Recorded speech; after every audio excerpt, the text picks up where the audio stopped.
OSRS has a subscription fee that opens up the game a lot. But what is it like playing OSRS without membership and no guides? During the past couple of months, I have set out to explore everything this game has to offer, starting with the entire free-to-play game. This includes getting every skill to a minimum level and completing all the free-to-play quests before even thinking about getting membership. So, grab a coffee, put me on your 5th monitor and grind away while I ramble in the background. Enjoy the free-to-play saga. The full series is on my channel if you want to stick around for the member stuff as well. Enjoy! Listen to that music! Oh my god, I am feeling incredibly nostalgic right now. So, I have just spent so much time playing World of Warcraft Classic, and I will continue to do so, but I wanted to have another series going out, and RuneScape, like Old School Runescape in particular, is a game that I've been wanting to play for ages. So I have played a fair amount of RuneScape back in the day, you know, back when Old School RuneScape was RuneScape, like back in 2005, 6, somewhere around there. I had a character I think it was called like GameCube 83. Why GameCube? Well, the GameCube rocked, but also 83, probably the game wanted me to have that name or something. I have no idea, but yeah, I played this game a ton back in the day. Then I didn't play it for probably about 20 years or something at this point, and now we're diving back in. So I have created an account and I should be able to log into the server right now. So it turns out I need to go into the Jagex launcher and then launch RuneLite through there. So I am playing on RuneLite. Everyone on the internet recommends you play this way. Now, I have mentioned it before. I like going into these games kind of blind, kind of just experiencing things as I go. I don't like consuming too much guide content early on, and I won't do that here either. But RuneLite, from what I've understood, is just... it's just the base game, but it's better. You have more information available to you. You can track more things. You can see more things. And it doesn't really guide you if you don't look for it specifically. It just kind of gives you the game, but like better, more modern. So I think I will stick with it for now. But if someone tells me like, hey, you really should ditch this, I can always change that later. But for now, I think we'll just commit to RuneLite. Anyway, let's play now. I have made a character. Well, I've named the character. I haven't created the character yet. Oh, yeah, we are on the members world by default. I guess they're trying to get people to, you know, immediately swap over to a members thing, which is fine. We'll go to world 301. I don't really care about which world we're on. I think we can just like freely swap whenever we want. There are different servers. I think that there's a PvP world, there's Deadman worlds, and there's like all kinds of things. And I kind of want to play Iron Man, because then I can't really bypass it. I can't have other people help me.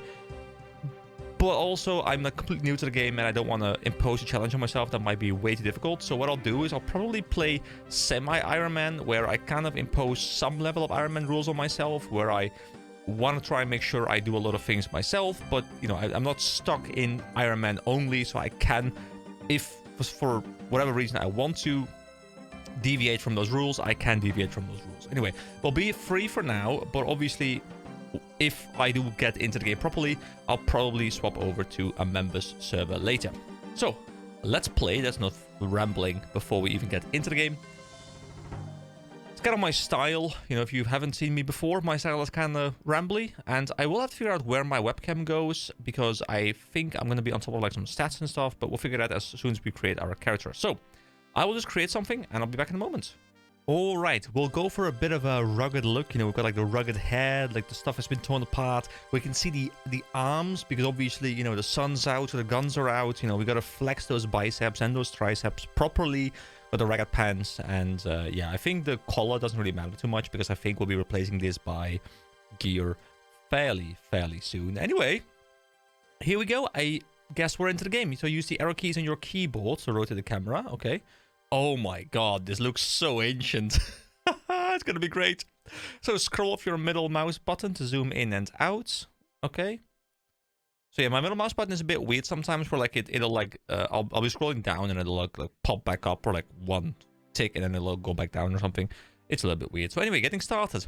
Before you begin, have a read through the control guide in the top left of your screen. When you're ready to get started, click on the Gillinor guide. He is indicated by a flashing yellow arrow. All right, so we'll click on him.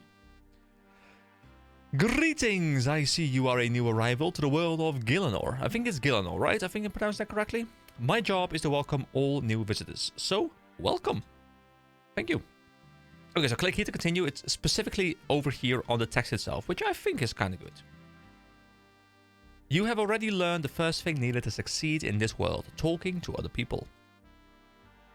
You will find many inhabitants of this world have useful things to say to you. By clicking on them, you can talk to them. Before we get going, if you could be so kind to let me know how much experience you have with Old School Runescape, that would be wonderful. Go answer, simply click your chosen answer on the following screen, okay? So I am brand new, this is my first time here. I am an experienced player, or I've played in the past, but not recently. So we'll go for that, because that's actually just true. You know, I've played a ton in the past, distant past, but it's been a while. I played in the past, but not recently. Also, my name is EK with 3 E's and 2 A's because names have been taken in this game and I wasn't able to get anything shorter than that. So, Gielinor Guide, wonderful, thank you. Now then, let's start by looking at your settings menu, alright? So the settings menu. So the first video, by the way, just to quickly point out how these are going to be structured. The first video will be very little cuts, very like a large amount of content will be me actually talking over the game. But as we get deeper into the game, I'll cut out more content, of course, because it's the MMO and like a lot of the grind and stuff will be cut out. But of course, like the first couple of videos probably will be fairly heavy on the non-cutting stuff because I'm exploring things, talking to NPCs and those kind of things. So just a heads up, it's going to get a bit quicker, so you won't have to watch, you know, hundreds and hundreds of hours of me just like grinding away. But if you enjoy that, then, well, I'm sorry. Anyway, settings. Alright, I'll probably cut out the settings part because it just wasn't very interesting. It's not really a gameplay thing, so I'll just probably cut that out. So, the settings menu, we've kind of looked into it. Just like very standard things. Not something that I really care about right now. Looks like you're making good progress. Sorry, the menu... I'm gonna have to get a bit used to the font, okay? The font is a little bit weird. It's not a bad font, it's just I'm not used to it. The menu you've just opened is one of many. You'll learn about the rest as you progress through the tutorial. Alright? Anyway, I'd say it's time for you to go and meet your first instructor. It's time to meet your first instructor. Go continue. All you need to do is click on the door. It's indicated by a flashing yellow arrow. Remember, you can use your arrow keys to rotate the camera. I haven't used my arrow keys in years. I kind of forgot the arrow keys were even a thing. Alright. So, I'm trying to figure out if everything is also working correctly in terms of the recording. I had to like manually like resize it to be 1920 by 1080, and I think I succeeded properly. Might be like I think the pixels are exactly like I resized constantly, and then I looked at the preview window on my OBS. But if there's an easier way to make sure this is exactly 1920 by 1080, please do let me know. So follow the path, which we did, and then we find our survival expert instructor. Hello there, newcomer. My name is Brinna. My job is to teach you all about the skills you can use to survive in this world. The first skill we're going to look at is fishing. There's some shrimp in this pond, let's try and catch some. The survival expert gives you a small fishing net. To view the item you've been given, you'll need to open your inventory. To do so, click on the flashing backpack icon to the right hand side of your screen. Alright? So we have a small fishing net. I wonder what changes when we select that we are brand new, because this is what I remember exactly the tutorial being back in the day, which is good, but I really wonder if I select that I'm completely new, like does it give me even more information or something? So this is your inventory. You can view all of your items here, including the net you've just been given. Let's use it to catch some shrimp. Go start. Sorry, is it to start fishing or go start fishing? Yeah, that's a T. That's an interesting T. So to start fishing, you just click on the sparkling fishing spot indicated by the flashing arrow. All right, here we go. So these icons were not there before. I wonder if this is a rune light thing or if this is actually just how it looks nowadays. Because I don't think I remember it looking like an overlay kind of thing. Okay, you managed to catch some shrimp. You've gained some experience. The best part of RuneScape, of course. Click on the flashing bar graph icon near the inventory button to see your skills menu. And here we go. These are all the skills. I guess, I think there are member skills as well. Yeah, so there's Slayer, there's Farming, there's Construction, there's Hunter. I can't remember which ones exactly were in the base game as well when I played. I think Slayer was there, but I think Farming, Construction, and Hunter were not there. Probably. So on this menu you can view your skills. Your skills can be leveled up by earning experience, which is gained by performing various activities. As you level up your skills, you will earn new unlocks. Speak to the survival expert to continue. Alright. Also, guys, I'll have to figure out how I do thumbnails for this, because my thumbnails for WoW were like in-game screenshots, but I don't think I can really take in-game screenshots here and have them look good. So I'll have to figure out how I do that. Anyway, let's talk to the survival expert. I have managed to catch some shrimp. Excellent work. Now that you have some shrimp, you're going to want to cook them. To do that, you'll need fire. This brings us to the woodcutting and fire making skills. I think the tutorialization in this game is rather good, by the way, because it's teaching you the process of doing something by actually doing the thing. Like, it's giving you a very small explanation, but then it's having you do the thing immediately, and it's verifying whether you're successfully doing the thing. Like, you know, you're catching the fish, and you were like, well, okay, now I have the fish. What do I do now? Well, you're gonna have to cut down a tree. You're gonna have to ignite the wood to make a fire, and then you're gonna have to use the fire to cook, and then you're gonna have to eat it. Now, I do wonder if we can fail the cooking, because I think that is a possibility in this game. So, the survival expert gives you a bronze axe and a tinderbox. Also, I think the items we're getting are highlighted in blue, but it's a different tint to the click it to continue thing, which is nice.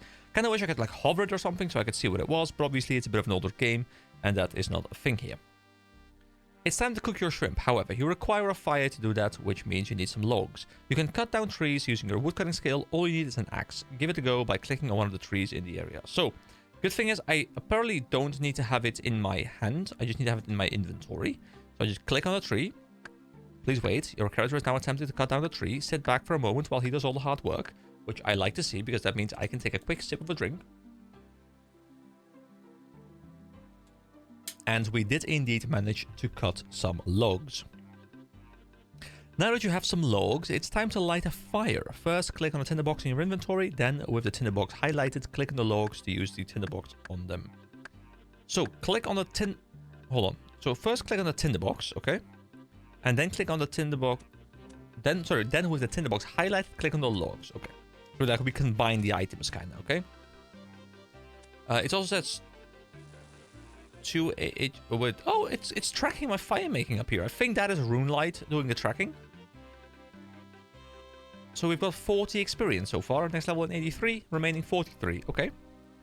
Now it's time to get cooking. To do so, click on the shrimp in your inventory. Then with the shrimp highlighted, click on a fire to cook them. If you look at the top left of your screen, you'll see the instructions that you're giving to your character. Top left of my screen. Okay, so we click on this. Click on this. Top left. Top left where? You managed to cook some shrimps. Okay, so we do succeed first time. Nice. Well done, you've just cooked your first meal. Speak to the survival expert if you want a recap. Otherwise, you can move on. Click on the gate shown and follow the path. Remember, you can use your arrow keys to rotate the camera. Yes. So, I actually don't really need a keyboard. I think this game is like almost exclusively played with mouse, right? So I can kind of just have my left hand on the keyboard and the right hand on the mouse. Now, the important thing here, the thing that I'm trying to figure out right now is whether I can remember what is going on. And I think next up, we're heading towards like a cooking section. So follow the path until you get to the door with the yellow arrow above it. Click on the door to open it. Remember that you can also move around by clicking on the menu up in the top right. Actually, I kind of forgot about that, but that is quite nice. One thing that I find much more satisfying than back in the days, I remember playing this game, and I remember the internet speed wasn't as high as it is now. You know, I have a gigabit connection. It's just really fast.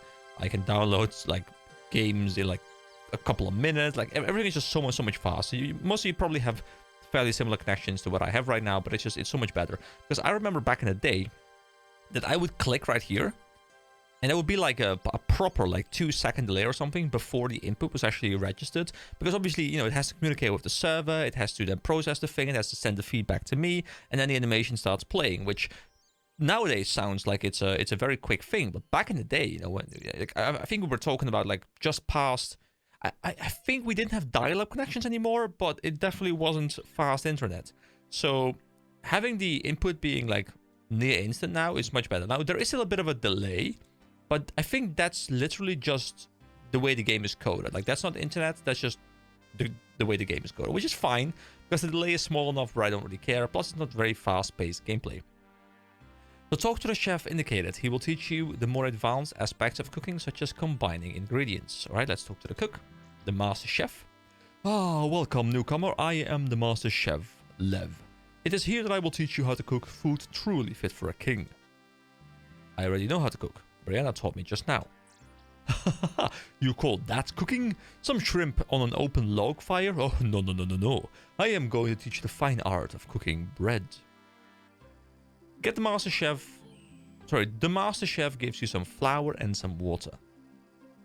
This is the base for many meals. Go make dough, you must... Sorry, I keep seeing this as a G, but it's a T. To make dough, you must mix flour with water. To do so, click on the flour in your inventory. Then, with the flour highlighted, click on the water to combine them into dough. Alright, so it says, and I'll be very methodical about this. Click on the flour in your inventory, which is this pot. Then, with flour highlighted, click on the water. So we combine them, and now we make some dough. Now you have made the dough, you can bake it into some bread. To do so, just click on the indicated range. Wait, click on the indicated range. That's a bit of a weird... What are they saying? Like, and I know it's... Oh wait, cook... It's a range, an item. Is this something... Have I never heard of this thing? Alright, anyway. Also, guys, there is like a mod kind of thing called RuneScape, like some number HD or something. And it will obviously make my game probably look a lot prettier. Is that something I should be using? Is it just the same game but better, or is it one of those situations where it changes the entire game, makes it look horrible, and you know people are like, oh, but I want the old graphics? I guess I can probably install it and then remove it if it's bad. But I would kind of like to hear your input as well, you know, from any veteran RuneScape players. You know, do let me know if it like takes away the charm and stuff, because obviously a lot of people will be playing this game and they will be like, hey, I'm very nostalgic about this game and I want to experience it as it was back in the day, which is obviously the intention when you have stuff like OSRS or you know, WoW Classic and those kind of games. So oftentimes modernizing things, while it's technically better, the nostalgia factor will be worsened, which will make it less engaging overall. Anyway, now you've made the dough, so we click on this thing. Please wait, your character is attempting to bake bread. This will only take a few seconds, and we managed to bake some bread. Well done, you've baked your first loaf of bread. As you gain experience in cooking, you will be able to make other things like pies and cakes. You can now use the next door to move on. If you need a recap on anything, talk to the master chef, which we do not need. Also, I like how down here there's a number saying how long we have been logged in, I'm assuming.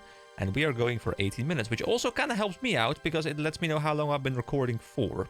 Especially when there's like very small amounts of cuts. It really tells me how much I've been playing.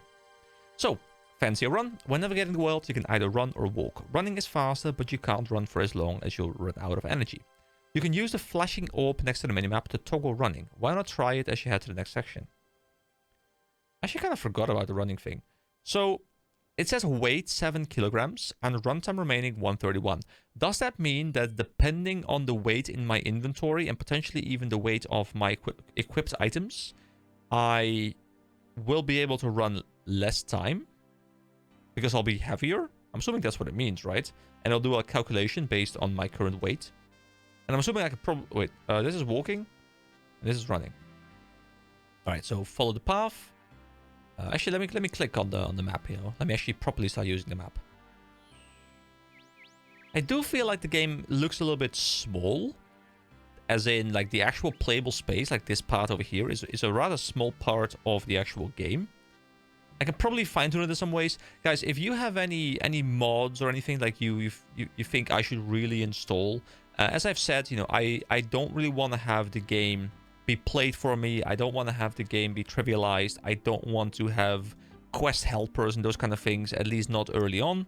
Same way I approached World of Warcraft. I want to keep things vanilla.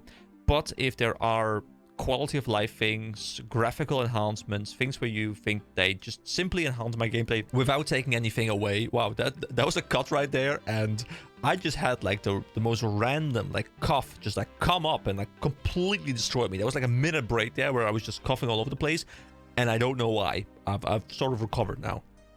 I think Old School Runescape is making me old or something.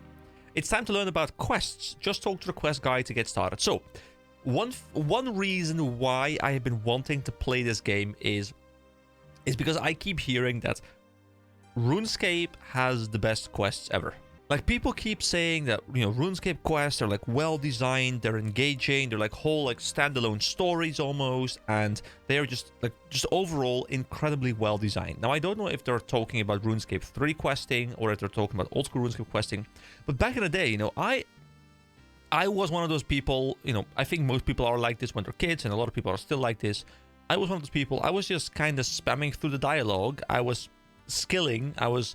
like, smithing and mining was my jam, you know? Like, I spent all this time running back and forth to Varrock, I think it was called. Like, there was, like, a mine, and, like, I was mining and then bringing those things and then smithing them into ores and then crafting, you know, like, my mithril and my adamantium and whatever the things were called. But I never really paid much attention to the actual lore, to the actual stories. And I've heard that while RuneScape doesn't have, at least Old School RuneScape doesn't really have an overarching story that's, like, you know, ever present and really pushing you in a certain direction. Every single quest, from what I understand, has been crafted fairly well. There's, like, a very cool self-contained story. Some of them might be connected to other stories, but they're all, like, kind of standalone. And I'm really curious to see how I can experience this and whether they're actually as good as they are. And I have just grown very fond of really immersing myself in a game on these series, you know, like, properly reading all the quests. It's just, it's super, super fun to me. And I thought to myself, well, what kind of game can I play that really embraces that whole aspect? And yeah, so far, you know, RuneScape is the game that kind of came to my mind. I might lose my mind here playing RuneScape because it's going to be a very long experience. But yeah, let's talk to the quest guide. Welcome, adventurer. I'm here to tell you all about quests. Let's start by opening your quest list. Yeah, so I've never really engaged with this too much. I probably did some quests back in the day, but I really didn't do too many. This is your quest journal. It lists every quest in the game. Talk to the quest guide again for an explanation of how it works. So I remember, by the way, when I started playing, membership, I think, cost like €5 a month, like €5, €5.50, something in that general area. I have no idea how expensive it is. I mean, obviously, I'm still playing WoW Classic, so I'm still, like, making content for that. And I'm paying a subscription for that as well. And I'm really curious to see how expensive it is. Because obviously, like, in my mind, it's still like €5, but it's probably going to be like 13 or something. Because, you know, inflation has happened for like 20 years. And there's no way it's still €5. So I'm curious to see when I eventually get to the part where I want to upgrade how much it is. Also, quick question. Is there any downside to not being a member when I'm still exploring the non-member content? Like, am I actively losing something by playing the non-member content as a non-member? Or is it totally fine that I just play the non-member stuff and then upgrade to member stuff when I want to access the member content specifically, so that I, you know, don't feel like I'm losing out on something massive? I'm kind of curious, so please do let me know. So let's talk to the quest guide again. Now that you have the quest list open, you can see all the quests within it. Clicking one of these quests will display some information on it. If you haven't started the quest, it will tell you where to begin and what requirements you need. If the quest is in progress, it will remind you what to do next. That's a good system. It's very easy to find quest start points. Just look for the quest icon on your minimap. You should see one marking this house. Alright, so the little starburst kind of thing, the little compass thing, I guess that is the quest icon, which is also the quest list icon, so that makes perfect sense.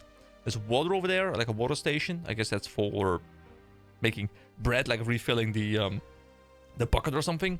And there's an exclamation mark over here, which is that a current quest? I don't know. The minimap is in the top right corner of the screen. It has various icons to show different points of interest. Look for the icon to the left to find quest start points, this icon over here. The quests themselves can vary greatly, from collecting beads to hunting down dragons. Completing quests will reward you with all sorts of things, such as new areas and better weapons. There's not a lot more I can tell you about questing. You have to experience the thrill of it yourself to fully understand. Let me know if you want a recap, otherwise you can move on.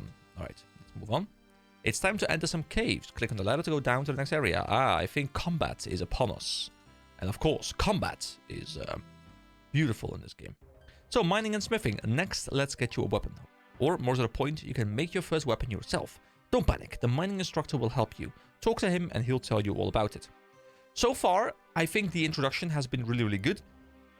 The way in which we have to make food for ourselves, with all the steps properly laid out, like step by step by step. And then also right now, you know, we have to go mine, we have to go smith, make our weapon, and then use the weapon to fight.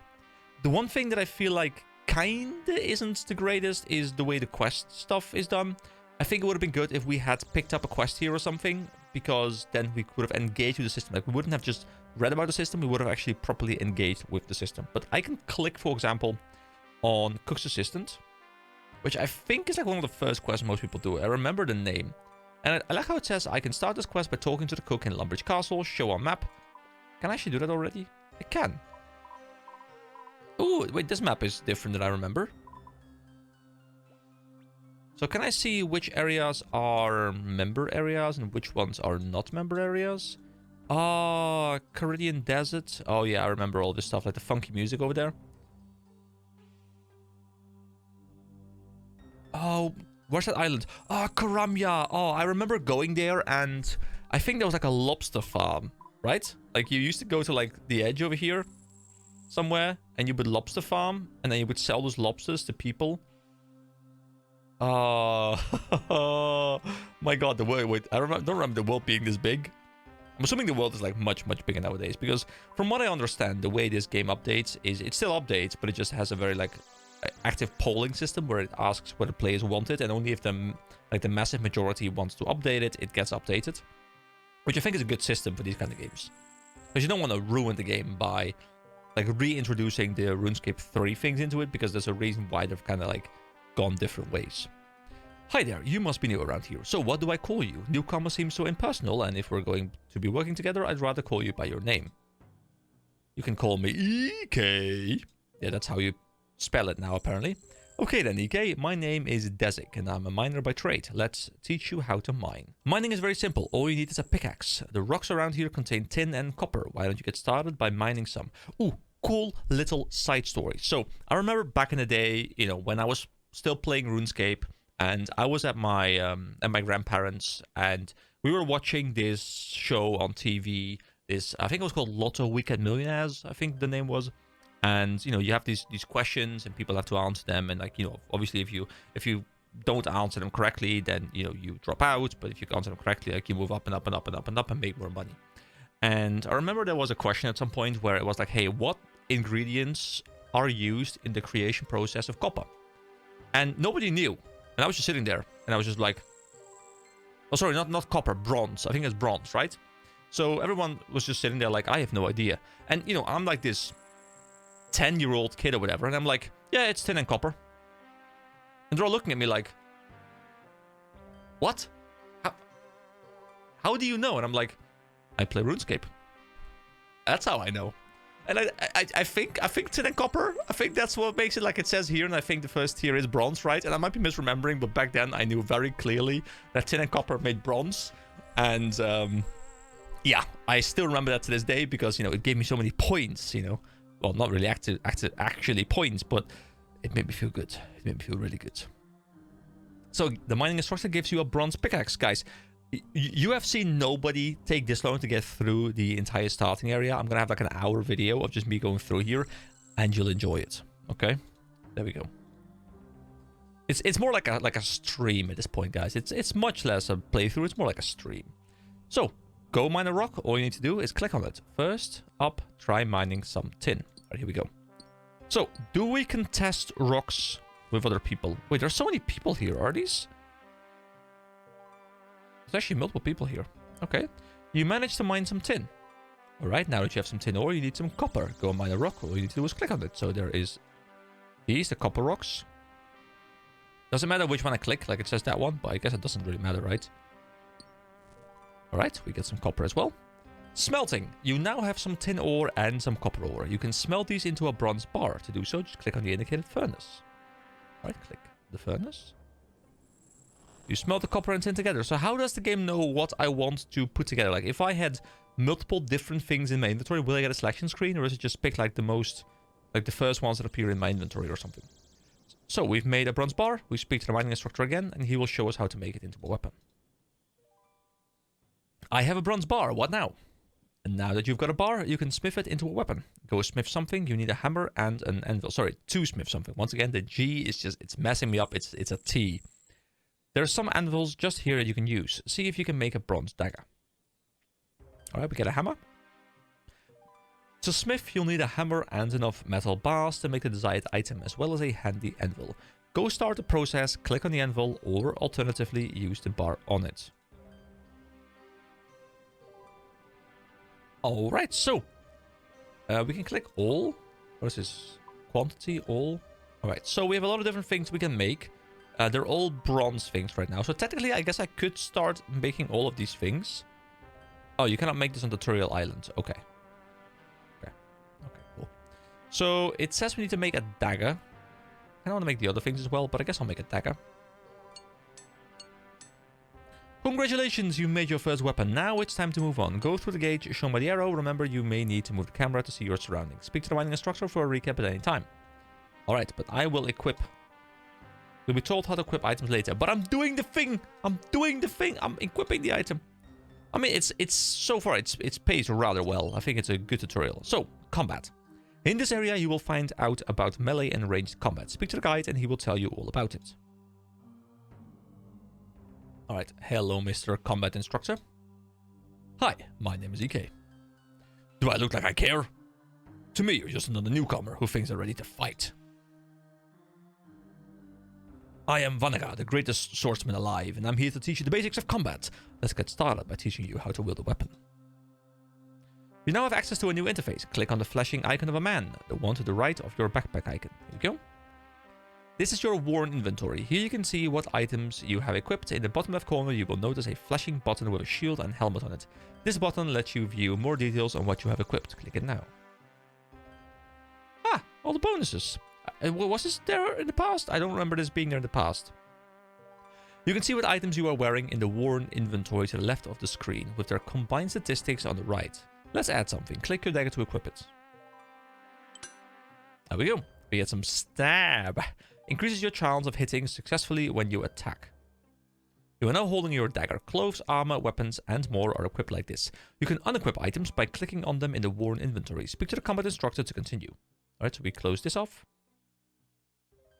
Very good, but the little butter knife isn't going to protect you much. Let's get you something a bit better. Once you've properly equipped, we can move on to some actual combat. The combat instructor gives you a bronze sword and a wooden shield. So can I also compare how they do... So go unequip it. So not go to unequip an item. Go to your worn inventory and click on the item. Alternative. I like how it's called the worn inventory. Like to me, that's just the equipment panel, you know? And click on the item. Alternatively, equipping a new item into the same slot will unequip the old one. Try this out now by swapping your dagger for the sword and shield that the combat instructor gave you. Okay, here we go. So sword and shield. There we go. Click on the flashing crossed swords icon to open the combat interface. This is your combat interface. From here, you can select the attack style that you would like to use in combat. Using different attack styles will give different types of experience. As well as this, monsters are weak to specific attack styles. Click on the gates to continue. So I don't think I ever really knew how this worked. I kind of just like picked something, I think. There's also auto retaliate. When active, your character will automatically fight back if attacked. So I guess that's for like, if you're like semi-AFK or something and something wild attacks you, then you can survive. Hopefully. So, let's see. We open the gate. We walk through. It's time to slay some rats. Go attack a rat. To attack a rat, all you have to do is click on it. This will cause you to walk over and start hitting it. I'm gonna mistake this T for a G for like at least the next 5 videos, guys. So I'm really sorry. So sit back and watch. I like how you see the HP bar in the bottom left corner. Oh, sorry, upper left corner. I'm not sure if that's rune light or if that's in the game now by default, but that is kind of cool. Well done, you've made your first kill. Pass through the gate and talk to the combat instructor. He will give you your next task. Do we open up the gate again? Wait, I want to take the bones. Hold on, I want to take the bones. I think I need those for prayer at some point. No, oh, no, go, open the gate. Do it now. There we go. These bones are mine. There we go. All right, we passed through. Let's go back to the combat instructor. Bit of a chat. I did it, I killed a giant rat. I saw, you seem better at this than I thought. Now you have grasped basic swordplay, let's move on. Next up, we have ranged combat. With this, you can kill foes from a distance.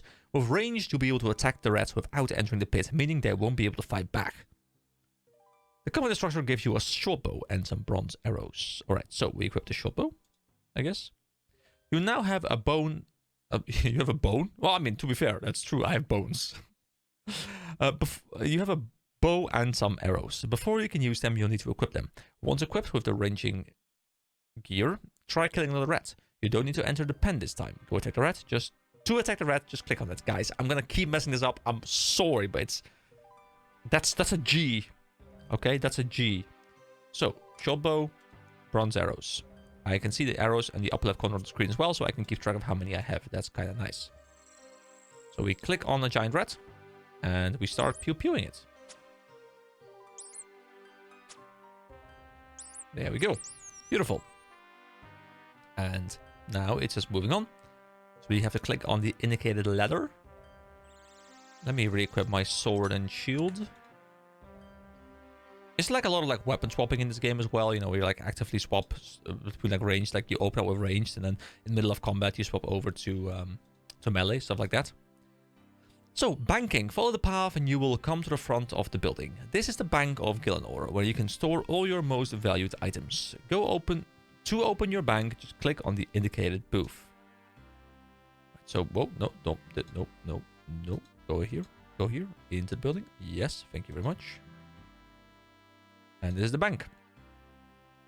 This is your bank. You can store things here for safekeeping. To deposit something from your inventory, just click on it. You can withdraw things in the same way. To continue, please close the bank and click on the indicated poll booth. Wait, we have 25 coins in there. I think this is the only game I've ever seen where you go to a bank the first time and there's actually something in there. I mean, I think that's kind of cool, really. I don't think I really want anything in there right now, so we'll just close this thing off and then we go over to the poll booth. This is new, I'm pretty sure. I think this is to do with the update system. Poll booths are found in towns across the world. The Old School Runescape community is invited to vote on future game updates to decide whether each update should or shouldn't be released. Voting is open to members with a skill total of 300. To preserve the old school character of this game, an update must gain 70% support to be released. Yeah, that's a pretty cool system, I think. A flag appears on the booth to let you know when you're invited to vote in a poll. I'm kind of hoping that I can see the poll. Even if I can't vote yet, I'm hoping I can actually see the poll. Polls are run periodically to let the Old School Runescape community vote on how the game should or shouldn't change. When you're ready, move through the door indicated. So, voting requires 300 levels, membership, and 25 hours of playtime. That's good. I think there needs to be some level of experience in the game before you can properly judge whether something is an addition to the game or not. For the first time in half a decade, we held a summit live at RuneFest. This poll is your opportunity to give us the green light and a couple of exciting reveals that we've been waiting eagerly to share with you. Have your say on a brand new Grandmaster quest capping off one of the old school's most iconic storylines, along with a brand new duo-focused endgame boss encounter. See, I had heard that RuneFest was going on. I have for the past like year or 2 years, I've grown quite fond of Josh Strive Hayes' content. I think he does a very good job in well, pretty much anything he does, and it was quite fun seeing him there. So that's also kind of what pushed me into this. I had been pending to do this, but you know, watching like a bit of the RuneFest content, I'm like, dude, this guy's all like everyone around RuneScape, like everything just it sounds so passionate. Okay, like RuneScape fans, RuneScape developers, RuneScape players, everyone. And I'm probably wrong here. There will be negativity on the Reddit and stuff, but to me, everything about this game is just always positivity. It's charm, it's enthusiasm, it's creativity. It's just, it sounds good, and I want to be a part of it, okay? So, the questions right now are, should we add Yama, a new duo-focused endgame boss, to the game? Rewards will be locked in via a separate poll at a later date. So I can't vote, but it's cool to see what these votes are. Question 2. Should the Blood Moon Rises, a Grandmaster quest acting as the finale to the Mireke saga, be added to the game? And if the Blood Moon Rises is added to the game, should we allow you to return to the land of Vampirium after the quest? Dude, this is so cool, because from my limited understanding, okay, I think there was, like, RuneFest. I think it's just focused on RuneScape. I think it's just focused on OSRS and on RuneScape 3. And it's a bit of a double-edged sword, because imagine you're a developer, you have spent a ton of time making like a presentation, making the content, making everything, and you are now presenting at RuneFest. You know, you got like this big screen behind you, like, guys, this is the new thing. Look at this trailer, and look at this content, like this new skill and this new quest, and like all these new rewards. Look at all this cool stuff. Do you want it? Like, and it's really cool, because you kind of like, it's not just like, hey, this is what we're launching, have fun. If you don't like it, whatever, it's, you know, it's out. It's kind of like, hey guys, this is what we want to do, and we have to now try and actively sell you whether you want this. And only if we do a good enough job on selling you the content, only then will it be added into the game, because it needs to get like a 70% of voting system. Like, it needs to pass that threshold. And I think that's so cool. And obviously it sucks, you know, when it's like when a developer spends a lot of time on something and then it doesn't make it into the game. But I guess at that point, you know, if it's like a close thing, you can ask for feedback, you can change it, you can reiterate on it, and then you can vote on it maybe like next year or something. So I think overall it's a good system. And obviously I haven't been able to experience this properly. I don't know how this works. I don't know how this functions in practice. But in theory, I love this system. And yeah, maybe I'll become a part of it someday, you know? You can see how many votes there are. Like, it redirects you to a blog with probably much more information about this. But yeah, this is cool. Anyway, very long rant over. Yeah, guys, I'm going to spend an hour in the tutorial. Yes, that's true. So, next door. We're almost through, guys. Don't worry. We're almost through. I will make it, okay? Hello, who are you? I am the account guide. I'm here to tell you about your account. What's an account? Your character is your account. It's what you are using to play the game right now. Everyone here has one, and some people even have multiple. There's various things you can do with your account, which is where the account management menu comes into play. Let's take a look at it now. Click on the flashing icon to open your inventory management menu, okay? Ah, it's gonna try and get me to become a member, isn't it? Also, I'm trying to figure out whether the camera's in the correct place. I think it's fine, really. Like, you can't really see the member stuff like down here, but most of the skills you can see. I can make it like a little bit smaller, I guess. I don't know. I would like your feedback on it, guys. If you think my face is too big right now, like, just let me know, okay? But yeah, this is your account management menu where you can control various aspects of your account. Talk to the account guide to learn more. So membership, upgrade now. Kind of want to see if I click this thing. Oh, it's going to bring me to a different page. You guys won't be able to see this, but I just want to quickly see what the price is like. It's trying to get me to verify whether I'm a robot or not, which I'm not. And okay, so it's $12.49, so like my 13 euros was very close. But if you buy it with a bigger batch, you get 16% off for 6 months and 40% off for 12 months. So if I really get into it, I'll probably just, like, you know, spend 90 euros and buy the 12-month Premier. What is even the Premier membership? Is it even better than membership? I don't know. I'll look into this later. You guys can't see what I'm talking about, so we'll go back to the account guide. As you can see, there's a few things you can do with your account. First, you have membership. All accounts are free to play by default, but if you desire, you can buy memberships to unlock members' worlds. These worlds give you access to extra skills, quests, areas, and more. What's a world? A world is what you play the game on. Most worlds can hold up to 2,000 players. They are split into two main types, free worlds and members' worlds. You can swap worlds with the world switcher in the logout menu. You are currently on a free world. If you want to switch to a members' world and enjoy all the benefits, you'll need to purchase membership. You can do so using the store in the account management menu.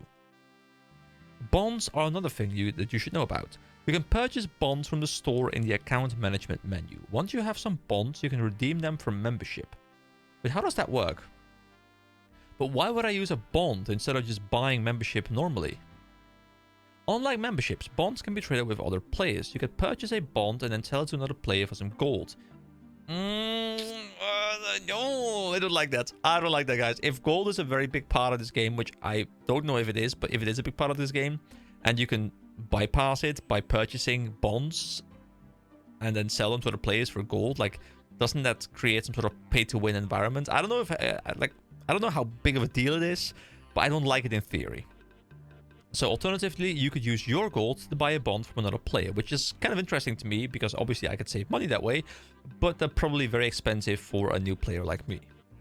So if I used my gold to buy a bond from another player, I could get membership without spending any real money? Exactly. Next up, you have your inbox and name changer. The inbox is where you'll receive important information related to your account in game. Be sure to keep an eye on it. The name changer allows you to change your display name if you don't like your current one. Be aware though that this is only available to accounts with membership. Awesome. Is there anything else I should know about accounts? Your account is very valuable and it's important you look after it. Various tools can help with this, such as a bank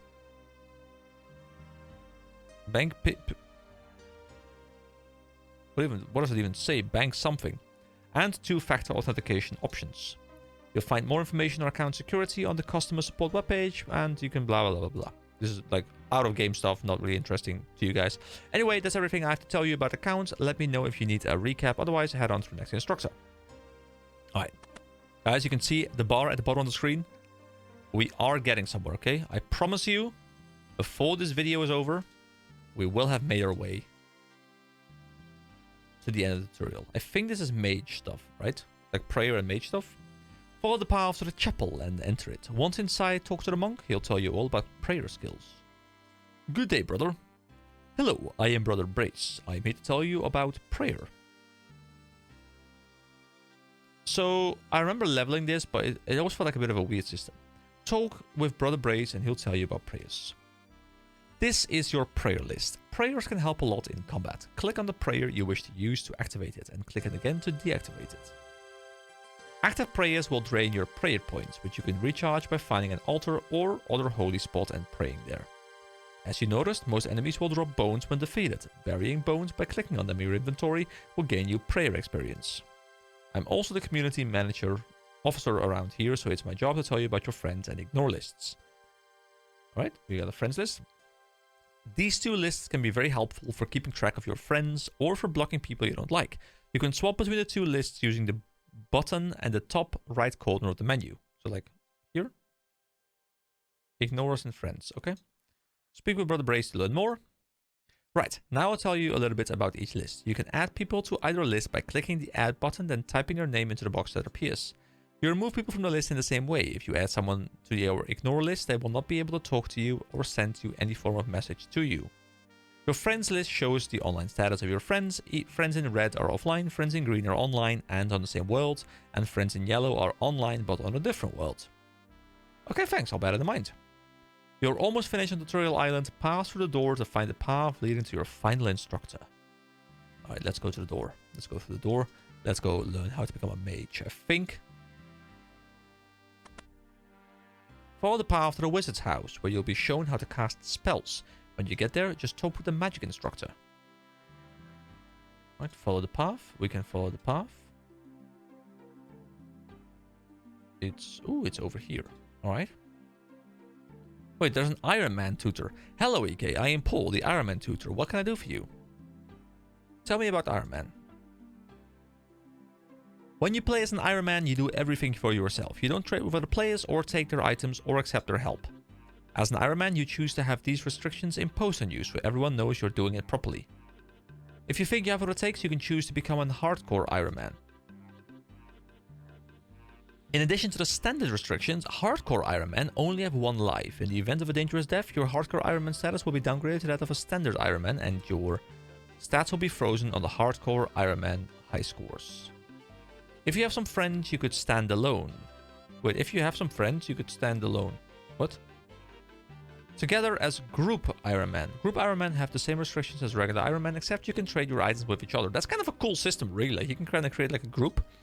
I love that. If you are a daring bunch, you could even try Hardcore Group Iron Man. With Hardcore Group Iron Man, you have a set number of lives. When they reach 0, you become regular Group Iron Man.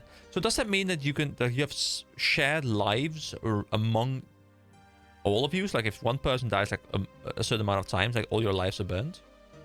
If you ever decide to invite experienced players to your group, you will become unranked Group Iron Man, which are no longer shown on the Group Iron Man high scores.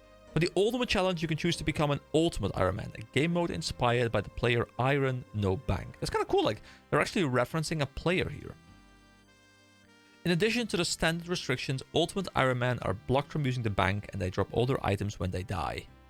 While you're on Tutorial Island, you can switch freely between being a standard Ironman, an ultimate Ironman, a hardcore Ironman, a group Ironman, a hardcore group Ironman, or a regular character. Click here. Oh wait, I don't know why I read that last part. Once you've left this island, you'll be able to find my colleague Adam in Lumbridge, but he'll only let you switch your restrictions downwards, not upwards. So he will let hardcore Ironman or ultimate Ironman downgrade to standard Ironman, and he'll let all solo types of Ironman become regular characters. And if I say I'd like to change mine, yeah, I can choose what I want to do. Now, I think for this playthrough, guys, as much as it sounds very interesting to do Ironman, I like I said, I'm gonna do like semi-self-imposed Ironman. I think where it's not really Ironman where I will be able to trade and stuff, but I'll try and do a lot of things myself if I find it's accessible to me. All right, talk with the magic instructor. Here we go. Hello. Good day, newcomer. My name is Garova. I'm here to tell you about magic. Let's start by opening your magic interface. This is your magic interface. All of your spells can be found here. The list is currently filtered to only show the spells you have the magic level for. You can change this in the filter menu. Let me just down here. Show. Okay, yeah, cool. Talk to the instructor to continue. Currently, you can only cast one offensive spell called Wind Strike. Let's try it out on some of those chickens. So, Garuva gives you some air runes and mind runes. You now have some runes. All spells require runes to cast them. Look for the Wind Strike spell in your magic interface. Click on the spell to select it and then click on the chicken to cast it. Talk to the instructor if you need more runes. Okay, so this is Wind Strike and it says we need one of... It's like one Earth rune and one Wind rune. What are they called again? Air rune and Mind rune. So this means we would have 5 casts of it. So I click this ability and then click on the chicken. And then I think it's going to consume one of them. It is. We use it again. You've already done that. Perhaps you should move on. Oh, okay. I wanted to kill the chicken. Go to the mainland. You're nearly finished with the tutorial. All you need to do now is move to the mainland. Just speak with the magic instructor and he'll teleport you to Lumbridge. Well, you're all finished here now. I will give you a reasonable number of runes when you leave. You want to go to the mainland? Yes. Were you planning to become an Ironman, by the way? Ah, so they're making sure you're reminded that you need to select it here, because otherwise you will not be able to do so. No, I'm not planning to do that. When you get to the mainland, you will find yourself in the town of Lumbridge. If you want some ideas on where to go next, talk to my friend adventurer John. You can't miss him. He's wearing light blue armor with a huge sword. There are also many tutors willing to teach you about the many skills you could learn. When you get to Lumbridge, look out for adventurer John. He can be found outside of Sheared Ram Pub. Also, he'll have this icon, probably? Maybe? Prepare yourself. Ooh. Hey, EK, come over here. Ah, we're here. Wait, are those yellow dots all players? You look new around here. Welcome to the world of Gillinor. Thanks, it's my first time here and I'm not sure where to start. Well, lucky for you, that's exactly why I am here. I don't recall this guy being there. What are adventurer paths? A long time ago, I was a newbie just like you who didn't know what to do, and I would be more than happy to pass on my experience.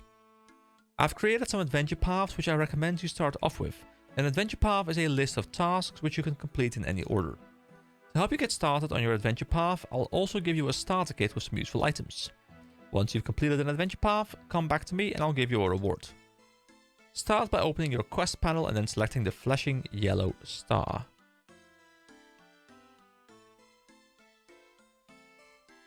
Okay, so there is a character summary. Total experience, all those kind of things. Time played. Are you sure you want to display your time played? Yes. Cool. I like how you can see that down there. I like how the chat's down here as well. Oh, God, guys, I haven't seen this chat in so long. Then there's a regular quest list. I like how it says 0 out of 170 completed and quest points. So I guess some quests give you more points than other quests. It also tells you like the release year and stuff and the length of the quest. The difficulty, requirements, recommendations. It's a good system, I think. There's achievement diaries, which I don't know exactly what it is, but sure, we'll look into that later. And adventure paths. So set a path and task in focus to see the task name here. So, click here to see all adventure paths. Combat path and gatherer path. You know, I kind of want to focus on the gathering stuff. I really enjoy that part of this game. So, gatherer path. Getting started with fishing. Reach level 5 in the fishing skill. You can find the fishing spot by looking at the minimap and the world map with the icon fishing thing. You can get a fishing net from the fishing tutor south of Lumbridge Graveyard. Alright. Show path reward. This is a lamp that will grant 150 experience in either woodcutting, fishing, or mining. Once a lamp has been used, you will not be able to claim another. And I can click on it and it like displays in the chat as well. For me at least. Do we talk to him again? So, what are adventure paths? Do you have any starter kits for me? Let's look at that. Adventurer John gives you a combat path starter kit. Here are all your starter kits. Let's claim my rewards. I have no rewards to give you at the moment. Okay. So what are adventure paths? Is it this what? Yeah, this is what we just read before, which is kind of what I expected. And I'm just gonna quickly go through all this stuff. Can you show me some adventure paths? Of course, here you go. Oh yeah, now we have these paths. So there's gonna be combat paths, getting started with attack, getting a grip on it. Oh, is this members? Oh, members get 500. Ooh, okay, so there is a reason as to why I would want to go members very early on, I guess, because members get more rewards. And I'm assuming I can't repeat it, so that means that once I complete a quest without being a member, I lose the reward. I don't know if it's a big reward, but that is a thing. Anyway, guys, I kept it just within the hour, so thank you so much for watching. Like with all of these series, any advice you can give me is 100% welcome, whether it's in terms of gameplay, in terms of presentation, in terms of what I should do, what I shouldn't do, mods I should install, what I should have for dinner tonight. All those things you can just tell me, and you know, I will take inspiration from whatever I can get. So thank you so much for watching. I'll be back for part 2 soon, and I'll see you guys later. Have a great day. Bye bye. And we're back. Yes. Hello, hello, hello, everybody. Welcome back.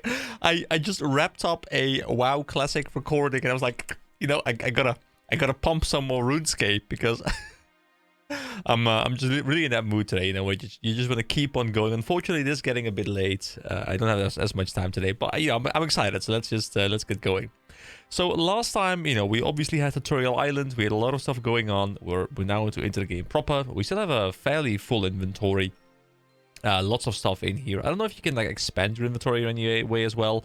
I should probably, you know, get rid of some of the stuff, put it in my bank or something. But for now, I guess I'll just go and explore a little bit. I just want to level some things. So there was this system, this adventure path system. And, you know, obviously I can focus on combat, but I really just want to focus on a bit of gathering. So I'll pick the gatherer path. And it does say, you know, I kind of want to start with woodcutting. Woodcutting is just like the classic, right? You know, walking up to a tree, smack it a little bit, and we're gonna focus on that for a little bit right now. So, getting started with woodcutting. Reach level 5 in the woodcutting skill. You can find trees to chop by looking at the minimap and the world map for tree icons that look similar to this little tree icon. You can get an axe from the woodcutting tutor. I have an axe on me, I'm pretty sure. Which is, yes, it's a bronze axe. Alright. And we will get 20... Well, what is this? An iron axe, and we get 20 logs. Okay, cool. So, yeah, I'll just go up here, up north. Actually, I don't even know what north is. Oh, actually, wait, it's a compass. Cool. Oh, yeah, I remember. Wait, what's all this stuff going on here? It takes chef hat. Wait, are those gold values next to it? Am I seeing gold values next to it? Wait, what are these? What are these people doing over here? People, what's going on over here? The game looks so weird, guys, because it's such a it's such a small part where you actually play the game. Okay, so this is the normal tree, and we can start chopping. So yeah, what I guess I'll do is I will wander around a little bit. I will level up my skill, and I'll see if I can level 5. I'll be back in a moment. Alright, level 2. Also, apparently these logs don't stack, which is a little bit unfortunate, but I guess that does mean that we can focus on the fire making alongside it. So I'll just turn all of these into little campfires. And obviously what we used to do back in the day, and I'm assuming it's still a thing, is, you know, create like a big long line of all kinds of like little fireplace thingies, little campfires, which I'm assuming is still the thing to do. Oh, level 3. There we go. Oh, we chopped down that tree. Okay, sure. Then do let me know, because I do think it's a little bit too small, maybe. Oh, your inventory is full. You can bank your items at a bank. You can find a bank by looking for this icon on the world map. Alright, cool that I give this hint. There's a bank at the top of Lumbridge Castle. You could use your Lumbridge home teleport to get there, or you could walk. Oh, it even shows me on the map. Like, it's got like a little zoom thing. This is all new. This is actually really nice. So I can actually go in here. Oh, there's a rating. Okay. So I can look for example, a woodcutting tutor. I click it, and it will show me that it's located right there. And an anvil and a smithing tutor. Okay, cool. Wait, hold on. How do I close this? Oh yeah, of course. There's a big cross in the corner. All right, so now that we've done that, I guess we will put some time into using the tinderbox and putting some little campfires down. All right, fire making level 2. Nice. I'm not sure I like having all of these things pop up on my screen, like all of these. Oh, level 3. There we go. All of these like gold values and stuff. I don't know if that's something that's coming from RuneLight, but it looks like it's a bit intrusive on the screen. You know, like there's just a lot of information on the screen. And I like to have my games look as clean as I can. Okay, so for the oak tree, I need to have woodcutting level 15. So I can't cut those down yet. I don't remember something like that, but that is fine because we're just chilling. We're just leveling. There we go. That is woodcutting a level 4. And there we go. That is woodcutting level 5. We get a pop-up task complete. You just completed the task, getting started with woodcutting. So I will quickly also go and make sure I get level 5 with cooking, or with fire making, sorry. And then we're going to go and grab our rewards. There we go. We are level 5. And members can now burn pyre logs. Okay, I guess I can't, but members could now burn pyre logs. I will quickly just, you know, use these 5 logs as well, just to make sure that I empty the inventory a little bit. But then after that, I'll see you guys back over at the guy with the adventure guide reward thingies. Alright, I moved the camera around a little bit. I think it's probably better right here. Because right here, it's a bit weird because I'm like in the middle of the screen almost. But I'm not blocking anything except for the time, how long I've been playing, which I don't think is very important. I'm not blocking the inventory really, except for like this bottom slot a little bit. Level 6 as well, by the way, which is great. And I'm not blocking the chat either. So I think this is great. I can even make it like a little bit smaller maybe. So that I'm not even blocking that. There we go. I think this is probably quite good, you know, because I don't want my face to be the main part of the video. I like having it in there because I think it does add some personality to it. But overall, the game needs to be the MVP, guys. The game is important. Oh, you can zoom out quite far, actually. The game does look a little bit hideous when you do that, but, you know, that is fine. The game isn't about the graphics. So here we go. This is the guy, I think. No, Adventurer John. This is the guy. So I would like to claim my Adventure Path rewards. You have completed getting started with woodcutting. You receive 1 iron axe and 20 logs. Oh wait, the logs are even in a bundle this time? I mean, it makes sense because otherwise we would get them all in our inventory and we don't even have enough spaces for that, really.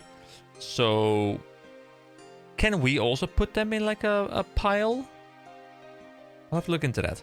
As you level up your woodcutting skill, you will gain access to higher level access that you can use to gather logs at a faster rate. That is the last of the rewards you have currently earned. Wait, hold on. The fire making one, is that not... Oh, fire making isn't one. So there is fishing and there is mining. So I guess we'll go and do these. You know, it's good that we have a bit of direction. I think back in the day you didn't have a direction. You just kind of like started wandering around and that was it. And I think having even like this little bit of direction, I think is quite nice to have. So, these says set a path and task and focus. To see the task description show up here. So, let's say I want to have the mining one. Set focus. Here we go, reach level 5 in the mining skill. Alright, cool. There's even the experience that I can see, apparently. Task complete, message, notifications. Okay, cool that I can see all this stuff. Alright, I will now equip the Iron Axe. Can I just equip it? Is there no level requirement or anything? I guess there isn't. Can I see how much better it is as well in everything? I guess it's also a decent melee weapon, I guess. But we don't even have to have it. Like, thing is, actually, it's even better than the bronze dagger or the bronze. I think it's even better than the bronze sword. So I guess I'll just use the axe to fight people as well. All right, I will look up some mining nodes and we will mine a little bit as well and get at level 5. Oh, the cows are over there, guys. I remember fighting these cows so many times and then getting their meat and then, you know, making food out of that. Oh, wow. The game doesn't even load in that far, you know. You can see beyond the edge. So if I were a mining node, I would probably... Do I remember where they are? I don't really. Can I use this signpost? Oh, this is cool. So to the north, sheep lay this way. To the east, to Alcarit mine and follow the path north. I think that was where I mined back in the day. West is to the Champions Guild and the Varrock Southgate. And to the south is the farms to Alcarit and Lumbridge. What is this accurate thing down here, by the way? Why is it... There's always like this accurate thing. Alright, I guess we'll walk over to Alcarit. Wait, what is this guy? Ali the Leaflet Dropper. Can I talk to you? I don't have time to talk right now. My boss is paying me to hand out these flyers. What are the flyers for? Here, take one and let me get back to work. Oh, wait, you have unlocked a new music track. What? Alcarit flyer? Can I read it? Come to the Alcarit marketplace. High quality produce at low prices. Show this flyer to a merchant for money off your next purchase. You notice that the money off voucher is out of date. Oh, that's unfortunate. Oh yeah, I always really liked the... Oh, you can even... Oh, you can even right-click things. You can like examine the rock slide. What does it do? A deposit of rocks. Oh, are there dangerous scorpions? Oh god, these scorpions are aggressive, aren't they? Am I going to be in a bit of a pickle if I try... Oh, wait, that's silver as well. I don't think the game wants me to be in the desert quite yet. Level 14 mobs, who I think are aggressive, because I think red name means aggressive. So I think I should look for a different place. I don't think I'm supposed to be here yet. Let's go check out Varrock. You know, I haven't been there in so many years. Feel free to guide me a little bit. Oh, there's stuff here. Cool. We'll go and mine over here. Feel free to guide me as well, by the way. I'll probably record a bunch of videos in bulk. I haven't uploaded the first one yet. I'll probably record the first 5 to 10 parts or something, and then I'll start uploading, because I want to get in the flow. I want to make sure it's a series that I still feel enthusiastic about after the first like 2-3 videos, because I'm the kind of person like I need to get properly enthusiastic about something, and right now I am, but sometimes it happens where I play a game and, you know, I'm very enthusiastic, but then like 2-3 videos in, I lose enthusiasm, and then I've already uploaded the first part, and I don't want that to happen, so I'll probably bulk record the first 5 to 10 videos. Then at that point, I know whether I'll, you know, like kind of get in the flow of playing this game properly, and, you know, then I'll upload them quite rapidly in quick succession.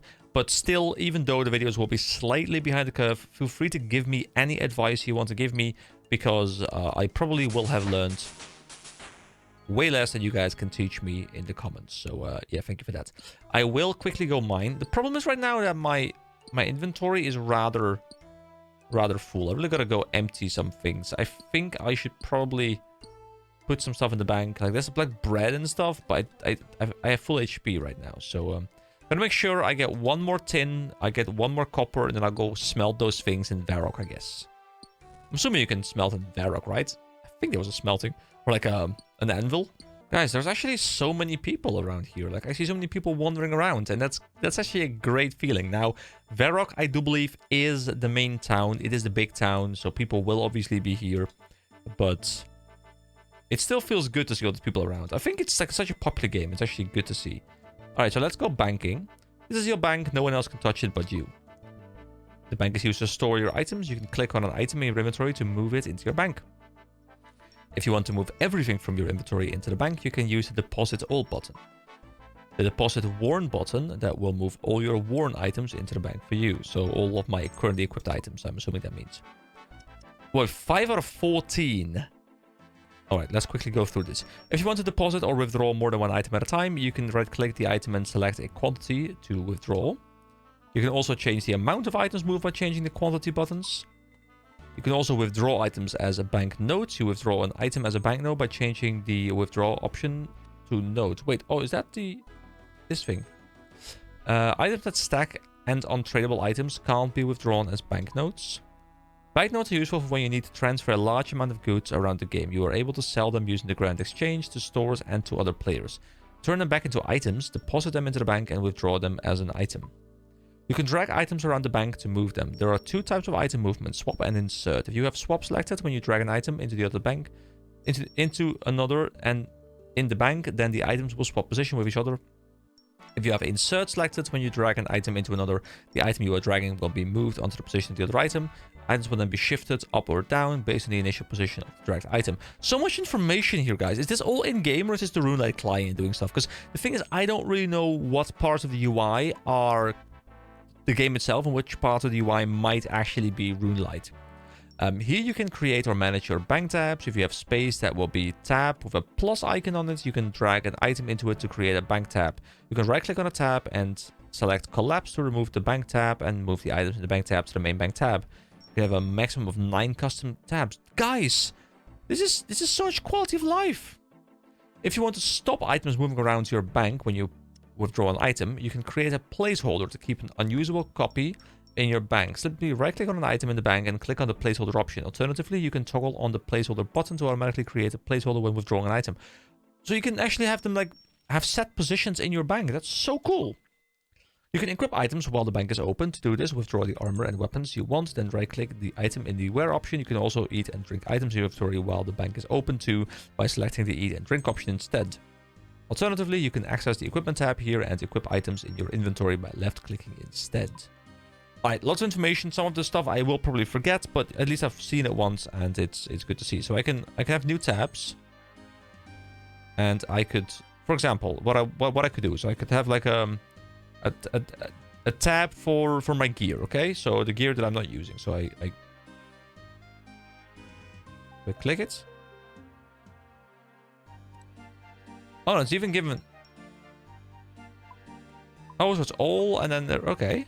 Okay, so right now I'm in all, and now I'm in gear. So I'll go put. You have to click it, not drag it, not click. Oh, sorry, click but not drag. Okay, I'll put the bow in there.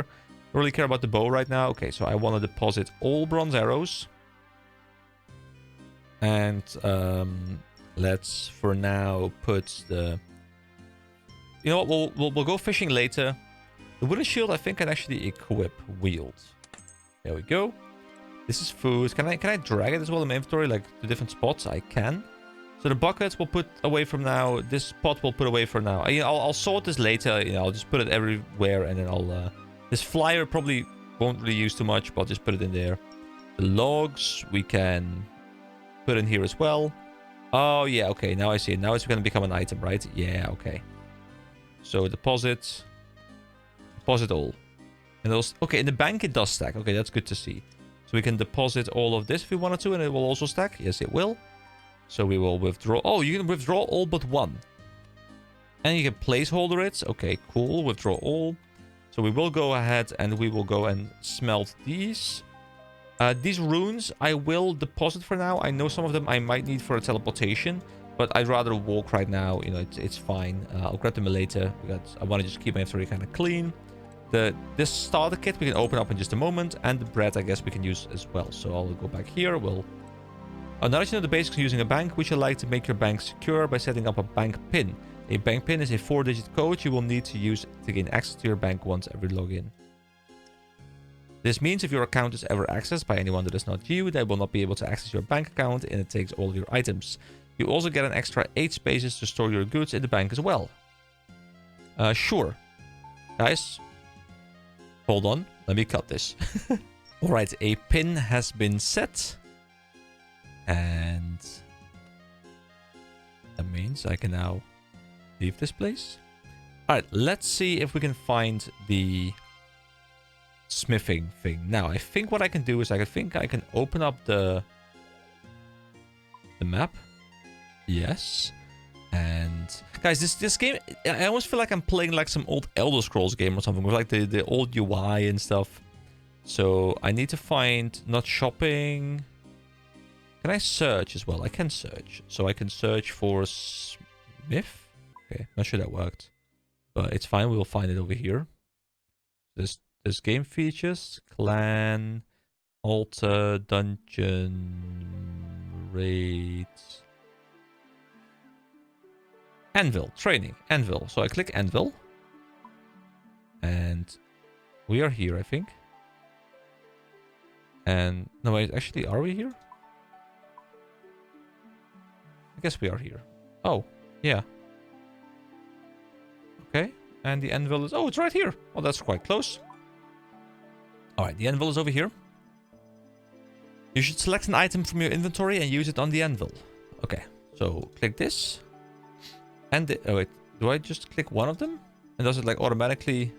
You need to purify the ore first by smelting it in a furnace. Oh, of course. Yes, of course. So, furnace. Do I click the copper ore and then this thing? The tin ore and this thing? Wait, what is... Is this actually not... Oh, wait. This is... Is it this thing? Hold on. What is...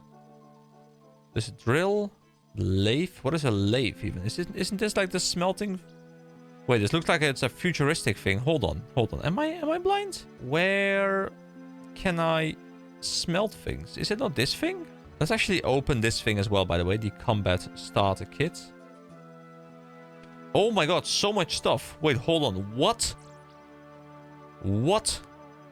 What? So we get an iron longs... Wait, I'm not sure I like this. I feel like I'm skipping progression. I would have loved to be able to craft myself a full bronze armor and then a full iron armor. And now like I'm feeling like I'm skipping progression, you know? Although the wizard's hat's kind of cool. Look at this thing.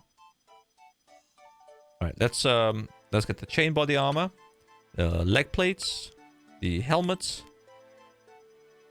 This will be like our mage gear. Yeah, it's all like magic bonuses. I think I want to just be physical damage for now. Iron longsword. Is that one-handed? I guess it is.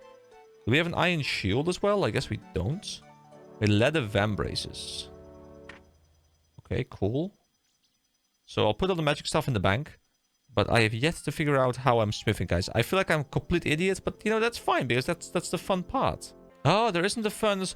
Oh, yeah, the furnace was quite far away. I remember now. So you have to walk all the way over to the furnace over here. Can I also, like, click somewhere and, like, auto path there? I guess I can't, right? Okay, so we leave town. And then after the river, we go north. And then we get to the furnace. In Edgeville. Can I go through here? I guess I'll see. Okay. We're gonna go exploring. See you guys there in a moment. Sorry, workman's gate only. Hello there. I can't stop to talk. I'm guarding this workman's gate. I'm afraid you can't come through here. You need to find another way around. You need 153 kudos to pass through here. With the Varrock Museum. Okay. I mean, the only kudos I know are with... is that running app, Strava, which has like the whole kudos system. But can I would I be able to walk up there? I mean, there's a gate up there as well, but I'm gonna assume that gate 2 is closed. But I guess there's only one way to. Oh wait, oh it's. Hold on. I'm not leaving the correct way. I am. Oh god. Okay, here we go. My map was the other way around. I was not facing north. Is there a way to lock my map? Maybe in the settings, but I would love to lock my map to north. I'm going the wrong way as well, by the way. But I would love to lock it to north. You know what? Now that I'm here anyway, might as well fill up my inventory a little bit. Actually, let me empty the inventory first, then fill it up, and then we're going to look for the smelting thing. Gotta be somewhat efficient about this. Oh, if you click on a skill, I kind of forgot that actually. You can see which things you can mine. So pretty much all the late game stuff besides the Adamentite ore, which is level 70, does require members. Like, you know, T-Salt, F-Salt, Earth Salt, Basalt, Runite ore is normal again. So I guess you can make rune. Oh yeah, dragon is the final tier, isn't it? Or at least it used to be. I'm not sure if that's still the thing. And then equipment, we can use bronze, iron. Okay, so iron you can use from level 1. So I guess it doesn't really bypass gearing too much, which is okay. Members can get mining gloves, which probably help my mining a little bit. Yeah, most of the stuff is members only. So I definitely should treat this as if it's a free trial, and that I should really move over to members when when I do get properly into this, because I'll probably need to. Oh, the bronze axe we can just sell, actually. Can I just drop it? I don't know. I'll put the iron axe up here. And we'll deposit this, and this, and this, and this. And there we go. We need to get rid of this thing, which I think I can just drop. There we go. I can probably sell it, but I can't be bothered. You know what? I will just go, and we'll go mine up our entire inventory, and then we'll look for the smelting place. Alright, so we just hit level 5 with mining, which means that we now have the quest complete, which we can go and hand in. Also, it will automatically swap over to fishing. So that's going to be the third one that I would obviously like to focus on. I have a... Like, in real life, I'm not like particularly tidy. You know, I don't really... Like, I'm not like the cleaning kind of person. Like, it's not like I keep things like disgusting, but I don't have a like desire to clean or anything. But now that I'm playing this game, like, whenever I'm playing a game and I have an inventory, I'm like, I need to have things ordered. I need to see like, okay, I have this amount of that and this amount of that. Like, I'm really getting into the flow. So what I'll probably do is I'll probably do a couple more runs like this, and I'll put them in my bank or something. Like, I'm feeling the leveling. I also want to run back in a little bit. To go and grab the reward. But before I do that, I do want to go and see if we can smelt these down, so I know how exactly I can progress. And as I said, this is kind of how I'm going to start this series. It's going to be quite a lot of me talking, because there's a lot of new stuff going on. But the more and more we go into proper grinding mode, the more and more is going to just be me cutting, like first of all minutes, and then like at some point maybe like hours out of it, because I'll have like a lot of off-screen, off-recording stuff. Anyway, see you guys at the smelting place, which I think I've said like 4 times now. Wait, I found something called the Zenaris Fairy Ring. Hold on. Let me see. What is it? Examine. You have unlocked a new music track forever. I'm not sure if that was to do with this. Better not eat them. I can click it. Become a member and unlock more ways to get around the world. So this is probably like a teleportation system or something, because it's talking about ways to get around the world, which I will obviously look into much later. But yeah, I do remember now that a lot of this game was indeed walking back and forth between profession trainers. Can I... Oh, I can go in here. Nice. I can, right? Yeah, okay, I can. Here we go. Smelt furnace. And so we can select what we want to make. Okay, let's make runite bars. No, I mean I can't. But let's make bronze bars, because I think that's the only thing I can do. Hold on, let me actually go and look at this tab. Smithing. So bronze with bluerite after Knight's Sword quest. Iron has a 50% chance. Oh yeah, that was like a success chance as well, but not for everything. So first of all, let's just make a lot of bronze, because it's the only thing we can make, and we can even look at all of the gear. Like, I kind of... Yeah, I mean, I kind of would have liked to be able to progress through this myself. Like, obviously, right now, we are wearing, like, full iron, which we can only make... Actually, wait, what is it? Chain body and plate legs? Where are the plate legs? Is that not something we can make? But this helmet, iron matte helm. Is it like a medium helm? Iron full helm. Iron medium helm. Yeah. So we can only make that level 18 smithing normally, and I think we're like it's taken away a bit of progression, which I'm not the biggest fan of. Wait, just made 1. I don't want that, so I think I click it again and I do all. Between 1 and 11. Okay, let's pick 11. And then bronze. Will I just continue smelting right now? Yes, and it will even tell me how many bars I'm smelting. Like actions per hour, it's giving me the experience tab up there. This is nice, I can just kind of sit back. So I'm thinking a lot of these overlay things probably are Runelite doing things. Because I think it's a lot of statistics you get from this, like kind of tracking experience progress and stuff. So you kind of know how fast you're leveling up, which on the one hand is kind of good for efficiency, on the other hand, not sure I like it too much because I kind of like the mystery of not really knowing if I'm being efficient, but I guess we'll see. So smithing is now level 2. That actually took quite a while. You can now make bronze maces, but I don't care about that because I got the full iron set. Jagax, that was a bad choice, okay? I see what you're doing. You're trying to help people get into the game a bit more easily. I'm really hoping this is like a one-time thing, and I'm gonna, you know, get past this little bump of iron. And wait, I can make one more. Not smelting. Yes, I know, but I can make one more. Here we go. Now we have all the bars. So now I need to move back over to the anvil, which apparently is not here. Let me verify whether that other one was the closest one. So we go and we click anvil. There is an anvil a little bit closer. There's also an anvil down here. So I guess there's quite a few anvils in Barbarian Village. Because I obviously want to smelt that down now to create something and make our life... Well, not really easier, honestly, because obviously we don't really care about the gear, but I want to level up the smithing, because that was my jam, you know, like mining and smithing, that was my thing. And I don't think I normally say that was my jam, but today we're jamming. Wait, is this the wilderness? Oh, the wildy. Oh, yeah. I have such terrible memories of that place. Yeah, early on it's going to be a lot of me clicking to see where things are, but I guess once I kind of, you know, learn where everything is, it'll be much easier. All right, let's go over to the anvil, and oh, we need a hammer to work the metal with. Wait, did I have a hammer before? I feel like I didn't have a hammer. Hold on, is there an NPC that master smithing tutor? Hello, well met. Are you interested in hearing about the art of smithing? How can I train? Yes. How can I train my smithing? To be able to smith anything, you're going to need one of these beauties. The master smithing tutor gives you a hammer. Thank you very much. I needed that.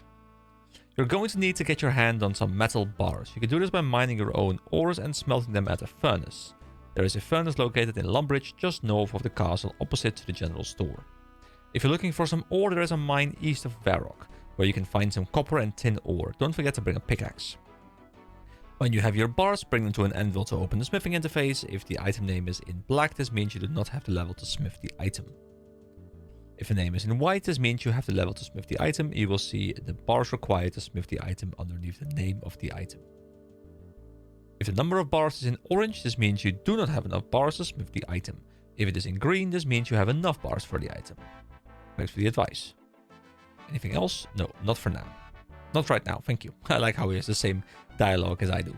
Well, come back anytime you want to know something. Okay, let's click on the anvil again.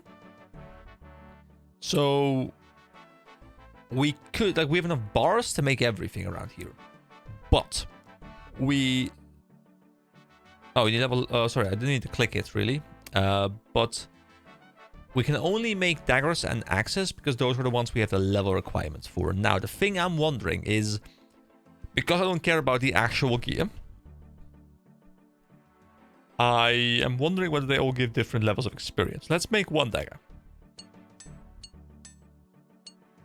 which give me 12 experience and 13.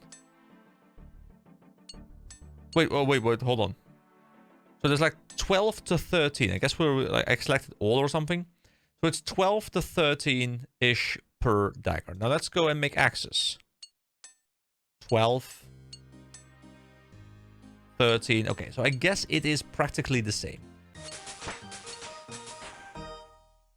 Congratulations, you just advanced the smithing level.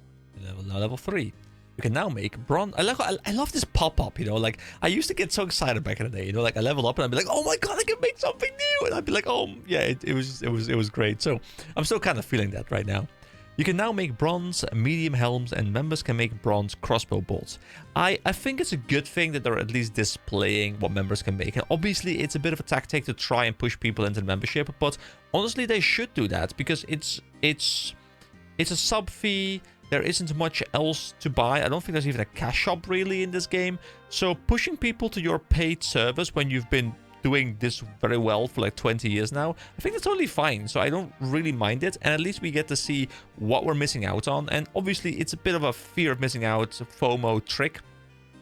But I think it's good that at least they're showcasing us what we're missing, and they're like trying to entice us into the purchase, because I want to be enticed into it as opposed to being forced into it like a lot of other games do. Like they're like, oh, you gotta buy this right now because this bonus and that bonus. No, the game's just telling us like, hey, you can get this thing.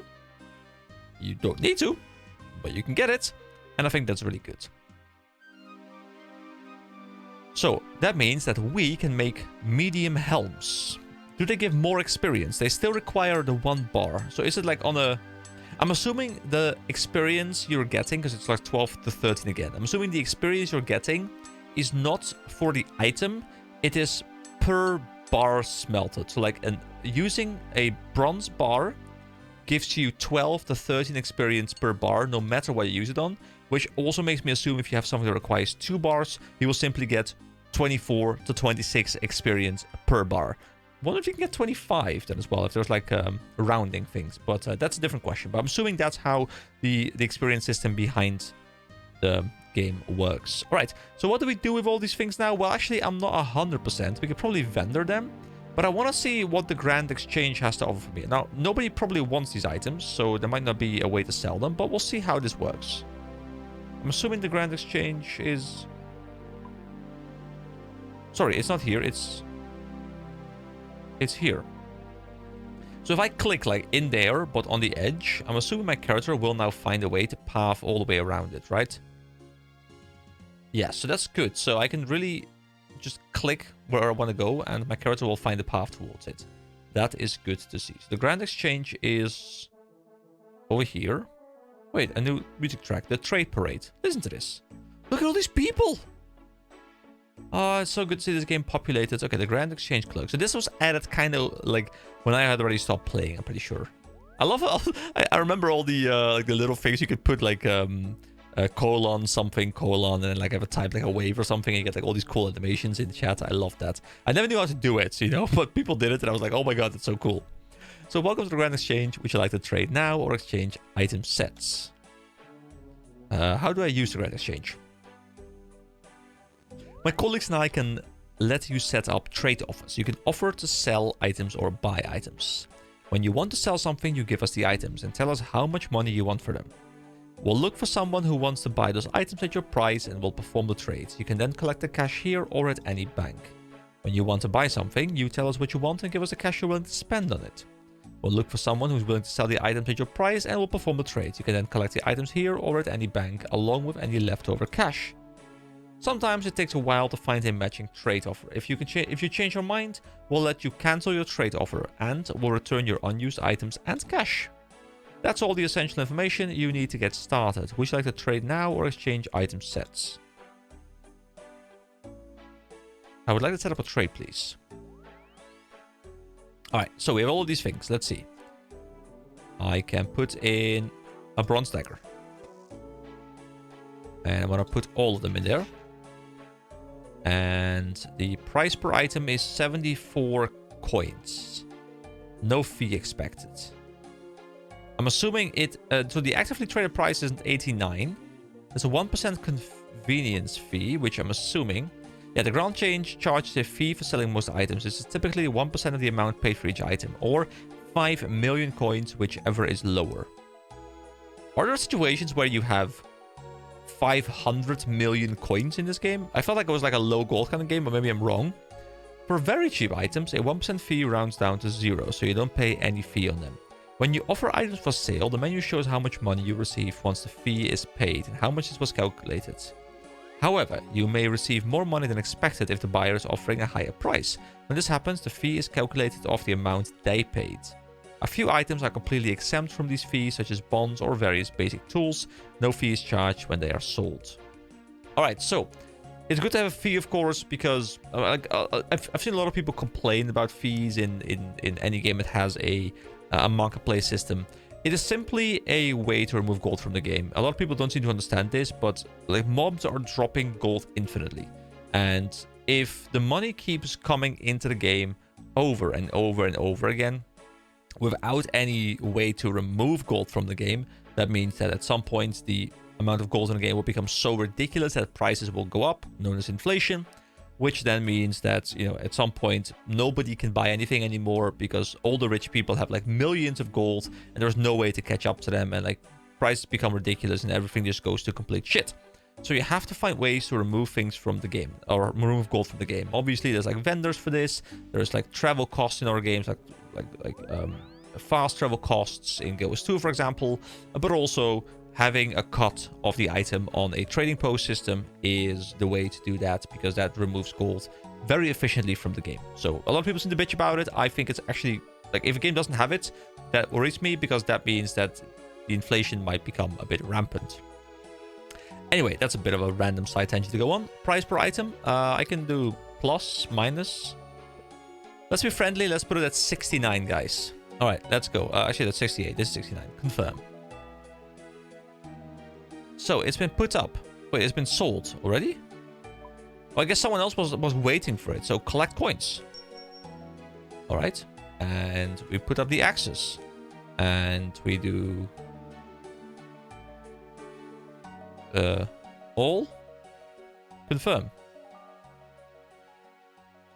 Oh, this one is selling. Nobody has already put an offer up. Okay, that's fine though. What is this? Buy, sell. So I click it. And I do all. And we'll bump this down to 60, you know? We'll be friendly. Confirm. Oh, and it's also been sold. There we go. Wait, oh my god, I already have over 1,000 gold. Now, I don't know if that's much, but that feels like a lot again. I need to keep the hammer around. Alright. I can even look at the history to see what I've sold, how much I've sold it for, how many I've sold. And I wonder if... Yeah, okay, if I open it up, I can still see it. I don't know how long it's going to stay here for. So, view offer. It might stay here forever. I don't know if there's like a limit to it. Anyway, that is a bit of information. We know a bit about the Grand Exchange. We have some gold. Now, I don't think I can lose gold unless I go into like the wilderness, right? I don't think I drop gold on death or anything. So I can just keep it around. It feels weird that it's an item in my inventory, as opposed to like something that is lovely money. That is just like a currency in like a bit of a window. But yeah, before we wrap up the video, I quickly do want to also level up fishing. So I'll go grab my fishing net from the bank. And wait, is there a bank here as well? I think there is. And then we'll go do a little bit of fishing. We'll go hand in those quests. And then we have the 3 starter things done. And that will make me happy. Sounds like a good wrapping up point. All right, I put everything in there except for the small fishing net. That means we can go absolutely ham. So let's see if I can find a fishing spot easily using the map. So I click the map. And I go to fishing spot. There's fishing spots for salmon. But how do I know if I can catch salmon? Do I just go in here? Yeah, so I can't catch... Wait, small net. I need to find a shrimp place. I think I can't do anything else. So I need to find... Ah, lobsters with a cage. I love it. So, oh, equipment. Yeah, so small fishing net, fishing rod, harpoon, fly fishing rod, lobster pot. I can use all of these, but I can't really catch anything except for the shrimp right now. So I need to open up the map, and I need to look for a fishing spot. I need to zoom out a little bit, and I need to find a fishing spot that is not salmon, but one that is anchovies. Right? This is how it works, right? I need to find something that is shrimp. Is there a shrimp spot? Slimy eels. I don't think I can go there. I think this is actually like members or something, if I remember correctly. I'm assuming there's like a fishing spot near the very start. Hold on. What I can do is I can go over here. I can click this. You can find fishing spots by looking at the mini-map and the world map for the fishing icon. You can get a fishing net from the fishing tutor south of Lumbridge Graveyard, which we do have. At level 1 fishing, you are able to catch shrimp. There is a spot you can fish shrimp east of the fishing tutor. Alright. We run back over there. That's fine. We go back to Lumbridge. Actually, no. I think I can teleport. I gotta learn how this works, okay? So we go over to the skills tab, the magic tab. Lumbridge home teleport. What does it require? Oh, we can cast it without any... Yeah, there's no requirement for it. So I just kind of sit down with my book. And we teleport. It's like a half stone. I'm assuming there's like an... Is there actually a cooldown on it? Yeah, another 30 minutes. Okay, so it's a half stone. Really? Alright, so now we move over to the guy up here. Oh, I can smelt here as well. Okay, that's actually really good to know. So the fishing tutor is there, and east would be... I'm assuming it's like a spot somewhere around this coast. Like, I do see spots over there, but I can't hover those and see what they are. There's also, like, the home teleport does have a cooldown over there, which is good to see, so I can actually see how long I need without having to click it. But now, where is the fishing spot? This is a rod. I need a fishing spot. I feel like such an idiot, guys. It's... You know, if you're watching this as someone who is very familiar with the game, like, you must be like, oh my god, how is he not seeing anything? But honestly, it's such a different style of RPG, of MMORPG, that I just haven't played in 20 years, that my brain doesn't see things the same way I see things like a 3D MMO, like a proper modern MMO, where I'm walking around with WASD. So I really have, like, I don't know, figure things out differently, I guess. Let's talk to Adventurer John real quick, and let's go grab the rewards for mining, because it also... As you level up your mining skill, you gain access to better pickaxes that you can use. The better the pickaxe is, the easier it is to gather ores from mines. That is the last of the rewards you currently have earned. Okay. So we do have something in our inventory again, but that's not a biggie. Wait, no, I'm killing a rat. That was not my plan. Sure, you know what? We'll kill the rat. That's our first kill, I think, that we got outside of the training area. Wait, it's east of the fishing tutor, not east of the tutorial guy. Oh, my brain. Okay. See, it was just me being a big dum-dum. So, fishing tutor. Oh, he's all the way down here. Anchovies? No, what I need is there's probably multiple fishing tutors. Fishing tutor. It's the one to the north. Whoa, what did I just click? So you can also open up full screen, which is a bit easier. So once again, we click the fishing tutor. There's only one fishing tutor there, unless there's one up here if I zoom in a bit more. No. What if I zoom out a lot? Fishing tutor. There seems to be only one, but this one also doesn't have shrimp next to him. Where are the shrimp? Am I an idiot? Where are the shrimp? Okay, so I'm clicking the fishing tutor, and I've opened up this map over here. And it showcases that there's literally only one fishing tutor in the game. He's right here. This is the fishing tutor. And to his east, which I'm assuming does not mean in Al Kharid, I should be able to find this. I'm going to walk over there, and I'm supposed to be able to find the shrimp that I need. There is shrimp here, but the map says anchovies, anchovies, I think it is. But there are shrimp. Okay, so the map is wrong. Well, guys, if I'm mistaken somewhere, let me know what I missed there, because I'm assuming the map is correct. But if I can't trust the map, then what can I trust? Anyway, I'm gonna fill the entire inventory with shrimp, and then I'll be back. Oh, you even keep on fishing, so you don't have to keep clicking it. So this is actually really chill AFK farming.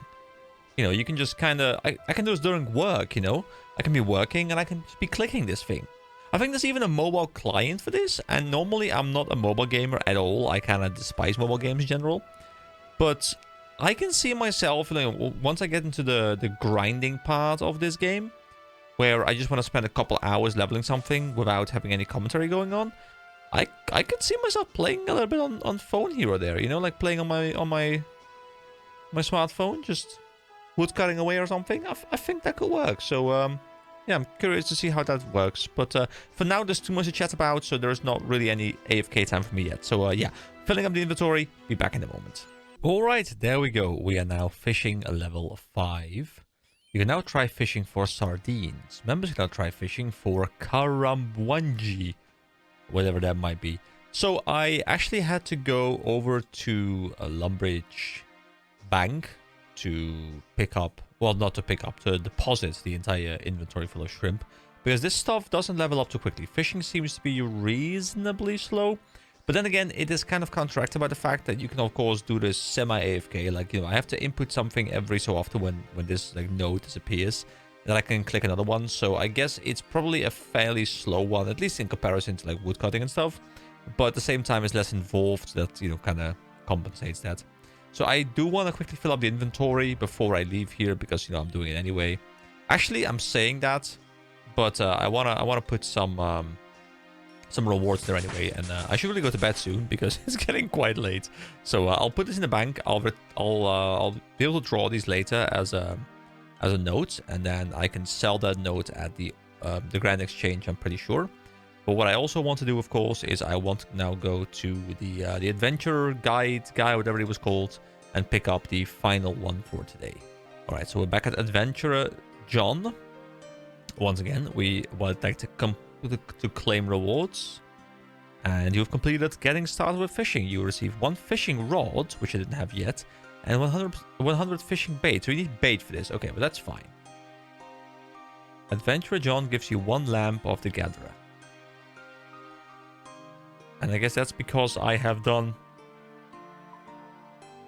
Yeah, the gatherer path is done.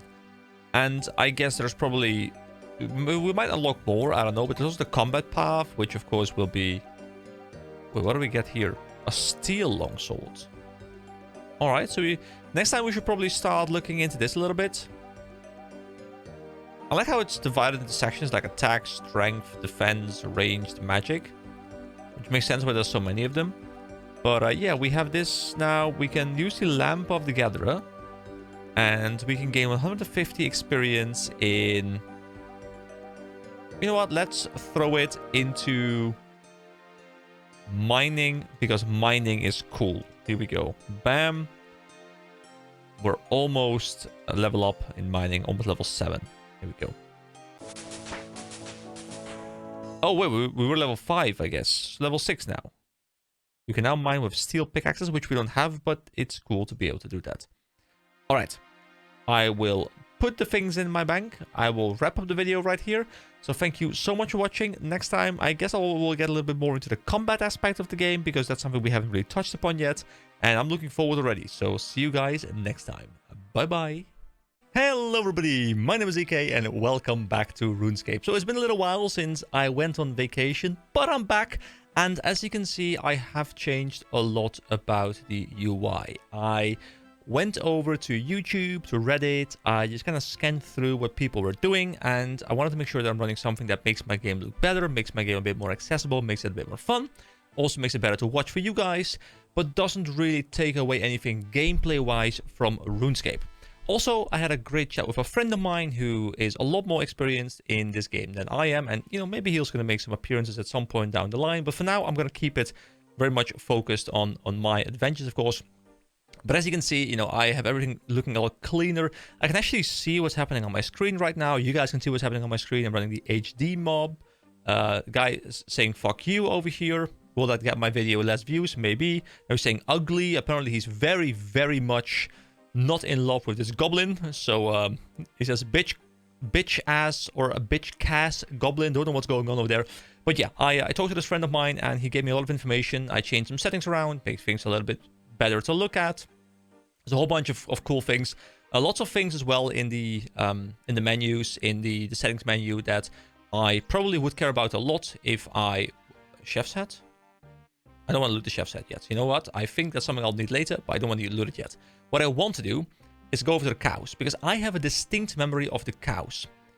And I want to go kill them. So yeah, about the settings, like there's a lot of stuff that is probably like very members focused and also very much focused on endgame stuff that I just don't have an interest in right now. Now, I do distinctly remember standing here as a new player and struggling to even get some kills in. So the plan for today is very much simpler than last time. I don't really want to focus on much skilling. I want to focus on some combat. Now, I don't know how much I'm going to do. I'm just going to stand here for a bit. I'm going to murder some cows. I'm going to get some cow meat. get some cow bones, I presume, and level up my attack, my hit points, and my defense, I suppose.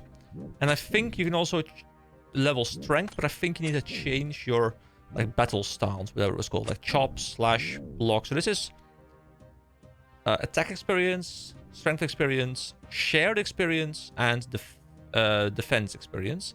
I guess I'll use lunge so that I can level all of them at the same time. It probably is less efficient, I don't know. It's probably spreading the experience across multiple ones, but then again, it is some nice experience, hopefully. So yeah, I'll be back in a bit after I've done a bit of grinding.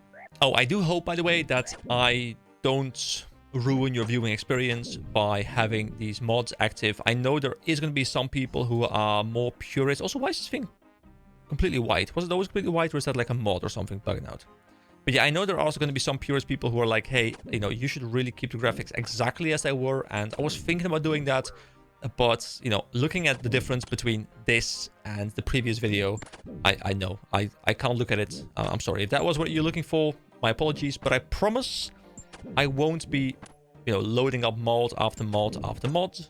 I want to make sure that I experience the game gameplay-wise from a very natural and old school experience. Anyway, back to grinding. Oh, there we go. Attack is level 2. Now, I don't know exactly what it does, but I'm assuming it means that when I use the thing scaling with attack, in this case, chop, I probably deal more damage when I have a higher attack level. Now, I don't know how it works with lunge.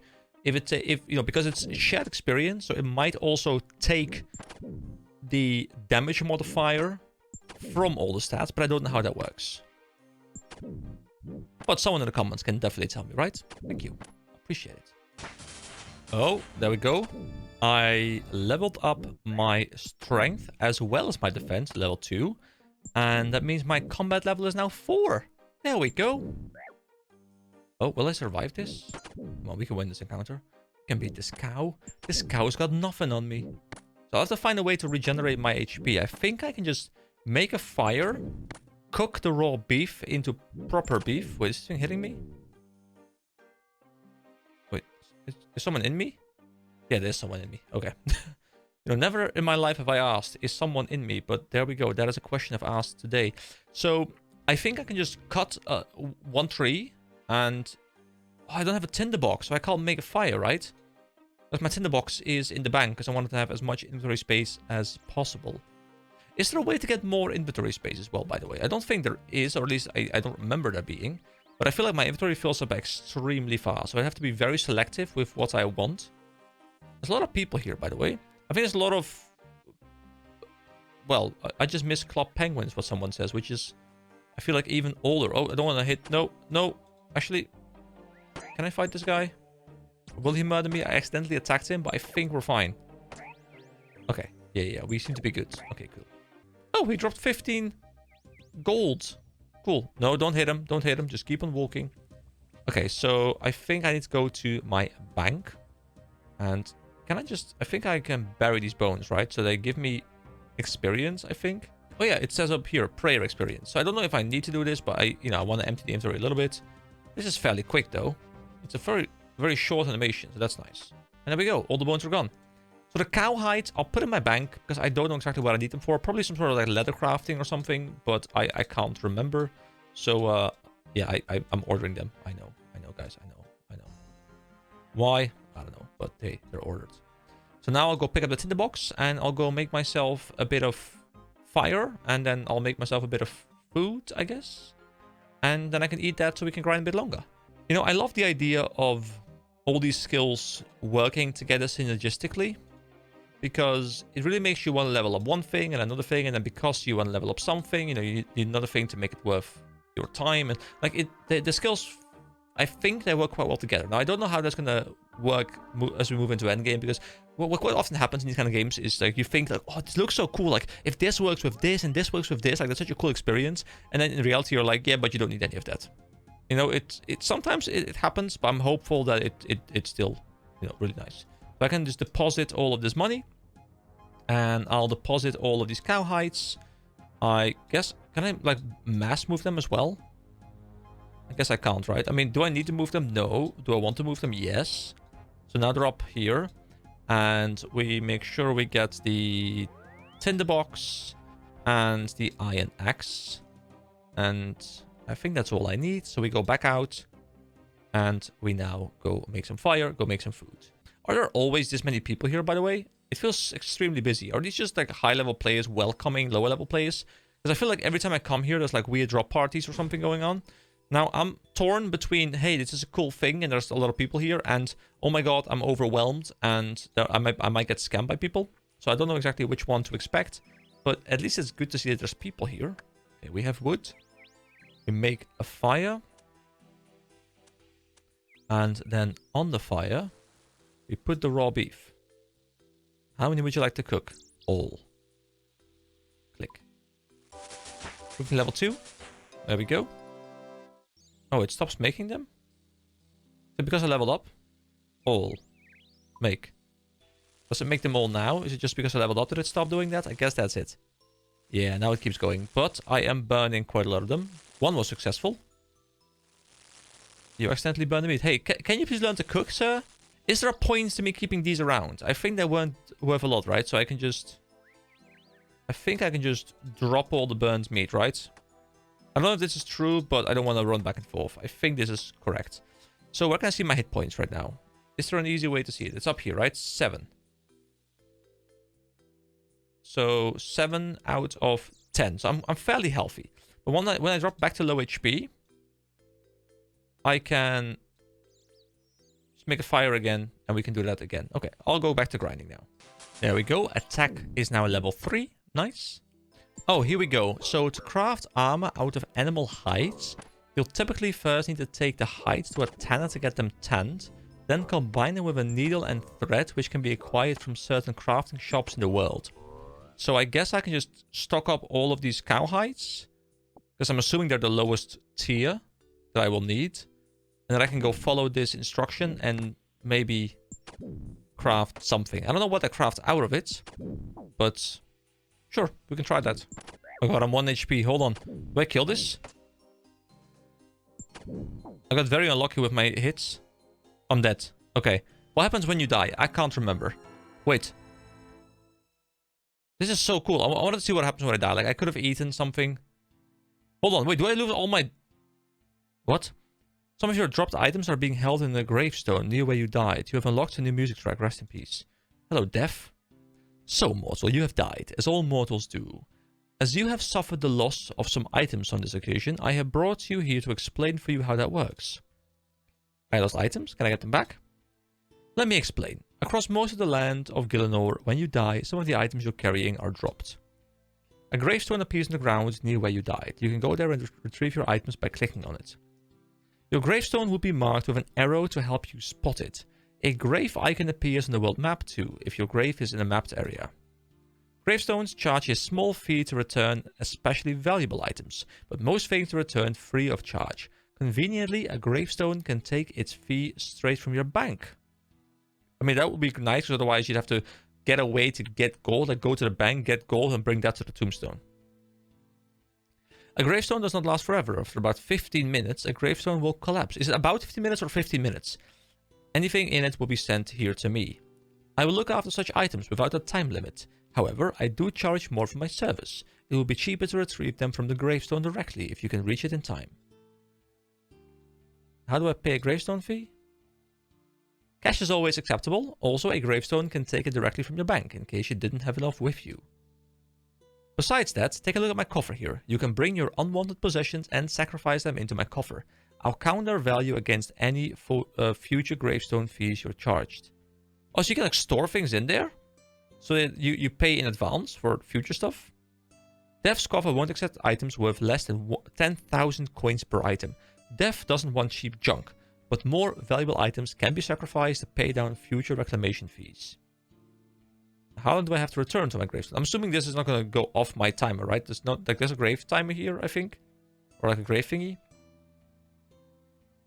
A gravestone lasts for about 15 minutes before it collapses. However, that timer pauses if you become inactive in any case. Have you lost your connection to the world? A timer on your head-up display shows the remaining time before your gravestone will collapse, which I'm assuming is this timer over here. How do I know that what will happen to my items when I die? there is a menu to predict these things for you. Take a look at your worn items side panel. So worn items. View items kept on death. Call follower. Interesting. The items kept on death menu tells you roughly what your items will do when you die, including estimating gravestone fees. I think I'm done here.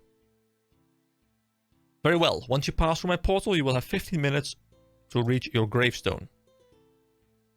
And I guess we go through this portal. This is really cool, by the way. This is a really cool system. I don't remember this being there back in the day, and I think it wasn't back in the day. And yes, it's now time for you guys to spam in the comments how bad I am because I died to cows, okay? But it was in the name of science, I promise you.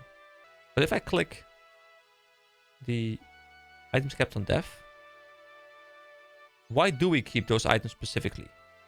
Some of your items are being held in a gravestone. If you die again before collecting them in a place where gravestones are used, your items will usually be added to the same gravestone, with any overflow permanently lost.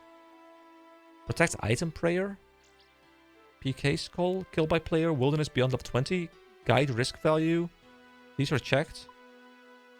You'll protect your 3 most valuable items. Well, I guess my cow hides are very valuable. Anyway, my gravestone is here, so we go to the gravestone. It's good that we learned this early on, though, like how this works, because if this happens much later, it's much more dangerous. Okay, if I were a gravestone, I would be right over there. Take all. And here we go. I guess we re-equip all the armor. And there we go. We're back. Alright. I'm 10 HP again. We go back to hunting. Wait, this is a dairy cow, not a normal cow. Gee, you've never milked a cow before, have you? No, how could you tell? Because you're spilling milk all over the floor. What a waste. You need something to hold the milk. See, I always wonder how the first person to milk a cow figured out you could milk a cow. You know, that guy was a pervert, okay? Just a pervert. Ah, yes, I really should have guessed that one, shouldn't I? You're from the city, aren't you? Try again with an empty bucket. Right, I'll do that. Oh, you can actually milk the cows. I didn't remember that.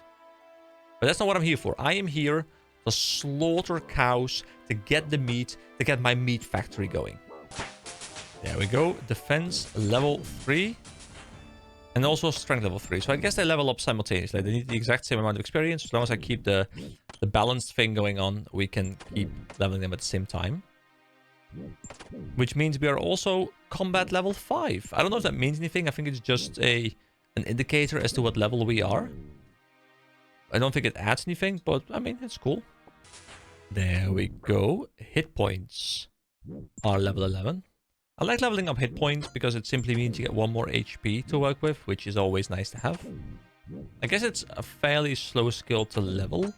Although I guess it's also fairly slow because it starts at 10. So the base requirement is much higher for the first levels relative to the level 1 skills. I like how every time I hit 1, you can see the experience going up in here. I think this is a RuneLite thing, but, you know, it's quite satisfying seeing these numbers, like, float up constantly.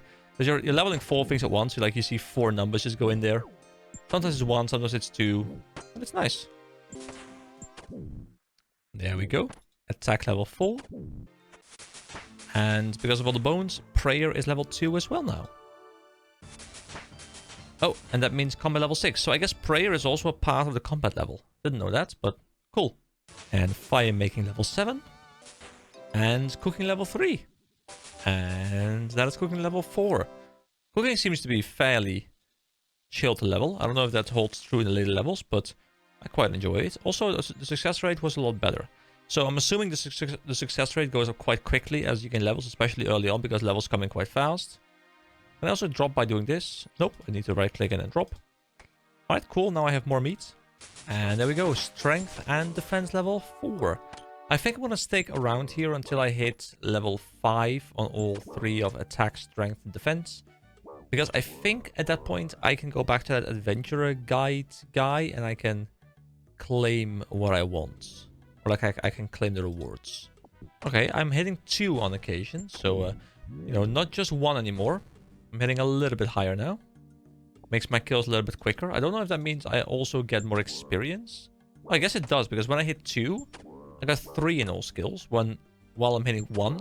I'm only getting like 1 or 2. So I guess the higher you hit, the higher experience you get for the attack as well. So hitting high is very important. So I guess getting better gear is going to massively boost your killing speed, like your hits, which also means you get more experience, provided there are enough monsters, of course, to you know, keep the kills chaining back to back to back. And there we go. That is attack level 5. Oh, you just completed the task getting started with attack. Okay, beautiful. But I think I can do the same thing for both the strength and defense. So let's actually finish that up as well before we leave this area. Oh, there we go. Level 5 on strength and defense. And we become at level 7, which means we can now return. And we have 3 tasks completed, which means I can go pick up loot for 3. So I'll go to the bank. I'll drop off what I have here. I'll cook up these. And I'll see you guys at Adventurer John for our rewards. Cooking level 5. Nice. Oh, we can now cook herring. Okay, nice. Thank you. Good to know. Cooking experience feels incredibly fast, I have to say. Oh, one thing, I don't know if I mentioned it very well, but I am doing some sort of self-imposed Ironman. I mean, I think I mentioned it a bit in the first video, but I just want to quickly reiterate. It means that I am not full Ironman, as in I can trade with other people. I can use the Grand Exchange if I do desire.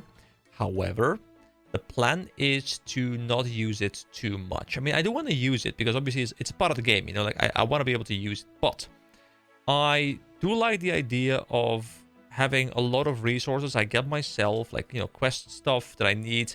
I'll go out of the world, get it myself, you know, like there's a reason why I'm keeping all these cow hides.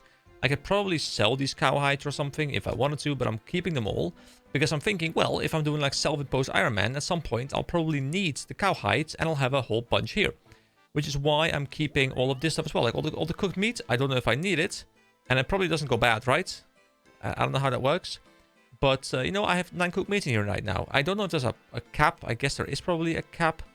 Yeah, non-members capacity is 400. We have 30 items in here right now, and members, we get 400 more. So for now, we have way more than we need, but maybe at some point I'm going to run out. In that case, you know, I'll reorganize things and I'll redetermine if we need stuff. But for now, I'll just keep pushing everything into the bank because maybe we'll need it.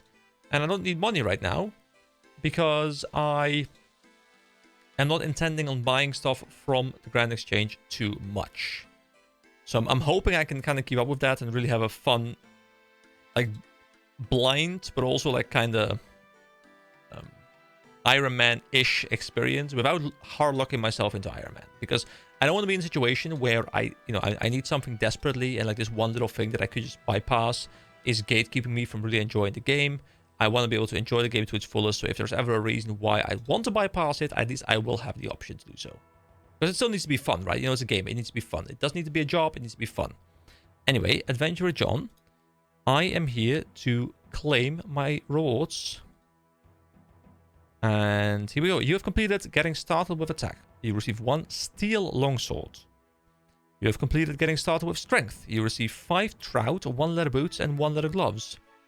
And you've completed getting started with defense. You receive 1 steel medium helm. That is the last of the rewards right now. So let's see what we have. Let's look at the character as well. So we have the... Are they actually better? Hold on. So first of all, the steel helmet. Like I don't like how I can't easily compare, because I can't have them both open at the same time, right? So I need to compare. So can I not see? Hold on. If I just unequip it, can I see the stats? Yes, then I can see the stats. Okay. So when I use the steel medium helm as opposed to the iron medium helm, I get +3 stab defense, +3 slash defense, +3 crush defense. Magic is still like -1, so I guess we become weaker against magic when we're using like physical armor. So there's a bit of a trade-off. And we become 4 more resistant to range damage. So overall, it's just the same thing, but better. We also get attack bonus magic -3. And that explains to me, because I was wondering that. That explains to me why people are running like their mage setups with like the mage hat and like the cloth cape and stuff. Because I guess those give magic bonuses maybe, or at least don't take away your magic damage. So I'm assuming becoming like super tanky and like full dragon armor or whatever the tiers are you take away a lot of magic offensive abilities. So if you want to have that, then you can't really wear the thick plate armor, which is cool. But of course, we are, at least for now, going to be very much a warrior type player. So steel medium helmet, here we go. So this is the difference in looks. It's the same thing, but it's recolored to be a bit more white. And then we have leather boots. Now, do we have boots equipped? We don't have boots equipped. Do we have gloves equipped? We do have gloves equipped. So let's do a bit of a comparison once again. So leather boots is just slash and crush bonus. Here we go. Bam, we have boots. But then we have gloves and vambraces. And we got the gloves just now, I think.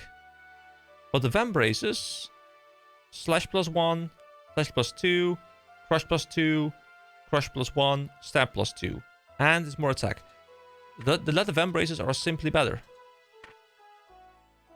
Unless you really care. Oh wait, if I hover them now, I can see the difference. Wait, was I able to say that before as well? I feel like I... Oh! That is not the bonus of the gear itself. That is the bonus relative to the gear I'm currently equipping. Okay, never mind. I'm being an idiot. You guys might have already left comments talking about this to me, but don't worry. I've seen it. Thank you anyway. So, leather vambraces as well. We just put on, because all we lose is 1 crush, and we don't really care about that, I think. There we go. Can I see the difference? A very small difference on my arms. Then we have the steel longsword, which gives us +6 melee strength, +3 stab, and +6 slash, which sounds like a lot. Let's actually turn around a little bit so we can see our weapon change. It's a proper reskin. Nice. It just makes it a bit brighter. It changed the texture, a different color. And I guess we can now sell the previous stuff we had. Like this stuff can be sold. This can be sold. This can be sold. This can be put in the bank, I suppose. Or can we cook it? Weren't we able to just cook trout? Hold on. If I go to here and then cooking. Sorry, that's not cooking. That's fire making. Cooking. And then fish. Cooking. Pie, stews, pizza, cake. Is it meats? No, we can make herring. And we got trout. Trout's level 15 in cooking. Okay, so we put it in our bank because we'll be able to cook it up later if we want to. And these things we can just sell somewhere, I guess. Alright, well, I've decided I want to keep these videos a little bit shorter because I don't want to bomb you guys with hour-long videos over and over again. So I'll be cutting it here, and next time I think I'll be starting the questing system. I'm really looking forward to that. So stay tuned, make sure to press that subscribe button, and I'll see you again next time. Bye-bye! Hello everybody, my name is EK. It's nice and early in the morning. I got myself a coffee, and I'm ready to jump into a bit more RuneScape. So, today, the plan is going to be to start questing. I don't know if it's going to be the entire video, but I want to at least check out the questing system. And what better quest to start off with than the Cook's Assistant? So if I press this button over here, it's the Activity Advisor. It will tell me I can go do Cook's Assistant. And I believe, and correct me if I'm wrong, but I believe that Cook's Assistant is like one of the most iconic new player quests in the game. I think it's like the first quest most people do. It's right in the starter area in Lumbridge Castle. And I'm actually not sure if I've ever done it, because I played this game back in the day, and I was a kid back then. And what I did was, I hardcore went into mining and smithing. I like this little route where I went to Varrock, and then like I mined somewhere. I can't remember exactly what I did, but I just like spent all my time doing that. I did a bit of leveling, like combat leveling as well, of course. I did a bit of like wood cutting and fire making, like all the classics. And I did fishing, because I did the lobster farm in Columbia, I think it was called. But that's to say that I did a lot of things to do with skilling, but I never actually dove in further than that. I never went for the quests. I might have done a couple quests here and there, but you're a kid, you don't want to read stuff, and the quest here definitely required some level of interaction. It wasn't just, hey, go kill 3 boars. They were much more interactive as far as I'm aware. So now is my experience to play through all of these. In the perfect world, I'll do all quests in the game. I don't know if that's feasible. I don't know if I'm going to be able to make that, but I'd like to do as many as I can without getting burnout, okay? So the Cook's Assistant, if I click it, it tells me location Lumbridge. It says help the Lumbridge Castle cook out of his baking a bind. And if I do view journal, I can start this quest by talking to the cook in Lumbridge Castle. I can even do show a map. It says difficulty novice, length very short, It's a quest from 2001, when this game looked very much different, very much worse. No requirements, no recommendations, and storyline is standalone. So it is not part of a quest chain, it's part of, well, just like this individual quest. You can see I am right where the pointer wants me to go. So, let's talk to the cook. What am I to do? What's wrong? Oh dear, oh dear, oh dear. I am in a terrible, terrible mess. It's the Duke's birthday today, and I should be making him a lovely big birthday cake. I've forgotten to buy the ingredients. I'll never get them in time now. He'll sack me. What will I do? I have 4 children and a goat to look after. Would you help me? Please? The guy's got a goat. We gotta help him. I mean, children as well, but the goat specifically. Yes. Yes, I will help you. Oh, thank you, thank you. I need milk, an egg, and flour. I'd be very grateful if you can get them for me. So milk, egg, and flour. Alright. So where do I find these ingredients then? Where do I find some flour? There is a mill fairly close. Go north and then west. Mill Lane...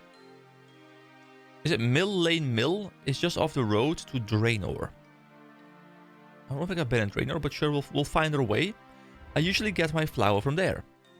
Talk to Millie. I think this is an M, right? She'll help. She's a lovely girl and a fine miller. Make sure you take a pot with you for the flour though. There should be one on the table here.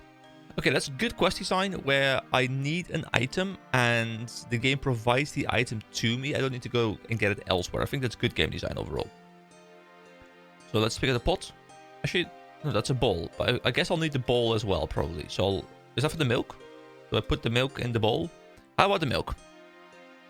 There is a cattle field on the other side of the river. I mean, we've already seen the cows, so I'm pretty sure I know where I can get it. Just across the river from Groat's farm. Talk to Gilly Groats. She looks after the dairy cows. She'll tell you everything you need to know about milking cows. You need an empty bucket for the milk itself. The general store just north of the castle will sell you one, just for a couple coins. A bucket? Oh, okay, we need to go grab a bucket. So the thing that I just mentioned of them providing everything to us, that's not entirely true, but at least it's pointing us in the right direction. And the general store is just north of the castle, so we should be able to find it quite easily. And eggs? Where are they found? I normally get my eggs from the Groat farm on the other side of the river. But any chicken should lay eggs. Okay, just kill some chickens, I guess. I've got all the information I need. Thanks. Alright, you started a new quest, Cook's Assistant. Now, I do want to know what the quest interface looks like. So if I now go over to... Is it under here? Cook's Assistant. If I click it? It's the Duke of Lumbridge's birthday and I have to help his cook make him a birthday cake. To do this, I need to bring him the following ingredients. I need to find a bucket of milk. There's a cattle field east of Lumbridge. I should make sure I take an empty bucket with me. I need to find a pot of flour. There's a mill found northwest of Lumbridge. I should take an empty pot with me. I need to find an egg. The cook normally gets his eggs from the Groat's farm, found just to the west of the cattle field. I like how we have this diary kind of thing, but I also quite like that it's in first person. You know, it's showing us like we had an interaction with another NPC who's talking about his things from his perspective, and at the same time, like it's kind of like, you know, we're chatting with him and, you know, we're writing down, okay, so he says this, you know, I need to go get this, need to go get this. Like, I like how it's written from our character's point of view. I think that works quite well. So there is a pot and a bowl that we got. I don't know what I need a bowl for. I needed a pot for something, but, you know, I might as well go get the bucket as well. So I need to go to the general store. Now, I don't know exactly which one the general store is, but it's to the north. And I think there's a... Look north. There we go. So to the north of the castle. Would that be directly north from the castle?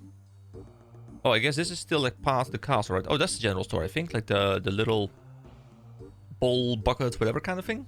Oh, wait, I don't have any cash on me, do I? No, I don't. It's all in my bank. But this is the shopkeeper. I mean, the bank is very close, so I can go back and forth. And we do need... Okay, so there's a lot of things we can get, but we do need a bucket, which goes for 2 gold coins and An interesting thing here is, yesterday I talked about this friend who helped me set up some of my settings and explained some basic things to me that I kind of wanted to know about. Nothing too in detail, because I still want to explore everything myself, of course. But he mentioned to me that the store has a finite stock. And if a person were to purchase the entire stock, nobody else can buy it for that moment of time. Now, obviously, it will restock, and I'm assuming restocking is done automatically, maybe at a set rate or maybe at a random rate. But yeah, you could technically be very annoying and go here and just buy up everything so a new player wouldn't be able to buy anything. Which, I don't know why you would want to do that, but some people are jerks, so it might happen. Guys, I quite like the music here. Oh, and now it's over. Well, unfortunate. Anyway, I want to go pick up the bucket. Okay, this is different music. So I buy one. There we go. And now I go over to the milk cows and chickens, and I get the things that I need. And I'm curious to see how the quest log updates to reflect my progress. It doesn't tell me where I can get them though. So I would still, you know, in a non-internet world or like a non-information loaded wiki page world, I would still have to go to the NPC or back to the NPC. And I would have to ask him, oh, hey, where was it again? And this is the perfect kind of game, honestly, where it's kind of fun, I think, maybe to keep like a notebook or something. Like you open up a quest and you start writing down where the things are if you don't know where they are. Because, you know, you can go online and that's fun. But I'm kind of tempted to maybe just like grab a notebook. Maybe like digital. Actually, you know, I think it's more fun to do it, you know, physically, right? You have a physical notebook here.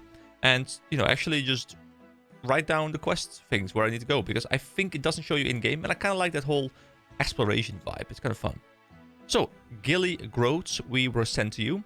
Hello, I am Gilly the milkmaid. What can I do for you? Well, who are you? My name's Gilly Groats. My father is a farmer and I milk the cows for him. Do you have any buckets of milk spare? I'm afraid not. We need all the milk to sell to the market. But you can milk the cow yourself if you need the milk. I mean, that sounds a bit weird. The fact that we just get to milk their cows. I mean, don't they want the milk from their cows to be able to sell?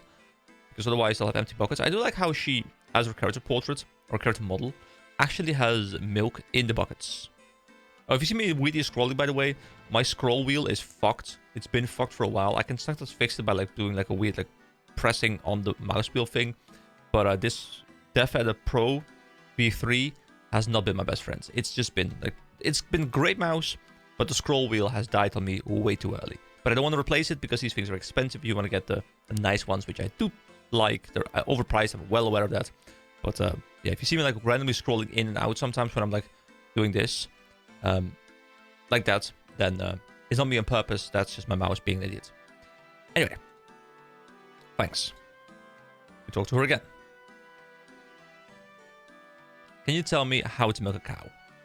So, how do you get milk from a cow then? It's very easy. First, you need an empty bucket to hold the milk, which we do have. Then find a dairy cow to milk. You can't milk just any cow.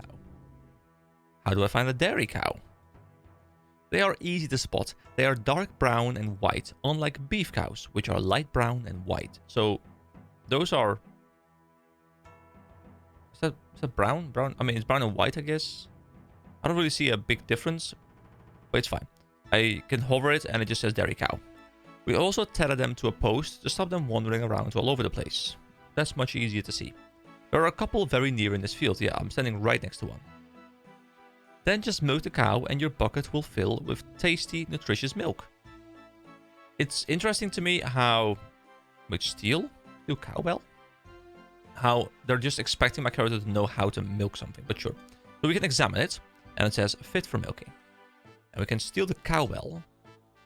You need to have started the Cold War quest to attempt this. Alright. Don't know if that's a free quest or not, but interesting. Let's see. Let's zoom in a little bit. And let's milk the cow. Ah, yes. Get right up in there. Ah, yes. Fondle that cow. Sorry. Did I say that out loud? Yes, I did. Alright. We have a bucket of milk. We can examine it. And it says it's a bucket of milk. Very easy. So, next up, it told us about the chickens. And I do know there's a chicken farm thingy right over here. So if I click inside like this, for example, it doesn't actually path here, I think, because I need to manually open up a gate. Which maybe I can't. Oh, I can. So I guess if something is closed, I need to manually open up the door because the auto pathing won't go there. There are ducks here, but I want to go over to the chickens. And I want to attack the chickens, I think. So I'm assuming they drop the eggs, or do they... Oh, feathers. What do you need feathers again for? I feel like I found feathers at some point. We get raw chicken as well. And we can get the bones.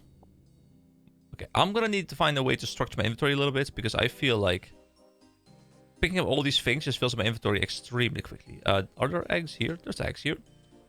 There we go, we get an egg. For now, I won't commit to any more killing. And now I need one more thing. I need the flour, right? And I have the pot for it. But where do I get the flour again? It's at something on the way to Draenor, right? So open up the map. Draenor village is over here.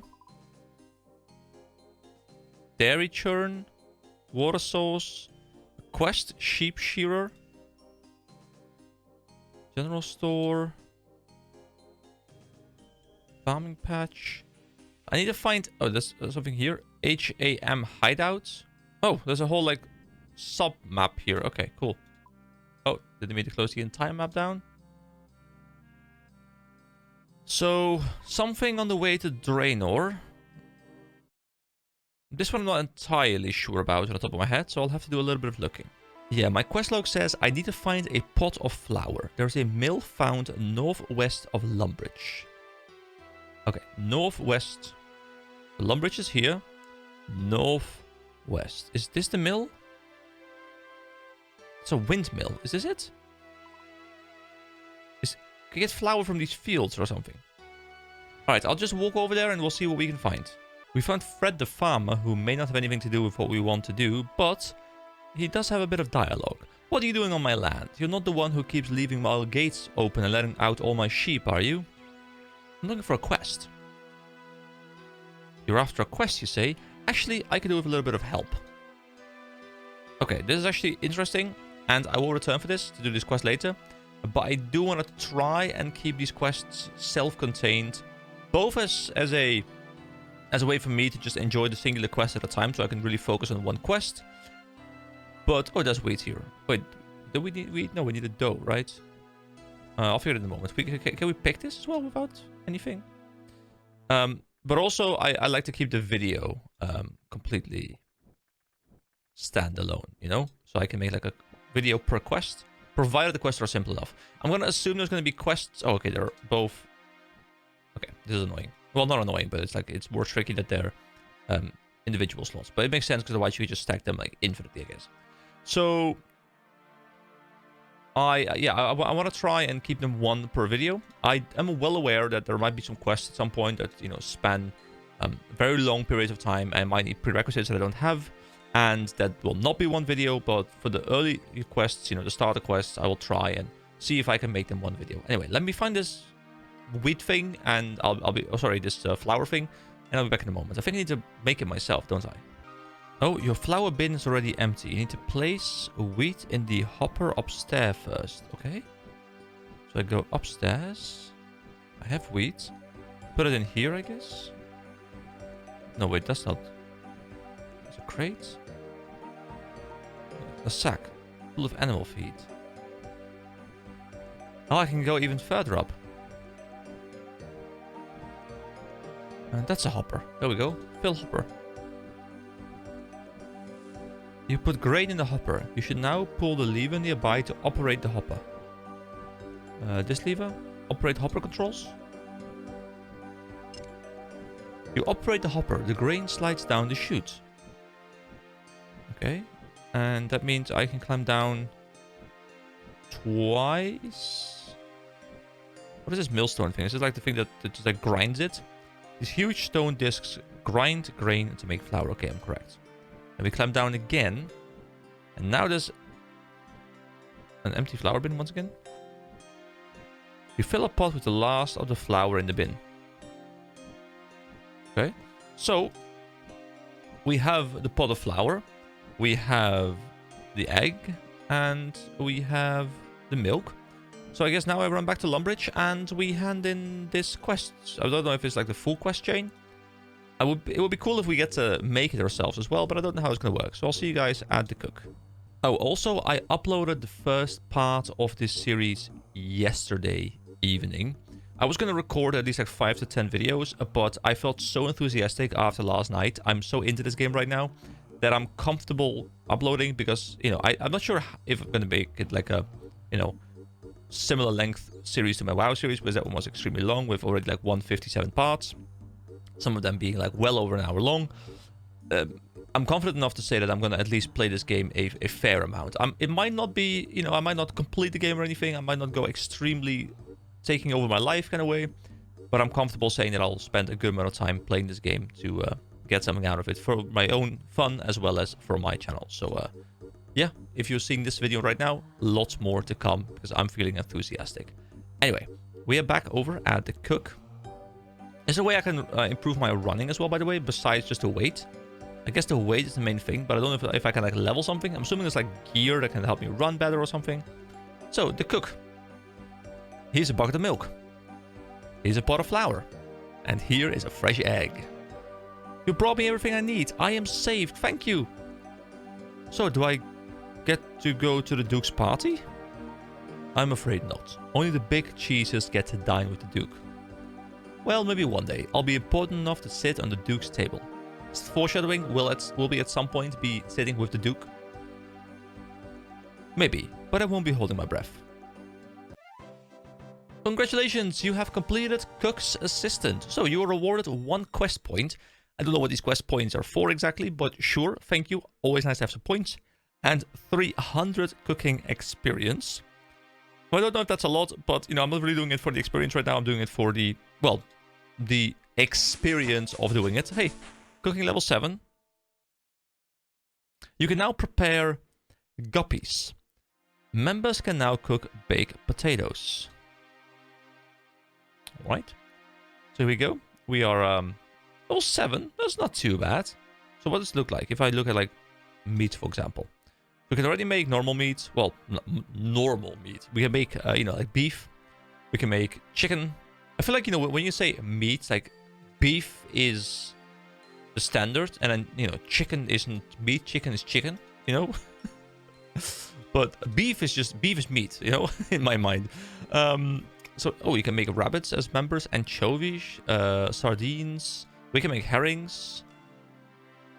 And then the next one up, I guess, is going to be trout at 15. Members can make so many more things like spiders and roasted rabbits and lean snails and cods. And yeah, I'll definitely turn member at some point. I'll just see how long it feels comfortable to play non-member and then also both of the member. I've heard that members have like a lot of ways to kind of not really bypass progression, but speed up progression. And I kind of don't want that. So it's not like I'm forced to do those things, but there's like a lot of ways you can level up much faster as a member, I believe. And I'm totally fine just playing it slow and having a fun time as a free-to-play player and then moving into member later. Because then I can also appreciate the member part a lot more when I know what I'm, you know, missing out on now. Anyway, I want to keep these self-contained as I mentioned. So this one will probably be fairly short. But I'll keep on going immediately and do some other fun things. So I'll see you guys next time. Have a wonderful day. Bye-bye. Hello, everybody. Yes, my character is waving at you as well. Hello, everybody. Welcome back. So, last time we did Cook's Assistant, which was a very short video. I mean, I don't know how long it's going to be in the actual video, but probably like 15 minutes or something, which is nice and short and definitely not something I do on my channel too often, but you know, I don't want all of these to be hours and hours and hours. This guy wants to trade with me, and I do not want to trade with him. This guy wants to just give me something, probably. I'm not quite sure, but I don't want to bypass it. Like, many people have tried to trade me, and I don't know if it's been because they want to scam me, which, I mean, how do you scam me? I don't have any money. So I'm going to assume, because it's not that, it's going to be, hey, they're giving things away to people so that I can, you know, speed up their progression, having potentially more fun in their point of view. But to me personally, if there's one thing that ruins an MMO for me, kind of any RPG, but specifically an MMO, it's if the early game is trivialized because I am gifted by either the game or by other players if I'm gifted any sort of quicker progression. Now, that's not to say that it's totally annoying. You know, in some games like Guild Wars 2, for example, which has been my main MMO for quite some time, I will give bags, like bigger bags, to new players. But that's just convenient, because otherwise they're going to be struggling with their bags the entire time, and like it's a big mess. So, you know, that just kind of allows you to play the game a bit more. But if someone comes over here and is like, hey, you know, have 100k or whatever amount of money, and, you know, have this great gear that you can use at low levels, like, it just completely trivializes it. And I don't even mean that it's the biggest problem that I will have better gear and the content becomes easier. That's not even the biggest problem, although that's also a problem. One of the biggest problems, in my opinion, is, and this happens a lot in free-to-play MMOs, where you're gifted things to, you know, stay online and like you trivialize the entire early game, is if you gift someone gear that is better than what they would have had otherwise, all the gear drops suddenly are no longer relevant, right? Like if I'm playing, wait, sandwich delivery for EK? What is this? You look hungry to me. I tell you what, have a square sandwich on me.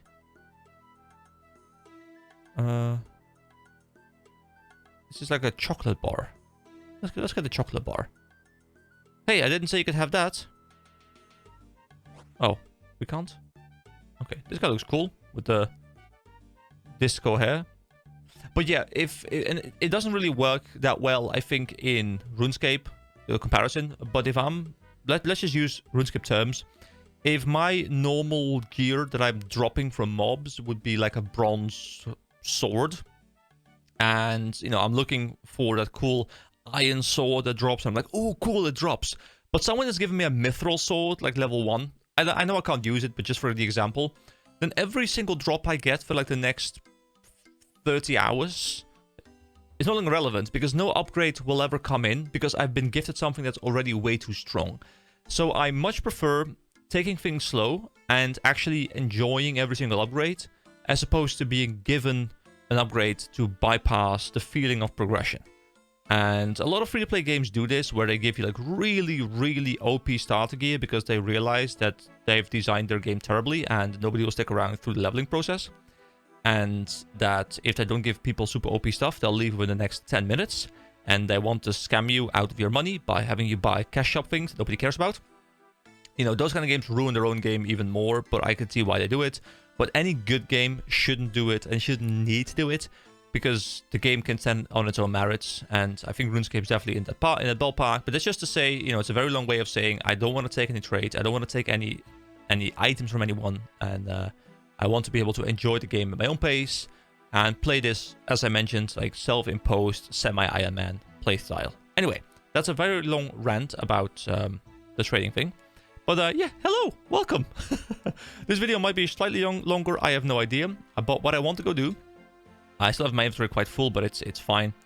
I want to go and just look at this list. So we have the activity advisor.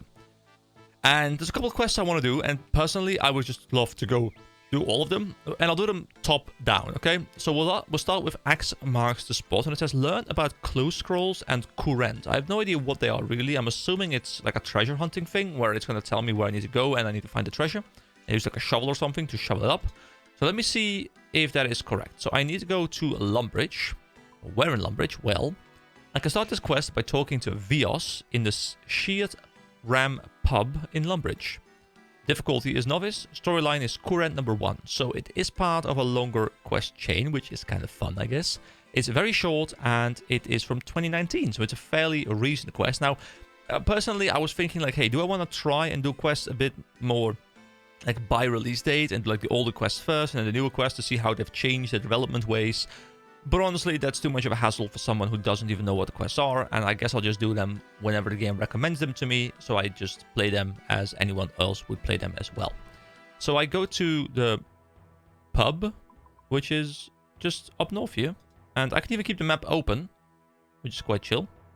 And I go in here and I go pick up this quest, X marks the spot. So hello, hello, hello. Oh, this guy looks quite intimidating. He's like an ancient mage. Hello there. Who are you? The name's Vios. I am a treasure hunter from the wondrous kingdom of Great Kurent. Great Kurent? Where's that? across the sea to the far west. It is truly a magnificent place. Interesting, so what brings you to Lumbridge? I am here on a bit of a hunt. The hunt for treasure. Back in my home of Great Courant, I came across a scroll. I believe it will lead me to something of great value. Alas, I've hit a bit of a blocker. The scroll has led me here, but as I don't really know the area, I am not sure what to do next. I mean, to be fair, I don't know the area either, so we might be in a pickle together now. You've come to the wrong person, okay? Can I help? Maybe you can. You probably know this area better than I do. You might be able to work the scroll out. I'll be able to reward you if you help. Sure. Sounds good. What should I do? Take this scroll. It should lead you to the treasure I seek. Wow, that was like a long pause for no apparent reason. There was not a dot there at the end. Once you found it, meet me at my ship. It's docked at the northernmost pier in Port Sarim. Rios has given you a scroll. Awesome. Anything else I should know? You'll probably want a spade. The brain is too big. I find they're pretty much always needed when it comes to hunting treasure. Check the general store if you don't have one. I was going to do that before this quest, but I was thinking maybe it's going to give me one. I'll be sticking around here a little longer before heading back to my ship. If you need any extra guidance with anything, just let me know and I'll see what I can do. Tell me more about Great Courant. Great Courant is a magnificent kingdom comprising of 5 cities. They are the cities of... Hold on, like the font makes it difficult to see. Is it Arceus? Arceus? Is it Pokemon Arceus? Lovakenji? Shizen, Piscalius, and Cosidius. I'm having trouble sometimes like differentiating like the K and the P and the M and the U and so many other things. It's quite a difficult font to read. Each city is ruled by one of the 5 houses of Courant. At one time, the kingdom as a whole was ruled over by a king or queen that the 5 houses answered to. However, since the last king died 20 years ago, the kingdom has instead been ruled by the Courant Council. Sounds like a fascinating place. Anyway, I'd better get started with this treasure hunt. Good luck. Thank you. I'm curious to see if this is actually a place that we can visit in-game. Wait, there's also Arthur the Clue Hunter. Who's this? What can I do for you? So, beginner clues, advanced clues, types of clues, goggle gaining, and veseled clue scrolls. Beginner clue. What are beginner clues? Arthur's eyes light up. Beginner clues are the lowest tier of clue scrolls and as such only require a couple steps to solve. Beginner clues are gained through various activities. These activities are as follows. Slaying monsters for a chance at a clue being dropped. I hear goblins are sneaky, maybe they have some clue scrolls on them ripe for the taking. Maybe someone left one in a cow field, who knows where you could obtain them. Beginner clues have also been known to be left in geodes while mining, as well as sometimes in bottles that you may fish up from time to time and from nests which fall out of trees. So you can get it from pretty much any gathering activity as well as any combat activity, although this is a much rarer occurrence.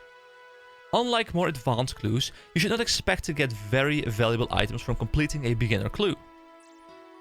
Okay, we'll look at more into this later. I definitely want to keep the I want to keep the information that I'm getting kind of self-contained. Okay, so last time we learned about some cooking stuff, some questing stuff. We know about clues and stuff. There is something here, but until I get something like a drop, I won't be looking into it too much more. But right now, of course, I need to go to the general store, which is located right up north over here. Now we go pick up a spade. I said shovel, but I guess spade is a different word for it. So we go in here. We go over to the shopkeeper. We buy a spade. How much is it? 3 coins. Can I afford that? Yes, I can. This guy has burnt chicken for sale. Can we sell things to him as well? Oh, we can. Here we go. I've sold all my grain. I got nothing for it. I had 9 and 8. Didn't I have 9 and 8 just now as well? I don't know. Anyway, here, have my grain. Have fun with it. We buy 1 spade. And we click on the treasure scroll. So. Oh no, cryptic clue. Wait, is this something from an add-on that I don't want to see? I'm not sure I want this. I might look to disable this later. Within the town of Lumbridge lives... Let's see if I was able to figure this out. Within the town of Lumbridge lives a man named Bob. He walks out of his door and takes 1 step east, 7 steps north, and 5 steps west, and 1 step south. Once he arrives, he digs a hole and buries his treasure. There's an arrow here. Is this like an add-on? Is it something? Hold on. Wait. Is it supposed to be here? Or am I literally being guided as to exactly where the treasure is? Just, dude, no, dude. However, okay, hear me out. I don't like this from a general point of view. However, how was I supposed to know where Bob is? Was I supposed to find Bob? Is Bob in one of these houses? Bob. So Bob is here. Okay, so let's break this down real quick, okay? So he walks out of his door and takes 1 step east. East is here. 1 step east, okay? Then he takes 7 steps north. Okay. So 1, 2, 3, 4, 5, 6, 7. Whoa! No. Well, you know, sometimes you just, you know, you're walking and you have to go stab a woman. It's just, that's just the way of life, you know? Like, sometimes the women are just there to be stabbed. It's part of life. Anyway, let's quickly kill this random woman. Why are we killing random women on the street here?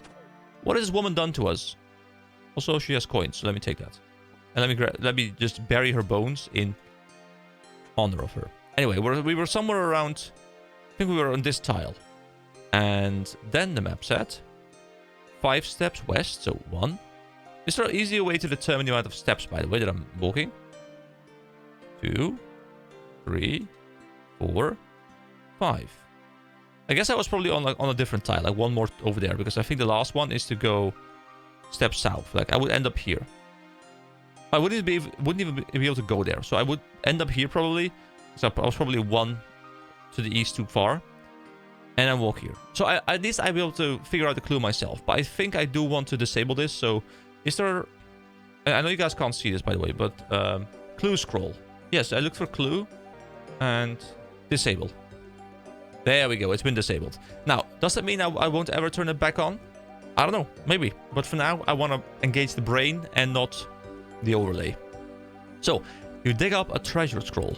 Wait, this map clue again? I mean, the map clue are... Like, the clues are fine. I think, maybe. Actually, is it fine? So, this is the castle, right? We're looking at the castle. And it's behind the castle, I think. And what does the clue say? Click the clue scroll along the edge of your world map to see your destination. What? The clue scroll?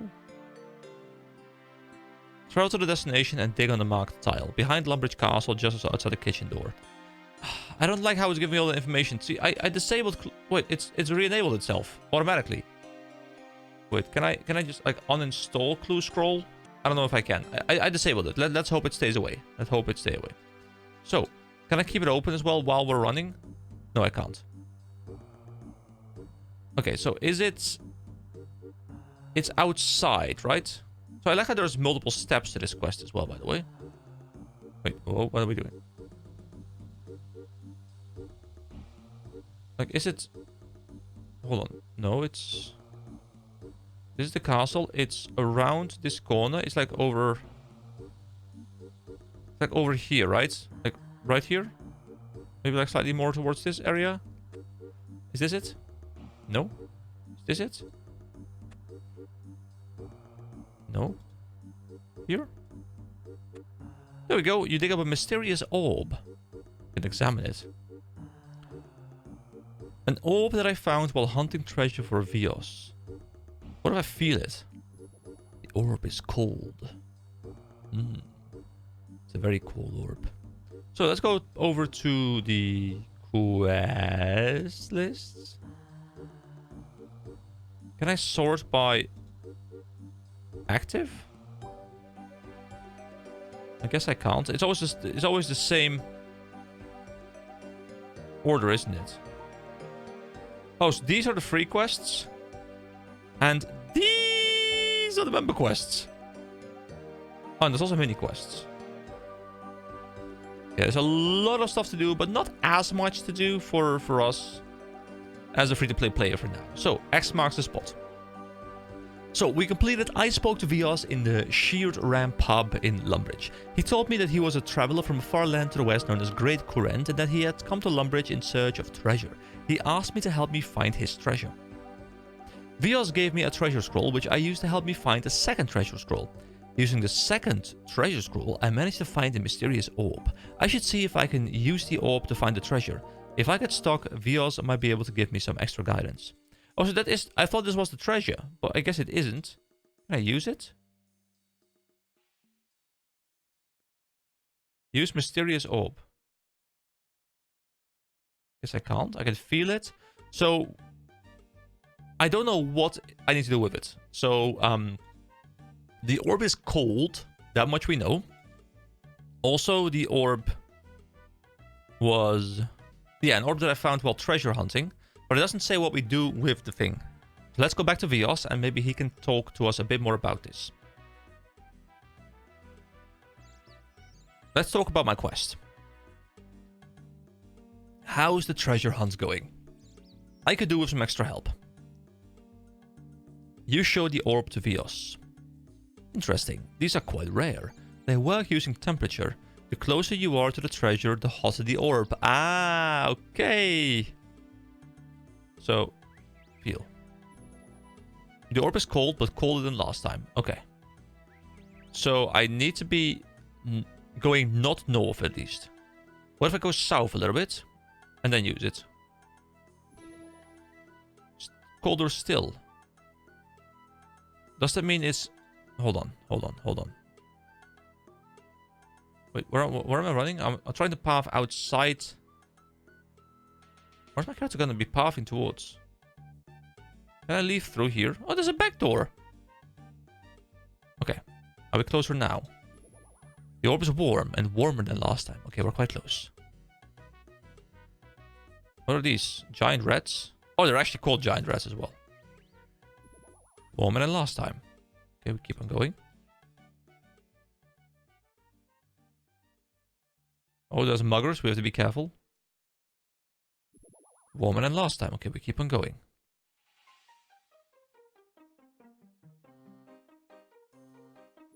Warmer than last time.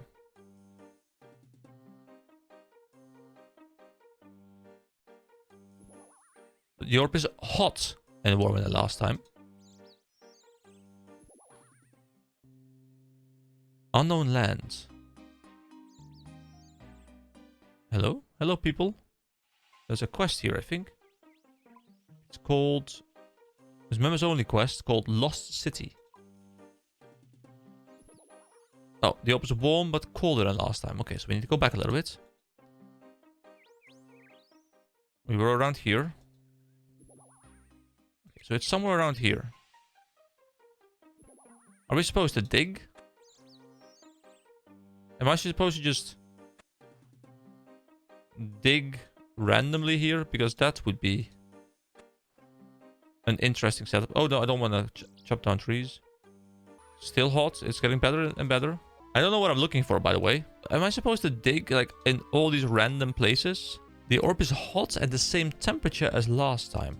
At this point, I'm just gonna go tile by tile, really.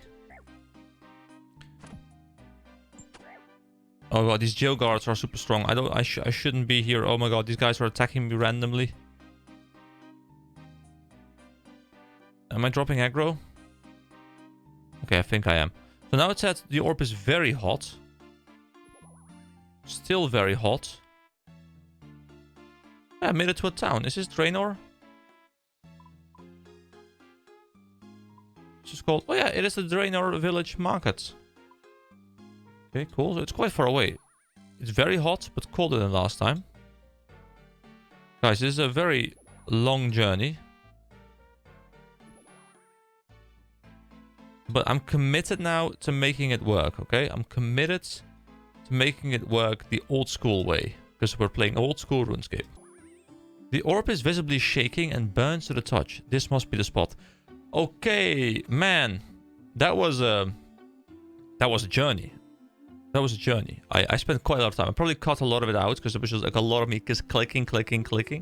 But it worked. So incredibly hot is very close. I didn't know that. I thought like hot is already close, but there's hot, very hot, and incredibly hot. So we get a treasure scroll again. The cipher reveals where to dig next. Oh, what? S Bezops. Hold on, let me put this in the notepad because it's easier to read and then like think about it for a bit. All right, so we have Esbobskihekufo. Is this an anagram? What does this cipher mean? Oh my... Okay, so this quest is engaging the brain in more ways than I expected. Guys, it's early in the morning. I'm drinking my second coffee here, okay? Like... Well, I mean, it's not early in the morning. It's like almost 10 o'clock right now. But the cipher reveals something. Okay, I'll have to really think about this for a little bit. Like, what I'm thinking is that it's a cipher of some sort. But ciphers can be used in many different ways. It can be an anagram. But the thing is with the anagram, if it is, then you would think that after every space is an individual word that is just reordered. But KJH doesn't make any word in any order as far as I'm aware. And the same kind of goes for KFO, unless you want to write fuck with FOQ or something. So that doesn't work. So that logic doesn't work. So that means that there's two options. There's the option that the letters are all mixed up, and like the letters from the second and third word can also go into the first word, or it's an anagram in a different sense where it's like every letter has a different meaning, and you know, if you shift all of them like up one or down one, for example, you can find something. So I'm gonna try and just type it out for myself and see if I can find something cool. Oh, I'm excited. I'm excited. So I would have shared this process, but it took me much longer than I would like to really admit. Because I don't know if you guys have this as well, but if I want to see where something is in the alphabet, I need to, like, it's just something that I just do, okay? I need to, like, sing, well, not really sing, but I need to, like, say, like, the alphabet, like, rhyme in my head to be able to figure out which letter is before that. Like, you use them every single day. But, you know, I have to go like A, B, C, D, and, you know, you gotta go like through it. And it's like, oh, wait, that one's there, so that one is before that. Obviously, with like very simple ones, like the E, I know the D is before it, and the F is after it. But like the later ones, like I know the S and the T and the R are like close, I think. But I need to kind of like say it in my head to be able to get there. So it took me much longer. But I was really excited because the first four were Dre. And I was like, Dre, Draenor, and then it was Draenor. Then it's Pig, then it's Pen. So we have to go to the Draenor Pig Pen. And there's our next treasure. Oh, dude. I'm having so much fun. This is great. So, you know, this would have been taken away from me. If I had used the add-on, this would have been taken away from me. I would have just been pointed somewhere. No, I want to be able to use my brain, okay? My brain is active. My brain is going. So, let's see. What map? The pig pen. Where is it doing the pig pen? I guess I can't see it from here. Okay, I'll have to go do a little bit of exploring, find some pigs, and I'll see you guys in a moment. If I were a pig, where would I be? Oh, there's pigs. There's piggies. Okay. What's that? Underworld tunnel? Is that like a transport thing? Okay, we're here. So just dig. Oh, there you go. You dig up an ancient casket. As you do, you hear a faint whispering. You can't make out what it says though. Must have been the wind. Anyway, this must be the treasure that Vios is after.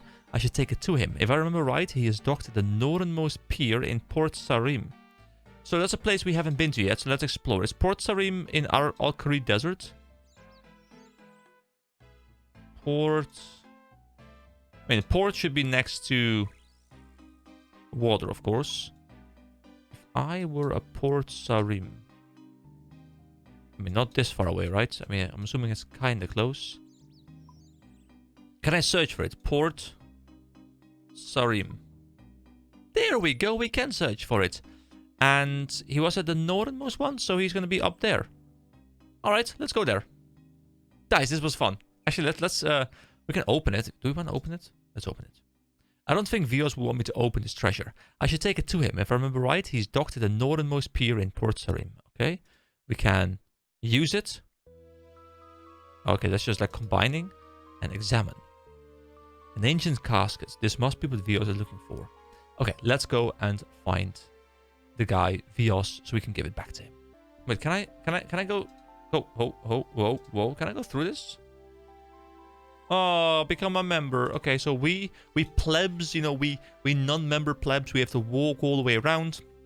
Meanwhile, the members get to enjoy fast travel through a wall.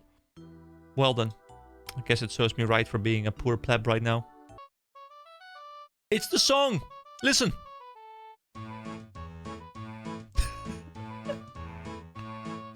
I don't know what the song is really, but is this sea shanty? It's like such a classic, iconic song. It's great. Hello, Vios. We're back. Hello there. Hello.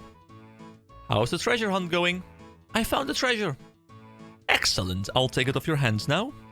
You give Vios the ancient casket. Brilliant. This is just what I was looking for. Thank you so much for your help. No problem. So, what is this treasure anyway? Nothing of important. Nothing important. Wow, reading is difficult. Just something that might be used to me back in Great Courant. Guys, my brain has been absorbed by treasure hunting. I can no longer read. If you say so. They would just help like some great evil. Anyway, as promised, a reward for you. Here we go. Axe marks the spot. We have been awarded with 1 quest point, an antique lamp. Sure. 200 coins and a beginner clue scroll. Total quest points are now up to 2. Anyway, I'd best be getting back to Great Courant. I'm sure I'll be back here before long though. There's always more treasure to be found. If you ever fancy visiting the kingdom, come find me here. I am more than happy to take you there. Consider it an extra thank you for your help. Sounds great, thanks Vios. If I click him now, hello. I could go to Great Courant, and I would like to go there, but I don't want to overwhelm myself with like a whole new area and stuff. I need to, you know, compartmentalize this a little bit and make sure we stick on the path. So, there's a clue scroll. Buried beneath the ground. Who knows where it's found? Lucky for you, a man called Reldo may have a clue. Alright, so if we happen to run into a guy called Reldo, we will definitely do that. I'll hold on to this thing. But that is the quest for now. So once again, guys, I'll wrap up the video with this 1 quest done. This one was quite engaging. I quite enjoyed it. I don't know how long this video is going to be because I probably cut out quite a lot. But I guess we'll see. So thank you so much for watching. I'll be back again soon with probably more questing. I'm not quite sure yet. Have a wonderful day, and I'll see you next time. Bye-bye. Alright, hello everybody. Yes, still same clothes. Yes, still same day. Yes, we're gonna keep going, and this might be one of many videos today because I'm really excited to keep on going. I still have like at least half a day left where I can just really focus on doing this, and I'm having a ton of fun. So let's just keep on going. So, couple cool things. First of all, I was on my way to Varrock because I was thinking, well, I'll just follow the activity advisor and I'll go do Romeo and Juliet, which I probably want to go do. But also, apparently, over here is another quest. It's called Ernest the Chicken. And if I scroll down, Ernest the Chicken over here, it says Novice as well. I don't need anything to do it. I can start this quest by talking to Veronica, south of Drainer Manor, which looks like it's a very horror haunted house kind of vibe, which is quite interesting. It has no requirements, it's standalone, and it's very short, so we can just go ahead and do it, I guess. And also, I just picked up some bones from like one mob, and I'm like prayer level 3 now. So, you know, we're going up in the world, level 74 in total right now. And also, I hadn't looked at this last time. This is the antique lamp. And if I examine it, it says, I wonder what happens if I rub it. So we can rub the lamp, and we can choose a stat to be advanced. That's cool. So it's not just, hey, this quest is a mining quest and gives mining experience. This is a, hey, this quest doesn't have a associated type, an associated skill. So you can choose which one you want to put it into. And honestly, I don't know. I don't know what I want to put it into. I don't know how much experience it's going to be. I mean, it's probably good to put something in combat, right? To make combat easier for us. Hit points are always nice to have. Stuff like, you know, I guess I'll put stuff into what I enjoy least. Like, woodcutting is fun to me. Fire making is kind of fun to me because it works with woodcutting.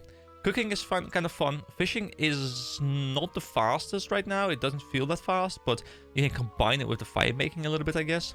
Smithing and mining I really enjoy. Crafting I'm not engaged with. I'll put it into attack. You know, I can never go back. I can never go wrong with attack, right? I mean, let's just put it in attack. Let's see how much I get. Confirm. 300 attack experience. And attack's level 7. And combat is level 8. So 300, like next level at 800. So we got a very nice amount because we had 7 we almost doubled our total experience. Not quite, but you know, we had like a good 60% or so of a bonus. That's quite nice. Anyway, let's talk to Veronica for the next quest. Can you please help me? I'm in a terrible spot of trouble. Yeah, sure. Aha, sounds like a quest. I'll help. Yes, I suppose it is a quest. My fiancé Ernest and I came upon this house. Cool house. Seeing as we were a little lost, Ernest decided to go in and ask for directions. That was an hour ago. That house looks spooky. Can you go and see if you can find him for me? Okay, I'll see what I can do. Thank you. I'm very grateful. You are most welcome. So, let's go in here and see if we can find Ernest. But it's also about a chicken or something. Let's go and explore. Let's close this a little bit. And let's open the door into the manor. Ooh. Cool manor. We can open the wardrobes here.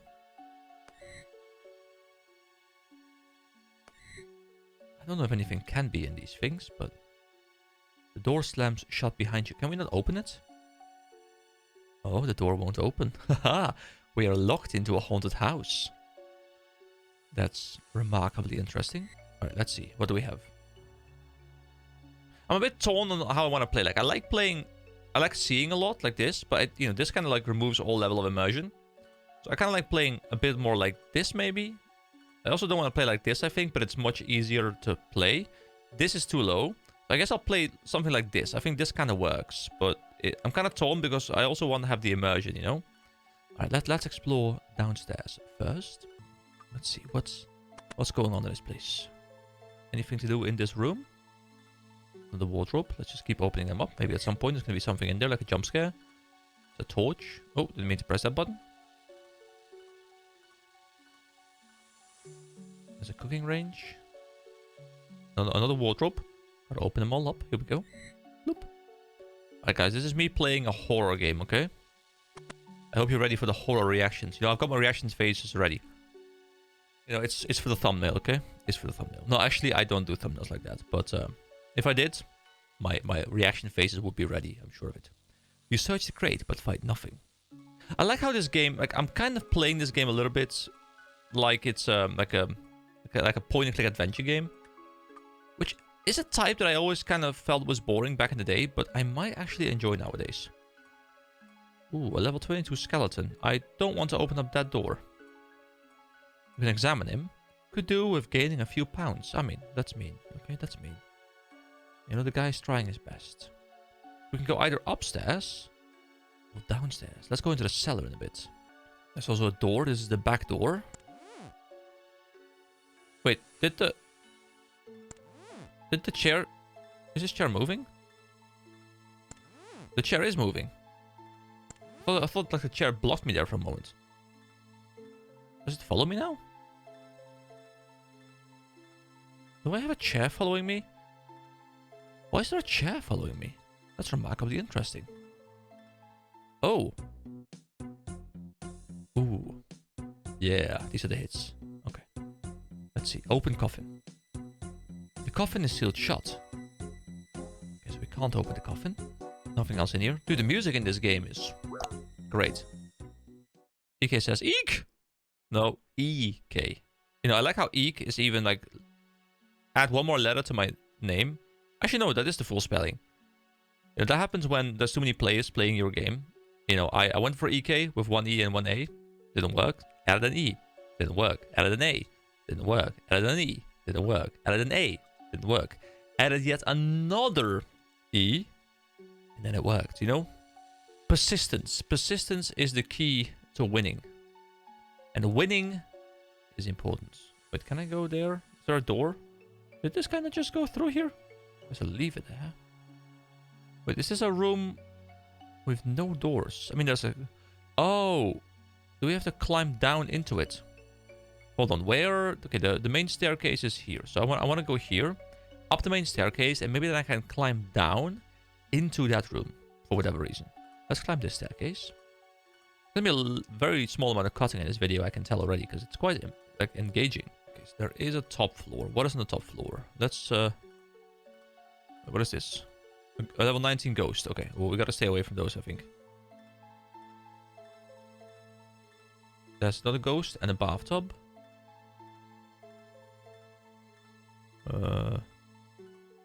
Leave me alone. Leave me alone. I do not want to fight you. There is another staircase further up. Okay, we are here. Oh, Professor Ollenstein. Hello, Professor. Who are you? Be careful in here. There's lots of dangerous equipment. This guy reminds me... Wait, is this supposed to be like what is that show called? I'm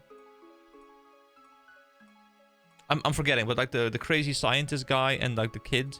Wow, how am I blanking on the name of that show? Okay, I don't know. I'm looking for a guy called Ernest. Ah, Ernest, top-notch bloke. He's helping me with my experiment. So you know where he is then? He's that chicken over there. Well, okay then. Ernest is a chicken, are you sure? Oh, he isn't normally a chicken, or at least he wasn't until he helped me test my poulet. So normally it's polymorph, now it's poulet-morph, because I think poulet is chicken, right? Is that French for chicken? I think it's French for chicken. It was originally going to be called Transmutation Machine, but after testing poulet-morph, it seems more appropriate. I love how the humor is in these quests, and I heard that there's a lot of like self-referential stuff, like pop culture references and those kind of things, but I do really enjoy it when, you know, RuneScape just says, I don't really take myself too seriously as a game, you know, not as like a lore setting game, and we're fine throwing in jokes wherever we can because it's fun. So, I'm glad Veronica didn't actually get engaged to a chicken or change him back this instant. No, I like this engaged one. Who's Veronica? Ernest's fiance. She probably doesn't want to marry a chicken. Oh, I don't know. She could have 3 eggs for breakfast. I mean, that's a valid point, honestly. I think you'd better change him back. It's not so easy. My machine is broken, and the house gremlins have run off with some vital bits. Well, I can look for them. That will be a help. They'll be somewhere in the manor house or its grounds. The gremlins never get further than the entrance gate. I'm missing the pressure gauge and a rubber tube. They've also taken my oil can, which I'm going to need to get this thing started again. Guys, one thing that's very interesting to me right now is every quest I've done so far has had the description very short, right? I feel like my perception, my expectation of very short is different than what this game means. Because quests obviously are a much larger thing in this game. I'm assuming some quests can span a very large amount of time. To me, a short quest is like, you know, you pick up a quest at an NPC, you go outside, you kill 3 boars, you come back, you do it in like 2 minutes. That's a short quest to me. But the quests here are not like that. You know, the quests here are much more in depth, much more story driven, which I like. Don't get me wrong, I like it. It's much, much better. But my perception of what is very short is different. Like this quest probably takes like, if you know what you're doing, probably 5 to 10 minutes, maybe, I don't know. But if you're just going through it like me, you know, you're taking your time, you're reading everything, you're figuring things out because you don't know where you're going. It's like these quests can take like half an hour easily, and that's a short quest. And I think I need to read short. It's more like, hey, this is like a short story. And long will be, hey, this is like a proper novel that I'm going through. And that's not a criticism, by the way. That's all positives. It's just that my mindset needs to adjust to the time scale. So, he is missing the pressure gauge and the rubber tube. They've also taken my oil can, which I'm going to need to get this thing started again. Can I talk to him again? And I haven't found any of them yet. I need a rubber tube, a pressure gauge, and a can of oil. Then your friend can stop being a chicken. He's not my friend though. You know, he's a random girl's fiance. So let's go and read the quest as well. I have spoken to Veronica. I've spoken to Dr. Odenstein and discovered Ernest is a chicken. I need to bring Dr. Odenstein parts for his machine. 1 oil can, 1 pressure gauge, 1 rubber tube. Dr. Odenstein said to search the manor ground for the items. Maybe there are some items laying around that could help me. Alright, so let's go and search a little bit and see what we can find. Now, I expect nothing to be up here, but you never know. You search the crate but find nothing. It's a wooden crate. There are more crates. Search crates. Can we search all the crates in one go? You search the crate but find nothing. Okay. Let's open up these. So, you know, maybe it is in these. I wonder if I'll have to reopen them again. I guess I'll go downstairs. I don't know if I'm in like any danger of being killed. Like it's a no requirement novice quest, so I reckon I shouldn't be in that much trouble. Like it shouldn't be particularly dangerous, but then again, I don't know what the game designers consider to be a novice quest. So let's go and see what we can find. You search the books. None of them look very interesting. And it is a good source of books. So, is there anything in this room? The thing is, I don't think I want to fight this ghost. This ghost seems to be much too... Oh no. Like, are they aggressive? I don't know. Let's verify what happens if I stand next to one. So they're not dangerous. Okay. I thought they'd be dangerous. I thought I would have to, you know, evade them. But I guess the quest would have said something like, hey, be careful, there's going to be ghosts about. And it's like an early game quest, right? So it shouldn't be too difficult. So we get fish food. Why? I don't know. But it definitely eases my mind a lot to know that I can't just randomly die here. So I can just kind of run around and find the things. It relieves a bit of tension, I guess. I still have my friendly chair following me, though. I don't know why this chair is following me, but you know what? He's my best friend right now. I'll call him George. George the chair. Yes. This skeleton, the examination says, I don't think he's going to make it. Yeah, I don't think so either. I'm sorry, buddy. I'm sorry. You know, I've been searching all these crates, but nothing appears to be in them. So I haven't found anything yet, and I don't know if I'm not doing the right thing. I'm opening up everything, interacting with every item. But I can't seem to find anything so far. Oh, there's a... Oh, so that's what the other player did. It's in the book. Of course, it's the bookcase. It makes sense. It makes sense, guys. It makes so much sense. Okay, so something's got to be in here, right? There's literally a hidden switch. Okay. I'll open up all the wardrobes, and after I've done that, I'll go down the stairs, and we'll see if we can find the things. Maybe they're just all down there. Hey, there's cabbages down there. This must be where we need to go for the items, I think. It's cool that you have to find a hidden bookcase to progress the quests. Guys, I love it. You know, I'm having that same feeling right now. You know, in WoW, like early on in the series, I was a lot more, you know, like a wide-eyed adventurer, you know, wandering around, just going, just doing things, not planning anything, just going, okay? And having a lot of fun doing so. And I'm having that same experience here right now again, where, you know, I'm not going in with a plan, I'm not going to go to a raid. I'm just like, hey, what do I find? And it's such a nice experience. You know, as much as I love endgame in games, there is something so fun about being like this wide-eyed adventurer, having no clue where you're going, pulling a random lever over here, probably opening up a gate somewhere. But yeah, it's truly amazing. So there's locks on these things. And I'm assuming... Oh, wait, there's the oil can is there. Okay, cool. I'm assuming I opened up... Did I open up something? I mean, I pulled a lever. Oh, there's not a lever here. Do I have to pull both levers? There we go. There we go. One of the doors has been opened. Okay, we can make progress. So open up this door. It's like a... Oh, it's like a puzzle game a little bit, maybe. This door is also open. But now we can't proceed, right? I think it is a bit of a puzzle game. Okay, so I think every lever has like multiple functions, most likely. Let's pull this lever C. What lever C has done It's closed back up this door. But it's probably opened up a door somewhere else. Now there's also lever D. Okay, what I think I want to do is I want to pull this lever again. So this door reopens. And that door stays open, so I can go through these doors. And there's probably going to be something that I can do here.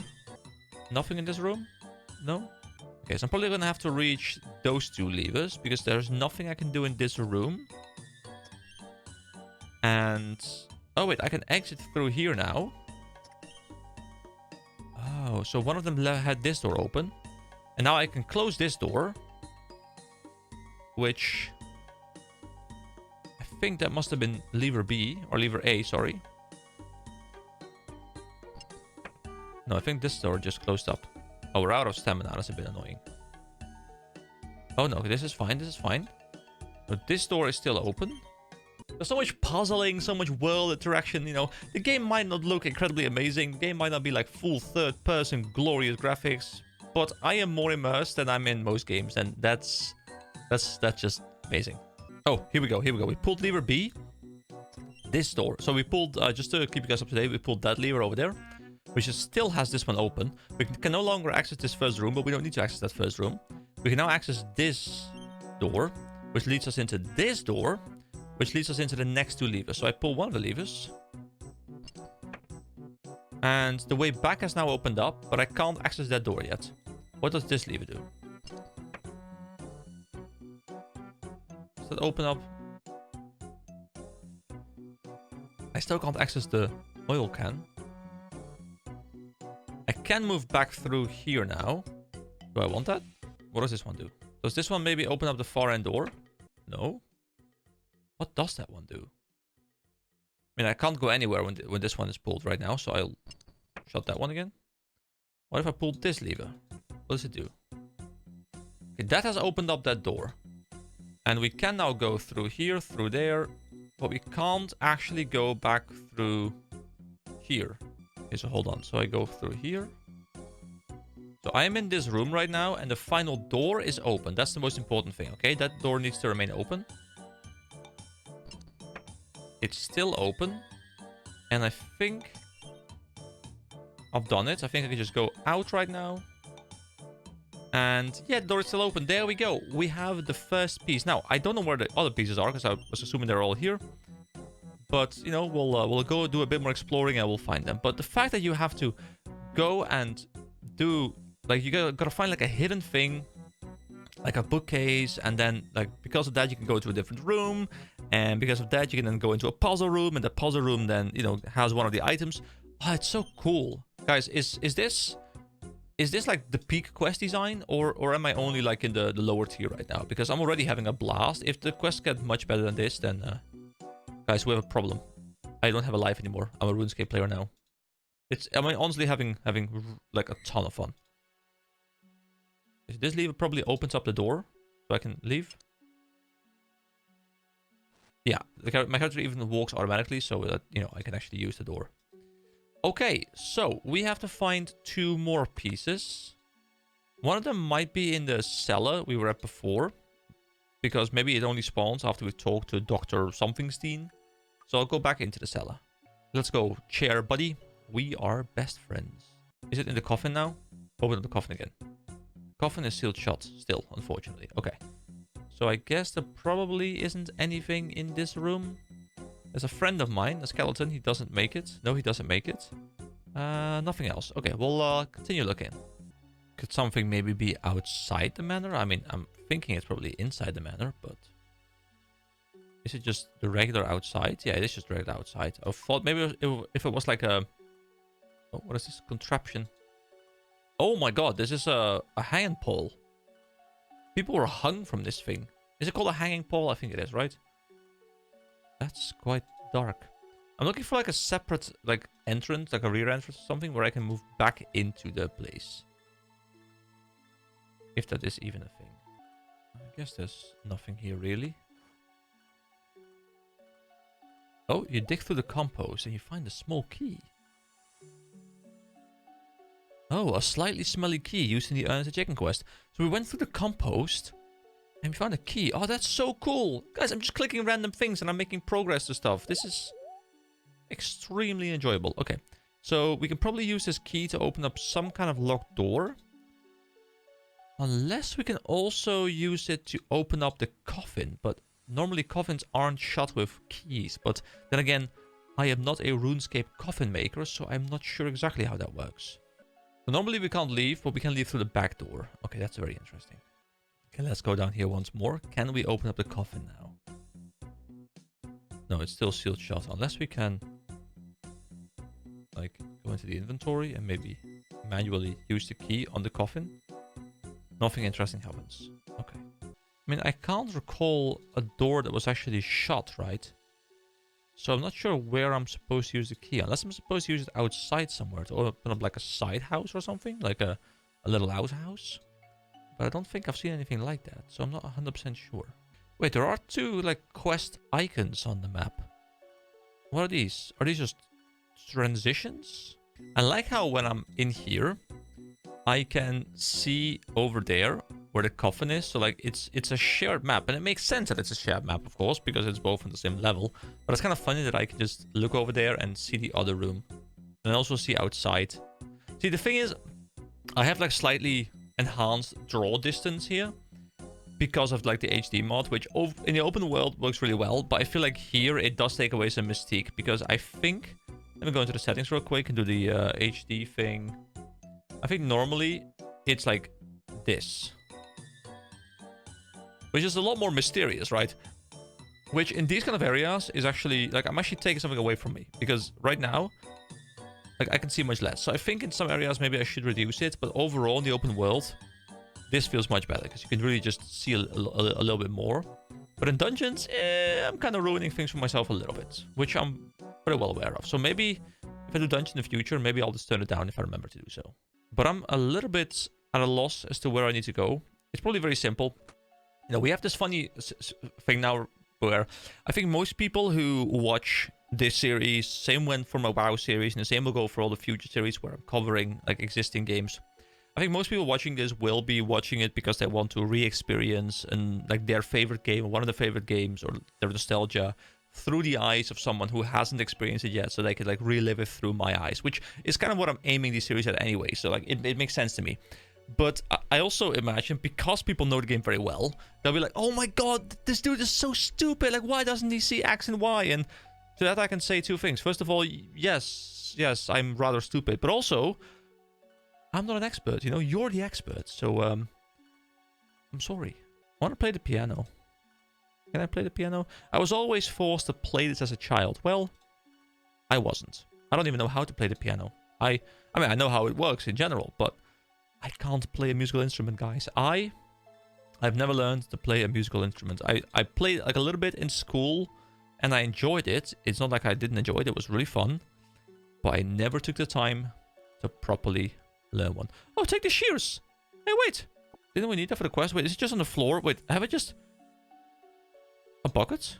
Wait, is this just the stuff that we need? Hold on. What do we need? Quest list? No, okay. Pressure gauge and a rubber tube. Okay, I was like, wait, did we just find the things we needed? But no, a pressure gauge and a rubber tube. Okay, I'll go outside. Maybe there's something I've missed. It's actually rather dark here. I'm a bit curious now to see what it looks like if I disable the HD mod. Oh, wow. That looks very different. So this is what normal RuneScape would look like, for the most part. It also has now, like, resized my window a little bit, so it looks a little bit worse. I'll re-enable it, and it can, like, rescale itself to the proper size. There we go. Now it's back. So, you know, is it a bit too dark here? Maybe. Maybe it's a bit too dark. Maybe the contrast is a bit too high in this place. Which means that for now, I'll do 100. Bam. We've changed the contrast a little bit. Now it's a bit clearer. Oh, sorry, it's called Gallows, of course. Not your average garden feature. That is fun. That is quite fun. Can I dig here? I can't believe I'm about to do this. You dig up an unusual item. There doesn't seem to be any use for it around here, so you leave it alone. Oh, it's a member item. So I can pick something up here and I can start a member quest or something. They really want me to pick up membership, don't they? Like, I've already had multiple occasions where I interact with something and it's like, Maybe you can do something here. Nope. Jukes. You need to be a member. I'm sorry. I mean, it makes sense. You know, they gotta make their money, so like, I can't blame them. But it's interesting nonetheless. Short quest, they said. It'll be done soon, they said. Wait, what's attacking me? I don't know what just hit me, but something hit me. Oh! Oh, the rubber tube. Oh, God. Okay, the rubber tube is in here. Oh, you unlocked the door. Wait. Oh. Oh. Oh. Oh. Leave. Leave. Go. Go. Go. Okay. Oh. Okay. So the key to this door was locked. I just hadn't tried to open it because there was level 22 skeleton in there. Okay. Okay. Okay. This means we have the rubber tube, the oil can. We still have the key. We have the shears. We have fish food. What do we need fish food for? Don't know. We'll just keep on exploring, I guess. I mean, 2 out of 3, right? This is... Yes, we just need a pressure gauge. Okay, if I were a pressure gauge, where would I be? What needs pressure regulation? Like cooking? Steam? Water? I don't know, something like that? A swimming pool? I don't know what needs pressure, guys. I'm not a mechanic, okay? Is it even a mechanic that does those things? I don't know. I'll keep on exploring. Okay, we'll find something. I will find something. I will finish this quest.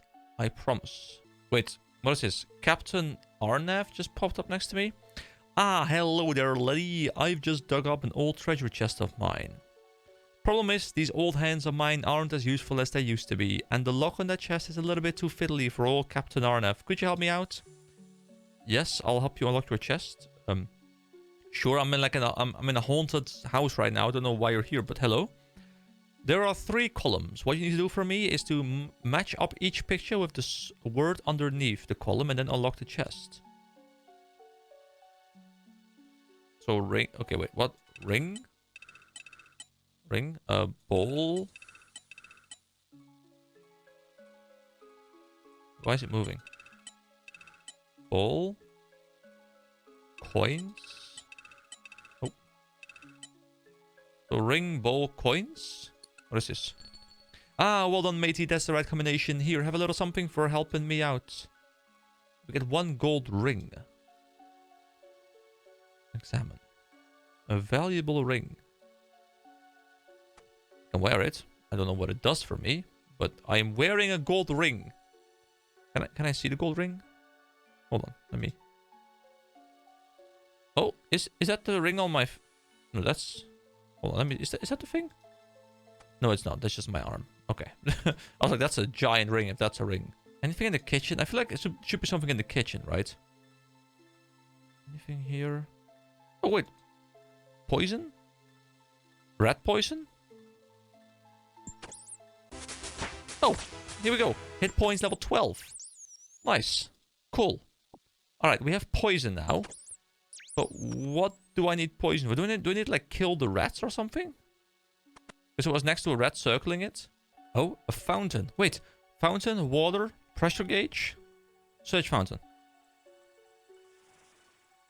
There seems to be a pressure gauge in here. Okay, okay, okay.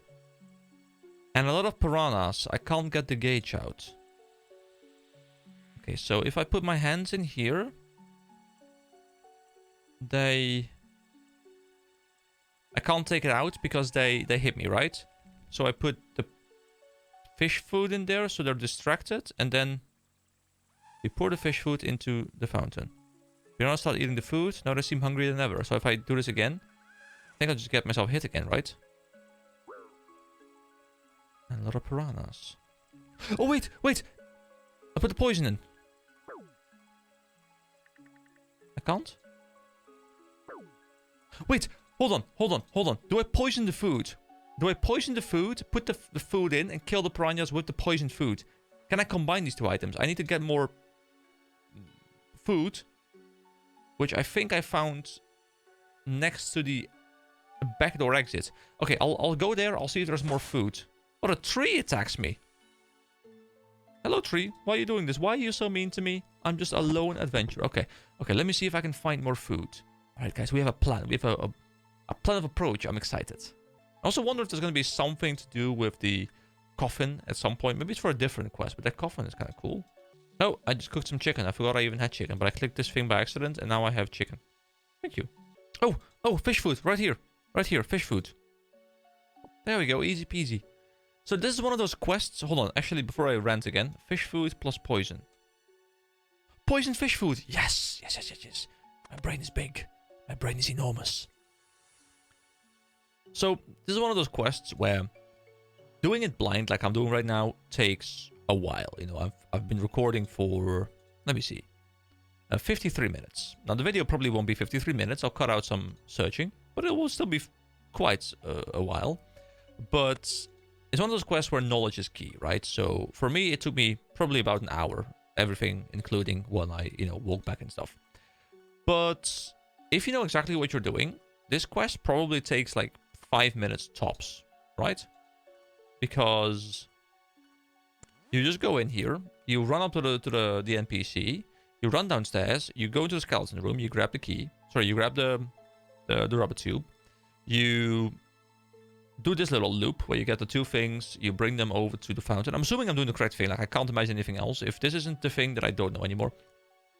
And then also you run down into the basement, and if you know the puzzle solution, you just like click, done. So you can probably speedrun this in like a couple minutes, which is kind of fun, because to me it takes a long time, because it's a knowledge-based thing. And I love that, this actually feels like it's a quest, it's an adventure, it's fun. This is not, hey, go out, kill 4 spiders, go out, get 4 spider legs. Only 1 in 19 spiders actually has legs, even though they all have 8. And then return. No, this is actually much more engaging, much more fun. Like, these quests are all self-contained stories, and I'm really having a good time with each individual one so far. So that's really cool. I now want to use my poisoned fish food on this, I think. The poisoned fish food into the fountain. The piranhas start to eat the food, then die and float to the surface. Here we go, and now we can get a pressure gauge from it. There seems to be a pressure gauge in here. And a lot of dead fish. Here we go, we get the pressure gauge. So we have the gauge. We have the rubber tool. We have the oil can. And if I now go to my quest log, it should say I should take these items to Dr. Allenstein. So I'll go back up to the top floor. And yeah, let's see if we can now wrap up the quest, turn this guy back into a human, and bring him back to his fiancée. Alright, Dr. Allenstein, we have returned. Have you found anything yet? I have everything. Give him to me then. Well, he said something else, but that sounded more ominous. Allenstein starts the machine. The machine hums and shakes. Thank you, sir. It was dreadfully irritating being a chicken. How can I ever thank you? I mean, to be fair, he's also the one who turned you into a chicken. Well, a cash reward is always nice. Oh, he thanks us. He thanks us, of course. Of course, it makes sense now. Yes, you can reward us. Of course. So we get 4 quest points. Oh, that's actually a lot, because the other quests gave us 1 each. This one gives 4. But I guess it doesn't give skill experience or anything. So, it doesn't boost us in any other way. We have 300 coins, which, it's fine. I don't really care about coins at this point in the game. And, yeah, we now have 6 quest points. I think you need some, like, prerequisite amount of quest points for some future quests as well. So doing a lot of the early quests is probably quite nice. So, what does the portal machine do? Ah, an interesting question. I believe it should create a rift in the very fabric of space, opening a portal to some hitherto undiscovered plane that exists parallel to our own. Huh? It's a teleport machine. Okay, thank you. Is this your house? No, I'm just one of its tenants. It belongs to the count who lives in the basement, who is a vampire or something? I mean, to be fair, he was in a coffin, but it was sealed. Maybe he sealed himself in there for some reason. I don't know. Can we actually examine him as well? A mad scientist, if I ever saw one. Alright, so that is the quest done. I do quickly, before wrapping this thing up, I want to return back to the fiancée and see if she has any... No, go down here, Can we just leave through the front door now, or is it... No, okay, we have to go through the back door. Okay, I'll be back in a moment. Okay, I guess I've left my chair buddy behind. Bye, George. I had a fun time. I'll see you later. Maybe. Maybe ever. I don't know. I hope I return you someday. I hope I return to do something with the coffin at some point. And then I could be like, oh my god, guys, remember when we were here back in the day, all those months ago? Because I have this weird thing now, where with WoW, like the series has gone on for so long, I have managed to build up nostalgia for the early parts of that journey, even though the journey technically isn't over yet. But like, I literally have nostalgia for stuff that I did like last year. And that's really weird, because I haven't had that for a game ever, where I've just played so much of a game, covered so much of a game, that the feeling of being an endgame is so significantly different that I'm nostalgic about the early game experiences. Does that mean I want to replay it again? Not really. It just means that I had such a blast that it feels like I'm like sentimental about it. And I have the same thing. I'm gonna have the same thing about this game probably. Like at some point, it's gonna be like, oh, remember, you know, Trainer Manor, it was great. So, hello, Veronica. Thank you for rescuing Ernest. Where is he now? Oh, he went off to talk to some green watty guy. I'm sure he'll be back soon.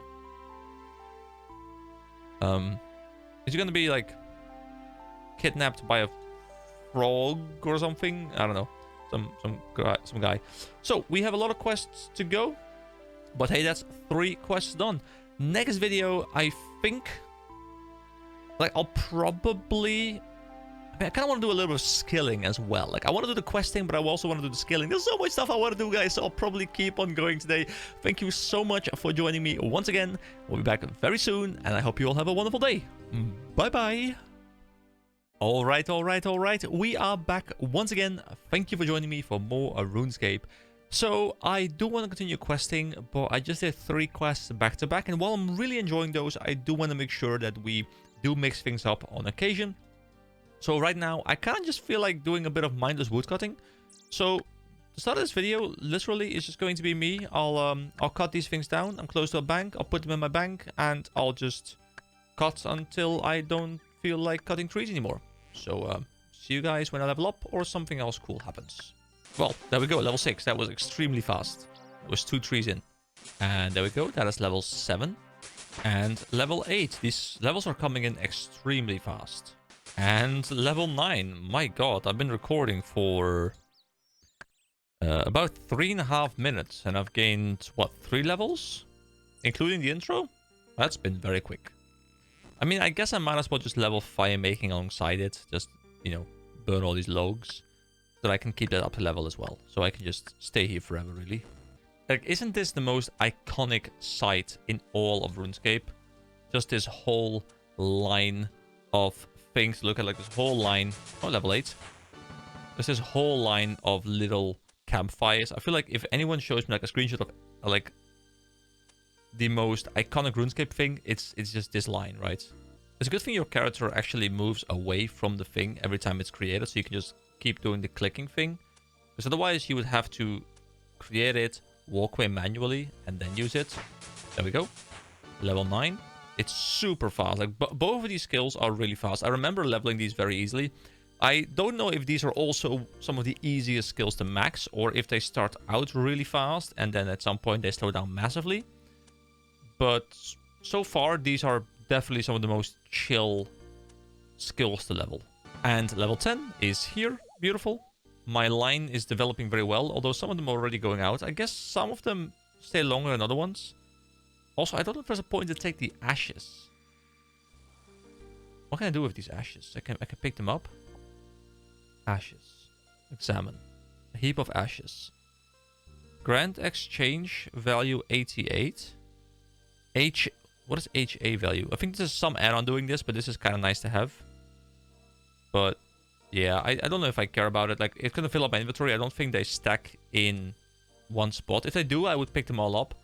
But I'm gonna assume that they don't stack in one spot, and instead they clutter the inventory. Okay, I'll drop them because I want to level my my woodcutting and my fire making, and I need inventory space for that.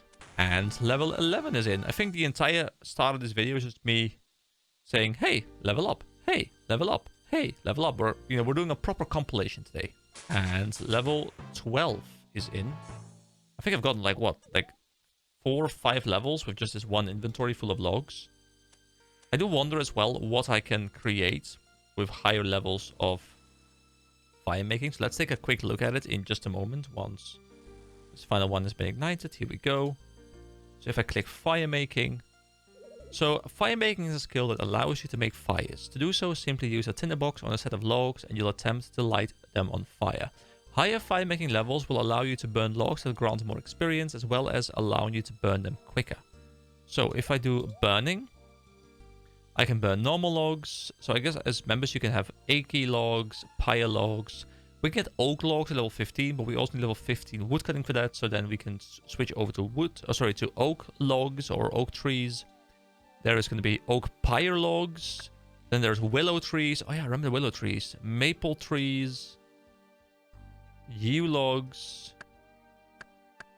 I think I did get to this. I'm pretty sure I did get these on my original account. I know for sure that I got the maple, and I think I also got up to yew logs, but I'm not 100% of that. So what is this barbarian stuff? Oh, that's members only stuff. Oh, level 10 woodcutting.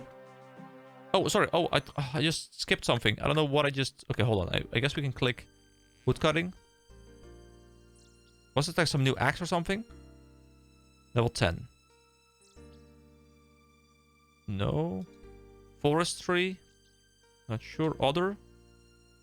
Something level 10. Trees. Oh, this probably. Members light jungle. Yeah. I don't know what this is, but I think I just unlocked this thing. Members light jungle. So we need 5 more levels until we really unlock something useful. So I will... Oh, we can make canoes. Is it like for a boat? Isn't there like a boating feature coming up or something? I think I heard something about that.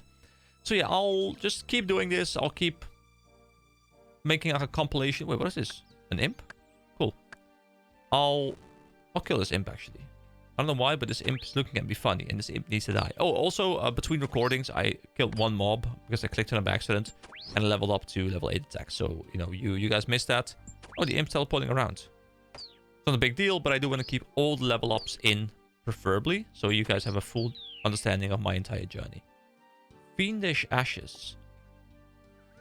Did it give more... So we can scatter ashes? Oh, and it gives us prayer experience. Alright. Anyway, I'm gonna compilation my way through to level 15 woodcutting and level 15 fire making, and then we'll move on to a quest or something, I think.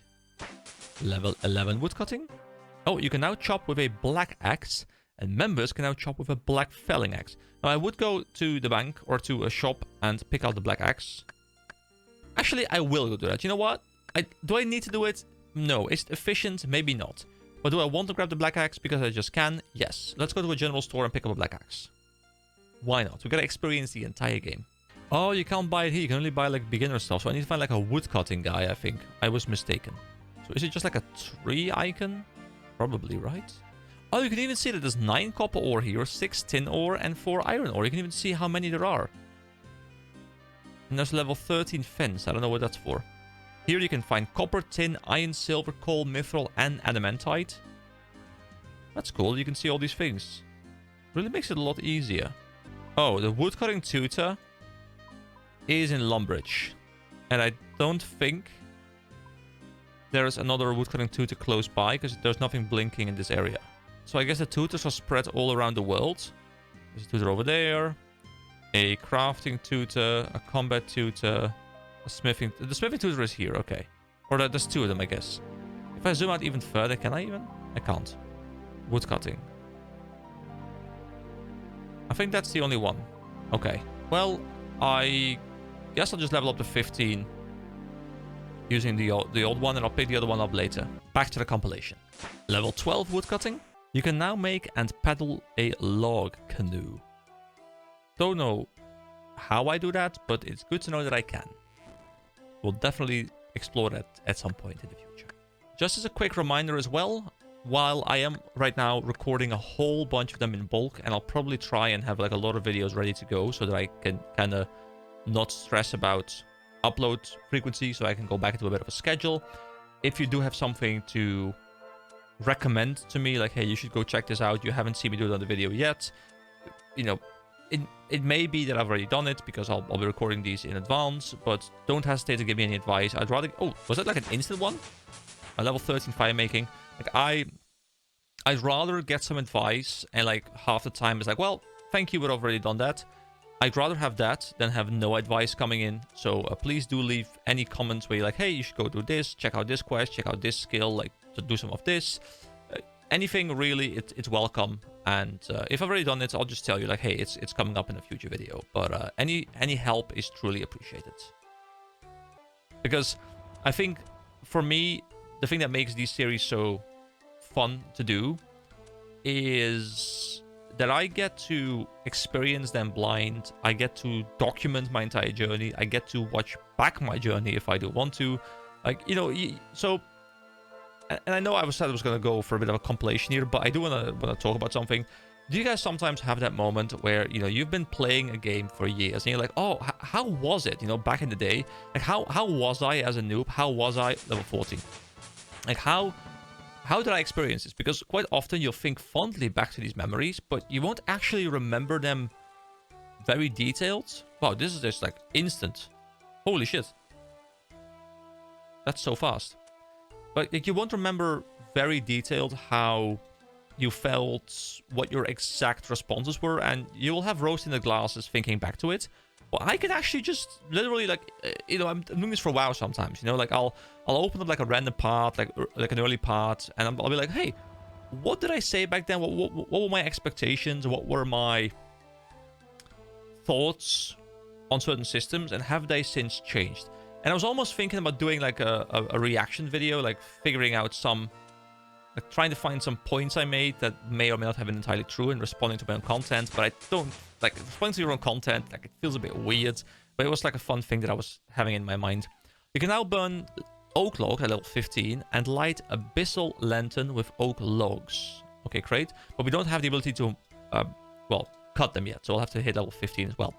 But yeah, that's one of the fun things to me, and obviously one of the other fun things is I get to have the luxury of having some community engagement, which will have me have a much more enjoyable experience, because I'm playing the game alone, but it's kind of still like I have people who are like, hey, you know, I'll watch out for you, and that's always really fun to me. Anyway, that's enough sentimental chatter about how I enjoy my games. Let me get back to making fires in a long row. Level 13 woodcutting, getting close to level 15. And that is level 14. And fire making level 16. Fire making level 17. Level 18 fire making. And here we go. This tree will give me woodcutting level 15. You can now cut down oak trees. And what's right next to me? An oak tree. So, do I need a better axe for this as well? I guess I don't. It's just going to take quite a while. Alright, let's see if this takes absolutely millions of hours. I mean, I guess there's only one upgrade available for my axe. This is also much less intensive because I can just click a tree and it's going to take much longer before I can, you know, get it. But experience-wise, it's probably quite good because I'm going to get a nice chunk of experience from this tree. Am I getting experience? Oh, I'm getting multiple logs from the same tree, of course. I forgot that's how it works. So this means that I need less manual input, which makes grinding them even easier, right? Because I can just click one and I can AFK for longer, so it's much easier to grind. Level 16 woodcutting. Oh, the game is congratulating me on hitting a total level of 100. Look at that, beautiful right there. Making some progress. You know, I love, like, I'm just sitting here thinking a little bit about what I want to do, and I just love how I have all these options. You know, I can just kind of do whatever I want. You know, I can go questing, which I will do. I can go level combat, which is fun to do. I can go level smithing and mining. I'm looking forward to doing that. I'm looking forward to continuing grinding this for a little bit longer. I can go train to be a mage. I can train to be an archer. I can go do whatever other things I can do that aren't member. Like, there's just so many things that I can do, and it just makes it so that I can just log in and be like, hey, what do I feel like doing? And yes, there is going to be a point in the future, in the next couple of months somewhere, where the grind is going to become so significant that I will probably no longer be like, hey, I want to go do this. It's more like, oh, okay, well, I guess I'll have to go grind this for like 20 hours. And that point might be achieved at some point. But for now, in this early stage, man, is it fun to just have this open world to do whatever I want. But it's an open world with some level of direction, you know? Because one thing that I don't like, and I was recently talking to some friends about this, is I don't like it when it's an open world where it's just an open world for the sake of being an open world, you know? My level 17 is quite quick now. You know, I don't like just having a big world where like, yeah, but there's nothing really to do. There's nothing that I want to do. It's just, hey, I can wander around here and I won't have a fun time because there isn't a clear objective. Like in this game, it's not like there's no objectives. It's just, you know, there's a list of objectives to choose from. If I'm like, well, I don't know what to do, I'll just press this activity browser and it will show me some quests that I could do on my level. And if I look at this panel, I'm like, okay, which one do I want to level? I can click it. I can see what I want, what I can learn. No, I don't have any particular goals yet. You know, I don't yet know, like, hey, do I want to specialize into a specific thing at some point because I can make some money off it? And those kind of things, you know, there are things for later. But for now, like, just exploring all the systems is just an incredible journey. And I know I keep saying it, guys. I probably sound like a broken record at this point because I feel like I've said the same thing a million times now. But I just really want to drive the point home how I can see how this game became as successful as it was and why people wanted this old school vibe back. Okay, so we're making oak logs. Do they look different? I think they look the same. They also seem to burn just as quickly, but they give more experience, which is really nice. Level 19. So what I'll do is I'll finish up this little batch. I'll probably gain like 1 or 2 more levels, and then we'll go do something else. Because I still want to see if I can squeeze a quest into this video as well. Might be a slightly longer video, but that's fine. Oh my god, this streak is insane. What the hell? We just instantly burn all of them. Level 20? Oh, members can now burn oak pyre logs and use iron spits. Okay, I'm not a member, but cool. Thank you for letting me know. So if there's one thing I've noticed is you always automatically path towards the west when you are burning things. Is that just like the way the game is coded? Do you always automatically path west? So I think you can't orient yourself another way. Unless it's about which way you're facing with the camera. Hold on, let me verify that. If I do this, will I move to the west? To the... No, I always just move to the west. Okay, cool.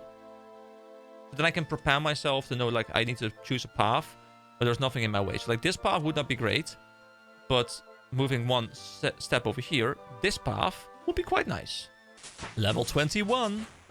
Alrighty then. We are at the Square of Varrock, and we have Romeo right here, who does have a quest for us called Romeo and Juliet. Juliet, Juliet, wherefore art thou, Juliet? Have you seen my Juliet? I'm assuming it's going to be a story of uniting two lovers. So the story of Romeo and Juliet, as far as I'm aware, is like two lovers who came from different families, and they wanted to be together, but they couldn't because their families were like at war or whatever. But then in the end, like, one of them, I think, kills themselves because they couldn't be together. I think it's quite a dark story. Like, it's portrayed as like this very loving story, which I guess in one way it is, but I think it has quite a morbid ending. But then again, I haven't really heard much about it in the past couple of years, so maybe I'm misremembering. Anyway, yes, I have seen her actually. No, sorry, I haven't seen her, or perhaps I can help you find her. Let's say the truth. Perhaps I can help find her for you. What does she look like? Oh, that would be great. She has this sort of hair. Hey, I too have this sort of hair. Guys, I'm Juliet. Hair checks. And she has these great lips. Lips, right. Oh, and she has these lovely shoulders as well. I don't know what I'm doing, guys, but I'm into the bit too much, so I can't stop, you know, like these lovely shoulders. They're lovely. Shoulders, right. So she has hair, lips, and shoulders. That should cut it down a bit. Oh, yes, Juliet is very different. Please tell her that she is the love of my long. The love of my long, and that I live to be with her. Yes, your sentences are starting to make less sense. Also, you're walking away from me. Stay here, please. What? Surely you mean that she is the love of your life and that you long to be with her? Oh, yeah, what you said. Tell her that. It sounds much better. Oh, you're so good at this. Oh, thank you. You know, I put a lot of effort into my romantic poetry. I am incredible at poetry, which I'm totally not. Start the Romeo and Juliet quest. Yes. Yes. Okay, I'll let her know. Oh, great. And tell her that I want to kiss her a give. Yes, give her a kiss. Okay.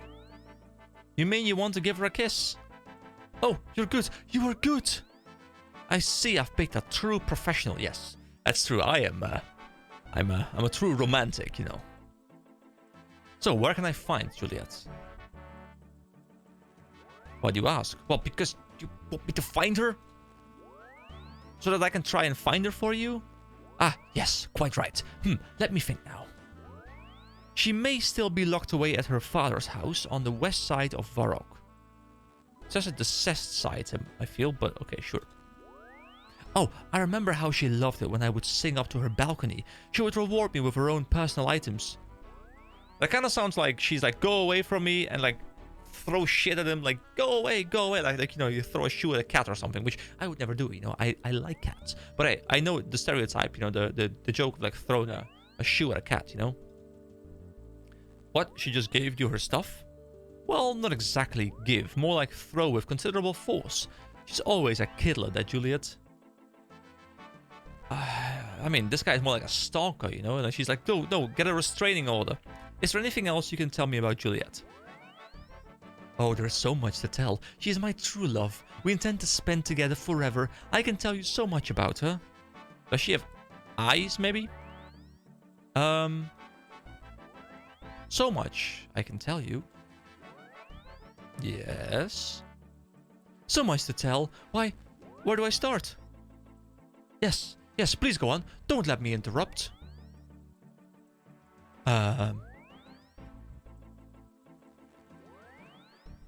You can't remember, can you? Not a thing, sorry. I love this dialogue, it's great. Okay, thanks. So, let's look at the quest. Romeo and Juliet. I have agreed to find Juliet for Romeo and tell her how he feels. For some reason, he can't just do it himself. So it feels like this is not the story. This is like an alternative version of the story where Romeo is a stalker and Juliet's like, please go away. Please someone get me a restraining order. So the best thing to do probably would be to just smack Romeo in the face. But in this case, we're going to see if we can help him. Because we too are a creepy pervert. I should go and speak to Juliet. I can find her west of Varrock. Is it Varrock or Varrock? Varrock. I think it's Varrock. Alright, so to the west of Varrock. Does she appear on the map somewhere, I wonder? I mean, I'm assuming being locked up in the house of her father probably suggests that she is in a mansion of some sort. Does she live in this mansion, maybe? There's a party room. The Dwarven Mine, wasn't this like a mining area where you would go there and then you would run back the Smith over here? Is this a run? Can't remember. So, I don't know exactly what west is going to mean. There's a lot of different options. I mean, you would imagine if she's like a princess kind of thing, like locked in her father's house, like kind of sounds like she's like a daughter of a fairly rich man. Would suggest that maybe Falador, because Falador looks on the map at least to be rich. Like, there's a party room. You know, no poor town has a party room. So I'm thinking it's probably in Falador. But it's going to be quite the journey to explore everything, I think. Well, I'll just go wander around and we'll see if we find something. There's also a canoe over there. Let's see what this canoe is. So, we are here. At the canoe. Wait, is there no canoe here? Canoe station. How does this work? You do not have an axe, which you have the woodcutting level to use. No, but I don't want the axe. I want to chop down canoe station. Hold on. Examine. You can create a canoe here. Talk to Sigurd. Hello there. Haha, hello. Who are you? I'm Sigurd, the Great and Brainy.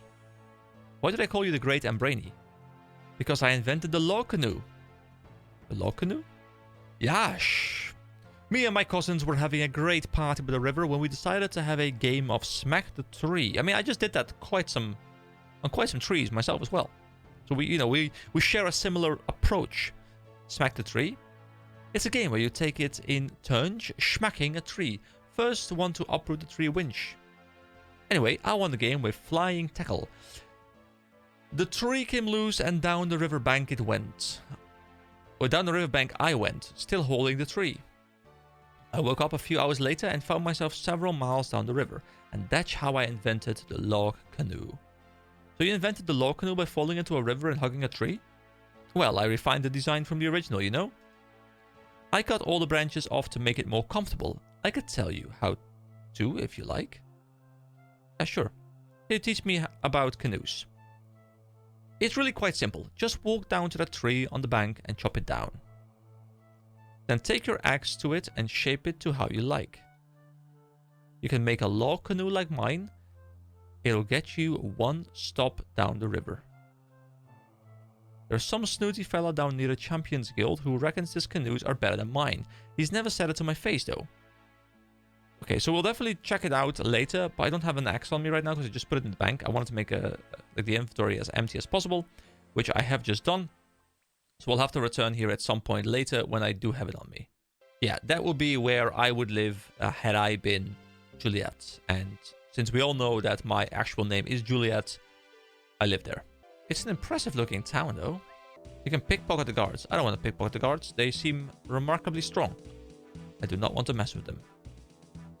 I am just an adventurer looking for a girl. There is Cecilia. I mean, you probably wouldn't find her in the garden, right? She'd probably be like in a castle somewhere. I mean, I'm just basing this on the assumption that she's a rich girl, which we don't know if she is. But I mean, she has a balcony, right? I mean, we know she has a balcony. That's going to be a big hint. Because if I see a house with a balcony, that should be where she is. Can we just wander into the castle? The answer is yes, we can. Party drop chest. Is this for like a drop party? Okay, cool. Don't know exactly what it is, but it seems like a drop party thing almost. And this game sure is populated. There are so many people that I just see wandering around. All over the place. It's really nice. Ambassador Spanfipple. What a name. Wait, where did she go? Oh, she's just... Oh, who designed this? What is the point of this? Is it just like a lookout place? It's all very bright around here, isn't it? Well, it is the White Knight's castle. I think I would look better in a nice dark green. At least then I wouldn't be squinting all the time. Yes, but then I'd have to become the Dark Green Knight. Doesn't really have the same ring to it. Huh, bah, humans have no sense of style. Wait, is he not human? Alright, so we are now at the lookout post. Where all the guards examine the White Knight, level 42. A White Knight partisan. Let's see, any balcony? I mean, there's a balcony up there, but that looks more like a restaurant kind of thing. I still have no idea if I'm even in the right place. Let's check out what I believe to be the restaurant. Let's go in here. Let's talk to Kaylee. Hey, what can I get you? What ales are you serving? Well, we've got Asgarnian Ale, Wizard's, Mind Bomb, and Dwarven Stout, all for only 3 gold coins. Let's try the Mind Bomb. Oh, actually, we don't have the coins on us. I said 3 coins. You haven't got 3 coins. Yeah, I put it all in my bank. I'm sorry. Sorry, I'll come back another day. My apologies. I can't afford it. Something's happening in the party room. Oh. Oh, it's a drop thing, probably, that I just saw the chest for. Hey, what can I get you? What's this about the party room? Have you heard? Someone's planning a big party. What do you mean? Someone's put something very valuable into the party room drop chest. If you go to the party room and pull the lever, you might have a chance to get it. It could be a lucky day. I mean, I would do that, but I really don't want to. Like, even if I get something good, I'll be like, oh, well, I don't really want to get this right now. So, I'll return that later, probably. Buy Osh a drink. I think you've had enough. Please, buy Osh a drink. No. No drinks for you, sir. No drinks for you. Let's go upstairs. Anything up here? There's a drunken man and Tina. Hey, what can I get for you? Okay, it's the same dialogue again, I think. Yeah, it's the same dialogue. Okay. Hello, drunken man. Oh, I didn't mean to attack you. I wanted to talk to you. Okay, well, I guess we attack you now. We kill you. He says, party, party. And we're like, haha, this is my party. I stab you. It's a stabby party. There we go. The stabbing is complete. We have 3 gold coins, which is perfect because now we can talk to her again. And we can get the Mind Bomb. Thank you. So it gives us... Oh, it actually gives us stats. So it's probably a temporary buff. It gives us hit points, but we're already full HP. It gives us a bit of magic. But it lowers our attack, defense, and strength. So we'll be able to see it on the stats as well here. So we have magic 1 right now. If I drink it, will it like temporarily boost it or something? Yeah, 3 out of 1. This is 7 out of 8, 4 out of 5. These are dropped by 1. This is temporarily up. So I guess you could stock up on a whole lot of these drinks, and they could help you level or something. You can see these are all reduced, this is increased, and this is next buff change. Could we stock up a lot of them, like use a lot of them in a row? Alright, this is definitely something I'll look a bit more into, the consumable part, because I reckon it's a nice way to boost certain stats while reducing other stats maybe, so you can level the specific ones you want to level. Alright, I still need to find Juliet though. Okay, for this quest, I did look up where I need to go. And, you know, I want to be open about which quests I'm looking up, which quests I'm not looking up, so you guys don't think I'm like some sort of super genius whenever I do figure something out. I decided that I don't want to spend hours and hours and hours just running around trying desperately to find any sense of where I need to go when I didn't know where to go. So it's just in Varrock. It's very, very simple. So I'll just go there. That doesn't mean that I'll complete the entire quest with a guide. It just means that for this little part, I'll just like have it point me in the right direction, because you know I want to keep it fun for myself, and I can imagine if I'm just walking all around here, everywhere, every single town. It's fun to explore, but I also don't want to create like a 2-hour video. So we're gonna go to Juliet now, but I'll only look things up when I feel like I just don't know where it is. And quite often what's even more fun for me is if I just get a general direction, like hey, she's like in Varrock, I'm like okay, sure, I can do that. But if she's anywhere to the west, it's a bit rough. Cool trivia though that I didn't know about is because I do have the Old School Runescape wiki open right now. I made sure not to look at the next steps, so that those are still blind, but it does say Romeo and Juliet is one of the original 6 quests released with the launch of RuneScape. The game has 170 quests nowadays. This was one of the original 6, so it's one of the oldest quests in the entire game. And the dialogue is really good. Well, at least so far. And it says, the quest roughly follows the storyline of the tragedy of the same name by William Shakespeare, as we had just, well, mentioned as well before. Alright, see you at Juliet. I mean, to be fair, there are balconies right here. Like, I should have known it was here. Like, this makes a lot of sense, this balcony. So, do you think they designed the quest later, when the house was already there, or they made the house for the quest? I reckon they made the house for the quest, because it's like the only house with a balcony, I think. So I think they made this house for the quest, or at least they added the balcony for the quest. So she should be somewhere in this house. I don't know exactly where she is, but... Oh, Juliet is just on the balcony. Oh, that's perfect. Let's see, is she at least pretty, and does she have shoulders and hair? I mean... I don't know, man. I don't know. Juliet, I come from Romeo. He begs me to tell you that he cares still. Oh, how my heart soars to hear this news. Oh, wait, she does love him. Please take this message to him with great haste. Well, I hope it's good news. He was quite upset when I left him. He's quite often upset, the poor sensitive soul, but I don't think he's going to take this news very well. However, all is not lost. Is it a restraining order? I feel like it's going to be something like, hey, you know, you're not allowed to come near me anymore. Everything is explained in the letter. Would you be so kind to deliver it to him, please? Certainly. I'll do it straight away. Many thanks. Oh, I'm so very grateful. You may be our only hope. Juliet gives you a message with a heart on it. I mean, like, you wouldn't put a heart on something that's... Like, you wouldn't send a heart to someone you know is in love with you if you are intending to reject them, right? So, is it good news? I don't know. Can I read the letter myself as well? Use. Oh, I'm sad I can't read it. But I guess we'll probably get a bit of a breakdown when we get back to Romeo. I'm invested, guys. I'm invested in these quests. I'm invested in the story. I'm invested in seeing where this goes. This is fun. So Romeo was around the square, so I'll go back there. Ah, there he is. Hello, Romeo. We have a letter for you. Romeo, great news. I have been in touch with Juliet. She's written a message for you. You hand over Juliet's message to Romeo. Oh, a message. A message. I've never had a message before. Really? Oh, no, not one. Oh, well, except for the occasional court summons for the restraining order. But they're not really nice messages. Not like this one. I'm sure that this message will be lovely. Oh, they're setting up something terrible. I know it. Well, are you going to open it or not? Yes, of course. Ah, there we go. Dearest Romeo, I am very pleased that you sent EK to look for me and to tell me that you still hold affliction? Affliction? She thinks I'm diseased? Affection? Ah, yes, still hold affection for me. I still feel great affection for you, but unfortunately, my father opposes our marriage. Okay, so they do want to be together. It is the same story. Oh dear, that doesn't sound too good. What? Great affection for you?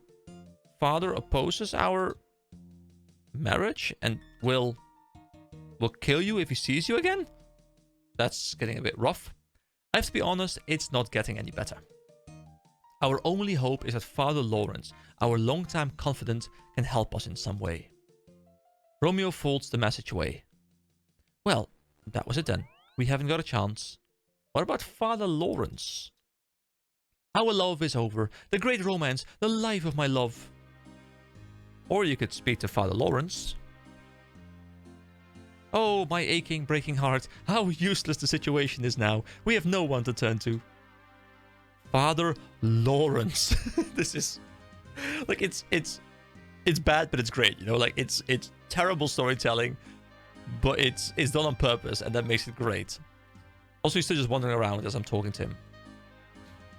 Father Lawrence? Oh, yes, Father Lawrence. He's our longtime confidant.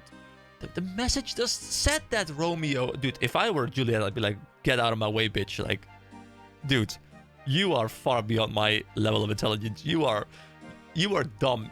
You are incredibly dumb. I mean, maybe he's super sweet, but man, is he dumb. He might have a solution. Yes, you have to go and talk to Father Lawrence for us and ask him if he's got any suggestions for our predicament. Why don't you just go to him yourself? Where can I find Father Lawrence? Father Lawrence? Oh, I'm assuming in a church, which I think I can find by looking for a prayer symbol. Big brain activated. You know, he's not my real father, don't you? I think I suspected that he wasn't. Well, anyway, he tells these song-luring Burmans and keeps these Korokian witizens snoring in his church to the east-north. Normally you say northeast, but sure. Let's ask him, how are you? Not so good, my friend. I miss Judy. Junie. Juppie? Juliet? Juliet! I miss Juliet terribly. So I see. We know where Father Lawrence is. Why can you... Sorry, have you heard anything from Juliet? Sadly not, my friend. And what's worse, her father has threatened to kill me if he sees me. I mean, that seems a bit harsh. Well, I wouldn't worry too much. You can always try and run away if you see him. I just wish I could remember what he looks like. Imagine you're dating someone, or like you try to date someone, you're like, hey, this is the love of my life, but what does her father look like? I have no clue. I live in fear of every man I see. I'm sorry for scaring you. Okay, thanks. Dude, this is hilarious. I love this, guys. This is just... See, this is proof that not every quest needs to revolve around big, epic, world-ending storylines. They can just be self-contained stories, small stories, and as long as the writing is good, the characterization is good, it doesn't really matter what it's about. Obviously, a big story makes things more interesting, but I am more invested than this, than in some plots in some games where it's, you know, end of the world, demons are coming, stop them, or stuff like that. Anyway, let's look at the world map for a moment. And he says east. Oh, well, I guess it's over here, the altar. Right? I guess Father Lawrence is here. Father Lawrence, there we go. Dude, we are so good. We can pray at the altar. How does that work? You already have full prayer points. Oh, yeah, you can restock the prayer points. Oh, yeah, of course. So, Father Lawrence. And let Saradomin light the way for you. Ugh. Can't you see that I'm in the middle of a sermon? But Romeo sent me. But I'm busy delivering a sermon to my congregation. I mean, they're kind of sleeping. Oh, the game wanted me to see the same thing. Yes, well, it certainly seems like you have a captive audience. Okay. What do you want so I can get rid of you and continue with my sermon? Romeo sent me. He says you may be able to help me. Ah, Romeo, yes, a fine lad, but a little bit confused. Yes, very confused. Anyway, Romeo wishes to be married to Juliet. She must be rescued from her father's control. I agree, and I think I have an idea. A potion to make her appear dead. What?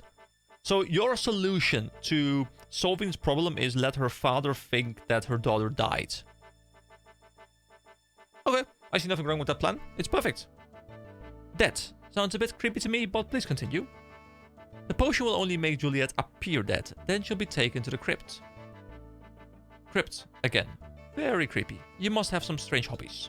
The writing is just, it's so good. Then Romeo can collect her from the crypt. Okay, so you want to have a girl pretend she's dead by drinking the potion where she like temporarily like goes into a coma or something. They're gonna put her in a crypt, and Romeo's gonna like rob the crypt as like a grave robber to get her body out of there, and then they can live somewhere else in peace while her father mourns her death, and she can never see her family again. That sounds like a great plan to me. Go to the apothecary then. Tell him that I sent you and you'll need a cadaver potion. Apart from the strong overtones of death, this is turning out to be a real love story.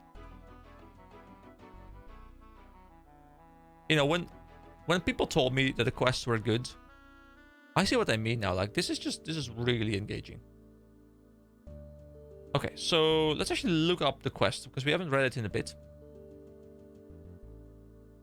So, I have agreed to find Juliet for Romeo to tell her how he feels. For some reason, he can't do it himself. I found Juliet on the western edge of the rock and told her about Romeo. She gave me a message to take back. I delivered the message to Romeo, and he was sad to hear that Juliet's father opposed the marriage. However, he said that Father Lawrence might be able to overcome this. I found Father Lawrence, and he suggested the use of a potion to fool Juliet's father that she is dead, so that Romeo and Juliet can be together in peace. I need to find the apothecary to make a cadaver potion. Maybe Romeo will know where the apothecary is. So back to Romeo we go. I also like how you can't see what the rewards are. So you don't know what you're going to get before the quest, which makes you just want to do every quest, right? Alright, back at my favorite character, Romeo. Let's go. Hello again, Romeo. Oh, did you manage to survive one of Father Lawrence's sermons? I bet not. You were ages. I bet you snoozed on the welcome mat just as soon as you heard his voice. Did not? Oh, come on. What did he say? He wants me to go to the apothecary. The apothecary? Oh, is he the one who mixes up all the magical potion-y things? Yeah, I think so, but the word potion-y doesn't exist. Well, you just used it, so I guess it does exist. Isn't every word technically made up? Like, I think language is such a fun thing, such an interesting thing, because you see words that are created by the youth, created by influences, and then they take on their own life. You know, you've got all the Twitch words and stuff, and like all of these words that people are using right now, and they slowly work their way into the general vocabulary of people until they kind of become a word. And I don't know at what point it's officially a word. Is it like if it's added to like some sort of catalog, like a dictionary kind of catalog? But when does a word become official? Like if someone just uses a word every single time, it's a word. So how do you distinguish words and not words? Anyway, that's a different topic, but I did want to point it out. It doesn't matter. Do you know where the apothecary is? Why should I tell you? Because I'm doing you a favor. Right, yes, of course. Well, I think the potion-y place is southwest of here and near a sword shop. He seems keen for you to marry Juliet. Me too, I can't wait. Do you think he will be soon? Oh, this guy is as dense as something that's really dense. Look at him, he even looks dense. I don't know, but I'll do what I can. It just seems a bit odd that Father Lawrence is so keen for you to marry. Does he have a stake in it? Does he get something out of it? I can't imagine why he's so keen, though he was our messenger before you. Of course, he had a lot more hair back then, and I think we may have gone to school together. What? Since you were kids? Yeah, thinking about it now, we called him Diddy Dorrance back then. So maybe he just wants a bit of peace, and when you two are married, he won't have to traipse around delivering your messages anymore? Yes, the years haven't been good to him. Alright, so... Okay, thanks. So, we go to a shop next to the sword shop. Okay, the sword shop is right here, which is quite close. So let's go and check out if we can find the apothecary as well. Oh, we can just look for the apothecary itself. It's like, it's right there. It's this purple potion. Yeah, I'm having much more fun now that I don't need to use a guide. But like that opening section, you know, it kind of required a little bit of guide to be able to properly do this without spending ages. I am the apothecary. I brew potions. Do you need anything specific? Talk about something else. Talk about Romeo and Juliet. Here we go. Apothecary Father Lawrence sent me. I need a cadaver potion to help Romeo and Juliet. Cadaver potion is pretty nasty and hard to make. Wing of a rat, tail of a frog, ear of a snake, and horn of a dog. I have all that, but I need some... You know, they're setting up like a, you know, you gotta go collect all these 4 things. And I'm like, where do I get these things? And it's like, well, I have those, but, you know. I need some cadaver berries. You will have to find them while I get the rest ready. Bring them here when you have them, but be careful, they are nasty. So, what do these berries look like? They're a nice bright pink color with green leaves. Stalks are a pale brown color, you can't miss them. They look pretty tasty, but I wouldn't advise eating them. So, bright pink green, okay. Where can I get these berries? I think I saw some recently in the local vicinity. Oh yes, that's right. There was a little bit of commotion when some kids visited the southeastern Varrock mining pit. The southeastern Varrock mining pit. The trip was disturbed because some kids had found some cadaver berries bushes and they started picking them. They wrapped that trip up pretty quickly. How are these berries dangerous? They're generally okay, but if handled improperly, they can be a bit nasty. And I certainly wouldn't advise drinking the potion. Okay, so the southeastern... Also, I want to talk to him about potions. Can you make potions for me? So we need red spider eggs, limpwood root, and coins. Why is there like a thing? I guess it's because I don't have any of those. So if I have them, like the cross, the line thing that's crossing them out will disappear. So you can get strength potions, energy potions, and anti-poison potions. Okay, so where I need to go is southwestern mining area.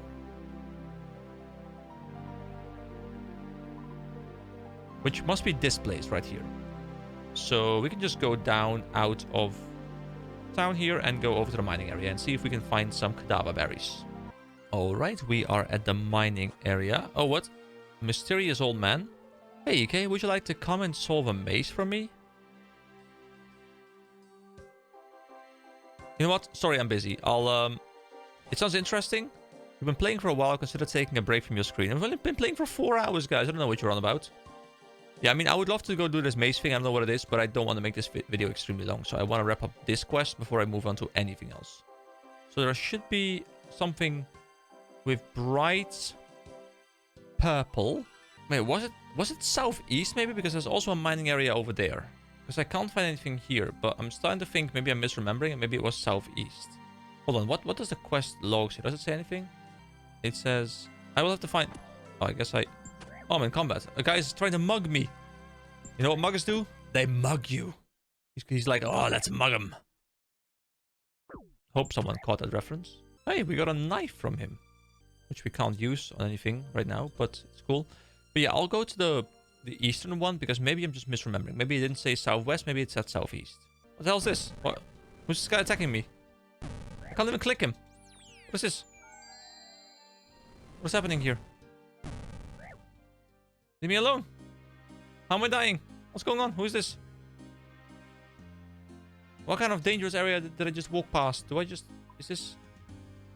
some sort of like circle? Okay, I will have to avoid going there. I'll just take the long way around, I guess. Unless there's a way I can just leave through here. Don't think there is. Oh, more muggers. No, leave me alone. Leave me alone. Go into this house. Go into this house. Close the door real quick. Go in, go in, go in, go in. Close the door, close the door. Close the door, come on, close the fucking door. Aha, you can't open doors, mugger. Dude, this place is dangerous. Stop mugging me. Dude, the Mugger is still there. He doesn't leave. He keeps aggro on me because he keeps facing me. So I guess I'll have to wait in here until my HP regens, which I think takes absolute ages. Alright, we'll pop the prayer thing. And we'll go fight him. Oh, wait, he's not there anymore. Oh, he is. Okay, we kill him. We can do this. We can do this. Let's go. Come on. Take him out. Okay. So far, not very good. I hit it too. Okay, I don't want to risk this. I'm gonna run. Hope I can get out. I have some stamina. Go. Is he still chasing me? I think the Mugger left me. Okay. I think we're good. That was close. Dude, I thought towns were safe, but I guess they're not. Do you also level prayer by having the prayer things active, by the way? Alright, so is it... Oh no, a giant rat. Why is everything attacking me all of a sudden? Leave me alone. Help me. Okay, wait, hold on. The red berry. Cadaver bush. Get it? Oh, it's leaving me. Okay, we're good. Get stuff from the cadaver bush. No, do I want these berries? Do I want more berries? There's also red berry. What's red berry? Is this some sort of skill as well? I don't get any skill experience, so I guess this isn't a skill. I was thinking like, oh, a herblore maybe? But it's members only? Okay, I don't think I'm getting anything for this. Okay, we run back to the apothecary because we have the berry we need, and then we go make the potion. You know a potion to make hair fall out? What? I do indeed. I gave it to my mother. That's why I now live alone. Talk about Romeo and... Oh wait, have you got any good potions to give away? Sorry, charity is not my strong point. Do you need anything else? Romeo and Juliet. Well done, you have the berries. You hand over the berries, which the apothecary shakes up in a vial of strange liquid. Phew! Here's what you need. The apothecary gives you a cadaver potion. Drink. Okay, we can look at. This looks very colorful, but you remember what Father Lawrence told you about it. Probably best not to drink it. I'm a bit tempted to drink it, but I won't. I will restrain myself. I'll be an adult. So, do I run back to Romeo now? I should take this cadaver potion to Juliet. Oh, okay. To Juliet we go, which is in this house, I believe. Actually, no, it's one house further over there. Hello, Juliet. We are back. We have a potion for you. Hi, Juliet. I have an interesting proposition for you, suggested by Father Lawrence. It may be the only way to be able to escape from this house and be with Romeo. Go on. I have a cadaver potion here, suggested by Father Lawrence. If you drink it, it will make you appear dead. Yes. And when you appear dead, your still and lifeless corpse will be removed to the crypt. Oh, a cold, dark, creepy crypt. Sounds just peachy. Then Romeo can steal into the crypt and rescue you just as you wake up. And this is the great idea for getting me out of here? To be fair, I can't take all the credit. In fact, it was all Father Lawrence's suggestion. Okay, if this is the best we can do, hand over the potion. You pass a suspicious potion to Juliet. Will she just like pass out now? Wonderful. I just hope Romeo can remember to get me from the crypt. Please, go to Romeo and make sure he understands. Although I love his gormless, love-lorn, soppy ways, he can be a bit dense sometimes, and I don't want to wake up in a crypt on my own. Oh, we get a cutscene? Oh, here's Philippa, my cousin. She's in on the plot too. She's going to make it seem even more convincing. Yes, I am quite the actress. Good luck to you, cousin. Right, bottoms up. Urk. Urk indeed. And... Oh no, Juliet has died. You might be more believable if you're not smiling when you say it. Oh, yeah. Yes, you might be right. Okay, let's try again. Oh no, Julia has died? Perhaps a bit louder, like you're upset that your cousin has died? Yes, right. Okay. I think I'm getting my motivation. Now, okay, let's try this again.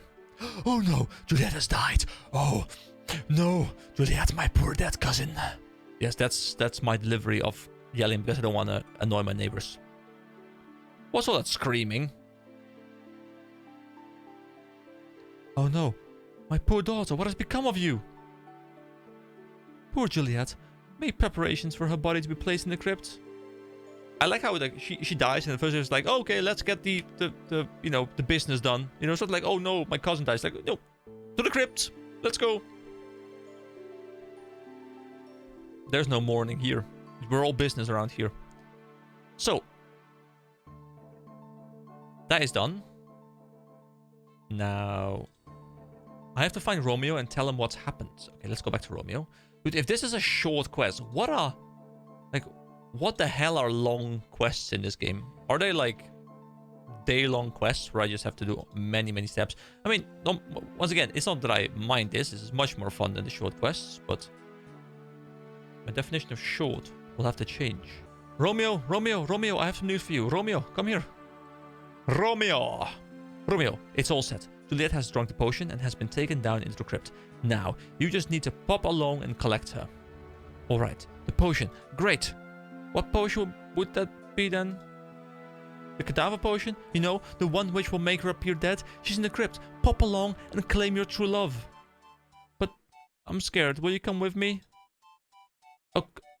Okay, come on. I think I saw the entrance when I visited there last. This is pretty scary. Okay, be quiet. We feel like we're being poured around. There's like cutscenes. This is nice. We're here. Look, Juliet's over there. Yeah, that's Juliet. Oh, sorry, that's Juliet.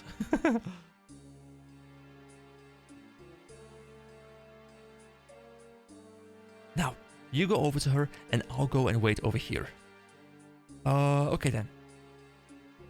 Go, Romeo. Come on, man. You got the flowers. Give her a little kissy. Hey, Juliet. Juliet? Oh dear, you seem to be dead. Hi, Romeo. I'm Philippa. Wow, you're a fox. Dude, are you literally flirting to her cousin when she is waiting for you to reawaken from the dead state she is in? Does she have sunglasses, or do people just have really weird eyes in this universe? It's a shame about Juliet, but perhaps we can meet up later. Who's Juliet?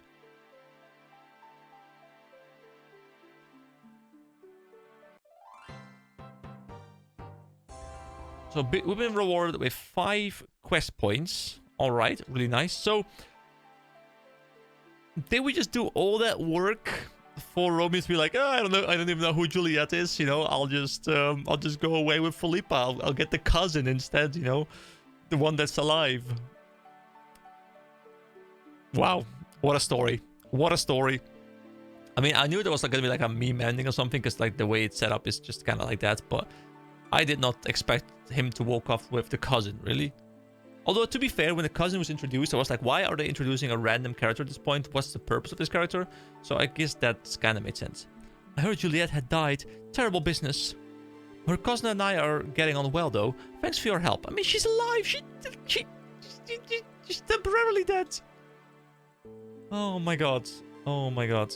Okay, well, that is the quest done. So we're making good progress in the free quest. There's obviously still a lot of them to do, but we're making good progress. So next up, we will... Oh, Goblin Diplomacy is required for other quests. So we have a couple quests we can go do. I definitely want to look at Witch's Potion, early magic XP. We haven't really used magic except for the tutorial, which was like absolutely nothing, like one cast. Rune Mystery sounds interesting to me as well, because I like mining, and Rune Essence sounds interesting. And maybe that's for like rune making, which we need for magic, I guess. So lots of stuff to look forward to. I think I'll take a break. I've been recording for 4.5 hours now, and I need a bit of a break. So thank you so much for watching. Hope you all have a wonderful day, and I'll see you again next time. Bye-bye, guys. Hello, everybody, and welcome back to RuneScape. So this is the first video that I am recording since I started to get comments. You know, I mentioned on the previous video that I had uploaded part 1, but at that point, you know, it was still like this early stage where it was not really getting views yet. It's like YouTube scanning for like its target audience and stuff. But man, the moment it got views, like this thing just blew up. I got like 40 subscribers in a single day. I'm up like 60 subscribers in the past couple of days. I have never had this many people join my channel in like this short of a time span. Normally, I'm happy to get like one a day. You know, my channel is 7 years old. I have like 600 almost. Like, you know, it's not a quick process. It's really fun, but the number side has never been a quick process. So thank you guys. Like, it's been incredible to just see these numbers shoot up, and to get the comments, of course. You know, I've been trying to engage with as many comments as I can. I've been trying to get input from you guys. I've learned a lot, you know, about settings, about like, you know, moving with the mouse, which is just really convenient. There was a lot of discussion as well about Iron Man, and Iron Man, like, I actually had trouble falling asleep last night, which, you know, is not it's not really a bad thing here, but I was just thinking, like, my head was racing, like, Iron Man, no Iron Man, Iron Man, no Iron Man, and I even threw up a poll the other day, which let me just very quickly grab the poll here as well. It's very easy to access through here, and the poll currently says, hey, I got one more subscriber, thank you. Whoever that might be, number 595. So it is 64% Iron Man, 36% regular. Okay, so Iron Man did win, and it was only with 11 votes, so it's not that big a deal. But the comments that I was getting were more important to me. You know, I wanted to have people tell me why I would do a certain thing, because I feel like everyone who plays Iron Man would click Iron Man immediately. You know, they wouldn't. And you know, I'm not trying to take away anything from. Hold on, let me actually turn that volume down a little bit, because it's very loud on my end. I'm running it through my monitor this time, by the way, so, you know, I have no headset today, which is just much more convenient, but it can also get a bit loud and get into the microphone, so I'm hoping there's nothing in there. Anyway, I wanted to get some input, because I feel like people who play Iron Man, probably they will just always select Iron Man. They might not even read the additional text I have there about the, you know, like my ability to spend time and those kind of things. So I even made an Iron Man account. It is actually currently, it's called Iron Man EK, I think. And I might play it at some point, definitely. I even did 3 out of the 4 quests we've already done. I did a bit of skilling. You know, it's a hardcore Iron Man, because there's no downside, I think. Because once you die, it turns into Iron Man. So like, it's kind of fun to try and stay alive, I guess. But in the end, as much as I've been spending time thinking about this for like hours and hours and hours, these past 48-ish hours, I decided to not go Iron Man. And the reason for that is very simple.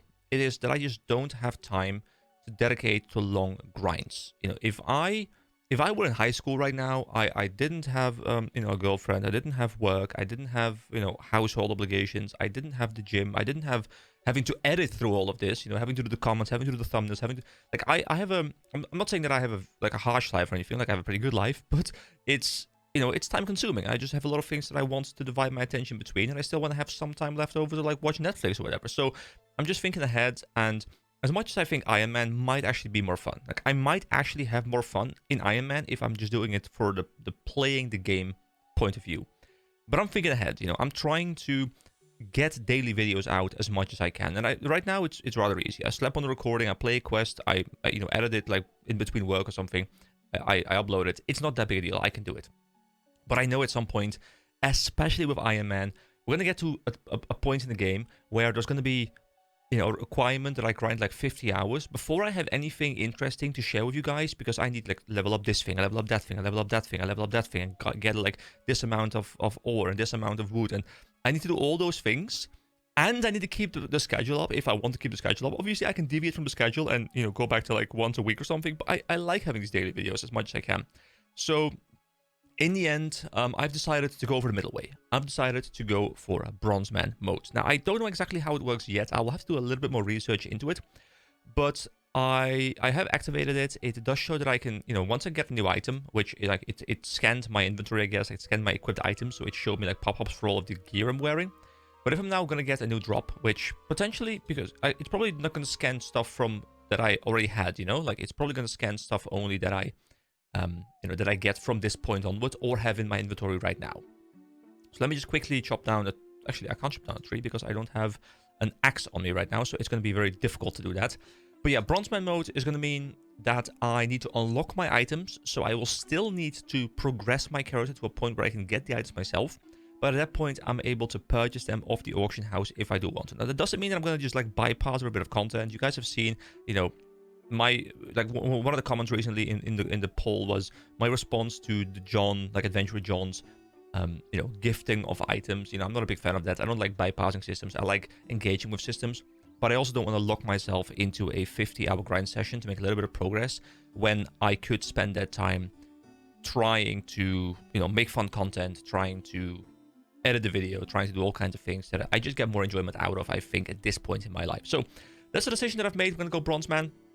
I have a lot of stuff to say in regards to the comments that I got, and I'll probably slap up a little video as well, like responding to the comments. I haven't yet decided, but, I kind of want to just like have a bit of a chat, bit of a back and forth, because to me, the most fun part of this is not just playing the game. If I want to just play the game, I wouldn't be sitting here talking. I enjoy the interaction, the back and forth and stuff. Every time I get a comment, I'm like, ooh, a comment. Every subscriber, ooh, a subscriber. And, I'm hoping to stay that way for as long as I can. I'm really excited, honestly, because this is the first time we're getting 1,000 subscribers. It's starting to feel feasible. And at that point, you can activate monetization, which, I don't really care about. I don't have any intention of making it my job.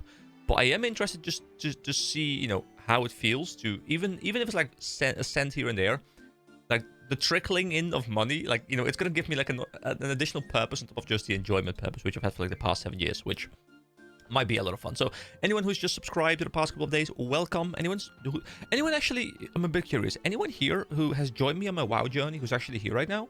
Please let me know, because obviously I'm having a lot of fun diving into these games, and I'm happy to gather people from these communities, but I'm kind of hoping I can get a little bit of cross coverage where people from one series will join another one, because, well, first of all, it's enjoyable for me to build an audience, but also it's great to get other people into a game that they might not have otherwise looked at. Anyway, I was thinking, do I want to do like a big Q&A kind of thing at the start here where I make this like a very long video? I don't think I should do that. I think I should just, leave it here and we jump back in, and I'll make a different video if I want to, where I can discuss everything. But I wanted to get the bit about the comments, the bit about the Iron Man out there, because it's such a big topic, and there is a chance, some people said, hey, you're going to regret in a couple of months not going Iron Man, and yeah, maybe. Yeah, that might happen. I might also go Iron Man and regret going Iron Man. So, it's going to go both ways. And one final point is, I like the option to be able to engage with you guys. If my audience keep building at the same pace as going right now, I don't know how cooperative RuneScape can get. I don't know how many things I can do together, but I would love to do some stuff together. I've already had my first whisper from this guy called Pinky Logged, who sent me a message. He's enjoying my videos, and like, it makes me really happy to read that. But it's also nice to have a bit of interaction, and I'm hoping we can build on that together a little bit, because I do intend to be here for quite some time. Not saying I'll make OSRS my main game for the next 10 years, but I'll be here for the next couple of months at the very least. So we're gonna have a good time. Anyway, today the plan, as the video title probably is going to suggest, I don't know what it's gonna be yet, but I think I'll just continue doing the quests. I want to do Witch's Potion. There was a comment who mentioned to me that it's a very good idea, especially I think if I'm free to play, because it's like longer travel times, because you can't bypass it using agility, to level up to 37, I believe he said. And I guess that's because you get Varrock Teleport, and you get I think you get some more teleport, Varrock Teleport, Lumbridge Teleport, which technically I do kind of have, but this one is on a cooldown, and this one just takes resources, I guess. And I think on 37, yeah, Falador Teleport. So you can kind of travel around the world a lot easier. Like, I think it's going to be much easier to level stuff like smithing and mining like that, or like, combine those things, because you can teleport back and forth. You can go to a bank, and, you can like really efficiently move around the game world. So that's going to be really, really nice. And, in regards to magic, I have a bit of a funny story that I want to quickly tell. So, I'm assuming most of you guys, especially, of the male variety, as we were kids, I would be outside with a couple of my friends. I think it was like a neighbor friend, like some other friends from like school and stuff, elementary school.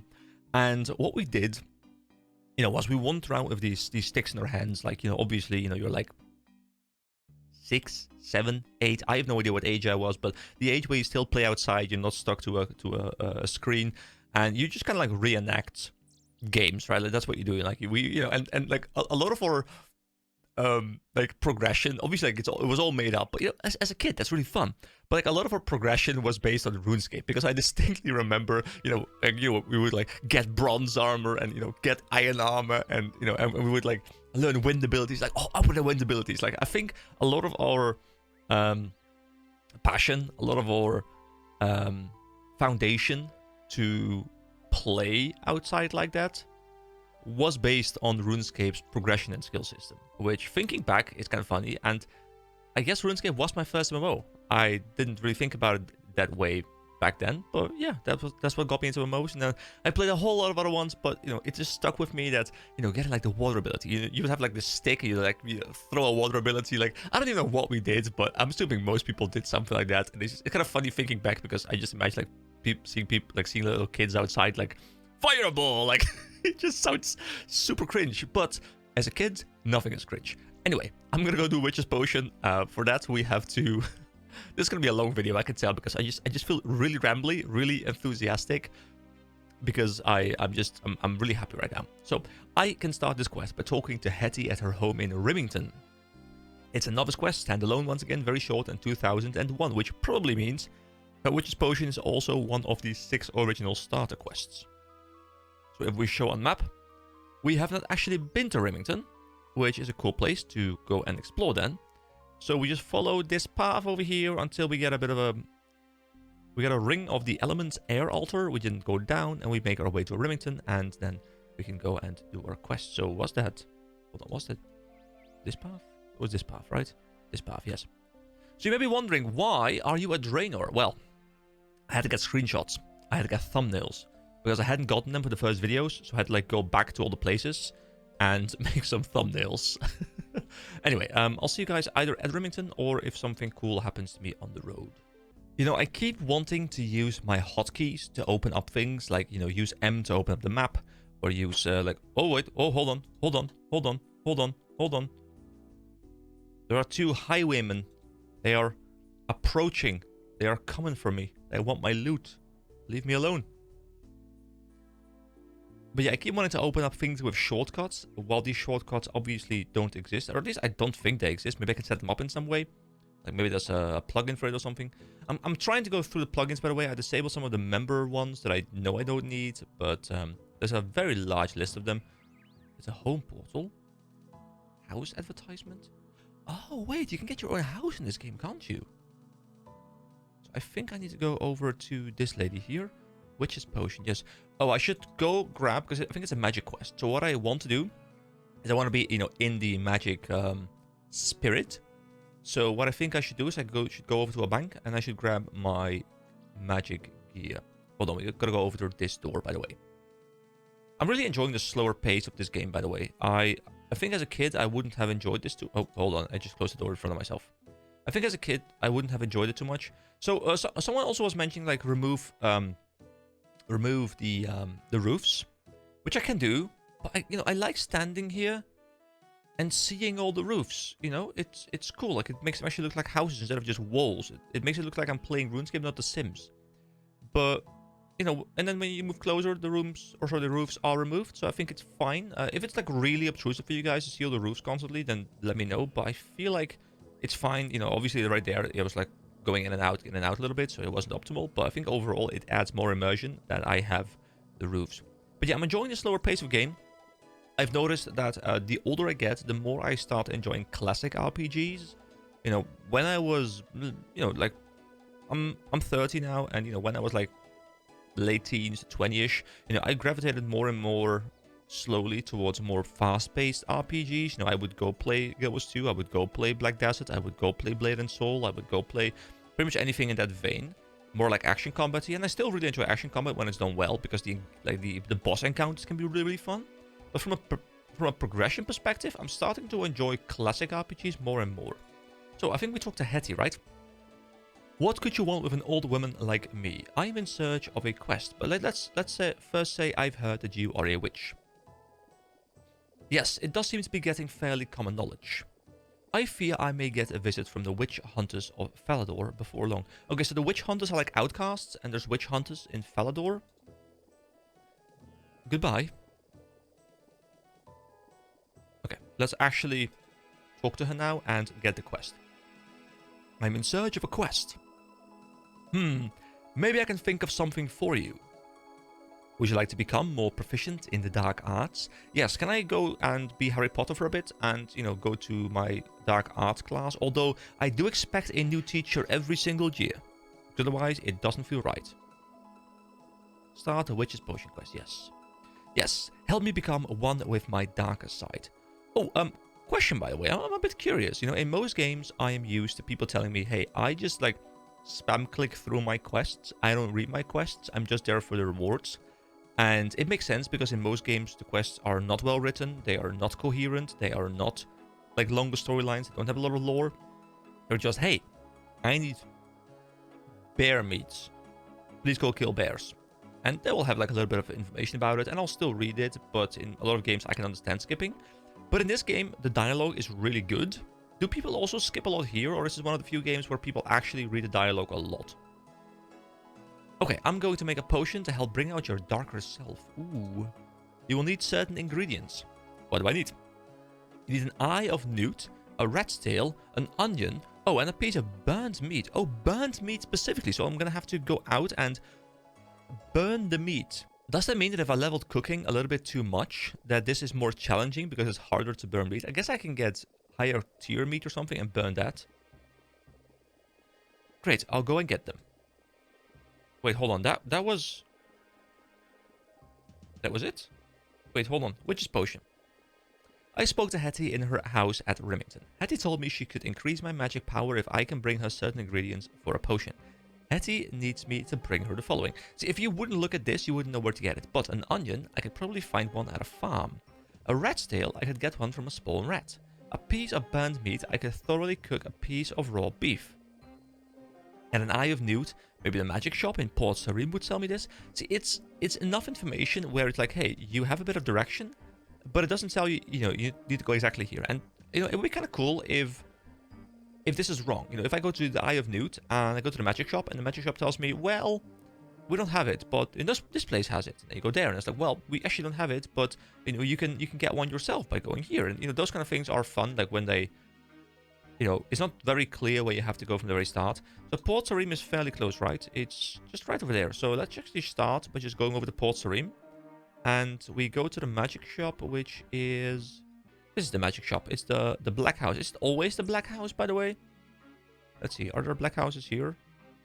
Just so I have a bit of a direction moving forward. Well, I guess there might not be a magic shop there. I'm not quite sure. I feel like there was, like, around here somewhere. Is the magic shop also where you purchase the runes? I feel like it is. Anyway, let me go over to the magic house and I will... Or the magic shop, and I'll see you guys there in a moment. Oh, I was calling Pinky logged, but I think it says Pinky logged. As in, you know, something they logged in the chat. So it's not Pinky logged, it's just Pinky, I think. So I'm sorry if I'm mispronouncing your name over there. Pinky just told me that I should use a chat filter. Or, you know, I could use a chat filter. Because these guys are interesting to me. I'll check them out later, I guess. Because the spammers in the Rock, for example, in well, next to the Grand Exchange, are very obtrusive, you know, and you can disable or like make them less prevalent because it's gonna like say, hey, this message has been sent like 7 times, but it won't display the same message 7 times, which I guess makes the chat a little bit less spammy. Right now, the only thing I have active is you know, I'll just swap into this for some information here and there. I'm doing a quest and something, but I don't really care about seeing all the spam going on, so I'll just have this as minimal as possible. I do like to have this removed from the chat window. One thing I don't like, by the way, and tell me if there's a solution for this, is if I go to Pinky, for example, and actually it is Pinky logged. It is Pinky logged. Never mind. It is not Pinky has logged something. It's Pinky logged the name. Okay. We are learning. So, message. This removes the entire chat window, which is why I've moved it outside in the settings. Is there a way to just have like a... Can I just... Alright, there we go. Is there a way to have like a /R and I can just type in here and like everything will stay? Like a modern MMO? Like in most things, I'm fine playing the classic version. But having the entire chat window being removed when I whisper someone is a bit annoying because now I have to move it outside because otherwise I can't see what they're sending me as I'm typing. And I also might forget exactly what they said, so I'll have to go back and like it's a bit of a hassle. Anyway, let's talk to Betty. I feel like every time I like click on them, like I'm attacking you. Okay, so there's a lot of runes here. How much are they actually costing? 4, 4, 4. This is not too bad. A wizard's hat, a blue wizard's hat. Oh, Wait, someone in the comments told me you have to go get a funny hat. And they said, well, I asked in-game or outside of game. And they said, well, in-game you can maybe get it at like this vendor. I forgot, but he didn't know if they had a funny hat. But he asked, hey, do you have a funny hat? Do I have a funny hat? So hold on. Let me see if I can find a funny hat right now.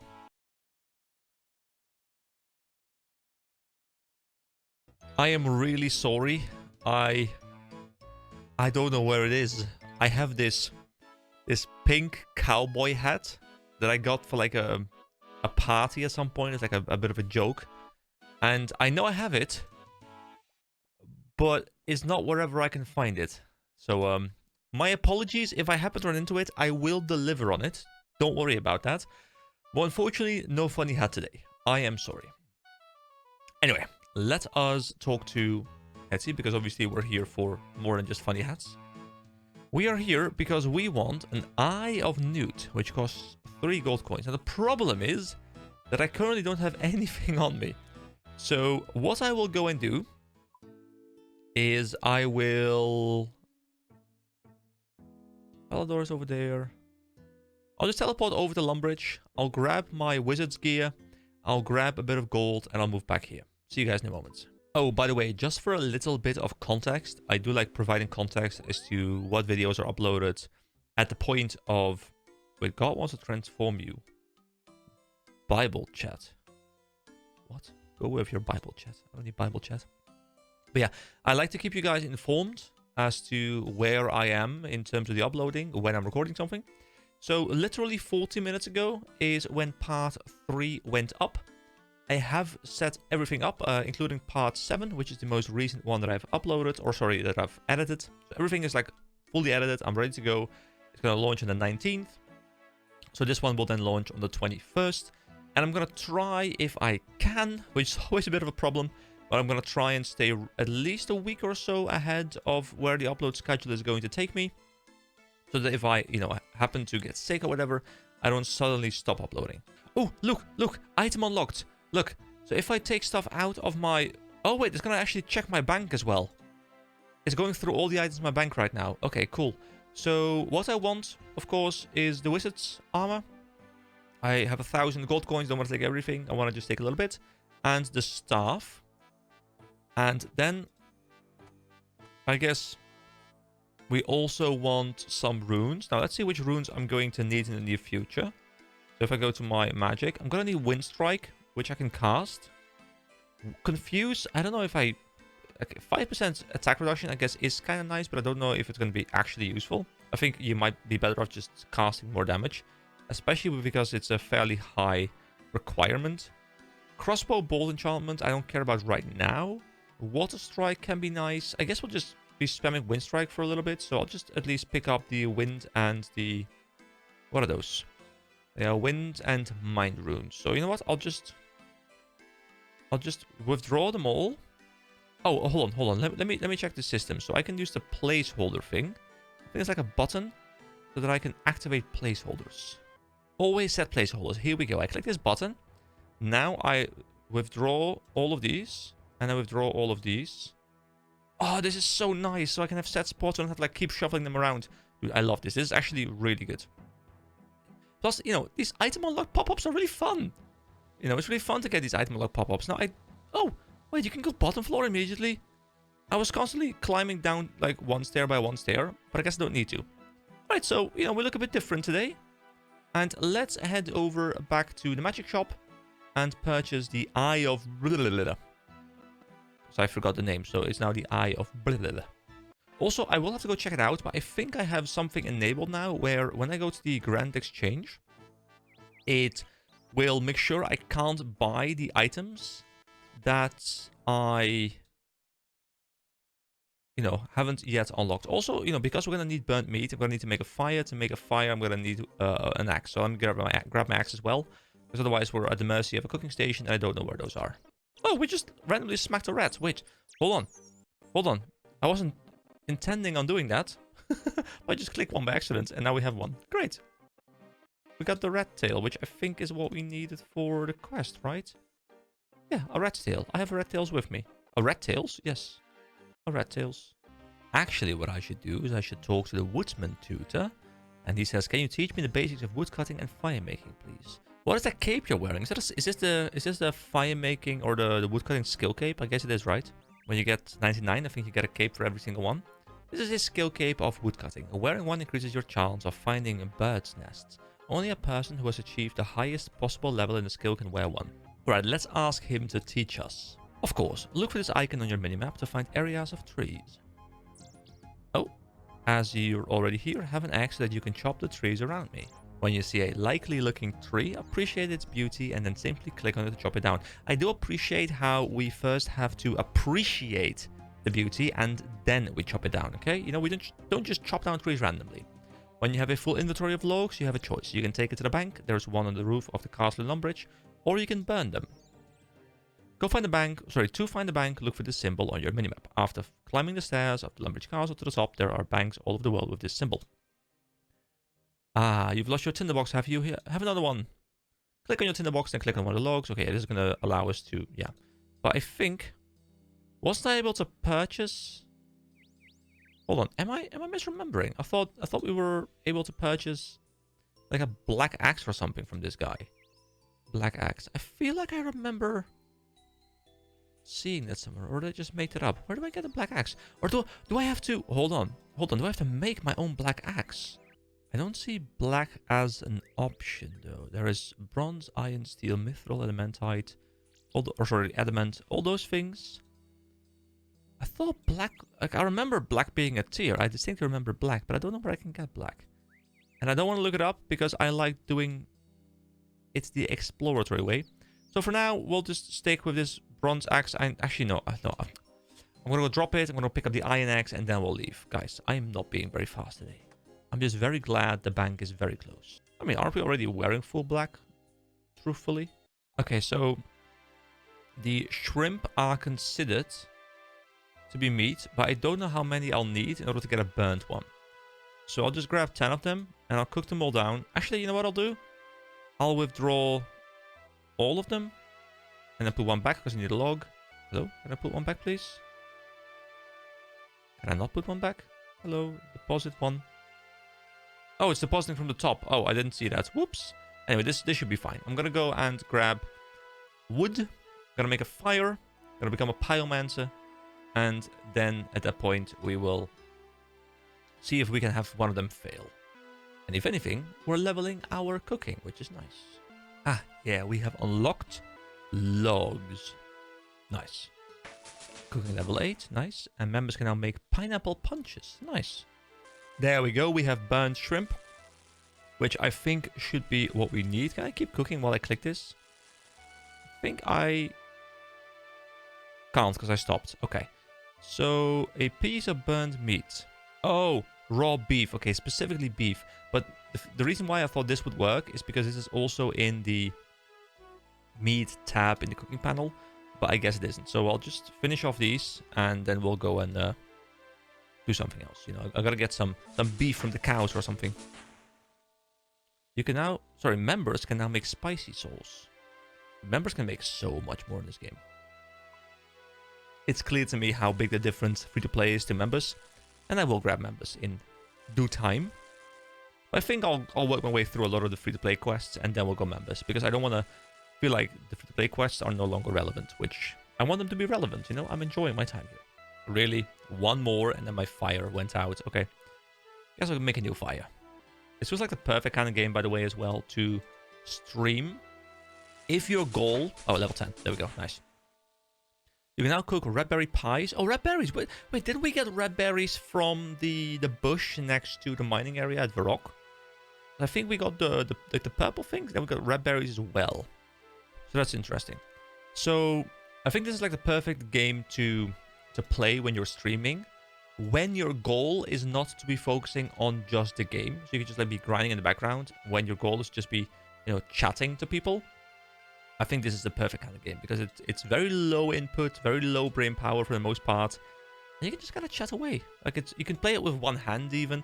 Like sometimes I'm drinking my coffee with my left hand. I'm just clicking, you know, it's convenient. It's nice.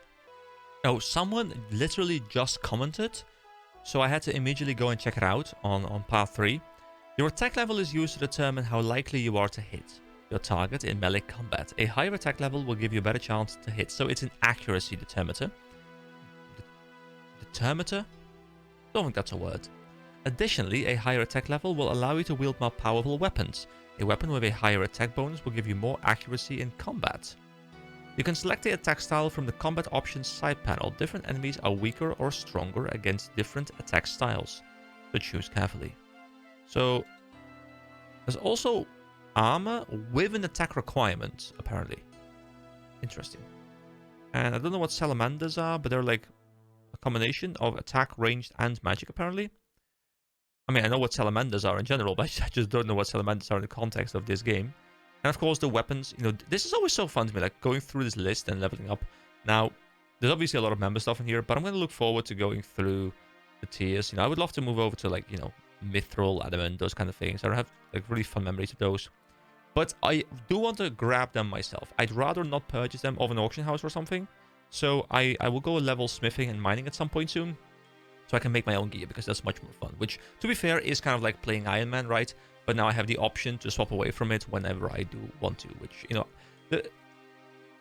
one of the downsides, like someone pointed it out to me, one of the downsides of not playing Iron Man is that I don't really have the icon showcasing that I am Iron Man. Like, there is no, you know, there isn't the, I guess, like, respect. Like, oh my god, this guy did it as Iron Man. You know, this guy, like, put in the effort. But truthfully, I don't care about that. I'm just here to have fun. So, you know, plus I have proof. I have videos. You know, you guys can keep me accountable, right? Thank you. Anyway, let's see what we do next. So we have to go get some meat. So I guess I'll just go kill a couple of cows. I can also use it to level up my magic. And we can get some meat from those. And then we can try and burn the meat. I don't think I've ever tried to burn something. But you know what? It's time for something new. Alright, so how does this work again? So I have the stuff in my inventory. I go over to magic. I click Wind Strike. And then I click on this guy. Bam! Hold on, do I have to click my ability every single time manually? Or is there a way for me to set it to auto-cast? DK, please speak to me, my lord. This guy wants to speak to me desperately, but I'm busy. I'm killing a cow. No, wait. Hold on. I will talk to you later, Rick Turpentine. I feel like a lot of random NPCs just like walk up to you. Maybe later. Okay, he's gonna go away. Okay. Did I miss out on something very important? Maybe. I don't know. But now I'm busy with a cow. Don't take that the wrong way. Oh, wait. Hold on. There's... If I go to my attack panel right now, there's a new thing here. There's bash, pound, focus, spell. Hold on. Why is there two spells here? Spell? Click it? When I auto... Ah, yes. Now I don't have to like click. My magic is now level 3, by the way. Great. We're making progress. Ah, subscriber number 596. Welcome. You know, I haven't ever had this experience where every time I open up my YouTube app, or like my YouTube Studio app, that I have a high chance of actually having at least one more subscriber. Sometimes I open them like, dude, I just got 4 more. That would normally be like at least a week, if not more. So once again, thank you. Level 4 magic as well, by the way. I'll just keep running to level 5, and then I'll go and continue the quest. Actually, I'll go until I run out of mind runes, because I'm almost out. Well, the last mind rune actually gave me the gave me what I needed. Hold on. Now I can't just normally hit, right? So I have to like switch over to bash, for example. I'm gonna bash with... Oh, this guy just killed it for me. Thank you. Appreciate it. Well, in this case, I appreciate it. Normally, I wouldn't appreciate it.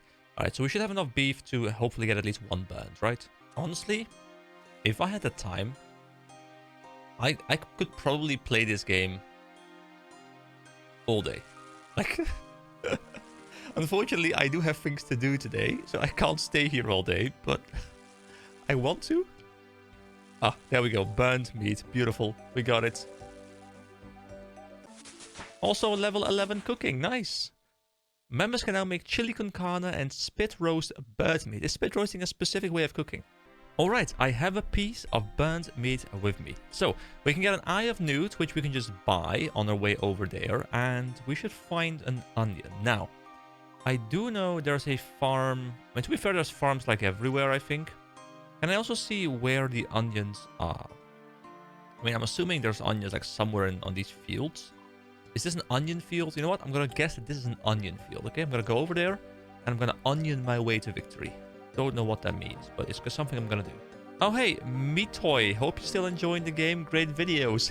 Hey, thank you so much. I mean, I just said that I feel the addiction setting in, and yeah, it's a problem, guys. I might have a problem. I have a day job to attend to, but I have working from home privileges, and I'm scared.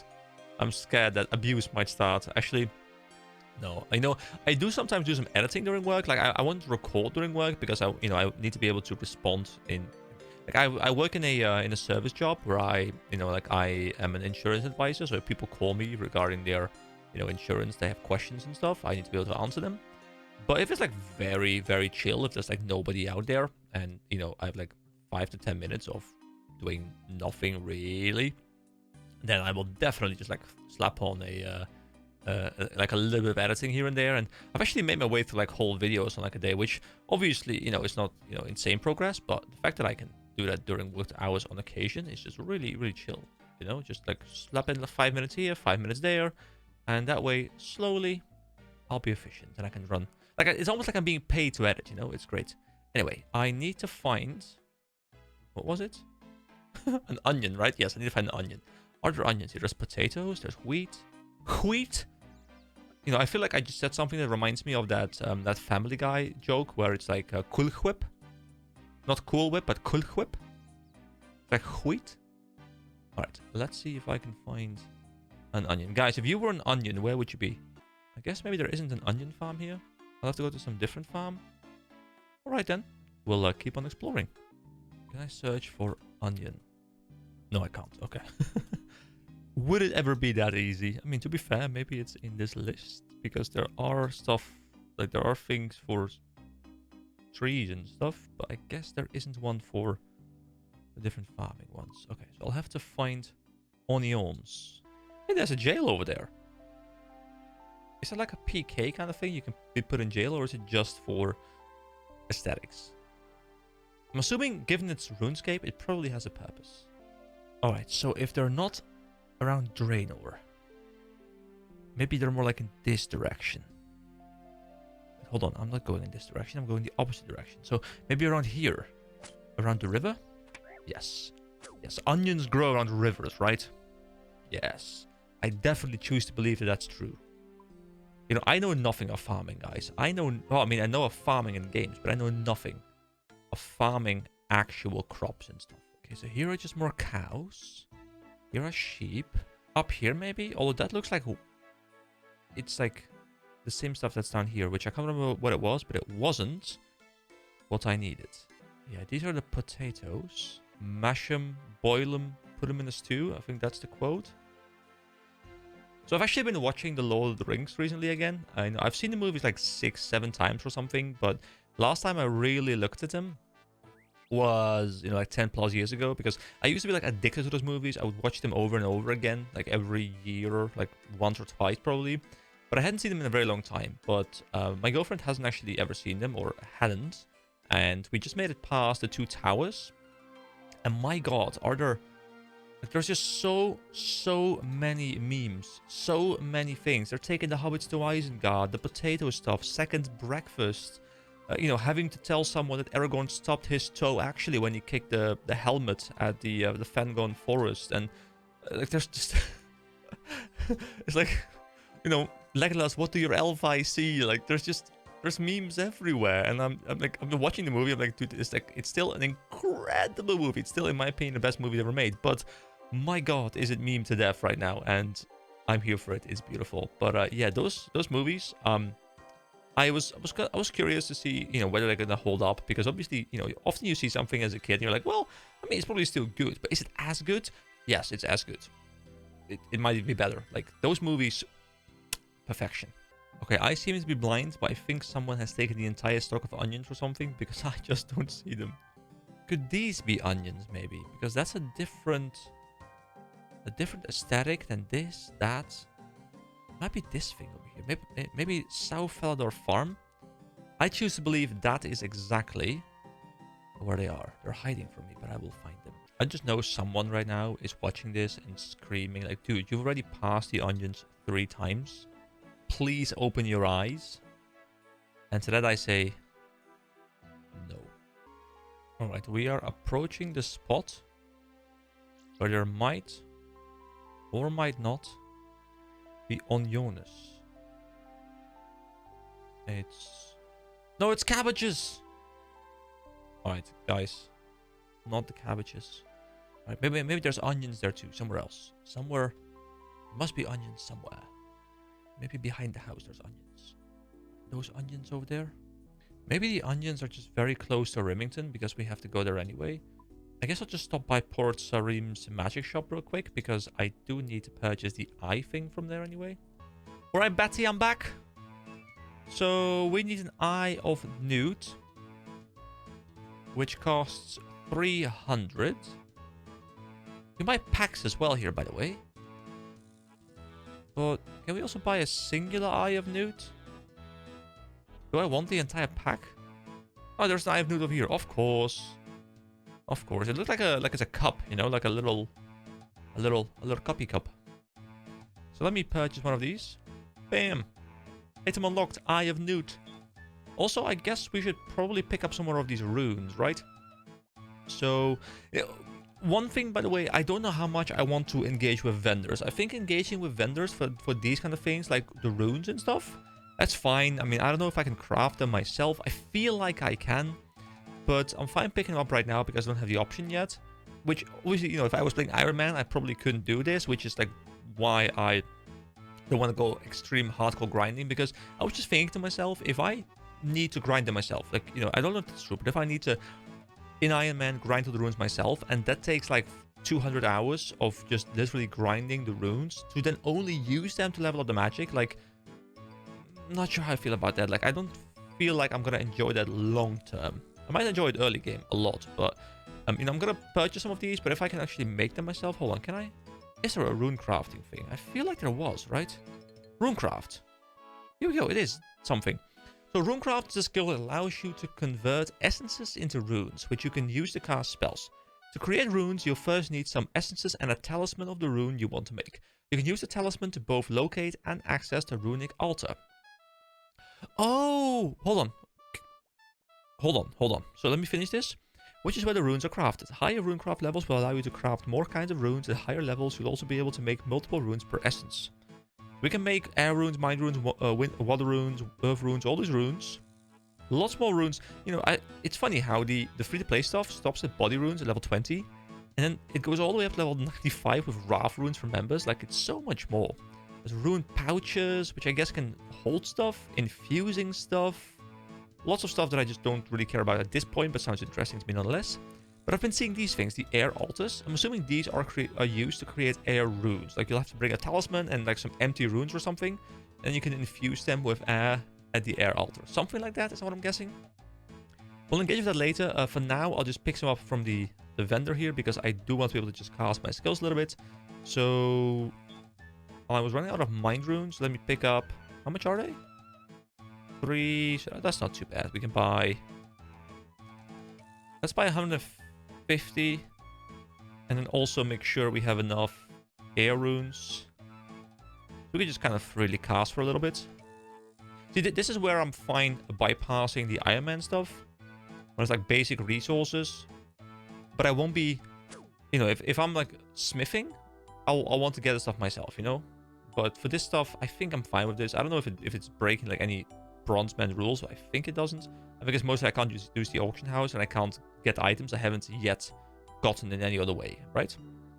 Anyway, I'll look into that later. For now, we need onions. Like, we just need onions. Leave me alone, you high... Actually, can I just kill this highwayman? Oh my god, there's more of them. There's more of them. Hold on, I don't want to... Is there like an aggro radius, an aggro cap as well? Can multiple enemies hit me at the same time, or can't they? Like, there's so much information about the combat system that feels interesting, because the game has such a weird combat style. But I guess it's not here either. I guess it's not over there, right? Because that's wheat again, I think. Well, I can look, I guess. I can look. I can always look. Yep, it's weird again. Guys, onions don't exist, okay? I've been lied to. Onions don't exist. Am I just this dumb? What is the onions? So I have an eye of newt on me. It's like all I need is one onion. An onion. I can probably find one at the farm. An onion. Do I need to purchase the onion from the farm? It's like, can I not pick the onions? Do I need to purchase it from like a farmer or something? Or am I just absolutely blind? Alright, let me just go and see if there's a farmer in this house who maybe sells me an onion. Hello? Does any farmer live in this house? I'm assuming they do because it's a farmer's house. It's a farm. Is he out back maybe? Tending to his chickens or his cows or something? Hey, there's a pet! Oh, we can pet him. You pet the dog. The resulting frantic tail wagging disturbs a crop of dust bunnies. Well, that's unfortunate for dust bunnies, but I pet the dog, so I am happy.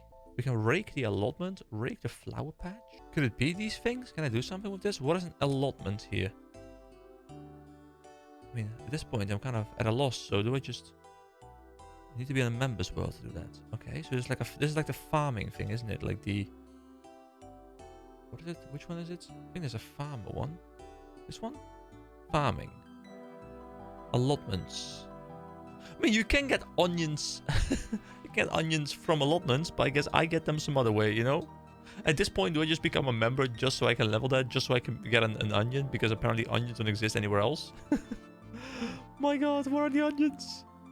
There we go. Magic. Level 5. Oh my god, I thought I died for a moment. I looked at my other screen to respond to a Discord message as I was in combat, and I looked back and I'm like, did I just die? But no, the other thing died. Okay. We got a black cape. You on the grind. I'm actually looking for onions. Maybe he's gonna show me where the onions are. They're over here. Over where? Follow. Okay, don't worry. This guy's gonna lead me to victory. Bring me to the onions. Here we go. To the onions we go. Wait, is it? Okay, hold on. Even before this guy doesn't lead me to the onions and it's somewhere else. It's funny how this guy just randomly walks over to me. Is this guy just randomly talking to me, or is he... Onions! Oh, thanks. Thank you. I've never been so happy to see onions. This guy can run a bit longer than I can, so don't worry. I'll have to take some time. Wait, is it really just here? Have they been here all along? Guys, did one of you just plant them here? Did one of you just plant them here and... fool me? Guys, like, trade me. And I'm like, no, I want to be self-sufficient. I wish him a good day. And we run off. But, you know, the RuneScape community does seem to be very friendly. You know, like, this is like the 4th person, I think, who's tried to trade me. I don't know what they're going to give me. Guys, what things are you... or, like, what things are most people giving to new players? Like, what would I be getting from him? I was almost tempted to do it, just to see what he's going to give me and then throw it away. But I don't want to throw away stuff that's been gifted to me, you know? Like, that feels bad as well. So yeah, I need to go back to Remington, to Hetty. I think it was Hetty. And I'll see you guys over there. But the onion is in. Oh yeah, I had the black cape that I looked from the other guy. I don't have anything on my cape slot yet, do I? No, but it's going to be working very well. I have 2 black capes now. Hold on, let me see what the black cape looks like. Oh ho ho. Beautiful. It fits really well. Do you really see it? No, but you see like the little purple line. And the little purple line makes me happy. Alright, we are back at Hetty. Hello, let me go into this house. Is the quest now done? Let's see. Hello, Hetty. I've been looking for those ingredients. So, what have you found so far? In fact, I have everything. Excellent. Can I have them then? You pass the ingredients to Hetty and she puts them all into her cauldron. Hetty closes her eyes and begins to chant. The cauldron bubbles mysteriously. Well, is it ready? Okay, now drink from the cauldron. Do I want to? Can I inspect it? Can I examine it? A large bubbling cauldron. Smells... Alright, let's drink from it then. You drink from the cauldron. It tastes horrible. You feel yourself imbued with power. 325 magic experience, which is about like a 50% over what we already have, which is quite nice. 1 quest point as well. Now, total quest points are 12. We've completed a witch's potion. There we go, guys. Magic is now level 8. think we're level 6, so that's a bit of a boost. Here we go, magic level 8. So what can we do now? Wait, ancient magics? So many cool things. Bones to bananas. Wait, can I turn bones into bananas? You can click it as well, and it's going to tell you which runes you need. So, I'm a little bit curious, guys. There are stuff like Fire Strike, there is Water Strike, there's Wind Strike, okay? And by the time this video goes live, maybe I'll have learned it already, but I don't know. The elemental differences are these skills of different strengths? Is it just like, hey, they look different, they're themed differently, but they're kind of the same ability, just at different strength levels? Or are there elemental resistances, elemental proficiencies? Can I use fire against something grassy and does it do extra damage? Or is it just purely, hey, fire is better than water, it's better than earth, which is better than water, which is better than wind, but they do cost different things? Is that how this works? There's also the bolt ability, so you go from the strikes to the bolts to the blasts, and I guess blast is, yeah, fire blast is probably the highest. With charge fire orb, I guess that's some. Are those also abilities, like damage abilities? Or a surge as well? Okay, so fire surge, the highest level ability. So Tele-Other Camelot. Wait, is this like teleporting someone else? Is Tele-Other? That's teleporting someone else. That's convenient. Alright, so that was some nice progress. Anyway, that's going to be it for this video. I don't know how long it's going to be because I feel like my search for onions was ages, but we did it. We made some nice progress. I hope you all have a wonderful day. I will see you again next time, where I will probably do rune mysteries because it works well with my desire to go do some mining, smithing stuff, I guess. But also, I'm assuming it's going to teach me how to make runes, which is going to tie very nicely into my now newly acquired love for the magic system. So, see you guys next time. Have a wonderful day. Bye-bye. Hello everybody, my name is EK and welcome back to more RuneScape. So last time we of course played a bit with magic and I do intend to continue that. So today we're going to be continuing to be wearing our magic outfit. I do like how you can have a staff as well as a shield. You know, staff isn't two-handed in this game, staff is a one-handed, well, piece of equipment, so that is quite nice. Now, the objective for today is going to be to do the next quest, and it's going to be Rune Mysteries. Rune Mysteries, if I go to View Journal, says it's Novice, it's short, so it's not very short, so it's a little bit longer maybe than the quest we've done so far, because I think they were all very short. It is also from 2003, which is about 2 years after launch, I do believe. I think the game launched in 2001, so it's not one of the original 6 quests, but it is a fairly old quest, and it's part of the storyline Order of Wizards, with this being quest number 1. Don't know if it's like a long quest chain, don't know if we can just like chain them back to back to back, or if it's one of those chains where you do like one part now and then another part much later when you do, you know, get certain requirements out of the way. But we're going to just start off by talking to Duke Horatio in Lumbridge Castle, and we are going to be starting this quest. I don't know what it's going to teach us. I'm thinking it's probably going to teach us how to mine rune stuff and how to make runes to use for magic, probably. So yeah, I'm gonna just empty the inventory and then I'll see you guys at Horatio. Alright, made sure to have 1k on me again in case we do need to buy something. Actually, I should bring my, I think I should bring my pickaxe, right? I'm assuming I'm gonna be mining something. Let me bring my trustworthy pick with me, which is in this case the iron pickaxe right over here. I do also have the water runes on me, I have a lot of air runes and mine runes, and of course I will quickly go and bury these 2 bones so they're out of my inventory. And then let's go find Horatio. Ah, Mr. Horatio. Also, wait, these are the dukes, or this guy is a duke. I do remember we had the cook's quest where he had to go make a meal, I can't remember exactly what it was, like a pie or something, a cake for the dukes. And I guess this is one of those dukes, so let's actually talk to him now. You know, it's someone of high ranking. Greetings, welcome to my castle. Oh wait, it's actually his castle as well. Where can I find money? Imagine, you know, you're on the street, you meet someone, you're like, hello, my name is EK, where can I find money? Tell me. Money please. I mean, to be fair, I have seen a lot of people just begging here for money for bots. I'm like, dude, just like either go farm it yourself or just buy a membership, you know, don't be cheap, come on. Be self-sufficient. But I'm gonna ask this Duke where can I find money. I've heard that the blacksmiths are prosperous amongst the peasantry. Maybe you could try your hand at that?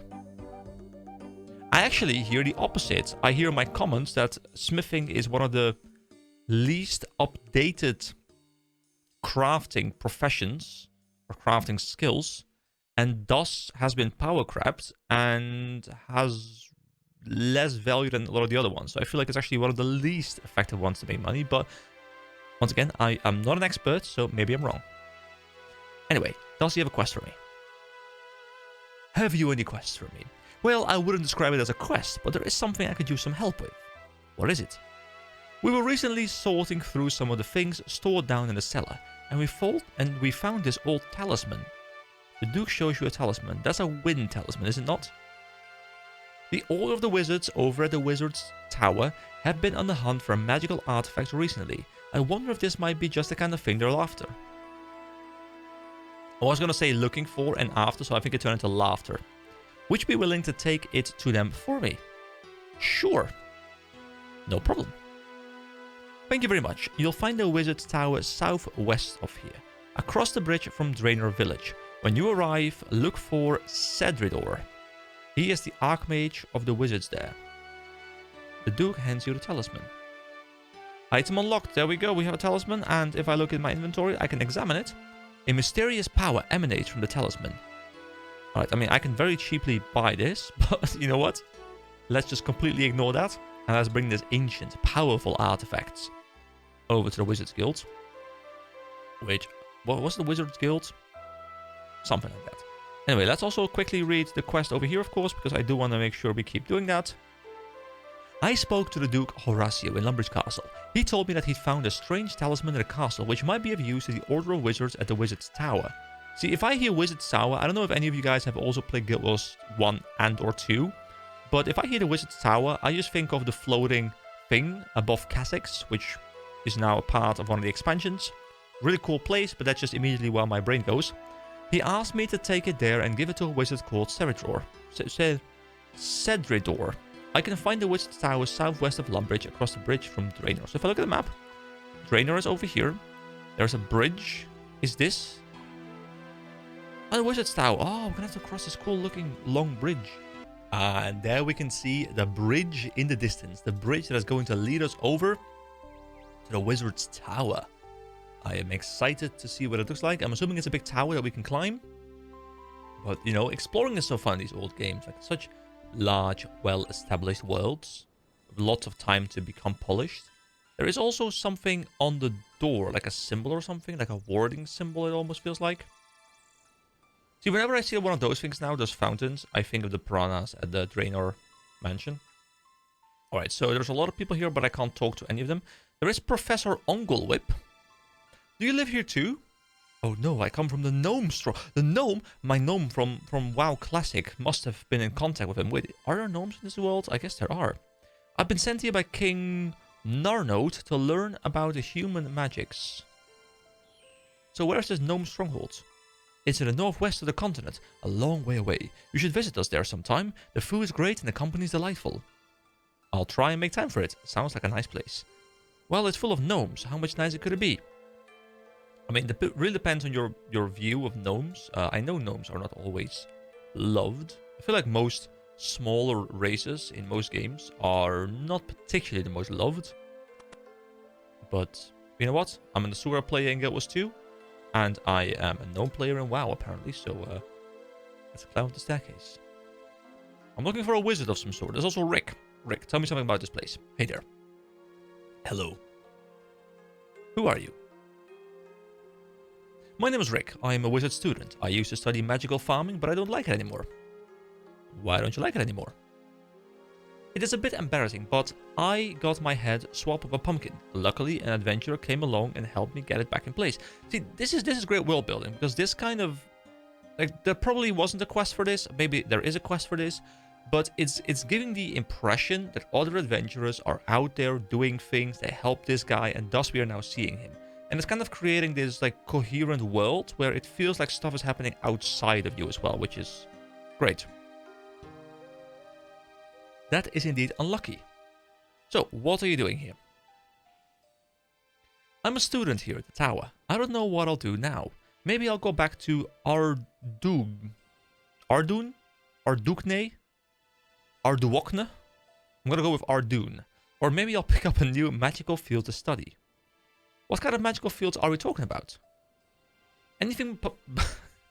anything but pumpkin fields. I love how they're now using the word fields to first talk about fields as in different types of like magical science, but now they're using the word fields as a descriptor of an actual field. Like, it's clever. So, do you have anything to sell? As a matter of fact, I do. I was recently doing some research on cabbages. I was able to extract their essence and combine it with a... You're not a very good salesman, are you? Just tell me what you're selling. Oh, right. I have these crystal shards that will let you escape from particularly dangerous situations. They only work in certain places. I call them members objects. Why would I want that? Sometimes you get caught in places that won't let you teleport out by normal means. These crystals are specially crafted to let you escape from those scenarios. I've recently enhanced them as well. Are these like escape ropes for Pokemon? Have you ever found yourself zoning out and come back to reality to find yourself under attack and on the brink of death? Yes. Well, you can configure them to teleport you to safety if...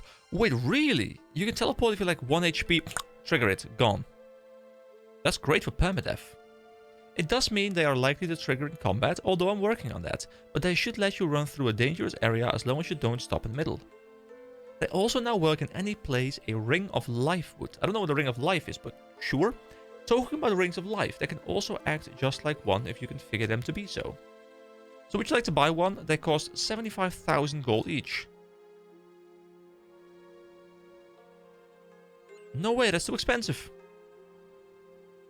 Well, there's a lot that goes into it to drive the price up that high, but I understand why you feel that way. Did he have more dialogue?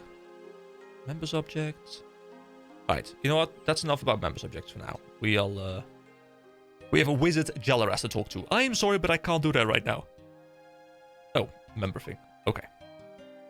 There's wizard Trailborn. Hello, young thingy-me-what? What's a thingy-me-what? A thingy-me-what? Where? Where? Those pesky thingy-me-whats. They get everywhere. They leave a terrible mess too. You just called me a thingy-me-what. You're a thingy-me-what? I've never seen one up close before. They said I was mad. Now you are my proof. There are thingy-me-whats in this tower. Now, where can I find a cage big enough to keep you? I'd better be off, really. Okay, have a good time, and watch out for those sheep. They're more cunning than they look. Imagine if that actually was a thing about the sheep, you know? So I want to go through these dialogue things, you know, I might not always read every single thing they have, but, you know, anything that sounds interesting, I'll probably look into a little bit. There's more people here, but I don't have dialogue, so I guess I'll keep on climbing up the tower. And I'll only do it in places where I find there to be something interesting, which I think here is the case. So we have Wizard Misgog. Give me a quest. Well, give me a quest? What? Give me a quest, please. Hold on. This is a different quest, right? Imp Catcher, not started. So Imp Catcher is probably a quest from... There's a quest here. It is short. Okay, so we will grab that later, but for now, once again, I focus on one quest at a time. Let's talk to Wizard Greyzag. Now, not now. I'm trying to concentrate on a very difficult spell. Okay, so I think I talked to everyone here. What is this guy? A Lesser Demon. I guess you can grind at him because he can't hit you back or something. I don't know. But I need to find a particular NPC here that I haven't yet seen, I think. And he is called Cedridor. Alright, I'll look for him and I'll be back in a moment. Oh, you can climb even further down. Hold on. Archmage Cedridor, there you are.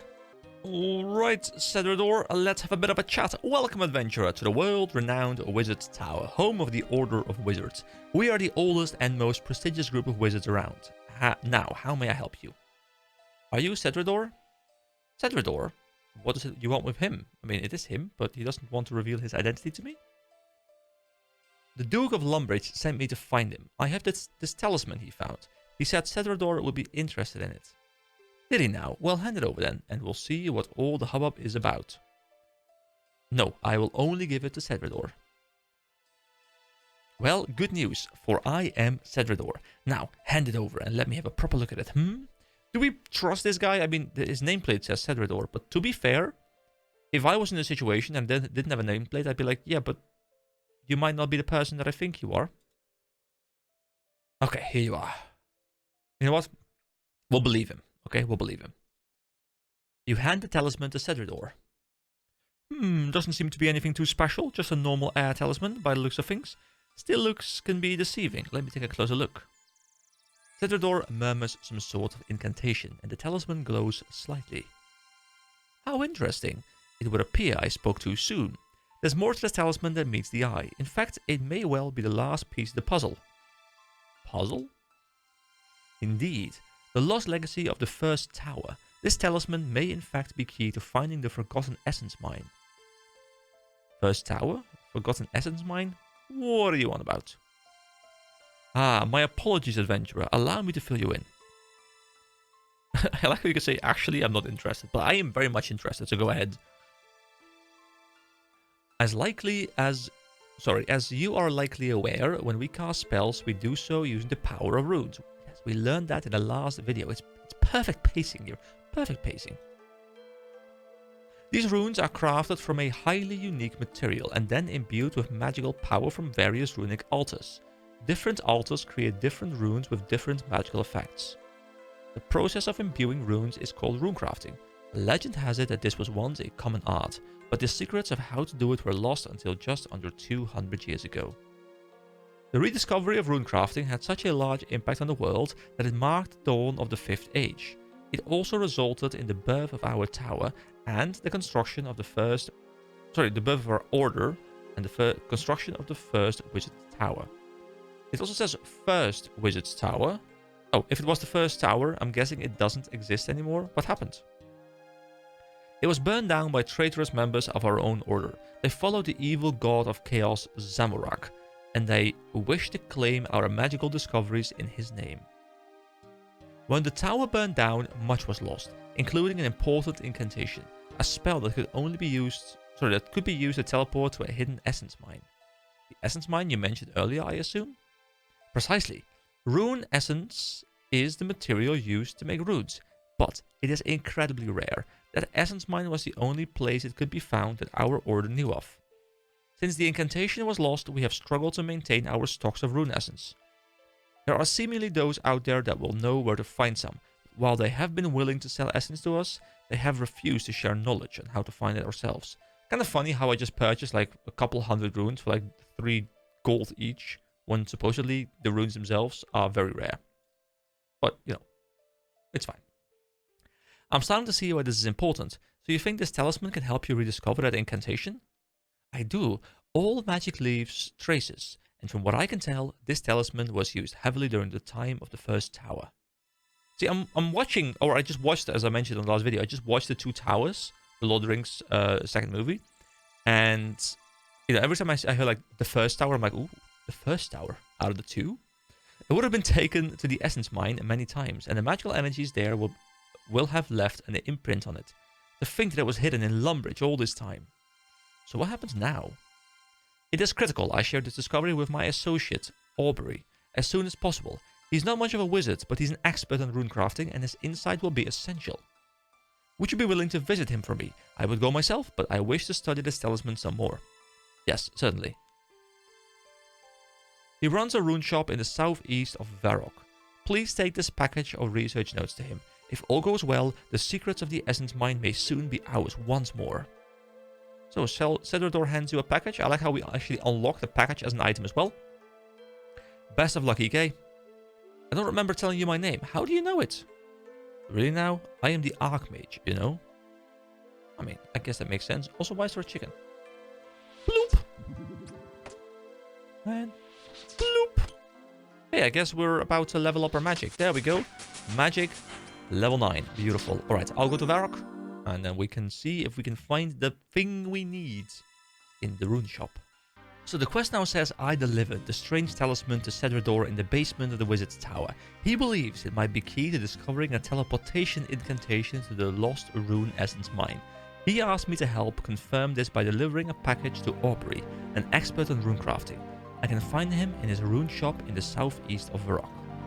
Is that just a magic shop? I feel like that's just a magic shop. I'll just go there. Oh, with Evil Bob. Hello, Evil Bob. Do you want to meet my pet? His name's Pete. Or has this amulet of human speak broken again? There's so many like random pop-up NPCs that just like appear behind me. Yes, that sounds like a good idea.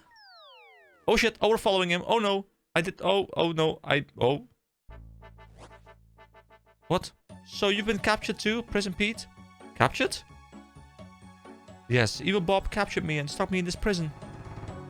How do I get out of here? I can't be held captive by a cat. Some of these balloon animals have keys in them, and if you pull the big lever, it tells you which shape animal contains the correct key, but I can never find it. You need to pull the lever to find out which shape animal contains the key, and then pop that sort of animal to get the key. Bring me any keys you get, and I'll try them on the doors. But I want to leave now. Oh, well, I guess you can leave, but I'll be stuck here. You know what? No. Pete, my friend, we got you, okay? We got you. That's right, pull it. Then remember what kind of animal shape you see. That's the animal that contains the right key. Weird sausage thing. This thing? Bloop! Great, now you've got a key. Bring it to me so I can try it on the doors. Okay. Hello, Prison Pete. Oh, thanks. I'll see if it's the right one. Hooray, you got the right one. Pull the lever again and let's get the next portal unlocked. What am I doing here? This is Evil Bob's Island. Like a ram or something?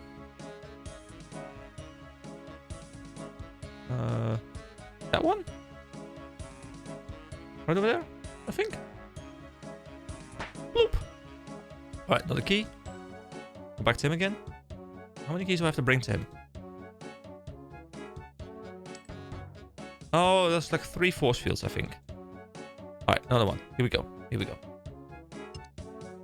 This is another one of those like weird ram-looking things, which are those, I think.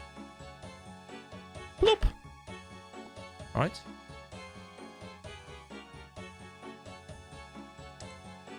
You did it. You got all the keys right. Thank you. You're my friend forever. Let's get out of here before the cat notices. Go. Go, Petey. Go, Petey. Come on, Petey. You quickly escaped the prison with Pete. Thanks a lot for your help. Here, have a present. Thank you. See you around. And we get a lamp. For some experience. I don't really know. I guess, you know, because we're on the magic path, we put it into magic, right? Here we go. Bam. 90 magic experience. There we go. Beautiful. Not really worth my time, but that was fun. So over here is the magic shop. And I guess we have to go here for the rune thing. Aubrey. There we go. No, I want to talk to you. Talk to Aubrey. There we go. Do you want to buy some runes? I've been sent here with a package for you. I like how the option in the bottom was, oh, it's a rune shop? Then no thank you, bye-bye. I've been sent here with a package for you. A package from who? From Cedrador at the Wizard's Tower. From Cedrador? But surely he can't have... Please let me have it. It must be extremely important for him to have sent a stranger. You hand the package to Aubrey. Now, let's have a look. Aubrey goes for the package of research notes. This is incredible. My gratitude to you, adventurer, for bringing me these research notes. Thanks to you, I think we finally have it. You mean the incantation? Well, when we combine my own research with this latest discovery, I think we might just... No, I'm getting ahead of myself. The signs are promising, but let's not jump to any conclusions just yet.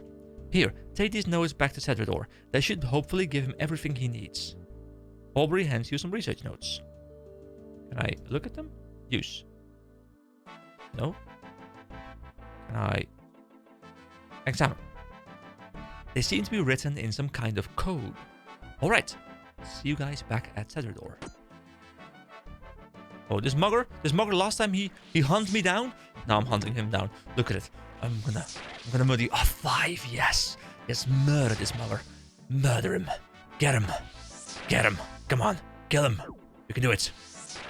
Haha, there you go. Revenge is mine. I'll even bury his bones. Because I can. Alright, see you in a moment. Oh, there we go. We just leveled up magic level 10. And we just completed the task striking a pose. Oh, I guess we can go back to John. I think we have a couple of things we've completed. I haven't gone back to him in a little while. You know, the thing is, I enjoy getting the rewards from there, but I also don't want to power creep myself and make smithing completely useless. So I'm a little bit torn on continuing to grab his rewards. Guys, what do you recommend? I don't know at which point this video will come out or what I've played at that point, but I feel like to make it more fun, I feel like I should skip Adventurer John's rewards if they contain like a lot of, you know, upgrades for my gear. Now, if he gives me like steel or something or mithril or whatever, I feel like I should skip that and actually just... Oh, there's a jail guard. Hold on. No, we don't want to fight these guys. Actually, we're hitting really hard, but I think they hit much harder if they land. So just in case I would get murdered by these guys, the level 30, no, 26. Let me run off. But yeah, we are combat level 9 now. Beautiful, almost level 10. Next combat level. Oh, you can see when you get next combat level as well. If you hit like a certain level up, like either 11 range or 2 magic. Or sorry, that means 11... Wait, is that like 11 more range, 2 more magic? Not sure exactly how that's read. Anyway, let me head over to the Archmage. Ah, EK, how goes your quest? Have you delivered my research to Aubrey yet? Yes, I have. He gave me some notes to give to you. Wonderful, let's have a look then. You hand the note to Cedridor. Alright, let's see what Aubrey has for us. Yes, this is it. The Lost Incantation.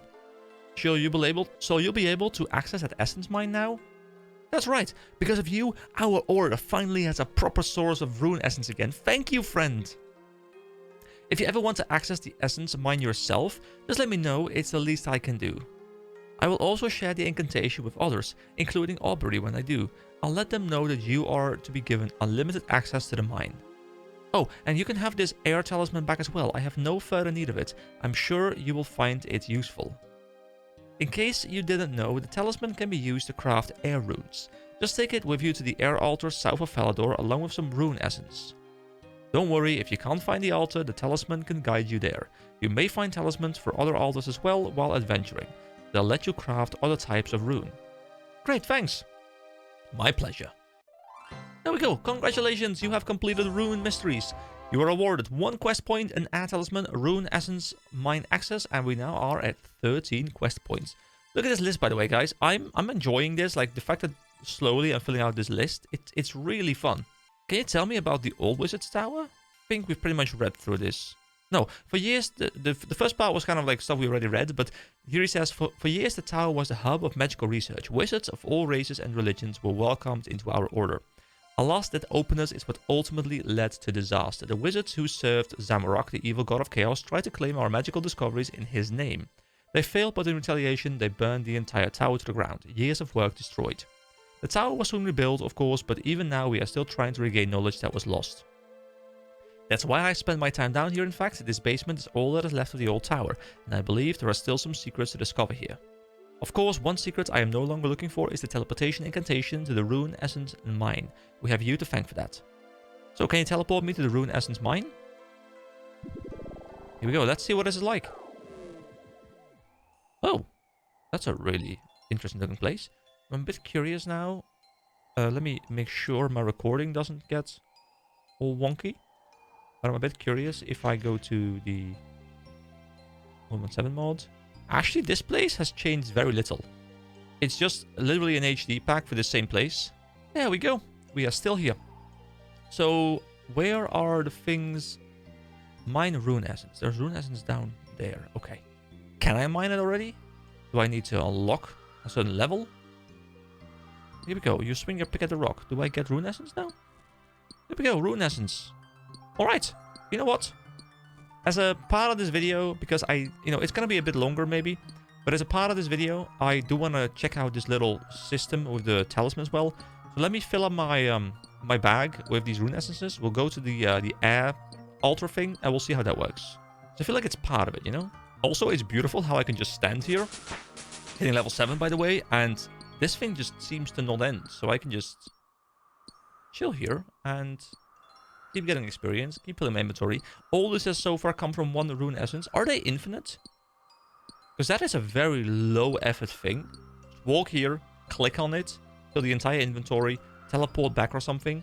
You can probably quite efficiently get these, although it's probably going to take quite some time as well to turn all of them into runes, especially since 1 is used for every single cast at the very least. Some of the skills require more casts, so I don't know how feasible it is when the runes are so cheap in the NPC you know, shop, which I'm actually not 100% sure if as an Iron Man you can use all of the stores. I was able to use the general store on my Iron Man account, so I don't know if I will be able to just purchase these things as well, but I guess getting the money for them would be a bit more difficult, because you couldn't just sell the inflated item prices to the auction house or to the Grand Exchange, which in turn means that it's more difficult to just flat out purchase these things, which does kind of force you to be more self-sufficient. And, you know, I would not be opposed to crafting a lot of these myself. I will probably end up buying some if I like go hardcore into magic. I'll buy them as well, like I did before. But I do want to at least explore the system. Like, you know, I want to... The way I want to approach this for myself is I want to, like, kind of play like I'm Iron Man for a bit. Get the feel as, like, how would it be to be Iron Man? And at that point, you know, if I no longer feel like I want to do it, I can skip it. But at least I want to kind of get, like, the taste for it, you know? And, you know, fortunately, like, one person said, you know, you need to be very disciplined. Fortunately, when it comes to this kind of stuff, I am very disciplined, generally. If I set a rule for myself that I can't break, I won't break it unless I have a very specific reason, which I would then also explain, of course. So, can I leave here through any easy means, or do I have to teleport?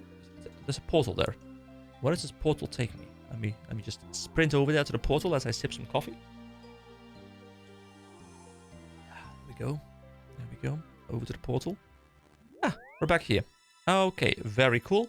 Now, I will see you guys at one of those air altars, and we can see if we can turn these into air runes. I mean, I can see why people say Iron Man is the way to go, by the way, because I want to engage with the system right now, but I don't actually have to, I think. I think I could just make money, and then I could purchase these things off a shop, and it'd be much cheaper. And I think a problem, you know, it's a problem that I have faced myself, you know. If I take Guild Wars 2 as an example here, which I'm just using it as an example because it's been my main MMO for a very long time, and I'm very well aware of the economy and everything around it. So, you have these materials that you need for legendary items, and you could go ahead and figure out where you can get these materials, and then, you know, go farm them and build it yourself, which is fun to do because, you know, you're like, okay, so I need to get like some tier 6 blood, which you can get from here very efficiently, and oh, now I need some bones, which you can get from here. Sounds fun in theory, and I would love to do that.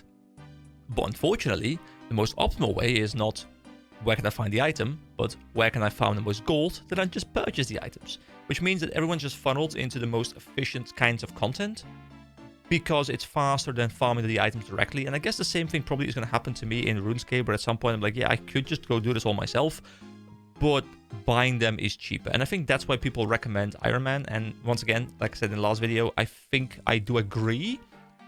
It's just from a time perspective, I don't think it's as feasible when I hear how grindy this game becomes at some point. Hope that makes sense. Hit points level 13. Nice. Alright, I think this is the thing that I need. So do I just like click it or something on this thing? Nothing interesting happens. The air talisman on something? No? Whoa. Whoa. You feel a powerful force take hold of you. Musical track unlocked. Serene. There's a portal out. Craft rune altar. Congratulations, you just advanced a rune craft level. You can now craft mind runes. Did I just craft all of them up in one go? I kind of missed that happening. But I guess I just like nuked everything in one go, which is much easier, much quicker than having to click them one by one. But that was a bit quick. Also, this is kind of a cool place, like up high. So the altars teleport you to, well, the actual altar. That's kind of cool. So if I now go here, yeah, rune crafting is now level 2. And I can now make mind runes. I can soon make water runes. So there is something to be said, I guess, for leveling mining to do rune crafting, leveling mining to do smithing. Like, mining is going to be fairly important for at least 2 different things, I guess. So that's quite nice. Alright, so now we have explored everything that I wanted to explore in this video. So thank you so much for watching. Next time, I'm not 100% sure yet. I think I just want to keep on doing these quests. Just keep doing the Goblin Diplomacy. This is required for other quests. I feel like my main objective is just going to be to work through this quest list and, you know, grab some grinding here and there on the side. And then slowly we'll make our way through the free-to-play content. And then, you know, probably somewhere in like the next 10-15 hours, I'll grab a membership and we can dive into that as well. So thank you so much for watching. I hope you all have a wonderful day. Yeah, I'll leave that in. Yeah, that's gonna be in. I hope you have a wonderful and I'll see you next time. Alright, hello everybody, my name is EK and welcome back to a bit more RuneScape. So, I was thinking I can go do some quests, which obviously I do want to do.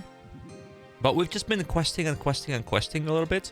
And as much as I really enjoy that, I do want to mix it up on occasion. So what I want to do today, at least at the start, is I want to start with a lot of skilling. So I want to level a bit of my combat skills, preferably to level 10 plus. I'm thinking about doing some mining, some smithing, and maybe look into getting some better gear for myself as well. Because obviously that's a very big part of the progression, and having to smith my own gear sounds really fun to me.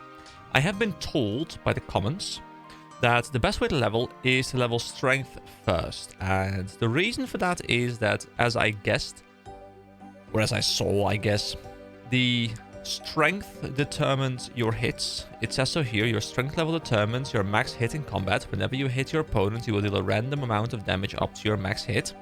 Which means that by leveling your strength, you hit more in general, which will then mean you can more quickly level your other ones because they're going to be scaling off your strength hitting hard. So strength, in this case, is leveling with slash. I like how we actually do a slash animation as well, where we do select slash. That is quite fitting.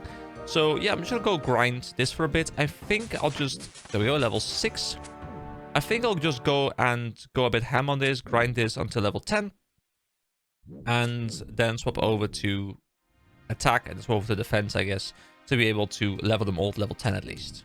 And the reason I'm here with the cows, by the way, is just because these guys don't hit me a lot, so I can just keep on fighting.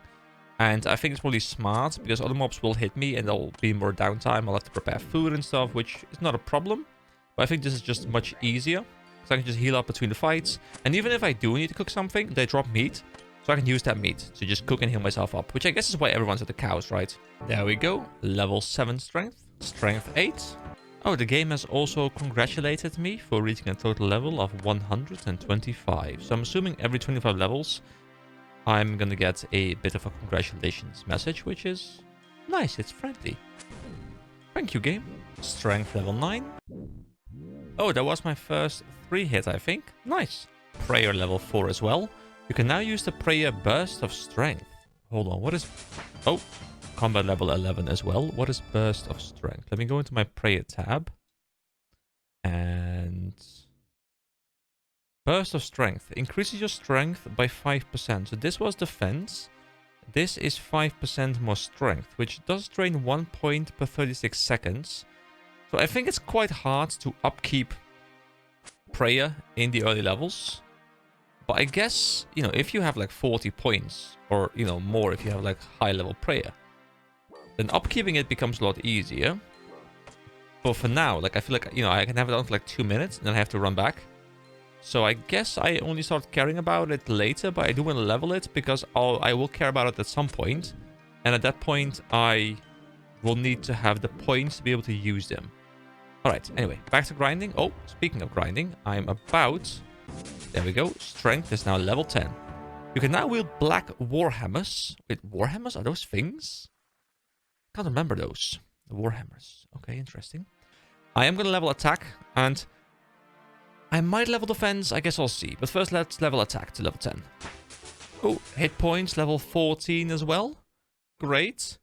And this next cow There we go. Attack level 9. It's nice to see all these pop-ups coming in back to back. You know, one of the things that is really making me enthusiastic to play this game right now is the fact that I don't know what is optimal. Because very often, you know, you'll be playing these games and you know what you're doing. And you will just choose to not do like 80% of the game's content because you know you'd rather focus on 20% because that's most efficient. But I currently don't know what my goals are. Like, you know, I set mini goals for myself. Like, you know, I want to hit level 10 on these combat skills. So it's a nice mini goal. But am I doing something efficient? I have no idea. Should I do this? I have no idea. What will it give me in the end? I mean, I guess I have a rough idea, but... Oh, level 10. There we go. Combat level is 12 as well. You know, might as well, if I'm here anyway, you know, might as well continue and get the defense to level 10 as well. It's only 3 more levels. And then I guess we'll go for the John. I also probably, in the meantime, once this is full, I will quickly go ahead and cook all of this, which will probably give me like 1 or 2 more cooking levels as well. So we're leveling all things at once. You know, it's all combat skills at once. We're leveling the cooking thing. We're leveling wood cutting. We're leveling prayer. Like, there's so much stuff going on here. And I love how it just all kind of works together. Like, you don't have to just focus on one thing. You can level so many things kind of together. But I guess you can prioritize which one you really care about by, you know, investing the time more precisely if you want to. Like, I could just choose not to pick these ones up, so I wouldn't have to go cook, but I like to just go ham on leveling everything a little bit, because it's fun. All right, a full inventory of beef. Let's go make a fire on top of the cow hide and cook as many as we can. Here we go. There we go, cooking level 12. Members can now cook thin snails and spicy crunchies. I don't know what a spicy crunchy is, but it does sound delicious. I mean, we've definitely become a better cook, you know? We are not burning as much meat anymore. Like, at the start, we had like 1 successful one, and then like a lot of failed ones. Now it's mostly successful ones. Cooking level 13. Members can now cook scrambled eggs. Ooh, delicious. There we go. The entire inventory is full. I can just ditch the burnt meat, I guess. And I don't know if there's any point to keeping the cooked meat, but whatever, it's fine. We just keep on hitting things. This guy says, need 2 more people to follow me that are new and or poor. Well, I don't know what he wants to do, but I am not joining him. I am going to keep on doing my own thing. But I guess getting free stuff in this game is extremely easy. Like, I have to actively reject people from giving me things. You know, everyone's like, please, let me give you something. Come on. Go. Wait, was there a mithril arrow? I guess someone just shot it, right? Yeah, there must have been someone shooting it. There we go. Defense level 8. So it also says your defense level determines how likely you are to block enemy attacks. Chances of this happening increase with your level, but be careful, you are never guaranteed to block every attack. Okay, defense level 9. 1 more level to go.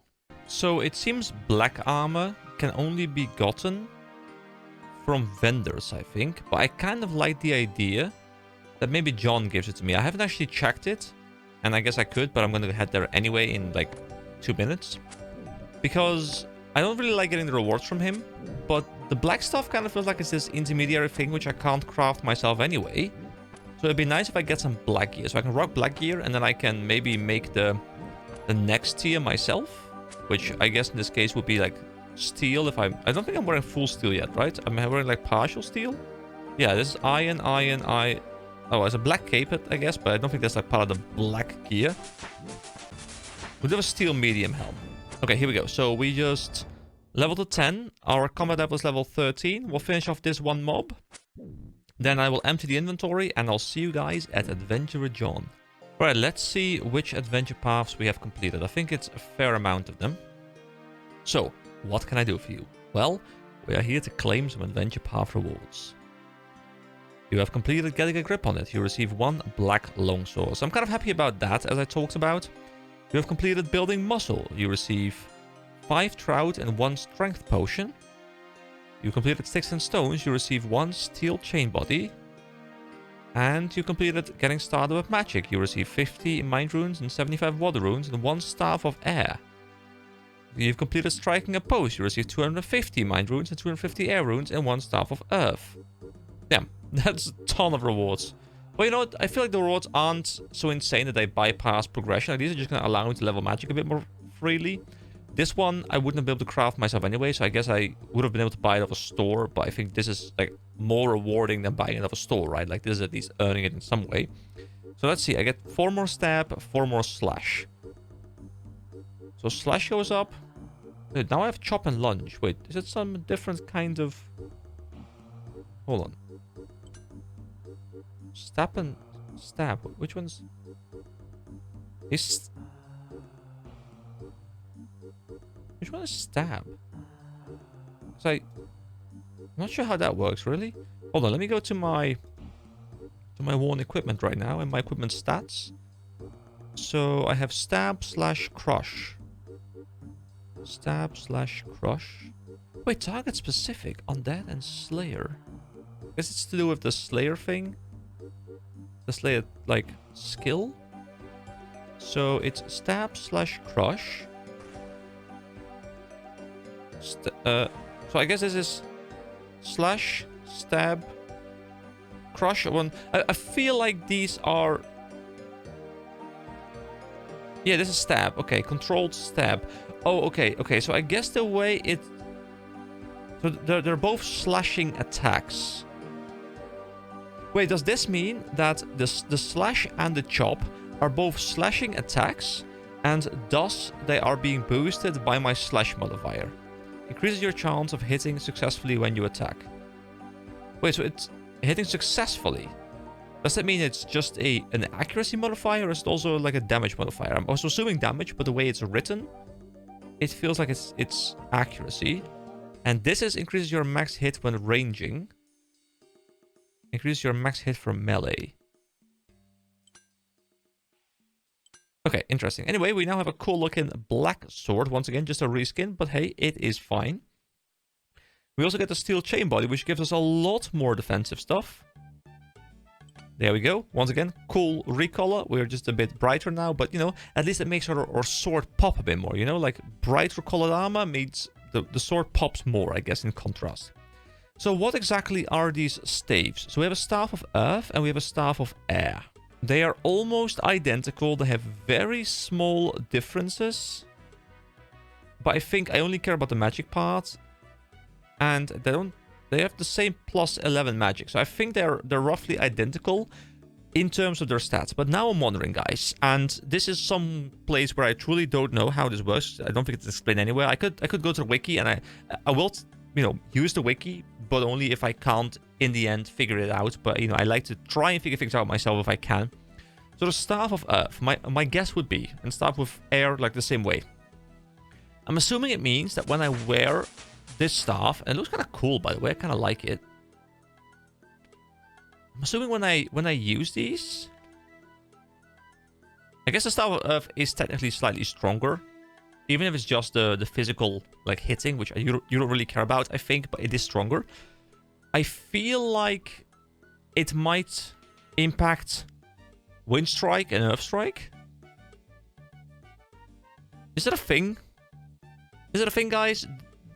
Like, if I'm wearing an air staff, do my air abilities deal more damage?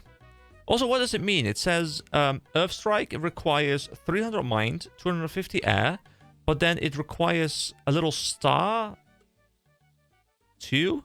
It's like I have an infinite amount of them. Or do I have none of them? I guess that means I have none of them, right? But then why wouldn't it be red or something? Like over here. What does it mean?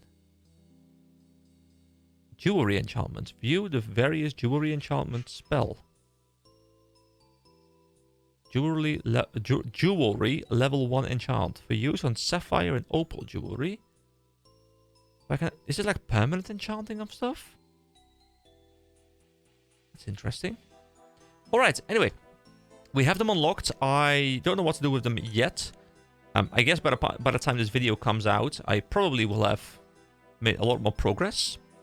Just for reference, once again, tomorrow I'm uploading part 4, which is where we're starting the questing, and I think this is part 10. So I'm nice on track at making sure I'm at least 1 week ahead of you guys to never have downtime in content. Also, we have this strength potion, which I can only presume gives us a temporary bonus to our strength to push it to 14, as it says. And it's going to allow us to level it a bit quicker because we're hitting a bit more, which means that we should level it, well, quicker. So I guess it's kind of nice to have that if I'm going to be leveling my strength. Also, guys, today it was the first like proper sunny day, you know, not just like spring sunny where you're like, you know, you can be in a shirt outside, but you know, if the wind comes over, it's going to still be a bit chilly. This was the first like proper day where I was sitting in the sun in shorts, in, you know, like short-sleeved upper clothing, yes, short-sleeved upper clothing. That's how we call things nowadays. And it was just like, it was actually warm. At some point I was like, do I even want to be in the sun at this point? Like it was like, it felt like 25, 26 degrees or something. I was just reading a book on my e-reader, and oh, I love it, guys.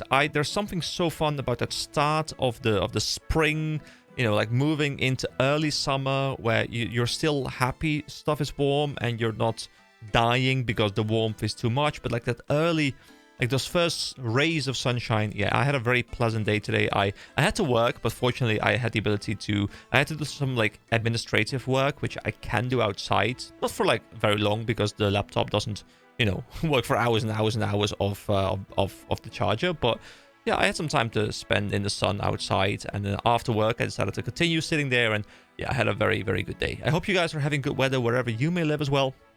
But here it was very nice today, very nice. I hope any more of those days are to come. Unfortunately though, tomorrow there's going to be rain. So that means more time to sit here and record, which is always a bonus.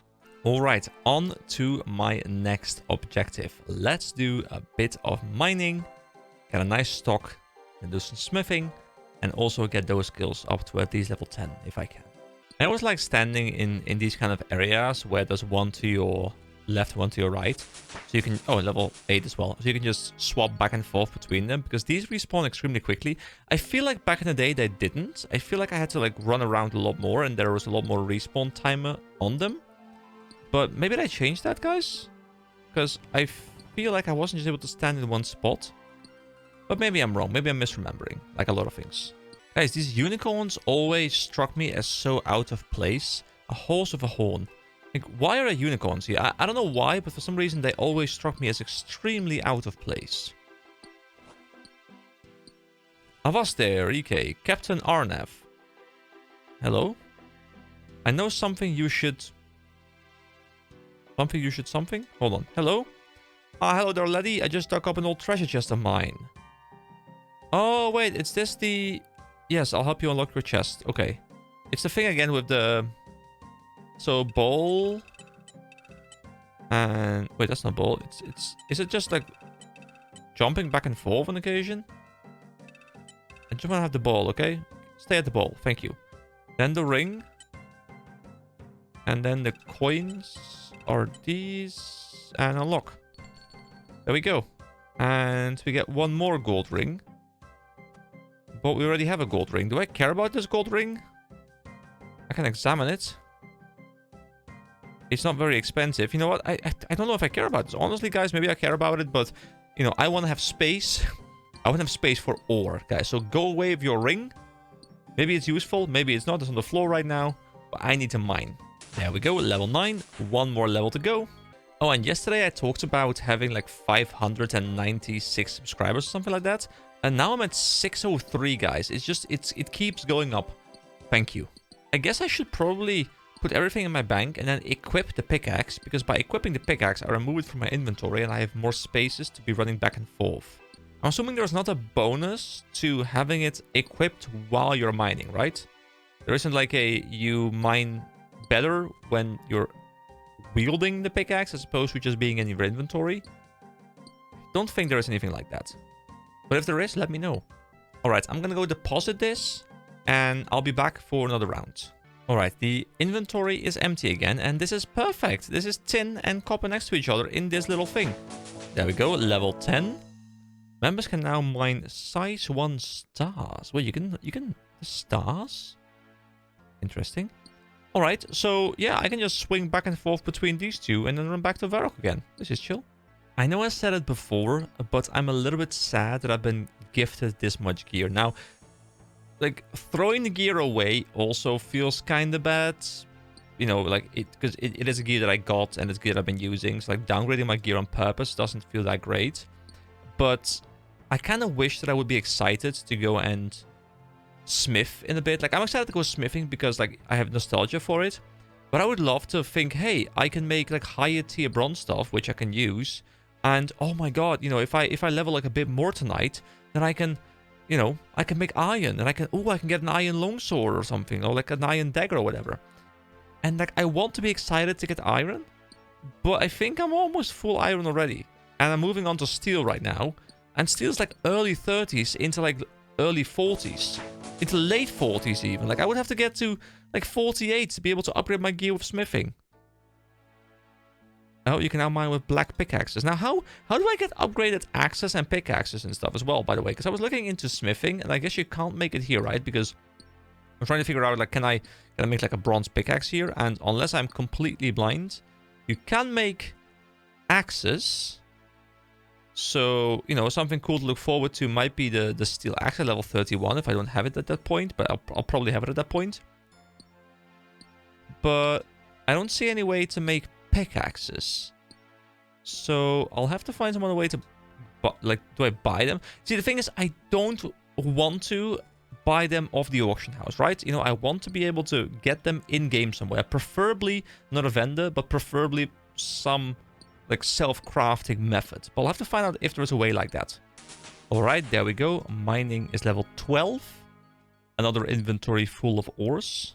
Alright, so I have 46 tin ore and 46 copper ore, which, as far as I'm aware, makes 46 bronze bars. And the way you do it is not the way that I did it as a kid, apparently. The way I did it as a kid was I would go and I would mine, I would then run over to an anvil or to, like, a furnace, then I would run over to an anvil, then I would smith it, then I would run over back to the mining area. Which is what I did in the second video as well, I believe, but that wasn't really because of efficiency, that was just because I wanted to see how the systems worked again. But now that I'm, you know, I'm not trying to say that I'm going to go full on efficiency, I'm not going to go full on sweaty and stuff, but I like thinking about, hey, how can I optimize things a little bit? And I believe the way to do this is, because you can get them as bank nodes as well. Actually, no, bank nodes don't really come into play here. What am I talking about? What I'm talking about is that I can't bring all of them in one go from, like, the starter place, from the mining place, to the furnace, to the anvil, right? So I think what you want to do is you want to, like, separate them up into 3 different groups. You want to first get a lot of ore. Now, 46, not that much, but, you know, probably in the future I'll get like a couple hundred and then do the steps. But I want to try the steps at least. So I think what I do now is I find a bank that is a bit close to a furnace, and I do a couple runs back and forth there. Then I put those all back in my bank, and then I do the same thing with an anvil that is also close to a bank. And I think that's fairly efficient. So there is an anvil really close here. So this run over here, this is also a bank, by the way. This is even shorter. So bank, anvil, bank, anvil. That's super easy, okay?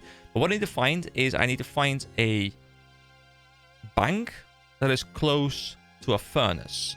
So if I look up furnace, does that not work? So I know there's a furnace, like, up. What's up here? There's a furnace there.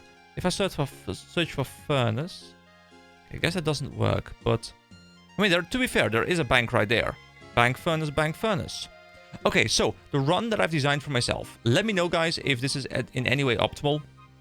I do know one guy who said in the comments that he did have spoilers for me as to where I could do this system. I chose not to read that.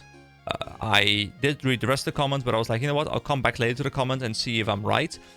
But I'm thinking this one is fairly efficient, at least for, like, the early game stuff, because copper, tin, and iron are, like, very easily gotten here and are very close to this bank. So I do this run over this bank, then I do this run back and forth, and then this run back and forth.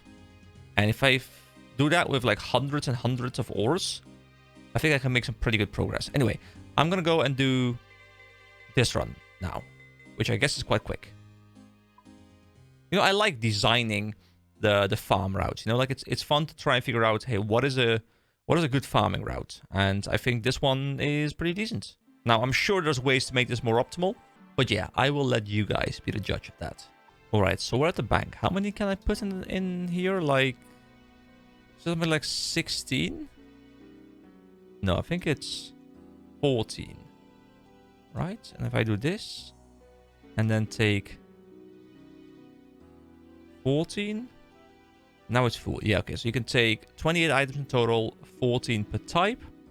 Then I go to the smelting furnace. And I choose bronze bar. I can just press space, really.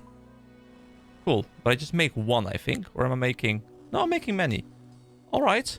Well, here we go. This works. There we go. Smithing level 4. You can now make bronze short swords. And members can make bronze dart tips, bronze wire, and bronze nails. I wish I cared about this, but unfortunately, I do not. Alright, so I will just do this run a couple more times. So I will deposit all of these. I'll put them over in here. This makes sense. And I will just do the same thing a couple more times. And then we're going to do the final run where I turn them into actual gear. This is actually kind of enjoyable. This is much better than what I used to do back in the day when I was a kid. You know, like all these long runs back and forth. Oh my god, that was terrible. And there we go, level 5. You can now make bronze scimitars, and members can make bronze arrowheads, bronze spears, and bronze hasty. There we go. Smithing is level 6. You can now make bronze longswords. Members can make bronze crossbow limbs and bronze javelin heads and convert steel felling axes. Okay, interesting. So we're almost done here. We need to create 2 more. And then I have all of my bronze bars ready to go. So what I'll obviously do is I will go over here. I will repeat the same process. Technically, I could keep these on me, really. Like, I don't need to put these back in the bank. But you know what? For completion's sake, I want to put these in the bank. So we have 46 bronze bars. So now I'll go back to the last part of the route, which, of course, we decided was... Whoa, that's the wrong button. Which we decided was going to be this run over here, which I do think feels fairly optimal. And the only thing I'm not quite sure about is what gear I want to make. So someone did comment, and it might have been the same comment, but I can't remember exactly.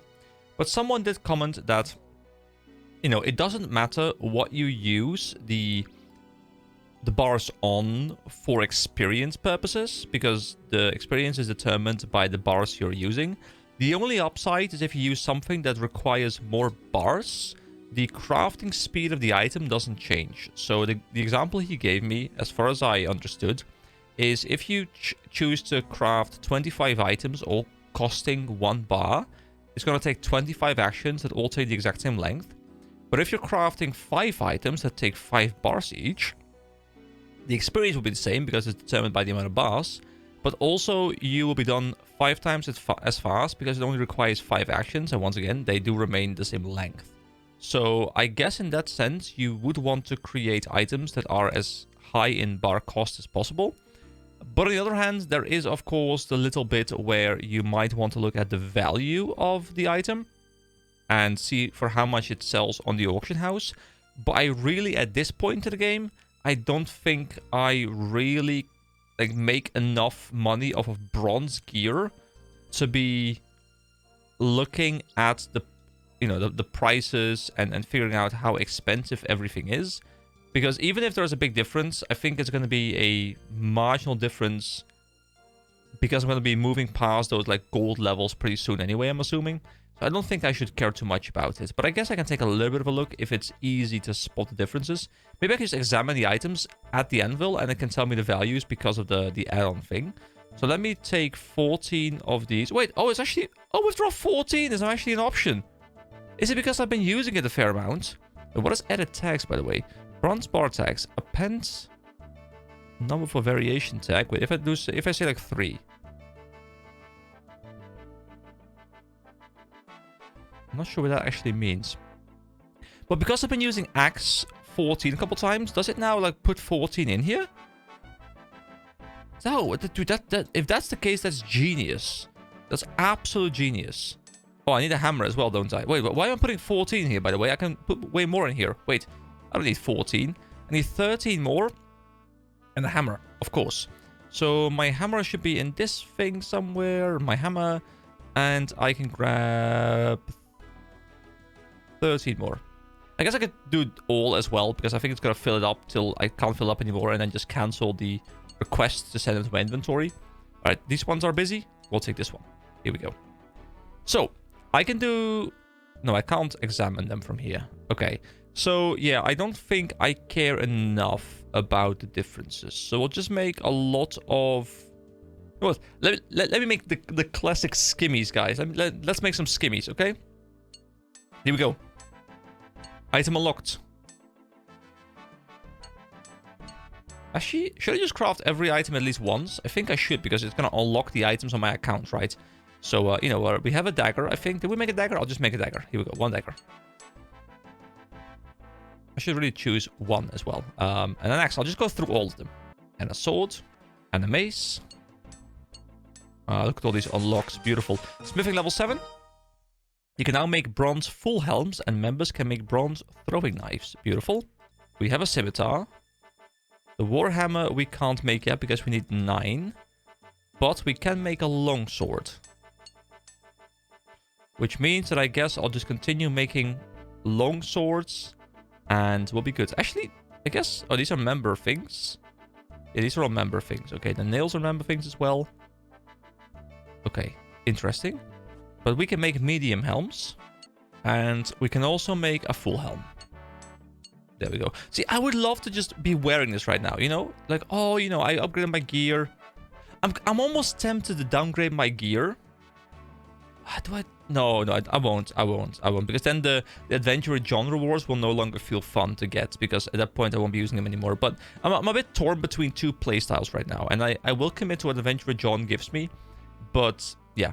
You know, I feel like I've said enough about it that I feel like it ruins progression. But, you know, I will now shut up about it, guys. You don't have to worry about me bitching about it too much anymore. Because, you know, I'm done bitching, okay? I promise. For now. There we go. Smithing level 8. You can now make bronze square shields.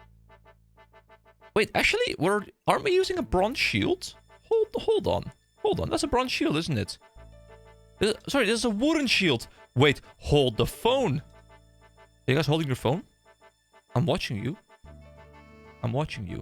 Hold on. We will re-equip this. Hold on. A square shield? A kite shield?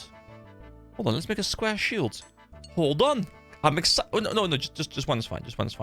It's gonna give me... Oh, it's gonna remove a bit of magic attack. The wooden shield doesn't have that. So I guess if I do magic, I should use the wooden shield. So I should probably keep it. Just for when I'm using magic. Because it doesn't take away the magic bonus. But it's giving me more bonuses towards everything else. So unless I'm doing magic, I should just run this shield. So I have an upgrade. Oh, I love it. I'm happy now, guys. Don't worry. I don't need to bitch anymore. I'm happy now. Oh, weapon stack as well. I'm so happy about that. I was so ready for this to be like, you know, a long list of gear. But weapon stack. Oh my god, guys. This game has thought of everything. Everything. Withdraw all. There we go. We have them all. So one thing that I would like to see in the mod, and I don't know if it's in there somewhere, but for the bronze mode thing, it'd be kind of cool if I could click this and I could see, hey, you have like a little check mark or something saying this is unlocked, that's unlocked, that's unlocked. Is it a big deal? No, because I can just kind of check it myself and craft it myself, and it's not difficult. But yeah, I feel like I would like that. Dude, I enjoy the process of smithing. Something about crafting all this gear and getting to make better and better gear, especially when you can then use it yourself. Oh, I love it. Smithing level 9. You can now make bronze warhammers. Alright, so a warhammer. Here we go. Every time we unlock something new, I want to make it. And it's going to end up perfectly because we have 3 left. And here we go, 3 more warhammers. So, now, of course, what I will go do is I will go to the Grand Exchange, put all of it up for sale, see if I can sell it. And then, yeah, you know, I was going to try and get everything to level 10, but you know what? I'm fine with smithing at 9, almost 10, you know. I can bump it up. I'm kind of tempted to bump it up maybe later because I really do enjoy it. I'll probably start off with some smithing next time, but I'll like cut out a lot so you guys don't have to watch me smith all this time. And I kind of want to do fishing as well. How long have I been recording for? Hour and a half almost. We can probably squeeze in. We can squeeze in some fish, guys. We can squeeze in some fish, okay? How do I unlock these slots, by the way? Because I can't put more in there. Are these member things? Because I would love to be able to put more items up for sale. Now, this isn't a big deal because I'll just put them back in my bank and I'll sell them when I'm here next time. Also, I want to verify whether the thing I was thinking about actually is true. or like the Iron Man thing. So if I look to buy something, hold on, I'll have to remove this thing, I guess. Here we go. We have our item back. If I now go to buy and I look for steel, like a steel axe, I haven't gotten one yet. Can I click it? Are they grayed out? Wait, a steel medium helm. That one I can buy. Okay, steel medium helm. That thing is... Hold on. Let me verify this. So you guys can't see this little bit, but if I look for steel, okay. Actually, I can type it in, but it doesn't want to find it. Anyway, it doesn't matter because it's ordered, I think, sort of.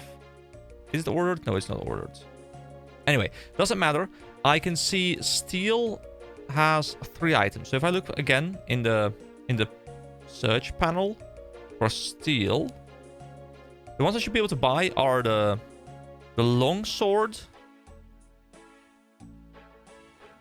The longsword. Where's the longsword? Am I blind? Yeah, steel longsword I can buy. Steel medium helm I can buy, and then like the chain body or whatever it was called, chainmail. Yeah, so it's true. I can only buy.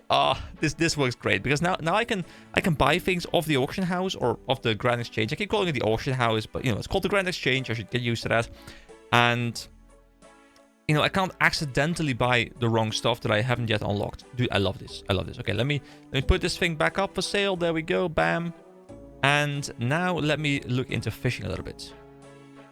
Because there's a couple of ways you can fish. You know, you can fish with small fishing nets, but also we of course got our fishing rod and some fishing bait.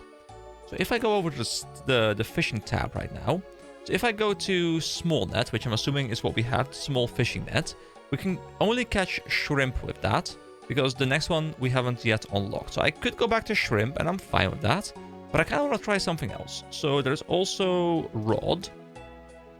And we are level 5, so we can use sardines. So I'll have to find a place where there are sardines. And then from there on out, I can probably use the bait and the rod to go catch them. But now, will the map lie to me again? I know I can't trust the map fully, but I'm assuming sardines probably are somewhere around the starter area because it's level 5 fishes. And I think most places, from what I've understood, have both a net thing and a rod thing. So, you know what? I'll go back here. I'll go check here. Maybe I can actually fish with a rod here as well. Okay, so this is a fishing spot. What if I just... No, it's a net fishing spot, right? Is it just net fishing? What if I click this? I don't have a net, so I shouldn't do anything, I think. No, so here I need a net. I also see a rowboat. Is this like a members thing again? To get onto the rowboat and travel with that? I should probably talk to whoever left this boat here before rowing off in it. Oh, so maybe it is something I can engage with. Anyway, I'm gonna just go and check out a couple of these spots around here and see if any of them allow me to use my rod. Okay, so this is a rod fishing spot. Like a lure rod fishing spot. Okay, I need to have level 20 fishing here, so I can't go here either. What is over there?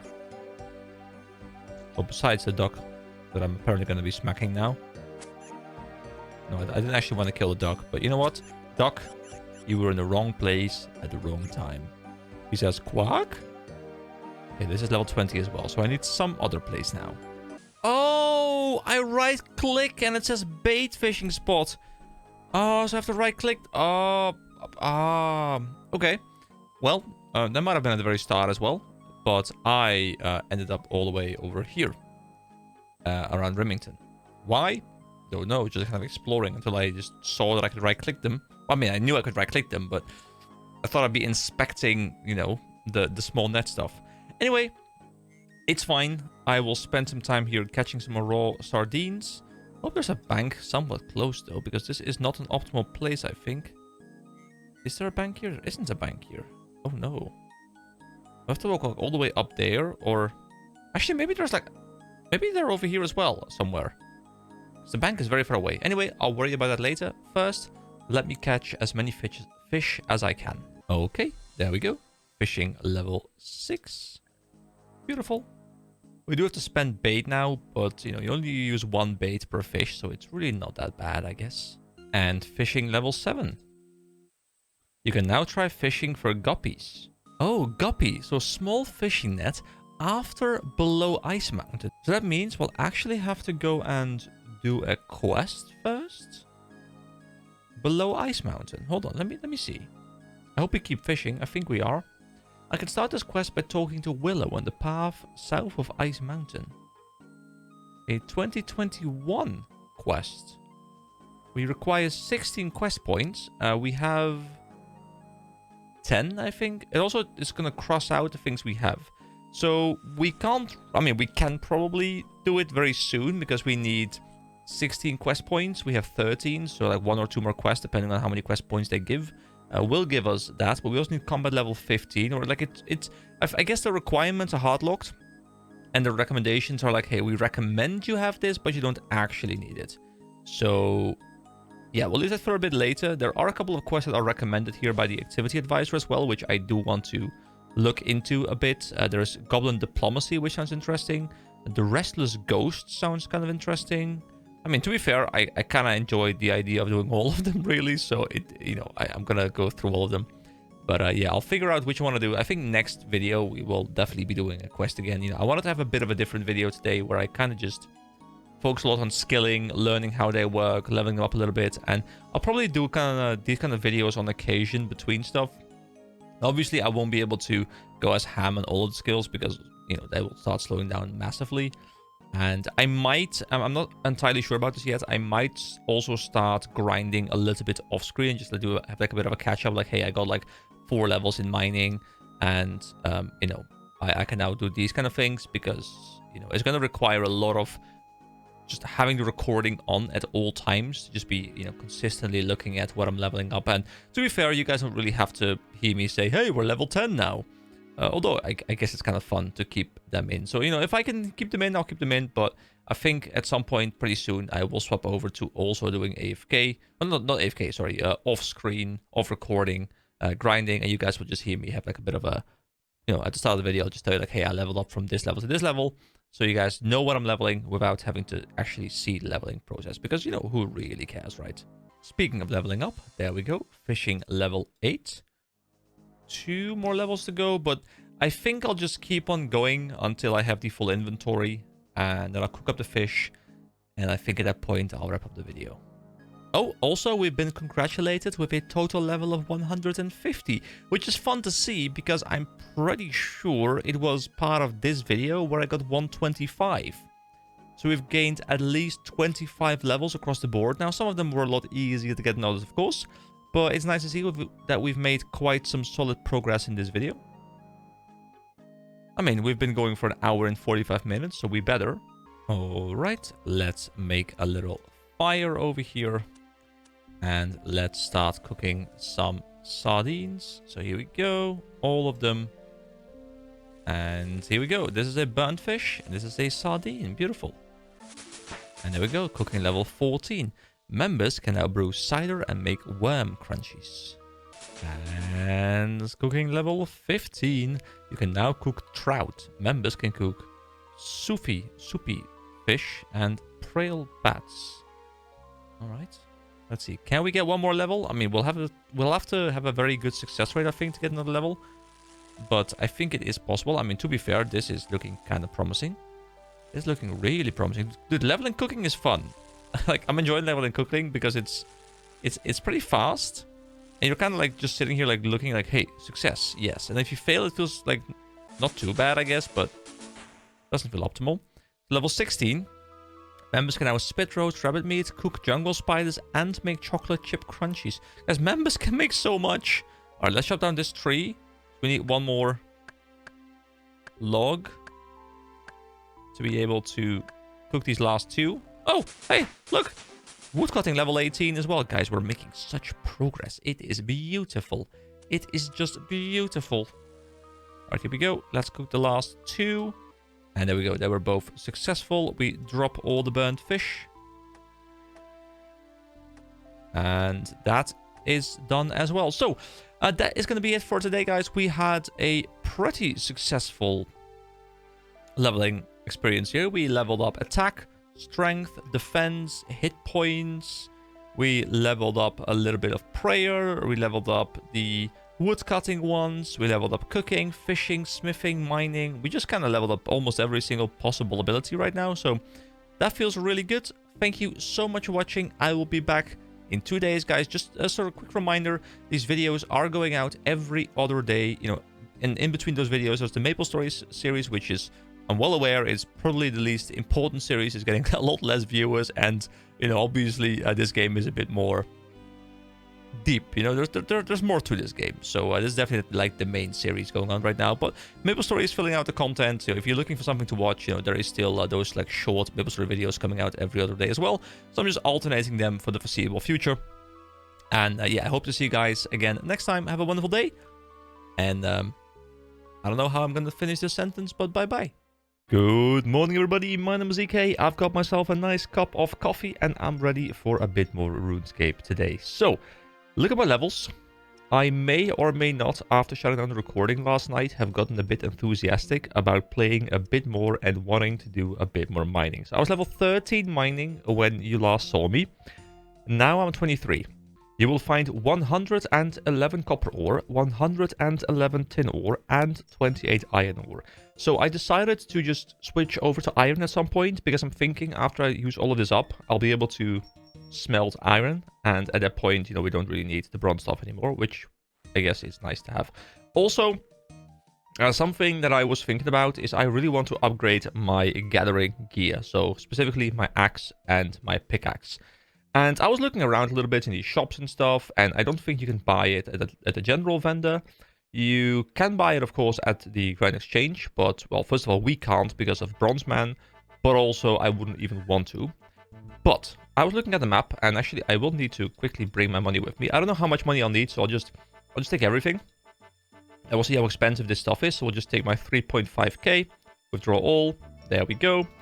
But if I look at the map now, and, you know, I was just scrolling through this, trying to figure out what exactly I can do. And down here I found the mining shop, or well, the option for a mining shop. But the mining shop doesn't appear on the map. So this made me think, well, maybe it appears on a different map. Well, which one would be something mining related? Well, dwarves mine a lot, right? So, you know, I clicked mine. I clicked the dwarven mines. I clicked the... Where is it again? I clicked the mining shop again. And apparently there are 2 of them. It does say beware of the scorpion, so I don't know how strong this area is.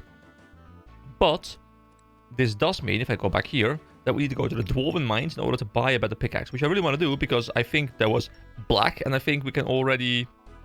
Hold on, let me check.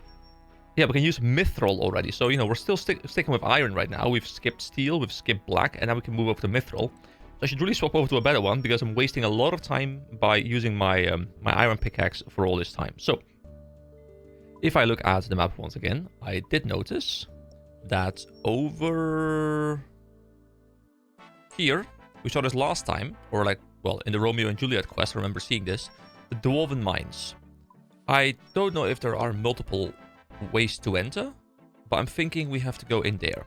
Now, one other thing that I want to go pick up is an axe, of course, because we are also 18 woodcutting. But I think what I'll do... Actually, I can pick up a black axe, I guess. I was thinking wait for a mithril, but you know what? First, let me go explore the dwarven mines, and after that, we can move on. So yeah, I want to start this video off with a little bit of upgrading my gear, if I can. Presumably, I have the money for it, but I don't know what the NPC prices are. But with the inflation in this game and the amount of money I've gotten early on, I think the NPC prices will probably be like a couple hundred, so it should not be a big deal. Then I want to go and, well, smith everything up, which I'll do in like a bit of a compilation style once again. And then, as the title of the video should probably suggest, I do want to move over to doing one more quest. And I'm thinking I kind of want to do Goblin Diplomacy, because it says required for other quests, and I'd like to have it done. Plus, goblins are cool. If there's one thing that I definitely am looking forward to from the member section, by the way, it's agility, just because of the increased ability to run a lot. And some might say, well, dude, just grab membership. You know, if you're gonna grab it anyway, you might as well grab it right now. And partially that's correct, but another part of me is thinking, well, you know, if I have to suffer through this for a bit, and then I get to unlock it, Like, there is something satisfying about having to struggle against something for a while to then bypass it. I have the same feeling with mounts in most games. You know, like, I don't like getting mounts early game. Although they might feel really cool, the mount itself doesn't really add what I think the developers hope it adds. But it does add something if you've been struggling walking everywhere. The best example for that would have to be WoW Classic, which I did a full series on. Well, still running, but like it's very long. But I had to spend a lot of time just walking around to get a mount. And then, you know, the moment you get that mount, you're like, oh my god, it's so much better. I'm so much faster now. And then you stick with that mount for ages. And then at some point you get the epic mount. And you once again have that situation where you're like, oh my god, I'm so much faster again. And I kind of have the same feeling about agility. I'm not going to be faster. Well, I mean, I'm going to be faster. I'm just going to be able to run for longer. But you're going to make this kind of travel just so much quicker. There's also a decent bank furnace run here, but the other one up here does seem to be a bit quicker. Especially since the exits of the bank and the entrance of the furnace are opposite each other, so it's really easy to just click once and you're there. I have had RuneScape music stuck in my mind for the past couple of days. Every time I play a bit of RuneScape, like the songs just, they grasp onto me, they hold onto me, they're clamped onto me, and there's no way I can get them out of my brain. They're just in there. All right, climb down the staircase. Here we go. These scorpions are level 14. I hope they are not aggressive. They don't seem to be aggressive. They do scare me a little bit though. So, wait, there's actually much more than I anticipated. Oh, they are aggressive. Oh, wait, and I don't have my proper gear. I don't have my proper gear. Can I beat these guys? I mean, I have my pickaxe out. Although I guess my pickaxe isn't terrible, but my black sword would be much stronger. We seem to be quite alright. I don't have any food on me or anything though, and I have all my money on me. I guess I can run back to the bank quickly. I think I should probably go do that to pick up my gear, but I want to see if I can kill this guy first. Oh my god, there's also a king scorpion. Wow, scorpions shouldn't grow that big. I know, I'm very well aware. This place kind of gives me the creeps right now. Because these mobs, these mobs are not too terrifying. Like, I can take them, especially if I have my sword, I guess. But those guys, the king scorpions, I will have to avoid them. So I might just have to run through it really quickly. I don't think you can really, you know, accidentally... Wait, there's a mining shop down there as well. That's actually much closer, but I don't know if... Oh, it's the mining guild. I think I need to be a certain mining level to get in there. So I guess I'll have to go up north. Okay, we'll have to run all the way up to this one, I guess. But, you know, just to be sure, I will go and run back and forth to the bank and pick up my my black longsword, I think it was. Because, yeah, I might need it. It's dangerous in there. Oh, hey, 2 more minutes, and then part 4 will be going live. I hope you guys enjoy. All right, here we go. We have the black longsword. Now we are strong. Now they don't stand a chance. We take them out easy peasy. Although I would still prefer not to fight. Actually, you know what? I've been cooking all these things and I've been putting them in my bank. This is the perfect moment to take them with me. Now we're going to go on a dangerous adventure. So taking some food with me probably is a nice choice. Can I eat during combat, by the way? I actually don't know for sure. But I guess there's only one way to find out. I just imagine someone's like holding a sword and meanwhile like you're eating a sandwich or something. Like, it looks ridiculous.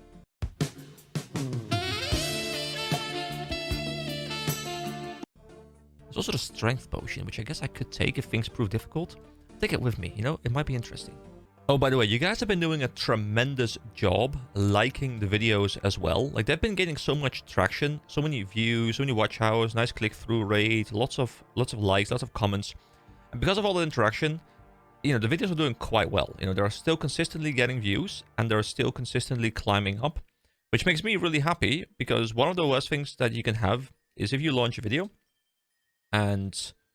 Okay, let's just take out the scorpion. I mean, I'm assuming we're fine. Wait, can I not click him? Attack, come on. Yeah, one of the worst things to happen is a video does gain some traction, but then like 24 hours later it dies. I don't know, you know, nobody knows how the algorithm works, but I guess it's mostly because of the interaction not being sufficient for the algorithm to like your video. So the fact that you guys are pushing them a lot really helps me out, so thank you. Yeah, I'm happy we brought some food, because we might actually need it here. I mean, to be fair, I could probably run through it, and I'd probably be fine. But let me eat a bit of meat. Oh, that's you, sorry. Let me eat it. we go. Back up to pretty much full HP. Well, if anything, you know, we're doing some nice combat leveling here. Oh, hit points, level 15. And the cool thing is, once again, you have the situation where one skill helps another because, you know, we need to get here. Or at least, like, it's one of the places we can get. And if we hadn't leveled combat in the last video, then I don't know if we would have been fine here. Like, we might have struggled a lot. Because, you know, we might have been much too weak to deal with these guys. We would not have had the sword. So, you know, I like how leveling the combat has now allowed me to also level my... Well, you know, not level anything, but give me access, kind of, to this mining tutor. I guess we could have just run past. Like, this place is not very dangerous. I expected this entire place to be swarming with these mobs, but I guess it's not. So we shouldn't be too worried next time. But you know what? You can never be too prepared, right? Because as much as I, you know, could die in this game and it doesn't really do too much, I don't want to die. Alright, so trade Drogo Dwarf. I'm assuming this is the vendor. And he sells... Oh. He sells nothing. He sells some ore.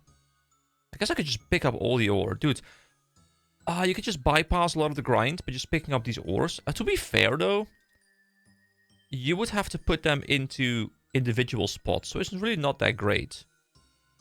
I'd rather be leveling myself. But this guy doesn't seem to have a better pickaxe. However, there is one more guy over there, and we can go check out and see if he has a bit more, maybe. Oh, there's also a ladder here. Hold on. I want to see where this one leads me, because maybe it's a lot easier. We don't actually have to go through the scorpions next time. Where is this? Some sort of dwarven camp here? The dwarven mine? Okay. I mean, that's actually much easier to access as well. Because I can just walk straight through this path.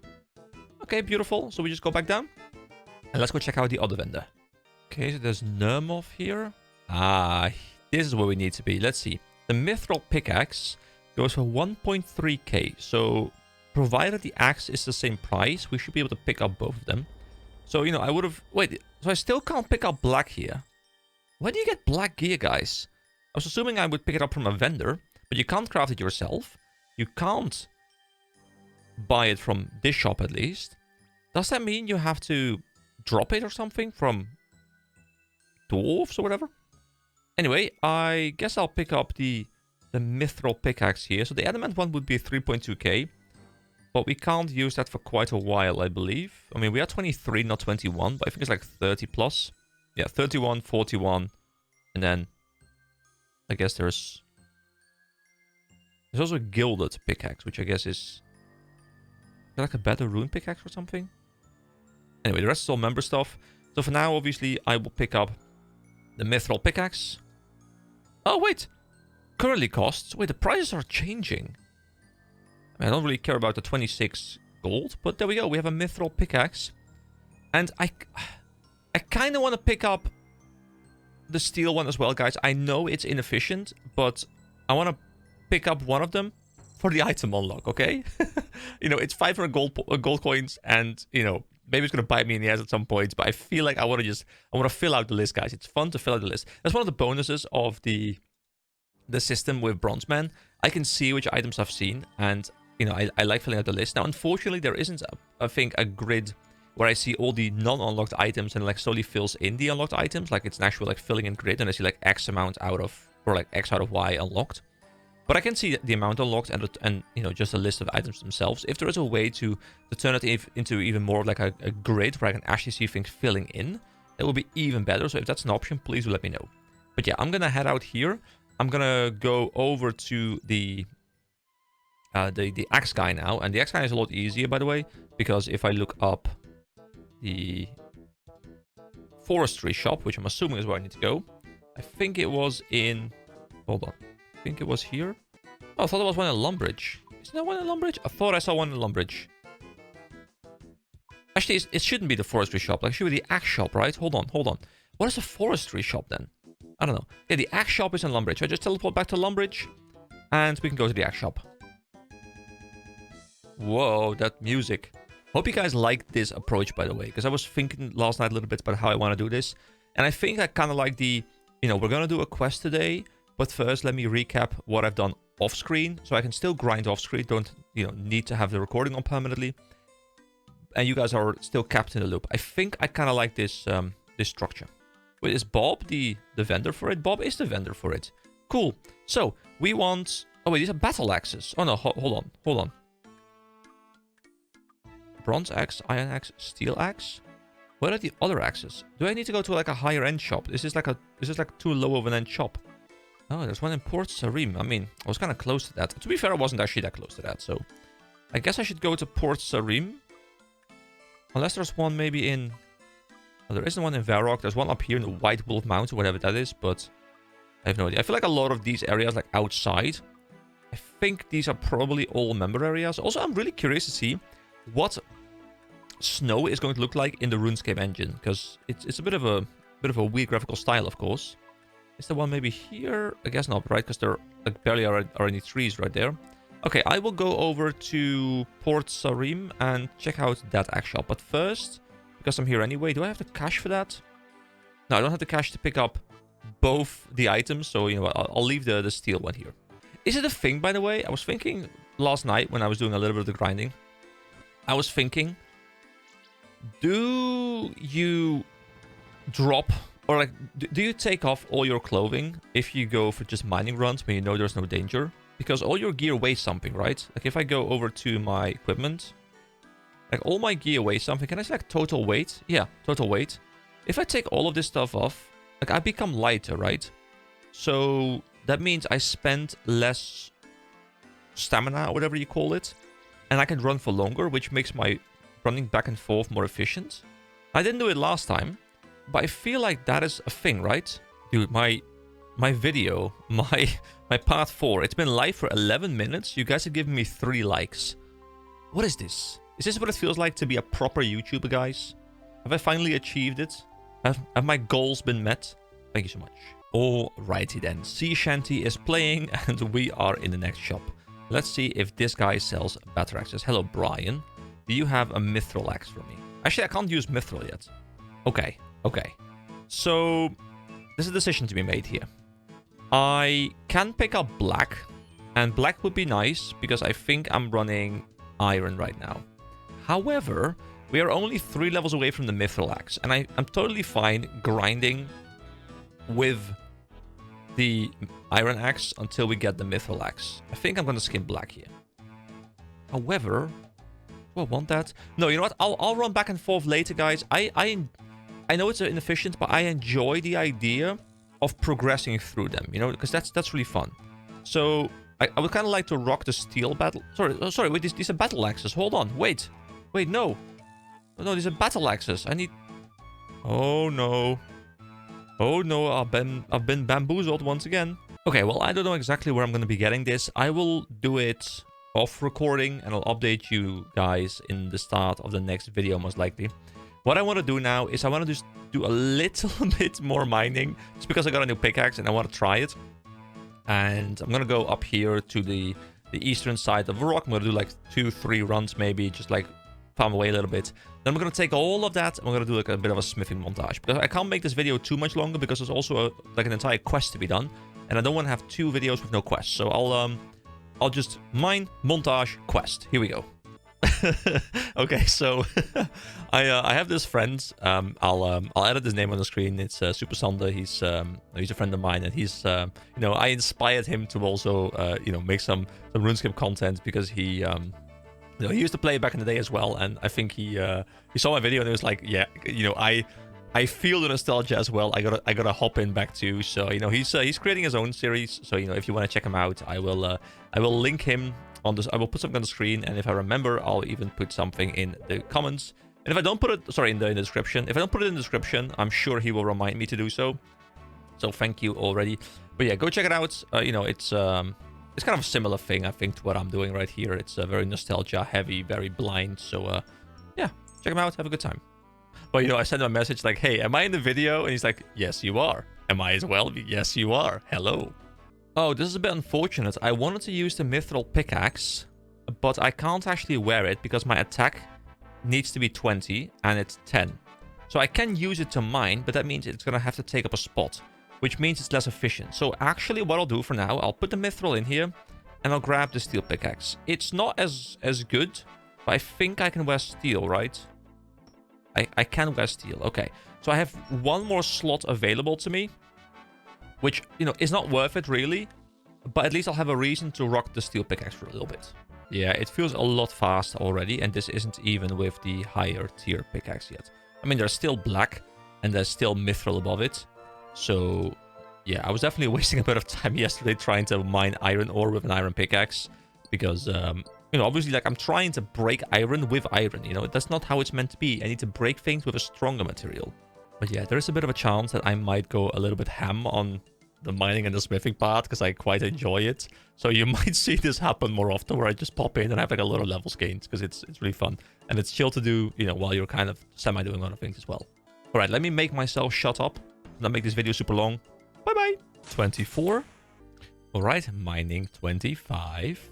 All right, I could keep going for ages because I'm just having a blast, just kind of like sitting here going through this. But honestly, you know, I have about 200 bars to make. So, you know, might as well go and enjoy the smithing part as well. So, I'll see you guys for the smithing montage. Yeah. There we go. Smithing level 10. You can now make bronze battle axes. There we go. Smithing level 11. You can now make bronze chainmail bodies. And members can convert black felling axes. Does this mean you can turn a black axe into a black felling axe or something by converting the axe? So I have a slight problem, and that is that the experience I'm getting here is not that great. And I know there's going to be a second part which gives you much more experience, so it's not a big problem. But the thing I was hoping is that I could hit level 15 by just turning them into bars, so I could immediately continue with iron. But I guess I won't be able to, so I'll have to go back. I'll have to get the bronze bars first, turn them into something, then come back and do the iron one. There we go. Smithing is level 12. You can now make bronze kite shields, which I guess are probably better than what I have right now. I don't know what the difference is between the two different types of shields, but I'll check it out in a moment once I can craft it. All right, we made it to almost 13 with our bars. We now have a nice total of 111 bars. So I'm going to turn those into some gear. Here we go. That is a battle axe unlocked. And do we have a full helm yet? Let's just make a full helm. Oh, level 13. I keep forgetting that, you know, for this little section, I just want to click one, actually. I want to make a kite shield, just so I unlock them all, and then I'll just make the expensive ones. And that's members. That's members. I think I've made everything. Have I made a chain body? I think I haven't made a chain body yet. There we go. That's also unlocked. I'm pretty sure I've made everything, so now what I'll do is I'll just make kite shields, because why not make some shields? Level 14.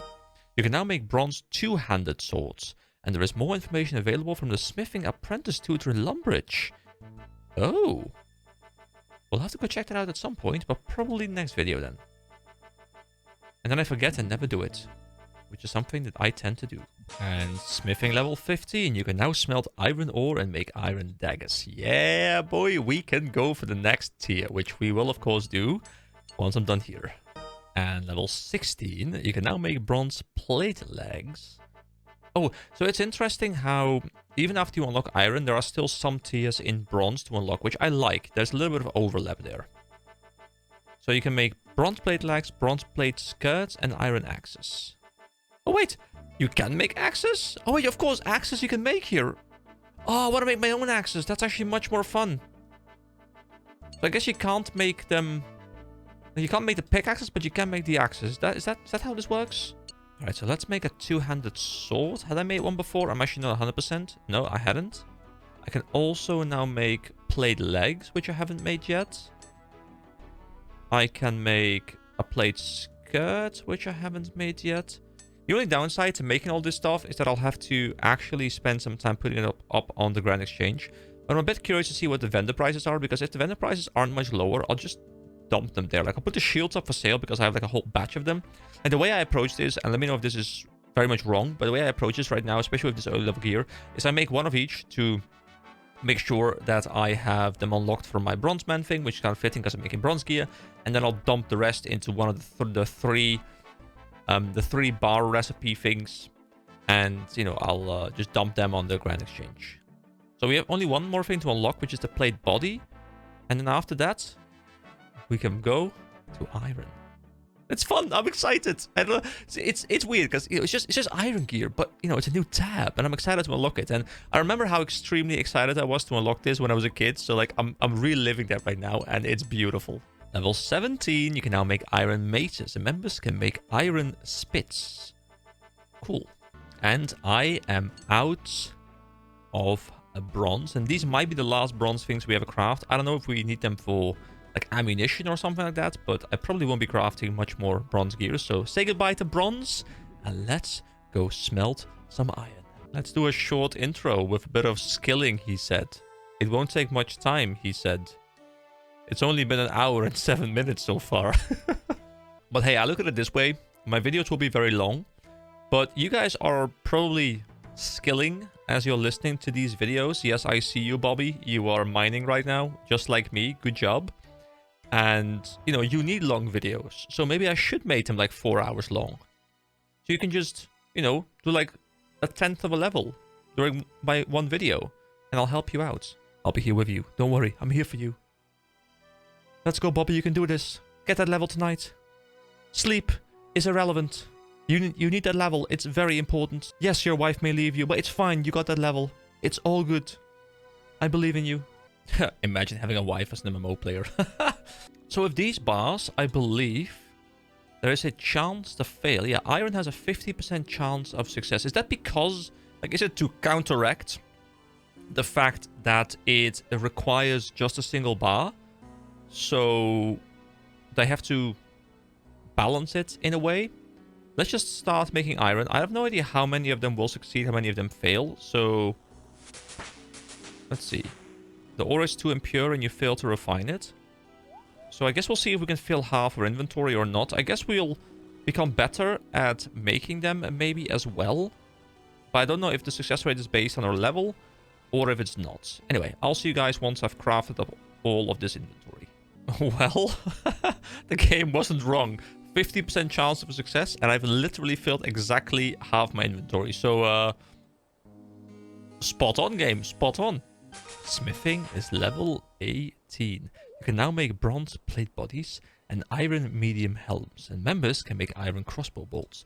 So I believe, if I got the bronze now, we've reached the final tier. Yes, final tier is the plate body.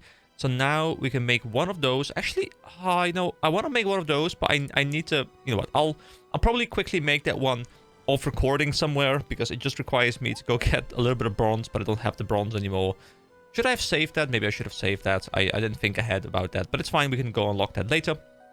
But now my focus is going to be on iron, so we can see if we can work up as close to 30 as we can. You know, I probably won't get very far, but it'd be great if I can get like close to mid-20s somewhere, so we can start making some like iron square shields and stuff, which are really going to bump up my defense, I suppose. Oh, this time we were quite successful. We had a lot of iron bars, actually. It's just perfect how the first one had a 50% success rate exactly. Alright, final batch. It is time to craft some iron stuff. Let's go. Get me trusty hammer. Are there different types of hammers as well, by the way? I don't think I've seen anything yet, but maybe there are. Actually, let me quickly... If I go to smithing, can I see different hammers?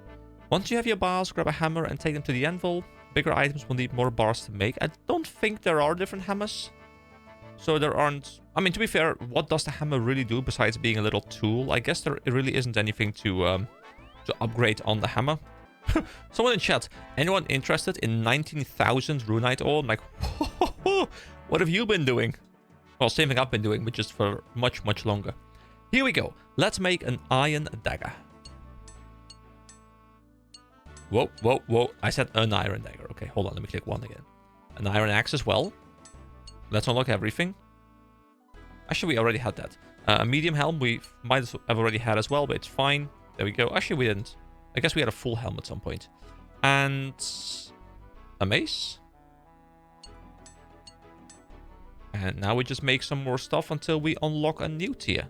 I'm really happy, by the way, that the game recognizes that something is leaving your inventory before trying to put something else into your inventory. So many games will have this problem where if I'm trying to do this, it will say, well, your inventory is full, so we can't do this thing. but it doesn't just, well, take the thing from your inventory, then have the check, and then put it back in your inventory after it's completed the item. Like, it will just do this the entire, like, it will try and put it in your inventory before it's taking the other thing out of your inventory, which really makes it annoying because you always have to have one free spot. And this game does do that, which is beautiful. If there's just one thing I've learned so far with RuneScape, there's never, let me just quickly do this, because everything will take time. So next time I think, let me just quickly start a video with something short like this, I'm sorry. But here we go. Smithing level 19. You can now make iron short swords, and members can make iron dart tips and iron nails. So here we go. Let's just start making a whole bunch of short swords until we level up again. Smithing level 20. You can now smelt silver ore and make iron scimitars, and members can make iron arrowheads, iron spears, and iron hasty. Alright, so let's now continue with scimitars. Here we go. Or skimmies, as we used to call them. Are they still known as skimmies? Was that just a thing around where I lived, or did everyone just call them skimmies? Let me trim your skimmy was always like the thing I heard. Alright, so I got a little bit less experience than I expected. I'm 20, almost 21. I was hoping I could hit slightly higher level, because I would have loved to be able to craft an iron shield, but I guess I have an objective for next time. So I'm going to put everything in my bank. I'm going to try and put some things up for sale, and then it's time we finally hop into the main meat and potatoes of today, the quest. So the kite shield will take away some magic and range, but we don't care about that right now.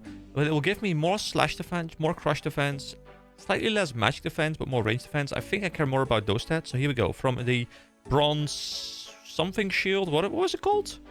The bronze square shield, we move over to the bronze kite shield. There we go. And now we sell the rest. Oh, there we go. 4.2k. Just like that. So we are now up to... We've just broken 10,000. Beautiful. So, Goblin Diplomacy. Location, Goblin Village. Let's see. I can start this quest by talking to the Goblin Generals in Goblin Village. It's novice, standalone, 2001, very short. So here we go. Let's see if we can squeeze it into the video. It's over here in Goblin Village. I haven't actually been there yet, I believe. I've been near there while I was exploring. But I don't think I've actually been in the village yet. So let's head over there. It's not too far away either.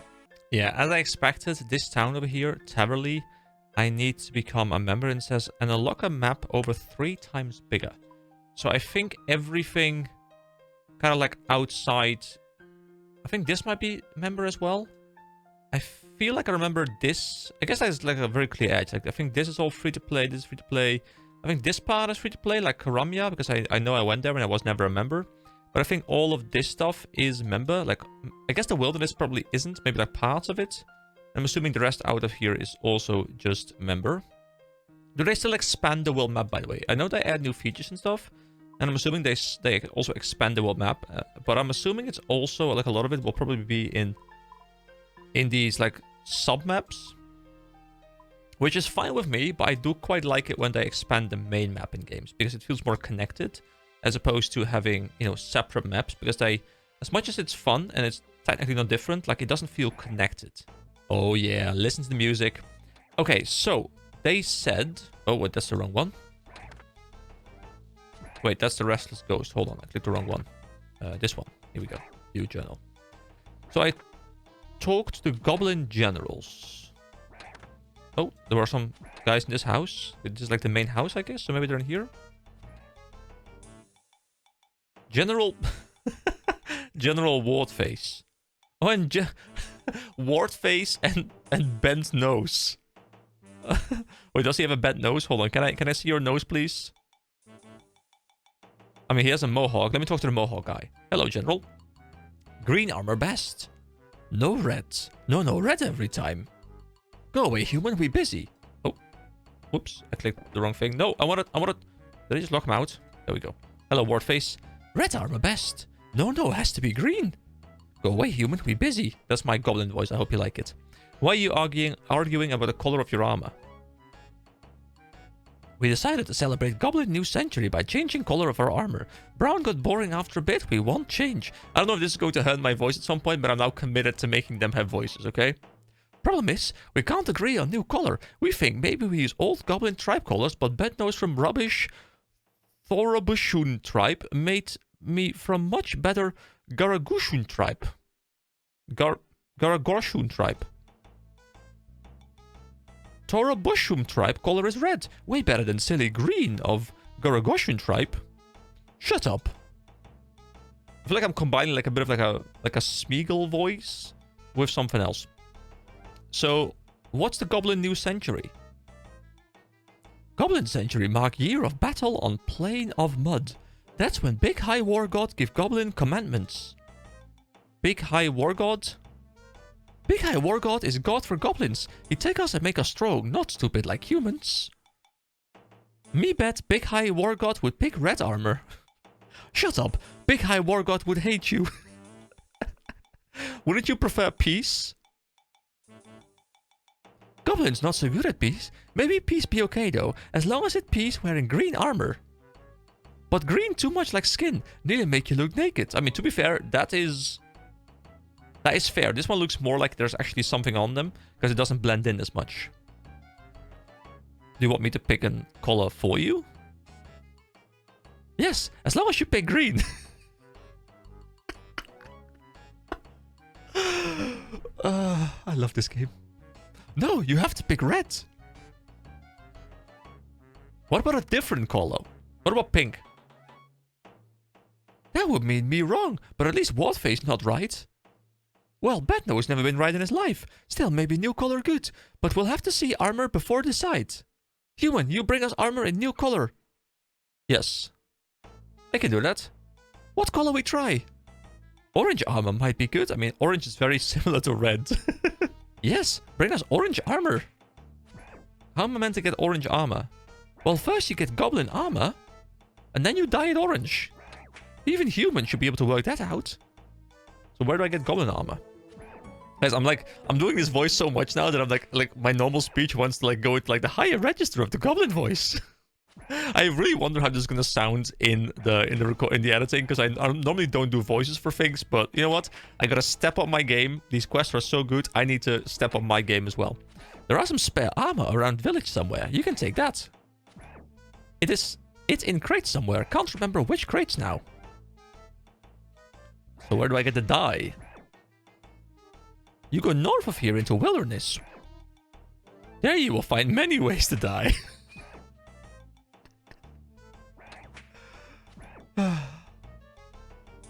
No. D-Y-E, not...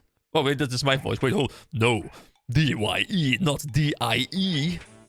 Stupid bent nose. You know not how to spell. Shut up, Whatface. Do you know where I can get dye? We don't know where dye come from. Well, where did you get your red and green dye from? Some goblin or other, he steal it. Say he steal it from old witch in Draenor village. Oh wait, the witch that we went to already? Maybe you can get more dye from her. Okay, I'll be back soon. Alright. Beautiful quest. Beautiful quest. I love the dialogue. It's so good. So, I spoke to General Waldface and General Bednose in Goblin Village. They've been trying to pick a new color of armor for the goblins in the village, but have been unable to agree on a color. I offered to help, so they asked me to bring them some orange goblin mail to try out. Apparently, there's a witch in Draenor Village who makes dye that can be used to recolor goblin mail. I should be able to find some goblin mail in crates around Goblin Village. So let's start off, of course, by trying to then find some stuff in some crates. So if I were a crate, guys, I would be on the floor. Well, I mean, that makes sense, but, are those crates? Can I click on any of the crates? Are they in the houses? The sacks. Well, you know, we need crates, not sacks. This is a crate. Hold on. You find some goblin mail in the crate. There we go. You've got mail. Alright, terrible joke, I'm aware. Let's head over to Draenor. So, does it update as well now? I guess it doesn't, but we have it in our inventory, right? There we go. Goblin mail. We can even wear it if we... Actually, we can't. We can't wear it. I thought we could wear it. I mean, we can... Oh, the armor is too small for a human. Okay, that makes a lot of sense, actually. It's kind of shitty armor, but that is fine. So let's head over to Draenor, to the witch, and... Red armor best! Wait, they're actually attacking each other because they're at war. So, what we're trying to do here is we're trying to settle... I mean, it's called Goblin Diplomacy, right? So we're trying to be diplomatic. We're trying to solve their wars by helping them pick a color and making them be friends again. So this is actually a pretty important quest, because we are literally stopping an all-out civil goblin war, right? Which sounds kind of important. So I'll see you guys in Draenor, and let's see if we can go to the witch and get what we need. Draenor is not too far off, I guess. I mean, it's a bit of a walk. So it is going to be a different witch, because the other witch wasn't in Draenor. The other witch was in Rimington, down here at the witch's potion. I was expecting that to be the same thing we had to go to, but I guess there's going to be a different witch here somewhere as well. Oh, there's a dye trader. There we go. That's what we have to get to. I'm assuming these ropes up on these houses are for agility training. Like, this is one of those parkour things that I heard something about. I think that's how you level agility, like going through these parkour things. Morgan says, please help us, bold adventurer. What's the problem? Oh, there's a different quest here, Vampire Slayer, which I do want to do, but not right now. One quest at a time. Here we go. Aggie the Witch. What can I help you with? Cool. Do you turn people into frogs? Oh, not for years, but if you need a talking chicken, you have probably met the professor in the manor north of here. A few years ago, it was Flying Fish. That machine is a menace. Is that the guy in Draenor Manor that we helped out, like Ernest Chicken? I think it is, right? Right. What could you make for me? I mostly just make what I find pretty. I sometimes make dye for clothes to brighten the place up. I can make red, yellow and blue dyes. If you'd like some, just bring me the appropriate ingredients. So, what do you need to make red dye, for example? Three lots of red berries and 5 coins to you. Alright, so what other colors can you make? Yellow and blue. So we're gonna have to do some mixing, right? Because orange is a mix. Actually, I'm happy with the color that I am. You are easily pleased with yourself then. I mean, don't you think I look beautiful? I look beautiful. When you need dyes, come to me. So can we actually change our gear, like the dyes? I thought we couldn't. I know you can like trim stuff like this guy has, but I don't know how trimming works. You mad old witch, you can't help me? You should be careful about insulting a witch. You never know what shape you could wake up in. So we need to focus on the dyes. So orange is just red and yellow combined, right? Right? Because red and blue becomes like purple, I think-ish. Dude, I remember as a kid, you know, having to like mix these colors together. Now I'm like, how does this work again? I'm pretty sure red and yellow makes orange. But yeah, I don't know about all the other ones. So let's go and say how we can make red dye, which was lots of red, 3 lots of red berries and 5 coins. The coins are not a problem. We can just go to a bank and pick up some coins. What we need 3 red berries. And the red berries, I pick mine from the woods south of Varrock. The food shop in Port Sarim sometimes has some as well. So we can actually go check out the food shop as well. And we also need to make yellow dye, for which we need... Oh, 2 onions! It's the onions again, they're back. And 5 coins. So we need 3 of the red things, the red berries, and 2 onions. Let's check out the food shop here. So where is the food shop? There's a farming shop. I guess the farming shop might be food that comes from farms. Unless it's actually like farming gear. I don't know exactly what they mean with farming shop. I mean, they said Port Sarim, right? So it's probably more in this direction. But I do want to check out what this thing is. There is Diango here, who sells toys.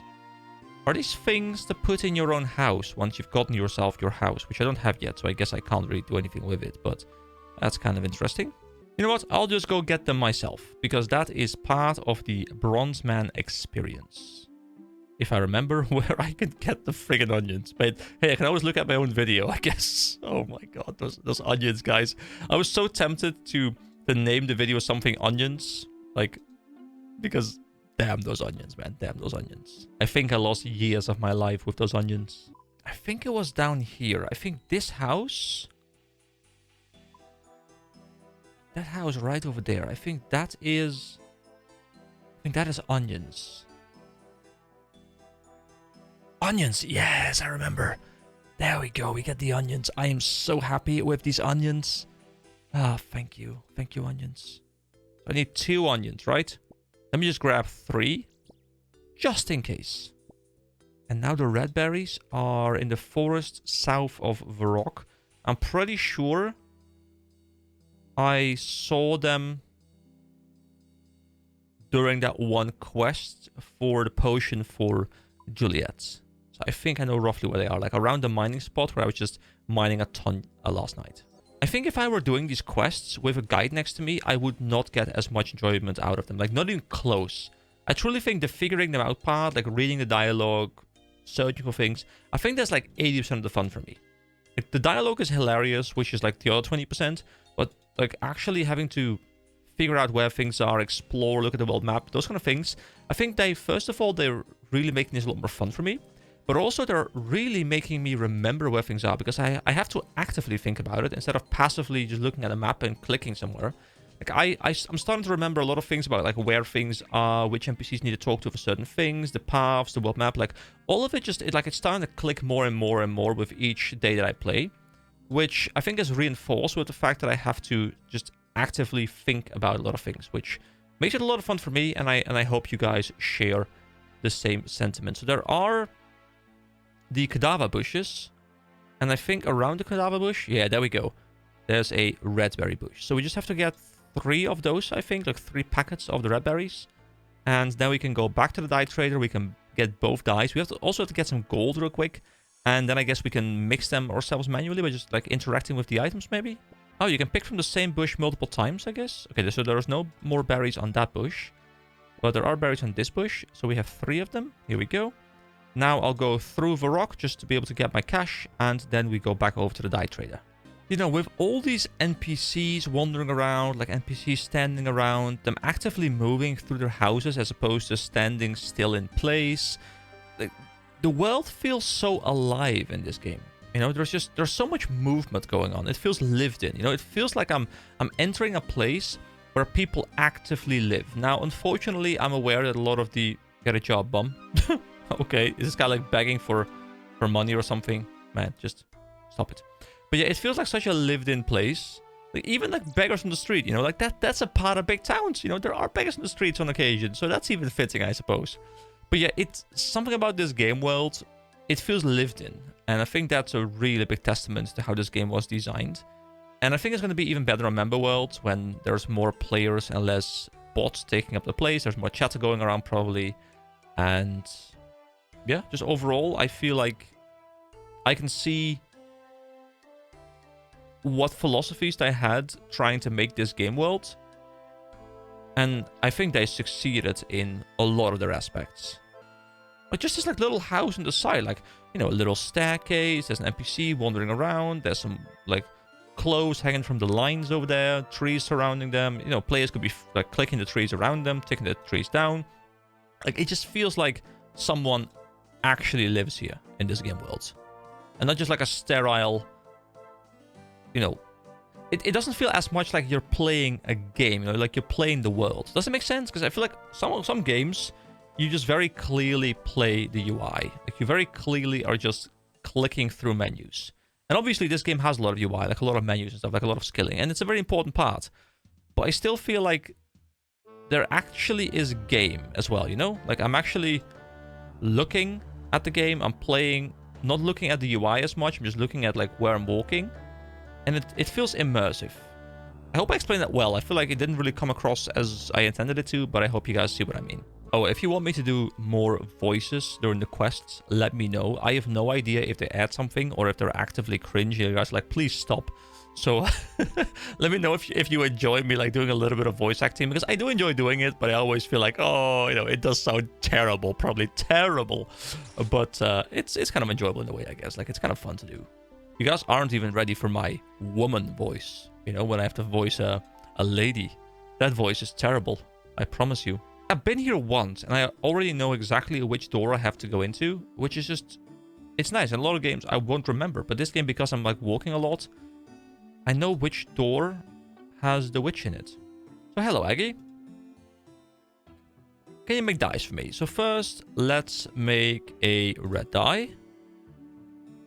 3 lots of red berries and 5 coins to you. We have that. Okay, make me some red dye, please. You hand the red berries and payments to Aggie. Aggie produces a red bottle and hands it to you. Alright, thank you very much. Now I'm assuming we also need to combine that red dye with the orange dye. So make another dye. Oh, sorry, the yellow dye to make the orange dye. So we make yellow dye. 2 onions and 5 coins for you. There you go. Make me some yellow dye, please. You hand the onions and payment to Aggie. Aggie produces a yellow bottle and hands it to you. Alright, so if I click this thing and this thing. Yay! I figured it out myself. Oh, look, we're actually like mixing potions. Dude, that was fun. You know, I like how the game allows us to figure out on our own that we need to combine dyes. In pretty much every other game, I'm pretty sure we would have had to just buy orange dye. But this game is like, no, we respect the player's intelligence. We respect that they're able to figure out that red and yellow combined makes orange. And you click them. Like, you've learned about combining items in other quests.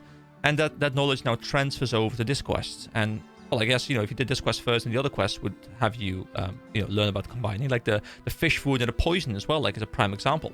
So now I guess we can combine the goblin mail and... Hold on. This one and this one. And we have...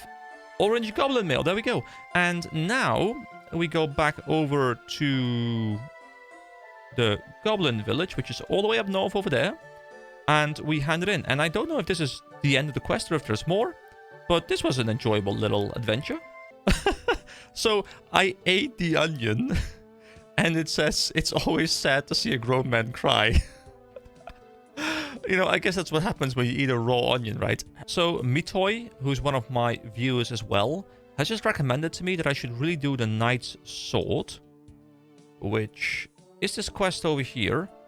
It does recommend combat level 20, so we'll leave it for a little bit, but I'll do some leveling and I will get there.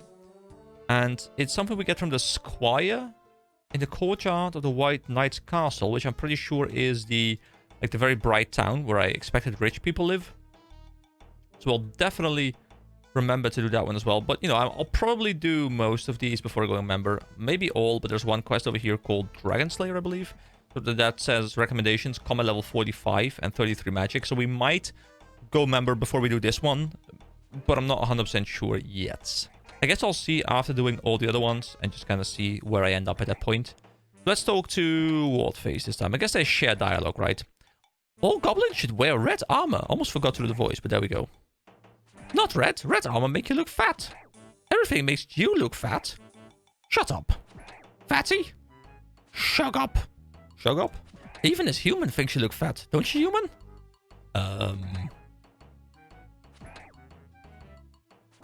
Yes, he looks fat. Haha, see, fatty? Even human think you fat.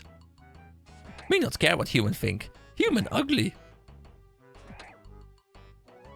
Well, I'm sorry. You know, I'm sorry. So, I have some orange armor here. Oh? Oh, a cutscene. Grab food! Is this like the testing subject? Like, is he gonna... Oh, it's a changing curtain, even. Okay. Yes, General Whatface? Put on this armor! Alright, go in. Go in. Yeah, put on the armor. This is beautiful. Ah, there you go. That's a nice dress. What do you think? No, I don't like it that much. It clashes with skin color. We need darker color like blue. Yeah, blue might be good. Human, get us blue armor. Oh. Well. Okay. I guess the quest isn't done yet. I was expecting it to be done at this point, but I guess we get blue now, which is... I'll have to go through like the same loop again. I gave some orange goblin mail to General Wardface and General Bendnose, but they didn't like it. They asked me to bring them some blue goblin mail to try out instead. Aggie and Drina Village can make some blue dye for me to recolor goblin mail. I should be able to find some goblin mail in crates around Goblin Village. So once again, I'll go in here and there's going to be a crate. I can get the goblin... No, go inside. Come on, come on. It's not that difficult, man. Just go inside like so. And then open up the crate. There you go. Beautiful. We get the goblin mail. Oh, never mind. There's nothing in here. So I guess I'll have to keep on looking into different ones for now. Oh, there's a ladder down as well. Oh. Oh, this is some funky music. Goblin Cook. Mud Knuckles busy. Oh, okay, bye Mud Knuckles.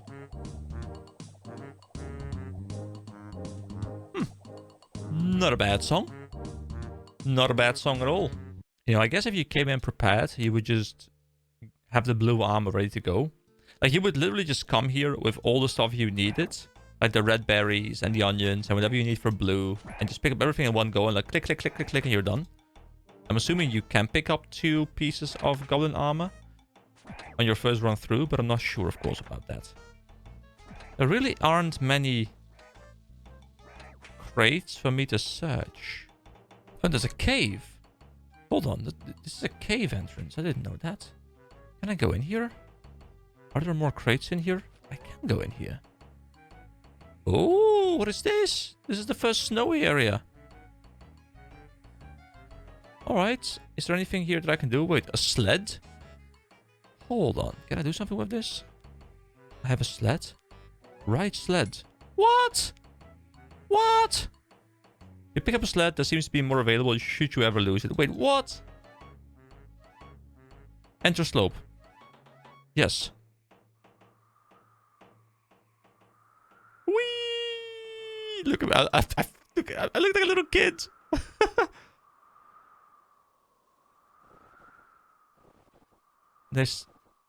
You sled over some rocks and they seem to get stuck on your sled. This will slow you down. Okay, so do I have to actively try and move on the non-spiky parts? Like so, like so. The ice greatly increases your speed. There we go. Woo! This is very odd. What's kind of cool. Okay, now go left. Woo, bam, there we go. Okay, we want to go this way. This way is a difficult one. There. Bam, this one. And this one. And this one. And go, go, go, go, go. Keep sledding. Why does my friend list open? Go. And this side. Whoop. No. No. Messed up. I did not expect this to be a part of the game, but here we go. Oh, no. I'm going to have to be slowed down here. Actually, oh, no. I can diagonally cross that. Okay, never mind. Oh, a jump. Woo! Woohoo! What is this? Green fireflies. You can't take the sky from me. What? Where are we right now? Scrubfoot. Hello? Scrubfoot, are you okay? No. Scrubfoot can't move. I'm sorry, sledding is dangerous business. That it is. It's also dangerous business going back to generals without glowing flying things. How do I get out of... Actually, what were you doing here? General Warface sent Scrubfoot to get green glowy flying thing. I guess you won't be able to get the green ones now. It not matter. If Scrubfoot get green fireflies, General Bentnose kicks Scrubfoot. If not get green fireflies, General Warface kicks Scrubfoot. Seems like you can't win with those generals. What if you get both green and red? Scrubfoot never tried that. How do I get out of here? How do I? Over by water there is a crack in the wall. Thanks. Will you make it out by yourself? Scrubfoot needs a minute before moving. Good luck with that. Okay, here we go. So by the water is a crack. This crack? Squeeze through crevice. Okay, where are we now? Can I talk to anyone here? Oh, we're back up. Okay, that was really odd. I don't know if there's a reason to ever go here, but that was kind of fun and weird and odd and beautiful and everything at the same time. I can't find any more crates, though. Where are the crates? Guys, searching for things in this game has proven remarkably difficult. Maybe they're a bit further out of town or something. I don't know. Oh, strength level 11. I'm trying to kill these guys because maybe they drop goblin armor. Because I can't find any other crates. And there's only that crate, but that one keeps giving me nothing. Which is fair, because I got the first piece from there. So why would there be a second piece in there? Not like someone's refilling those crates, right? Hey, they dropped a bronze axe. Cool. So I guess maybe you can drop high tier axes from high tier monsters. Also, I no longer need a sled, so let me destroy the sled. Actually, can I ride the sled when I'm not on the ice? Let me try that in a moment. After I kill this little goblin fella. Oh, strength level 12. Shooting up kind of quickly, which is good because we need to get to higher combat levels for some of the quests. So actually leveling this a little bit is quite beneficial to us. So can I sled out here? You cannot use that here. Okay, unfortunate. Let's destroy. You want to destroy this item? You can get another on top of the slope in the caves below the goblin village. I love how it just actually tells me where I can get another one. Okay, we also dropped the axe because I don't need the axe. Oh, there's a crate here. There's a crate here hidden. There we go. We have it. Beautiful. Wait, there's a ladder here. Hold on. What is this ladder? Oh, it brings us up here. Oh, cool. Are there more crates here? Another crate. There we go. Oh, we have 2. Don't know if I need to, but I have 2. Beautiful. Okay, so we need to go get a blue one. Now, if I was smart... Well, yeah, I guess it's not really being smart, but if I wanted to be efficient here, I would probably now look up a guide and see if I need a third one to make it a different color again. But honestly, I have no idea. So I don't know if I need to make it like yellow or red or something. Well, we already used those 2 colors, so I'm guessing we don't, because we used yellow, we used red, and now we use blue. So the game is just kind of saying, hey, we want you to have the experience of using all the different colors available to you. So this one quest will be an introduction to the dye system. I do wonder what I can do with dyes myself on top of my gear. If I can dye anything, I don't know about that yet. I'm very well aware of dye systems in games. You know, like I think Guild Wars 2 has the best dye system of any game, so I'm very well, very familiar with dyeing my gear. But I don't know how it works in RuneScape. All right, back at the witch, and now I want to make a blue dye. 2 woad leaves. Where do I get woad leaves? Woad leaves are fairly hard to find. My other customers tell me that Wizen, the head gardener in Fellador Park, grows them. Okay, so Fellador Park. I think this is Fellador, right? So Fellador Park would be here. And I guess he's somewhere here. So what was his name again? Hold on, let me just verify that and then move over there. I think it's Wizen or something. Yeah, Wizen, the head gardener. Okay. Okay, so someone called Wizen should be here somewhere. There's a gardener, another gardener, another gardener. Where is Wizen? Ah, there he is. He's observing from his little house, which is exactly what I would do, because it's chill and maybe here's air conditioning in there, although probably not because his door is open. I am the head gardener around here. If you're looking for woad leaves, or if you need help without, I'm your man. Yes, please, I need woad leaves. Sorry, but I'm not interested. What? Fair enough. Wait, what? How much are you willing to pay? I guess I clicked something else or something. You know what? 20. Okay, that's more than fair. Here, you have 2. You're a generous person. You buy a pair of woad leaves. Thanks. Could I have gotten them for less? Probably. But, you know, this channel, as you guys have learned, it's all about efficiency. You know, we are very efficient. There is never any exploration. It's all efficiency all the time. So skipping those little dialogue windows allowed me to be faster, and no, actually I just kind of wanted to see what happens. We don't do efficiency around here, only on occasion.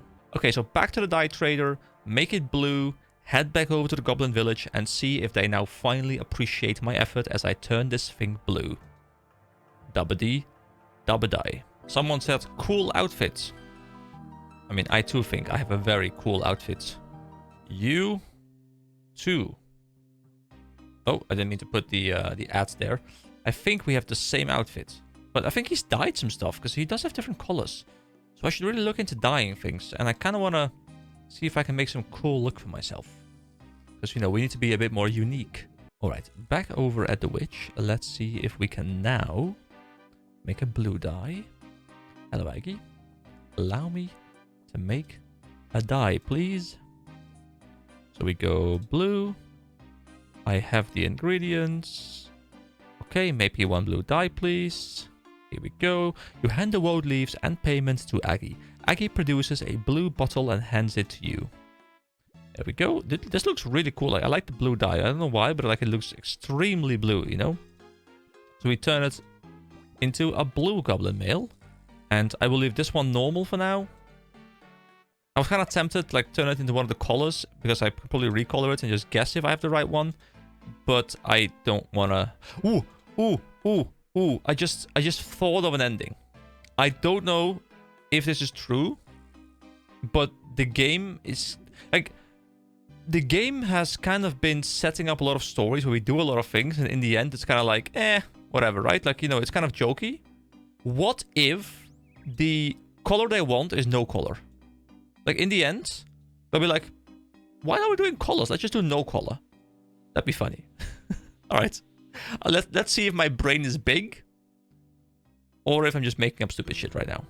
Okay, lots of walking later, and we're back in the Goblin Village. So let's talk to these two well-named gentlemen again. Hello, Mr. Wardface.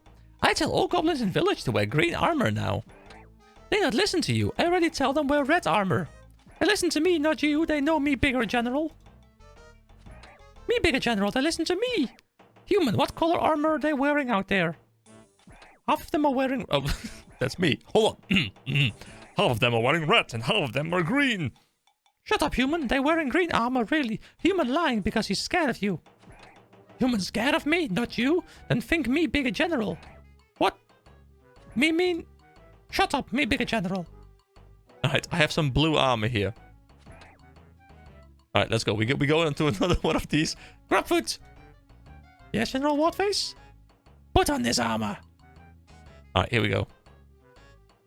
Here we go. What do you think? That's not right. Not goblin color at all. Goblins wear dark, earthy colors like brown. Wait, the normal one, that's brown, right? Oh, my brain is big. My brain is braining. Yeah, brown might be good. Human, get us brown armor. But I thought brown armor was the armor you guys were changing from. Never mind, anything is worth a try. Wait, am I... That's this one, right? This is brown. Or do I have to make brown?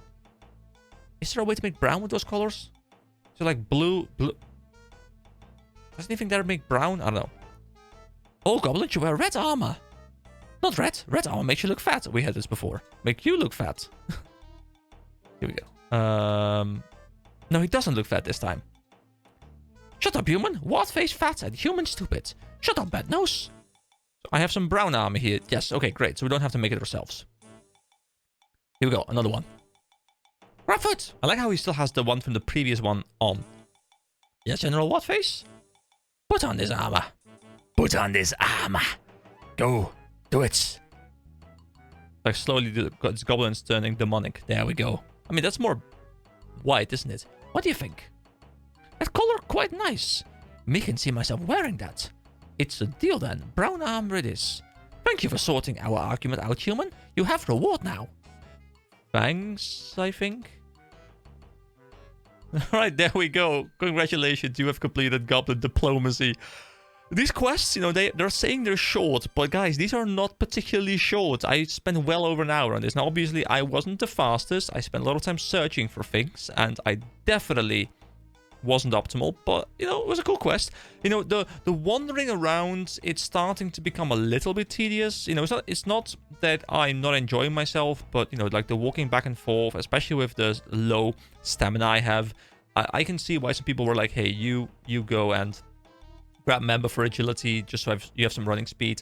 I get that now. But overall, this quest, once again, you know, really fun. Just dialogue. Like, I love the banter between these two. I actually, you know, almost care about these characters. Like, if there's a follow-up quest at some point where these characters are in danger, I'm coming to save them. You know, these two generals, Bent Nose and Wordface, they're beautiful. So we get 5 quest points, 200 crafting experience, and a gold bar. Crafting. We haven't actually crafted yet. Members can now craft cups of polished buttons. So we actually haven't done this yet. I kind of want to get into this a little bit because I want to make some better. I mean, to be fair, we have leather vambraces, so we would have to level it quite a bit to get something better, I guess. hard leather body. I don't know. It's just like ranger gear. I guess this is ranger gear.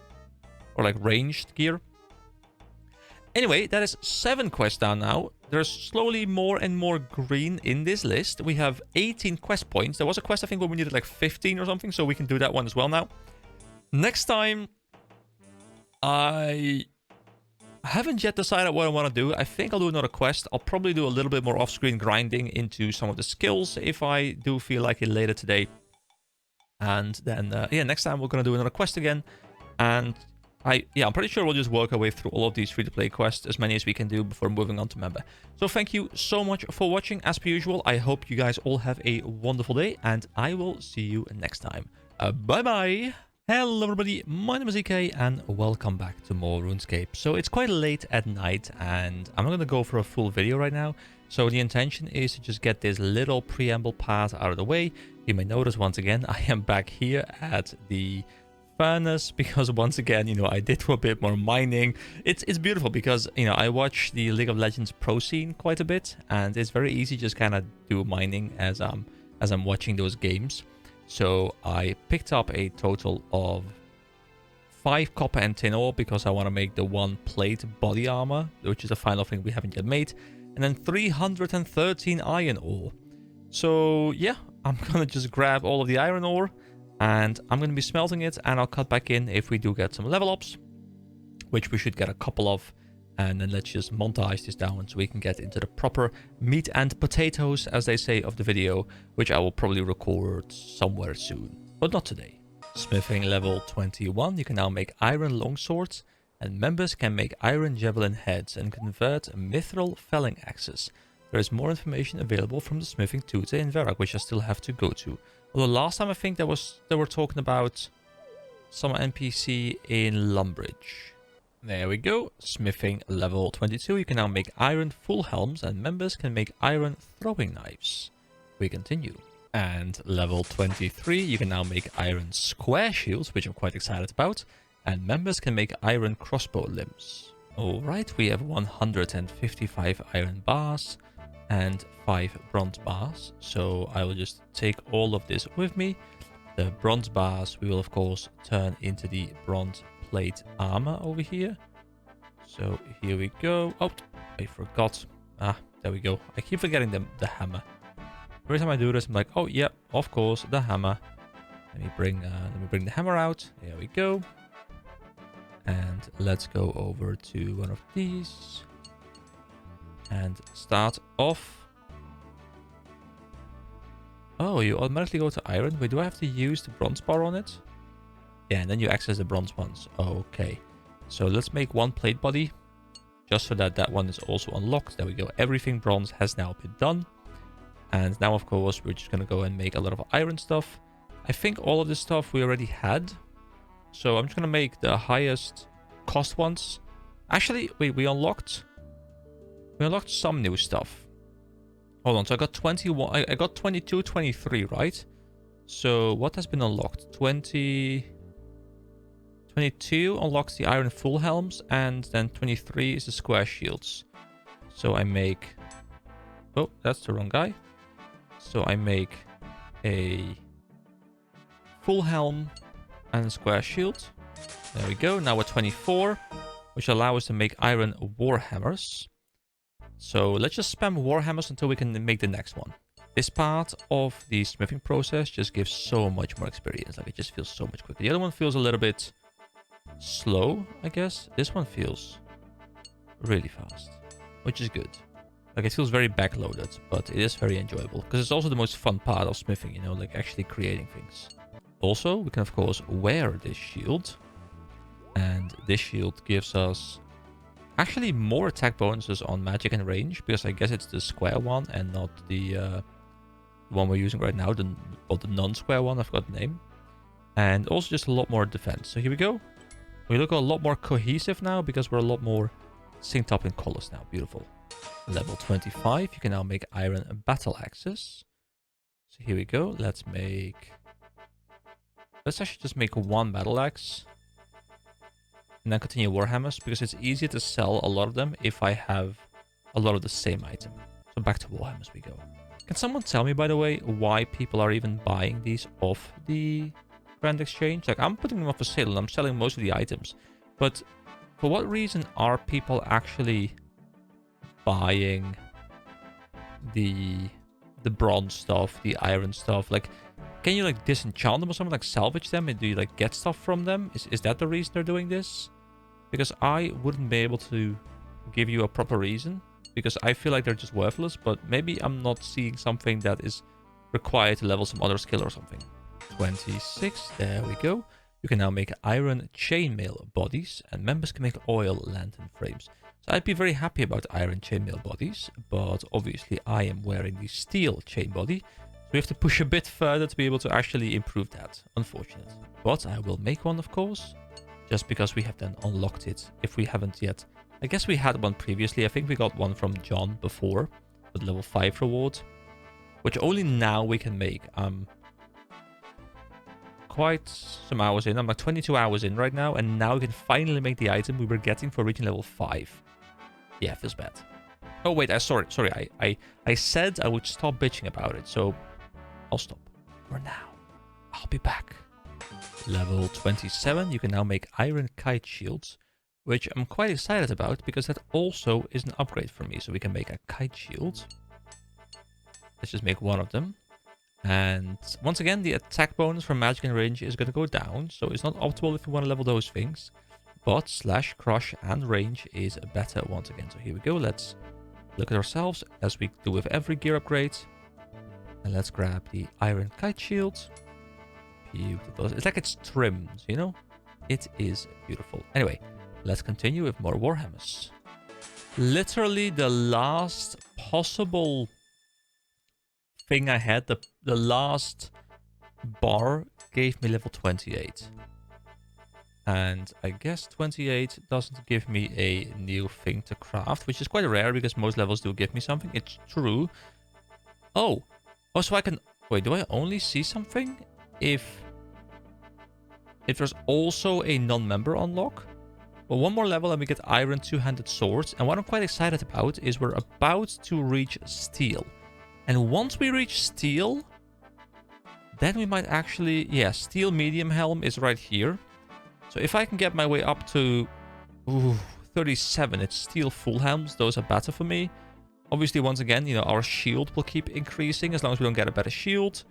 And I guess at this point, I also do care about stuff like the steel plate body, but that's 48. Anyway, I am going to try and sell as much of this as I can, or at least put it up for sale. Then I am going to go sleep, and I will see you again for the proper part of the video where we're going to do a quest right now. Okay, new day, new bit of recording. So before we dive into the quest, I did remember, because I was editing a bit earlier today, that we had a message telling us that we have to go to the smithing apprentice near Lumbridge. And this guy over here in this little house next to Lumbridge is the apprentice tutor. I believe we also had a similar message to go to Varrock, which I will also go and do. But let's start off with this one. So I have no idea why we're here, but let's go talk to him. I already know about the basics of smelting. Got any tips? I find it useful to stockpile my ores before smelting it in one go, or even do it on the way to the bank in such places as Alcarit or Falador. But you can do it any way you want. One load at a time is fine too. I mean, that's something I've been doing for the past 2 videos, which has worked quite well. Not too much can go wrong with smelting. That was very standard information, but thank you. If I hadn't yet figured it out, that would be very useful information. Especially to me as a kid, because I would have loved to hear that. Anyway, let me head over to Varrock as well. And let's see what that tutor has to say. It was actually just information. I was expecting like rewards or something, but no. It's actually just proper information. I should have definitely done this the other way around, because I want to go do the Restless Ghost. But it starts in Lumbridge. So I'm moving away from Lumbridge to go have a bit of a chat in Varrock. But I need to go back to Lumbridge after that. And I just use my teleportation thing, so I can't use that either. So the smithing tutor appears to be right next to the anvil we've been using all this time. So I wonder, did I get the pop-up message while standing right next to him? I can't remember exactly what I got it, but that would not surprise me. Hello, Romeo. I hope you and Denise are doing well. Alright, Master Smithing Tutor.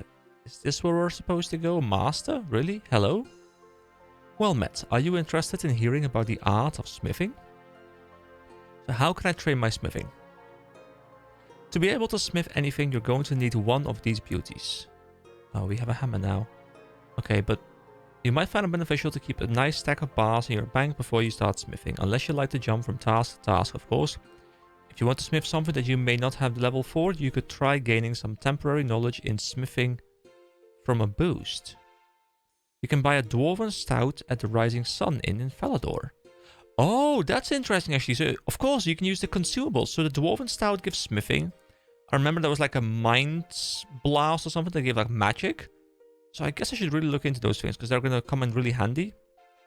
If you're looking for a quest, you should talk to the squire in the courtyard of the White Knight's castle. He is looking for a bit of help with something. I would recommend you be a little bit experienced with combat. Though. Is there anything else you would like to know? What kind of things can I smith? There are many things you can make, from weapons to your good old-fashioned armor. Weapons are the cheapest thing to smith. They range from a measly 1 bar all the way to 3 bars. Armor can be the costliest item to smith. The cost of each item ranges from a measly 1 bar all the way up to a whopping 5 bars. Some weapons and armor, such as darts, will require you to have gained knowledge on how to smith them. This is due to the complex nature of the weapon. You might find that other items don't require conventional bars you would gather. Some may require you to piece blades back together or even infuse a crystal into a piece of armor. Alright, that is cool. Well, just come back anytime you want to know anything. So he is, I think, talking about a quest right here that is called the Knight's Sword. But the Knight's Sword, because yeah, it's about talking to a squire, so I'm pretty sure that's the quest he's referring to. But this quest does require, or well, not require, but recommend combat level 20, and I am combat level 13, I believe. So I should go level that, and what I will do is I will, as I said, I will go do the Restless Ghost, because the Restless Ghost has a combat recommendation of 10, which probably means that there is some combat involved, sorry. So that means that I can spend some time leveling my combat while doing another quest, and then maybe after that we can move into the other quest, depending on how much further I am along. So I'll see you guys back in Lumbridge, where we're going to be starting the quest. Alright, so we are now in the Lumbridge Church. There is a prayer tutor here. Let's actually talk to the prayer tutor as well. I'm a bit curious to see what he has to say. Good day, sister. Or she has to say, I suppose. Greetings, EK. Can I help you with anything today? How can I train my prayer? The most common way to train prayer is by burying bones to offer them to the gods. Different kinds of bones will help you to train faster. Generally speaking, the bigger they are, the more frightening a creature they come from, and the better they are for it. Is there anything else you would like to know? What is prayer useful for? The gods look kindly upon their devout followers. There are all kinds of benefits they may provide if you pray for them. Really? What kind of benefits? They could help you in combat, help your wounds to heal more quickly, protect your belongings. There's a lot they can do for you. You can find out more by looking in your prayer book, and I like how it actually opens up the prayer book for me. Wow, that sounds great. Is there anything else you would like to know? No, thank you. Let's go back to this altar, actually. Very well, Saradomin be with you. Saradomin is like the god or the goddess of this world. Here we go, play church organ. Can I? The music just stopped. Oh, look at me going ham. With skill, I can play this. Okay, that's the problem. I don't have skill. So, Father Eric, welcome to the Church of Holy Saradomin. Who is Saradomin? Surely you have heard of the god Saradomin. He who creates the forces of goodness and purity in this world. I cannot believe your ignorance. This is the god with more followers than any other, at least in this part of the world. He who created this world along with his brothers, Gufix and Zamorak. Oh, that's Saradomin. I am sorry, I'm not from this world. Yes, that's a fun one.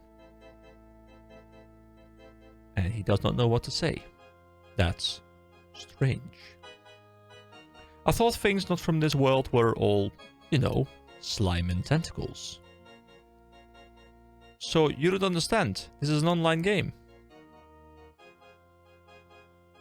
I beg your pardon? Never mind. Okay, interesting. So, nice place you've got here. It is, isn't it? It was built over 230 years ago. Good to know, thank you so much. I'm looking for a quest. That's lucky, I need someone to do a quest for me. So start the Restless Ghost quest. Yes, let's go. Okay, let me help then. Thank you. The problem is, there is a ghost in the church graveyard. I would like you to get rid of it.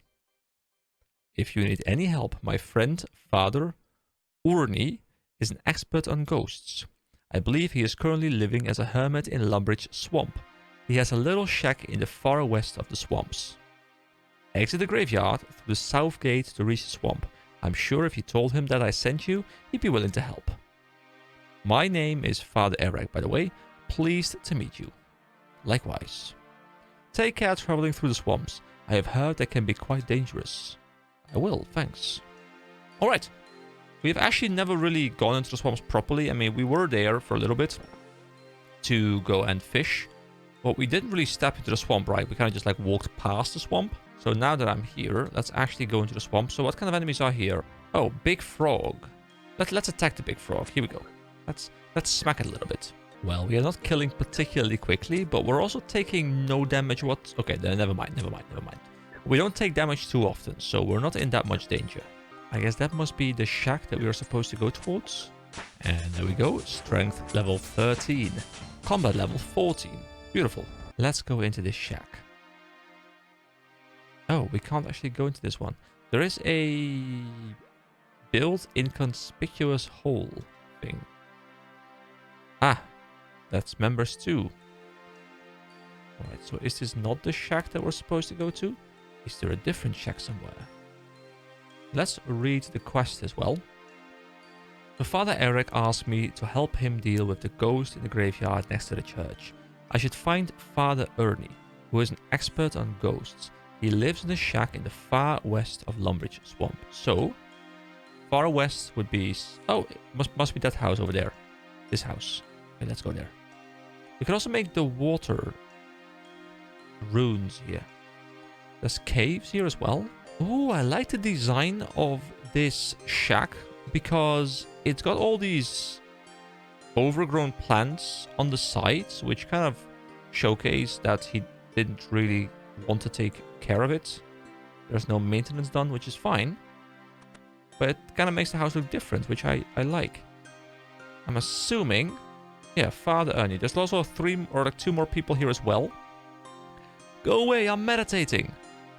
Well, that's friendly. I said, go away. Okay, sheesh, what a grouch. I will talk to you again. I've come to repossess your house. Under what grounds? So repeated failure or mortgage repayment, or I don't know, I just wanted this house. Yes, that's obviously the clear victor here. Oh, go away and stop wasting my time. I'm actually a bit curious to see now if I do this one, what happens with the mortgage payments. What? But I don't have a mortgage. I built this house myself. Sorry, I must have got the wrong address. All the houses look the same around here. To be fair, I just literally pointed out that is not the case because of this overgrown nature of the house. What? What houses? What are you talking about? See, I too would be confused if I was this guy. Never mind. Alright, now let's actually talk about him, or talk to him about the stuff we really are here for. So Father Eric sent me to talk to you. I suppose I'd better talk to you then. What problems has he got himself into this time? So he's got a ghost haunting his graveyard, or you mean he gets himself into lots of problems? Yeah, for example, when we were trainee priests, he kept on getting stuck up bell ropes. Anyway, I don't have time for chit-chat. What's his problem this time? He's got a ghost haunting his graveyard. Oh, the silly fool. I leave town for just 5 months, and already he can't manage. Well, I can't go back and exercise it. I vowed not to leave this place until I had done a full 2 years of prayer and meditation. Tell you what, though. I tell you what I can do, though. Take this amulet. Father Ernie hands you an amulet. It is an amulet of ghost speak. So called because when you wear it, you can speak to ghosts. A lot of ghosts are doomed to be ghosts because they have left some important task uncompleted. Maybe if you know what this task is, you can get rid of it. You can get rid of these ghosts. I am not making any guarantees, mind you, but it is the best I can do right now. Thank you, I will give it a try. So, in our inventory right now, let's actually also examine it. It lets me talk to ghosts. So, I guess we equip it. We didn't have anything on the slot yet, so we don't really use anything. Oh, we actually... Hold on. We actually see it. Look. There's even a proper, like... Well, not a proper skull, but there's a skull there. There's something there. Which is kind of cool. Okay, so now we have a quest update. I should talk to the ghost in the graveyard next to the church in Lumbridge to find out why it is haunting the graveyard crypt. Alright, back over to the Lumbridge graveyard and let's see if we can find this ghost. Okay, so there are actually a couple NPCs here. There's Count Check. Ahaha, I am Count Check, the renowned security expert. Would you like me to check your account to see if it is secure? Yes, check my account, Count Check. I love how they use the account check and count check and count being vampire things. It's perfect. You have a Jagex account and you have set bank PIN. So you pass my checks. As you've passed my checks for the first time, I award you a prize. Oh really? Do we get something? Can you give me any advice? I can. Count with account as I count the steps to securing your account. 1. Unique password.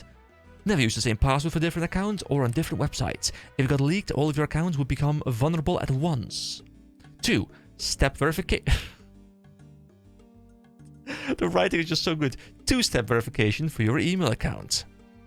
Good email providers let you set up 2-step verification, maybe by generating security codes in the second device or by sending codes to your phone. Make sure you've enabled this.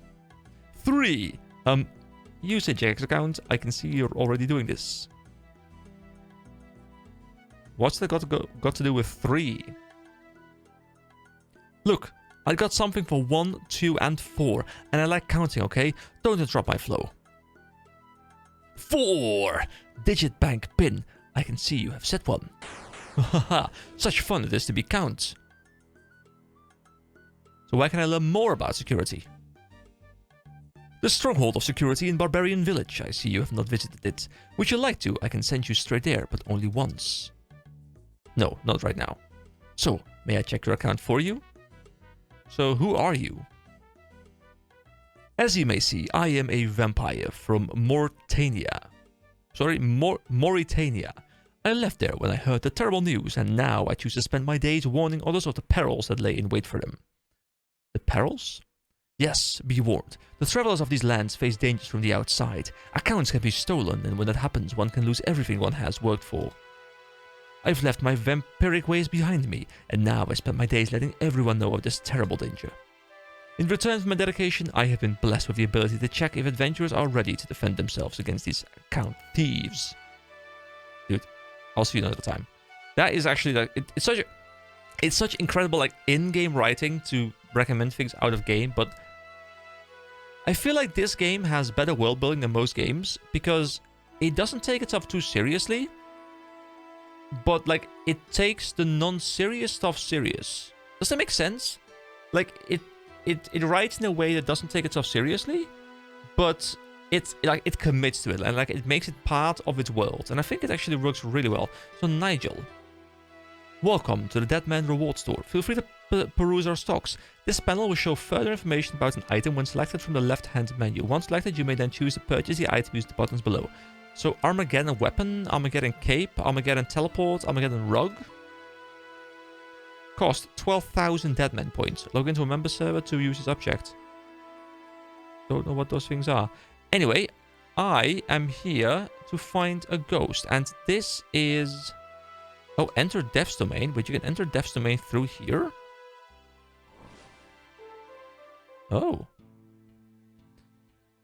Hello, mortal. Have you come to retrieve something you lost when you died? No. No, we just leave the portal again. I think I was able to go to this coffer And I could sacrifice stuff if I wanted to. Item sacrifice here can never be retrieved, and the money cannot be withdrawn. Okay, but for now, I don't care about that. Maybe we'll put something in there later, but for now, it's fine. So, is it maybe in here? Is it in the coffin? Do I just do this? Ooh! Okay, so examine the coffin. Ooh, spooky. Examine the ghost. A ghost. All right, let's talk to the restless ghost. Hello, ghost. How are you? Okay, you know, I'm starting to commit to doing voices, but now I need to figure out what a ghost voice is. It's probably like very serene, right? Not very good, actually. What's the problem then? Did you just understand what I said? Yep, now tell me what the problem is. Wow, this is incredible. I didn't expect anyone to ever understand me again. Okay, I can understand you. But have you any idea why you're doomed to be a ghost? Well, to be honest, I'm not sure. I've been told a certain task may need to be completed so you can rest in peace. I should think it is probably because a warlock has come along and stolen my skull. If you look inside my coffin there, you'll find my corpse without a head on it. Do you know where this warlock might be now? I think it was one of the warlocks who lives in the big tower by the sea southwest from here. Big tower? The wizard's tower? Okay, I will try to get the skull back to you. Then you can rest in peace. Oh, thank you. That would be such a great relief. It is so dull being a ghost. Alright. Let's go do our thing. Let's do a thing. So south, did you see southwest of here? A tower? There's a swamp caves. I mean, there's this tower, but there were no mobs there. I mean, there were mages there, wizards there, but not warlocks. So could it be someplace else? Let me see what the quest now says as it's updated. So I spoke to a ghost and he told me he could not rest in peace because an evil wizard had stolen his skull. I should go and search the wizard's tower southwest of Lumbridge for the ghost skull. Okay, so it is there. Okay, I'll see you guys at the wizard's tower. Alright, so we are back in the wizard's tower. And this time we can attack these wizards. I think previously we were not able to do that. Also, Posty Pete has a message for me. Hello, EK. I've got a message for you from Molly. She needs your help urgently. Will you assist her? Sure, anything from Molly. Who's Molly again? No, I don't want. No. What? Who are you? I should stop accepting these things, guys, while I'm in the middle of a quest. All right, let's see. Thanks for coming. What's the problem then? Okay, don't worry. It's time. It's time for the lady voice, okay? It's my evil twin sister. She's been gallivanting around Gillinor committing crimes, and now I'm getting the blame. Well, what's all this got to do with me then? I'm glad you asked. Through that door is a room with a cage and a control panel that operates a giant mechanical claw. There you go. You guys' ears are bleeding yet? Don't worry, I'll continue. I lured my sister into the room so I could imprison her in a cage by using the claw. The problem is my sister managed to hurt some innocent civilians in there with her. So what do you need me to do? I need you to go to the next door and use the claw to catch my sister. Once she's in prison, she won't be causing me any more bother. Sounds easy enough to me. Fabulous. Now take a long good look at me because the door will be locked behind you. My twin looks exactly like me, even her clothes. Hold on, let me zoom in. Guys, you know, my voice will not be able to do that for a long time. So, you know, I can only do it sparingly because it's somehow very taxing on the voice. So, green, big earrings. Yeah, okay. I think we got it. One more thing to make your life difficult. The magic power in the claw is running low, so you'll only have 2 attempts to catch her. I'll do my best then. By the way, would you like me to run you through the controls? Or do you think you'll manage? Yes, please. I mean, it's always best to be prepared, right? I think I said the exact same thing at some point in one of the previous videos. Okay, when you turn the machine on, you'll see a glowing mark on the floor where the claw is currently aiming, and you'll see a lever and button on the right-hand side of your screen. To move the claw's current location, click on the direction you want it to move in, as indicated on the right-hand panel. You'll know which way the claw will go as the lever will point that way to show you. When you see someone on top of the glowing mark, then hit the button on the right-hand panel as this sends the claw down to pick them up. Do be careful and make sure there is someone on the mark and not just walking past it. Oh, and make sure the person is my sister so you don't end up catching a random civilian. Does that help? Yes, that covers everything. Thanks. Good luck. Thank you. Alright. I'm glad that's over. That was exhausting. Alright, so we're just gonna be playing a game of grabby grabby. Oh wait, the hair isn't the same, is it? Wait, hold on. Oh, she's gone. That's her. That's the suspect. Okay, we can do this. Control panel. Let's go. So she is currently up north. Oh god, this is quite terrible. Oh, okay, she's moving. It's fine though. No!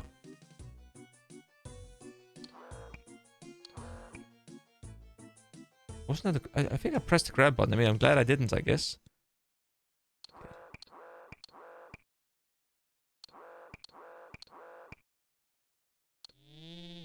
There we go. I mean, she stayed there for a very long time. You caught the evil twin. Like, we're literally playing a claw machine. Well done. You managed to catch my sister. Come next door and talk to me. Alright, don't worry, Liddy. I'm coming back. Well, I've managed to get her into the cage. Fantastic. For so many years I've had to put up with her and now she's locked up for good. Thank you for all your help. Take this as a reward. Molly's given you 4 noted uncut rubies. Okay.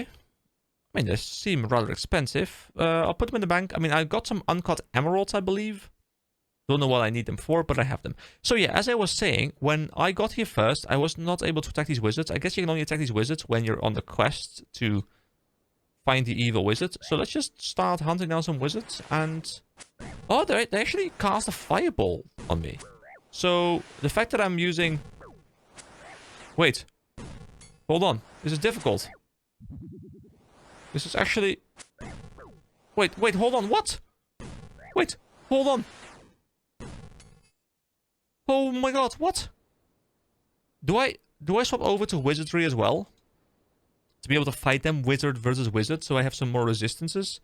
Because my magic resist, whatever it's called in this game, is probably rather low. It is... Yeah, defense bonus against magic is -9. So it's terrible. So I need some more magic resist, because this is impossible to do otherwise. Unless maybe I could just like cheese it with some food. But hold on, let me do some theory crafting here. Oh, we have a lamp as well. I guess I probably got the lamp. Did I get the lamp just now? I don't know, but let's put some more points into strength. Because I might as well just have a bit of strength going on. 130 experience. You know, it's something. Okay, so I think I have the proper setup right now. I have the mage gear, which is going to give me a lot more resistances. So last time we had a resistance of... Wait, this is like making me lag, like whatever this guy is doing. That's weird. But last time we had a resistance of -9. Now we have a resistance of +4. So that's a pretty big shift, I reckon. And I still am wearing my sword and my shield. I wish I had my wooden shield because, you know, it was better against magic, but I forgot to keep it, so I sold it. And I'm thinking that this way we have the best resistances against the magic damage, but we still have the offense from the physical damage, and I'm assuming they are also weak to physical damage, but they're strong against magic damage. So I'm assuming this way we have the best of both worlds, so we can take them out. I will take some trout with me. Let me just actually grab one more just in case. We'll quickly put all of these in the bank. We'll pick those up again later. And let's go see if we can now go deal with these wizards. Alright, let's go for another attempt. Oh, I should have brought the strength potion, actually. But here we go, here we go. Let's see if we're a bit more resistant to magic now. Let's backstab him. There we go, beautiful. Let's get this 1v1 going. Still taking 4 damage. That's a pretty big hit. But our hits are a lot better this time. So as long as we can take 1 out... Can I eat during combat? Let me see. I can, but it's updating up here, but it took a while to update, but I can eat during combat, so that makes my life a lot easier. Maybe I should have actually brought a couple more, because these fights are proving to be rather tough. Which is fun, like, you know, I'm happy that the fights are a bit engaging. Or, however, I feel like I might have brought too little food. Chaos runes and bones. We haven't yet looted the chaos one before. So, do I just keep on killing these guys? I guess I probably just do that, right? So we just fight them. At least we'll have some level ups coming in pretty soon as well. And they keep hitting 4 on me. Like the recommend... Oh my god! 3 4s in a row. The recommended combat level doesn't appear to even be sufficient. What is this? Okay, I'm at 11 again. Come on, just hit him. Take him out, come on. Please let... Oh my god. I can't... What? What is this?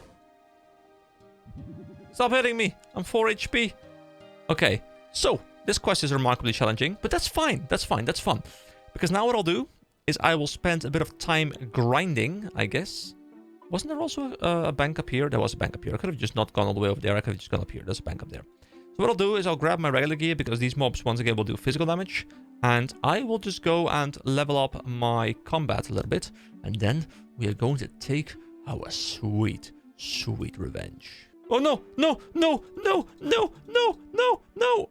Oh, my God, I died. These guys are aggressive. Oh, you don't actually go to death, I guess. And I guess we keep these things. Okay, but I gotta run back.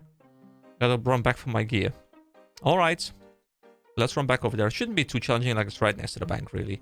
There we go. Strength level 14. There we go. Prayer level 5 as well. I guess we can also use prayer. And then we can use a strength increase. So we can fight even better. And then also we can use the strength potion. And just bring up our strength to like really high levels. You know, that might be the way. Or just bring a lot of food. But, you know, I don't like to just cheese the fight with just like a ton of consumables. I kind of would like to be on par and be able to fight them. I really wonder... I'm assuming there are like very easy ways for me to do this. Like certain types of gear, certain approaches I can take. So I'm really curious to see, you know, what I would have done different. Like if you guys were doing this quest right now, like what exactly would your approach be? You know, where does it differ from my approach? So yeah, let me know. I'm a bit curious now to see what I'm doing wrong, because I'm sure there's something that I could do to just trivialize this quest if I wanted to. Oh hey, we dropped a goblet mail.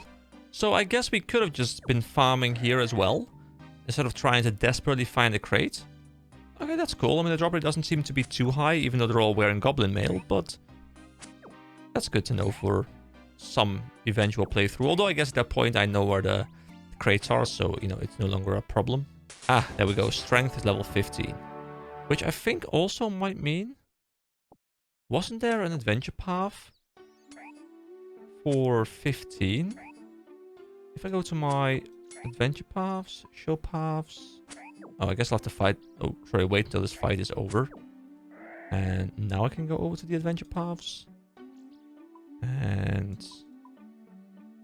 There's... Oh no, it's 5, 10, 20. What even is the reward here? Just a bunch of fish, 2 more strength potions.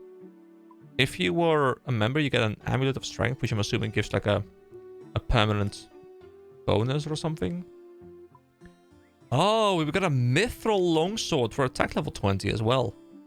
And then for mithril defense, we'd get a mithril chain body. If you're a member, you know, you get the full helm, the kite shield, the mithril blade legs. Oh my god, you get like pretty much full mithril. Damn, dude, that's such quick progression. Oh, combat level 15 because our hit points level up to 16. I'm actually quite happy about that as well because... Oh, a chef's hat! So, I saw one of these earlier, I'm pretty sure, the chef's hat. And... Wait, they actually give a magic bonus as well. So, do these chef hats do anything for cooking? Or is it just an aesthetic thing? You know, if we ever have like a cooking episode where I just go ham and cooking, I need to wear a chef's hat, right? That's just, you know, there's no other way. But for now, let's go back to the steel medium helm. To be fair, the quest doesn't say anything about killing the wizards. So I might just be able to wander around there, pick up an item, and that's literally all I need. So maybe I don't even need to be able to kill them. But now I'm kind of committed to being able to beat them. Oh, we looted our first body rune, which has now also been unlocked on our account. That's nice.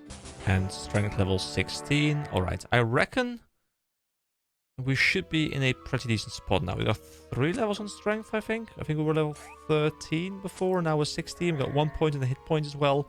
You know what? I am ready to go in there again. I'll swap my gear back around again to the mage gear, because I still think the theory holds up there. And, oh no, these guys are really strong though. Can these guys just leave me alone? Why do these guys have to be here? I guess I mean, to be fair, they're prison guards, but why would I attack a random person walking in here? Should I just take like the long route around? I guess I should probably just do that. Anyway, I'll see you guys at the tower. Oh, prayer level 6 as well. I just buried some bones, which is nice. Half a minute more of upkeep. Wait, we had body runes before. Then why did we unlock it? Not quite sure. Yeah, there's also a really large plus 10 magic resistance boost on the magic gear. So in that sense, maybe it is better to fight magic with magic, but I'm already committed to strength now. Right, so here we go. We once again have the regular melee gear. We do have in our inventory a bunch of shrimp that we can eat. Actually, they're only 1 HP each. Actually, no, they're not 1 HP each. I think they're 1 HP right now, because I only have room for 1 more HP. Anyway, we won't need food because we're a badass. We'll pop the strength potion, bring us up to 20, and let's start hitting them really, really hard and taking them out. Once again, I don't know if I even need to take them out. I might be able to just walk past them and just find the skull. But I choose to fight them because I want to fight them. Here we go, here we go. We pop the strength potion. How long does it last? Wait, oh, you've unlocked a new item and we drink it? And it doesn't actually specify anything. We can drink it again. Okay, here we go, here we go. Hit him hard, come on, hit him hard. Oh, 4, yeah, there we go. There we go. Hit him really hard. Oh, that's 0. That's 0, that's not hard. Come on, come on, 4 again. Ah, beautiful. It also gives us good experience if we do hit. Come on. Plus 1 damage is fine. There's now like a 3 or a 4. That's a 0 again, sir. Come on. Come on, stop your game. A 4. Ooh, we almost still died though.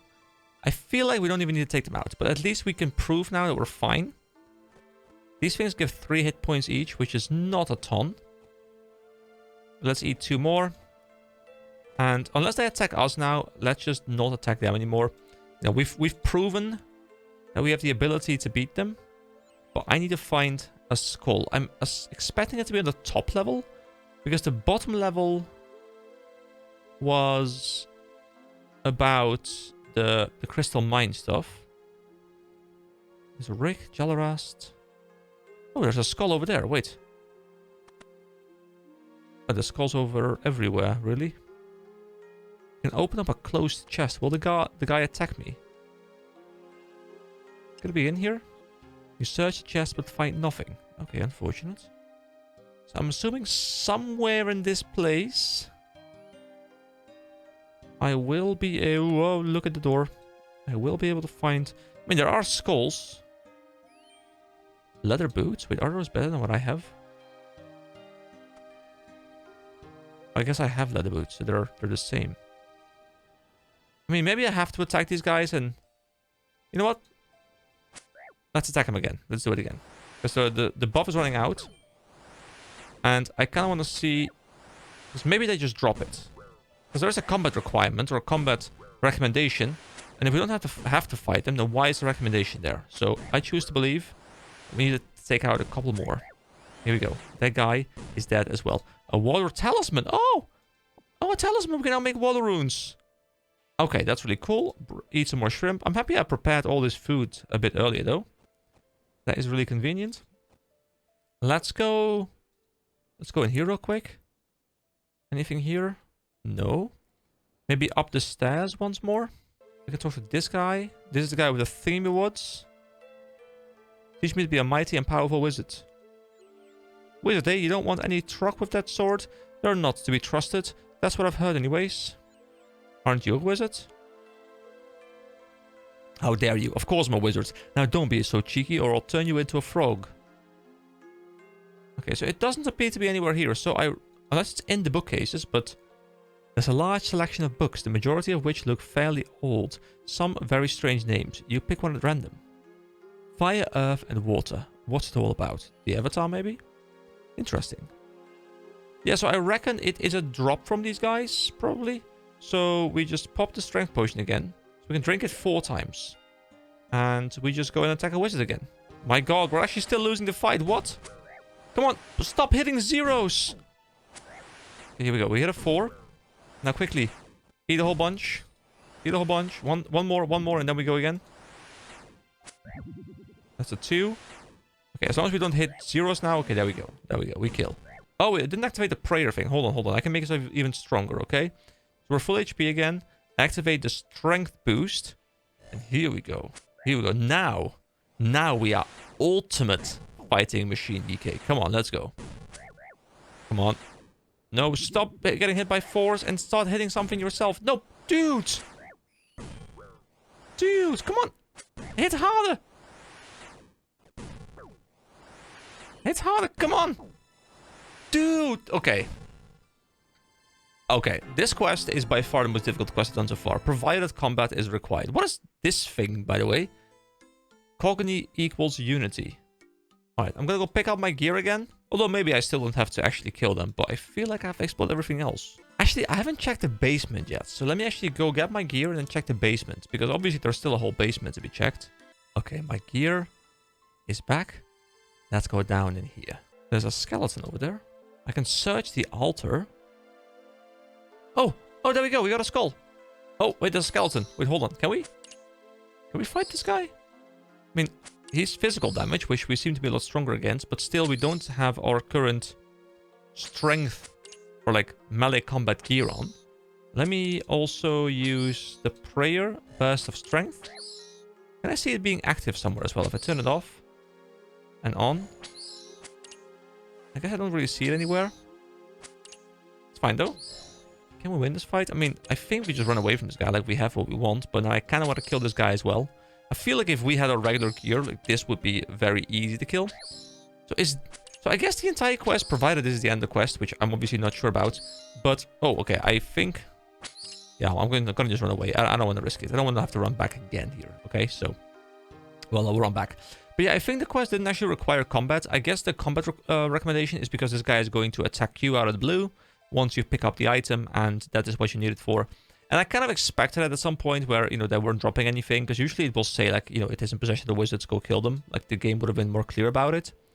But honestly, even though we didn't have to, I quite enjoyed having to do a bit of theory craft. Like, hey, can we use this ability? Can we use that ability? Like, can we use these items? Like, swap this gear around, do a bit of leveling, like, all that stuff.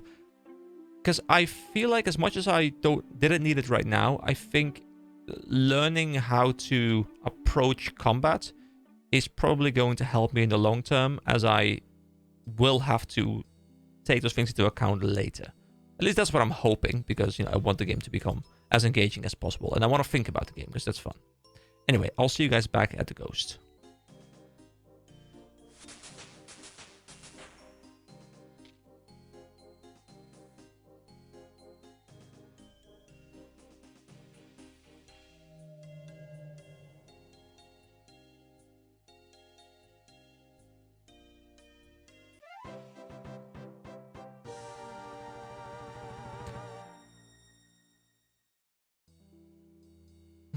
Oh, wait, we completed the quest. Okay, so I was quickly trying to nab a screenshot of this guy while I was talking to him, because I wanted to make a thumbnail, and that's why I resized the UI to be really small.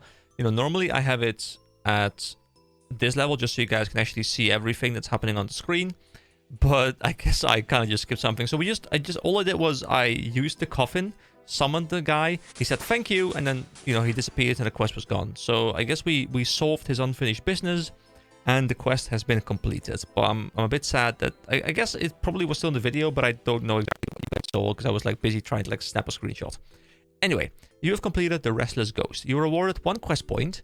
We get 1125 prayer experience and a Ghost Speak amulet, which we had, so we get to keep it, I guess. But 1.1k prayer XP, I think that's quite a lot. So here we go. Our prayer is level 12 now. Prayer was like level 6, I think. There's more information available from the prayer tutor in Lumbridge. Congratulations, you just advanced combat level. Level 16. So can I just do this again? There's a nice and complete skeleton in there. Oh, if we looked before, was the head missing? Like, is the head permanently updated, or is that just not something? Alright, so I got a lot of experience. That's really nice. Because it's not a very fast level, I believe. I mean, I'm assuming you can just buy bones or, and stuff. Like, you can bypass leveling process a little bit. Let's talk to the prayer tutor to wrap this thing up. Yeah, this is the same dialogue. So I think I just kind of like skipped ahead and read this before I really had to go ahead and read it. Anyway, that is yet another quest off the list. Look at this, guys. It's becoming fairly green. So next time, you know what? Maybe I should put up a poll. Like, you guys don't know where I am, but I'm thinking about putting up a poll. So you guys have some input, even though you're not currently with me in the video, like you're not up to date. If you see the next video and there was a poll, then you know I have decided something, but I don't know yet what I'll do. So once again, thank you so much for watching. I hope you all have a wonderful day. I'll see you next time. Bye bye. Hello everybody, my name is EK and welcome back to yet another RuneScape video. So today I do have a couple of things that I want to talk about. First of all, there was someone pointing out that there was a little thing like over here, like a very little like triangle thing, because apparently I hadn't properly moved my green screen. Like, my green screen is like on a beanbag, so it's like very DIY. It's not really like on a wall or anything. It's like a pretty cheap setup, but it works. But I guess it had shifted a little bit so that like the little corner was revealed and it turned it like this little black, well, triangle. And it was kind of annoying, I guess. I didn't even see it, but I'm glad someone pointed it out. So if anyone else was annoyed by it, I'm sorry. It's been fixed now. There are no longer any triangles as far as I'm aware. But if you do see any like weird inconsistencies in the camera, do let me know, of course, because it's important to me that the quality is as good as I can have it. So that's one of the things that I fixed. Another thing I did between videos, and I talked about this in the previous video at the very end, and if you missed it, I'll just quickly rehash. So I did put up a poll, and I will actually just quickly pull it up on the screen. Here we go. So the poll said, I thought it might be fun to include you guys a bit, even though I'm recording ahead, which obviously I still am, just for a bit of clarity's sake. The video with Ernest the Chicken went up yesterday. We are almost at the point where, like, through the initial batch recording I had before I started getting comments. So, you know, we are kind of slowly catching up to me, but I'm still recording ahead. Anyway, I have a few days where I probably can't record, so I'll let you guys choose the next quest I do. The options are the remaining 4 quests with no requirements. As I look through them, you know, some of them had, like, recommendations or requirements. I just decided to pick the 4 that didn't have those because I've kind of, well, made the assumption there that those would be the ones that are easiest and meant to do at the very start because they have no requirements nor any recommendations. So I assume they're meant to be finished early, and I'll probably wrap them up in the order of the vote. So you guys did a tremendous job here. You guys voted 37 times, guys. You know, I've put up polls in the past for stuff. I was always happy to get 3 votes. You guys put up 37 votes. Even some comments of people actually talking about, you know, what I liked about it. You know, I'm gonna just quickly go through this. If you don't care for this, by the way, I'll probably put up a timestamp so you can just skip ahead. But I kind of like covering some of this stuff because I like including you guys in the series a little bit. So, Canuck RZ says, I'm Imcatcher because I'm evil. Also will likely force a fair bit of combat training unless you get lucky. Best spot for imps... Oh, I guess we logged out because of AFK timers, but it's fine. We can get some proper login music right now. So best spot for imps for the quest will be around the South Felidor Gate. And he says, well then, DZX3, who has also been responding to a lot of stuff with like proper novels, guys. I love the novels. Keep them coming. You might not always get a response immediately because, you know, responding to a novel, you know, I want to respond properly. I don't want to just say like, thanks, and just be done. No, I want to respond to like as much as I can. But I often try and like respond like during work and stuff like quickly. But for those novels, I can't do that. I need to like properly have a PC and I need to properly like type a novel back to you. So you're always going to get a response from me whenever you drop a novel. So keep dropping them. So Imcatcher also has such a good reward. It'll probably stay relevant until Dragon Slayer and beyond. And Dragon Slayer, I think, is one of the, if not like the last free-to-play quest, which is like the remainder of all the free-to-play time. And I'm kind of committed to this thing now where I will do all the free-to-play quests and then I'll swap over to member. So likely until he either bows or power to Grand Exchange, no. I mean, maybe at some point, but for like the foreseeable future, no. Or experiences the glory of the member worlds. And then, yeah, that's just me responding. And there's also someone here who's also been dropping a lot of comments. It is Killberry4466. Imcatcher is such a fun quest with good rewards, but it's pretty simple writing-wise. Mistalin, is that how you pronounce it? Mistalin Mystery is a fast, superior quest. The rewards are decent early too. So pretty much everyone wanted me to do either Imcatcher or Mistalin Mystery. Those are the clear favorites. So it's going to be either one of these first. Then we'll do Sheep Shearer, and then at the very end we'll do Pirate's Treasure. Now, unfortunately, because they're both at 35%, I can't just pick a clear victor. So what I decided to do is I will put up a roll, like a dice roll thing on the screen next, and I'm going to roll for them, so we'll just see which one we can get. So let me prepare a dice, and let's get into it. Alright, so there is now a die on my screen, and how I've decided to set this up is if I throw 1, 2, or 3, I'm going to go do Imcatcher first. The other one will be coming in the next video. If I do 4, 5, or 6, we're doing Mistalin's Mystery. I almost forgot the name of the quest there for a moment. So 1, 2, 3 is Imp, and the other one is 4, 5, 6. Here we go, let's click. And it's 6, so apparently Imcatcher is going to be coming up next. Now, there are people who wanted to see me suffer, because apparently Imcatcher is rather difficult or something, or at least there's going to be some luck involved. We'll have to wait for 2 more days, so my apologies, but we are going to be starting Mistalin Mystery today, which, as far as I'm aware, at least has superior writing, so I'm curious to go in there. So I'll see you guys back in game. So, Mistalin Mystery. I can start this quest by talking to Abigail by the shore in Lumbridge Swamp. It's actually pretty close. Let's make our way over to the swamp. I guess we can see it on the map as well. Abigail will be the NPC right by the shore somewhere. So I reckon it is... Here it is. Mistalin Mystery. Alright, let's head over there. Alright, here we go. We have Abigail here. Help, help! Oh, well, that's just like immediately, bam, there's the quest. So start the Mistalin Mystery quest, yes. What has happened here? We were invited to a house party on an island not far from here. Something felt wrong about the whole thing, but we went anyway. Wait, is it going to be like a murder mystery kind of thing? Because every time I hear someone who is invited to a mystery island, it's often like rich people who then suddenly randomly die because of family fortune or something. The house seemed pretty creepy, but everything was going fine. We were all having a good time. And that's when we got attacked. I tried to save her. So Huey is the guy... Yeah, he's just sitting over there. Okay. Huey brought me enough time to find an old boat. I went back to get him, but it was too late. I'm scared he won't make it. Oh, we're gonna take that boat over to the island? Dude, that sounds so cool. I'm already excited. Okay. You have to do something. They can't get away with this. What do you want me to do? That psycho is still out there. You have to bring them to justice. The boat we escaped on is just over there. You can use it to get to the island. Okay, I'll see what I can do. Guys, the fact that we're gonna be taken over to a specific area, we're gonna have to check out a house where someone was attacked. I'm already invested, dude. We're like 2 minutes into the quest. I'm already invested. Okay, let's go. Rowboat, let's examine it. An empty rowboat. Okay, here we go. Let's get into the rowboat. And let's get going. So, Mystery Island. Where exactly are we now?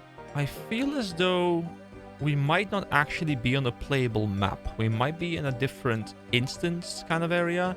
Where my commentary just got rudely interrupted by a delivery guy who wanted to give me a package. I mean, I ordered the package, so it's his job, but still, it felt rude. Anyway, yeah, I was kind of thinking whether we are now in an area that's not actually on the world map. It might be an instanced area specifically for this quest. Because normally when you open up the map, it does send you exactly to where you are. So unless we are in one of these areas and it just doesn't automatically go there for us, like, man, there's so many areas. Oh, someone told me as well that we can look at the world map, by the way. And we can check this place called... What was it called? Like, there was this... Kurend, I think, right? Yeah. Is this... Kingdom of Great Kurend. Okay, so this is where that mage guy, Vios, I think his name was from. And I also heard that they were going to be adding the final place of Kurend in an upcoming patch or something. Like, they're still expanding this place. So I guess this is like the modern content. This is where the people are currently playing, I'm guessing. This is kind of cool, like the whole, like, almost ethereal... Oh, River of Souls. That is cool. Dark Altar. This place looks rather interesting. And I heard that graphically the game just gets a lot better because from this point onwards, as far as I'm aware, or maybe even before, but the game takes into account much more of the HD 117 stuff. So it's not just, you know, changing ugly stuff into, you know, better looking ugly stuff, but now it's changing decently looking things into better looking, decently looking things. So, you know, like the jump can be much higher because there's only so much you can do with this mod, I suppose, like this plugin. Anyway, that's enough rambling. Let's get going because I don't want this video to be 2 hours long. Although it seems you guys like longer videos, so I'm totally fine making them an hour long whenever it is applicable. So this is kind of a bit of a reuse of some assets, I guess, from the Drain of Mana quest, but that is totally fine. I am a big fan of reusing assets whenever it's not overdone. The door is securely locked. Okay, I'll have to find the key. Oh, I was thinking we'll have to find a way around and like go through a back door or something, but okay. I guess we'll have to go do a little bit of exploring. I mean, I thoroughly enjoyed the Drainer Manor, the Earnest Chicken quest. So I'm kind of prepared, I guess, for a similar style of content. A barrel of... Whoa. Woo! Party on, bro! Hello, Sid. I'm gonna join him for a moment. There we go. There we go. I'm normally not a dancer, but this guy has inspired me to dance properly. Oh no. Oh no. It's... What is his name? Scream? I think, like the Scream mask thing. Whoa, that wind totally just felt like someone brushing on my... Oh, sorry, breathing on my neck. That's a proper stabby. Whoa, not cool, bro. I'm feeling woozy. Rah. I can't... Wait, I see the light. It's not my time. That's how I imagine he's speaking right now. Gargle. The killer was like, dude, just shut up and just die already, okay? And I'm just like, yeah, bro, just go. Help me! Flerch. Yes, you know, I think when people die, one of the first things they say is Flerch. Sid collapses to the ground in a crumpled mess. As he falls down, you spot something shiny fall out of his shirt pocket and into the barrel of water. Gosh, that was horrible and so drawn out. Yes, it was, but it was beautiful. He's still not dead. Oh wow, he's still going. I think he is actually dead this time. Who are you? Why are you doing this? He refuses to answer us. But I do like how he has an actually bloodied knife or blade. And he just wanders off. Well. I've got to find a way into that house and stop this maniac. I wonder what it was that I saw fall into that barrel. I'm sure it's not the key, right? Let's examine it first. A barrel full of rainwater. Can we also see his corpse? Is there a corpse here? There's no corpse. The corpse has disappeared, guys. Is it part of the mystery? We don't know. Let's search it. The barrel is full of rainwater. I can't see what's in there. Will I have to... I mean, I wanted to just move the rainwater out of there, but can't we just topple it? Can't we just topple this thing over? I mean, I understand not being able to lift it, because it's probably a lot of water and it's quite heavy. But toppling it using like your entire weight of your body should be rather easy. Anyway, I guess we'll have to return here. Oh, wait, we can't... Can we chop down these... I mean, we can chop down these trees, but I don't have a wood cutting thing. So I can't actually pass. Would I have to cut these down and then I can pass? Or am I supposed to go somewhere else? Anyway, let's do a little bit of exploring back here. Oh, there's a bucket. Hold on. There's a... Oh. Give me the bucket. Alright, we have the bucket. Okay. So now, I suppose I use the bucket on this thing to, like, empty it. You fill the bucket from the barrel, and the water is now gone. And we still have the bucket of water. Okay, cool. Now we search the barrel. You find the key at the bottom of the barrel. Alright. Cool. I am very much into this mystery right now. Also like how you really can't see any proper land around here. Like it's I mean, to be fair, there's something there, but it's all water, which makes it feel very secluded, like you're actually properly on an island. All right, let's open up. No, no, open up the large door. Come on, do it. No, open the door. Don't. No, not the tree. The door. The door. You use the mana key to unlock the door. The only thing this place needs is different music. Honestly, like, it's too cheerful. You know, we're solving like a murder mystery kind of thing, and we are listening to like the Lumbridge music, I think. A grand old fireplace. And we have a clock, a grandfather clock. Looks a bit shabby. Ooh. Table knife. Here we go. Sorry, like a knife. Okay, beautiful. Let's go in here. What's going on? The door is securely locked. And the key has been removed from our inventory. I've always felt like it's such a weird thing in games that keys are removed from your inventory upon using them. Because obviously it makes sense from a gameplay point of view that you lose the key so you don't have, you know, constant keys in your inventory just clogging up everything. But at the same time, like you put it into the lock and you twist it and you take it out and put it back in your pocket. Like you don't leave it in the door, right? So it's a bit weird. Anyway, this door can open up. Anything else here? So I have been told in the comments on the Honest Chicken video that I was actually just opening up all the wardrobes like a maniac, just running around being like, let me open everything up. But then I didn't actually search because you need to also use a search command next. And that means that I actually didn't really do too much with all those wardrobes that I opened. So there doesn't seem to be anything in here. And I couldn't go in there, so I guess it's upstairs, as well as these doors. Let's open up this door if I can. Oh, another cutscene. Well, high quality design, guys. Beautiful. Ooh. Oh no, it's the murderer again. No, don't murder the lady. Don't do it. No, stop stabbing her. Gargle. No. Oh no, she's dead too. We're losing all of our friends that we don't know. Aha, we're blocking the door. You can't escape now. Oh. Oh.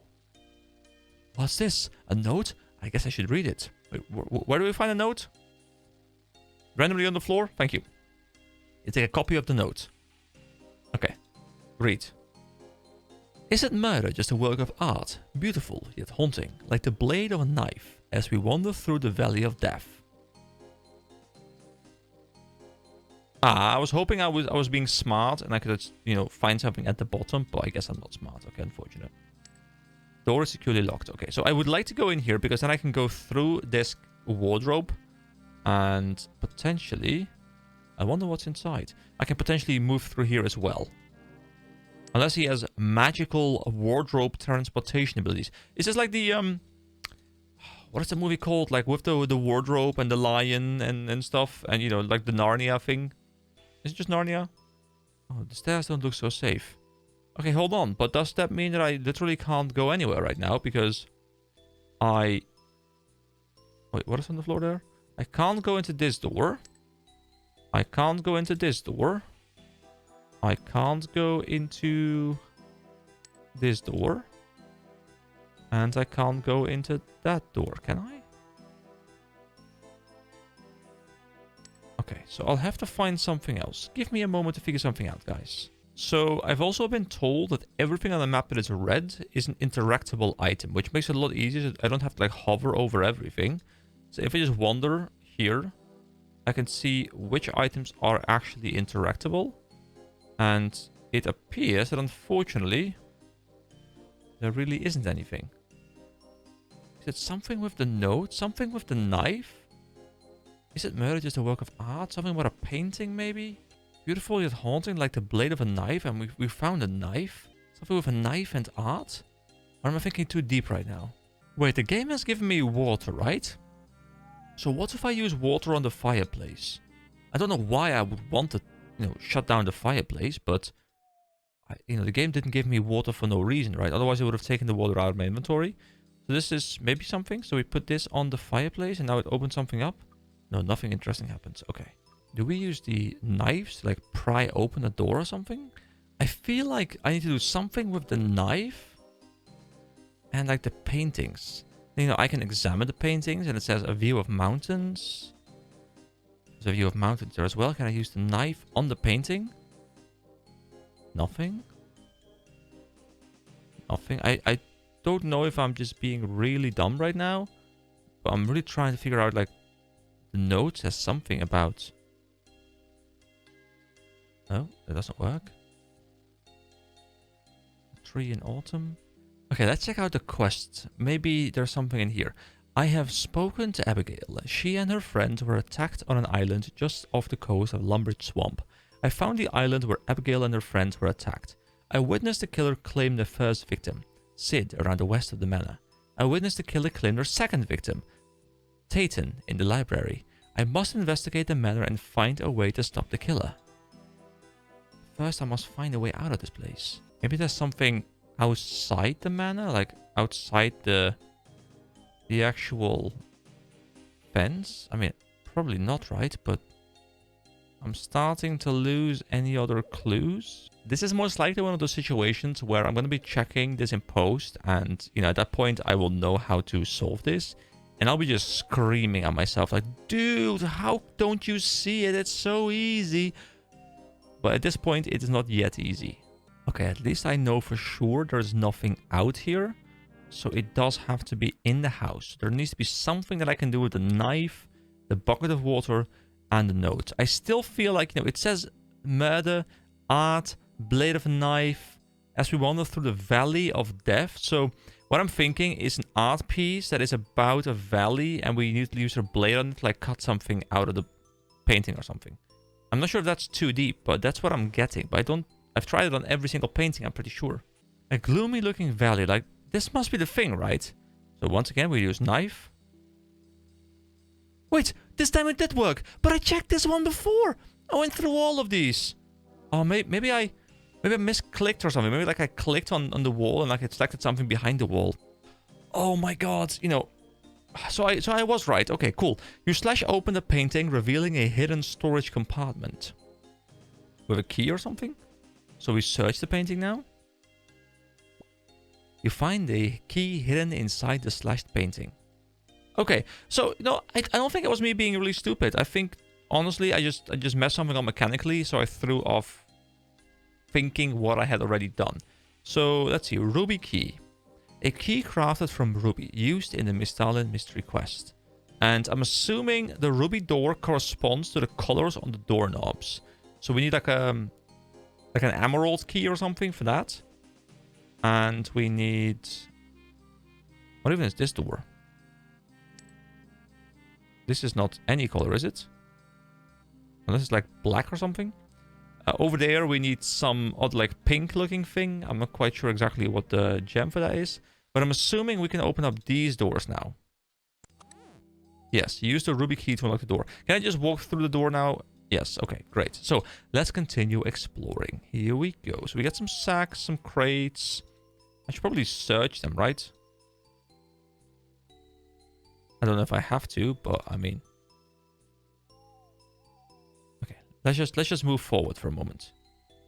And we can come back in and explore a little bit if we get stuck again. But for now, I want to see if we can push forward.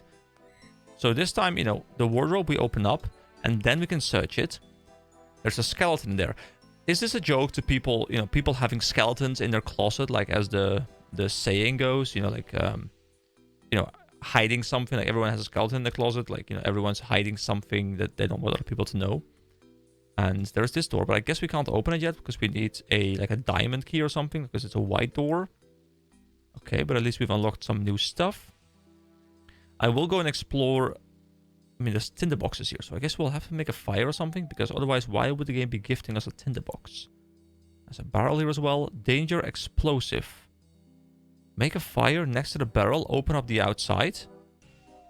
All right, I think we may have something. I don't know if that's true, but I think we may have something. But that would require me... Oh, an unlit candle as well. Candle has been blown out. Okay. That's something I'll keep in mind. But first, let me push a little bit further forward, because I think we can also open up this door. Oh. Oh, this isn't red, I guess. Oh, wait, this is red? Oh, I guess we... Oh, yeah, of course. We used the key, so we can no longer actually use the key. Okay. So, we need to do something in here. I'm thinking we need to...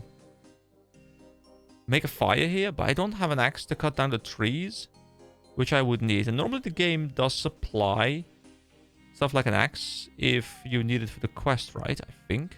Okay, I'm just gonna run back and forth. I'm gonna go and grab myself an axe, and I'll just see if what I believe to be the case is actually true. You know what? I'll bring myself a spade as well, because, you know, haunted manor. Actually, it's not a haunted manor, I guess. This is a manor with just a killer on the loose. But, you know, murder, bodies, digging, it works together in my mind. So I'll bring the spade just in case. Okay, see you guys back in the manor. Oh, by the way, just a quick heads up. I did do a comment on part 5 or 6, I believe, to also reference this. But there is this new website called Rotten Lobsters, I believe it's called, where RuneScape content creators can put their series and, you know, viewers can rate it and such. And it's just a nice tool for people to find new series. And obviously, you know, as much as I'm doing this purely for fun, you know, I don't, as I said before, I don't have any intention of making this my job in the near future. If it ever happens to get to that point, amazing, but it's not the intention, because otherwise I would have stopped like 6 years ago by the like total numbers I've gotten. But I would like, if you have some time in your hands and you're actually enjoying the series, if you leave me a review there, it does mean a lot to me, because, you know, if I have good ratings on there, you know, it might bring some more people to the series, because YouTube, obviously, as you guys might be very well aware, especially if you guys have any channels of your own, it doesn't really push creators as much as some creators might hope. And obviously, often it's just because the videos are not great enough. But yeah, you know, if you guys want to help me out and help the channel grow a little bit, then, you know, leaving a review on that is amazing. If I remember to do so, I'll put a link to the series in the description. And yeah, if you guys do decide to leave a review over there, thank you so much. I appreciate it a ton. Anyway, I am back, and I did bring an axe and a spade, of course. I will actually have to go outside. I haven't ever cut down dead trees. I mean, I'm assuming I can, right? I actually didn't even think about it, but here we go. So what do we get? Do we get dead wood or something? What do we get? Oh, just normal logs. Okay, I mean, that works for me. So we go back inside, and let's become a pyromaniac. And just go over here. And like just over here where the little thing is that connects to the floor, let's make a little fire. And let's see if this is actually what I need to do. Danger explosive. Okay. That did not seem to work. I guess I will need to do something else. There must be a reason why this room exists as well, right? There's a wardrobe here as well that I haven't actually checked yet. Let's search the wardrobe. Oh, it's empty. Unfortunate. Could I have made the fire any closer? Or do I make the fire here? You know what? I'm just going to grab a couple more logs and let's just make a whole bunch of fires and see if my theory just works, but maybe the execution just wasn't great. And if anything, we're leveling woodcutting, so I guess that's nice. And fire making. I'm surprised no tree has attacked me yet, but I guess that's only because we were next to a haunted mansion and the trees too were haunted. Oh, wait. You attempt to light the fuse. I can use the tinderbox on this thing. I didn't even need a fire. The fuse is too damp to light. Okay, so if it's too damp to light, how do I undamp it? I mean, there's a fire here. Can't I just like hold the thing in the fire for a bit? I guess I can't, right? No. Okay, I'll have to find some different way. Something with a candle, maybe?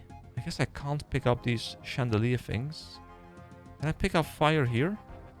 I feel like I need like a torch or something so I can like bring the torch over. Can I burn the notes maybe? No, right? You can't cook that. Okay, unfortunate. Okay, make a fire in front of it again. And now I use the tinderbox on this thing. Does it work now maybe? No, it's still too damp to light. Okay.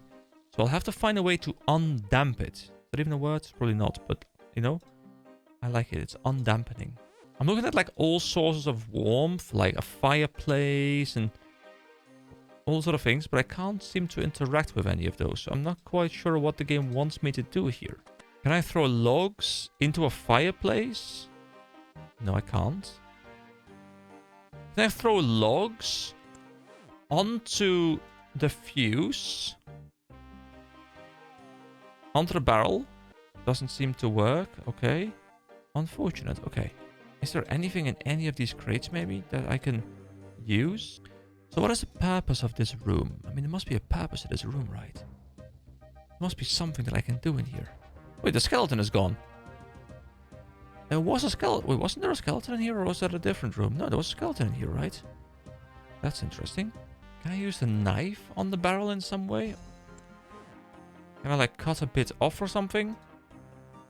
And then, like, light it up higher? No, nothing happens. I can use the water on it. Nothing happens. Notes I can't use on it. I can... want to throw logs and it doesn't work. I am not quite sure. This one is proving more tricky than the other one, than Ernest Chicken, I feel. But maybe I'm just missing something very obvious. Like the tablecloth maybe, but I can't get the tablecloth either. There's nothing else in this room for me to interact with even. Examine unlit candle. This candle has been blown out. Can I ignite the unlit candle? You light the candle. Does this now make it less damp? Hold on, that might work. A lit candle, okay. Does this make, like, does this create heat or something? No. Okay, we do the same thing for this candle. We light the candle. Okay. I think we light all the candles in the room, and maybe because of that, like, the heat goes up a little bit. And... oh, sorry, something happened there. I think it says like something about the room has been warmed. Okay, I think we're onto something. The fuse is lit. I should get out of here before it blows. Okay. Run. Run. Go.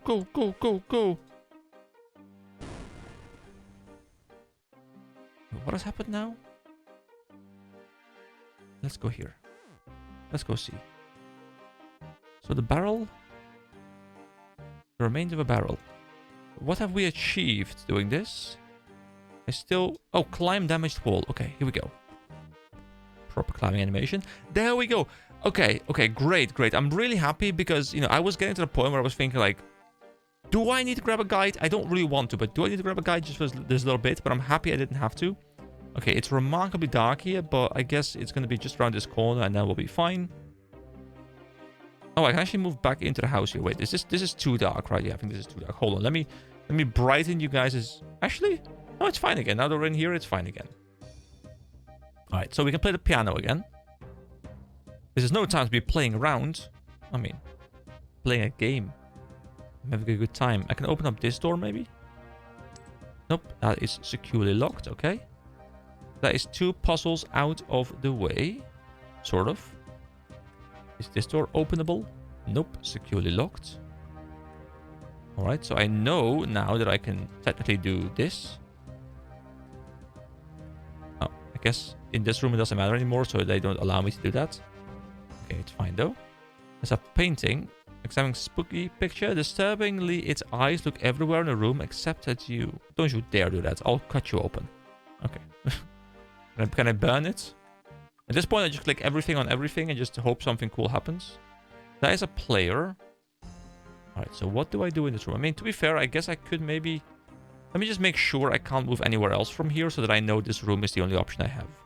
I feel like that's the case because I think I'm going to be blocked here. Oh, never mind.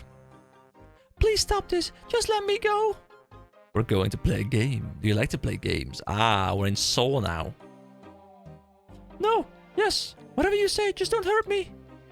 Whether you get hurt or not is entirely up to you. Your fate's in your own hands. What? What do you mean? Leave her alone, you monster. Ah, EK. How kind of you to join us. Now, if you say another word, I will end her right now. Sorry, where were we? Ah, yes, of course. The game. Do you like quests, Lacey?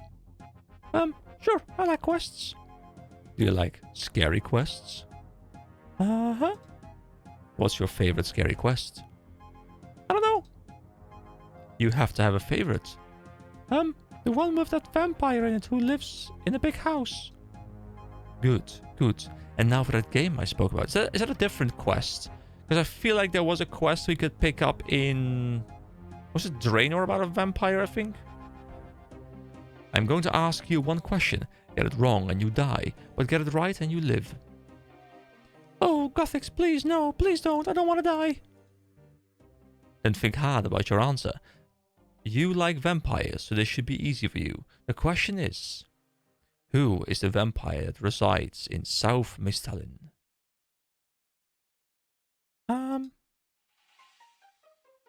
Interrupt with the answer. Okay.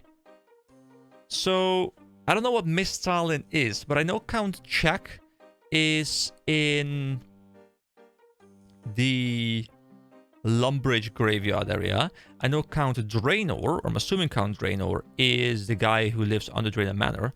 So the only option we have is Lord Drakon, I think, which might be legit, but also we have the option to say nothing. So I'm gonna say Lord Drakon. This game didn't involve you, EK. Now her death is on you. Her blood is in your hands, you fool. She says, Gargula. Gargula, Gargula. Alright, so she's now dead. Now, I don't know if saying nothing would have saved her, or if my answer was wrong. What did you just throw down next to me? What is that? Are we just... Ah, there we go. That monster! I have to stop them. Let's see what that new note says. So he's actually dropping notes for us. He's so friendly, you know. He wants to be found. Alright, next note. Take the copy of the note. It's like music to my ears. The glorious sounds spelling out your fate. Okay. Spelling and notes. So something to do with the piano, I'm assuming. Let's go back in here. So play piano. I don't think that's right. Perhaps a clue the killer left behind could be help. Okay, hold on. So it's spelling out your fate. Is it gonna be your or just fate? Let me try something. So if I spell out fate, it will be F-A. There is no T. So it's not your fate. Hold on. What does he mean? So let me quickly read it again. Music to my ears, the glorious sounds spelling out your fate. So is my fate death? But there isn't a T for death. So I can't spell out death. This is the kind of puzzle that I do enjoy because I know what I need to do. I just need to figure out how the game wants me to do it. So I need to spell out a word. And it does say the glorious sounds spelling out your fate. I need to spell out my fate. What is my fate? Because I can't type the word fate, so that doesn't work. You know, obviously he's a killer, so something like death wouldn't work either. Is die an option? Is there an I? There isn't an I, right? No, there isn't an I. So how exactly does this work? What does the killer want me to play? Okay, so every time I try this, it is giving me the option to type in 4 letters. Also, some guy just completely ruined it for me because he just typed dead. So I think he just wanted to give me a hint, which I guess I appreciate. To be fair, though, I was guessing death. And it's dead. And I think I would have gotten to that conclusion because I just realized that there were, you know, it was a 4-letter thing. Because every time I typed 4 things, it said incorrect. So I think I would have gotten to that eventually. But yeah, so it's dead. It's dead. Okay. It's a bit unfortunate that someone spoiled it for me. But, you know, I don't think it's that big a deal because we would have gotten it anyway. Alright, so now we don't want to play the piano. We want to... Oh, it's actually cool how this thing actually opened up on the picture as well. So now I guess we search the piano. You find a key hidden inside the piano's compartment. And this is the emerald key as we were expecting. Now I think we can't actually open up any of these doors with the key. Because there isn't an emerald door here, I think. No. So what the game probably wants us to do now is run back over and open up the emerald door in the earlier part of the house. Okay, so I'm assuming this is the emerald door. And it is. Okay, cool. So, we'll probably have another puzzle. This door requires a yellow or golden key or something. Oh, never mind, we can go in. Is the killer going to pop up again? Why am I the only one who's always left cleaning up after everyone? Hello? Anyone there? I forgot my lady voice, but don't worry, I'm back on it. Rustling. That's not rustling, but, you know, I needed to make a sound. Hello, Lacey, Sid. Is there a rat? Well, I guess I should go check it out. No point staying in this nice locked room when I could go outside into the creepy darkness. Seriously? The walls and doors seem too thick for Mandy to be able to hear you, but we can hear her. What? That doesn't make any sense.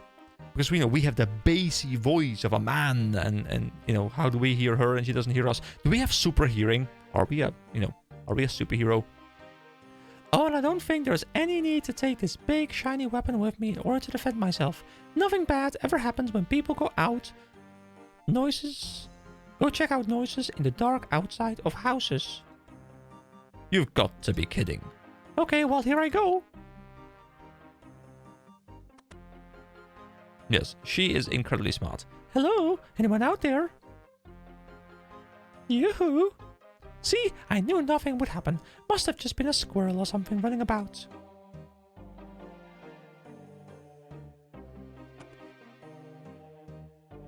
Okay, well, back to the dishes. Ooh, that was lucky. Aha, but he's teleporting around again. He's in the closet. Stabby, stabby, my friend. No, why me? No. That psycho. He was just toying with her. As he was, indeed. Ah, another note for us to solve a little puzzle. Alright, really cool quest design, by the way. Really cool quest design. Another note. This guy really likes playing games, but this is going to be a game he won't win. Alright, let's see what this note says now. Take note. Here we go.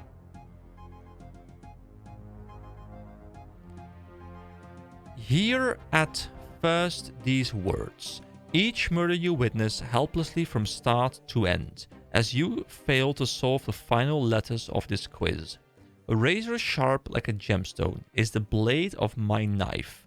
The last sound you hear will be your scream's echo. Heed that I will have the final word in this thriller. This one will have to sink in for a moment. There's an old bookshelf here. Nothing that interests me, unfortunately. Because he was talking about letters, and I was thinking maybe there's going to be like something in the bookshelf. So we were just here, weren't we? That's the piano. Yes, okay. So we've made some decent progress throughout the house.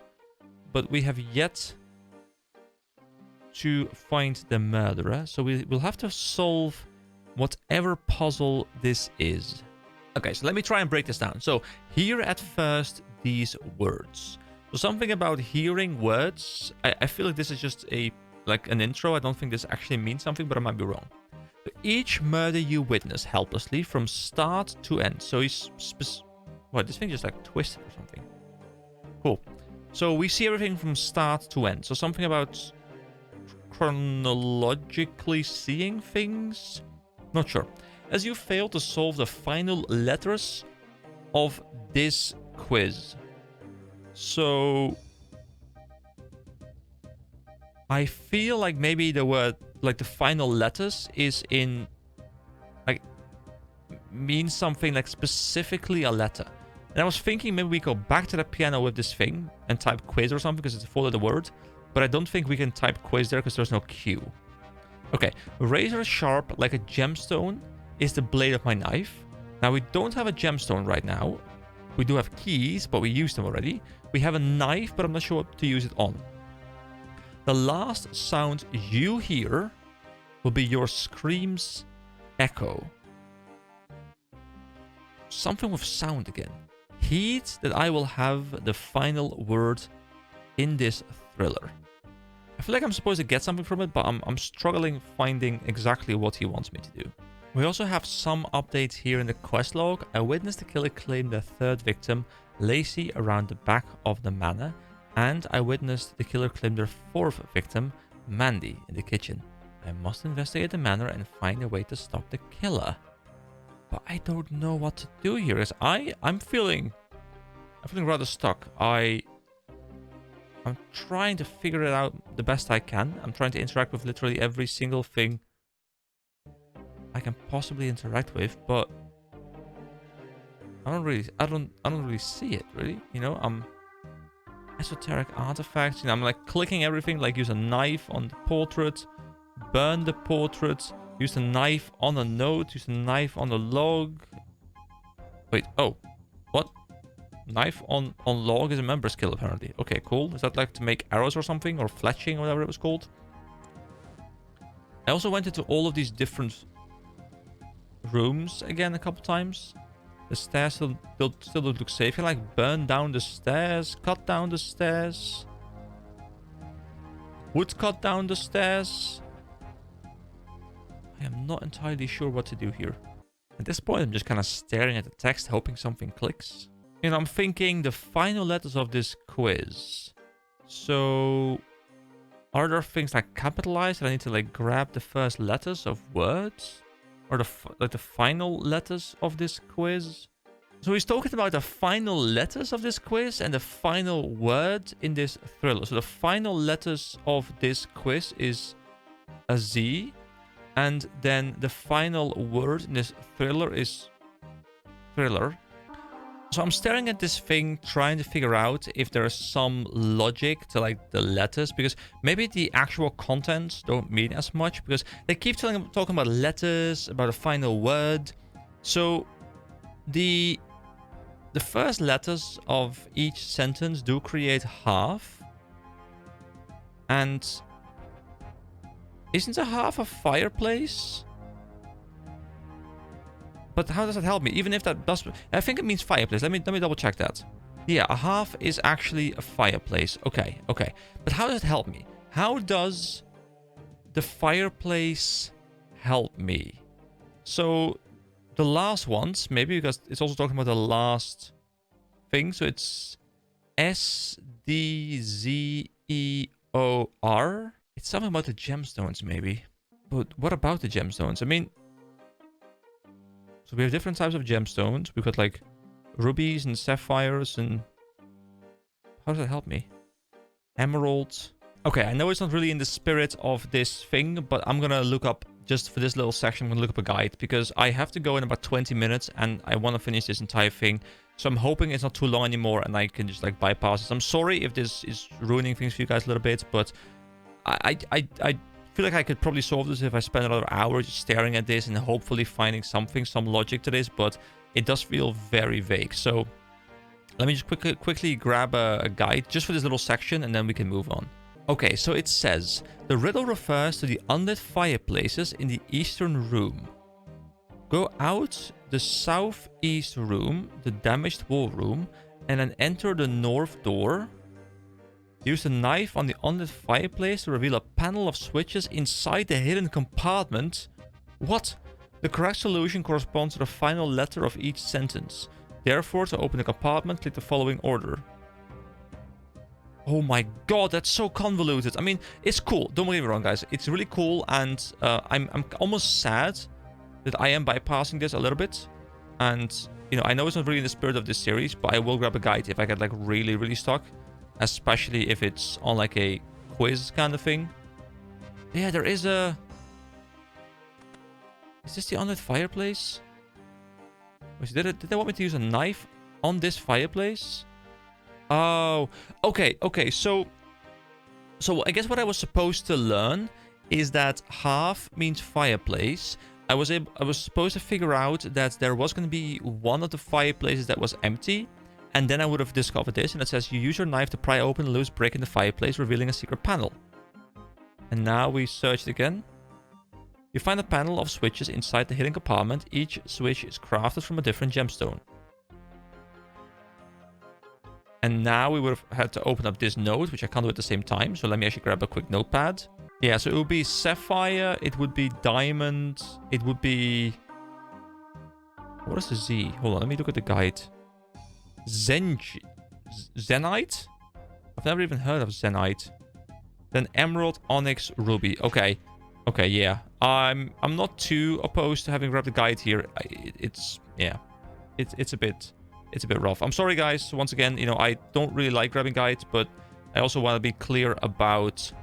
Oh, I guess I could have looked at all of this stuff and figured it out that way as well, like the names and at the end words. I mean, I was kind of close, I think. I figured out the half thing. But I do want to be honest whenever I'm using a guide, so you guys don't... Oh, wait, this is not correct. Hold on. It's not correct. But yeah, I want to be honest about it, because I don't want to, like, you know, pretend that I know what I'm talking about, or, like, that I figured stuff out. I want to be honest when I'm using a guide, so there you go. I used a little bit of a guide for this. Obviously, you know, I've already closed the guide again. I don't want to look at anything else, because we're going to go in blind for the remainder of this little thing. So it's sapphire, it is diamond, it is zenite, it is emerald, it is onyx. It is ruby. There we go. And now we search the fireplace and we find a key, which is the sapphire key. Okay, great, great, great. Now, where do we use the sapphire key is obviously my next question. Is this the sapphire key? Yes, because this was the only one we hadn't been in yet. Well, the one that didn't have like a very clear color. Show yourself, you coward.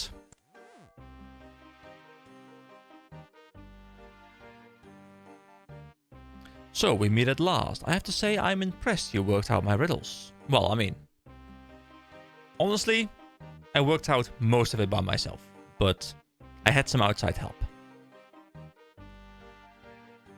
Well, maybe you aren't as smart as you think you are.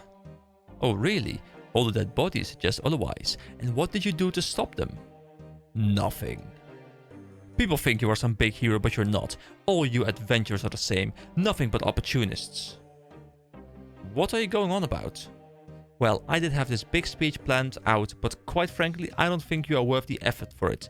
It would take to deliver it. That sentence did not flow well for me. So this is the end of the line for you. It is time for the final act, the showdown, the finale. Let's see if you are up to the challenge.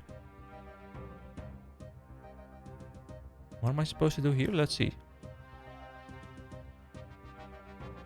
Ooh, a final riddle? Cool. Okay. So, there's a mirror here. Let's see. Push mirror.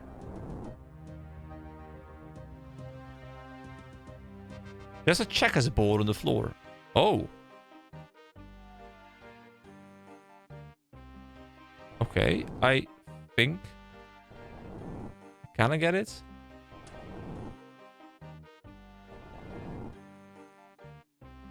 Oh, he's there now, I think. I think I saw something there. No, go here. Quickly. And... Okay, now he's over there. So we push it... Oh, this doesn't work. We push it... Go there, go there. And now push it back. I missed it just... Okay. So we push it there twice. Under... Like this. Come on. Push it. Why are you not pushing it? Hello? Hello, character? Push. Push. Move here. Push. Push! Oh, I can't go any further in that direction. Oh, I get it. Okay. He's gonna be here now, isn't he? I didn't actually see, but I'm gonna expect he's there. Oh, there's also one over there. Okay, I didn't see that one. Okay, here we go. That direction. That direction. And push. Shoot it back at him. Bam! Ow! Okay, he's been hit. Okay, I guess we keep repeating this same cycle. Wait, I didn't see where he went. What? I was clearly in time. Ah, that was clearly in time as well. I mean, my god, this is annoying. This should be clearly in time. Alright, there we go. Oh, he's actually not dead yet, but we do have a bit of a cutscene. Oh, he drops out. I think I may have underestimated you. You've lost at your own game, and now it is time to see who you really are under that mask. Bloop! No, you? But why? Why on earth would you kill all your friends? Why beg me to come here to help them? I mean, to maybe get another victim? You just don't get it, do you? So big-headed, so used to it being all about you saving the day. Well, I'm sick of it. What do you mean? Adventurers, you're all the same. Everything always has to be about you. I don't understand. Of course you wouldn't, because you can't see past yourself. Believe it or not, I used to be like you.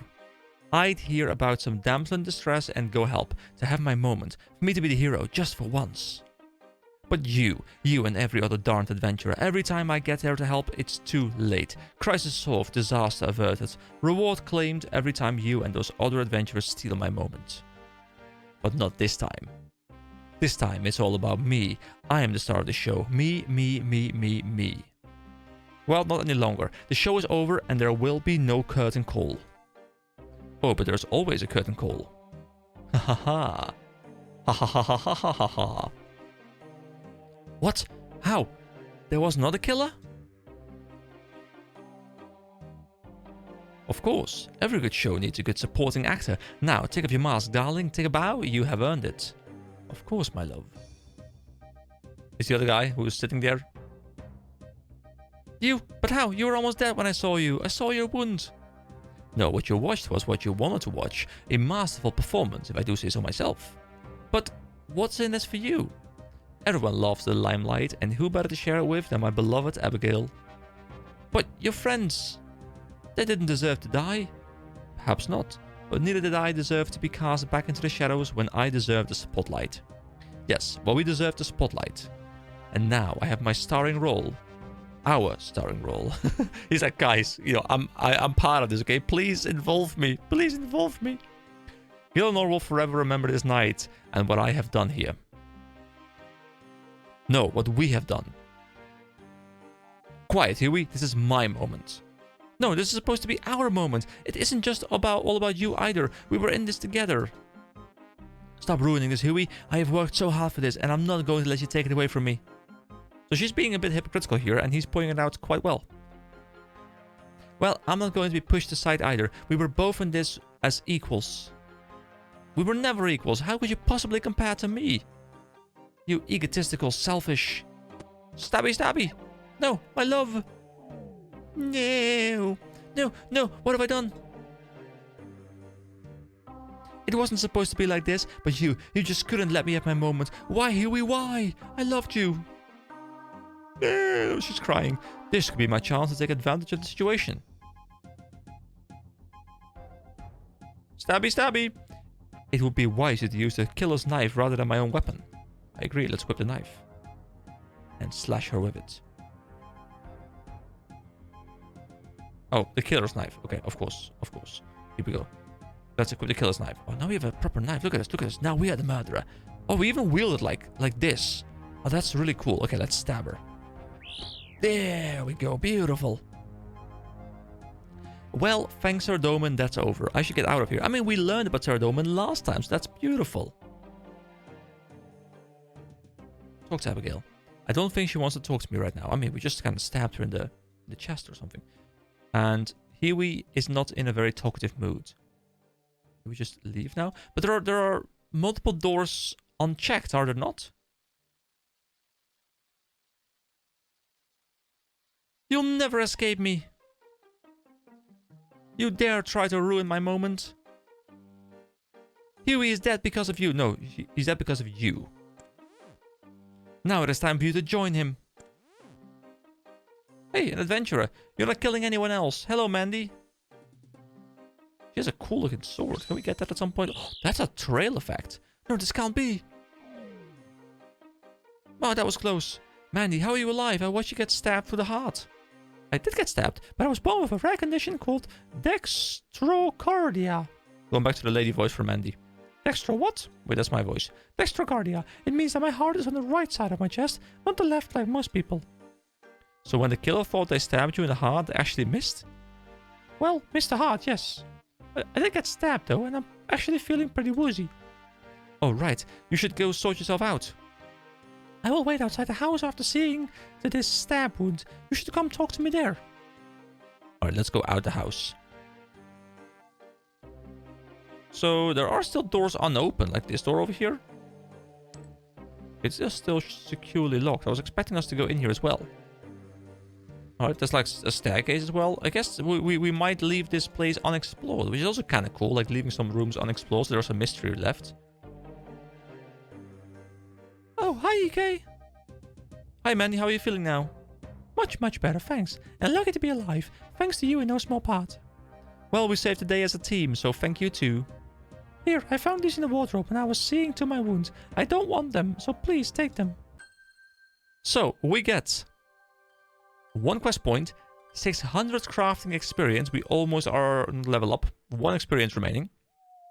We get an uncut ruby, an uncut emerald, and an uncut sapphire, and that brings us up to 20 quest points. Alright, I mean, I had a... Oh, crafting level 7, there we go. Total level right now is 217, we're moving up in the world.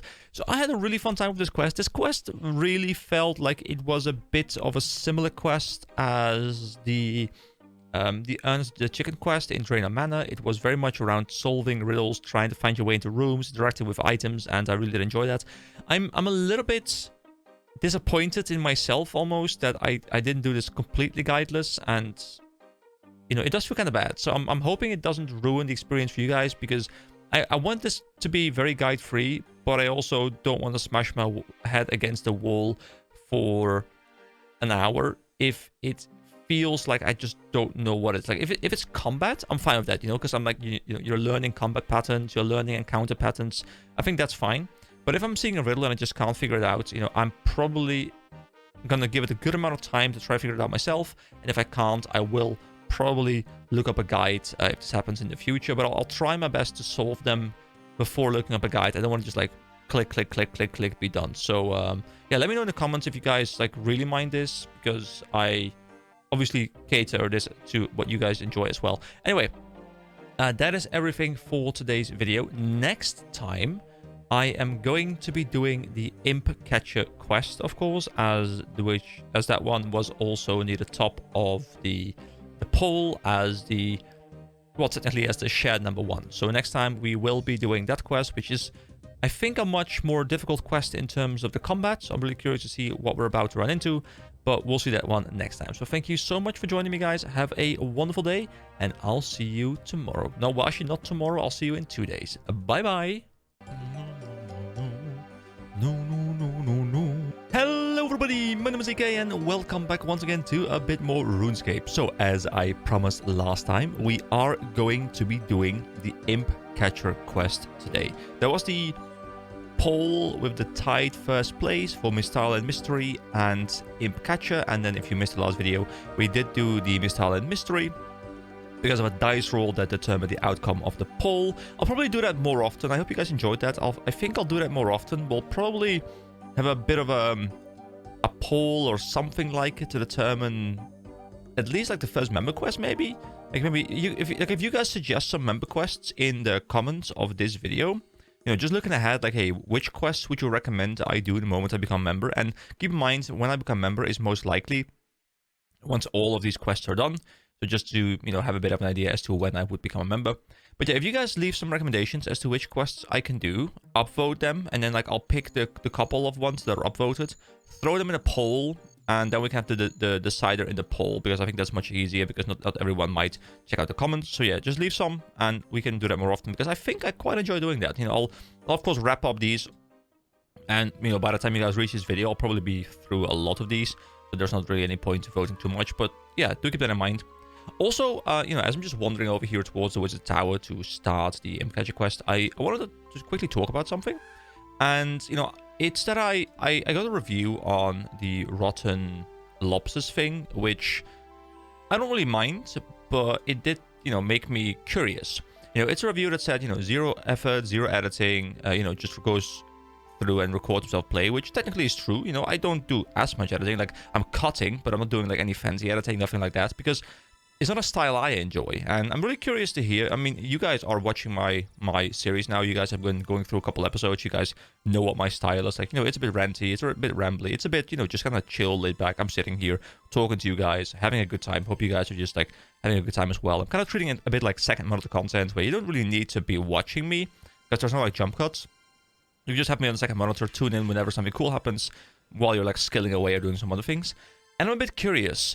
Are you guys also in the same camp as I am, where if I'm watching a series and there's too much cutting, especially when it's like a series where I'm trying to get immersed, I lose the enthusiasm to watch when there are too many cuts. I feel like I'm the opposite to most people, because I feel like everyone just kind of wants like dopamine, high production quality, cuts, which, you know, for some series it makes sense. But whenever I look at a video like that, especially when it's a gameplay series where I'm trying to like get immersed into the series, I lose immersion, because I feel like, well, I'm missing like 80% of the actual journey. So out of curiosity, I went and I watched like 2 or 3 other series on the Rotten Lobsters thing, where people were doing a kind of a similar thing. So I just watched like a couple minutes, like one episode, like half an episode of their like first video, so I wouldn't get spoiled on anything that's upcoming for me. Just kind of seeing how they approach things. And the first one I clicked had like all of the progression I've made pretty much, well, not everything, but like a lot of it in like the single 15-minute first video. And I'm like, dude, I didn't even catch any of your reactions. You know, it's just quickly cutting through it like I'm watching a guide or something. And I'm very curious, because the responses to that one were extremely positive in the reviews, so I guess people want that. But I'm curious to hear what you guys think, because you guys chose to watch me, which, you know, I very much appreciate, of course. I you know, because it allows me to have a lot more fun as well, you know, when there's a lot more interaction. But it's very curious to see how different people want very different kinds of content, and I'm glad to have an audience for this kind of content. But yeah, the other content where there's just a cuts all over the place, I can't watch that. Like, you know, I watched this YouTuber called Wooden Potatoes. I've watched him for like 15 years now or something, and he's done some like very well researched let's plays where there are like barely any cuts. There will be some cuts when there's like grindy stuff where he has to do stuff on repeat or stuff like that, but pretty much everything else is like almost completely uncut. And I enjoy that, because I feel like after I've seen those videos, I feel like I've both played the game as well as I've learned something about the game that's extra, because he does like guided playthroughs where he like talks about cool things you can do, like all the secrets, those kind of things. Like the Legend of Grimrock series in his part was really, really fun. And I feel like I understand the game on a deeper level after having watched that. And I guess I'm just searching for a different thing. Anyway, that's a very long rant, but I wanted to kind of see what you guys think about that. Not that I, you know, really care about someone not liking my video, because I know people don't like this style generally, or at least, you know, the majority likes jump cuts. But yeah, glad you guys are here. So I'm thinking we have to talk to this guy, right? You know, I would love if if the guy that saw like left the review watched this particular video where I'm spending like 4 minutes not even focusing on the game itself. That'd be kind of funny. Anyway, let's see. Imp Catcher. Was it Misgog? Yeah, it's this guy, because I remember seeing this guy when we previously did visit this place. Give me a quest! Give me a quest, what? Give me a quest, please. Give me a quest or else. Just stop messing around and give me a quest. You know, let's say give me a quest or else, because we are dangerous. Or else what? You'll attack me? Haha. Oh, okay. What if we say the third option then? Just stop messing around and give me a quest. Ah, now you're assuming I have one to give. Alright. We'll say please. It's fine, you know. Give me a quest, please. Well, seeing as you asked nicely, I could do with some help. The wizard Greyzag next door decided he didn't like me, so he enlisted an army of hundreds of imps. These imps stole all sorts of things, and most of these things I don't really care about. Just eggs and balls of string and things. But they stole my 4 magical beads. There was a red one, a yellow one, a black one, and a white one. These imps have now spread all over the kingdom. Could you get my beads back for me? Yes. Sure. That's great, thank you. I need to collect some items by killing imps. I can find imps all over the kingdom. Well, that is a very small amount of information. Now, I do distinctly remember the comment who recommended this to me. I think mentioned to go to, was it South Falador? So with Falador being here, it would be like in this general area. There are some imps somewhere. So I guess I'll just go explore and see if I can find imps. So people were kind of saying in the comments that they were evil for recommending I do this quest. And I'm assuming that means it's either rather difficult or just complete and utter, you know, like RNG BS or something like it. If it's anything like these guys, these wizards, by the way, which are rather powerful, I quite struggle with them on the video. I might be in for a bit of a pickle. Maybe I'll have to do like a bit of a grinding montage. But first, let me just find an imp and see how I fare. I did prepare myself a little bit of food. I got some trout, which is not a lot of trout, but just a little bit of trout. So we'll have to see if I can manage my way through that. First, let me make sure I don't die to the prison guards again, and then we. Yeah, I guess I'll see you guys if I find an imp, provided I can find an imp. Not sure I've ever seen an imp before. Oh, by the way, I spent about half an hour responding to all you guys' comments this morning, and I am loving getting in like a bit of a rhythm where I wake up, I grab my phone if I have the time for it, if I'm like it's like a free day or something, and just going through the comments, responding to them. Some are too long, so I have to go, you know, proper PC mode and really type to you guys, but it's really fun to be, you know, waking up to comments almost every day, at least one comment or something. And yeah, it's a habit I'd like to commit to. So please do keep them coming, and I will keep responding. Yeah, so the guy recommended the South Falador Gate. And with this being Falador, and this being the Southern Gate, I am assuming this is what he means. However, I don't see any imps. So do I have to find a way to spawn the imps? Are they not always out there? Because I feel like if there were imps here, I've walked this path quite a lot, I would have seen the imps. So maybe there's a method I need to use to get them to spawn, or so I can see them. Maybe they're invisible, something like that. But the quest itself doesn't say anything specific. It just says, I have spoken to Wizard Misgog. I need to collect 4 beads. They're all over the kingdom.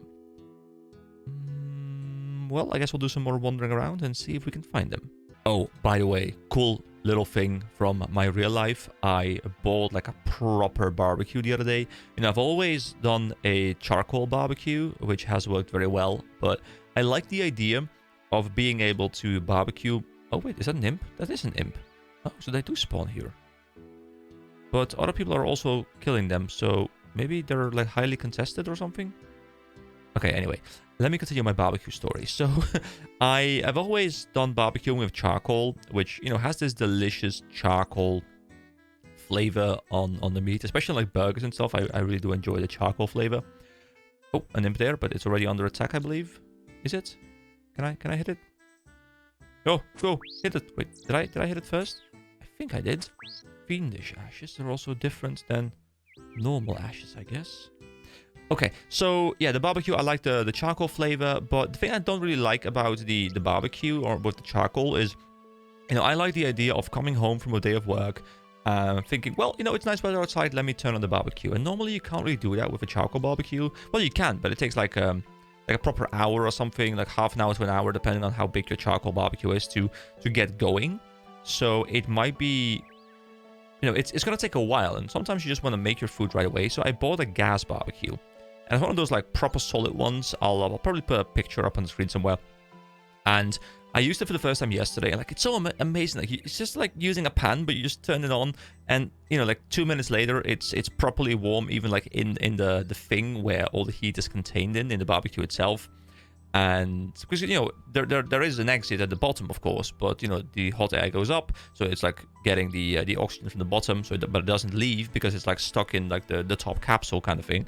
And it becomes all nice and warm in there, and it's beautiful, and it works really well. And I had some like amazing chicken and burgers and beef and all kinds of things. And man, that thing is amazing. I will use it a ton. And now that I'm saying this, of course, what's going to happen is I'm going to look at this video years from now, and I'm going to be like, yeah, I never use it again. A jug of water. Why are they carrying jugs of water? Anyway, it does seem to be a highly contested thing to just be grinding these guys. So I guess I'll stay around here, see if I can find more of them. If not, I can always swap to a different world, I suppose. But yeah, that's enough of me chatting randomly. I'll be back when I've made some sense of progress. Oh, I found a mind talisman just now, by the way, which is kind of nice to have. Because now I have I think the water, the air, and the mind talisman, so we can make all of those already.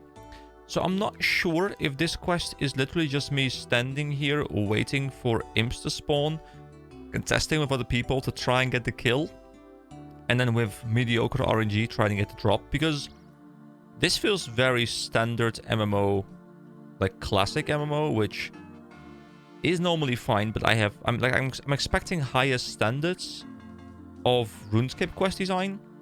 So far, this quest is a little bit disappointing, but then again, you know, it's not over yet. Maybe this is like the first stage of it. I'm just hoping I'm not here for hours. Well, strength level 17 at least, but not any progress to the quest yet. Oh, you can get mind talismans quite freely of these guys. I guess they're quite common drops. I had an idea, by the way, and I'm a bit curious to hear what you guys think about it. What I think about doing is, once this series has moved to the point where I've covered all the free-to-play quests, I would like to do a tier list. You know, just make a fun tier list. Oh my god, this quest is so annoying! The running speed and okay, anyway. What? This is literally the first time I felt like any semblance of rage in this game. This quest, not because of difficulty, but just because of like sheer annoyance of other people being here. I guess I'll swap to a different world for the moment and see if that helps. But yeah, I was thinking about doing a tier list where I rank all the different quests in the free-to-play section, because there's like, what, 20 or something? And I think that's a very nice amount for ranking. Just, you know, go through like S to D tier or something, and I can just go and rank them. If that's something you guys would like to see, please let me know, because I like doing that kind of stuff, because I like just rambling about my opinions, and I think I can just ramble about my opinions for like an hour straight there, just like going through all the quests and like having my concise opinions about them. So yeah, let me know. Anyway, back to the grind. Here we go, swap to a different world, and there are 2 imps ready for the taking. Beautiful. I'm now on 342 LMS casual. Don't know what LMS means, and I don't know if I have to... Oh, black beads, there you go. See? Immediate progress. But yeah, I don't know if if I'm looking at these worlds, if I really need to take into account exactly what they say.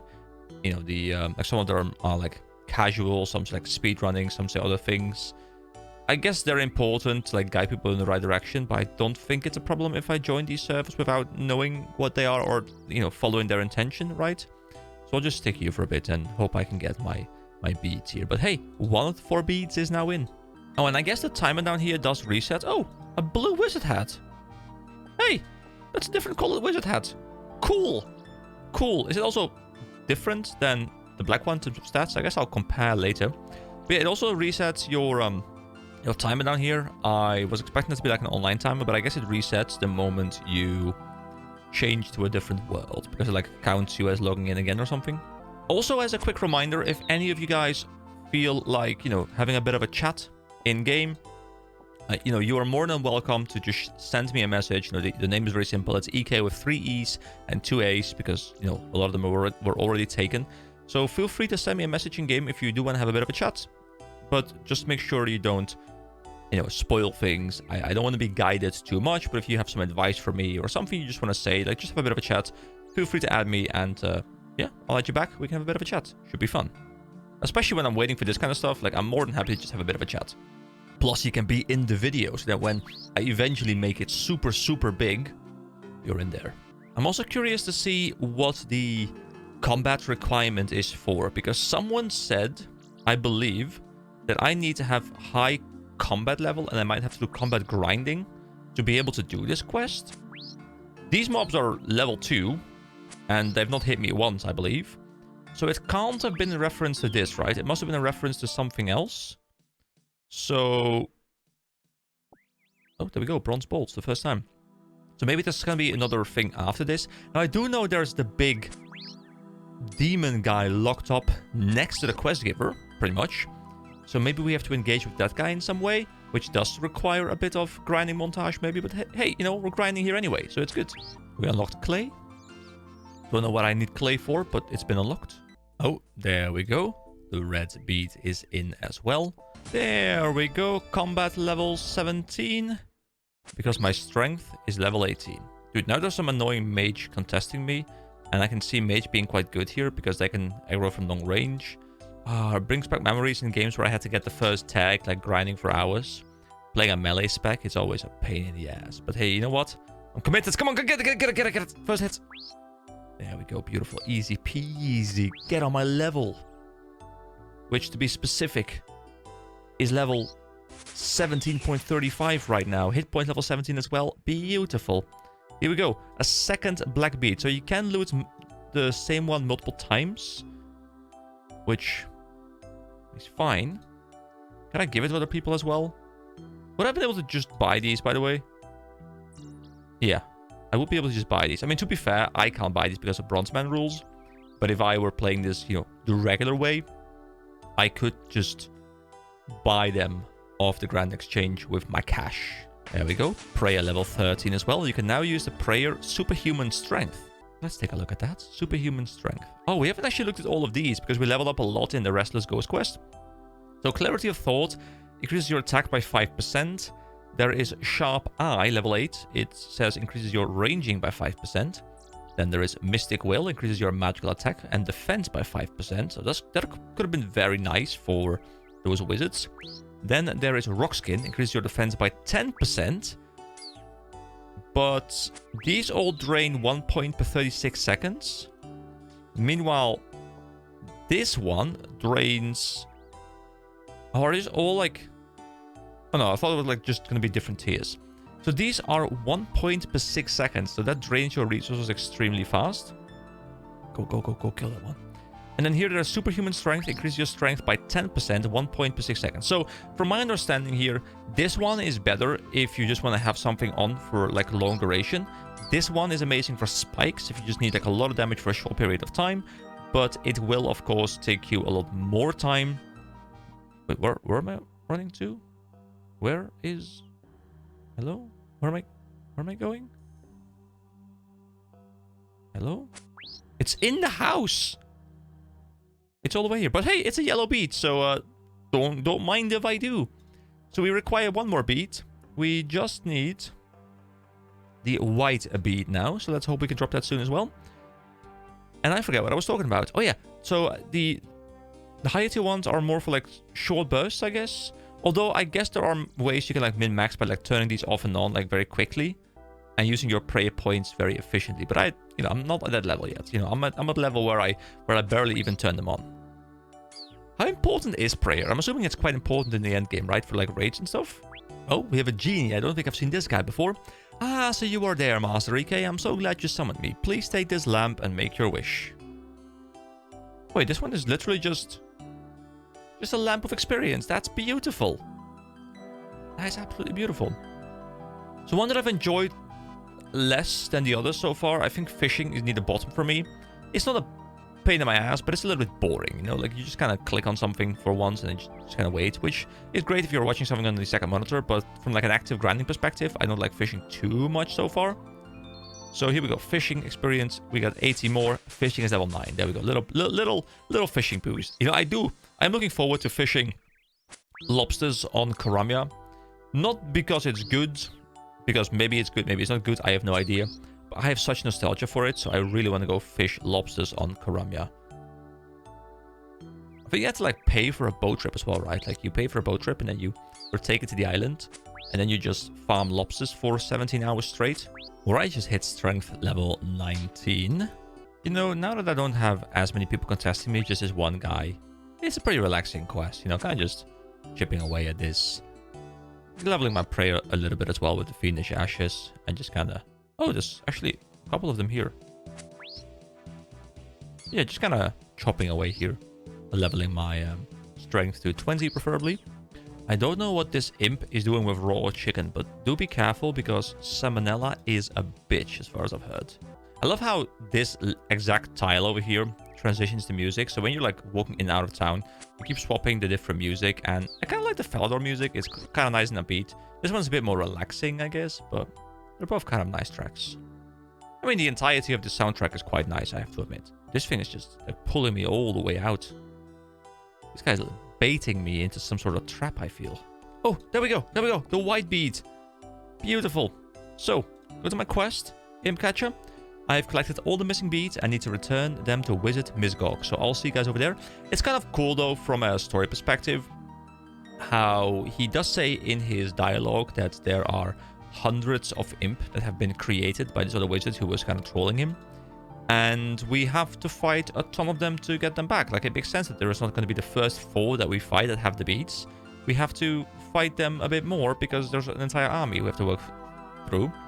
But also, it's kind of funny that we do get black beads and red beads, multiple times. So it doesn't really add up in that sense. But you know what? It's a game. It's fine. What's also nice is that I'm starting to need the map less and less. I am, the more I play, the more I feel like I can just use my eyes and just the environment around me, and I no longer need to use the map constantly, which makes it more immersive as well. Like looking at the map is fine, but having to open up the map every time you're like, oh, is it this way? No. Is it this way? No. Is it this way? No.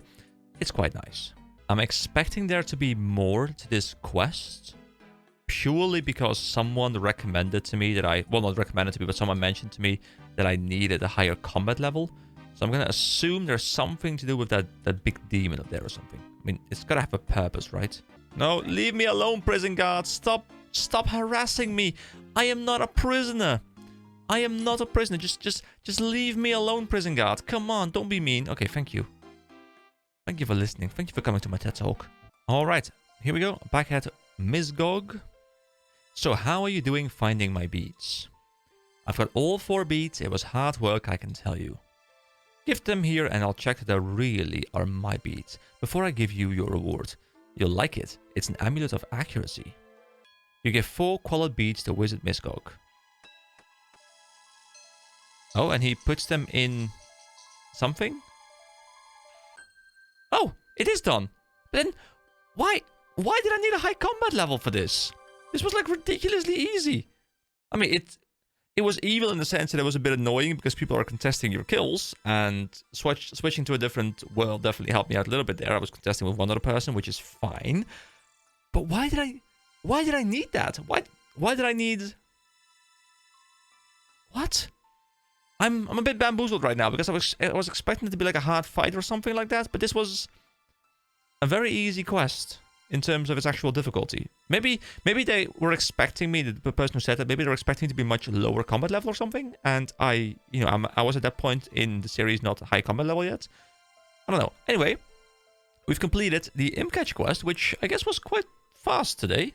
And we get 1 quest point, 875 magic experience, and an amulet of accuracy. So, oh, magic level 14, beautiful. Members can now enchant jade-tipped crossbow bolts. But we might have learned a bit more. So, there's Earth Strike, I think we already had that. Weaken, reduce your opponent's strength by 5%. We have Fire Strike, which is the last tier of strike, which costs 6 runes per cast. So imagine if you had to go and grab all of those yourself by doing Iron Man. Actually, I guess you can use stores, right?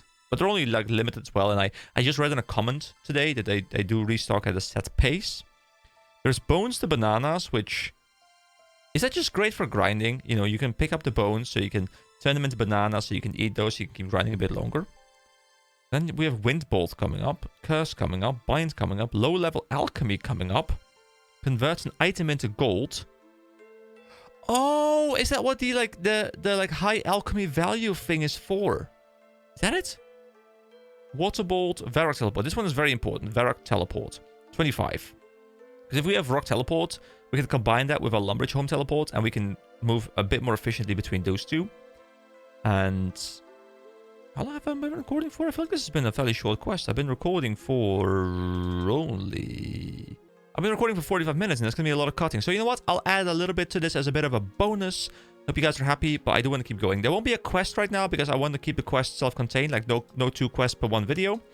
But I will do a little bit more. So what I'm going to do is I'm going to do a little bit more grinding to bring myself up to strength level 20. And we are going to be checking out the reward I get from John by hitting level 20 strength. So I'll go grind, and I'll see you guys at John when I hit 20. Because you guys seem to like longer videos. Oh, wait, hold on. The Amulet of Accuracy. I didn't even check it out. Hold on. Whoa. So we got Stab, Slash, Crush, Magic, and Range +4. Still, I'm not entirely sure. Like, it's attack bonus. But does attack bonus simply mean our accuracy goes up? But how does accuracy work in this game, really? Like, I feel like I'm always hitting. I'm just sometimes hitting 0. Or is 0 a miss? Like, should I see 0 as a miss and anything 1... or higher is a hit, and then like the damage roll will determine which it's going to be. So is this giving me more chance to hit something that's not 0, or is it giving me more damage when I don't hit 0? Because I feel like it's either 1+ or 0. I think those are, as far as I understand, those are the possible outcomes. And then strength is the determinator. Is determinator even a word? Determinator? I think it is. But yeah, strength determines the roll when you're hitting 1+. So, it says damage, yes. Okay, now let's roll the damage. I think that's how it works. And then accuracy determines how often you hit 0 or a hit. So, like, you hit or miss. And attack brings that up. And I guess this accuracy will also bring up that chance as well. And it's most likely also then there's a bit of a... I'm assuming there's a bit of a formula that determines based on like the enemy's like dodge rate or level or whatever. It's going to take my accuracy, compare it to their level and or dodge, and then I'll get like a hit chance. I'm assuming something like that is the case, but it's a bit odd because most games just say miss, and I guess 0 equals miss in this game. So let's actually equip it now. There we go. and we then drop the Ghost Speak amulet because we don't really care about it. We'll keep it with us. You know, I'll put it in my bank. But it doesn't give any stats. It's just to be able to talk to the dead, which maybe we'll be able to use at some point forward. I would love to have to use this amulet at some point, like, you know, talk to a quest giver or something, and that quest giver then, you know, only can be seen using the Ghost Speak amulet, something like that. But I don't know if that's the case. But I'm going to keep it on me nonetheless, because it's a cool item. I do love how the amulet is also something on my character. There's one thing that I think is extremely important in MMOs. It is visual progression. There is something super satisfying about starting a game with... Oh, wait, that's our first Earth rune. Cool. There's something super satisfying. Oh, level 20 as well. A level 18 combat level, guys. Just completed the task, bodybuilder. Okay, let's go and walk over to John as I finish my point. Let me take the... You know what? Let me take his bones. I'll just bury them. There we go. Beautiful. So there is something super satisfying and super important, in my opinion, about visual progression. There is something just extremely satisfying about starting a game wearing, you know, like very flimsy armor, like a shirt, like some maybe even like chainmail or something, and just, you know, like a wooden stick or something, and then you upgrade and you know you get like a proper sword, and then like at the very end, you know, very late game, you've got like these thick shoulder pads, you're huge, you've got like a horned helmet, you've got a shield with spikes on it, your sword glows, like all those things, you know, just working towards like making you look cooler and cooler. I think this, to me at least, that's such an important part of MMO design, and there are a lot of games out there that I absolutely adore, you know, like the Dragon Quest series and stuff like that, which are really fun. But most of the games in that series, they don't have visual progression. They will have items, and you can like often see the weapons and stuff, but the armor doesn't change. And it makes sense because it's a lot of work to do that. And I think in a single player game, I'm more fine with it because I think there's more character generally to your party. So like, you know, their personalities are more important than their visual progression. But in an MMO where you're constantly comparing yourself to other people, I think visual progression is even more important. And there's a lot of MMOs that are releasing nowadays with the kind of like almost gacha-like mechanics, the very flashy combat and stuff, where quite often there will be no visual progression. You can't see your character change, and if you can see a change, it's going to be extremely quickly, and you always have to buy cash shop items to be able to get that. And because cash shop items often are like a costume kind of thing, like an outfit kind of thing, where like they take your entire appearance and just completely change it, it means that there is no in-game visual progression anymore, which to me is a big downside. And it's not even that, you know, there's always the pay-to-win stuff as well, but they're taking the pay-to-win stuff and the visual progression and removing both of the progression sources. So at that point, what even is the progression? At least that's my opinion. Anyway, let's talk to John. I was hoping I could finish my rants before we got here, but my rants are too long. Hello, EK. What can I do for you? So let's claim an adventure path reward. And we received 20 salmon, which I guess are kind of nice to be able to sustain ourselves through some tougher fights. And 2 strength potion 4. So I'm assuming strength potion 4 means 4 uses before the strength potion is drunk, which is kind of cool because I think in almost every other game, a potion is always drank in one go. You're never drinking like a sip of a potion, using the effects of the potion, and then drinking again. The fact that you can drink it a couple of times, like, you know, you even have flasks in Dark Souls, right? Like you use a flask, you don't use a sip of a flask. No, you use the entire flask. And you just kind of have to imagine your character is wearing like multiple flasks on his body that are completely not making the combat much harder. So that is the reward. Oh, sorry, I think he said something about this, the last reward from this chain as well that I got. So if we go to adventure paths, which are located right here, we can now see that we are quite close to being done. You know, gather path has been on for a while. Combat path. I want to get weapons master, of course. You know, I decided I will use the mithril longsword. It's going to be the final reward I get anyway, so it's not that big a deal. And we got a chainmail. We still have the other pieces of gear that we can replace, so it's kind of whatever, you know, like it's not like it's a super high-end gear piece or anything like that. These will be a lot more high-end, but these we won't be getting because we won't be getting member before that. And then, of course, you know, we have to get into range, which we haven't done at all yet, so I'll probably dedicate an entire video to it.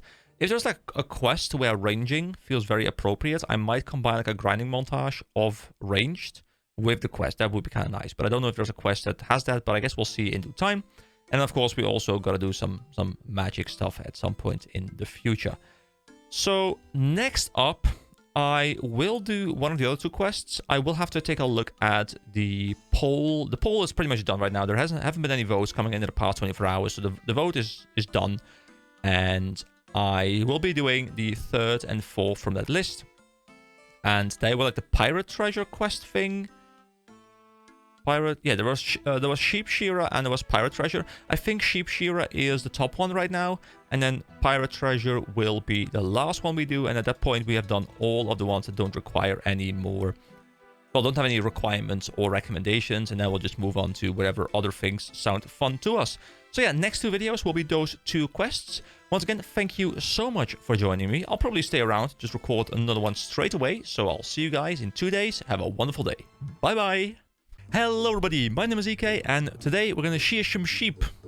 Wow, that's a lot of shear. You know, let's shear some sheep together, shall we? My god, that is the worst intro I've probably done in years. That is something. But yeah, today we are doing the Sheep Shearer quest, which did beat out Pirate Treasure by 1 vote. So Pirate Treasure is coming up in the next video. Today we're doing Sheep Shearer. Sheep Shearer to me feels like it's probably a very beginner-friendly quest. It's probably one of the earlier quests most people do because it's very near the start. It's very near Lumbridge. And I can start this quest by talking to Fred at his farm in northern Lumbridge. Now, we have already talked to this guy before, but at that point we were on a different quest and I didn't want to pick up 2 quests in one go because we finished 1 quest before moving on to the other one, at least at this point in our journey. So, let's talk to Fred. What are you doing on my land? You're not the one who keeps leaving all my gates open and letting out all my sheep, are you? I have read that before, but the rest I haven't. I'm looking for something to kill. Alright, sure, let's get all killing here. What? On my land? Leave my livestock alone, you scoundrel. Alright, let's actually be more friendly this time and say I'm looking for a quest. You're after a quest, you say? Actually, I could do with a bit of help. My sheep are getting mighty woolly. I'd be much obliged if you could shear them. And while you're at it, spin the wool for me too. Yeah, that's it. Bring me 20 balls of wool. I'm getting like such classic MMO vibes right now. You know, bring me 20 of something. Thank you, game. You know, last time I had to go kill a whole bunch of mobs and get some drops. Now I'm gonna get 20 balls of wool. You know, we're slowly transitioning back into the kind of quests I know. And I'm sure I could sort out some sort of payment, of course. There's a small matter of the thing. What do you mean, the thing? Well, now, no one has ever seen the thing. That's why we call it the thing, because we don't know what it is. Some say it's a black-hearted shapeshifter, hungering for the souls of hard-working decent folk like me. Others say it's just a sheep. Well, I don't have all day to stand around and gossip. Aren't you going to shear my sheep or what? Yes. Yes, okay, I can do that. Good. Now, one more thing. Do you actually know how to shear a sheep? I don't know, actually. Well, the first thing you need is a pair of shears. I've got some here you can use. So we get some sharp shears. You just need to go and use them on any sheep out in my field. Sounds easy. Well, that's what they all say. Some of the sheep don't like it too much. Persistence is the key. Once you've collected some wool, you can spin it into balls. Do you know how to spin wool? I don't know how to spin wool, sorry. Don't worry, it's quite simple. The nearest spinning wheel can be found on the first floor of Lumbridge Castle. To get to Lumbridge Castle, just follow the road east. This icon denotes a spinning wheel on the world map. Thank you. Okay, so, from my understanding, I use these shears that I can't equip, but I use them on the sheep that are out here as well. So there's rams and sheep. Okay, that is fine. So we go in there, and we get 20 things from them. Then we turn them into balls, and then that sounds like it's the quest. So that sounds rather simple. How do I get in there, though? Is there a... Oh, I can climb over. Oh, there's like a little thing that I can set my foot up on. Look at this. Oh, that's actually a good animation. A bit slow, but cool. So, shear sheep. Here we go. Right, so we get some wool. Can I keep... No, I can't keep hearing the same ones. Okay. Well... I guess I will just... Whoa, my head's gone. Whoa, that was pretty... Okay, so this guy was like, oh no, look at him walking away. He's like, no, let me move my way out of here. Alright. Well, I guess I will just grab 20 of these and see you guys in a moment. This is rather fast. Most of them seem fine with a little touchy. The whatever it is manages to get away from you. Oh, was that the... Oh, didn't mean to just murder you. Sorry guys. I'm just quickly murdering this guy in the field. I know you guys are afraid of me now. No worries, the ram has been dealt with. Well, almost. Just one more hit. There we go. We slashed your dad. It's fine. Don't worry too much about it. Just don't think about it, okay? Don't think about it. Dude, these things grow back so fast. This guy must be making absolute bank. Hey, there's a goblin here. Stay away from this place, you know? This is the sheep and the ram's place. You do not belong here, goblin. Actually, maybe the goblin works here. You know, maybe it's a goblin for hire. And he's also a sheep shearer. So I shall leave him alone, okay? You know, it's honest work, you know? It's just, you know, he needs to make a living as well. It's fine. He needs to be able to afford all the brown goblin nail that people need to buy now. Just in case, I will fill up the entire inventory because, well, why not? And here we go. The inventory is full. So now we run over to the second floor of Lumbridge Castle, where we should be able to turn these wool thingies, which are worth 500 each. Really? That's a lot for my points of progression in this game. Hey, it's an imp. Cool. Bye, imp. So yeah, let's go up to the second floor, and now we can turn these into balls. If this actually is the entirety of the quest, I'll have to figure out what I do for the remainder of the video, because I don't want this to be a 7-minute video. Wait, I just automatically path to the bank. Like, my brain, like, every time I go here, just automatically paths to the bank. Like, it's part of my system now. Let's also read the quest in here, by the way. I asked Farmer Fred near Lumbridge for a quest. Fred said he'd pay me for shearing his sheep for him. Fred gave me some shears to use to get the job done. Farmer Fred said there was a spinning wheel in Lumbridge Castle I could use to make balls of wool. I need to collect 20 more balls of wool. Here is the spinning wheel.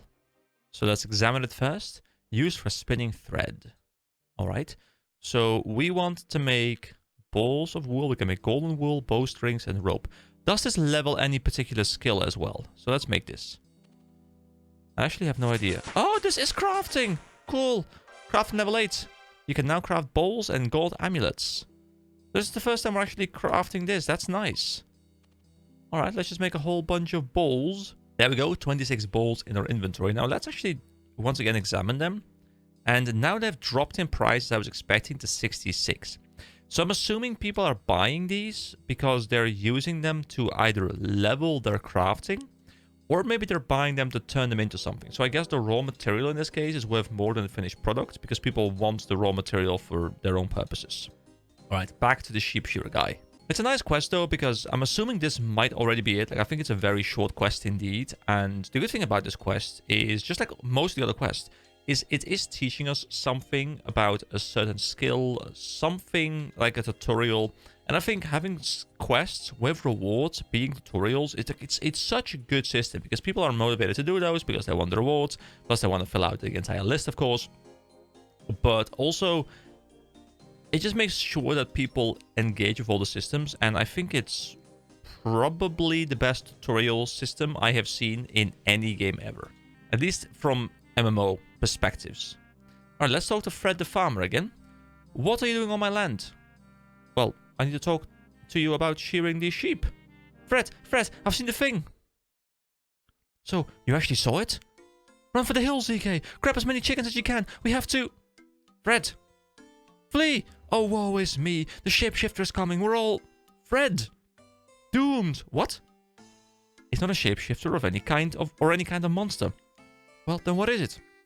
Well, it's just 2 penguins. Penguins disguised as a sheep. Penguins disguised as a sheep. Beautiful. Have you been out in the sun for too long? That was hilarious. That was great. I need to talk to you about shearing these sheep. Oh wow, how are you doing getting those balls of wool? I have some. Give them here then. That's the last of them. I guess I better pay you then. Yeah, and that is it. So, we get 1 quest point, 150 crafting experience, 60 gold coins, and that brings the total up to 22.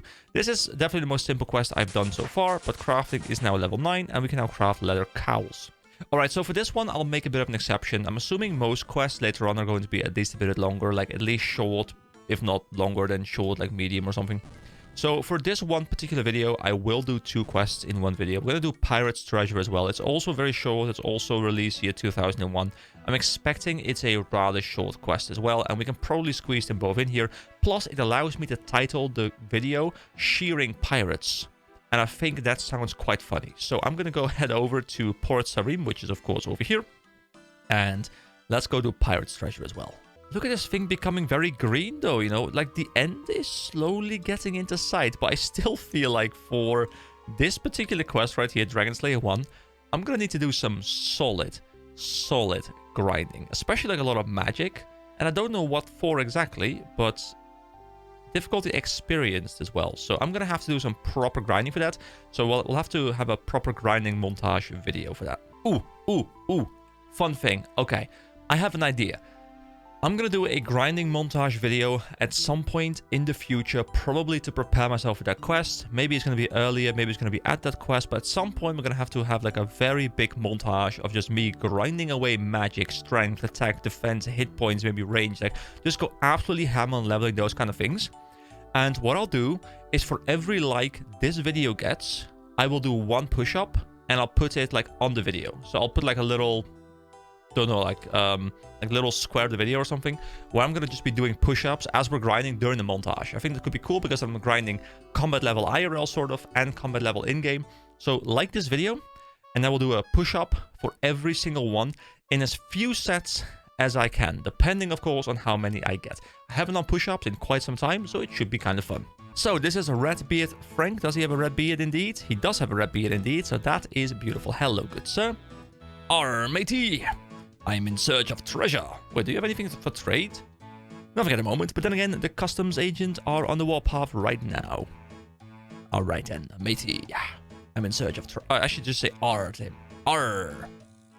Arr. I'm in search of treasure. Arr, treasure you be after, eh? Well, I might be able to tell you where to find some for a price. What sort of price? Well, for example, if you can get me a bottle of rum, and not just any rum in mind. Wait, not just any rum. Mind? I'd like some rum made on Karamia Island. There is no rum like Karamia rum. Do we have to go to Karamia? Oh, I don't know how to get there, but I'm assuming there's going to be a boat or something that takes me there, and I've been wanting to go there anyway, so that's really, really cool. Okay, I will bring you some Karamia rum. You're a saint, although it'll take a miracle to get it off Karamia. What do you mean? The customs office has been clamping down on the exports of spirits. You seem like a resourceful young lad. I'm sure you'll be able to find a way to slip the stuff past them. Well, I'll give it a shot. Arr, that's the spirits. Like, once again, how they're using spirits as drinks and spirit as in motivation to do something in the same dialogue. That's pretty cool. So, first of all, before we go over there, I did forget to just quickly read this. Well, there we go. I brought Farmer Fred 20 balls of wool, and he paid me for it. Quest complete. There we go. Bam. Done. Pirate's treasure. I've spoken to Rapid Frank. He has agreed to tell me the location of some treasure for some Karamia rum. I need to go to Karamia and buy some rum. I hope it's not too expensive. So we'll have to take some money with us. I don't know. Actually, I guess I can just look on Karamia. Oh, Tutorial Island's actually here. I didn't realize Tutorial Island was actually on the physical map, but I guess it is. Okay, that's nice. The node. Iron Man tutor. Oh, this is where we end. Yeah, okay.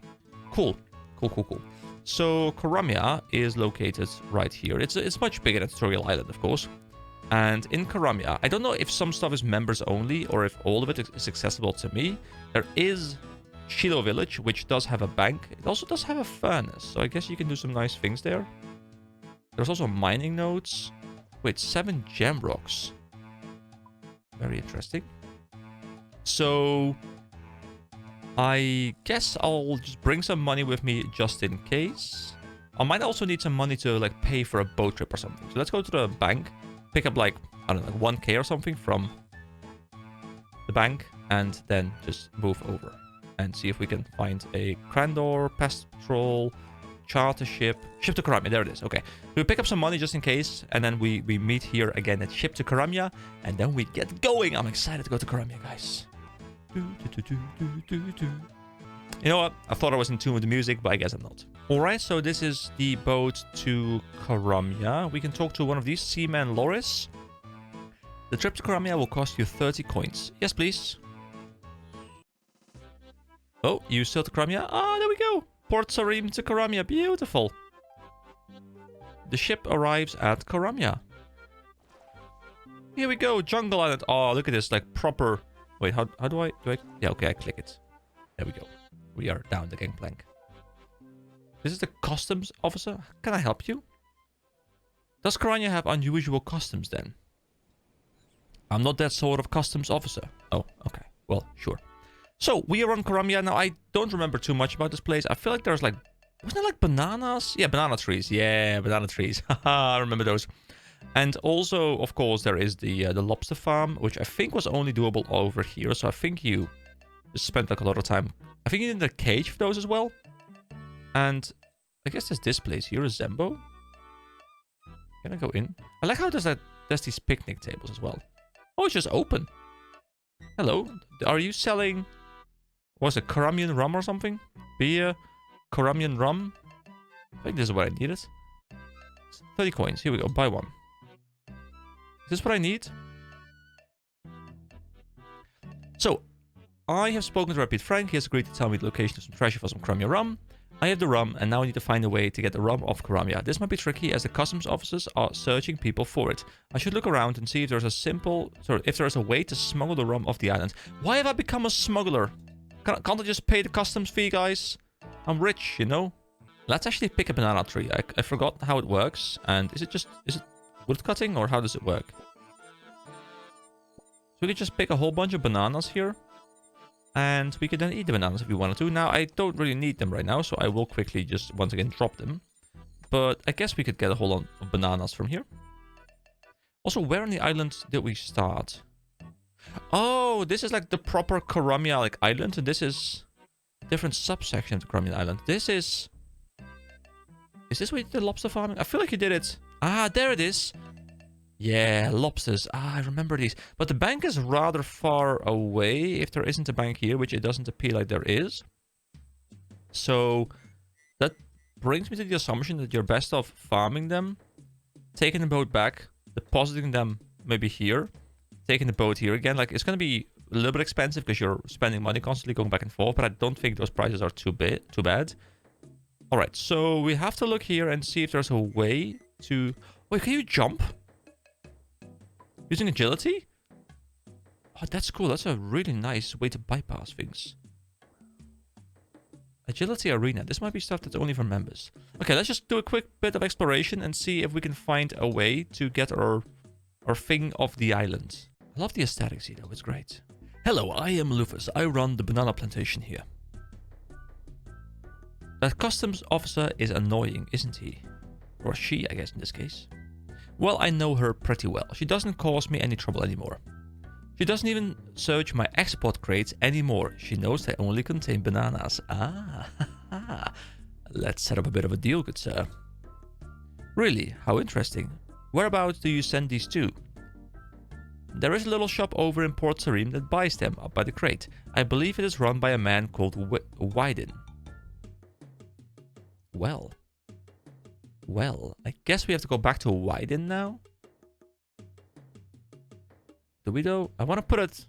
Like, I think we need to put it in his crate, and then we go to Wyden and say, hey, we put a bottle of alcohol in the crate. Can we just get it back?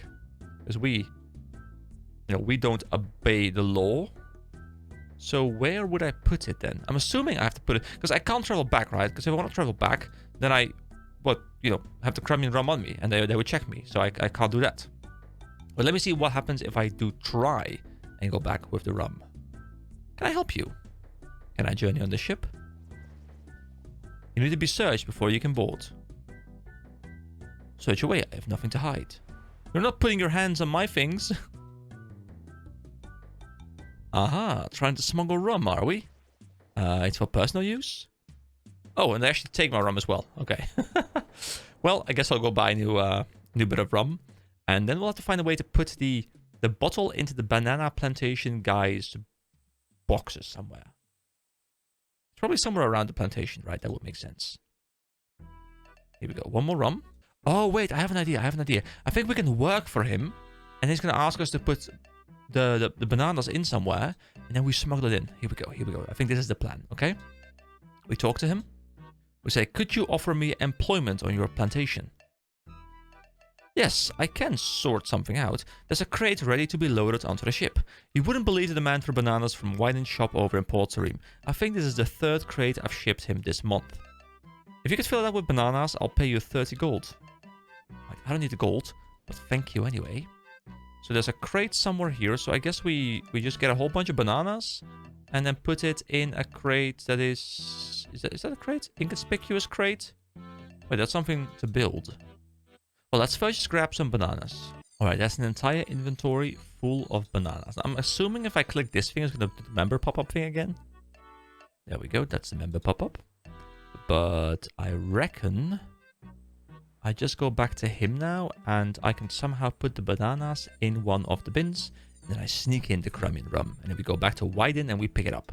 This is a fun little quest, I'm enjoying this. Not too difficult, but just kind of chill, kind of fun. Have you completed your task yet? No, the crate isn't full yet. Well, come back when it is.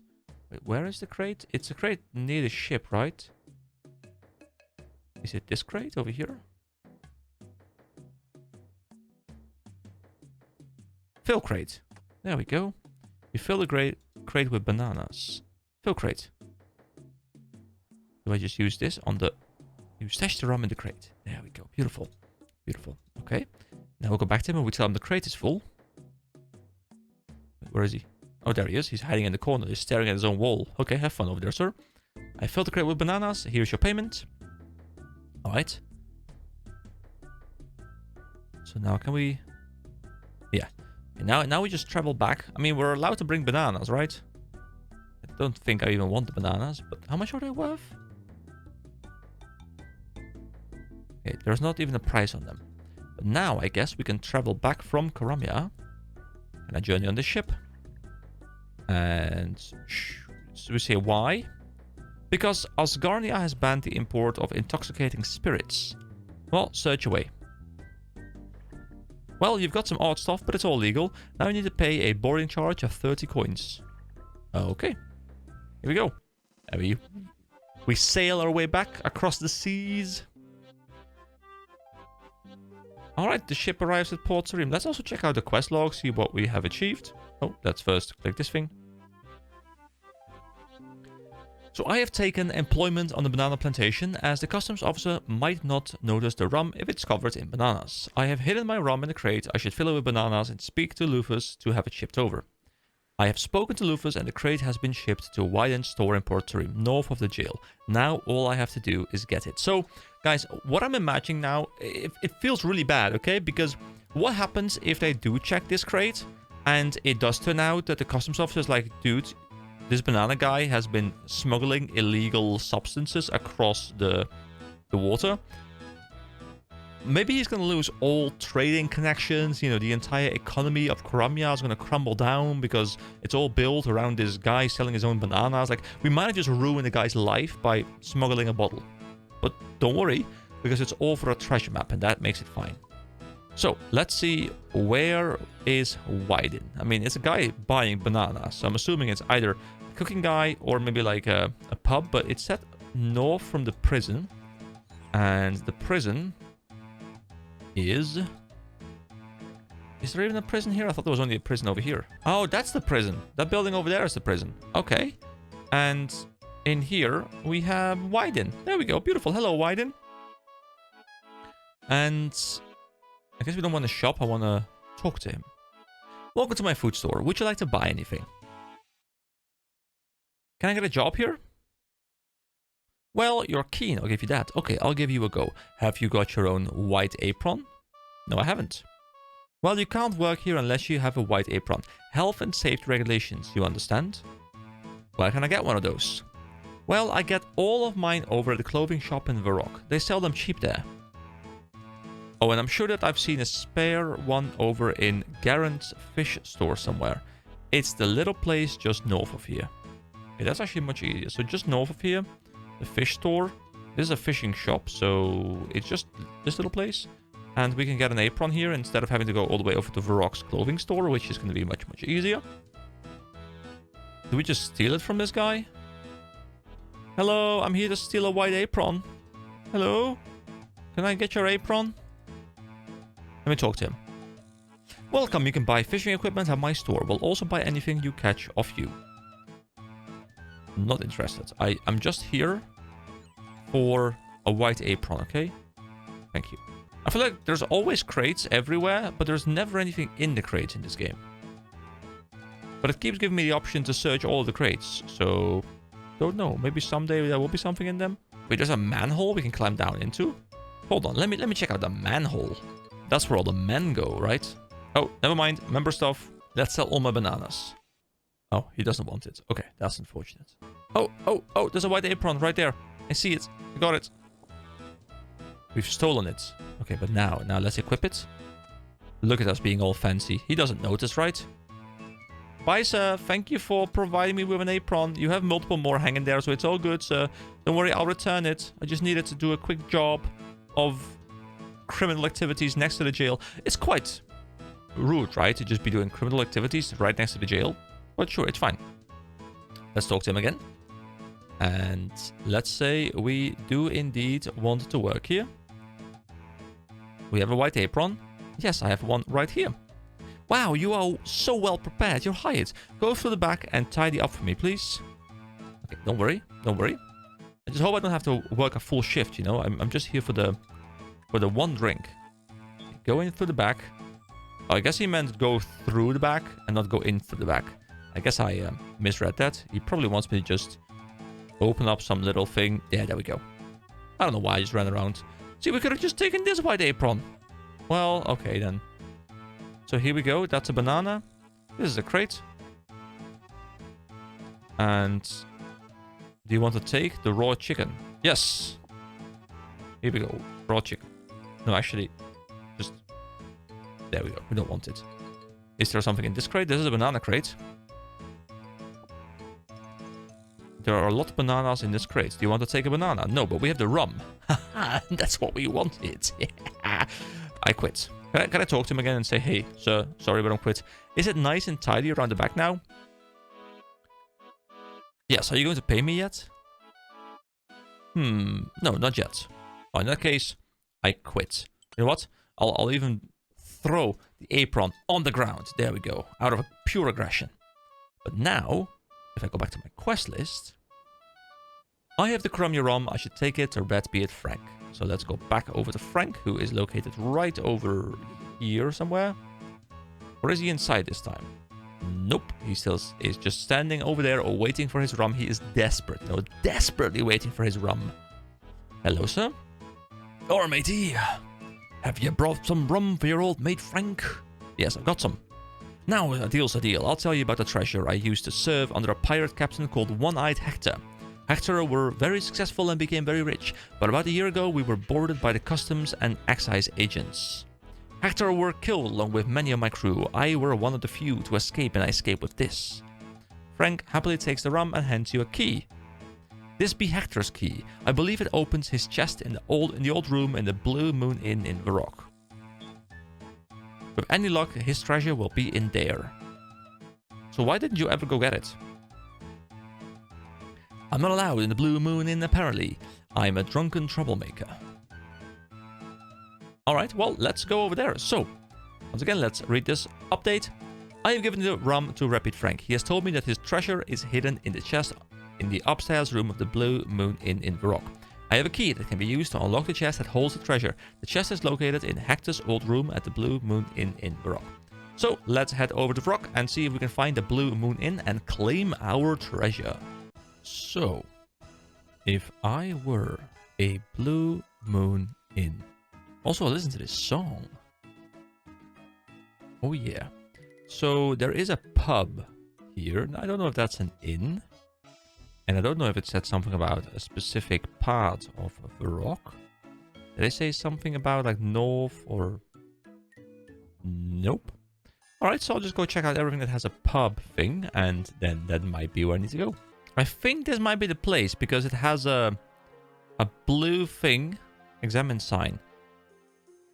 Wait, hold on. I need to scroll down. It says something about my rum. The Blue Moon Inn. There we go. Beautiful. So, wait, why does this guy have blood on him? I'm gonna assume that's like... Oh, wait, he's drunk. Buy me a drink, please. I think you've had enough. Look at this guy. Okay. But we need to head up to the first floor. And then there is gonna be one room with a chest in it. There's a chest here. Wow, look. Imagine if you were, you know, the person who's responsible for clearing this, and every time you come here, you just see this giant chest just sitting here, like this giant pirate treasure chest. The chest is locked. Well, no worries, because I can use the key on the chest. All that's in the chest is a message. Visit the city of the White Knights. In the park, Saradomin points to the X. Sorry, in the park, Saradomin points to the X. Guys, the sheep shearer is still in me, okay? Which marks the spot. Alright, so the city of the White Knights, which is Falador. And we need to go to a statue of Saradomin. And then that one points to the treasure's location. But I will need to bring a shovel. So let's go pick up the... Well, I guess this game calls the spade. And I'll see you guys back in Falador, where we'll try and find what we need. Also, can I sell my bananas here? Sir? Sir? No, I don't want beer. Okay, you know what? Oh wait, that's strength +1. You know what? Here we go. Let's drink a beer. We got a beer. Let's drop it again. You know, we are not very civilized people. We just drop the beer glass on the floor. And let's head over to the bank, pick up the spade, and then head to Falador and see if we can find wherever this statue is. So I have opened the chest in the Blue Moon and found a note inside. I think it will tell me where to dig. The note reads, visit the city of the White Knights. In the park, Saradomin points to the X, which marks the spot. There's a statue over here. Examine... Ah, statue of Saradomin. I thought he would be bigger than that. Okay, well, let's head over here. And so he is pointing somewhere. And let's see where he is pointing. He is pointing in this direction. And was there more to it? Hold on, let me read it again. In the park, Saradomin points to the X, which marks the spot. Now, I don't know if there's an X, really. You could be like an X out of this, but I'm curious. Like, I'm wondering if there's actually like an X somewhere that I would be able to see. I don't really see it, so I'll just start digging around. Oh, the gardener attacks me because I'm trying to dig. But gardener, I don't want to hurt you, but if you strike me first, I need to strike back.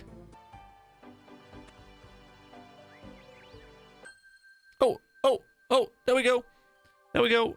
It just took a while and then it popped up. You have completed Pirate's Treasure. You are awarded 2 quest points and 1 Hector's treasure. So now we are up to 24 quest points. So let's first examine the casket. I hope there's a treasure in it. And then we open it up. And we get an emerald. So I've gotten like uncut emeralds. But now we get a proper emerald. And a golden ring, which we don't really care about, because I think we even have one on ourselves, which we got from the minigame thing with the little slider things in the ring and the cup and like the bowl and those things. Which, indeed... Actually, we don't have one on ourselves right now, so here we go. Bam! Bam! There we go. A gold ring. Do I care about it? Not in the least, but it is there. Alright. That is 2 quests done today. That is some great efficiency. So I am not sure exactly which quest I'll be doing next. I'll probably just scan through them a little bit. But we have 1, 2, 3, 4, 5, 6, 7, 8, 9, 10 quests remaining. So that's probably going to be 10 more parts before we're done with the member stuff. Now there might be some... Sorry, the free-to-play stuff. Before we move over to the member stuff, there might still be a little bit of grinding between there. I might combine it with quest videos, which I'll most likely do. But there is a chance it's going to be like 1 or 2 videos that are not going to be about a specific quest. So somewhere like the 10 to 13 videos range, I reckon, and we'll be through all the free-to-play stuff, which will bring us up to like part 25 or something.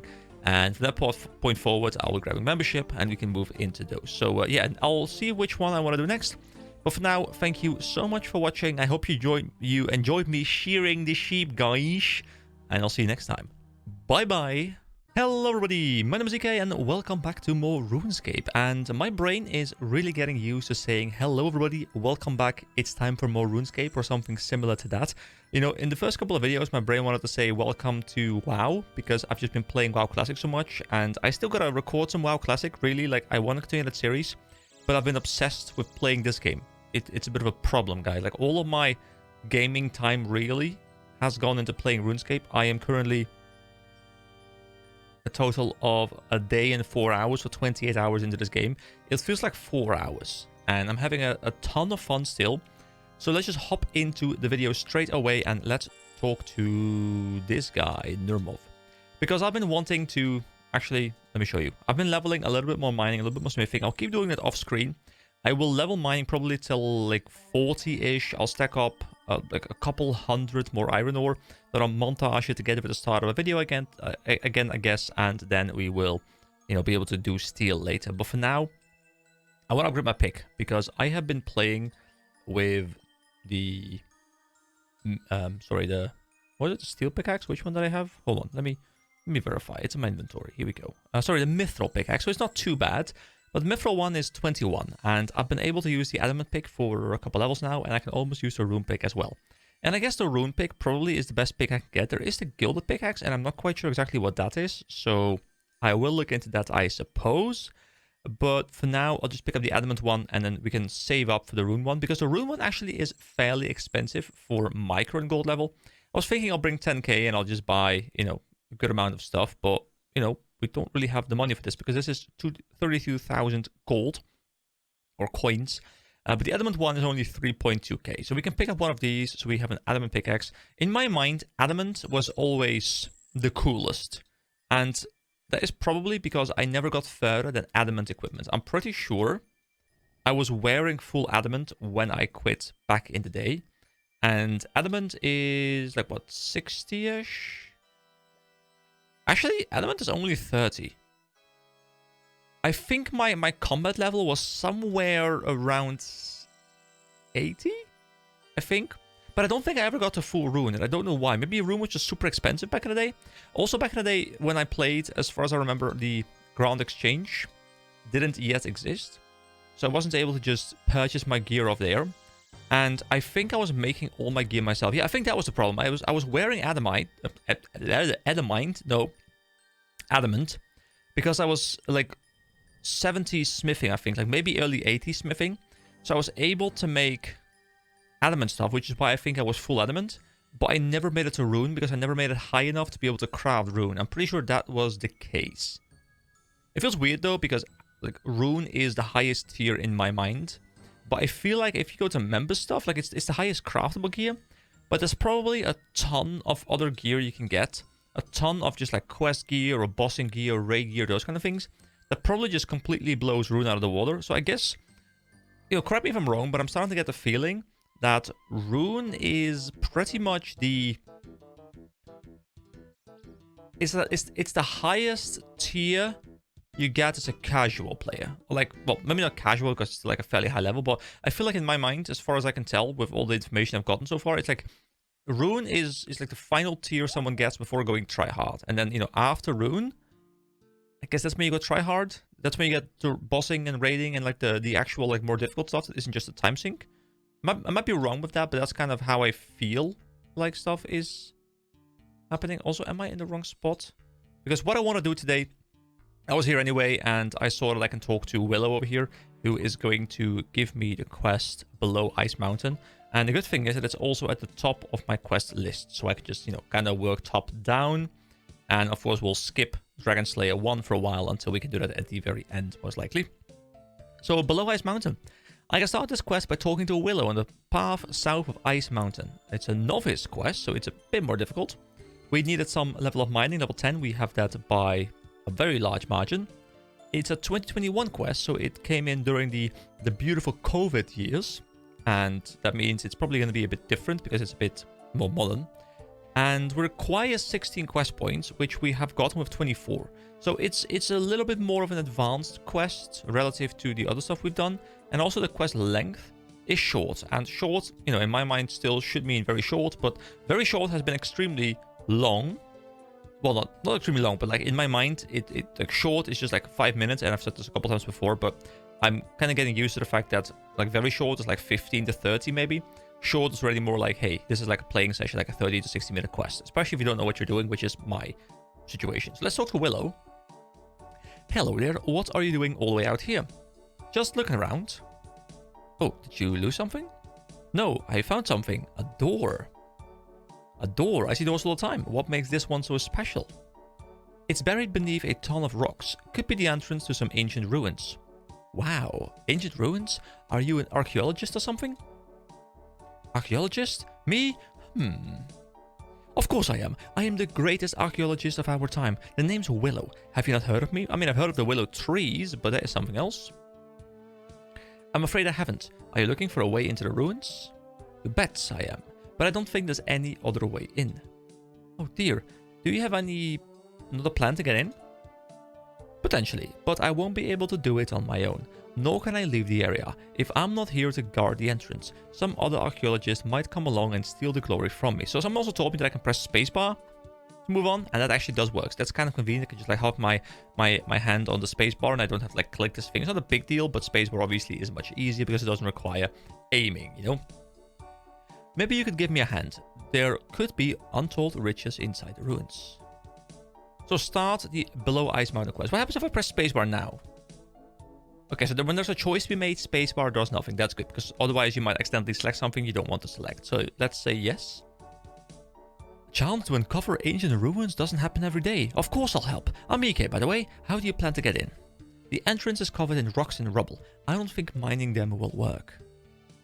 We'll need something stronger, like dynamite? Who knows what could be inside the ruins? There could be traps or even monsters. No, I think we'll need to get my old crew. I mean excavation team together. But you'll need to convince them to help us. We didn't part on the best of terms. So is this guy really a like an archaeologist? I feel that the quest is setting him up to be someone that he's like a thief or something, like his crew of thieves. He's portraying himself as an archaeologist, or she is portraying herself. I'm not quite sure if it's... I'm expecting a lady. Hold on, let me... Yeah, that's a lady. That's a lady right there. Had to investigate, guys. What happens? We had a falling out after a dig went wrong. Yeah, sure, like a dig. Sure. Where can I find your old team, and how will they help? To get into the ruins, we will need to blow up all the rocks blocking the entrance. That doesn't sound too safe. What if we damage the ruins? Surely it's better to go slower and preserve as much as we can. No, we need to go in there as soon as possible. Burnt off the dwarf will do it. He's a master with explosives. From what I can remember, he's a fan of his drink, his favorite pub being the Rising Sun Inn in Falador. I looked there first. After we've blown the rocks away, we'll need someone to move all the rubble. Someone strong. I can do it, I'm quite strong myself. I don't think so. We need a real strong man, someone with muscles. Oh, don't worry, I've been going to the gym, you know, for ages now. I'm super strong. Don't worry, I got you. An old friend of mine, Chekhov, should be able to do the heavy lifting. No, but dude, bring me, come on. Oh, okay, where can I find him? We had quite a rough falling out when we last spoke, but I heard he's hanging around a barbarian village. Lastly, if my hunch is correct, this place will be covered in traps. We'll need my pal... Marley? I'm gonna go... I think that's Marley. To disarm them. He's the best thief I know. I've been doing it for years. I have no idea where he is these days, but his cousin Charlie in Varrock may know. You should talk to him. He's normally somewhere in the Blue Moon Inn. You have a rather interesting group of friends, but if they get us into the ruins, I am all for it. Good luck. Once you've recruited one of the team, I'll meet them at the entrance. It's on the west side of the mountains. Alright, so here we go, below Ice Mountain. I spoke to an archaeologist called Willow in the Ice Mountain. She asked me to help her find a way into the ancient ruins beneath the mountain. To do this, she wants me to gather her old crew together. I need to recruit Burnt Off. I can find him in the Rising Sun Inn in Falador. I need to recruit Chekhov. I can find him in Barbarian Village. And I need to recruit Marley. Willow doesn't know where he is, but suggested I ask Charlie, who can be found in the Blue Moon Inn in Varrock. I don't know about you guys. Oh, you know, like the mouse is annoying. Hold on, let me see if I can fix this. Someone gave me a hint and it has worked a little bit, but it's always like those solutions, like they help for a little while and then they just stop working. Like, they're really annoying. All right, now I can scroll a bit more normally again. So There is something so fun to me about like reading days and having like these little things to do. You know, it's like hints like, hey, you know, go check out that place. There's something I'm finding extremely enjoyable about it. It's like, it feels a bit classic, and I don't know, I just really like that. Also, speaking of things I like, the other day I started watching the Tomb Raider animated series on Netflix, and I pretty much just binged through it in 2 days. It's not particularly long. It's 8 episodes, and they're like 30-ish minutes each, I believe. So they're not very long. It's a fairly short series, but I don't know about you guys, but I absolutely adored the remade games. I played the 2013 one like 3 times or something. I've played the second game, Rise of the Tomb Raider, like at least once, I think a bit more. But then I actually never finished Shadow, not because I didn't enjoy the game, but because I kind of got sidetracked with other things and I never went back to finish it. So I would love to replay those games. They're the kind of games that I would love to cover on the channel in some capacity at some point as well, but you know, I'm really focused on other things right now. Also, I did install this, or not install, but I clicked the roof removal thing. People kept recommending it to me. And it's quite convenient because you can just like hover the houses and see what's in there. You can like hover the NPCs and stuff. It's quite nice. So you can still keep the aesthetic of the houses, but you can also hover them. It's pretty good. So the pub. I'm assuming this is the pub they're talking about. Can I also confirm that there's like a little signpost outside or something? Something I can... No? Okay. Well, oh no, don't close the door. Go in. Go in. So, let's see. I can find him in the Rising Sun Inn in Falador. So, okay, it's a little bit annoying how it does keep like flickering like this. So, I don't know how optimal it is. So, I'll keep it for a bit and just see. Let's talk to Kaylee. Maybe she has some information. What can I get you? This is the ale stuff again.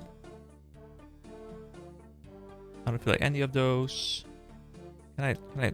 No, I can't talk to her. Oh, but there he is. I was thinking we had to go find him in some way. Buy us a drink. Are you burnt off? I might be, I might not. Buy us a drink and find out. Fine, I'll get you a beer. Thanks a bunch. Alright. This guy reminds me of shearing the sheep, shall we? So, a drink. It doesn't matter which drink. I guess it doesn't. So, we have some money on ourselves right now, so it's fine. And let's get a dwarven stout, because obviously the guy is a dwarf, so he probably wants a stout. So it gives plus mining and plus smithing. Oh.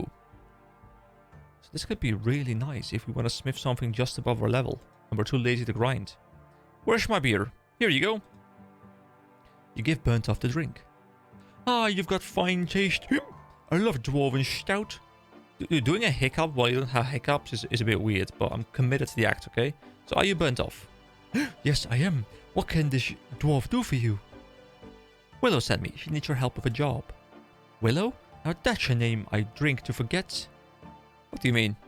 Willow always insisted on changing my ways. I know explosives just because I lost a couple of me fingers a few years back. Doesn't mean I'll do it again. Here we go. I knew the exact amount of dynamite needed to blow that Rich's full shave. We would have been shit for life. I don't know if that's the voice they're intending, but that's the voice that comes out. I like how he has a drink in his hand. Did he have the drink in his hand before I gave him the drink as well, or did it just come into his hand when I gave it to him? That would be kind of cool. I thought you were a team of archaeologists. Archaeologists? Sure, if that's what you want to call us. Willow sent me to get you. She's found a new dig site and needs your expert knowledge on explosives. Yes, I too will turn into explosives. Tell you what, if you beat me in a friendly game of rock, paper, I'll join the team. We'll have to get the game upstairs away from everyone. Okay, we can do this. Come on. The rules are as follows. We both pick a shine to show and then she rock, paper, scissors. After scissors, we show a shine. Slowly, slowly everything is turning into just S's, okay? Shish, a best of 3 game. Now you pick are going to show. Okay, guys. Rock, paper, or scissors. You know, this guy's a dwarf, okay? I mean, I'm assuming he's a dwarf. So because he's a dwarf, he loves rocks, right? Which means he'll pick rock. Means we'll pick paper to counter him. Here we go. Unless he's trying to mind game us and he will pick paper, or he'll pick scissors because we'll think the way he thinks. You still following me? Alright, that's paper. Rock, paper, scissors, Go! Burnt of chose scissors. Oh, damn, he mind games me. Oh, no, the guy knew. He was on to me. Looks like you win the first... Didn't I choose paper? Did he choose scissors? But I put out paper. Oh, okay, I guess we always lose. Okay. Yes, and I put out fake rock, I think. Okay, then I guess the first round goes to me. Alright, so now the guy's thinking, okay, you know, he just put out rock, you know, he just put out rock. He'll put out rock again because, you know, he's rocking that helmet.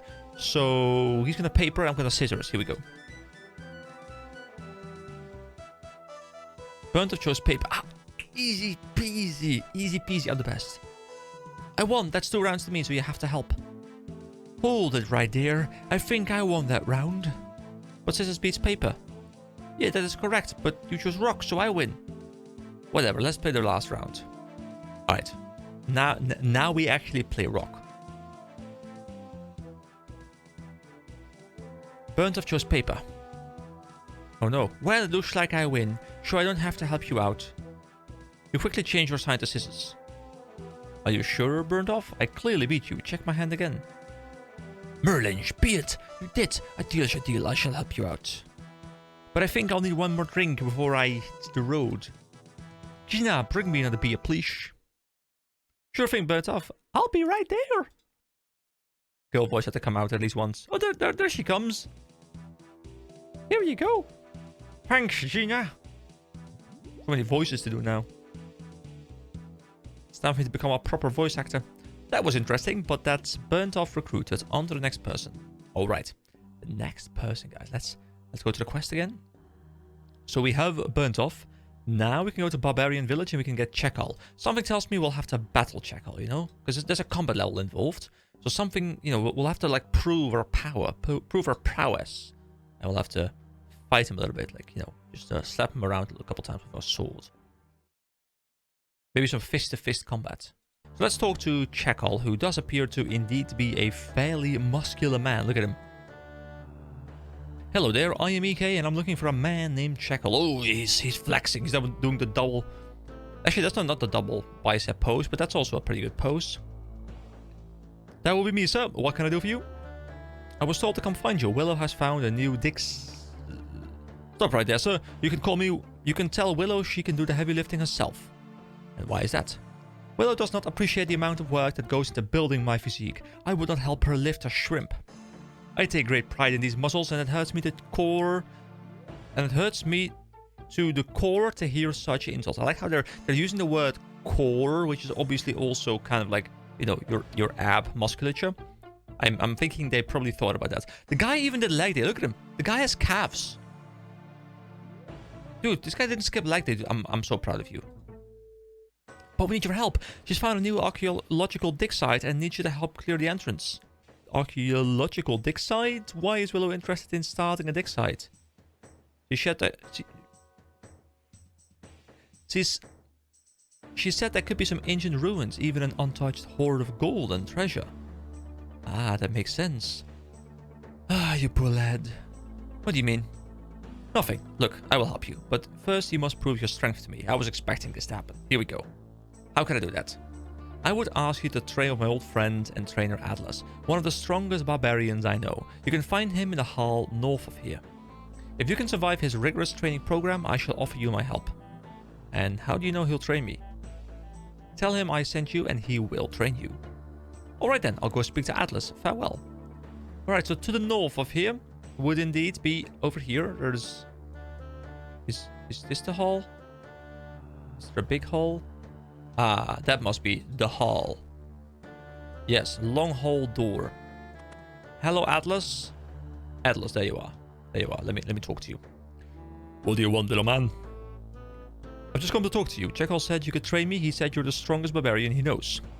Oh, did he now? What makes you think I will train you? Come on then. Out of it already. Well, he said he wouldn't... I'm just pulling your leg. Any friend of Chekhal is a friend of mine. Please don't scare me like that.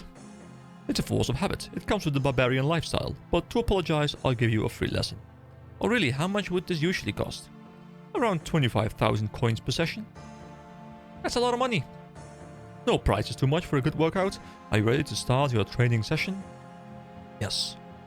Right, here we go. Here we go. We can do this. If you want to become a strongman, you need to get into shape. Ah, look at that. We're doing some proper jumping jacks. Here we go.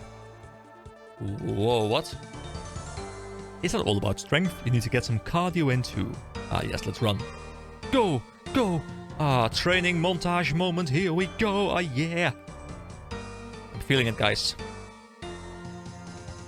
Oh, this is where I should have added like the push-ups in the upper left corner of the screen or something. But you guys haven't liked the video yet. Oh, there we go. Oh, dude, he's doing push-ups as well. Okay, let's see what you guys did. How many push-ups do I need to do?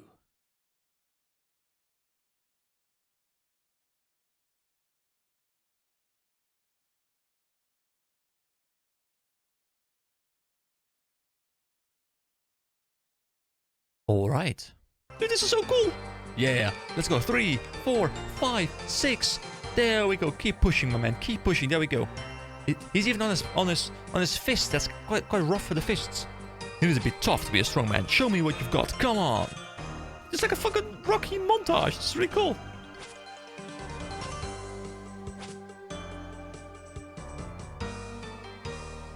Every strongman was once a beginner who refused to give up. Wait, I needed like more of an epic voice. I don't really have an epic voice, but I can do my very best attempt. If there's more dialogue to be had. You need to push yourself. Here we go. Come on, 93, 94. Dude, this guy is a fucking beast.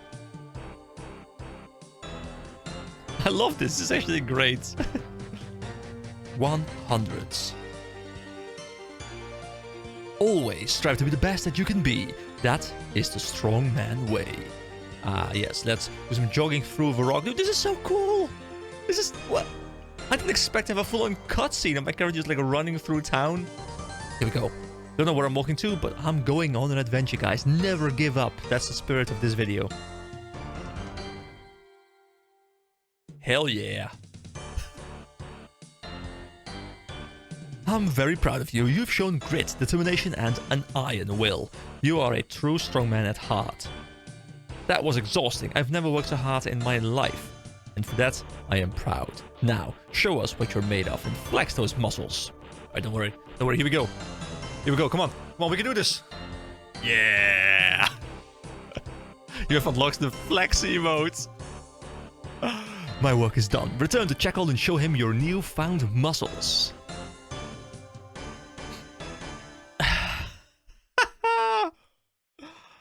Oh my god. Oh my god, that was beautiful. You know, it would be great if we got some strength experience for just this little part. Oh guys, that might have been my favorite part of RuneScape so far. Like this quest, I'm pretty sure I'm gonna do the tier list thing that I talked about last time. This quest so far wasn't super interesting yet, but this has pushed it like right into the S tier thing. Just this section. This section was amazing. Holy shit, that was cool. Alright, check all, we're back. So, have you completed your training session with Atlas? Just about, but it was a real struggle. It always is, but I can see you are standing taller and looking stronger already. Now, show me your muscles and I will judge if you're ready to receive my help. Show your strength by flexing your muscles. Ah, so it wants us to do the emote. Now, how do we do emotes again? I haven't actually done emotes yet. This one? And... oh, these are the ones you can unlock. Hyper mobile drinker, star jump, push-up, sit-up, flex, premier. What is a premier shield? Okay, here we go. Here we go. Here we go, guys. Are you ready? You ready to flex with me? Here we go. Yeah. There we go. My goodness, those muscles are exquisite. Thank you. Thank you. I've been working hard on them. I will definitely help anyone who shows that much dedication to their physique. Ah, thank you, I appreciate it. Fantastic. Willow said she'd meet you by the entrance on the west side of Ice Mountain. Thank you, my friend. I will meet you there. Actually, guys, because the other video is going to come out before, if there are enough likes in that initial day, maybe I will have edited my my push-ups into this montage, because this is the perfect spot to do it. What an exhausting workout. I hope the others aren't as much effort to recruit. Alright, so here we go. Back to Below Ice Mountain. I have recruited Chakal. So now I need to recruit Marley. Willow doesn't know where he is, but suggested I ask Charlie, who can be found near the Blue Moon Inn in Varrock. So, see you guys in Varrock. I love how I didn't even need the map for this. I just knew where it was because I went here, was it yesterday? At least very recently. And I guess I'll talk to Dr. Harlow. Buy me a drink, please. I think you've had enough. No, I guess I'll talk to the cook. Maybe the cook knows. Hello, cook. What do you want? I'm busy. I don't want anything from this horrible kitchen. How dare you? I put a lot of effort into cleaning this kitchen. My daily sweat and elbow grease keep this kitchen clean. Ew. Oh, just leave me alone. Okay, there's also... Wait, there's a ladder down. Where does this bring me? Hello. There's a sword cabinet. Break glass in case of emergency. You can also search these crates. I've searched so many of these crates, but I don't think I've ever found anything in them, really. I like how this one says you search the crate but find nothing. But the other one says you search the crate but find nothing of value. So these ones at least have something in them, but not valuable enough for me to be able to grab it, I guess. And here it says I can't reach that. I don't think there's anything in here for me right now. There's another sword cabinet, and... more crates? Anything? Nope, nothing. Okay, so... what exactly did he say? Ask Charlie, who can be found near the inn. Okay. Charlie! Charlie, yoo-hoo! There's Johnny the Beard. Where is Charlie? Charlie the Tramp! Oh, really? Charlie the Tramp? Oh, boy. Oh boy, here we go. Spare some change, Gover. So, who are you? Charles. Charles E. Grampin at your service. Now, about that change you were going to give me. I'm looking for a man named Marley. Have you seen him? Ah, Marley, my cousin. He's always getting himself into trouble. Oh really? Do you know where I could find him? It's been a while since I've seen him. Last I heard, he got caught in the middle of a robbery and had to flee Varrock. Something to do with trying to steal a set of wizard's robes from the museum. Great, so I'm dealing with a criminal. I feel like we're dealing with all kinds of criminals in this quest. Afraid so. Marley is no stranger to the authorities. Knowing him, he's probably hanging out in Edgeville ruins till the attention dies down. I try there. Perfect, I'll go look for him. I do want to give this guy... Hold on. I wanna give him some spare change. Here you go. Thanks a lot. There you go. Don't I get a quest... Don't I get some sort of quest hint or something now? Huh? What do you mean? That wasn't why I asked you for money. I just need to eat. Yeah. I mean, I just wanted to give him something. Hey, Duke! Duke! Hold on. Always pet the dog, guys. If you see a dog, he licks your hand in return. See, that's what you want. You know, you want some nice hand licking sometimes. Right, guys? Isn't that what we all want? Some nice hand licking? Alright, let's quickly move away from that subject and go to Below Ice Mountain. I need to recruit Marley. I can find him in the Edgeville ruins, a place I don't think I've been to yet. So if I were Edgeville, I would be on the edge of... Oh, there it is. Oh, I have been here. This is just where I did all the furnacing. Is furnacing a word? I don't think it is. But let's head over to Edgeville and see if we can find the guy we need. Yeah, I'm not sure how I feel about this. Like, having to like constantly turn this stuff off, I feel like it does ruin a bit of immersion. So I think I will disable it for now. But if we do spend a lot of time going into houses, then I can re-enable it. Because it's much more fun, I think, to have it with the camera. So that, you know, it doesn't like constantly click in and out. This feels a bit more immersive, I think. Marley, yoo-hoo, where are you? Are you in here by any chance? There's a man, another man, another man. These guys don't have names. Who needs names? So if I were Marley, I'd probably be hiding somewhere. Either on the outskirts or somewhere either up or down a building. Let's go up. A Clan Cup portal. Where's a Clan Cup portal? The portal is not open on this world. Members thing. Okay, rather interesting. Don't know what that is, but... Is there like a clan system, like a guild system in this game? I'm assuming there is something like it, right? And now having the roof removal is nice for a change, so... I guess what I'll do is I'll just have the thing open. I could like hot swap it back and forth.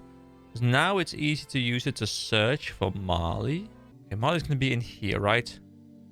In this big Soul Wars portal. What is this Soul Wars? There he is. There's Marley. Marley, yoo-hoo, I'm here to talk to you. Hello. Hey there, would you happen to be Marley? I just imagine we've gone up to pretty much every single person here, just asking, hey, are you Marley? Hey, are you Marley? Hey, would you happen to be Marley? I could be, depends on who's asking. If you're with the Varrock City Guard, I had nothing to do with the robbery at the museum. I don't even know what I do with some wizard's robes. No, what robbery? Wizard robes? Robbery? Sorry, pal, first I've heard of a robbery. Look, I am not here with the city guard. Willow sent me to find you. She needs your help. Willow? I'm afraid I don't recall a Willow. Are you sure? She said you were all pals. Nope, I am sure. Only Willow I know is a type of tree. See, that's what I said. That's what I said. No, come back. Come back. I clicked, sorry. My apologies. I just walked away from you. I'm sorry. Look at all the woodcutting going on in the background. But then again, my memory is a bit hazy due to how hungry I am. You're too hungry to remember your friend? Yep, been a while since I had a nice hot meal. Would you like me to get you something to eat, so to help jog your memory? Oh, what a kind offer. I couldn't say no. Fine, I'll be back in a... Whoa. Hold your horses there, friend. I can't just eat anything. I have a very specific dietary requirement. Don't be like that. I don't want nothing fancy, just a steak sandwich from the Blue Moon Inn in Varrock. Why don't you just go and get one then? Slight problem there, friend. I've been barred and the chef won't make me another one. Something about stealing from punters. I can't remember. Fine. If I go get you this sandwich, will you help Willow? Of course. Oh, by the way, don't bother with the bartender. Just talk to the chef. Trust me. Well, I mean, to be fair, we just kind of went over to the chef and we told him that we didn't want any of his stinky food. So maybe we too have been barred. Anyway, I'll be back momentarily with your sandwich. Alright. Let's go to the Blue Moon Inn and get this man his sandwich. The thing about these quests is they kind of are just fetch quests as well. You know, obviously I'm just kind of doing fetch quest things right now. But as long as you build everything around the quest well, you can make fetch quests rather interesting. You know, as long as the dialogue is fun and the setting is good and the walking isn't too extreme, fetch quests can be rather amusing. It's just that a lot of games don't want to put in the effort outside of just the fetching part. That makes them have such a bad reputation in my mind. Alright, talk to the cook. What do you want? I am busy. I was wondering if you would be able to make me a steak sandwich. We don't get many food orders in here. Last person to order one of them was barred for thieving. Oh? No, it's for me. Really? No, it's for Marley. I knew it. I'm not making another meal for that thieving git. Clear off. Why would we say that? Why wouldn't we just be like, hey, a steak sandwich? Because that sounds delicious. I would like one. At least tell me why you hate him so much. I know what it's like, not knowing where your next meal is going to come from. So I let him eat here for free. The minute I turn my back, he's caught red-handed trying to pickpocket one of our patrons. We gave him the boot there and then. Well, fair enough, but it's just one sandwich. He's not even in Varrock anymore. He's moved off to Edgeville. No chance, mate. It's the principle. I won't make food for such a low-class criminal. To be fair, I fully support his motion here because he's like, well, you know, the guy doesn't have anything to eat, so let me go and make him some free food, which is already something that he normally probably wouldn't do, but, you know, he was like, well, let me be nice and let me provide this guy with a meal. And then the kindness is repaid with the guy trying to steal something from the patrons in this very restaurant, potentially damaging both their wealth as well as reputation of this restaurant. That's not how you repay kindness. That's a jerk move. So it makes a lot of sense to me that he would not want to give us this thing just out of pure principle. Please, I really need Marley's help, and he'll only offer it if I get him a steak sandwich. Well, I suppose if I give you the recipe, you can make it yourself. Great, I can't imagine it's that hard to make. Watch your mouth. Making a steak sandwich is a delicate art. Sorry, of course it is. What's the recipe then? To start, you need to get some prime beef from a cow. The fields around Lumbridge are a great source. Cook it up, medium rare is perfect. Don't cook it for too long or you'll burn it. Then you take some bread. I recommend making it fresh. but to each their own. Slice it in half and slide the beautifully cooked beef between the two halves. And hey presto, you've got yourself a delicious, perfectly made steak sandwich. Wow, is that it? Some beef between a loaf of bread? It's harder to make than it sounds. Now get out of here before I whack you on for being so rude. Alright, so more progress has been made. And we now have, I need to recruit Marley from Edgeville Ruins. However, he wants me to bring him a steak sandwich before he agrees to help Willow. To make a sandwich, I'll need a knife, some bread, and some cooked meat. Alrighty then.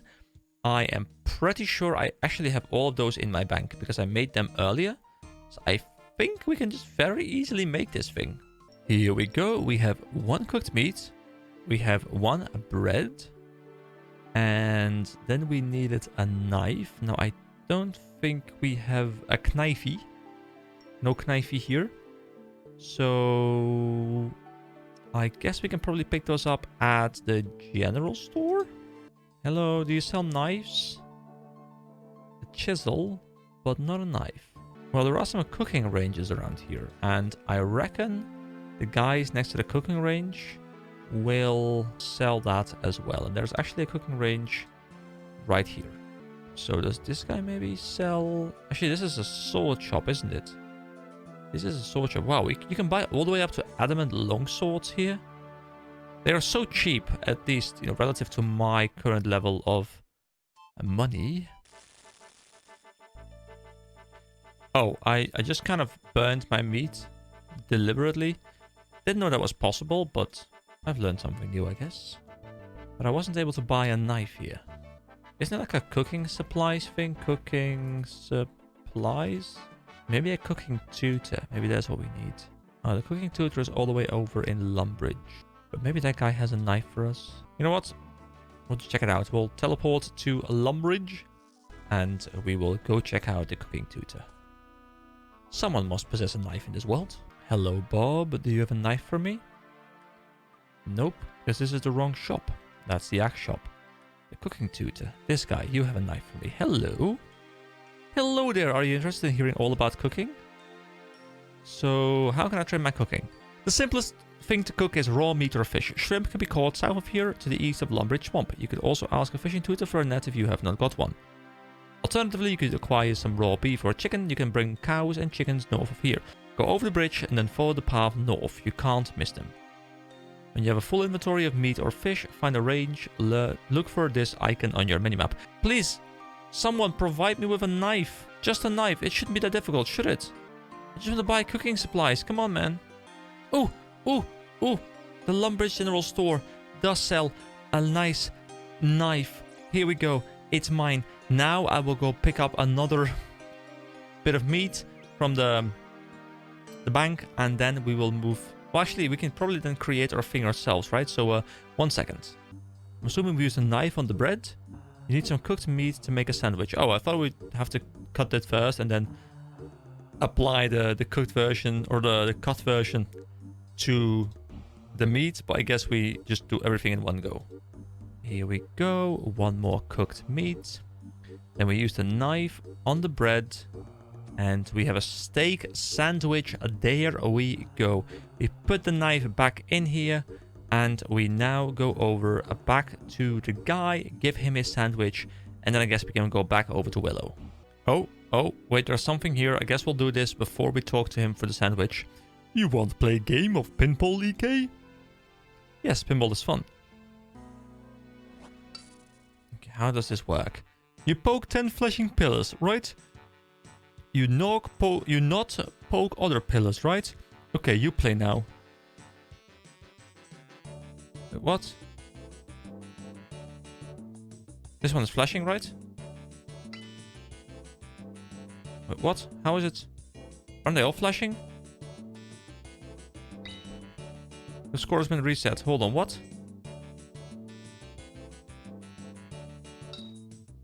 Is it just the ones that have the circle thing around them? Is that... I guess that's it. So this one, this one, this one. Okay, this seems easy enough. So I actually heard some interesting information about these minigames that I wasn't aware of. But apparently these initially came in as anti-botting measures because bots would not be able to solve these back in the day. And, you know, they had punishment for failing them. So you had to do them, otherwise you would be punished. And, you know, they're made rather easy so that players can do them without too much of a problem. Maybe now leave the game area. It's actually done. Okay, cool. I want to talk to these guys, though, but let me finish my point. So they apparently kept them around because people liked them. So, like, the charming ones stayed around, and now they just added some rewards. They removed the, you know, the punishment for failing them, and now they're kind of just like fun mini games that you can do, which seemingly are also fairly rewarding. So I'll just keep doing them for a while at least. And yeah, I thought it was quite fun to learn that they were actually initially anti-botting measures. So we have Tilt and Flipper. So I'm free to go right now. You get going, we get break now. Okay, have a nice break. Okay, same dialogue on him. Okay, cool. Let's use the cave exit. I'm hoping we get back to where we were. There we go. And we get 5 rubies. And they are worth 3.7k. That is some decent money. Alright, Marley, we're back. We have your sandwich. These guys just working hard here. Hey, Marley, I've managed to get you your steak sandwich. Oh, just in time for my afternoon snack. Pass it over. There you go. You give the steak sandwich to Marley. Alright, now let me talk to you again. Ah, not quite as good as usual, but it hit the spot. Are you finally done? Yes, sir, I am. I'll honor my side of the deal and head off to find Willow. Finally, you can find her on the west side of Ice Mountain. Excellent, I'll be on my way then. Well, that's everyone. I guess I head off to the entrance on the west side of Ice Mountain. Alright, back to the quest again. And it says, I spoke with Burnt Off, Checkle and Marley. It took some convincing, but they've all agreed to work with Willow again. I should meet up with all of them at the entrance to the ancient ruins on the west side of Ice Mountain. So I'm kind of curious now. It's not part of a chain, is it? No, it's standalone. So I'm curious to see how long this quest is, because obviously we've been going for a fair amount of time now, and I would imagine we are closing in on the end of the quest, but I'm a bit curious to see whether we go into Ice Mountain and whether there's more in Ice Mountain.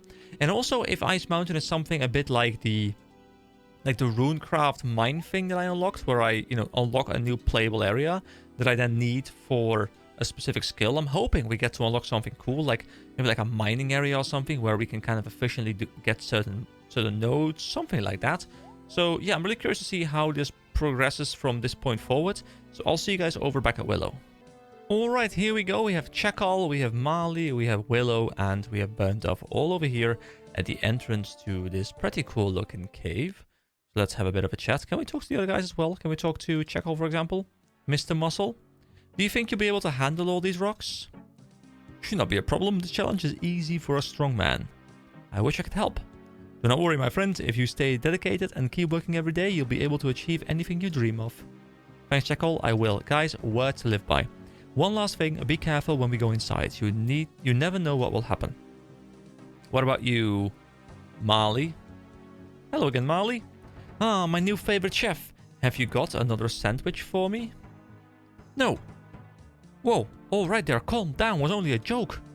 I don't find being your errand boy very funny. You need to lighten up a little, my friend. Alright, and finally, let's talk to Burnt Off. Does he still hiccup all over the place? Is he still drunk? You managed to make your way over the ruins then? Over to the ruins? Yes, I did. Why is that such a surprise? I thought you would pass out on your way. Dwarves have a very good sense of direction, and we can hold our beer very well. Are you sure you'll be able to handle the dynamite in your current state? Ha! I could blow this rubble away with one hand and my eyes closed. Alright then, let's talk to Willow. Here we go. That's everyone gathered. Interesting company for an archaeologist to keep. How many archaeologists do you actually know? Well, Exactly. So who are you to judge? Anyway, we're all here and ready to break in. Excavate the entrance. Are you ready? Who knows what's inside the ruins? Yes. I'm ready as I'll ever be. Let's head in. Here we go. Let's blow it up. Do we get a bit of a cutscene? Right, that's everyone gathered. Thank you, EK, for all your help. Oh, it was no pro... Okay, everyone, we've wasted enough time. Let's crack this door open. Burnt Off, you're up. Try not to blow the entire mountain up this time. Yes, ma'am. Let's get this rock out of the way. Here we go. He's like strolling over in his old drunken state. Just got to place this here. Little bit of dynamite here. And there we go.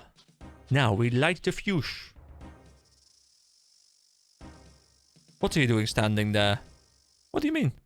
Everyone's ran for cover, lad. You best do the same. Wait, what? Clock's ticking, lad.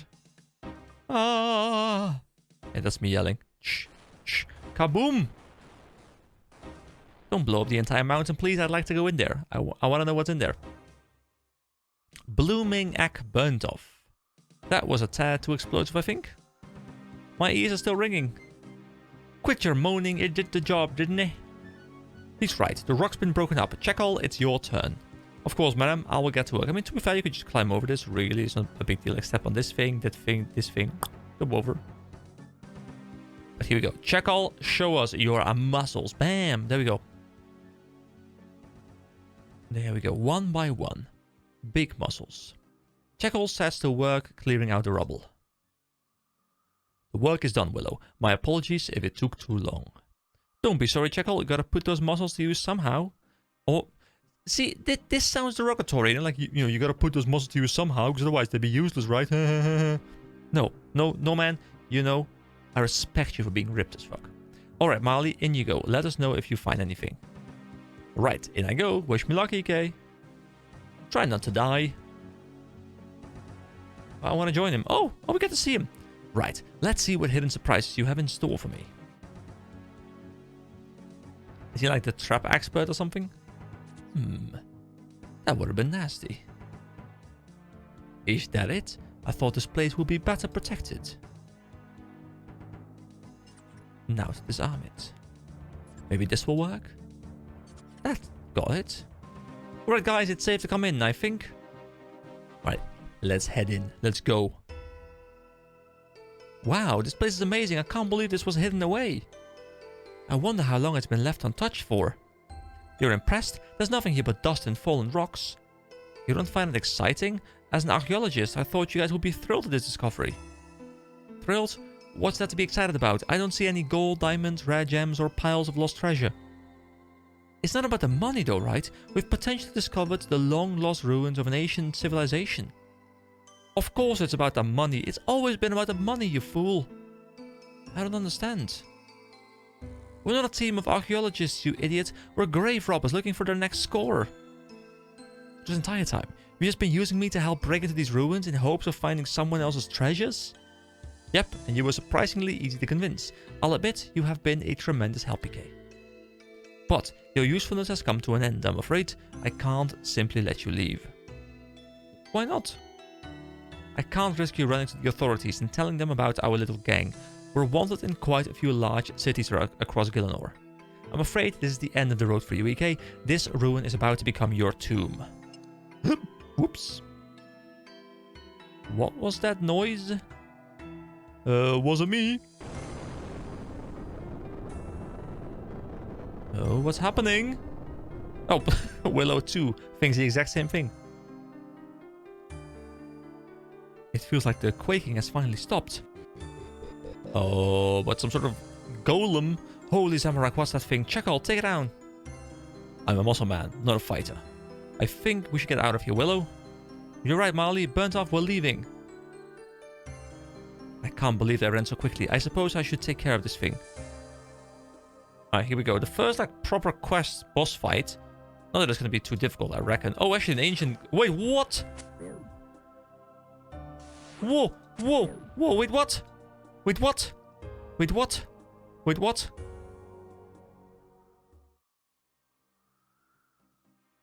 Recommended. Combat level 15. What? This guy just completely demolished me. Inside the ancient ruins, Willow revealed herself to be a grave robber rather than an archaeologist. She tried to kill me, but was interrupted by an ancient guardian activating. Willow and her crew fled, leaving me with the ancient guardian. I need to return to the ancient ruins and defeat it. The entrance is on the west side of Ice Mountain.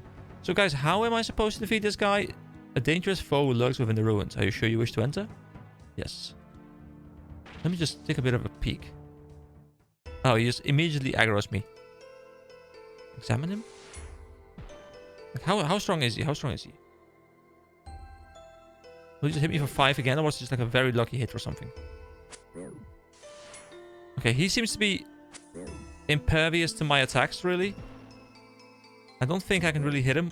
Yeah. Maybe I'll need to go in with some magic or something, because this guy doesn't take any damage. Alright, so change of approach. I picked up my mage magic gear. We are wearing the black robe, the black shirt. We are wearing the staff of air.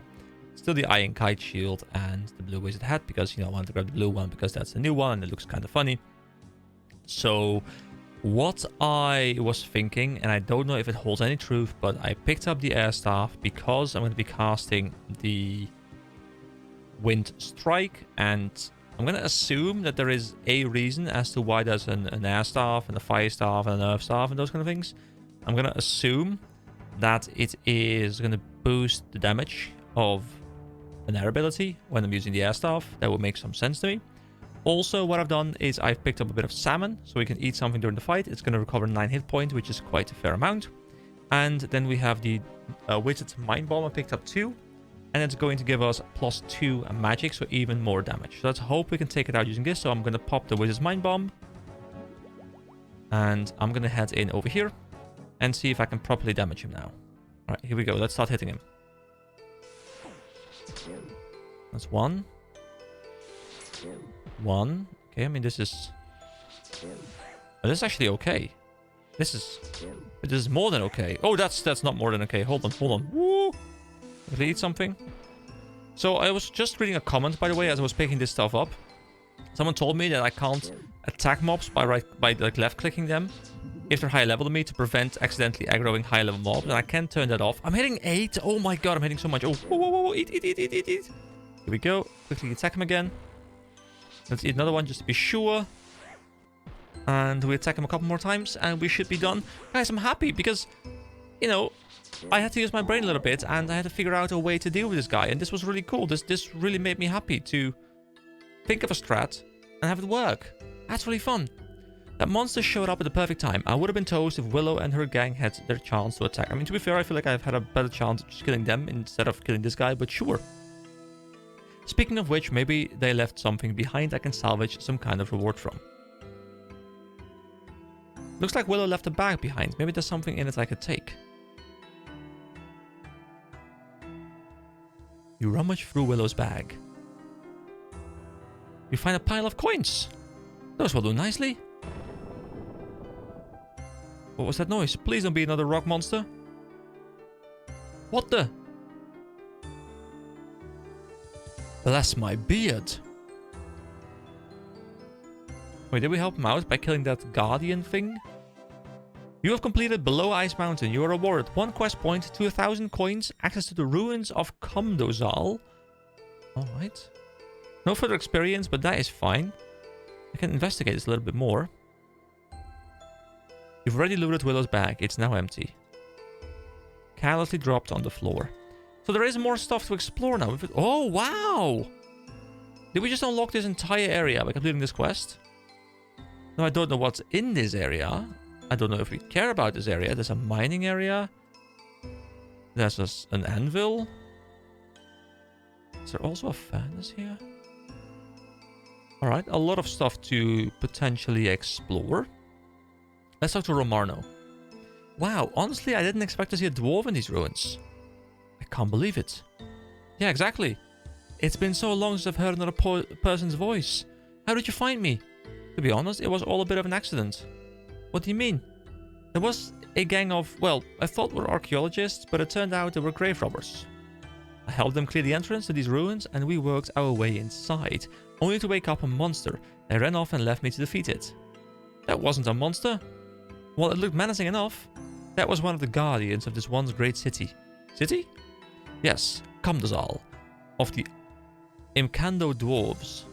These halls once bustled with life, but that was a long time ago. I'm the only one left now. The name's Romarno.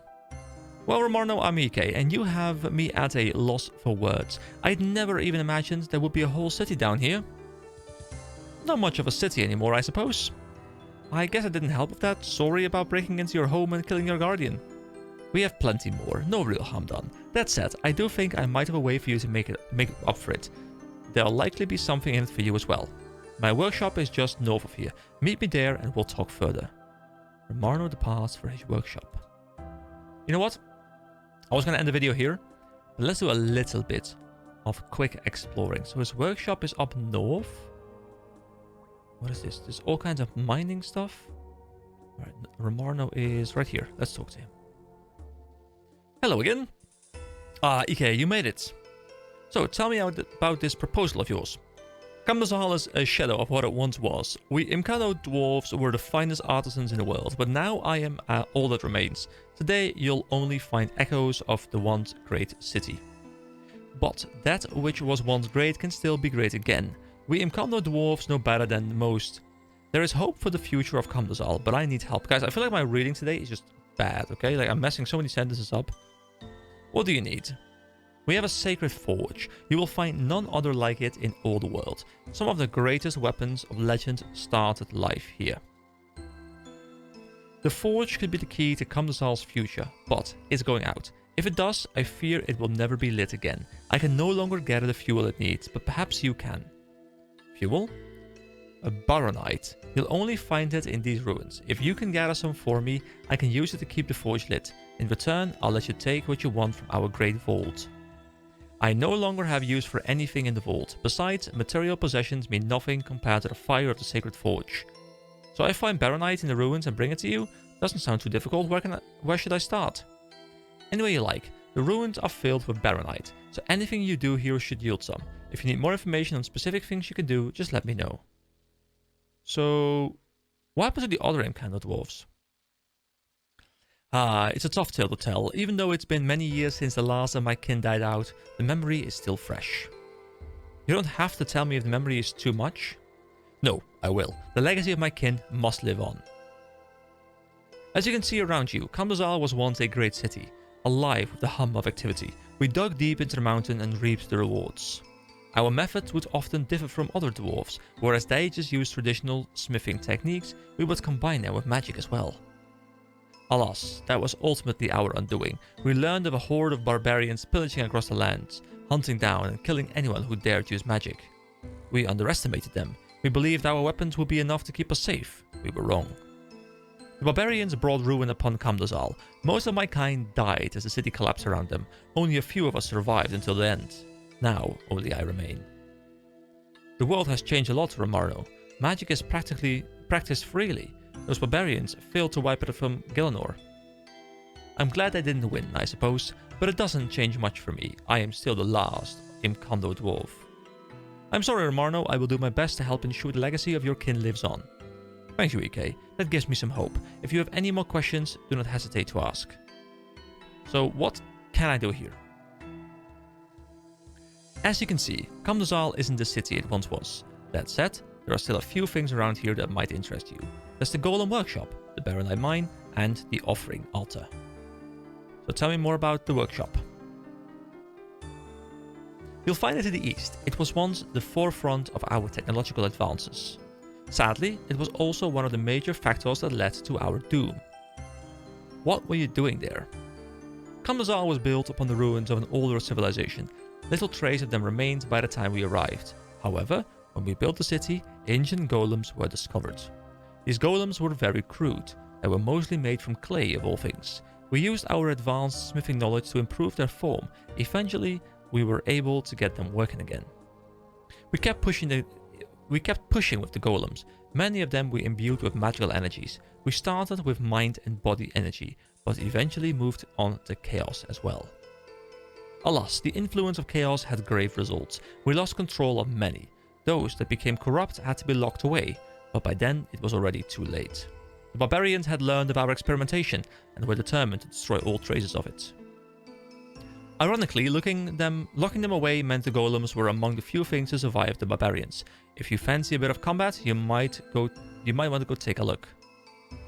They're largely made of baronite now, so they're a good source of the stuff. Their cores are also very interesting. Apparently the dwarves of the Golem Workshop once used old cores to craft runes. Maybe you could do the same. So what about the Baronite Mine? You'll find it to the northwest. Unsurprisingly, it's the best place to find baronite in the city.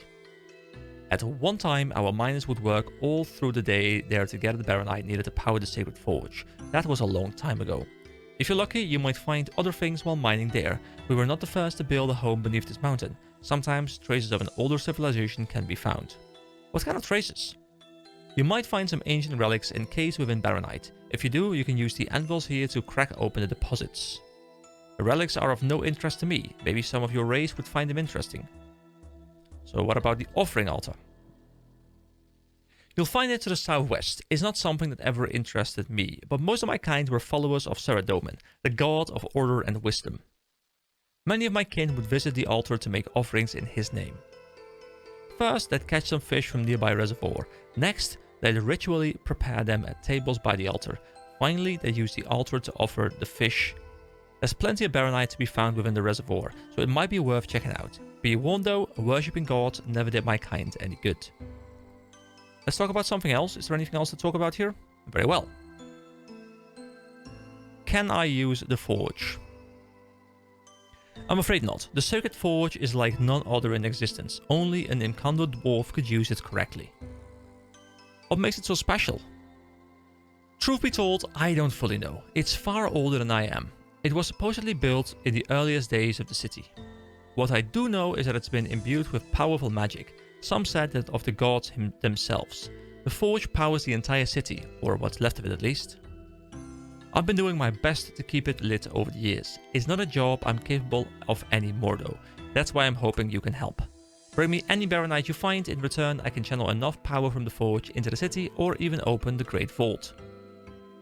What will powering the city do? From what I can tell, my ancestors linked the forge to the entire city. It is truly the heart of this place. From it, I can channel any baronite you have into empowering different aspects of the city. What will that do? The Sacred Forge is a strange beast, but with its arcane power, you'll see an improvement to the various activities you can do in the city. What? Would you like to take a look? Yeah, sure. Please. Ooh! Is this place like a farming place that I can upgrade? Like I can upgrade my ability to farm here? Dude, this is fun! So buy a fishing buff, a permanent 10% buff to your chance of catching fish in Kamdazal, a 10% buff of your chance of preparing fish, a defense buff, a mining buff, rare item buff, 1 hour of boosted buffs to all the activities. Dude, if this also levels my mining, I might go a bit hammier, guys. This sounds rather interesting to me. Okay, I think we're almost done with the dialogue. I'm gonna talk to him, okay? I wanna talk to him a little bit more. So, can I use the forge? And he will then say, I can't, but then he's gonna talk about the Great Vault. There we go. What is the Great Vault? It's one of the many marvels of this city. We used it to store our greatest creations along with our most interesting finds. Of course, I have no use for those treasures myself. I'd happily give them up to keep the Sacred Forge alive. Now be warned, I won't be able to channel much power into the vault. I can't afford to waste too much baronite. You'll only have a limited amount of time in there. Not only that, but there's an automatic security system that activates if power to the vault is lost. If that happens, you'll be removed. I imagine any treasures would be lost as well. So is it like a thing I get sent into and I can get some loot, but I need to make sure I get out before I lose my loot? How much baronite do you need to power it? For a minute, I suppose 750 baronite shards should do the trick. If you do go in, I suggest heading to the back first. That's where the most valuable things are kept. Is there anything else you wanted to talk about? Alright, I'm pretty sure I've talked about everything here. And I really do want to go explore this place, but I feel like my recording is already way too long and this video is probably going to be pushing past well over an hour. So I'm going to be ending the video here and I'll probably explore this place a little bit more in the next video. So thank you so much for watching. I'm going to take a bit of a break. Hope you all have a wonderful day and I'll see you next time. Bye-bye. Hello everybody, my name is EK, welcome back to more RuneScape. So in the past video we did of course unlock these cool looking mines with these dwarves that are unfortunately going rather extinct. But there is a very nice cave we get to explore now. Now I don't know how long I'll keep going for today. I might have to cut this video in two because I can feel my throat kind of giving out. But at the start I didn't want to explore this cave because I'm just too excited to stop playing right now. And of course, you know, I need to have recording on if I want to explore this stuff and want it to be in the video. So I picked up myself my adamant pickaxe, and there are these baronite rocks. Let's see if I can grab these. And I can. Let's see how they work. Is it like a longer stacking thing? There's also a bit of a different animation, I think, for these than the usual slapping. And it does seem to be taking quite a bit of time to be able to get some baronite ore. And there we go. We get 5 baronite shards. And, dude, it stacks in 1 inventory spot. Wait, does that mean that I could just spend hours and hours and hours just grinding away on these things? Both for experience purposes, but also... Oh, a baronite deposit. Oh, so the shards... Oh, wait. Oh, it's not the stuff on the floor. It's the stuff on the walls that I'm looking at. Hold on. So I need to move around a little bit and probably find the stuff on the walls. There we go. There's stuff on the walls. So I can find both the shards. Shards of a strange glowing ore. And a deposit of strange glowing ore that looks quite smashable. I wonder what's inside. Wait. Can I use it? Oh, this is the stuff I need to smash on the anvil, isn't it? So this is the stuff I use to upgrade and to buy things, and this is what I use to smash and get some relics from. Okay, well, I guess I'll just farm here for a bit, and yeah, see you guys in a bit. Ah, mining 36. There we go. It's a bit of a slow process here. It does feel a bit slower than regular mining, but I guess it's also much lower input, because I just click one of these things and it keeps mining for a lot longer, and I just swap to the other ones here and I don't run out because I don't really have many people competing with me. So I'll just keep on going until I have a full inventory of deposits, and then we'll see at the anvil what we can get. Alright, there we go. That is an entire inventory full of these baronite deposits. So let's head back over to the anvil. Now, I don't know if I need a hammer for this, but there is a bank here, so I could technically just go pick up my hammer. Let's see, if I go to this anvil and then use this on the anvil. Baronite deposits may only be crushed on the baronite crusher found in the ruins of Kamdazal. Okay, so I have to use the baronite crusher specifically over here, okay? You know, the hammer to crush the baronite deposit with. It's actually a bank chest, which is quite convenient. Right, now we go over to the crusher. And now we just start crushing all of them one by one. So, they give us smithing experience, apparently. And I guess they give us baronite shards with a chance to get something else as well, probably. But it's great that we also get a level of smithing here. Oh, there we go. An ancient relic. Collection log. New item. Ancient treatise. Let's examine it first. An untranslatable scroll. This belongs in a museum. Don't know what to do with it yet, but that's kind of cool. It's also not terrible smithing experience. It's not super fast, but, you know, every little bit helps to get me a bit closer to being able to craft steel at some point. And there we go, 692 baronite shards. And I guess I want to just spend 2.5k. I think that's the first thing I want to do here. Just go a bit ham and get the mining boost, a permanent 10% buff. Because if there's one thing I've always done in all of these kinds of games, it is make sure you get the resource generation to the maximums first, and then spend it on other things, because that means every single thing you get in the future will be better. Alright, I spent a solid amount of time farming this place, just mining away and then breaking these deposits down into baronite shards. I'm going to continue doing that for a little bit, but I wanted you guys here with me because this... there we go, level 31. Now, I had already got myself up 1 level, maybe even 2, I'm not sure, but I'm 31 right now. We're also a bit higher up in mining as well. And we can now make iron plate legs, iron plate skirts, and steel axes. So we're getting into the highest tiers now of the iron stuff, which I'll have to see if I can get some improvements in any gear anywhere. But also we can finally start making some steel, and that is rather exciting to me. So I'm going to just smith away here, breaking all of these things. So I found a couple of these sapphires and stuff, but I haven't found any of the other items. One thing that I did see that I wasn't even aware of was a system. is if I go over to my character summary, there's this collections logged thing. And I was just kind of scanning through this. And if I go to other, I can see Kamdozal here, which is the place we're in right now. And I can see that I've collected 1 out of 10 of whatever this is. I'm assuming all these Baronite things are found probably inside these deposits, I would reckon.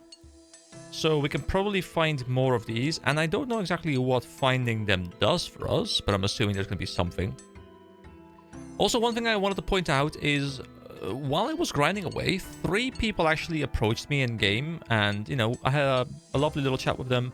Talking a bit about the content, you know, how they're enjoying it and stuff, and you know that makes me really happy because, you know, they haven't even seen. Oh, there's a spider there. I haven't even seen the part of the video where I talk about, you know, like, hey, you can reach out to me. So, you know, they kind of just did it without me even asking. There's been like 4 or 5 people now who've just, you know, sent me a little message, and they're always such nice messages, and I really do enjoy those. So thank you so much, and make my experience a lot more fun as well. One of them was actually talking about maybe setting up a clan, for like a clan chat and stuff, which could also be fun, but I really don't know how clans work in this game. You know, I'm not sure I would want you guys committing to a clan that is, you know, run by me when you're probably all in your own clans already. Plus, I mean, our clans, like, can I, because I think most people who are watching this are Iron Man, like everyone who's whispered me have been Iron Man. Can you guys at least join a clan, just as like a chat option or something? Or can you just not join my clan whatsoever? I don't know how that would work. But yeah, if a clan is something you guys are really interested in, then do let me know, and I can look into setting one up. For now, I'll keep solo, but of course, you guys will see this video much later in the future. So at that point, you know, maybe I am more inclined to set one up. Anyway, I have 3.6k Baronite shards, so that's quite a lot. Well, at least, you know, I feel like it's quite a lot. We can also deposit them in here. I don't know if we need to do that in order to be able to use them, but I can also talk to Ramarno, and I think I can just click mining. So the permanent 10% buff to your chance of mining Baronite in Kamdozal. So if I click it, there we go. It has been spent. And I guess there isn't like different tiers, so I can't go like 10%, 20%, 30%, which is fine. I wasn't expecting that to be the case. And it's kind of cool how I guess these runes light up, showcasing which ones you have active. So over here, we can see the mining ones being active. And I'm assuming this means that I just have a slightly quicker chance to find the ore and just grind a little bit quicker. But also, I believe there was something to do with like going in here and being able to find treasure or something. I don't know if there's actually a combat involved as well. So what I'll do is I'll bring the runes so we can use a bit of magic. Because magic has proved quite powerful, and I might actually just play a bit more magic, because I feel like magic is pretty good. So I'll take all of these just to be able to cast the wind stuff. And I think he mentioned that we need 750 in order to go in here. I haven't actually done anything else, by the way. There's also stuff like fishing, and there's like this combat stuff, the Golden Workshop, and the Vault, which I guess we're going to go in now, maybe. So I haven't really done anything else but just mine away for a bit. And let's talk to him. And how does this work? So, hello again. Yes, questions. Can I use the forge? Okay, so I feel like I need to add 750 in here. And another 750 in here. Can I now go over here to the vault? And can I now open the vault door? Is that how this works? Let's see if I press it. Entering the vault will take 750 Baronite shards from the Sacred Forge. Okay. Yes. Let's see how this works. Race against the clock. The music has started. Okay. Enter security barrier. Here we go. Simple lockbox. Take it. Sure. I have 1 minute left. How does this work? I can't go there. Can't go here either. Okay. So we'll just run back. Oh god. Stamina's gonna be an issue here, isn't it? Okay, we can't. Can we go here? We can go here. We can go here. Come on, come on, come on. Go, go, go, go, go, go. Oh, there's a simple lockbox there. Actually, just drop it. Just drop it. Just drop it. It's fine. Go to the back. That's what he said. Go back. Ornate lockbox. That sounds more expensive. There we go. Grab it. I don't know how I'm supposed to leave. Or am I supposed to just run back to the start? Am I going to lose all the stuff I got right now? I don't know how this works. Well, I don't have time to run back anymore, so we'll just see how this works. Go to the security barrier. So how does this work? I get ported out now, I assume? The vault security removes you from the vault, removing any treasure you found. Okay, so I reckon how it works is I need to get the treasure as fast as I can and then leave before the timer runs out, right? Can I also make the timer last longer by depositing more?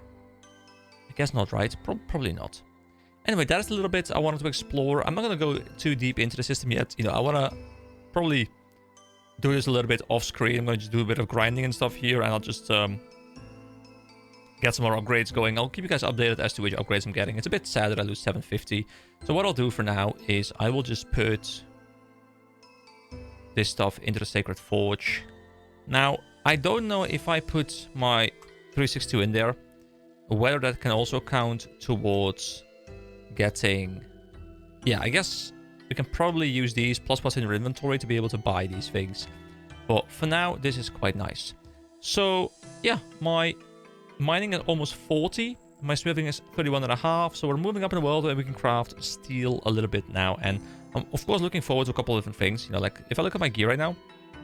Actually, I should look at my gear on my bank, because that's where the actual, you know, physical gear is currently at. So if I run over here real quick, you can see that... Go away, smithing.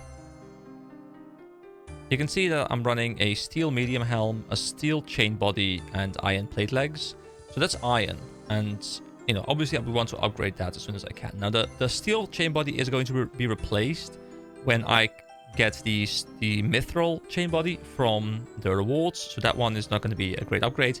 But the iron plate legs can be upgraded, and so can the steel medium helm. So if I now go back over to the smithing tab, what I'm thinking is I want to level it quite a bit, because I want to be able to craft the steel full helm, which is only 6 levels away. That's not too far. Plus, I could technically use one of those drinks to push me up 1 level.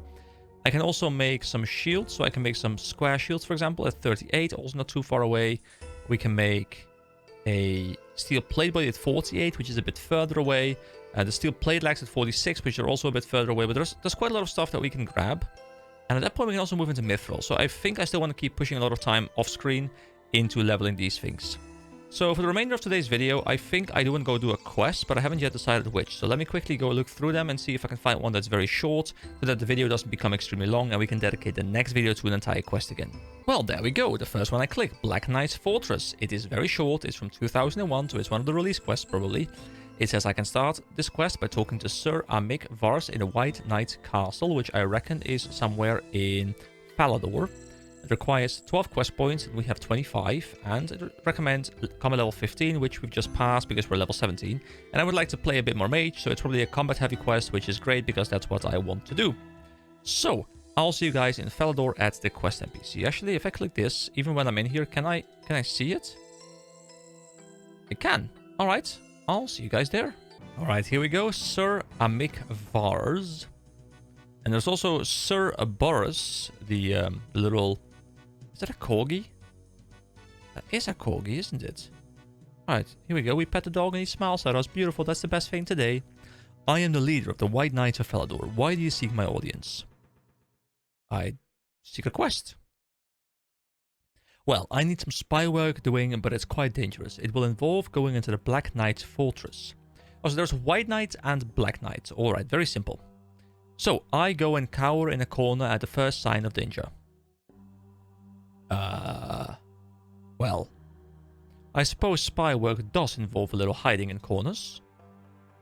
Okay, well, I suppose I'll give it a try then. We've come along at just the right time, actually. All of my knights are already known to the Black Knights. Subtlety isn't exactly our strong point. Plus, I'm wearing black, so that's perfect. I'll fit right in. Can't you just take your White Knight's armor off? They wouldn't recognize you then. I'm afraid our charter prevents us from espionage in any form. That is the domain of the Temple Knights. Temple Knights? Who are they? That information is classified. I am forbidden to share it with outsiders. So, what do you need doing? Well, the Black Knights have started making strange threats to us, demanding large amounts of money and land, and threatening to invade Falador if we don't pay them. Now, normally, this wouldn't be a problem, but they claim to have a powerful new secret weapon. Your mission, should you decide to accept it, is to infiltrate their fortress, find out what their secret weapon is, and then sabotage it. Start the quest. Yes. Okay, I'll do my best. Good luck. Let me know how you get on. Here's the dossier for the case. I've already given you the details.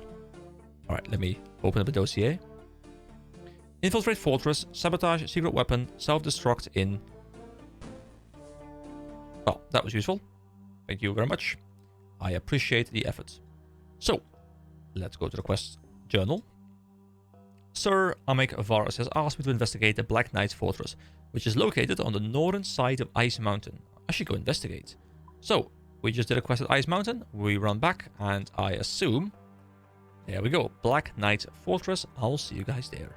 Oh, hit points level 18. Beautiful. Oh, the Earth Talisman as well. We didn't have that one yet. Alright, so this appears to be the entrance, I think. Wilderness sign. Danger, wilderness up ahead. Last chance to turn back. Yeah, no wilderness for me yet. But let's just open up this door. You can't open this door. Oh, okay. What if I talk to these guards? Can I just have a bit of a chat with them? Get lost, this is private property. Yes, but I work here.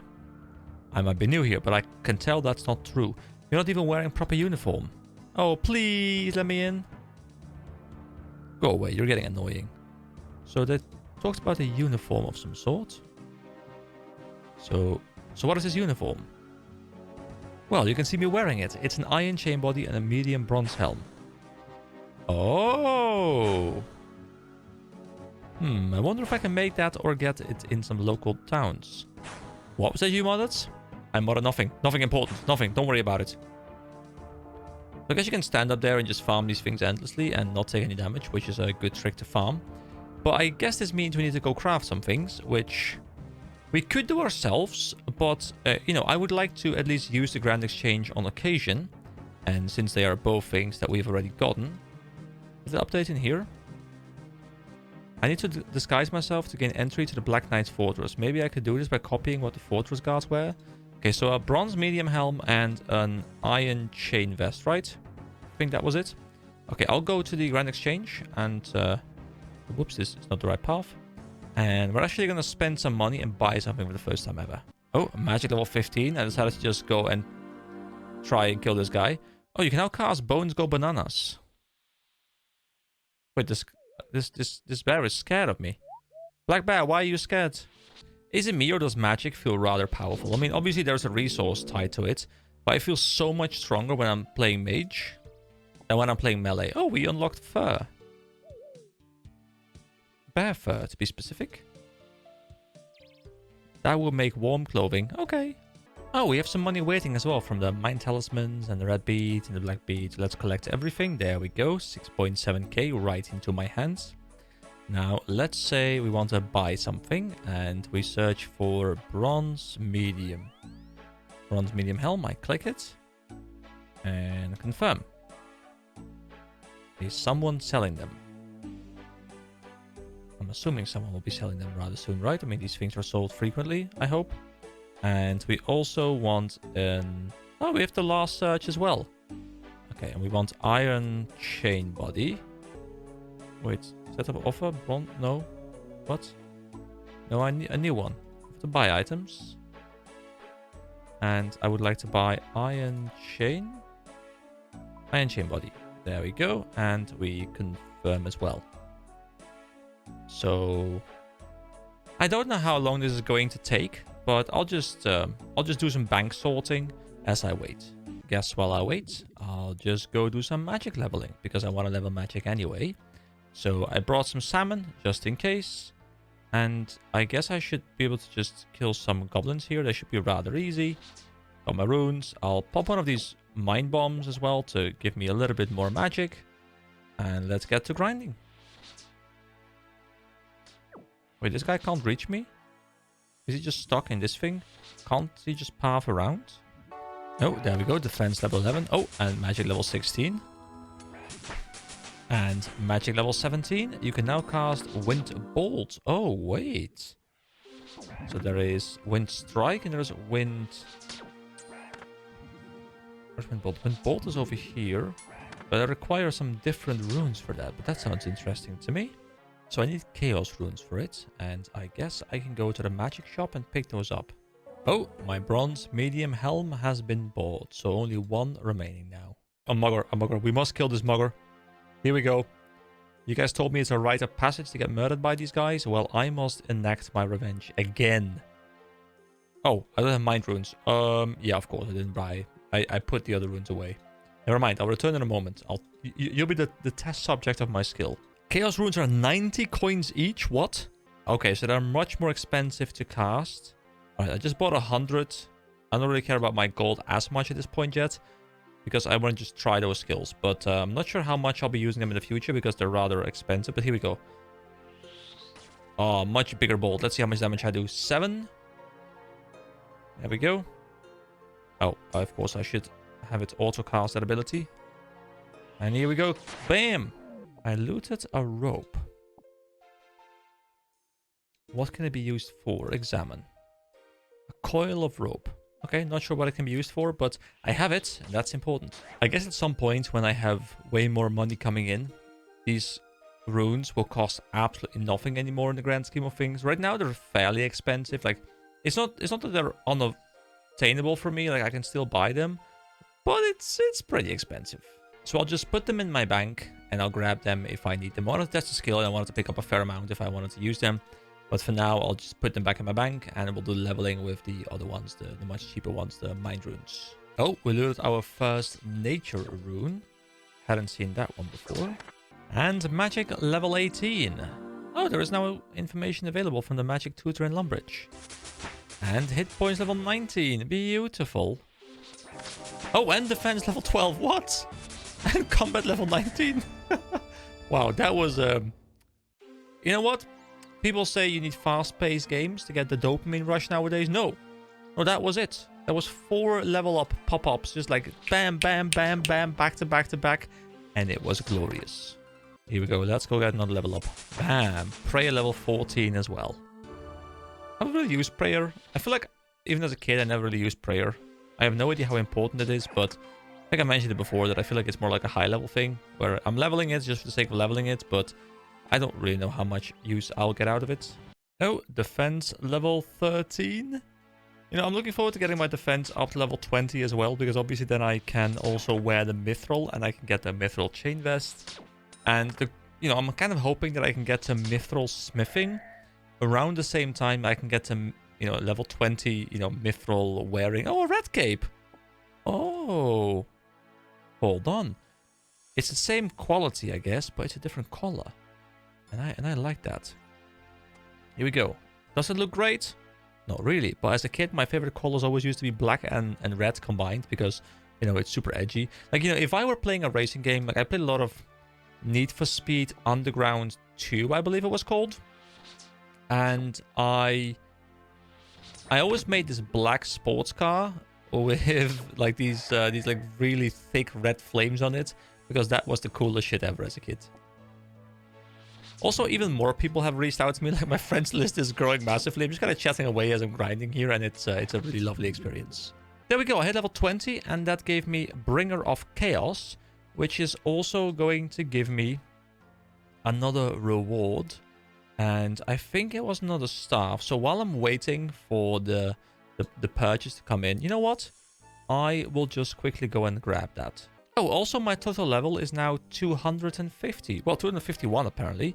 That is just beautiful. So here we go. Let's talk to Adventurer John. And we want to claim our final Adventure Path reward. We get 300 Mind Runes, 300 Air Runes, and 1 Staff of Fire. There we go. So, going back to my Adventure Paths, we can see that I'm now 10 out of 15. So the Magic one is fully done. The Strength one is fully done. The Weapon Master one will be done probably soon if I decide to level it.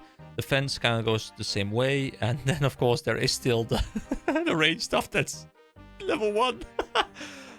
I've never really been into archery in most games. So, I haven't really done anything with it. But I kind of want to go do it. So I should probably dedicate some time soon to just have like a bit of a ranged episode or something where you just montage way to 20. That should be fun. I'm still looking for any quest that might point me here so that I can engage with it a bit more, but I guess maybe there isn't one. I'm not sure yet. But yeah, we have the Staff of Fire, which looks cool. I still don't know if they boost my damage a bit. So what I'll do for this one is I will look up the wiki on these staves to see if they do give me a bonus of some sort, because I feel like it doesn't really remove anything, right, if I just know what it does.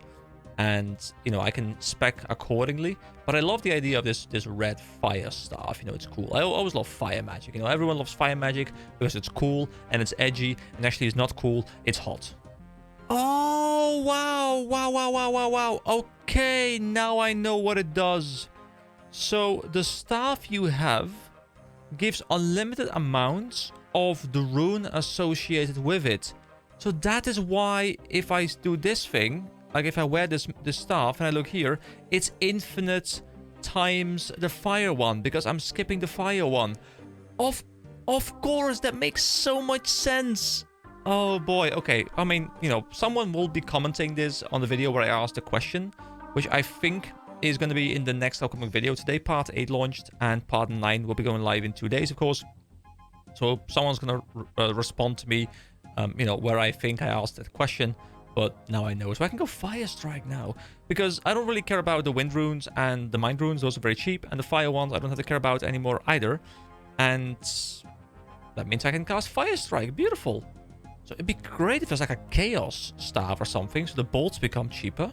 I also quickly looked into the elemental resistances on the wiki. And from what I can tell, there aren't that many mobs in the free-to-play world that really play with this mechanic. As far as I've been told, as well in the comment, I think it used to not be a thing. It used to just be a flavor thing. You know, the elemental typing, like the color of it. But they changed it so the elemental resistances are actually a thing. But I believe as a free-to-play player, it doesn't really matter too much because not many mobs will be resistant or weak to one. I think it's always 100% damage. I don't think there's like resistant mobs, at least I couldn't tell. But there are weak mobs, so you can have some additional damage. But yeah, now I can go ahead and I can cast a fireball. Oh wait, this is not a fireball yet. Hold on. Spell Fire Strike. There we go. Here we go. So does it do anything beneficial to me? Not really. But does it look cool? Hell yeah. Now the only downside is that as much as this is nice, you know, I am just wasting gold with this because there aren't any elemental benefits to doing this. And it's not like I'm getting anything out of it. So why wouldn't I just be using Wind Strike, combining that with the usage of my Staff of Air, and literally casting the exact same skill, but instead of it costing 1 Mind Rune and 2 Air Runes, it costs me just 1 Mind Rune, which is like 3 GP or whatever. You know, I'm generally not... negative in games. Like I try and always look at the positive side, but I do want to be critical when I feel like there is something to be critical about. And this is one of those cases where I think it's not optimal. Wait, you don't have enough fire runes? Oh wait, of course I'm still on that spell. But I think this is a missed opportunity there where the resistances could be made more important. So I would be inclined to use a different one. But if I'm missing something, please let me know because I'm more than happy to be wrong. Just tell me I'm wrong and give me an explanation. Okay, so I just randomly bumped up this price by 10% and I bought it. There we go. It's easy peasy. That works for me. And then this one we stop. So here we go. I'm pretty sure this is what we needed. A bronze medium helm and an iron chain vest. Okay, let's go back to the Black Knights. Hit points level 20. There we go. Beautiful.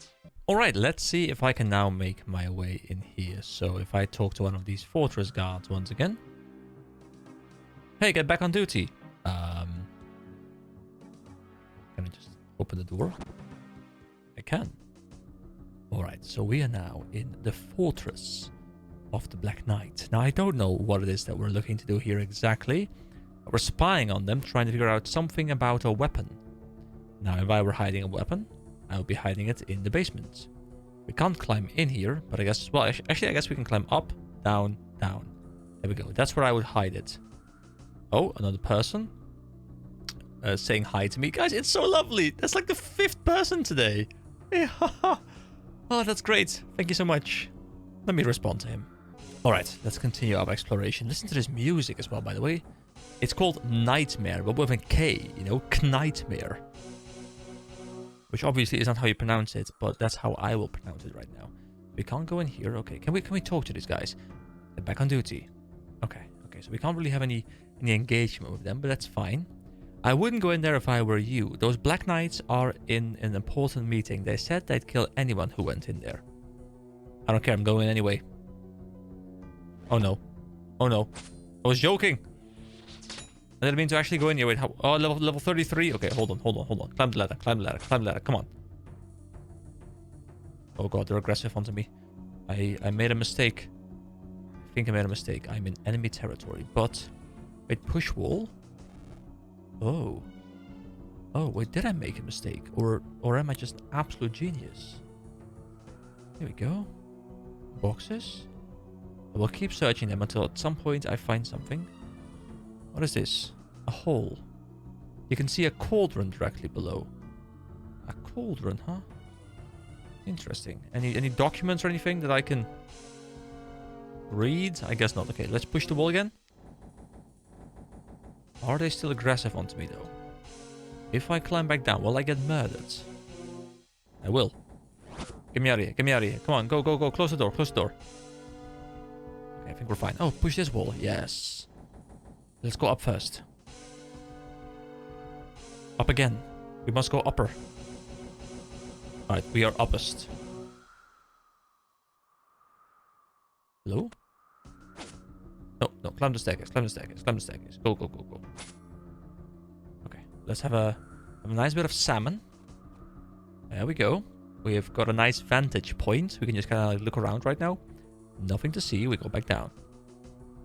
Okay, we run through here. We close the door. There we go. Close the door. Haha, you can't open doors. You're stupid. Climb down here. Where are we now? Another guard. Okay, what is this place? Close the door. Come on, go. Oh, I'm surrounded by guards. Okay, this is an interesting quest.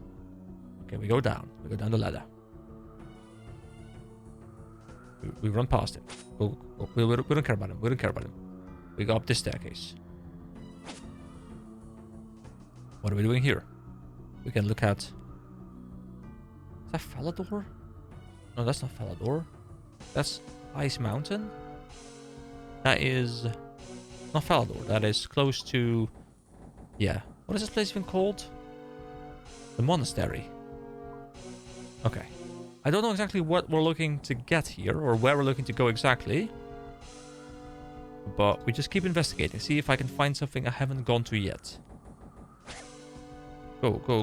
Close the door. There you go. You can't catch me. I am too good.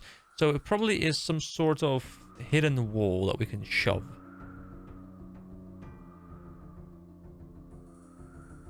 These ladders, maybe? Oh? This might be it. Pray at Chaos Altar. Recharge your prayer point. Okay, thank you very much. This is not where I wanted to go, but it's something nonetheless. Oh, more guards. I can open up this door. And then sprint past them and go down these staircases. Yes, I'm somewhere. Like a wall I can push. Black Knight Captain. I can talk to him through this wall, maybe. I can't reach that. Okay. So, how... This seems to be the room I want to be in. How do I get into that room? Oh, do I just literally walk through that busy room and just open up this door? Let me examine him. One of the Black Knights. I mean, it's the captain, isn't it?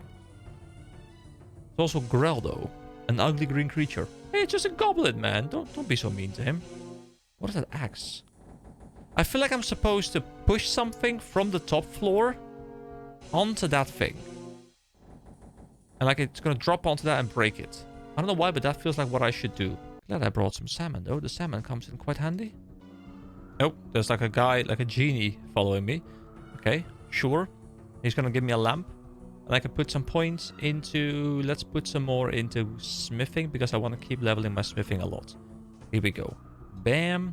That is 310 points into smithing. I feel like it also scales up with my overall level. Like the higher level I am, the more I get from a genie lamp. We push this wall. We go into this room. Going in anyway, because we're brave. We're brave. We're brave. We go. We go. We go. We go through this door. We can't go through this door. Hold the phone. Hold the phone. Hold the phone, guys. I'm leaving. Bye. No, no. Open the door. Open it. Close the door. Oh, no, no, no. Okay. Okay, we're fine. We're fine-ish. I think we're fine. To go here, you must log into a member server, so I can't go down here. That's rather interesting. I'm trying to see if I can take them out. So far, they're not hitting very hard. I'm hitting really hard, so it seems like we're actually quite alright, as long as I don't hit us for like 4 or 5. But I'm not really sure what I'm looking to do here right now. I'm trying to find a weapon of some sort, but I feel like I've been everywhere. Oh, listen to that grill. Wait. Hold on. Ah, Black Knight Captain. So, how's the secret weapon coming along? The invincibility potion is almost ready. It's taken me 5 years, but it's almost ready. Greldo, the goblin here, is just going to fetch the last ingredient for me. It's a specially grown cabbage grown by my cousin Hilda, who lives in Drainer Manor. The soil there is slightly magical, and it gives the cabbage slight magical properties. Not to mention the trees. Now, remember Greldo, only a Drainer Manor cabbage will do.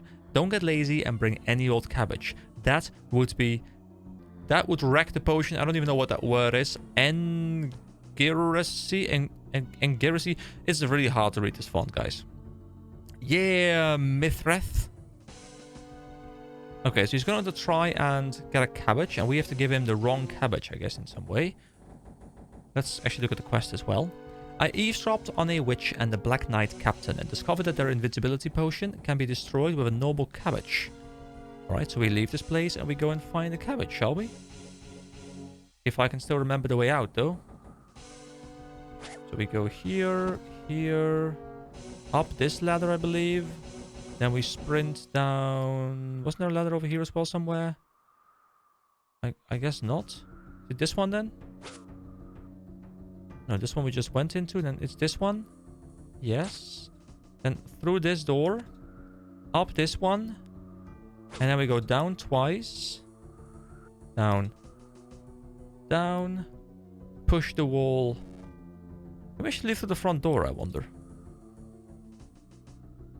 No, we can't. Okay. And then we do this. And now I guess we will... I'm not actually sure exactly what we're supposed to do here, because there's two things going on here. One is, he's going to go to Drainer Manor and try and get a cabbage there. And we have to put a normal cabbage there. So what I'm expecting the game wants us to do is we have to go get a normal cabbage. And then we have to put the cabbage in with the magical cabbages at Draenor. And then he's going to pick the wrong one. Or do we have to get a cabbage ourselves and just like throw it in ourselves as well? But it's not particularly a stealth mission because we're aggressively being spotted. So I'm not exactly sure what the game wants us to do here. But let's actually check out this monastery as well, because we actually haven't been here. And I'm passing it by anyway, so I might as well just have a bit of a peek. Is there different music in here as well? Hello. So there are some monks here. Oh, hey, it's cabbages. Wait. Oh, this is perfect. Nice. Well, that came in quite handy. I was going to go all the way over to the cabbage fields that are... Whoa, wrong button. To the cabbage fields that are... Here somewhere? I think there were cabbage fields here. I think this is a cabbage field. This field over here. Anyway, we now have a cabbage. What I'm thinking we need to do, because it didn't say anything about going to Drainer Manor, and otherwise I think the quest would have recommended it to us. Remember when we were in that castle, in that keep thing? There was also the option to be on like a platform where you could throw something through. At least like it looked like a hole. And I think that hole might have been directly above the pot.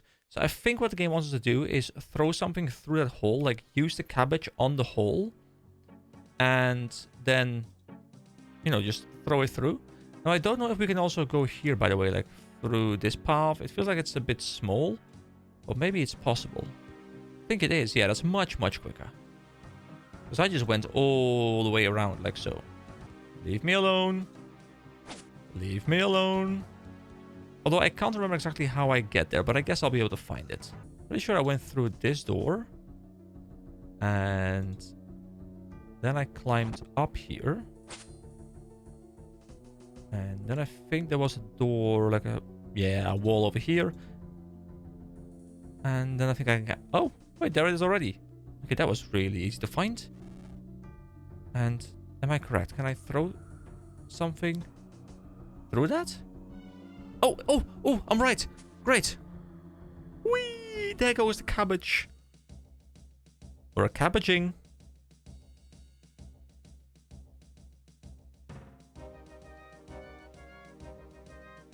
What has Geraldo got to do with that magic cabbage? What's that noise? Wait, I just kind of missed it because I was looking to my other monitor for a second. Did we see our cabbage falling down? Hopefully Geraldo with the cabbage? Yes. Look, here it comes now. Oh, there goes the cabbage. Bloop. My potion. Oh boy, this doesn't look good. Meow. Alright, did we destroy the super weapon? Looks like my work here is done. Seems like that successfully sabotaged their little secret weapon plan. Alright, and now we just get out? Is that it? Do I just leave now?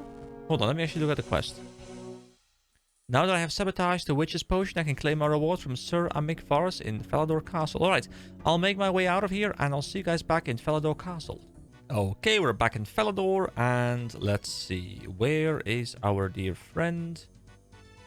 Wait, is he up once more? I think so. Yeah, Sir Amikvarus. There we go. I have ruined the Black Knight's invincibility potion that should put a stop to your problem and an end to their little schemes. Yes, we have just received a message from the Black Knight saying they withdraw their demands, which would seem to confirm your theory. Or your story, I guess. Now I believe there was some talk of a cash reward.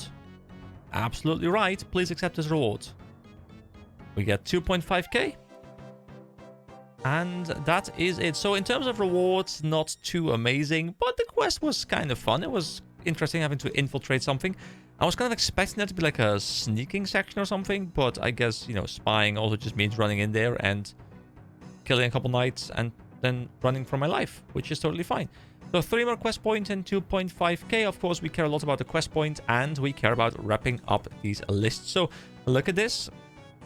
It's a lot of green. So what we have left now is the Corsair Curse, Demon Slayer, Doric's Quest, Dragon Slayer 1, the Knight's Sword, Prince Ali Rescue, Shield of Araf, and Vampire Slayer. So that is, what, 8 quests? Yes, that's 8 quests left. So provided there's going to be no skilling episodes, which maybe there will be, maybe there won't be. I'm not entirely sure just yet. But I'm thinking about 8 to 10 more videos until we get to the member section. At which point, you know, I'll have to commit to, of course, buying a membership. And then we'll have a lot of fun in Members World as well. Anyway, guys, this is going to be it for today's video. So thank you so much for watching. As always, I hope you all have a wonderful day. And I'll see you next time. Bye-bye. Alright, hello everybody, my name is EK and welcome back to RuneScape. It's been about a week since the last recording, but I haven't been entirely offline. I have been leveling some more mining. As you can see, I'm level 45 now, and I have made sure to get myself a nice amount of iron ore as well as coal. So, the plan is going to be as follows. For the start of this video, I'm going to be doing, once again, a bit of a smithing compilations. So, what this means is I will burn the iron down, well, I'll forge the iron into iron bars until I have 214 remaining, and then all the other ones we will turn into actual steel bars because we can now make steel, and I will use these little bit of excess iron bars that I'm going to be making to finish off the last couple of items we haven't actually crafted just yet. So let's get montaging. There we go, our first steel bar. And I guess the best way to do this is to have a 9/18 split. That means I'm going to get 18 of the coal and 9 of the iron. And that should allow me to make the maximum amount of bars with a single inventory. Alright, smithing level 32. You can now make steel maces. By the way, someone in the comments also pointed out that I can play this game on mobile. And that's actually what I've been doing. I normally am quite opposed to mobile gaming because I feel like mobile gaming is just infested with all the worst trends, you know, in the auto playing stuff and the pay to win stuff. And like it's got so many bad trends, but it's making so much money that those trends are now making their way into all kinds of other online games. So I quite despise them. But having said that, I do really enjoy the mobile client for RuneScape because it is just the same game and it just works really well. And I don't really use it to progress the game, but the way I do use it is if I just want to do a little bit of mining or something and I'm doing something else, or I'm waiting at like to get a haircut or just anything really where I just have to wait like 10 minutes, I can just do like a 2-3 mining runs, and that is really convenient. So yeah, the RuneScape client on phone is actually quite nice. And there we go, smithing level 33. You can now make iron plate bodies and steel medium helms. So for the foreseeable future, I actually didn't finish off all of the ones I needed to make. But for the foreseeable future, I could upgrade my gear to a plate body, because I have been rocking the plate chain vest, I think it's called. And obviously right now I'm rocking the mage gear because I'm quite enjoying playing mage in this game as well. I'll probably play a lot of magic. But I'm looking forward to playing a bit more melee as well, as we of course look to level up attack and defense to level 20 as well rather soon. But the fact that I get to enjoy a little bit of the steel gear that I can make, sorry, the iron gear that I can make myself, before then eventually moving on over, of course, to the mithril. I have decided, you know, like lots of comments back and forth. We were kind of talking about it, you know, about do I want to grab the mithril gear from John or do I not want to grab it and kind of just skip it? But, you know, it's going to be the last stage anyway. It's not like he's going to give me adamant and then he's going to give me rune or something like that. No, he's going to give me like one mithril piece, which I will then upgrade, of course, as well, because it's only the chain vest. And I guess I can upgrade fairly easily from there, and there's still a lot of progression to be had. So in order to really use the game's systems, I have decided I will take his gifts. But as you guys can clearly see, you know, I'm very intent on making a lot of my own gear as well. And there's a lot of other, you know, gear slots that I can still use. So I will, for now, be using the stuff he's going to give me. And I guess probably on the next video, I'm guessing, we'll start off with a bit of a combat compilation after I made myself some gear. And then we can level ourselves up to level 20 on attack and on defense. Oh, wait, I can pick up stuff from the auction house at the bank using the collection box. And I can click collect to bank or click to inventory. That's so convenient. So collect to bank. And now that money is added to this money. That is beautiful. I love that. Alright then, it is time to move on to the second stage of the smithing compilation. I have crafted 214 steel bars and 19 iron bars. I'm going to start off by creating the remaining iron pieces, and then we'll just go absolutely ham on the steel gear. So I haven't made a plate body yet, which we could actually wear. Oh, didn't mean to create multiple, although I guess I will in a moment.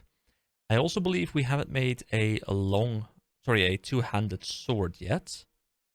But I'm not 100% sure, although I guess I can check. Yeah, we hadn't made it either. Then potentially we haven't made a plate skirt yet, which I can verify real quick. We hadn't. Have we made a battle axe? Oh, we had. Okay. And then I think that is everything. So I will go and make, let's see, I have 5 left. So 1 plate body. There we go. And now let's move on over to steel. Oh, actually, wait, hold on. I had my game muted because I got a bit annoyed with all the level up pop-ups as I was watching a video during the smithing process. So here we go, smithing 34. You can now make steel short swords and steel nails, and members can make steel dart tips. Beautiful. Alright, here we go. Let's make one of everything. So 1 steel dagger. There we go. Bloop. Oh, wait, hold on. Didn't I press 1? There we go. 1. 1 sword. And we also make 1 axe, which I already had, but it's fine. We'll just make 1, just you know, because I can. Actually, we didn't have 1. Cool. 1 mace. I guess we skipped steel, right? We went straight to something else. Actually, wait, do we even have a steel axe? I think I'm still running an iron axe, so that's actually an upgrade for me. That's really cool. Then 1 medium helm, which we already had, and then we'll just craft a whole bunch of swords, and then we'll move on if we level up. Oh wait, we hadn't made nails yet. I feel like nails, weren't they member items just like earlier? I feel like I checked them and they were member items, but maybe I was wrong. Anyway, more swords. Oh, I hadn't mentioned this, by the way, but I did go to the merchant and I scrambled together 32,000. I had to sell some stuff I crafted, but that's fine. And I picked myself up a rune pickaxe to make the grinding experience a bit quicker. So now we have the top tier pickaxe as far as I'm aware. I feel like there's a gilded pickaxe. I think I saw that somewhere, which I'm not sure if it's actually better or if it's just like a cool reskin of the rune pickaxe, but it's the same level requirement. And here we go. That should be another level up. There we go. Level 35. You can now make steel scimitars, and members can make steel arrowheads, steel spears, steel hasty, secateurs attachment, and bone and maces. So much stuff for members. But for us, of course, we'll just go all and we'll move over to scimitars because that's much quicker.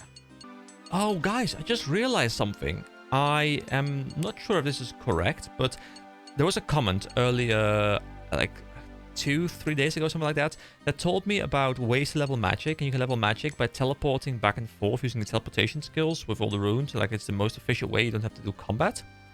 But that gets me thinking. I know there is this high alchemy skill, right? There is high level alchemy, which has converted an item into more gold. Of course, there is also the low level alchemy, which is, well, less gold, I guess. But is that the reason why people are buying all this low-level gear off me? Is it because they are just buying it because they want to turn these into gold? Not for the gold itself necessarily, but for the experience that casting the skill gives them. They just buy like hundreds and hundreds or maybe like thousands of these things. And then they use the high alchemy skill on all of them. And that will level them quicker than going for combat. Is that a thing, guys? Okay, anyway, back to grinding. Oh, there we go. Smithing is level 36. You can now make steel longswords. Members can make steel studs, steel javelin heads, and steel crossbow limbs. So, just to make things easier for myself, I will make one longsword. So we have it unlocked. And then for ease of selling later, I will once again continue making scimitars. And there we go, 37. You can now make steel full helms, and members can make steel throwing knives. Alright, beautiful. So I guess, once again, here we go. Move over to a full helm. Beautiful. And for the remainder of the things, I guess I'll just make skimmies again. Right, so it's a bit unfortunate that I won't quite be getting my way all the way to level 38. Because then I could make steel square shields, and I can actually upgrade my iron shield to a steel shield.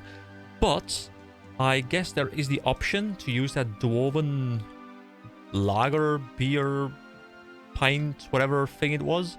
Because I think it gave me +1 mining, +1 smithing or something like that. Which would allow me to make one of those. And that's a nice way to just get a little bump that I need. Anyway, I'm going to head to the gym. I'm going to get a proper workout in. And when I return, we'll do a bit of questing. So see you guys right now. And welcome to the meat and potatoes, as they say, of the video. Actually, I don't exactly know what we're going to be looking at right now, but I've spent a fair amount of time grinding these coal rocks, of course, to make the steel that you witnessed previously. And the thing I'm a bit curious about is what's down here. It says climb down entrance, and on the world map as well, it does say that this is the stronghold of security. And there was a viewer, I unfortunately can't remember who exactly it was, but it was someone in my friends list here who had pointed out to me that apparently there is this entrance here. And he asked me if I had checked it out yet. Now, I don't know exactly what it is, but it does sound kind of cool. So, let's climb down. You squeeze through the hole and find a ladder a few feet down, leading into the stronghold of security. Oh, what is this place? Let me look at the map. Gift of Peace. Alright, we also have a new music track called Dogs of War. There is a dead explorer that we can first of all examine. He looks a bit past it. Wonder what's in his bag. Well, let's go search him. And you say, you rummage around in the dead explorer's bag. You find a book of handwritten notes. Oh. Oh, wow. There seems to be quite a lot to this place. So, first of all, the description. This stronghold was unearthed by a miner prospecting for new ores around the barbarian village. After gathering some equipment, he ventured into the maze of tunnels and was missing for a long time. He finally emerged along with copious notes regarding the new beasts and strange experiences which had befallen him. He also mentioned that there was treasure to be had. But no one has been able to wring a word from him about this. He simply flapped his arms and slapped his head. This book details his notes and my diary of exploration. I am exploring to see if I can find out more. So, level 1. As well as goblins, creatures like a man, but also like a cow, infest this place. I have never seen anything like this before. The area itself is reminiscent of frontline castles, with many walls, doors, and skeletons of dead enemies. I'm sure I hear voices in my head each time I pass through the gates. I have dubbed this level War, as it seems like an eternal battleground. I found only one small peaceful area here. Level 2. My supplies are running low, and I find myself in barren passages with seemingly endless malnourished beasts attacking me, ravenous for food. Is this the second level of this place? Is this going to be coming in when I, get to, well, a new level, I guess? Nothing appears to be able to grow. Many adventurers have died through lack of food, and the very air appears to suck vitality from me. I have come to call this place Famine. So we've got War, Famine. Is it going to be the Horseman? Level 3. Just breathing in this place makes me shudder at the thought of what foul disease I may contract. That's going to be... So you've got, you've got War, you've got Famine, you've got... Pestilence? And Death. Are those the Horsemen? I think they are. The walls and floor ooze and pulsate like something pox-ridden. There is a very strange beast whom I narrowly escaped from. At first I thought it to be a kind of cross between a cow and a sheep or something. Something domesticated. But when it looked up at me, I was overcome with weakness and barely got away with my life. Luckily, I found a small place where I could heal myself and rest for a while. I have named this area Pestilence, for it reeks with decay. And level 4. On my first escapade into this place, I was utterly shocked. The adventurers who had come before me must have made up a tiny proportion of the skeletons of the dead. Nothing truly alive exists here. Even those beings who do wander the halls are not alive as such, but they do know that I am, and I get the distinct impression that if they were to have their way, I would not be for long. Death is everywhere, and thus I shall name this place. There is one small place of life which was gladdening to find and very much worth my while. Oh, there's also the diary? Oh my god, there's so much stuff here. So, day 1. Today I set out to find more about this place. From my research, I knew about the sentient doors imbued by some unknown force to talk to you and ask questions before they will let you pass. I have so far passed these doors without incident. Giving the correct answers seems to work a treat. Day 2. I have fought my way through the fearsome beasts on the first level and am preparing myself to journey deeper. I hope that things are not too difficult further on, as I am already sick of bread and cheese for dinner. Day 3. I ventured down into the Famine level today. I was wounded and have returned to the relative safety of the level above. I am going to try to make my way out to the goblins and man-cow things. I hope I make it. But, unfortunately, it does appear as though his diary ends here, so he may in fact not have made it. So we can use a portal here. You are not of sufficient experience to take this shortcut through this level. Oh. Hold on, let me bump up the brightness a little bit because it's quite dark in here, especially on YouTube. It's probably going to be really dark. Alright, that should be much better. So, we have the Gates of War. Greetings, adventurer. This place is kept safe by the spirits within the doors. As you pass through, you will be asked questions about security. Hopefully, you will learn much from us. Please pass through and begin your adventure. Beware of the various monsters that dwell within. Oh my, I just got sucked through that door. What a weird feeling. Still, I guess I should expect it, as these evidently aren't your average kind of doors. They talk and look creepy. Right, let's open up this Gate of War. And we can move through. There are some goblins, level 1 goblins, so there shouldn't be a problem. I guess this is kind of a nice farming spot as well. Someone also told me about the defense and the non-defense leveling.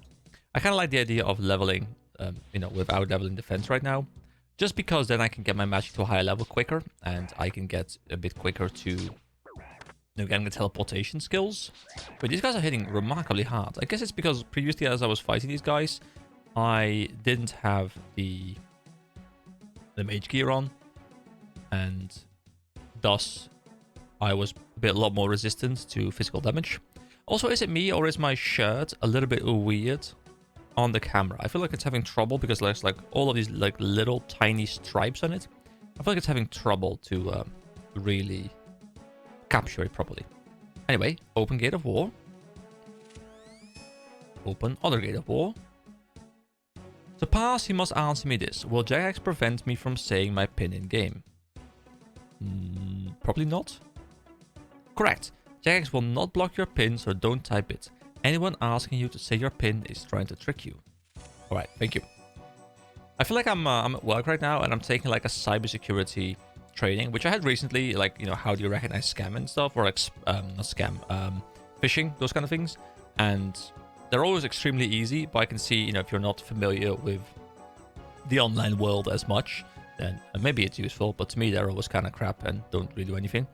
To pass, you must answer me this. What do I do if I think I have a keylogger or virus? Wow, I haven't heard of keyloggers in such a long time. So virus scan my device and then change my password. This might work, but to be fair, a lot of viruses just aren't spotted by that. Change my password and then virus scan my device. Nothing, it will go away on its own. Okay, so changing password with a keylogger active will just mean that it will also track your new password. Doesn't work. Doing nothing, never a good idea. Virus scanning might not always find it, but at least there's a chance of finding it, so that's the answer. Correct. Removing the keylogger must be the priority, otherwise anything you type can be given away. Remember to change your password and bank pin afterwards. And here we have some minotaurs, which might be a bit tricky, so let me actually not aggro these guys, because I am not sure I'll be able to deal with them properly. Also, this place seems remarkably big, so it's probably will be the entire video. I think this will just be the Stronghold of Security video, which I wasn't expecting, but, you know, that's probably what's going to be happening today, unless it's just going to be much quicker than I expected, which I don't think it's going to be. So this is just a whole bunch of battling, I guess. And there was also a path I could take over there, and I don't know which path I want to take. But I guess they both lead into a similar area. They both lead into this area. So let's continue. Let's go through this Gate of War. And then through this one. With another question, most likely. No? Okay, sure. Then we go through this one. And through this one. Here we go. Beautiful. Alright. So we have made our way to what is called on the map the Gift of Peace. So does this mean that the gift is constantly going to be the opposite to the horseman? So, you know, pestilence will be something like health, and like famine would be like, I don't know, rich. I don't know exactly what it will be. The Gift of Peace. The box hinges, creaks, and appears to be forming audible words. Congratulations, adventurer. You have been deemed worthy of this reward. You have also unlocked the flap emote. Oh, we got 2k. Okay, cool. So now if I go to emote, we have something called flap, which I guess is this one. Oh, look at us flapping. We're such a flapper. All right, there is a ladder up, but do I want to go up? Let me just see what's up here. If I go through this one. Oh. The ladder, you climb up the ladder, which seems to twist and wind in all directions. Wait, hold on. If I do this now, I'm back at the start. But can I now portal this? Yes. Okay, so once you've entered the treasure room, I guess you can always continue through there. But also, I believe there is a thing down. Yes, there is a thing down. Danger sign. Danger. Possibly deadly creatures below. Are you sure you want to climb down? Yes, I know that it may be dangerous down there. Now, to be fair, the one problem I do have, or potentially have, is that I did not bring any food. So combat might prove a bit difficult. However, I do like the idea that all of these are changing in aesthetic as I am moving through them. Let's go left for once. So rickety doors, and I'm assuming they also have questions for me. To pass, you must answer me this. Where is it safe to use my Old School Runescape password? Only on Old School Runescape. Only on the Old School Runescape website, on Old School Runescape and all fan sites, on all websites I visit. There we go. Correct. Always make sure you are entering your password only on the Old School Runescape website, as other sites may try to steal it. Don't worry, just use your same password for your bank and... Oh, wait, this thing's attacking me. Wait, a flash crawler. Level 28 mobs. Oh god, maybe I should have brought some food to be able to deal with this place, although they don't seem to hit me too frequently. So I reckon I'm quite alright here, as long as I don't have to go through like a war of attrition where there's like a whole bunch of them. But this seems alright. I think I can deal with this. Can I shoot him through that as well? No, I guess I can't. Oh, well, a little bit. A little bit. Here we go. Let's just take him out. Oh, that one respawned very quickly. These are really disgusting looking mobs. Don't you guys think? You know, flesh crawlers, like weird insects with pincers. Yeah, this is a friendly place. I'm sure of it. Oh god, I might need some food to be able to make my way through this place, but you know what? I'm in too deep now. I'm in too deep to go back now. Although it would not take very long. Oh my god, level 44 zombies? What? Am I meant to be able to make my way through level 40? I mean, I would have to run all the way here, through here, down, up. Okay, I don't think I'm supposed to be here, guys. I might be wrong, and maybe with some food I can make my way through this. But I will probably return here at the end of my free-to-play journey, because at that point I will have completed Dragon Slayer, and I will have a much higher combat level, and at that point I feel much more comfortable. Now, I might be able to make my way through this, but I don't think I'm supposed to with the levels of these mobs. So we got a little bit of a taste here. We're gonna go do another quest, and then I will return here later. You know, feel free to let me know. Oh, to pass, you must answer this. Can I leave my account logged in while I'm out of the room? Yes, you can, but you shouldn't.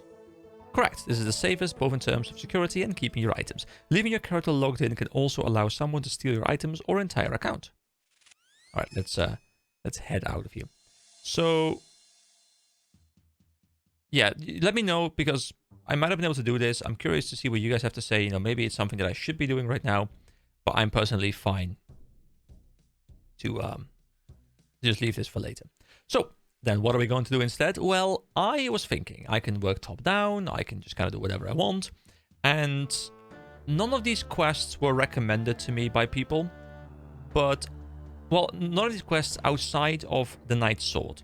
There was a guy, and once again, guys, I'm sorry for forgetting your names, you know, but I have so many people messaging me, and I do remember some conversations, but not all of them. But someone told me, hey man, have you already done the Knight's Sword? And I told him I hadn't yet. And at this point, I still haven't yet. But it says recommendations, combat level 20, and requirements, level 10 mining. Now, mining, of course, you know, we're level 45, we're doing fairly well on that aspect, so that it feels good to be able to use that in the quest as well. But we're also combat level 20.075, so we're practically there exactly, which means that I think it's a very fitting quest to be doing right now. And I think we've also heard about this quest because we talked to the blacksmith, and I think the blacksmith pointed us to doing this quest. So we have to talk to the squire in the courtyard of the White Knight's castle. So I'm actually running the wrong way, but I'm gonna head over to Falador, and I think somewhere over in this house. This house? Yeah, the Knight's Sword. There it is. So I'm going to go grab that quest, and today we're going to do the Knight's Sword. So see you guys there in a moment. Oh, I've also been messing around with some AI to create a cartoony look of my face, because, you know, I'm covering a lot of these older games. They aren't like graphically intense and stuff. And I think it's quite fitting that my thumbnails also represent that. You know, like I'm making sure it's a game screenshot. I'm making sure the text on there is not too serious, like it's a little bit kiddie almost in a way. And wait, is this the... Oh, it's the Evil Bob thing. Yeah, I can't be bothered to do it right now. I just don't feel like it. It's like the balloon animal thing again, I think. But yeah, I'm trying to make sure they fit with the style as well. Like, it's very big, bold letters. It is the game. Like, I'm trying to figure out the different ways to like edit the game. Like, you know, having a bit of blur, like focus blur, Gaussian blur, like all those kind of things. But also I have, as I said, I've been messing around with like some cartoony creator to make my face into a cartoon with like different things on it, like different emotions. Please stop saying meow. You're really annoying, Evil Bob. But I know the most effective way to make thumbnails, and it's very simple. It's to do this face and like put it up on the thumbnail, and you know it will get the most traction. It's just proven that works. But personally, I don't really like that. But if I can put a little cartoon version of myself on there, I don't know, for some reason I like that a lot better. It's a lot, I don't know, it's a lot more fun to me. Like, it's not my actual face, it's just like a little animated thing, and it looks kind of cool, and I kind of enjoy it. So I was messing around with that a lot today. I'll retroactively add it to a lot of the thumbnails I've already made. So you guys will have seen a couple of them come out. So please let me know what you think, because as much as I'm of course doing this for fun, a part of the fun for me is also just very simply trying to, you know, widen my audience, trying to grow the channel, and thumbnails are a very important part of it. So I'm really trying to get that part down a lot more as well. So yeah, any input is definitely welcome. Anyway, the squire has walked up literally to my face, so let me go talk to him. Hello, I am the squire to Sir Vivin. And, oh, wouldn't you prefer to be a squire for me? Yes, sir. Would you like to be a squire for me? No, sorry, I'm loyal to Sir Vivin. Oh, okay. But how is life as a squire? Well, Sir Vivin is a good guy to work for. However, I'm in a spot of trouble today. I've gone and lost Sir Vivin's sword. So, I can make you a new sword. Thanks for the offer. I'd be surprised if you could though. Obviously, he said, I'd be surprised if you could though, but for some reason that sentence didn't flow in my brain at all. The thing is, this sword is a family heirloom. It has been passed down through Vivin's family for 5 generations. It was originally made by the Incando dwarves. Oh, we know about them! Dude, like the pacing of these quests for me is just so nice, because quite often they'll be referencing something and I've learned about it from a different quest already. That's really good. A particularly skilled tribe of dwarven smiths. I doubt anyone can make it in the style they do. I mean, to be fair, I have access to their anvil. So, would these dwarves make another one? I'm not 100% sure the Incando tribe exists anymore. I mean, they do. I should think Reldo, the palace librarian in Varrock, will know. He has done a lot of research on the races of Gielinor. I don't suppose you could try and track down the Incando dwarves for me? I've got so much work to do. Yes. Okay, I'll give it a go.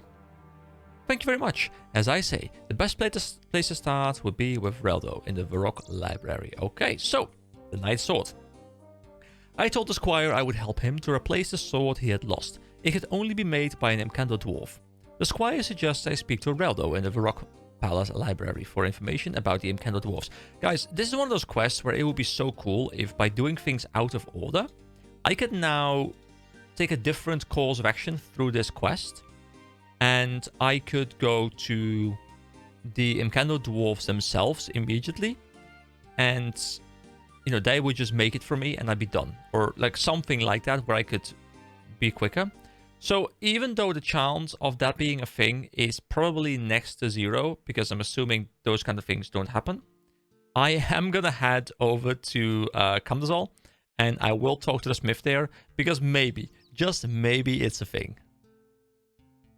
But probably not. Also, let me get the contrast back up a little bit again, because outside here it does look quite nice to have a bit more shadow going on. It's amazing, by the way, that these settings, they don't take the UI, they don't change the UI, so they exclude the UI, which is something that's so difficult to do with Reshade. Like, I use Reshade a ton.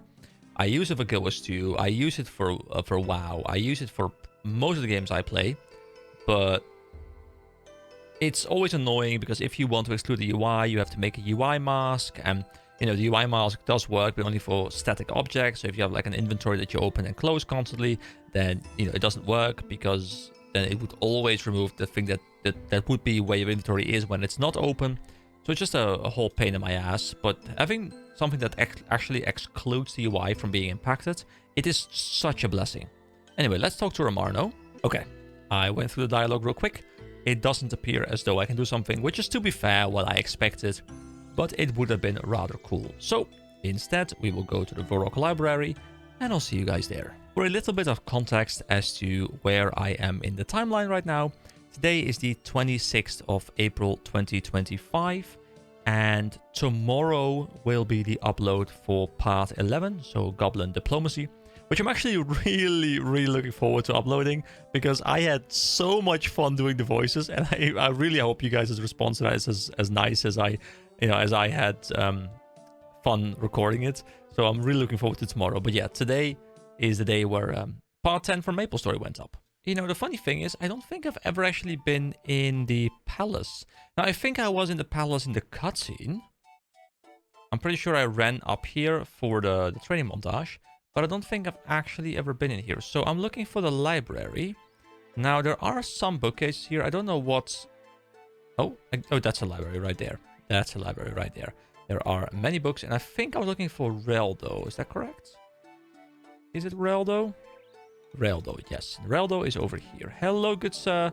Let me have a bit of a chat with you. Hello. Hello, stranger. Hello there, my name's EK. Who are you? My name is Reldo. I am the palace librarian. Ah, that explains why you're in the library then. Yes. Well, truth be told, I would probably be here even if it wasn't where I worked. I very much like reading, not to mention sharing what I learned with all who are interested. As I have this weird thing with reading where I really do enjoy reading, but only when it's sunny outside. Like, it's weird. I never read in like a winter period. I never go sit on the couch and read, really. I only read if I'm also sitting in the sun enjoying like, you know, like a nice coffee in the afternoon or like another kind of drink or something. And I'm just sitting in the sun and I'm reading a book, and like for some reason that really clicks. Like if I'm at the beach, it really clicks. But it's only in those situations where I actively go ahead and read, which is really odd because I enjoy reading. Like it's quite relaxing, but I just never do it when it's cold. I guess it's because when you're inside, you know, you have access to the TV and to the PC and the Switch and all kinds of other media sources, but then outside, like, you're a bit more limited. You could bring stuff outside, but you're a bit more limited, so I guess the book is like relatively more interesting. I don't know. Anyway, on with the quest. Sounds like a very noble goal. So, what do you know about the Imkando dwarves? The Imkando dwarves, you say? Let's see. Ah yes, for many hundreds of years they were the world's most skilled smiths. They used secret mining knowledge passed down from generation to generation, and we have also learned that they infused their mining with magic where other dwarves did not in fact do that. Unfortunately, about a century ago, the once thriving group was wiped out during the barbarian invasion of that time. You know, the Imkando dwarves kind of remind me of the dwarves in Lord of the Rings, because, you know, they dug too deep, too greedily, and then they kind of became the... you know, they kind of brought their own demise upon them by digging too deep and too aggressively. And I kind of feel like the Imkando dwarves were similar, where they, you know, they used magic because they wanted to achieve more, and in the end that was their downfall, I think. But, you know, I'm not too versed in the lore yet, so, you know, don't quote me on anything. I believe a few of them survived, but with the bulk of their population destroyed, the numbers dwindled even further. If any are left now, they'll no doubt keep to themselves. However, I have heard tales of their love for red berry pie. Perhaps one of those could convince one to reveal their true heritage. So I just go around offering random dwarves red berry pie? Well, not totally random. Apparently some of the surviving Imkando made a home for themselves near the cliffs on the Asgarnian southern peninsula. That would be a great place to start. So, Reldo couldn't give me much information about the Imkando except a few live on the southern peninsula of Asgarnia. They dislike strangers and love red berry pies. Okay, so I guess I will have to go make a red berry pie, which I suppose I should be able to do. I don't know how I feel about this quest, because I guess in a way, you know, our character doesn't, or like the people in this world don't know that we uncovered the mine, because it's not like it's a chronological thing. But this would be the kind of quest that I think would be kind of cool if it was part of a chain, like the other quest was required for this quest, and then we go to the Imkando dwarfs and we ask about the swords. Because I feel like it would be a nice continuation of that same story, like we actually use it for something. But you know what, it's fine. So the knight's sword, I need to go make some red berry pies. Now, red berry pie, I'm not too familiar with cooking yet. So if I go over to pies, and red berry pie requires level 10. So it should have said level 10 cooking required, really. But I don't know. Maybe for some reason it doesn't, because maybe I can buy it or something. So how do you make red berry pie? How can I figure out what exactly I need to make each thing? Oh, to make a pie. There we go. Mix flour and water to make pastry dough. Can't do that. Place the dough in an empty pie dish. Can't do that, probably. Use your choice of filling with the empty pie, which in this case would be red berries. And cook the pie by using it with a stove. That should be fairly simple. Okay. So first, let me just go get the red berries, which I believe are outside of a rock because they were next to the purple ones that I needed for the Romeo and Juliet quest. I believe they're somewhere around this area. Oh, leave me alone, Dark Wizard. I want nothing to do with you. I just want to loop around you. Leave me alone. Yeah, we have some cadaver bushes, and there we go. We have red berry bushes as well. You know what? I will take 2 pairs of red berries because you can never have too many red berries, I guess. Oh, I was curious what this thing was, but the head chef here says I need to have a cooking level of 32 to come in. So, is this like the cooking guild or something? Windmill, food shop. I was like, this is a really nice area with lots of different things, but I guess I can't go in here yet.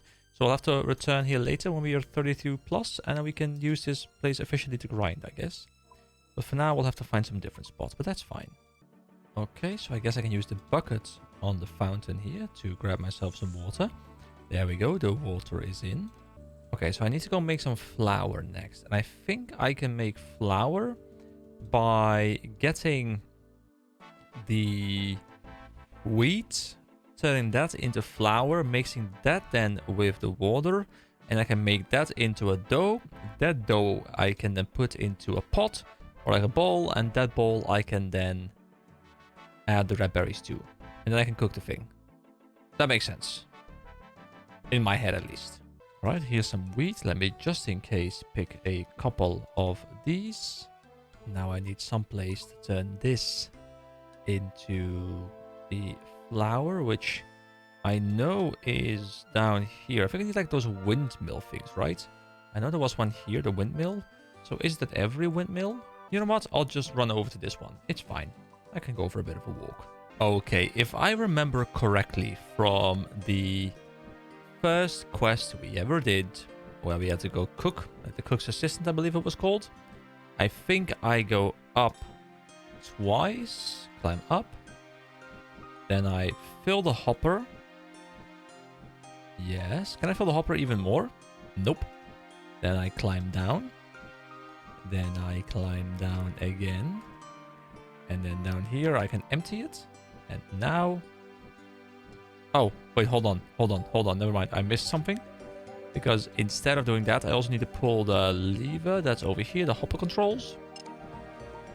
And now the grain will slide down the chute. And now if I go all the way down, I can collect my flour.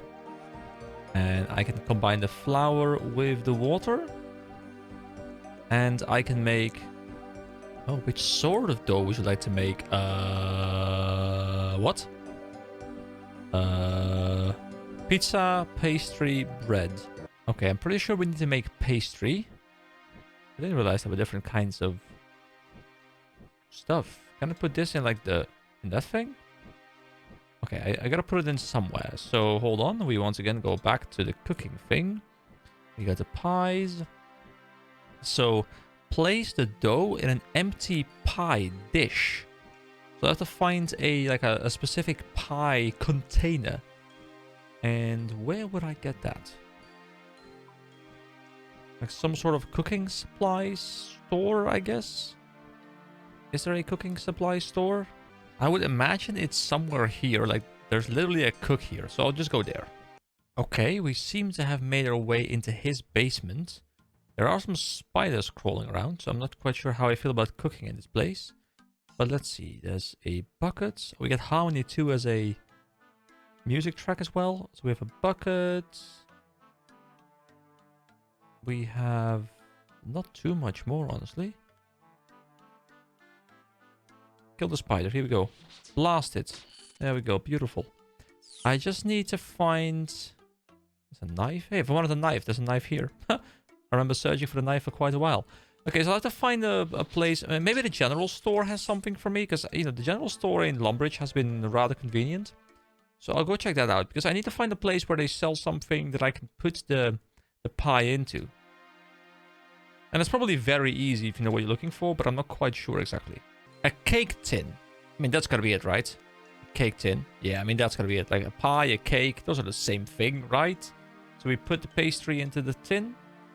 Nothing interesting happens. Okay. That is not how it works. I mean, I guess cakes and pies are different things.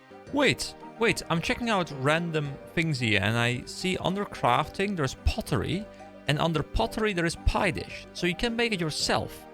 But how do I make it? So to make pottery, you'll need to obtain some soft clay, obtained by adding water to clay. You can then use a pottery wheel to shape the clay into an unfired item, which you can then finish in a pottery oven. Oh my god, this is a deep system. There's so much going on. I mean, I would gladly go make that myself, but at this point, I also wouldn't mind just buying it here from a store. But I guess I'm gonna have to make it myself. Okay, so how exactly? Hold on. Let me read that again, and this time actually have my brain engaged and breaking it all down. So, to make the pottery, you need to obtain some soft clay, obtained by adding water to clay. I think I have some clay in my bank. So there's a water source here. I have a bucket. So I'll start off by using the bucket on the water source, which will then give me water. I think I actually got some clay somewhere. And if I have it in my bank, I can add the clay to the water, or the other way around, I suppose, to then create soft clay. Glad I'm just hoarding everything like a goblin. Here we go. I think I have some clay in here somewhere. There we go. Clay. Beautiful. Hope one is enough. So, water, clay. And I get soft clay. Okay, next up.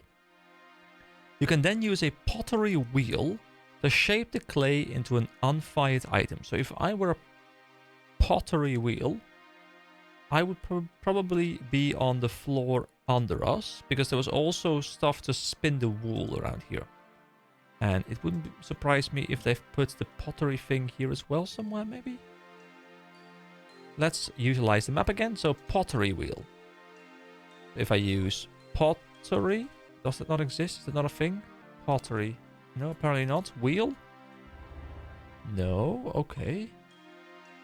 There's so much information in this game, guys. So much information. There's a spinning wheel here, but spinning wheel, isn't that the same thing as the wheel? Spinning wheel, yeah, I mean, I'm assuming I can't use this, right? This is not for pottery? Let me just click it just to verify. No, I can't do pottery here. Okay, unfortunate. So it's got to be somewhere else then. Oh, there is a pottery wheel there. It's just a different house. Wait, there is a pottery wheel in Barbarian Village. But why can't I just search for pottery then?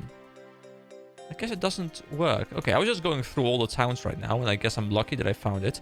So we walk back over to Barbarian Village. Let me just verify whether I have everything else I need. So I make the pie dish. Then I put the berries in there, and then I need to go to a stove. And I'm assuming there's going to be a stove somewhere else as well. But, you know, I can't do that before making the thing anyway. So, yeah, I'll see you guys back in Barbarian Village. And then I think we should be able to make the thing we want to make. Alright, let's head over into this building. Past... Oh, the guy is actually not standing here anymore. The very muscular guy that we had to recruit for the Under Ice Mountain quest. But there's a pottery oven, and we can go interact with it. There's also a pottery wheel, or a potter's wheel. So I guess we could have just gone here for all of the stuff. Actually, the wheel is something we use later, right? So this is a pie dish, a bowl, and a pot. Let's make a pie dish. You don't have any pie dishes which need firing. Oh, wait, do I need to use the wheel first to make a pie dish? Set of cups, a plant pot as well. Is this for, like, player housing stuff? So let's make a pie dish first. And that's giving us some crafting experience. And then the unfired one, we need to fire it. Why? I do not know, but let's make a pie dish. Here we go. Now we have a pie dish. And then we put this in there. Or that in that. Oh, there we go. Yeah. Uncooked berry pie. And now I have an uncooked berry pie. Do I want that? Hold on. Let me verify this. So we go back over here again, and we go to pies. So cook the pie by using it with a stove. Okay, so I need a stove now. Ooh, there's so many steps to this, but there isn't a stove here. But, you know, there's many stoves, I think, in Varrock. So was expecting there to be one here, but maybe this guy just like things raw. Unless I just missed something, but yeah, I'm gonna head over back to the rock, and I think over there I can go and craft what I need. I really wonder whether this is the bulk of the quest, or if I'm spending like a very long amount of time on like a tiny portion of the quest, because I feel as though I'm just wasting a lot of time. Well, not wasting, but I'm investing a lot of time in a very small amount of the actual quest. No, there's a cooking range in this house, so let's actually go and pay Juliet a visit. There's a cooking range over here. And we can now make... You accidentally burned the pie? What? No! But the... No, you gotta be kidding me. You gotta be kidding me. We burned the pie. But... Okay. What I'll do... This is where the ground exchange comes in handy for content purposes. You know, I've just done the entire loop, and I could do the loop again. Not that it's a big deal to do the loop again, but this is where I am glad I'm not full on Iron Man, because now I can choose to not have to just repeat the same loop that I've just literally experienced. I can go buy the stuff I need. I still kind of want to make it, but I'm assuming I could just buy all the ingredients, put them in the stove again, and I can now go ahead and make it. Which is where, you know, the whole content before satisfaction from Iron Man kind of really comes full circle. Yeah, so I can get some uncooked berry pies. You know what? I'll just buy 3 in case we fail again. I'll even put an additional 10 on top of... Oh, sorry, that's not... Oh, that's the amount. Hold on. No. I'll put an additional 5% on them. Bam, there we go. So I can hopefully insta-buy them. Nope, I don't. So I guess I'll have to wait a little bit. Okay, there we go. It's taken a while, but fortunately... that allowed me to... Oh, wait, hold on. They're actually here as notes. So that wasn't my intention. I think if I put them in the bank, though, and then I pull them back out, there we go. Now they're actually pies. So it gave me some time to mess around with the thumbnails a bit more. So I had 8 of them done by ChatGPT, and... You know, normally I don't really like using AI too much because I feel like it removes the artistic point of the game, or not of the game, but like of the you know, the creation process. But honestly, I think they're actually really well done, and they're better than I could ever do. And you know, I feel bad for artists really, because the quality that ChatGPT could just put down, you know what, how are they gonna get work if like these standard things that you used to have to go to Fiverr or something and have someone do them for you?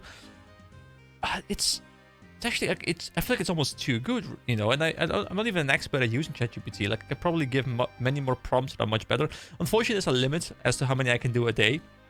So I guess in that sense, I can't actually, you know, make like a whole lot of them. And I guess an artist would still, you know, be able to like fine tune things a little bit more for like really high end stuff. But for simple stuff like thumbnails, you know, I think it works really well. But yeah, I had a lot of fun because I had already made all the thumbnails up to part 17, so I couldn't really change a lot about them, but I could like, you know, add the faces on top of them, and I had a lot of fun. And I'm looking forward to like spending more time like trying to fine tune things, like, you know, having the text like float over the character a little bit, and like I'm really trying to figure out ways in which I can make them a lot more interesting to, well, look at. I'm also having much more fun to make them.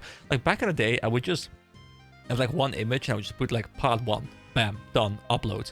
But I've kind of realized that, you know, thumbnails are very important, and I'm really hoping that these little faces are helping me, because I don't really feel like I want to put my face on every single one of them. It just, I don't know, like putting my face on there, it feels I don't know, weirdly childish. Is that a weird thing to say? I don't know, like it feels weird to just be like, put my face and everything. Maybe at some point, you know, I'll be convinced, but for now, no. Anyway, we're here to cook pie, and we have made 1 successfully. We've made 2 successfully, so beautiful. Now, this red berry pie, we do have to bring somewhere. So, Reldo couldn't give me much information about him. Can't except a few live on the southern peninsula of Asgarnia. So, southern peninsula of Asgarnia. Now, what even is Asgarnia? Also, my eye is... Damn, there's a bit of an itch in the corner of my eye. I hope I don't look absolutely weird on camera, which I always do, so it's fine. So, Asgarnia. Guys, if you were Asgarnia, where would you be? There's this area over here. This is very southern. There's also... We haven't actually been to Al-Kharid, guys. I kind of want to go have the next quest be in Al-Kharid, because we haven't even been here yet. It's such an iconic part of the game, you know, like all of the the fishing spots and the mining spots and stuff. I used to spend so much time here, and we haven't actually even been here at all yet. So if I were Asgardia, I would be... Asgardia. Kingdom of Asgardia. There we are. So all the way southern. Oh, I guess it might be down here then. I guess it might be all the way on this little edge. Okay, anyway, I'm gonna have to cut this in two again. So I'm gonna have to hit legs. It's leg day, guys, but you know, I gotta go hard. So yeah, I'll be suffering for the next hour, and I'll pop back in right now. All right, I am back. Legs have been absolutely destroyed, so I feel miserable now because I had to bike home afterwards, but you know, it is done. So I decided to walk over to the peninsula, and I did see this guy over here. This is Thurgo, and this guy looks like he is some sort of dwarf, maybe. Let's have a bit of a chat. So, are you an Encando dwarf? I need a special sword. Although I think we should first give him a red berry pie, because he just absolutely loves that. We should like a red berry pie. You see Gurgo's eyes light up. I'd never say no to a red berry pie. We Encando dwarves love them. They are great! You hand over the pie. Thurgo eats the pie. I hope you're enjoying the pie, good sir. Thurgo pats his stomach. Delicious. By Gothics, that was a good pie. Anyone who makes pie like that has got to be alright. So, can you... Oh, I've met another Encando dwarf. So we can reference it now, maybe. Is that because we've completed the quest? That's nice. I very much doubt that, EK. I'm the last Encando dwarf left in Gielinor. Yes, but not underground Gielinor, sir. No, it's true. I was accidentally helping some grave robbers unearth some treasure below Ice Mountain. Long story short, it turned out to be the ruins of Camdozal. Camdozal? Yes. I don't believe my ears. Tell me what else you know. Well, there's not much left there really, it's just a ruin. But there's one lone Encando dwarf keeping it alive. His name is Romarno. Romarno? He's managed to keep the city going all these years, even with his lack of vision. Thank you for bringing me this news, EK. I'll need to make some time to see the city with my own eyes. See, I'm happy that we get to have some dialogue here. I'm assuming if I hadn't completed the quest, this dialogue option would not have been available to me. Does it do anything for me? Maybe not, but it does make the world feel more cohesive, and I think that's very important. Also, he's wearing a cape, so what cape are you wearing? It's a skill cape for smithing. It shows that I'm a master blacksmith, but that's only to be expected. After all, my ancestors were the greatest blacksmiths in dwarven history. If you ever achieve level 99 smithing, you'll be able to wear a cape like this, and receive more experience when smelting gold ore. Wait, you receive more experience when smelting gold ore with a skill cape, but you're level 99 already. Is there a purpose to experience past 99? Is there something that I'm not aware of? I guess maybe there is. Also, specifically gold ore, interesting. So, let's actually ask him about the sword now. Can you make a special sword for me? Well, after bringing me my favorite food, I guess I should give it a go. What sort of sword is it? What sort of sword, yes. I need you to make me a sword for one of Falador's knights. He had one which was passed down through 5 generations, but his squire has lost it. So, we need an identical one to replace it. A knight's sword, eh? Well, I'd need to know exactly how it looked before I could make a new one. All the Faladian knights used to have swords with unique designs according to their position. Could you bring me a picture or something? I'll go and ask his squire and see if I can find one. Alright, so I found an Encando dwarf named Thurgo thanks to information provided by Reldo. He wasn't very talkative until I gave him a red berry pie, which he gobbled up. Thurgo needs a picture of the sword before he can help.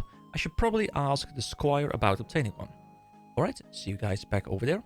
Alright, we are back at the squire, and he can hopefully give us a picture. Now, I don't know if pictures exist in this world, because we're obviously in like a medieval fantasy world, but maybe there's like a painting or something that someone made of it. So how are you doing getting a sword? I found an Encando dwarf, but he needs a picture of the sword before he can make it. A picture, eh? The only one I can think of is in a small portrait of Sir Vivian's father. Sir Vivian keeps it in a cupboard in his room, I think. Okay, I'll try and get that then. Please don't let him catch you. He mustn't know what happened. I had a lot of trouble reading this. Alright, so let's see. The squire told me about a portrait of Sir Vivian's father, which has a picture of the sword in Sir Vivian's room. So if I were Sir Vivian, I would live in like the biggest, most luxurious room in the castle, which probably is also located up quite high in the castle. You'd reckon it's like one of the top floors, because those are more easily defendable when there are people, well, aggressing your castle. So you have more of the house to go through before you get to the king. So I guess that makes sense. So in my mind, we'd be all the way up. Well, not up here, because up here there isn't any room for a bed or anything else. So let's go one down, and I reckon it's here somewhere. Now, is it going to be like a bedroom or something? What is this herb patch? Is this like a members thing? Yep, members thing. Whenever I see an interactable item out in the world, pretty much always it's a member subject. But if I were Sir Vivian's room, where exactly would I be? There is Sir Boris and Sir Amic Vars, but we are looking for Sir Vivian, who is someone else. I feel like this staircase is more polished than the other staircases. This is a king's staircase, you know? Sir Vivian, there we go. Alright, so in a cupboard, right? There's a cabinet. Suit of armor. Alright, let's just talk to him, I guess. Wait, is he here? Sir Vivian. Alright, let's have a chat. Hello! Greetings, traveler. Can I just distract you for a minute? Can I just talk to you very slowly for a few minutes while I distract you so that my friend over there can do something while you're busy being distracted by me? What? I'm not sure what you're asking me. You want to join the White Knights? Nope, I'm just trying to distract you. You are very odd. So can I distract you some more? I don't think I want to talk to you anymore. Okay, my work here is done. Bye! Yes. Yes, I'm sure by now this means that the squire... I didn't see it happening, but maybe it happened. Maybe it happened while I wasn't looking, because I was distracting myself as well. But at this point, I choose to believe that the squire has done his job and he has acquired a picture, which means I will now go back outside. I will talk to the squire again, and he will tell me, yes, I got the picture, good sir, no worries. We can go back to the enchanted dwarf. So, I didn't get the picture yet. Please try and get it quickly. I am scared Sir Vivian will find out. Wait, wasn't he... I thought by the way the dialogue was written that he was sneaking into the room and he was trying to get something. But I guess I was mistaken. Hold on, let me get back in there. At least I know where it is now. Also, the door seems to be missing here. Might want to get that looked at. Let's talk to him again. Do you have anything to trade? No, I'm sorry.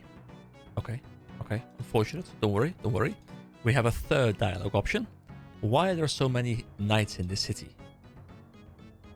We are the White Knights of Falador. We are the most powerful order of knights in the land. We are helping the King Valens rule the kingdom as he is getting old and tired. Okay, so I guess with the distraction thing, that's what we need to do. But we need to find someone who is going to distract them, like who's going to do something while we're distracting them. But I don't know who we talk to. Does the quest say something? A portrait of Sir Vivian's father, which is a picture of the sword. So a portrait. Oh, I guess it must be in this room, the bedroom. Open cupboard. This must be it. And then we search the cupboards. You find a small portrait in here which you take. Ah, there we go. Beautiful. I now have a picture of the knight's sword. I could take it to Thurgo so that he can duplicate it. Alright, I was thinking this was his room, but obviously there was like another room behind with the bedroom. So I'll see you guys back at Thurgo. I am a bit curious why the combat recommendation is level 20 and the requirement level 10 mining. Because so far we haven't had to use either of those skills. But maybe something is still coming up. Because I'm thinking we'll probably need to get him some materials.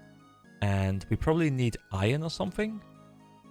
Or, let's see, what exactly do you need mining for? So rocks, 10. Are we going to need to get blue right? I don't know where we get blue right, but that's the only level 10 requirement. That's on members. Iron is level 15. So we probably need to get blue, right? Let's go check it out. Let's go have a chat with... Oh, there he is. He's outside. He's enjoying the sun, guys, which I will be doing as well once I wrap this up, because it's just gotten nice and sunny outside. So, about that sword. Have you got a picture of the sword for me yet? I have found a picture of the sword I would like you to make. You give the portrait to Thurgo. Thurgo studies the portraits. You need to get me some stuff to make this. I'll need 2 iron bars to make the sword to start with. I'll also need an ore called bluerite. There we go. That's the bluerite.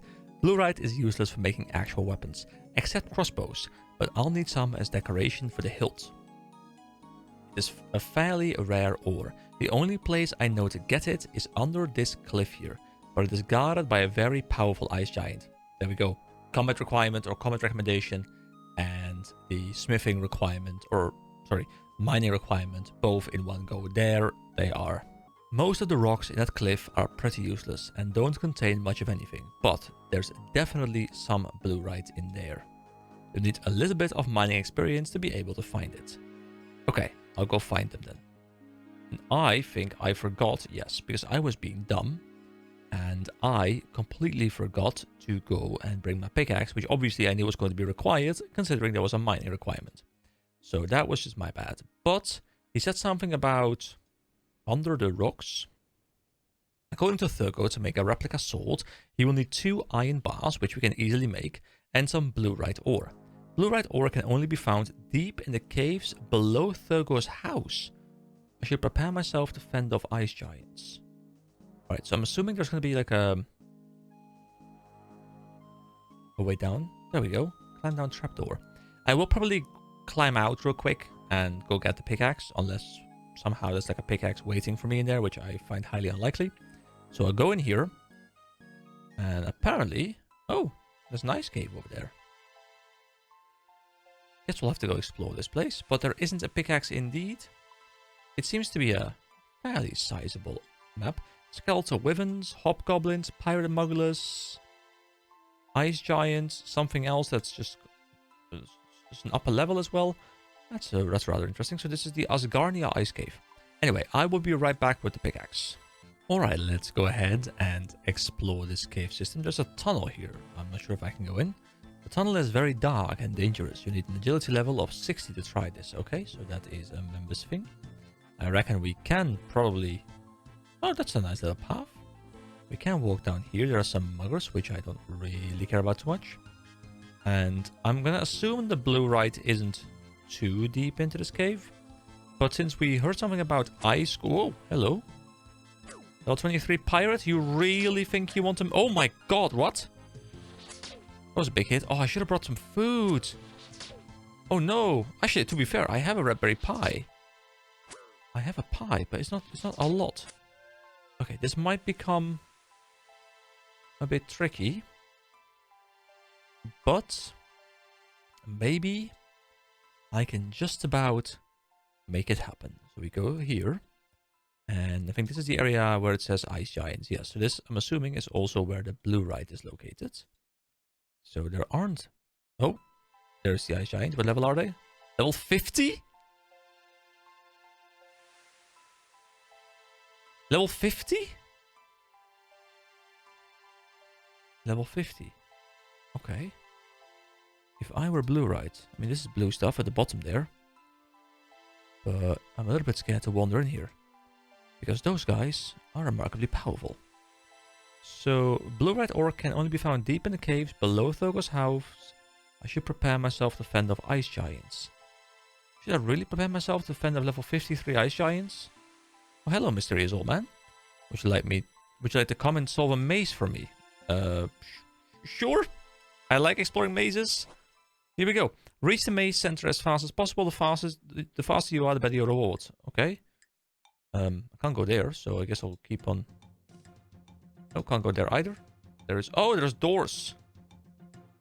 Can I go there? I can't go there. Okay, so I go through here. There's no way to go. There's a path blocking me up there. I guess I gotta go all the way to the outside. Can't go there, so I'll have to run this way. Just trying to approach this with like an elimination of options tactic. So now we go back in through here because there's no way there. Then we go back in through here because there's no way there. Here we go. Come on. There is 87% of the reward left. Okay. I want my full reward, man. Give me my reward. Yeah, I can go back in here. Now I can't go that way. So we go this way. We open up this door and then probably... Wait, I can open up a chest over there. What is in the chest? What is this? Some bronze arrows. Okay, thank you. Don't think I really wanted to spend the time for that, but it's fine. Go through here. Once again, can't go there. I don't know if I'm doing well opening up these chests. I feel like maybe I shouldn't. Some bolts. Okay, thank you very much. Keep on going here. I can't continue that way, so we go here. And some fire runes. Okay, not too bad. Go in through this door. This is it's not hard, but that's definitely the one that requires a little bit more thinking than the other ones. Like there's never really multiple options. It's not like it's difficult. But this is definitely one of those where the rewards better be decent. Otherwise, you know, this becomes very monotonous after a while if you've done this a couple times. Here we go through this door as well. And then we go in here. And we get this strange shrine. And we had like, what, 60% or something left? And what do we get? We got coal, I think. 270 feathers. That's quite some feathers. We get, I mean, to be fair, we've got some fire runes. Thing is, I think fire runes might be good against these guys, but I'm a little bit scared to fight them because they're like level 53. But I was thinking this on the way here, but I, you know, forgot to pick them up as I was at the bank. We do, of course, have the ability to cast a fire strike. And I could have taken the fire thing with me, like the fire staff, so we would be able to cast a ton of these if I brought the air runes, but I didn't do that. So let me just see if I can ignore these guys, but if not, we can at the very least make sure that our auto cast is fire, which might be super effective against these guys. Will they aggro me if I just try and run past them? Most likely, right? But I don't need to go here. Read scoreboard. Where are... Is it not in this direction? Is it some other direction? Okay, let me check out the other side then. Because there's also ice warriors and giants and hobgoblins on this side. I'm a little bit scared because I am not running any food. So I guess I'll attack one of these. And hope I can just kind of burn it before it gets to me.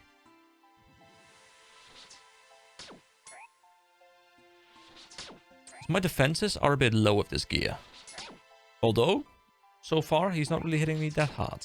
Let me also be smart, and when I'm fighting, I will pop the Mystic Will, so that I have even more damage. Oh wait, I can't click him. I forgot about that. I can attack him though. Oh, he's hitting me kind of hard now. I should really eat my raspberry pie. And then I should maybe sprint past them. I don't know, I feel like I should have come prepared much better. I feel like you really need to prepare yourself quite well with food and stuff in this game. Because it's surprisingly challenging, even though I'm like twice the recommended combat level. Yeah, I'm a bit low. Can I eat the red berries? I can't, right? No, I can't. Oh, there's another half of the red berry pie. Oh, you can use it twice. Okay, that's good at least. So I'll just sprint through this and hope that I don't take too much damage. And go in here. And these are ice warriors, which are pretty much more scary because they're like even higher level. Where is the blue right? Just ignore them. But there's blue right. There's blue right. There's blue right. Right here. Can I quickly mine some? Oh, we have one blue right ore. That's enough, right? How strong are these guys? Let me verify. Will they hit me a ton? Also, let me swap this over to fire. And see if I actually deal more damage. Ew, he hit me for 8. He hit me for 8. He hit me for 8. Okay, go, go, go, go, go. Run. Run, run, run, run, run. No, no, no. Okay. Okay, I died. I'm gonna have to come back and... Ah, but now I have to run all the way over there again. Ah, okay. Okay. Okay, guys. See you in a moment. Alright, just to equip something, let me equip a steel helm, which we hadn't equipped yet. A black longsword and some iron leg plates. You know, we'll have something. You know, I'll solve my equipment later, but at least we have some defensives. Actually, let me bring a little bit of food as well, just in case we get low again. So I don't die twice in a row. Alright, I'm taking a little bit of a risk by not waiting for my stamina to fully recover. So I will take a bit more damage, as I will be forced to slowly walk over through these mobs. But I reckon I can just quickly grab my body. I can grab everything that I lost right there. And then sprint back. I have 20 HP. I think I should be fine. Here we go. Grab all. And run back. Yeah, we're all good. Alright, nice. So I have the one piece of blue-rite ore, which I think is what I need. Now, I will have to go grab 2 iron ore as well. But, you know, that's something I've done plenty of times. So that's not a problem whatsoever. Oh, wait. I don't need iron ore. I need iron bars. So I'm going to have to grab a bunch of iron. Just to be sure, I'll grab like 6 iron. Unfortunately, you know, as you can see, if I mine iron with my current mining level and the rune pickaxe, like I pretty much always get it roughly instantly. So it's extremely fast. Oh yeah, of course, the inventory is a bit full.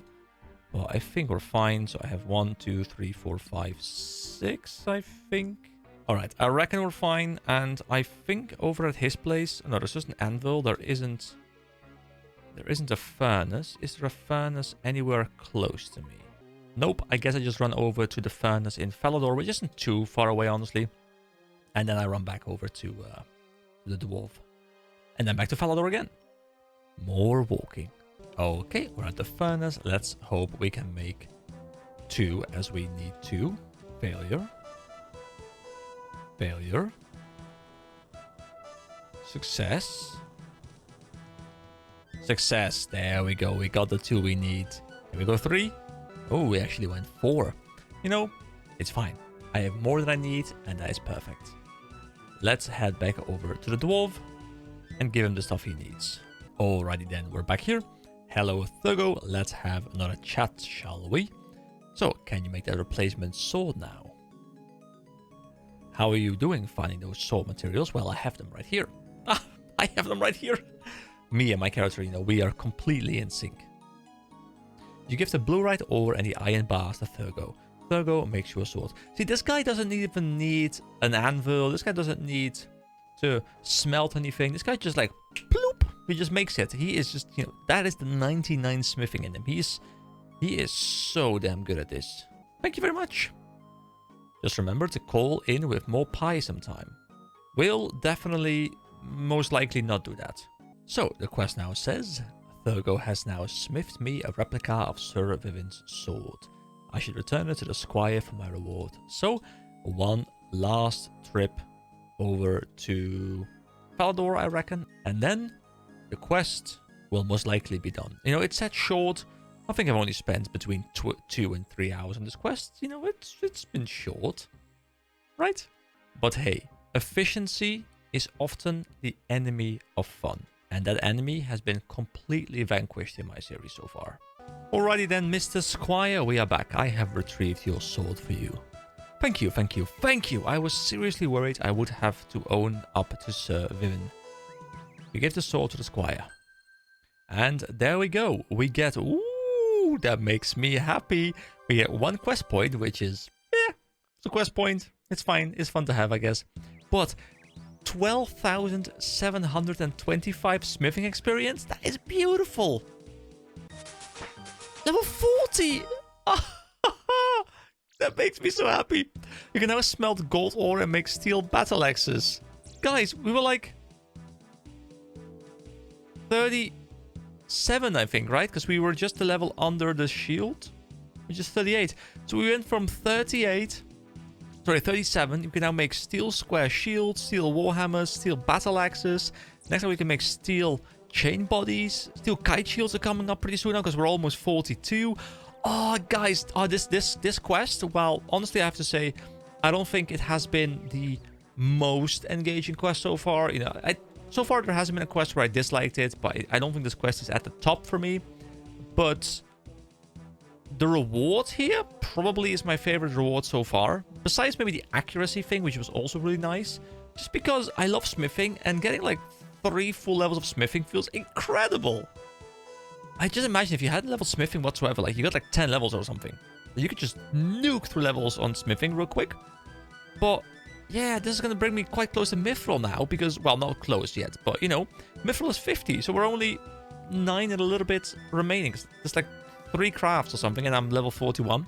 And then we're 9 levels away from starting our Mithril journey.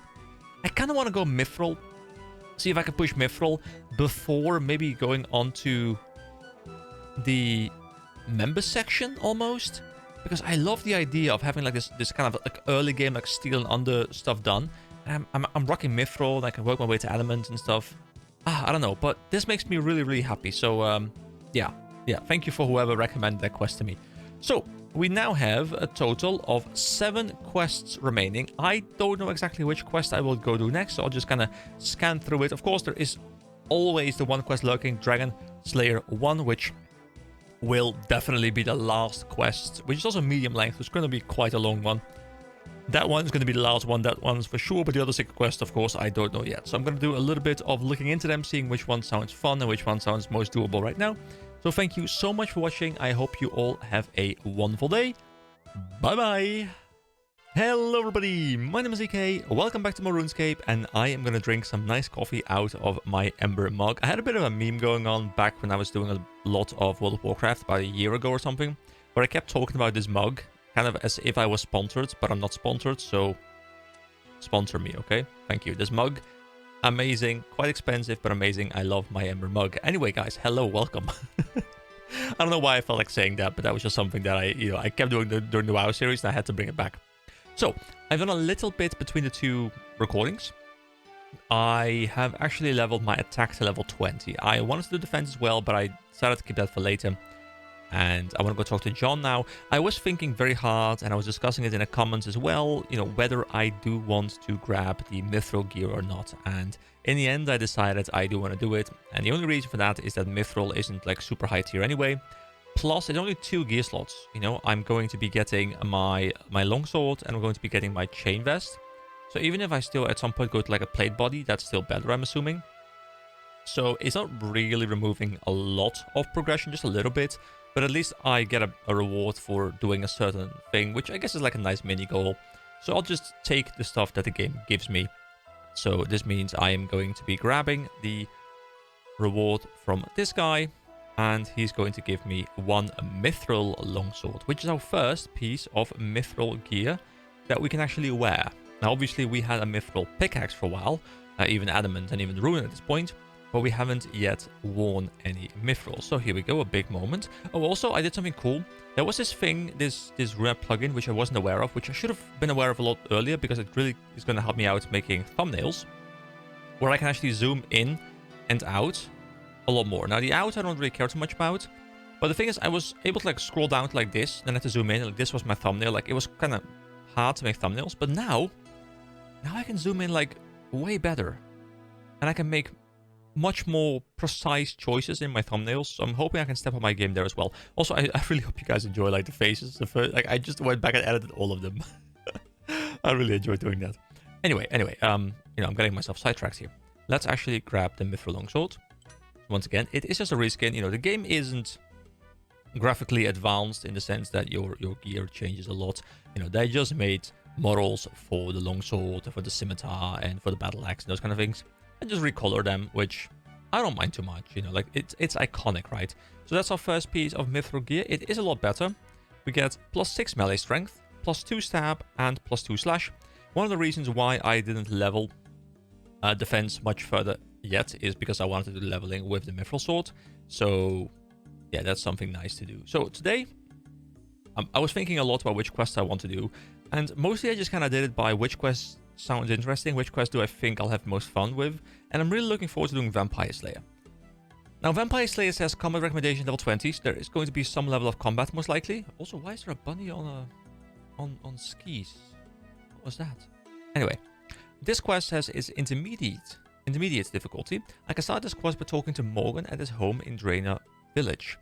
So I think we saw this when we very first got to Draenor. We saw this guy talking about a vampire. And I'm thinking maybe it has to do with the vampire that lives in that coffin in Draenor Manor. And I'm really just kind of feeling going back there. So I'm kind of hoping that is the case, or at least something to do with that place, because that was quite enjoyable.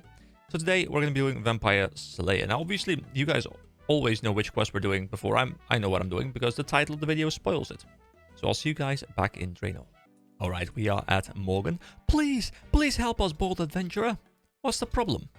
Our little village has been dreadfully ravaged by an evil vampire. He lives in the basement of the manor in the north. We need someone to get rid of him once and for all. Yes, let's start the quest. Okay, I am up for an adventure. I think first you should seek help. I have a friend who is a retired vampire hunter. His name is Dr. Harlow. He may be able to give you some tips. He can normally be found in the Blue Moon Inn in Varrock. He's a bit of an old soak these days. Mention his old friend Morgan. I'm sure he wouldn't want me killed by a vampire. I'll look him up then. Alright, I feel like returning to the Blue Moon Inn has become a bit of a recurring trend. Because we've had to go there for like, what, 4 quests now or something? Like, we had to make a sandwich there, a steak sandwich. We had to go there to find some information from like a beggar who lives outside there. We have to go there now. I think there was also the pirate treasure, which was upstairs in that inn. That inn is a very common place to be going. Let's quickly read this as well. I spoke to Morgan in Draenor Village. He told me that the locals are being attacked by a terrifying vampire. I need to speak to Dr. Harlow, who can normally be found by the Blue Moon Inn in Varrock, south of the general store. Alright, see you guys there. Also, I should probably empty my inventory because I have a lot of drops that I got while grinding some human mobs just outside of Valador. So yeah, let me make sure it's a bit cleaner. I guess I'll keep the fish with me because that's always nice to have. Ah yes, we had indeed spoken to this guy before. Hello, Dr. Harlow. Buy me a drink, please. Morgan needs your help. Morgan, you say? His village is being terrorized by a vampire. He told me to ask you about how I can stop it. Buy me a beer, then I'll teach you what you need to know. But this is your friend Morgan we're talking about. But I should buy us a drink anyway. Okay, sure. I will go over to the bartender. Bartender, good sir. Bartender, can I get you a glass of your finest ale, please? No problemo, it'll be 2 gold coins. Oh dear, I don't seem to have enough money. Oh yeah, I put my money in my storage. Hold on, be right back. I should really just keep some money with me, because this happened multiple times now where I just didn't have any money on me. Let me just make sure I always keep like 500 on me or something, just to have some spare cash. Alright, there we go. The beer has been purchased. We go back to Dr. Harlow. And we say, here you go. You give a beer to Dr. Harlow. Cheers, matey. So, tell me how to kill vampires then. Yes, vampires. I was very good at killing them once. Dr. Harlow appears to sober up slightly. Well, you're going to need a stake, otherwise he will just regenerate. Yes, you must have a stake to finish it off. Just happen to have one with me. Dr. Harlow hands you a stake. I was kind of thinking we're going to have to make a stake ourselves, considering it's RuneScape and the game always wants to do those kind of things. I like how this guy is just like wobbling back and forth. Look at him wobbling. This is a much better point of view for us having a conversation with him. Right now you can actually see what's happening. So Dr. Harlow hands you a stake. You need a hammer as well to drive it in properly. Your everyday general store hammer will do. One last thing, it's wise to carry garlic with you. Vampires are somewhat weakened if they can smell garlic. Morgan always liked garlic. You should try his house. But remember, a vampire is still a dangerous foe. Thank you very much. Alright, here we go. Bye, and have fun with your beer. The beer's actually already gone. Like, dude, this guy is an alcoholic for sure. Anyway, we'll go grab a hammer at the bank. And then from there, I'll walk back over to Morgan's house. And we'll see if he can, give us some garlic. There we go. We get the hammer. Yoo-hoo, Morgan, we are back. How are you doing with the quest? I'm still working on it. Please hurry. Every day we live in fear that we will be the vampire's next victim. Hey, I got a new message from someone. Hello. You're on the video. So, this is Tapelstreel, if I say that correctly. Tap3Lstreel. Something like that. Hello, welcome, and yes, I will respond to you as well in the message, but yes, I'm very much liking the game since I got back, and I'm very much looking forward to playing this game every single time I log into this game. It is beautiful. So thank you for reaching out. I love all your messages, guys. It's absolutely wonderful. So does he have his garlic upstairs? Is he hoarding garlic? Why is there a woman that I can attack in his room? Is this his wife? Can I kill his wife? Hold on, let me just very quickly take care of the wife. I need her out of the picture, guys. I will not tell you the reasons, but I need the wife out of the picture. She She can no longer live. It is very important for my plans. And I will bury her bones in his bedroom. Because that's just the kind of person that I am. Alright, now back to the garlic quest. Is it in the chest? Is there garlic in here? Oh, let me first open them both, apparently. And then walk back to the initial one. Nothing in there. Nothing in here either. Okay, my quest will continue. Garlic. Garlic, yoo-hoo. Also, let's read the updated dialogue in the quest log. I kind of like keeping this up to date, like reading it, because I think it does add something. Like, there's some information here sometimes that you're not really getting in game. It's more cohesive, and I very much enjoy to get the full story. So I have spoken to Dr. Harlow. He seemed terribly drunk, and he kept asking me to buy him drinks. Dr. Harlow gave me a stake to finish off the vampire when I'm fighting it. I've got a hammer to drive the stake deep into the vampire's chest. Dr. Harlow said I should get some garlic to weaken the vampire. He thought I might find garlic somewhere in Morgan's house. When I'm ready, I should go to Draenor Manor, north of Draenor, to kill the vampire that's living in the basement. I love... Guys, I love how... Wait, Mysterious Man? Is this the guy that just gives me... What did he give me? He gave me a present. What did he give me? Hold on. A kebab. Okay, thank you for the kebab, sir. I will be sure to enjoy it. But yeah, I'm loving the fact that when I first did the Ernest Chicken quest, I was thinking like, hey, you know, are we going to be returning here? I would love to go back into the basement to do something with this coffin. And I know some of you guys will have heard me say that and be like, you know, he's gonna come back there. He's gonna like this part. And you know, now we're here. I'm assuming at least I'm gonna go in there because that's what the quest literally tells me to do. So I'm gonna go and find the garlic. But I just want to express that I'm really excited about this because the more quests I do, the more they're like, you know, are intertwined. You know, like we have multiple quests going to Draenor Manor, or at least 2 quests right now. One is more about the house, the other one's more about the basement. We have some quests to do with with Kamdazal, with the dwarves. You know, we know some of the dwarves. Like the world is starting to feel more connected. And I always kind of expected RuneScape from what I heard to be very much about standalone quests, but so far it feels like they're standalone quests, but they are slightly connected. You know, like they all take place in the same world, they all take place in the same logical existence, and they don't mess with each other, they add to each other. And I think it's very strong because you can play them standalone, but the more quests I play, the more I feel like I'm starting to understand Gielinor, the more I feel like I'm starting to understand, you know, how this world connects, like how the different towns connect to each other, how, like, what troubles the people of each town.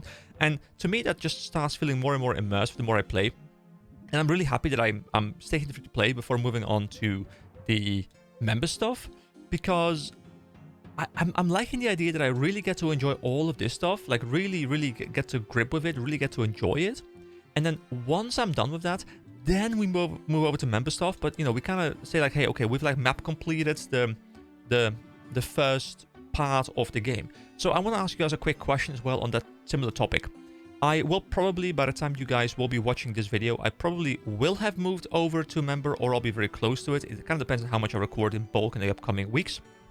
But I want to ask you guys a question. Are there any things besides the quest that I should really check out before I move over? Like, are there any things that are really cool in this free-to-play world that I just haven't yet experienced? Obviously, I mentioned on yesterday's video, I think, or like, well, to me it was yesterday, that I want to go over to the Alcree Desert, which I kind of wanted to do today, but I really felt like doing this quest. So I will go here, I will go check this out. I will do all the quests, as we've mentioned. I will do skilling. My idea is kind of also to level everything up to 20 at the very least before moving on. Now, a lot of them are already either there or very close. The fence are going to be there soon. You know, we're going to get cooking there very easily. We're going to get wood cutting there very easily. Fishing might take a little bit more time, but it's fine as well. We'll manage that. Ranged, still, I'm kind of hoping the game at some point points me there so I can actually go do some ranged. And, like, not just because I want to go do it, but because the game wants me to go do it. But the more I'm starting to think that maybe there isn't really a quest to do with ranged, so I'll just dedicate a video, or at least like a start of the video, to ranged farming, which will also get to 20. So everything I think will go to 20. I'm not sure about Runecraft yet. Maybe I'll do that. That's the one I'm not entirely certain about. But the things I want to do myself is get everything to 20. And I want to make sure I do all the quests. So those are the things that are on my mind. I kind of would also like to return to Barbarian Village, of course, and do the Stronghold of Security, if it does feel feasible by the time I have beaten Dragon Slayer, which I reckon is probably the case. And at that point, you know, I'm personally ready to move over to members. But if you guys have some stuff where you're like, hey, you should really go check out this thing. Like, the game doesn't really explain too much about it, but you should really go check it out. Maybe some, like, quest-like thing, but it's just not in the UI, or like some sort of system in the game that I don't know about. Anything you guys have to say that is outside of the questing and leveling system, let me know, because I'm very much interested in trying it. Anyway, that was a very long rant. I'm going to go back into grinding right now. And it's great to see that this guy says, nice to hear, love to see your progress without knowledge of Google. Yes, I am very happy as well that I get to play this game without having the internet, because I think, you know, I keep going on rants today, but, you know, you guys, I think, are used to it at this point. So I think the internet is a wonderful thing. And I think the internet has done a lot of good for the world. You know, I'll leave major topics out of it, but just for gaming specifically, the internet has done incredible things. But the internet has also taken away so many important things to me in MMO design. Like, I think the finding things out part of an MMO is as important, if not more important, than where the end game leads you. And I think because those things have all been hyper optimized, have all been solved, everyone kind of just follows the, you know, the meta builds, the route of least resistance. I think it takes away something from a lot of the older MMOs as well. So it's a topic that I think about MMO design a lot. It's kind of why I started doing this series. You know, I really like thinking about MMO design. I like voicing my opinion about it. Like, you know, what makes MMOs good? What made them good in the past? Why don't those systems work as well anymore in modern MMOs? Why don't modern players like older MMOs? Because of those systems being less required, because of a different landscape of communication tools. And, you know, there's just a lot of stuff I want to talk about, and I don't want to, you know, spend this entire video ranting about it. But it's one of those topics that I really like exploring in these games. I really like to see what the game's trying to do, but also kind of think, well, I mean, it was a different time. You know, it was 20 years ago, roughly, when they made these systems. So what were they thinking back then? And I'll probably do some videos that just like standalone videos where I just like ramble about these topics, because I have so much to say about them that I don't want them, you know, bog down the RuneScape video with it.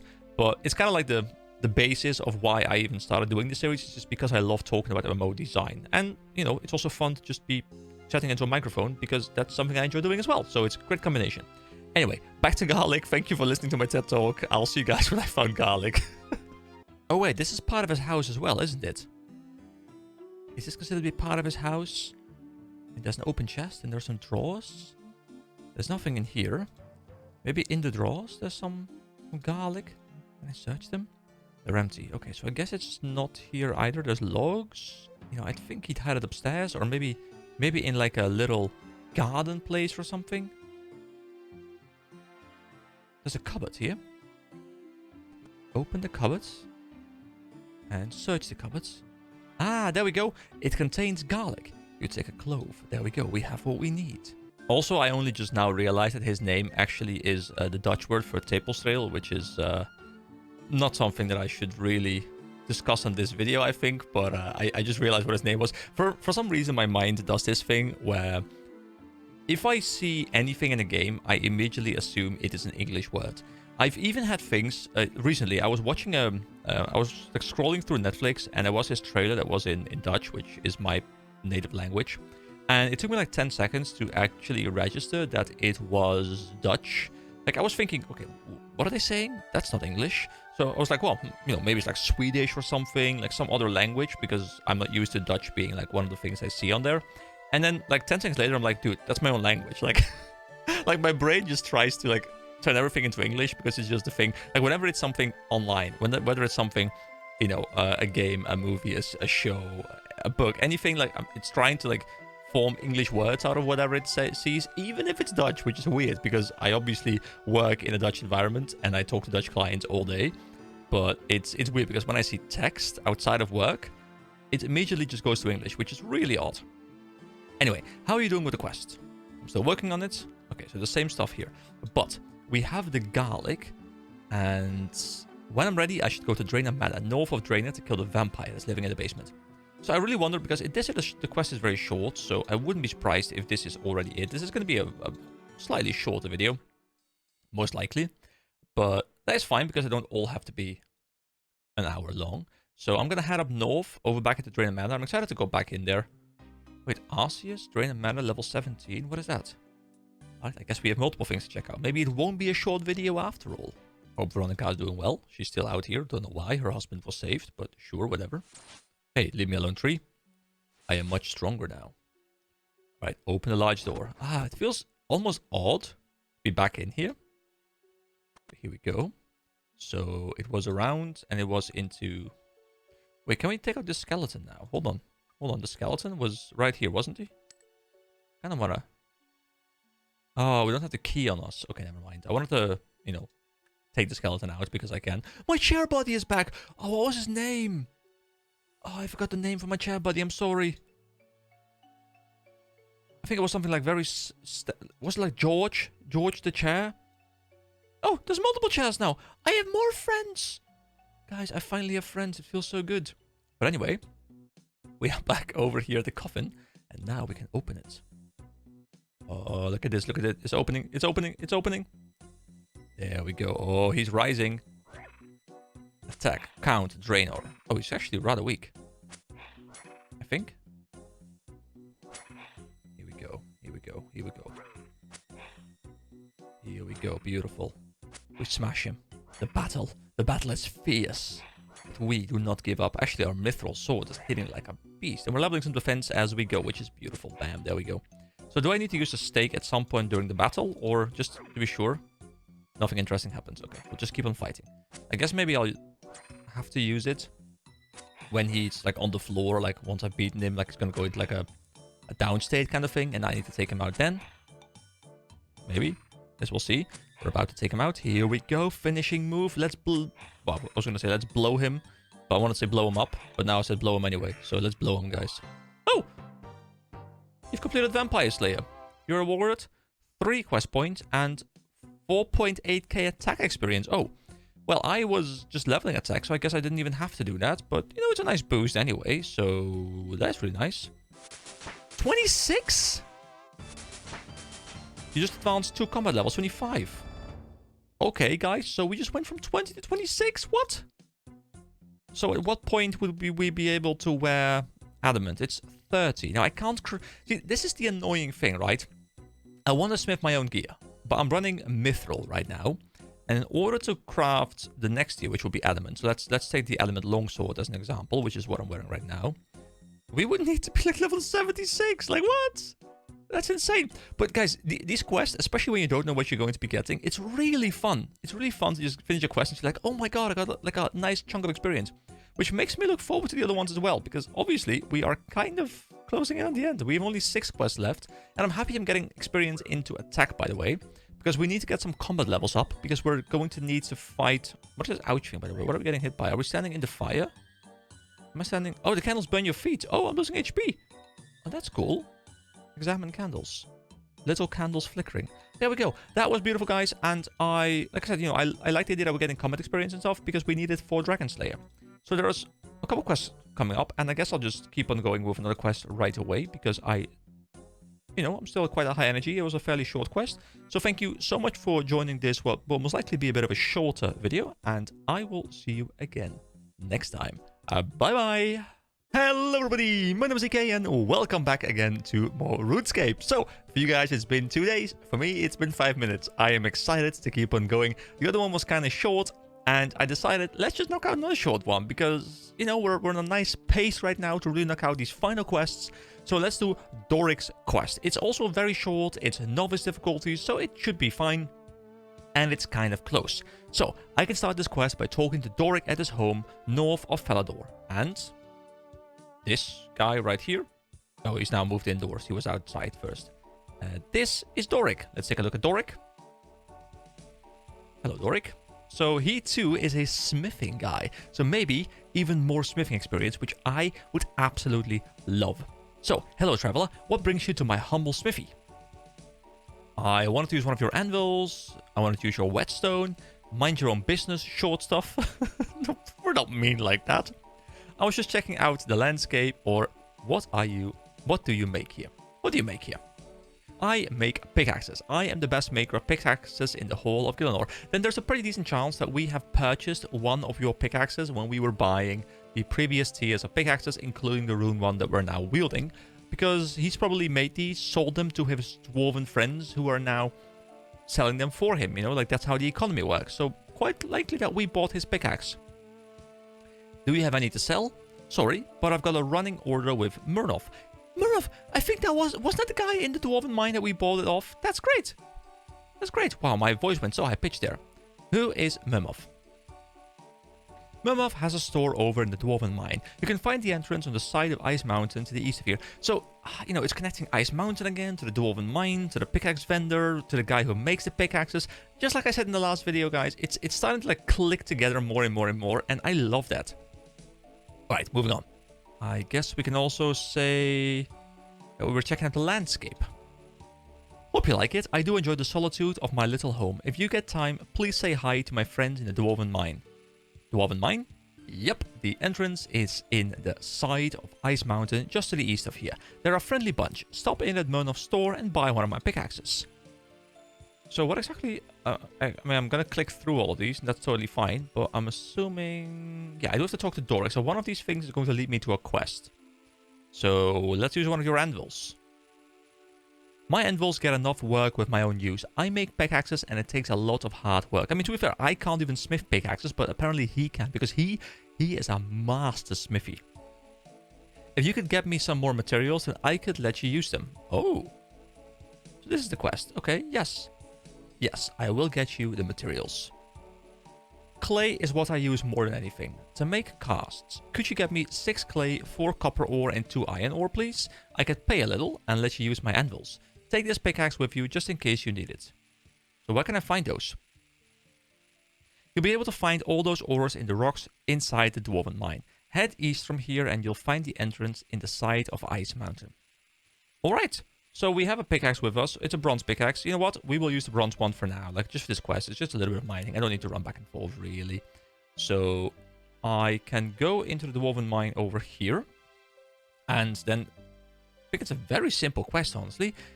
We just need to collect some clay, some copper ore, and some iron ore, which all is very, very simple.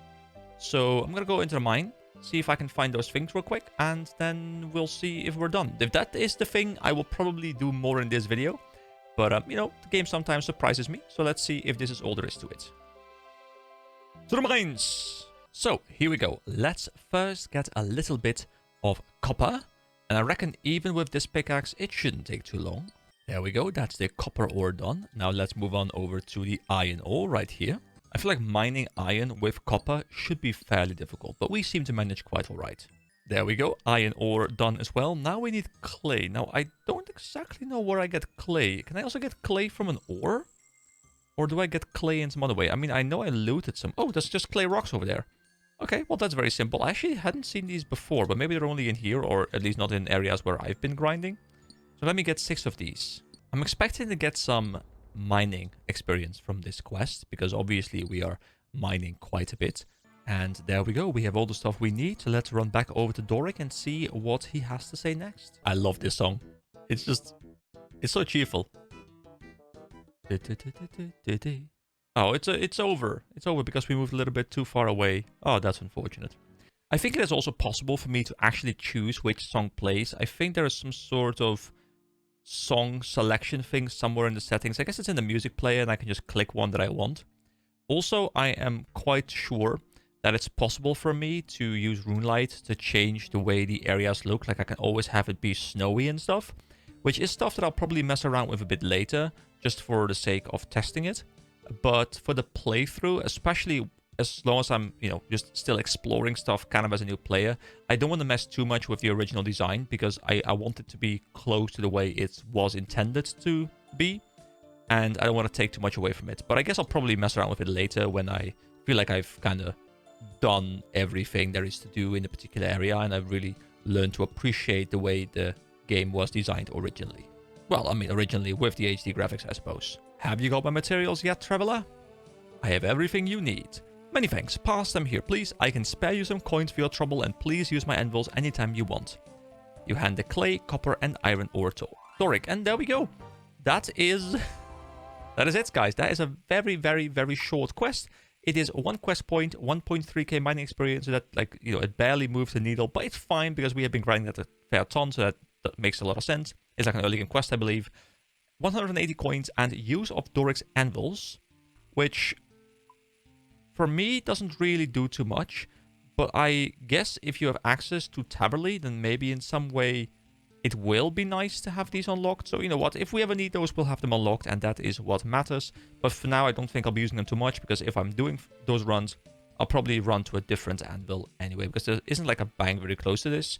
So I really don't see the reason for this. So, you guys know how I've been talking about wanting to go to the Alkari Desert for quite some time? Well, it is finally that time. I have decided that once again I will do 2 quests in this video, because this quest was just way too short, and I don't really feel like just skilling for the remainder of this video, so I'm going to do a secondary quest. We are going to be moving on over to Alkari Desert, and we are going to be doing Prince Ali Rescue, which is a part of Caridian number 1.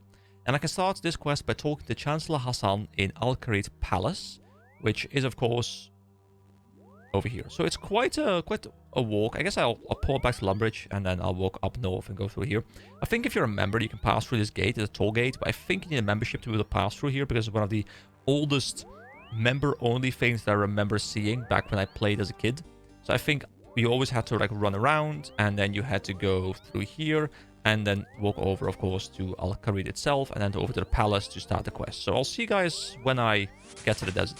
So I think these people here are leveling magic by porting themselves to the town they're in. So I guess you don't have to port yourself away. I guess you just port yourself to Falador over and over again. Also, I just got a comment from someone who once again told me about the magic system, about the teleportation system, and I am aware of it, and I'll also respond to him in comment form, of course. But yeah, I haven't actually taken the time yet to grind myself up to 37, which I think is where you get the final one.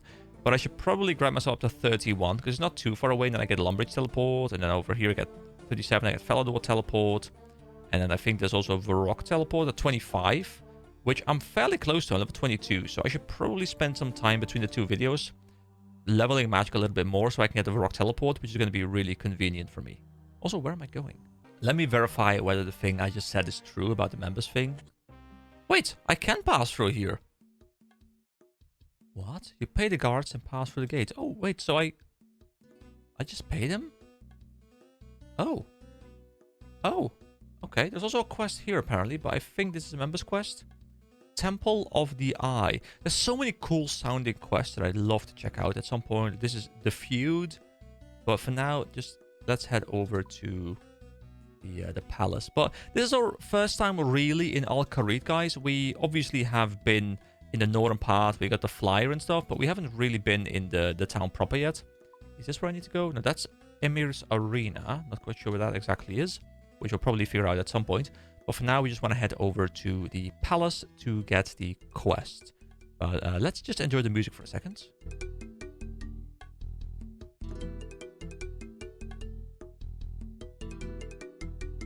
And it's called Arabian. I think most of the songs in this game are rather catchy, and that is quite nice. Also, there's a sword shop here, and just out of pure curiosity... Oh, this... Oh, instead of doors, they have curtains here. We can close the curtains and open the curtains, which is the same system as the doors, but it's reskinned, and I like that. So there's Zeke over here, who sells scimitars up to a mithril. Oh. So if I wanted to, I could move over to a mithril scimitar now as well, instead of a mithril longsword, which... Can I examine it without... I guess I can't really examine the strength without having it in my inventory, which isn't a big deal, but it's something noteworthy. So this seems to be the palace. The palace doesn't have a roof, but oh, it does have a roof. It just... Okay, never mind. It's just because the camera was in there, I guess. I'm still not entirely sure what I want to do in regards to the the roofs and stuff, by the way. It's a bit of a divisive thing to me, because I feel like either of them have, you know, pros and cons, really. Let's talk to Chancellor Hassan. See, I want to do a voice for this, but also, guys, I'm scared I'll get cancelled, okay? it's a slippery slope, okay? So we'll not do a voice here, because I'm scared of the YouTube police, you know. Greetings, I am Hassan, Chancellor of the Emir of Al-Kharid. Is there anything I can help you with? Well, we do currently have a very urgent issue we need to resolve, and I suppose you look like someone who knows how to get a job done. Are you definitely interested in helping? Yes, I am. Alright, of course. You'll find our spy master Osman just outside the palace. Go to him and tell him I sent you. He will fill you in on the details of our problem. Alright, I'll get to it. I spoke to Chancellor Hassan, the Chancellor to the Emir of Al-Kharit in the Al-Kharit Palace. He asked for my help with an urgent matter and directed me to speak with Osman, Al-Kharit's spy master, just outside the palace. So, just outside the palace would be... There we go, there he is. Osman, I was told by the Chancellor to come and speak to you. Apparently you have an issue that I can help with. That will be an apt description. However, I find you to be an interesting choice by the Chancellor. Why has he chosen to trust you with this task over one of our own? I just asked if he needed help and he said yes. That man is far too trusting at a time when we must take extra care. However, if he has made his decision, I will not question it. Still, you should know that I will be keeping a close eye on you. Well, I'll be keeping a close eye on you as well because you are a hooded man shrouded in darkness. And that doesn't bode too well. But I'm sure we'll be fine. Fair enough. So, what is this issue? Prince Ali, heir to the Emir of Al-Kharit, has been taken. My spies have already discovered where he is, being held, but we need someone to make the rescue. Well, I'm sure I can manage that. How do I go about rescuing him? The prince has been taken by a group of bandits led by the self-proclaimed Lady Kelly. They are holding him in the abandoned jail just east of Draenor village. Oh, we go back to Draenor, really? According to our information, Kelly is the only one able to freely move around the area. For you to get the prince out, you will need to disguise him as her. She will, of course, need dealing with first. Why can't I just go in and kill her and her bandits? And endanger the life of the prince in the process? No, there will be no unnecessary risk. We need to do this with as little bloodshed as possible. You make a fair point. Do you know what Kelly looks like? She has blonde hair and wears pink clothes. My daughter Leela, one of my spies, is currently in Draenor village keeping an eye on the jail. I'm sure she can help you with the specifics. Before you go, there's one more thing. You'll need a key to get the prince out of his cell. Kelly has the only one. You could steal it, but that seems like a risk we should avoid. But if she has the only copy and I can't just steal it, how do I get the key? If you bring me an imprint of the key along with a bronze bar, I can have a copy made for you. You should be able to make an imprint of the key by using some soft clay. Of course, you need to find your way to get Kelly to show you the key without causing suspicion. I'm sure Leela can help you with that as well. Sounds like I should head over to Draenor village and see Leela then. Indeed. Do you have any further questions before you go? Do you know why they've taken the prince? No, but we have our theories. Care to share them? No. You have not yet proven yourself enough to be trusted with that information. Now, do you have any further questions? Whereabouts in Draenor is Leela? She will be somewhere near the abandoned jail that the bandits are using. It's just east of the village. Do you have any further questions? No, I think I know everything I need to. Then you should get going. Alright then. So I'm a little bit sad that we immediately go back to Draenor, guys, because I was kind of looking forward to spending a little bit of time in Al-Kharit, which, to be fair, I can always go and do. This stuff down here, I think this stuff, the Caridian Desert itself, I think this is member stuff. And I think this section up here, maybe including Amir's Arena, I'm not 100% sure. I think that is free to play as far as my brain remembers. But I think starting from Giant's Plateau, this is probably member stuff. But I guess we'll see in due time. But for now, I guess I'll head back over to Draenor, which I wasn't expecting. I was expecting to actually have to do a quest here. But it's fine. We run over there and I'll see you guys at Leela. It is a little bit immersion ruining that there's literally a river and greenery right next to the desert. But you know what? I will forget that is a thing. I don't even know how much I'm spending. Can I talk to these guards? Can they tell me? Can I come through this gate? You must pay a toll of 10 gold coins to pass. Who does my money go to? Money goes to the city of Al-Kharit. Okay. So guys, let me know. Was this initially a members thing? Because in my mind, this was a members thing. Maybe I'm wrong. And I'll gladly be wrong. But I feel like that was a members thing before. Ah, there we go. There's Leela. I feel like I've seen her before. I probably have. Let me also quickly read up on the quest. I spoke to Osman outside the Al-Kharit palace. He informed me that Prince Ali, the Emir's heir, was captured by a group of bandits and taken to the abandoned jail east of Draenor village. Osman asked for my help in rescuing Prince Ali and suggested I speak with Leela, who I can find spying on the jail. And Leela apparently is here. I feel like I've seen her before. You must be Lila. Your father sent me to help rescue Prince Ali. Yes, he sent word ahead that you'd be coming. Are you aware of the plan? I need to obtain a copy of the key to the prince's cell. Create a disguise for him that makes him look like Kelly and then break him out of the jail. I'd say that's a good summary. Now, do you have any questions for me about any part of the plan? So any ideas for the key? Kelly keeps it on her at all times, on a chain around her neck. If you can convince her to show it to you, you might be able to use some soft clay to take an imprint. That doesn't sound easy. My suggestion is that you pretend to be interested in joining her bandits. From there, you should be able to steer the conversation towards the key. Once you have the imprint, take it to my father along with a bronze bar. He'll then be able to make us a copy. Do you have any other questions about the plan? Any ideas for the disguise? To make the prince look like Kelly, you'll need a blonde wig and a pink skirt. You'll also want some skin paste to hide the black eye he got when they captured him. There's an old sailor in the village who makes rope. Perhaps he could make you a wig. Don't forget to dye it once you have one. For the skin paste, there's a local witch who's apparently an expert in all sorts of potions. We know about this witch, I believe. I'm sure she could make you some. I hear she also sells dye if you need some for the wig. Finally, there's a skirt. I imagine you could just buy one from any clothes shop. The Celia's Fine Clothes in Varrock is probably the closest. Do you have any other questions? Don't think so? I'll go and prepare. So this seems like a fairly long list of things we need to do in order to prepare for the quest, which is of course fine. So we go back to the quest once again. And whoa, look at this information. So, to free Prince Ali, I need to create him a disguise to make him look like Lady Kelly, the leader of the bandits. I also need to make a copy of the key to his cell. According to Lila, I need a blonde wig, a pink skirt, and some skin paste for the disguise. Apparently, there's an old sailor living in Draenor village who might be able to make a wig for me. Then dye. A pink skirt can be purchased from the clothes shop. As for the skin paste, Lila thinks a local witch could make me some. Alright, according to Lila, Lady Kelly has the only cell key. However, if I convince her to show it to me, I might be able to use some soft clay to make an imprint of it. If I then take this imprint to Osman along with the bronze bar, he should be able to make us a copy. So a lot of different things that I need to go do. So let's just start from the top, shall we? So first of all, let's see if we can get the blonde wig, which I need to go to the old sailor.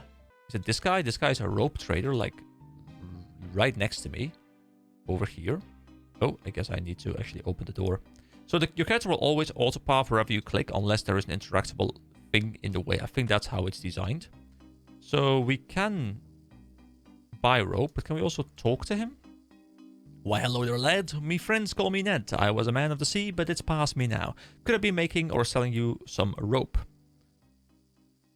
Can you make other things apart from rope? I'm sure I can. What are you thinking of? How about some sort of wig? Well, that's an interesting thought. Yes, I think I could do something. Give me 3 balls of wool and I might be able to do it. Great, I will get some. I think a wig would be useful. So this is the kind of quest where I am going to need to keep a notepad. And I could make a digital notepad on my PC, which is all fun and stuff. But let me actually grab a physical one because that's kind of capturing the old spirit of playing games and keeping notes of what you need to do. So let me grab a notepad. That should be fun.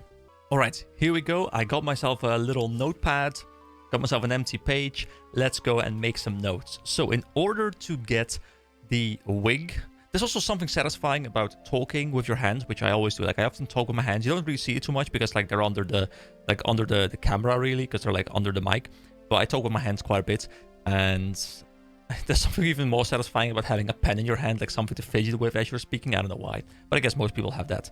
So in order to get the wig, also I keep looking to the left, by the way, which is simply because my camera is located there, and for some reason, like when I'm looking at you guys or when I'm trying to do that, I'm looking at myself over at the cam, and I don't know why, but I've just done that for years now.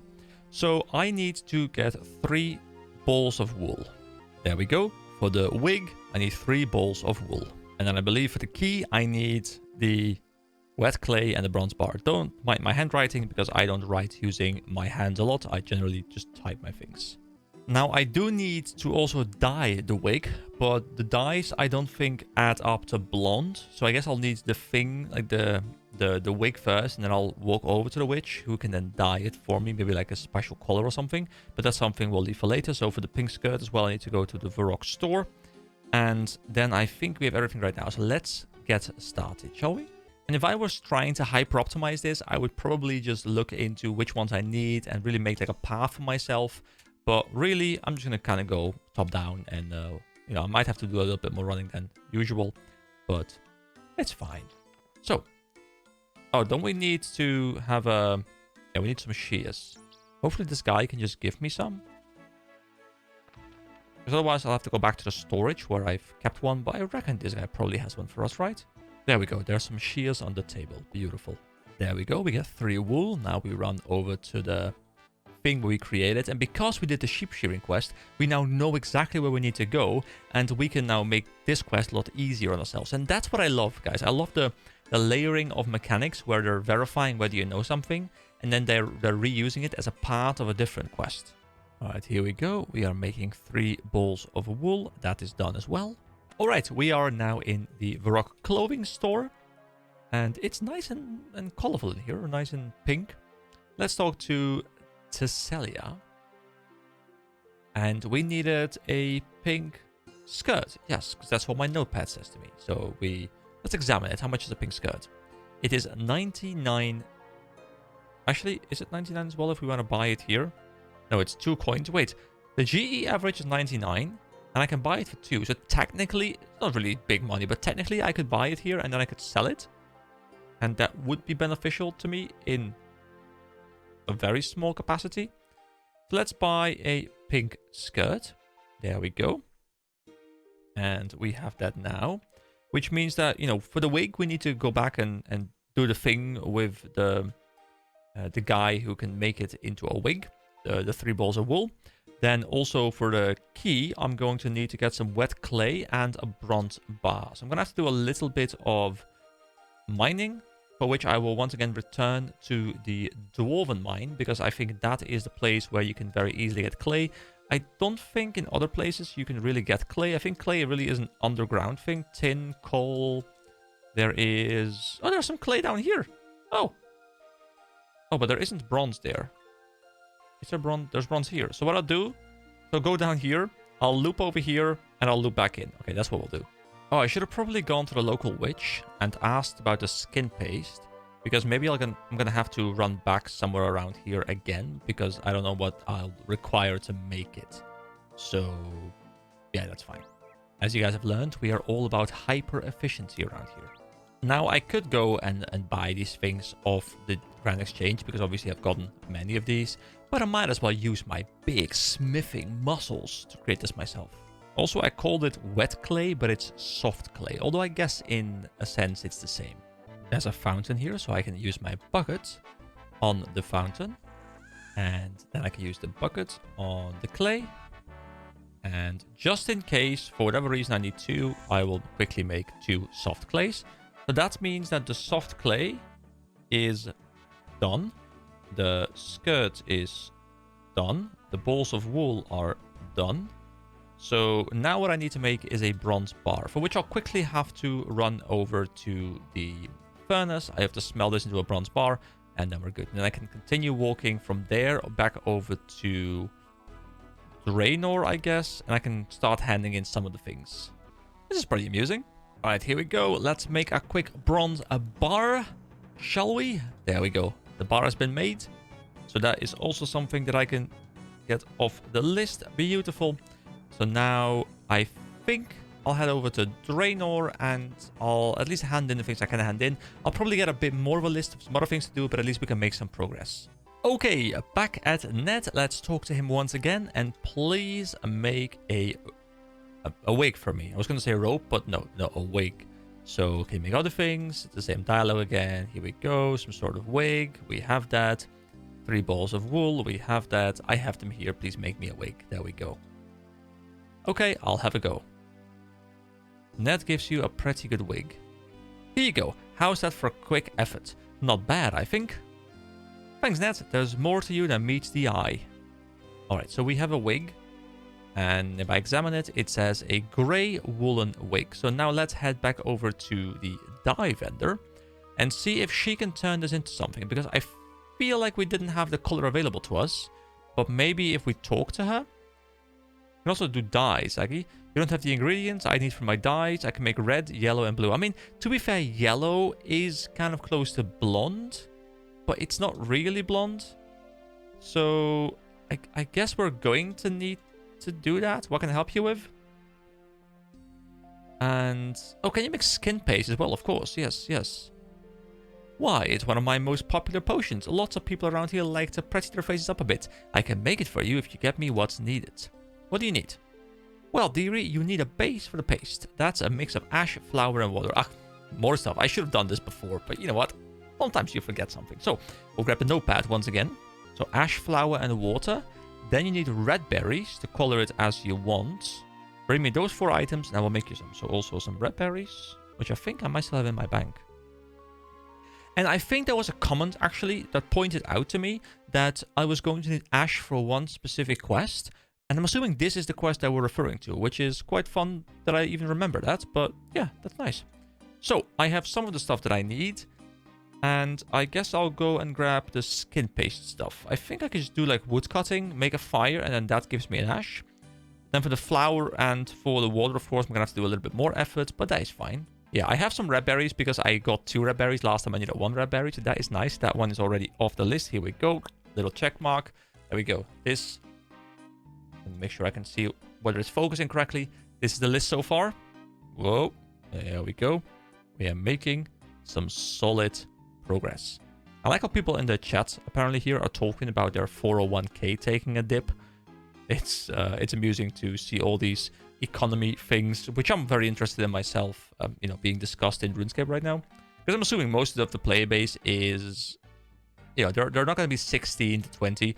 They're going to be more in my age range, and a bit older. You know, I'm 30 myself. I'm assuming most players in RuneScape are like 25 to 40, somewhere in that range. Some of them, of course, will fall out of the range, but I think that is generally the range of most people who are playing this game, which is nice, because that means it's a slightly more mature player base, which definitely does help a game's community a lot. So we get a log, we get a tinderbox, we go out here, we just use this 1 log, and we just wait for this thing to go out. We get the ash, and that is 1 thing as well off our list. I wonder if I could pour water on it myself to make it go out. Here we go, we get some ashes, so that's something else off the list. Now it's just flour and water. Oh, I should really grab the yellow dye as well. I'm assuming the yellow dye is what I need. I'm assuming yellow is blonde in this case. So let me verify what I need for the yellow dye as well. It's quite a long list in this quest, really. So for yellow, I need 2 onions. Oh yeah, the onions. Of course, of course. So 2 onions and 5 coins. That should be fine. I can grab the onions as I'm going to grab the flour anyway. Okay, once again, we fill the hopper. We use the hopper controls. We climb down. I feel like I'm really starting to get the hang of these systems, which is really fun to me, because these are things that I really struggled with at the very start.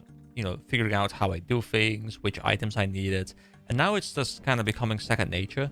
I know as well that now that I'm done here, I need to walk a bit further over towards this house, which is where the onion field is, which I'll never again forget in my life. If you show me this map in 70 years, hopefully I'm still alive, because I'll be 100 by then. But if you show me this map in 70 years, provided I'm not, you know, completely ruined with dementia, I should still be able to tell you exactly where the onion field is, because that was an experience.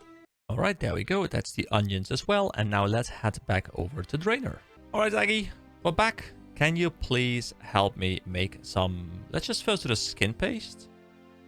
And I think we have everything we need, right? So we have the mix of ash, flour, and water.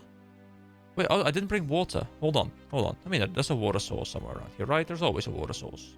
Really? There isn't a water source here? Could I just walk up to the water and use my bucket on the water?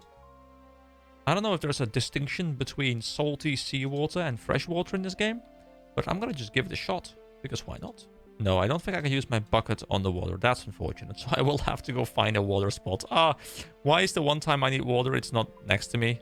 Well, actually, I guess there's one over here at the Wizard's Tower. So I'll just run over there for a moment. I mean, not having this water was my own fault, because I have the notepad in front of me, and that was the one that didn't have a check mark next to it. So I should have seen that, you know? I should use the notebook properly. You know, the notebook it's going places. We'll definitely use this a lot more. This is kind of fun. Especially once the quests become a bit more interesting, a bit more long-term, a bit more in-depth. I think at that point, having a notepad is really going to add like another layer of enjoyment to me, because I get to like have some physical notes, which for some reason it just adds another dimension of fun to figuring things out. All right, so yes, I can. I see you already have the ingredients: the water, flour, ashes, and red berries. Would you like to make me a mix for you now? Yes, please mix me some skin paste.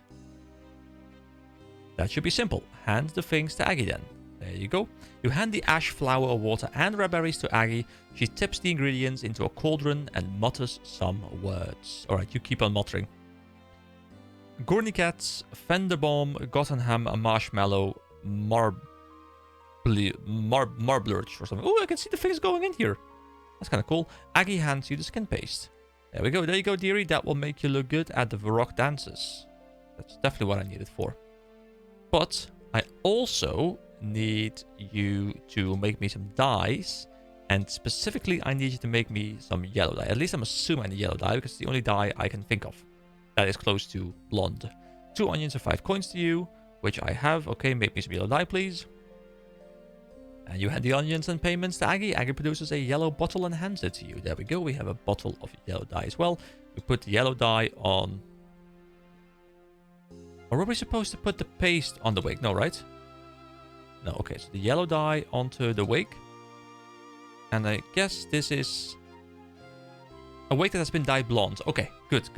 I guess it's blonde because yellow is going to mix in with the gray a little bit, and it won't be as yellow anymore. So that is done as well. Oh. Who's this? Drunken dwarf? I knew it were you, matey. Here, have some of the good old stuff. You give me a beer. Well, thank you, good sir. Thank you. And a kebab. Okay. The random dwarf just comes into my face. He's like, hey, have a beer, have a kebab. Come on, man. You know you want to. Thank you so much. I appreciate it. So, that is a fair amount of the stuff done. Which means we have the wig. We have the skirt. We have the skin paste. I have all of these with me.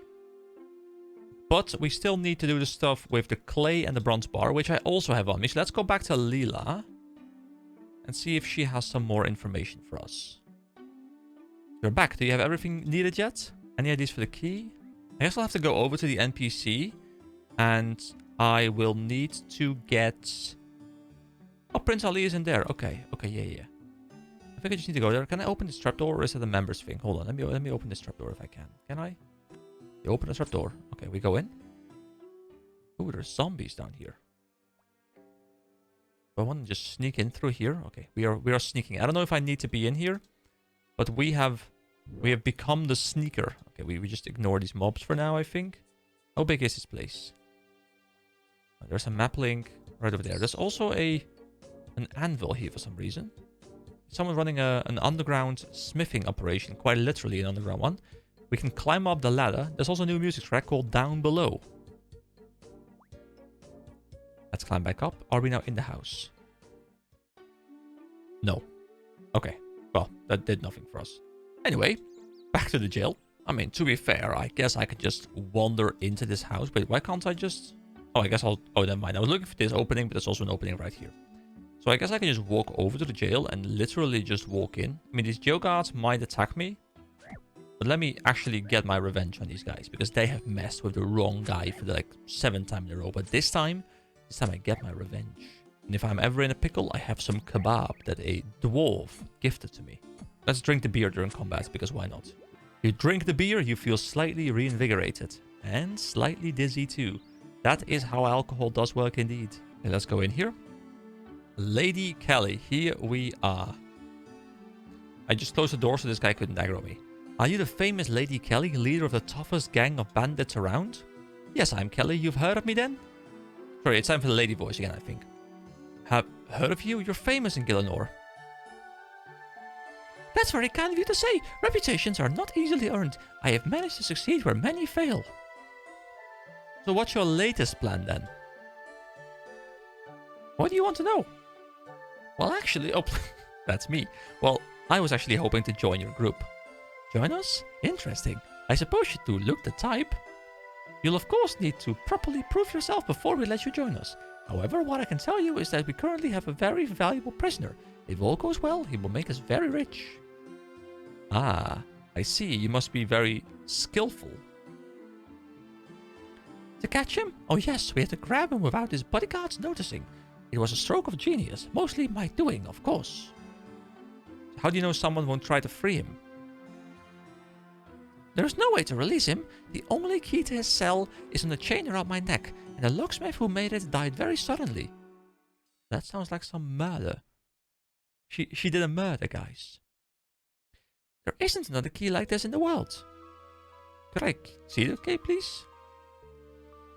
Why? It will be something I can tell my grandchildren when you are even more famous than you are now. Well, I suppose there's no harm in letting you see it. After all, you have no hope of stealing it. Kelly shows you a small key on a strong-looking chain. Could I touch the key for a moment, please? Well, only for a moment then. As you touch the key, you take an imprint of it using your soft clay. Thank you so much, you are too kind. You're welcome, but run along now. I will need some time to consider your request to join us. Alright, but now we have the imprint on the thing, on the clay. We ignore these guys, because we don't have time for them. Nobody has time for them. So what I'll go and do now is I will run back over to the desert, which I believe is what I need to do. Back over to Al-Kharid. And then, yeah, I took an imprint of the cell key using some soft clay. I should take it to Osman along with a bronze bar so that he can make us a copy. We have the bronze bar in our inventory and this thing. So we should be able to make a key now. And then I guess I'm getting kind of close to the end of the quest. Alright, back at Osman. Hey, you again. How are things going in Draenor? Well, quite well. I have an imprint of the key. You give Osman the imprint along with a bronze bar. I'll use this to have a copy of the key made. I'll send it to Lila once it's ready. I'll get going. Okay, so I'm going to assume that Lila has it now by the time I get over there. To free Prince Ali, I have created him a disguise to make him look like Lady Kelly, the leader of the bandits. I have also made a copy of the key to his house. I should speak with Lila outside the abandoned jail and let her know that I've done all of this.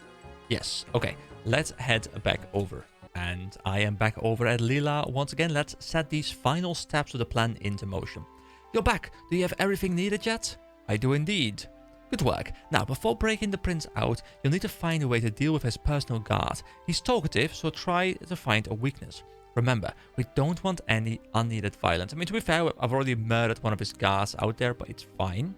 Alright, I'll go have a chat to this guard. Before you go, my father sent this for you. Lila gives you the key. Alright, there we go. So we have the key in our hands right now. Before I can free Prince Ali, I need to deal with his personal guard. Lila suggests I speak with the guard to try and determine any weaknesses he might have. Let's have a bit of a fun chat, okay, shall we? Let's head in through the door. Just wander in, because obviously, you know, we are looking to become part of her crew.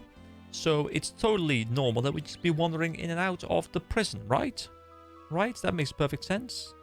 So these guys will aggro me, it's fine. I close the door. And I guess Joe is the guard. So, Joe, let's have a bit of a chat, shall we? Hi, who are you guarding here? Can't say. It's all very secret. You should get out of here. I am not supposed to talk while I guard. Hey, chill out. I won't cause you any trouble. Sorry, it's hard to relax when I'm on duty. Stress of the job and all. So why do you do it? There's good money in it, and some of the shouting I rather like. Resistance is useless. Oh, so what do you buy with your great wages? Really, after working here, there's only time for a drink or three. All us guards go to the same pub and drink ourselves stupid. It's what I enjoy these days. I can't resist the sight of a really cold beer. So tell me about the life of a guard. Well, the hours are good, but most of these hours are a drag.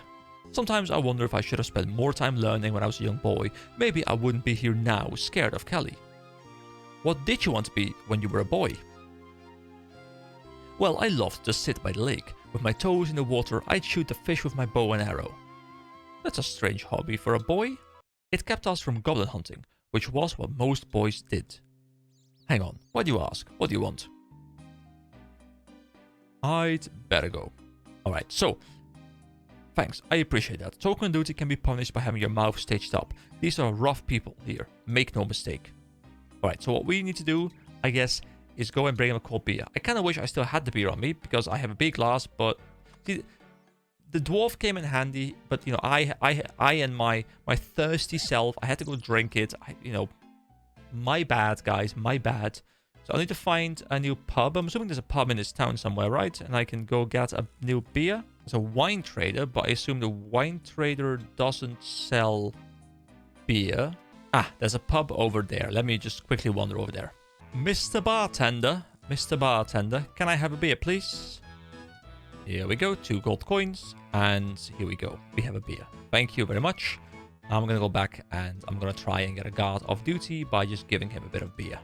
And we're back at Joe. Joe, you're wandering away from your post. You shouldn't be doing this. Hi there. What do you want? I have some beer. Fancy one? Ah, that would be lovely. Only one though, just to wet my throat. Of course, it must be tough being here without a drink. You hand a beer to the guard, he drinks it in seconds. That was perfect. I can't thank you enough. How are you? Still okay? Not too drunk? No, I don't get drunk from only one drink. I reckon I need at least 2 more for that. Still, thanks for the beer. I was thinking, do I have to bring more? But I was like, no, the game never really asked it of me. But okay, I'll wander back and forth and get a couple more. I'll just get like 4 beers, just in case. Alright, let's get this guy completely drunk, shall we? Would you care for another beer, my friend? I'd better not. I don't want to be drunk on duty. Here, just keep it for later. I hate to see a thirsty guard. You hand 2 more beers to the guard, he takes a sip of one, and then he quickly drinks them both. French, that was just what I needed to stay on guard. No more beers, I don't want to get drunk. Ha, we'll go there. Hello, friends, I'm just here to rescue the prince, if that's okay. That's a funny joke, you were lucky I'm sober. Go in peace, my friend. Alright, let's use the key to open up the prison gate. You need to deal with Lady Kelly before freeing the prince. How do I deal with her again?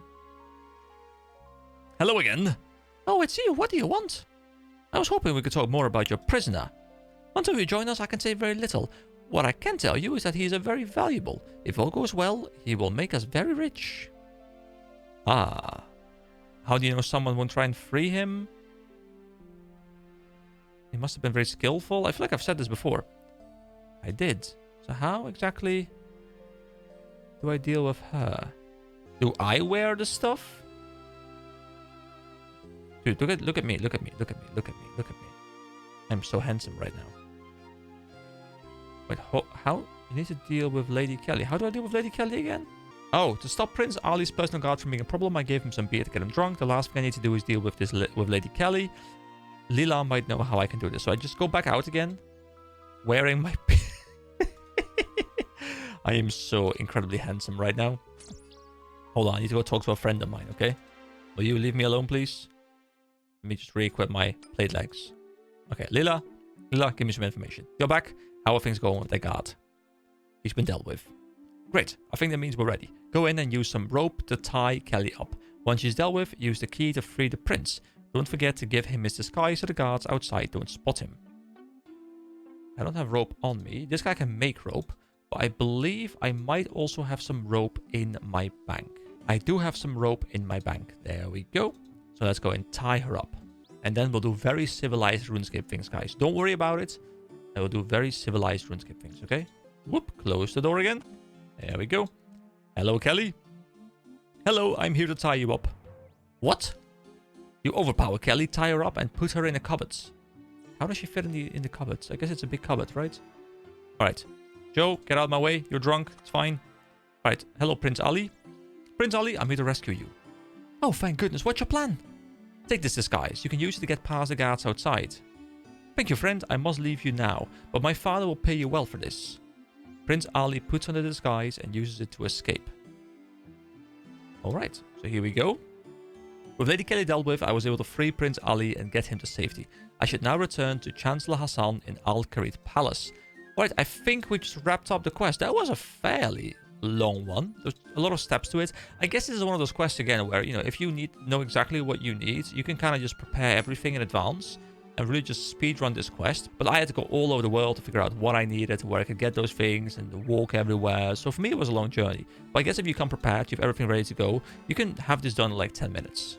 Okay then, we are back in the palace, and over here is Chancellor Hassan. Let's have another chat. We have rescued your son, good sir. Prince Ali is home safe. You have the eternal gratitude of the Emir for rescuing his son. Please take this payment as a thank you. So, we get 3 quest points, 700 coins, and 3 use of the Al-Kharid toll gate. Now, I think this would have been more impressive if 700 coins meant more to me. Although I guess if you move through this like hundreds of times during your course of playing this, or thousands of times maybe, because I've moved between like 10 times a day even, I guess it does add up. But in the current economy, the 10 gold coins is not really that impressive. Although I guess it is nice because it means you no longer have to have gold on you in the first place, so you have an extra inventory slot, and I guess that is worth something. 3 quest points, of course, is nice. The rest I don't really care about too much. But hey, it's another quest of the list. So, only quest left that I can do before Dragon Slayer are the Corsair Curse, Demon Slayer, which also sounds interesting, and Shield of Araf. So, I'll figure out which one I do next time. But for now, I desperately need a break because my voice is, or my throat is getting a bit sore. So, as per usual, I hope you all have a wonderful day. Thank you so much for watching, and I'll see you next time. Bye-bye. Hello everybody, my name is EK and welcome back to more RuneScape. So I actually have a ton to catch you up on. Okay, so let me just start off with the big one. I did a stream yesterday, and in the stream we went for 4 hours and 20 minutes. Yes, I checked. Yes, that was beautiful. It's a great meme, okay? So we gotta commit to the 420. But on that stream, you know, the idea was I'm gonna just stream for an hour, hour and a half, maybe 2 hours. Level a little bit of magic, have a bit of chatting, you know, hopefully someone joins, was kind of like my train of thought. We had like between 15 and 22 people for the entirety of the stream for like 4 hours straight. And, you know, we had a lot of chatting going on back and forth, and I made a little bit more progress than I had initially planned. But we did so much. So if you look at my magic right now, my magic is 38. And I learned, you know, a lot of new skills. I have the ability now to use the teleport. You know, I have the teleport for Varrock, teleport for Lumbridge, teleport for Falador. And also I have Crumble Undead on the next level. Don't know if that's good, but I have it almost. And it was great because people have taught me a lot of things. So one thing I was taught is over here, you have this dungeon kind of thing. We weren't here before, the Edgeville dungeon. And there was some like ogre mobs in there, and I killed those for a little while, and I was taught about a safe spot. And apparently I didn't know there was a thing, but I guess it's super OP. You have these safe spots, and obviously, you know, there aren't that many, so you need to make sure you're the one who has it, I guess, if you're on like a crowded server. But like some world hopping does kind of work. But, you know, I was able to farm that for a little bit after doing the cow farm, and then I moved on over down here. Remember, I think it was it the last video I did, or like the one before that? I can't quite remember. But we went down here, the Asgardian Ice Dungeon, and then over here, the Ice Giants, like somewhere around this spot, I believe, like right here. Or like right here, maybe. There's also one of those. And then you fight the Ice Giants, and the Ice Giants are 100% weak to fire, so I finally got to play around with some resistances as well. And that means that I was able to just consistently cast my, not my Fire Strike, but I was casting Firebolt. Actually, was I casting Firebolt? No, I wasn't casting Firebolt. I was casting Fire Strike, actually, not even Firebolt. And I was, you know, the max hit on that thing is 8. But obviously, it's 100% more effective, so it's double effective. Which means I was hitting 16 on occasion. It was really, really cool. And of course, you know, high hits means a lot of experience. I'm kind of tempted to go back there at some point kind of soon to show you guys how it works, in case you're not familiar with it. But also, I want to use my Firebolt, because I don't know how much the max damage roll is going to be on Firebolt. But if it's going to be doubled, then, you know, that would be incredible experience. So I'll probably go back there and grind magic a bit more to push into like the mid-40s at some point. But I do want to do that on video because I want to showcase what I did. Because the idea for me, just to kind of quickly recap here, the idea for me is to not really explore too much new stuff on the stream. I kind of went a little bit overboard with the new stuff just because there was so much going on, so much stuff to chat about, which was really fun. But I don't want to make progress in quests and stuff, so that people who don't want to go sit and watch a 4-hour live stream can still watch these videos and still be fine. But if you do want to watch the live streams, all the VODs are saved, and I will even add them into the playlist.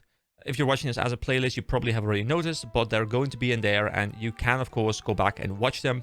They're kind of similar to my videos, it's just there's no cuts, of course. But, you know, I'm still consistently chatting, still consistently trying to entertain you in some capacity.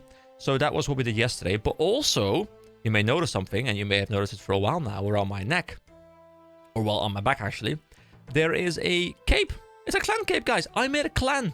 Welcome to Onion Inc. We were thinking a lot of different names, like, you know, the Onion Guild, Onion Inc., EK's Onions, but in the end, because of the lack of long name availability, because of like the actual max character length, Onion Inc. became kind of the favorite. I have like I have 8 people in here. We checked out a little bit of the clan house thing, which I'll probably cover on the video at some point as well, but we checked out the clan house thing.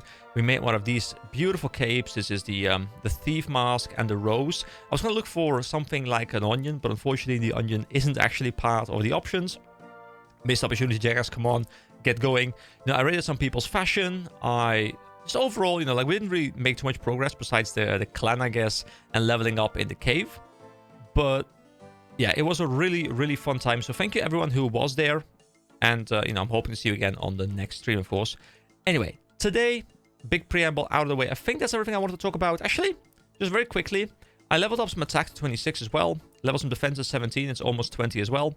I leveled up even more mining, even more smithing. Mining is now almost 48. Smithing is now 42.5.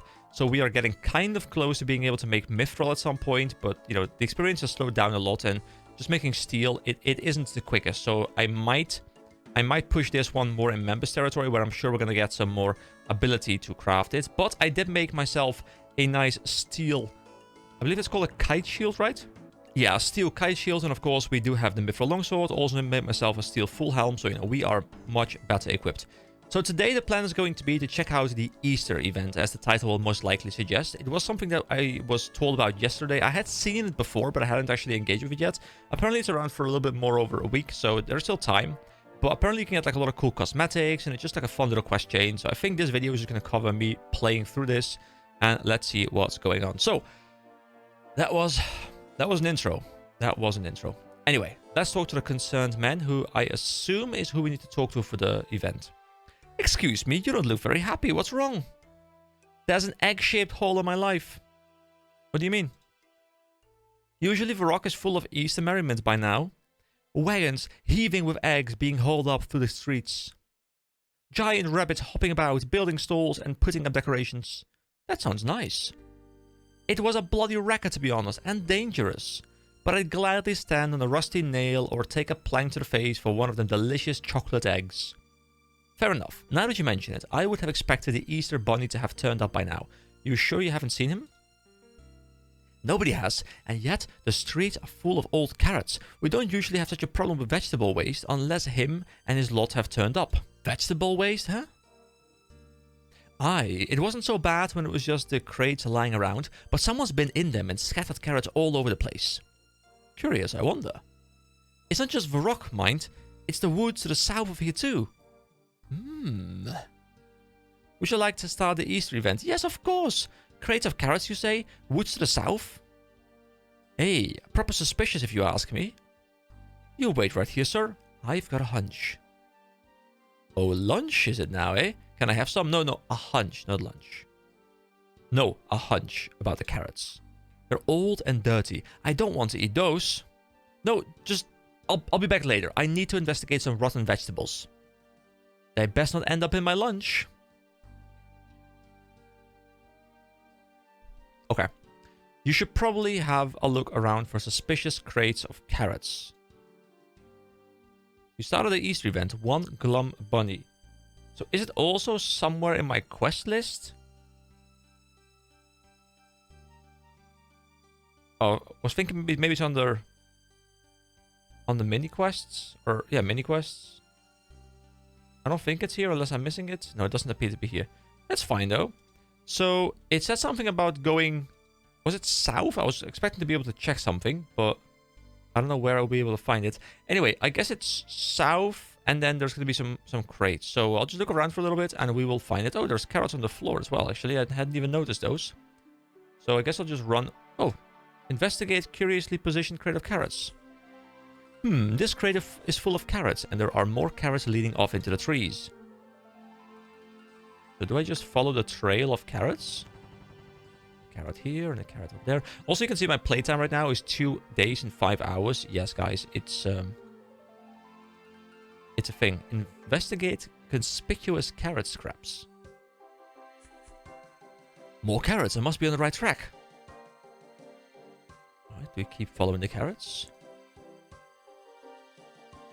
Over here I see it. Another suspicious carrot scrap pile. Freshly nibbled. Very interesting. Freshly nibbled, huh? Are we going to find the Easter bunny? Nibbling on these things? Stealing all of them or something? Oh, a bush. This bush is fake, and there's a hole underneath it. The hole doesn't look like a natural formation. Someone or something dug it. So it must lead somewhere. Enter the hole? Yes, let's go in, guys. Oh, what are we now? Agus Manus, Mouth of Clarence, Rinda. I'm just looking for all the egg puns, because I think there's like excellent puns in this game. Bella La Ball. So where am I? Hold on, let me see what is going on. Oh, there isn't actually a map for this, I guess. Which is fine. Let's talk to some people. Agus Manus. Hello, Agus. How do we know the name? Why, hello there, EK. Have you seen the Easter Bunny? Indeed I have. He's here. Though he's not his usual self. That's why I'm here, actually. It would seem that he has strayed from the path of Easter. That's not good. No, not good at all. Especially for those of us who walk the golden yoked path. As soon as I found out, I set out to track him down. That's nice of you. How did you find him?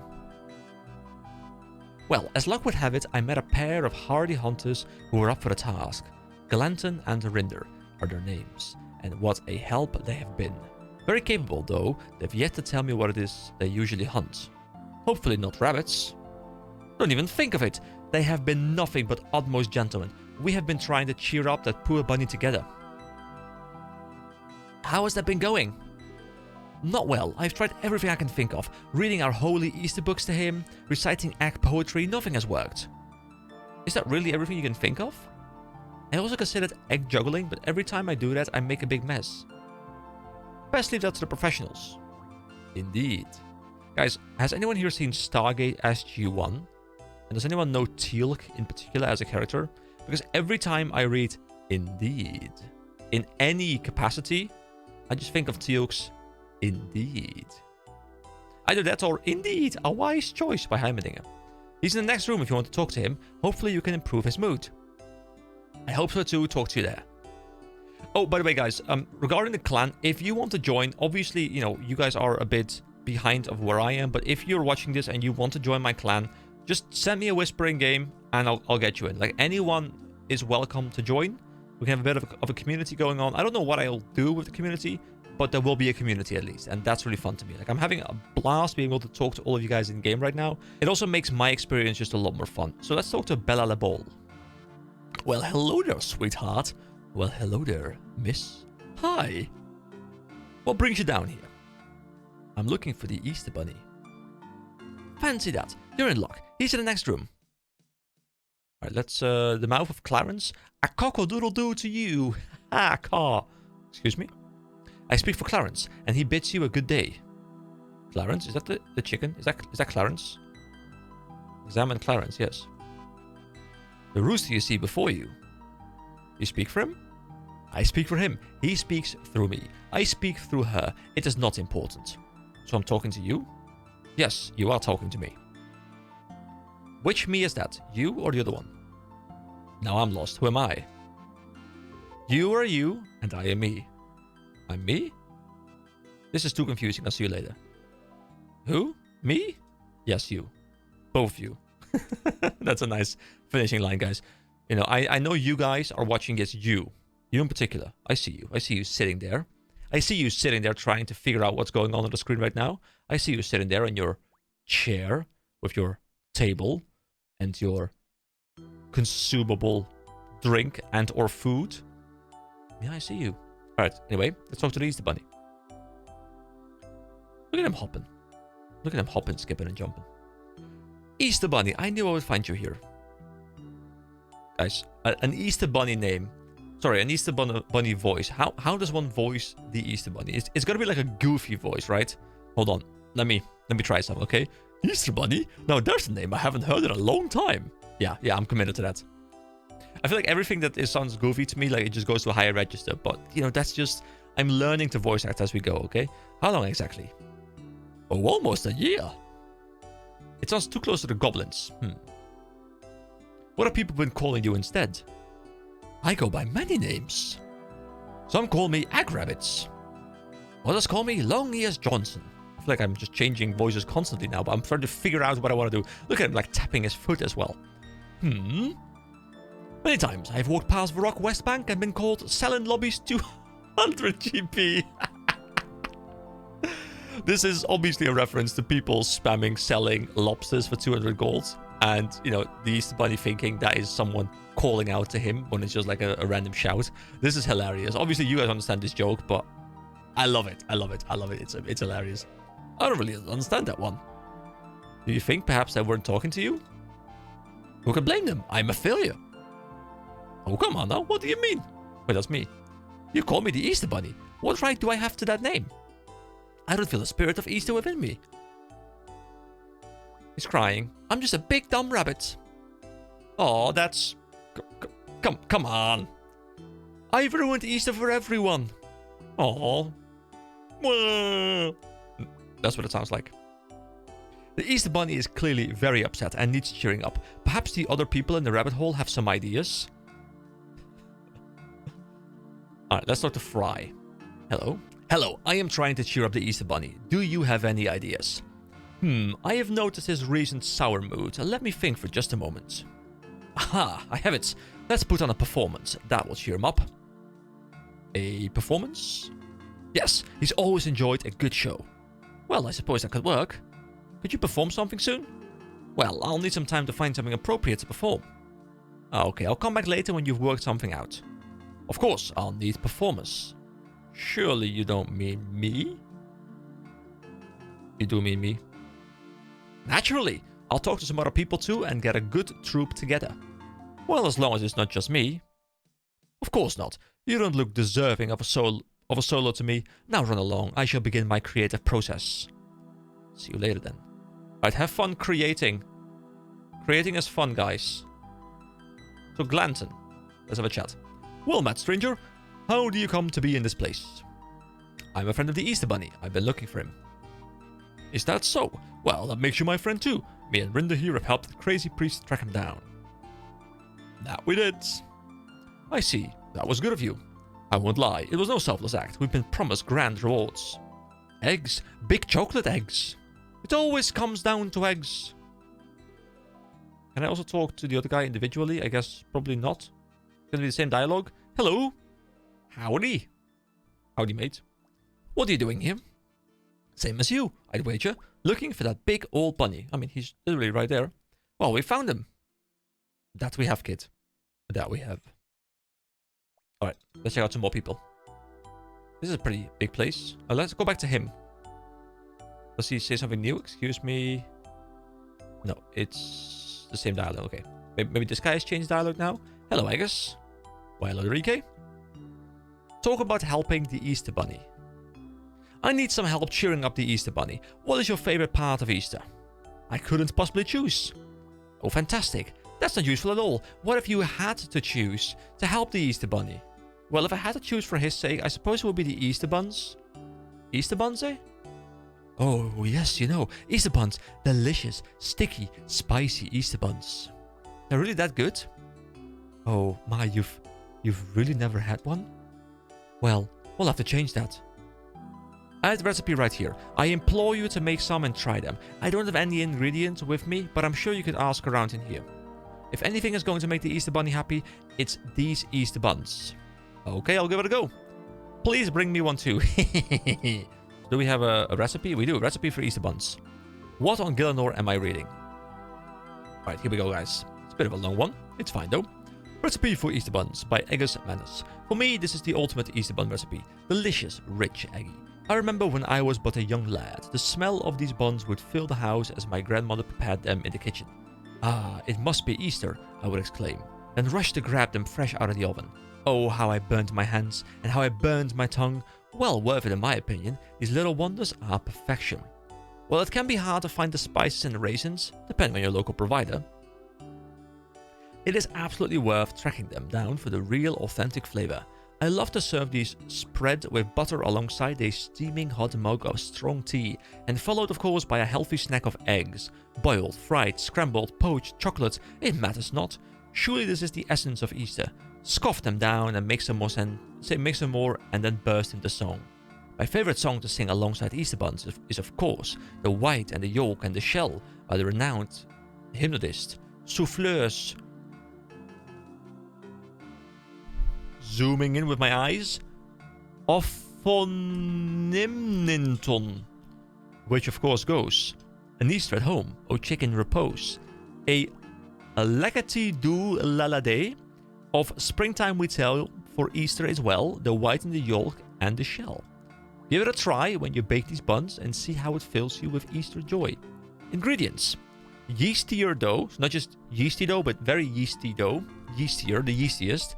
1 special egg, Easter spices and raisins. Methods. Okay. Add the egg spices and the raisins to the yeastier dough.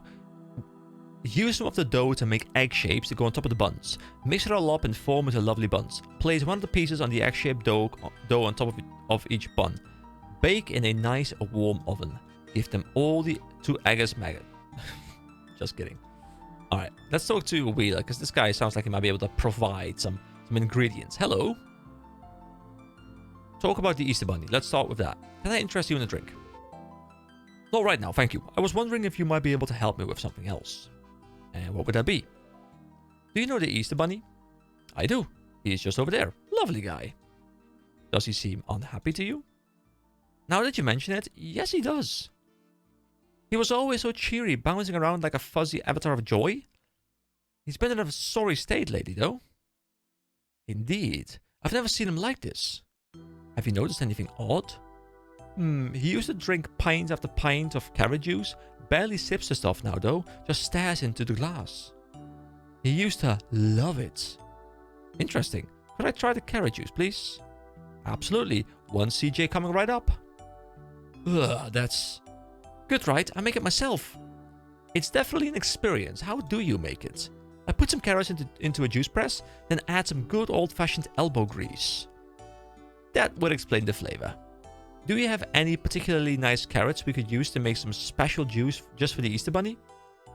I think he would perhaps appreciate something different. You can ask Weasel in the kitchen. He chooses which carrots get used for juice. Be warned though, he's not much of a people person. What do you mean by that? Oh, you'll soon find out. Don't worry though, just tell him I sent you and that you were trying to help the Easter Bunny. He'll give you some fantastic carrots.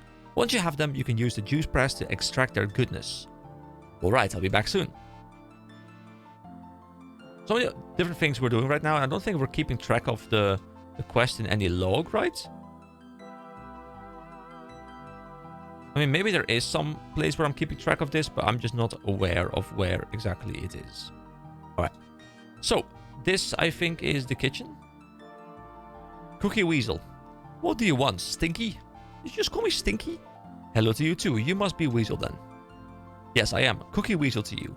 Finest cook this side of, well, pick an object, or a concept, or a location. I'm the best cook any side of anything you can think of. Is that why you're down in this hole? Hole? This is a fine establishment. At least it was until you stank it up. Good grief, this is going to be a long day. What was that? I said Wheeler told me you might have some extra nice carrots I could use. A Wheeler sent you, eh? Why would I give you my good carrots? Them's for roasting with honey. Not for stinking up with your grubby mitts. I want to make some special carrot juice for the Easter Bunny, to try and cheer him up. Oh well, why didn't you say so? Smells like a good idea to me. If anyone deserves some good juice, it's him. There's 3 fancy carrots for you, Stinky. Now, go and get the juice made before your stench rots them. Thanks. Can I talk to him about more? Smells to me like you've already got enough of my fancy carrots. Go away. Okay, we can talk to Dove. What's the name? Dovey. Hello, I need some yeastier dough. Do you have any? Yeastier dough? I don't know. What's that? I think it's just particularly yeasty dough. And why would I give you any of my lovely dough? I'm making some Easter buns to cheer up the Easter Bunny. Oh, that silly agrabbit. Anything for him. Here you go, yeastier dough. It's potent stuff. Thank you, that's very kind of you. This is kind of reminding me of a particular How I Met Your Mother episode where at some point, like during a wedding, Barney realizes that as long as he says, "It's for the bride," everyone will just give him what he wants. And I feel like we are in a similar situation right now where we're just saying, "It's for the Easter Bunny," and that's all we need. So I have carrots, I have yeast here dough. Let's just do a quick bit of exploration in this area. I don't know how big this place is. Where are we now? Is this like a theater? Oh, this is for the show. Oh, cool. Okay. Let's go check out this area. Can I open up this door? Or is it shut? I can. There are carrots here. Examine carrot pin. Bowling for carrot soup. Oh, you can bowl here. Is there actually like a mini game as well? That'll be kind of cool. Oh, bowly moly. Hello, have you come to take part in the festivities? What is this place? This is the rabbit hole. Who are you? Who, me? No, I'm just a mole. The Easter Bunny is looking awfully glum this year. Perhaps we can help raise the Easter spirits? You want to do some necromancy to cheer up the Easter Bunny? No. It's just a figure of speech. No necromancy here, guys. No worries. I just wonder if we could do anything to help. Leave it to me, boss. I happen to know the EB is a big fan of bowling. In fact, he used to be a wizard on the lanes, a champion. I also happen to have the ability to rig the game in his favor. Which is handy, he's very out of practice nowadays. Won't he suspect something?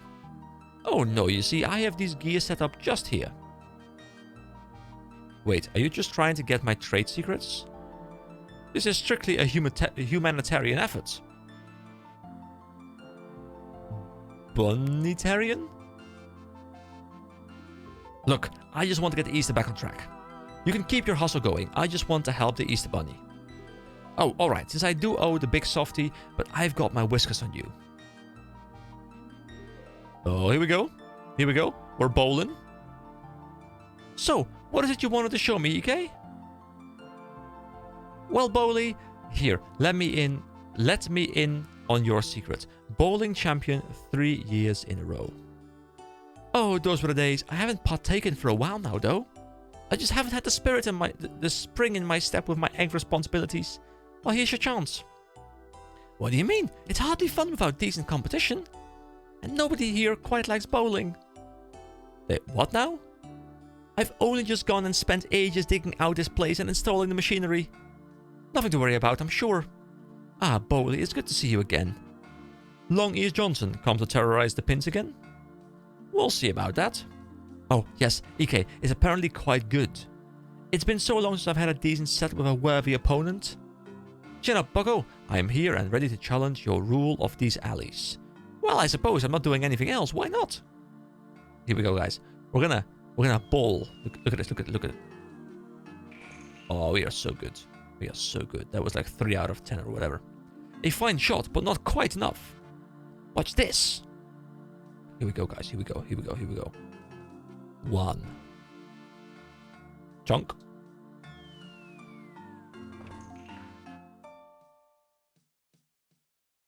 I don't know how exactly the mole guy did that, but beautiful. A lucky strike. I'd better shape up or this will be quite one-sided. And that would be no fun at all.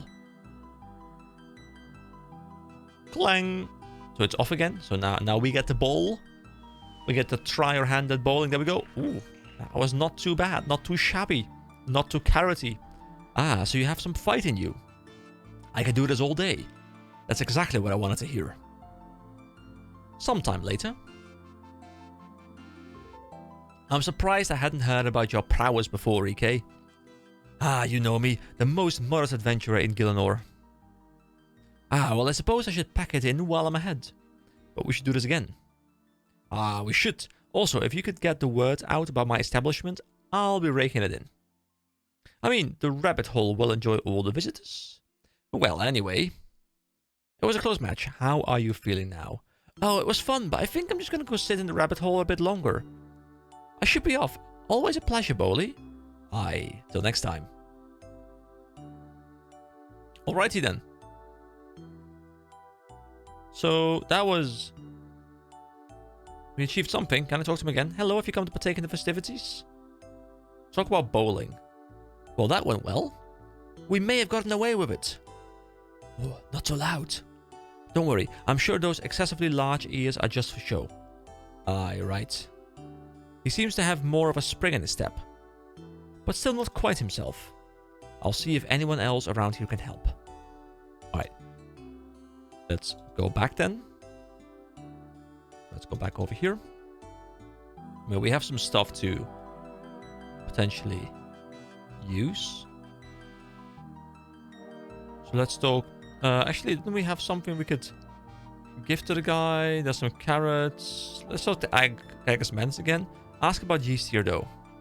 I need some yeastier dough to make the Easter buns. Do you have any?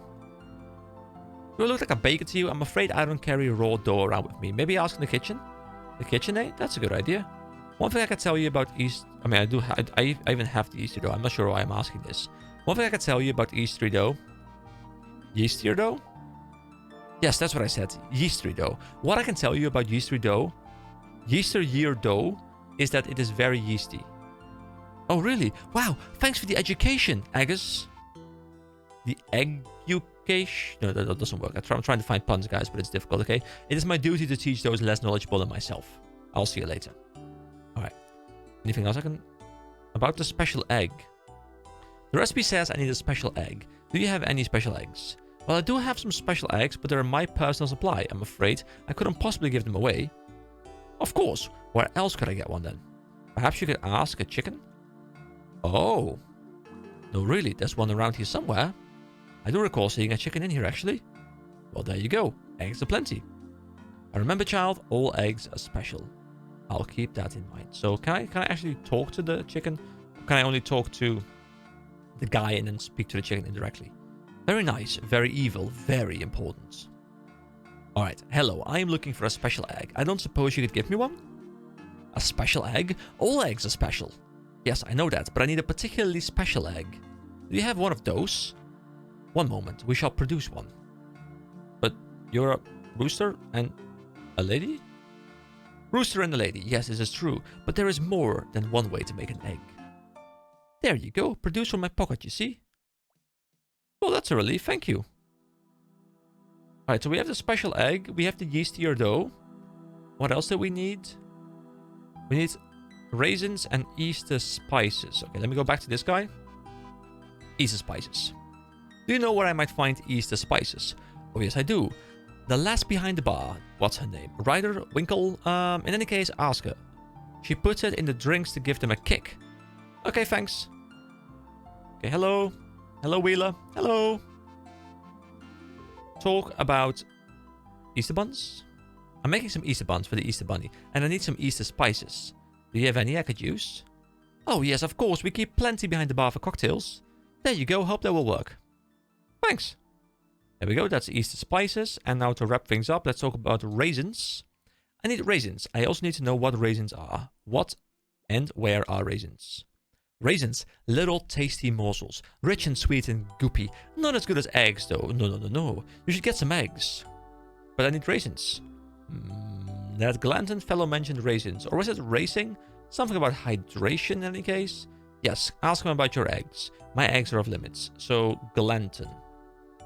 I need raisins. Oh, my child. You think you need raisins, but you need only embrace the runny yolk of a fine egg to be happy. Bye. But it's his recipe.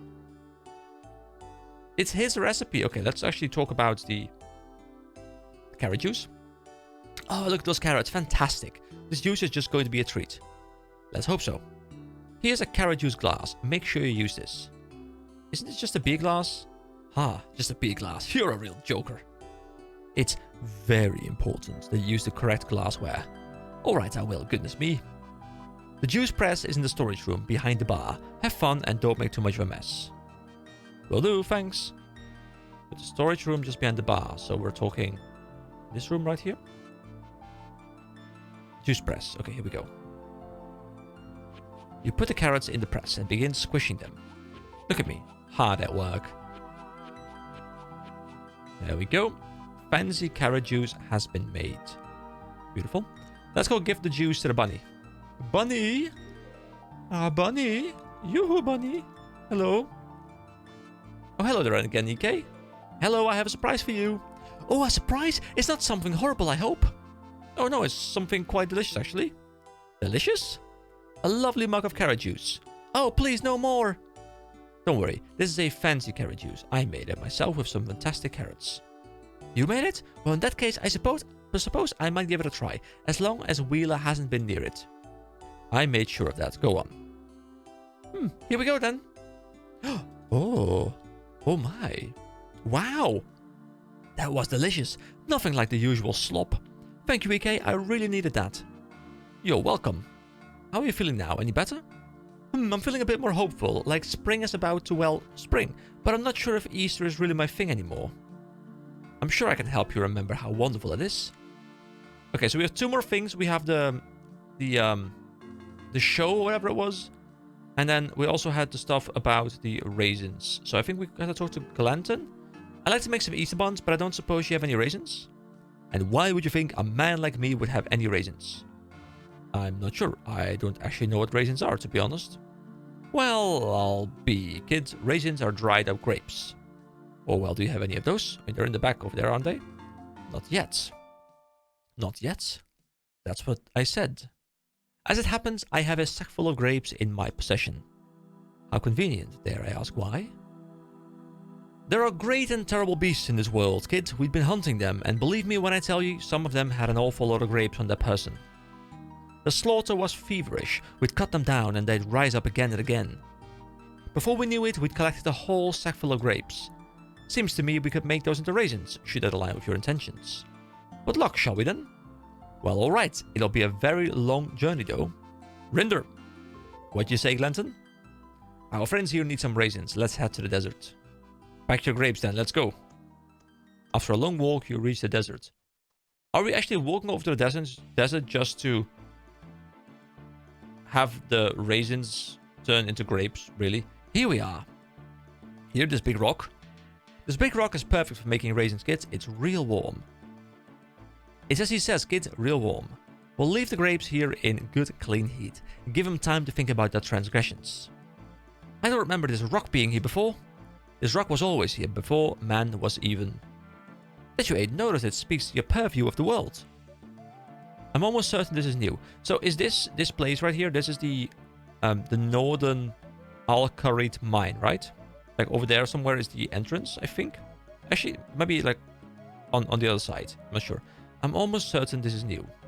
Perhaps more things in this world exist without your knowledge than with it. Did you consider that? Well, no, it's just a rock. Alright, already. Let's get these grapes going. We'd best, I suppose, lay them down and see to their transformation. Let's see. I judge these grapes to be plump and juicy, but not for long. We'll see them desiccated soon enough. It is their destiny. A curse on these grapes. EK, you've got to make the grapes feel bad or they won't shrivel up. Oh, I see. Curse those grapes. Suffer, you foolish berries. Haha. Now you're getting it. Insufferable fruit. Rank orbs of low repute. You tell them what for. A long while later. I just imagine like we're spending like a couple of hours just shouting at these berries. Like, you imbeciles. You onions. No, actually onions are amazing. You know, sorry. You know, I don't want to offend onions. Onions are great. Well, look at these. Perfect. They're a fine example of raisins, I'll say. Great. Let's head back to the rabbit hole then. Alright, let's go on the walk. Well, that was interesting. Yes, it was. Here's some raisins for your troubles. Thank you. Alright, so we have the raisins now. And I think this means we can go back to him and we can actually make the buns. So the yeastier dough I have. Can I just... Oh, wait. Oh, hold on. I have to combine it myself. So this with this. Uncooked Easter buns. You mix all the ingredients together and make some uncooked Easter buns. Okay. So now we just have to find an oven. Is the oven also behind here? I guess not, right? No, the oven must be in the kitchen. Where an oven would normally be. This is probably one of the few videos on this entire series where there's like probably going to be almost no cuts. This is the oven. Cook range. There we go. Will I get cooking experience for this? How many would you like to cook? Just make all of them. Here we go. I will get cooking experience. Just 3, but it's better than 0, I suppose. There we go. We now have Easter buns that are cooked. Oh, I didn't mean to eat it. A delicious treat. I mean, to be fair, maybe it was very nice. I hope we don't need all 3. Let's head back over to the Easter Bunny and give him a treat. I should check in with Agus before I give one of these buns to the Easter Bunny. Quality control or something. I guess I'll give him one to him and one to the bunny. Do my senses deceive me? Can I smell Easter buns? Indeed you can. Wonderful. Have you tried one yet? I have. They're fantastic. Great recipe. Does this only trigger when I've eaten one? That's kind of cool, I guess, if that's the case. Why, thank you, EK. How kind. Let's not delay any longer. Get one of these to the Easter Bunny pronto. And I would love one too, of course. Naturally. Here you are. Oh, I'm going to enjoy this. Alright, Easter Bunny. Simply wonderful. These buns have the Agus Manners seal of approval. Good. I'll take one to the Easter Bunny right now. Alright, Easter Bunny, yoo-hoo. Stop sulking in the corner. Hello. Hi, I'm back with an Easter treat just for you.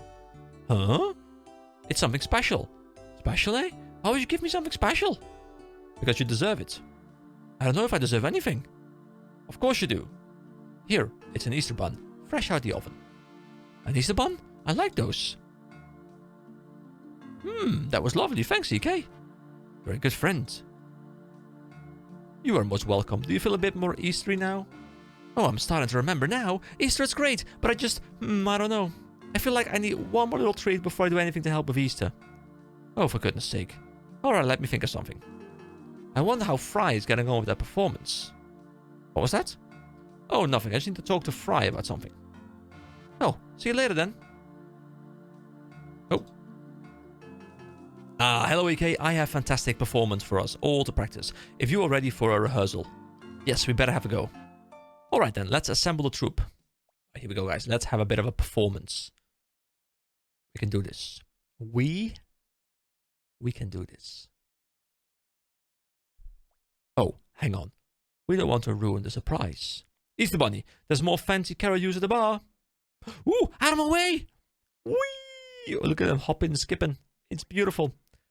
Rightio then, let's get to it. Glanton, Rinder, Agus, it's time. Here we go. They're coming in hot. Time for what? Time for the rehearsal, for the performance. I didn't think you were serious about that.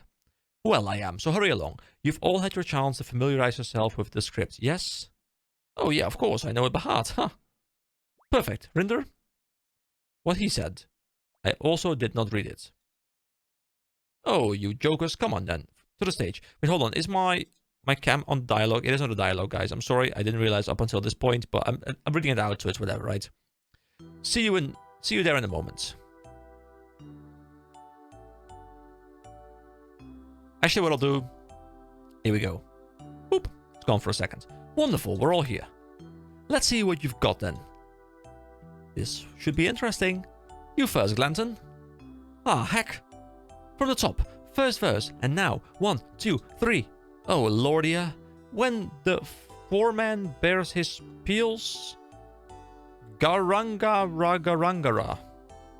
We dun-dun-dunner. I don't know this. I do not know this one. For goodness sake. That wasn't very Eastery. No, it wasn't. Oh, come on. It's an old standard. I don't even know what a foreman is. Can we try something else? Well, I don't have anything to hand, but you're welcome to have a look backstage. Backstage, eh? Alright. You should have a look backstage to see if there's anything that could help with the performance. Like some alcohol. Examine vanity. Used by actors and actresses. Is that thing actually called a vanity, really? There's a costume rack. Multiple costumes. Search the wardrobe. Here we go. Is there alcohol in there?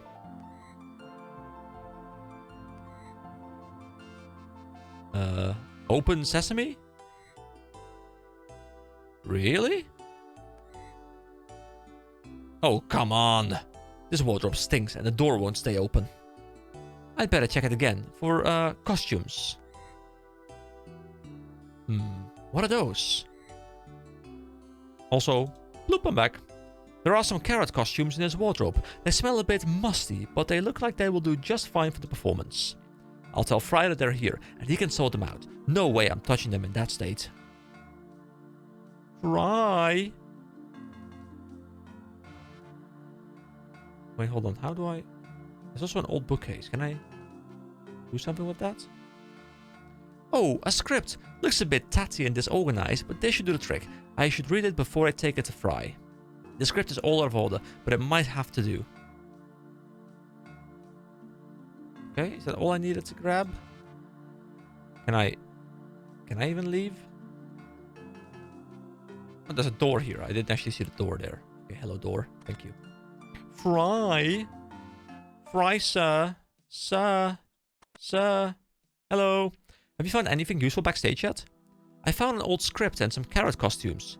An old script, eh? Is it any good? You tell me. You have a look. It seems like it's all out of order. Well, this is very interesting, though I'm not sure how it would have been put together originally. In any case, it's definitely got the spirit of Easter written into it. Carrot costumes should suit this well. I think we can use this, though. The page order will need reviewing. Can you work out something good? I can give it a go if you wash those disgusting carrot costumes. Wonderful. Bring it to me once you're done and we shall get cracking. In the meantime, I'll get those costumes cleaned. Do I click it now? Okay, so I can read the script, I can reorder dance moves, or I can reorder dialogue. So read the script. Oh boy. That's a lot of stuff. So, most of the script is unreadable, but you can make sense of a few sections. Dance move, Spinny Dervish. 2 dancers go to the front of the stage, 2 go to the back. Everybody spin and sing. Swap positions, front goes to the back goes to the front. Spin and sing again, return to the start position. Okay. Then, dance move, Jolly Jig. Form a square, a dancer in each corner. Everybody jig and sing. Everybody move clockwise and jig and sing again. Return to the start position, jig again and make some noise. Then dance move, under round pass. Everyone walks forward, 2 dancers stop before the front of the stage and jump for joy. The other 2 dancers will walk around them, anti-clockwise. All dancers sing. Once the 2 moving dancers return to the line, jump for joy again. Return to the start positions and all jump for joy and sing. Guys, is this also how a script for a play is actually written, kind of in a way? Because, you know, I don't do plays, so I have no idea how a script would look like. Dance move, Big Hopper. Everyone walk to the front of the stage. Everybody hop and sing. Return to the start position. Everyone hop and sing again. And there's dialogue. We are the Easter carrots. We are the Easter carrots, orange and full of joys of spring. Easter is here. It's time to frolic. Easter is here, it's time to frolic. Watch us carrots do our thing. Orange rooty, nice and juicy, pop out of the ground, and then we sing.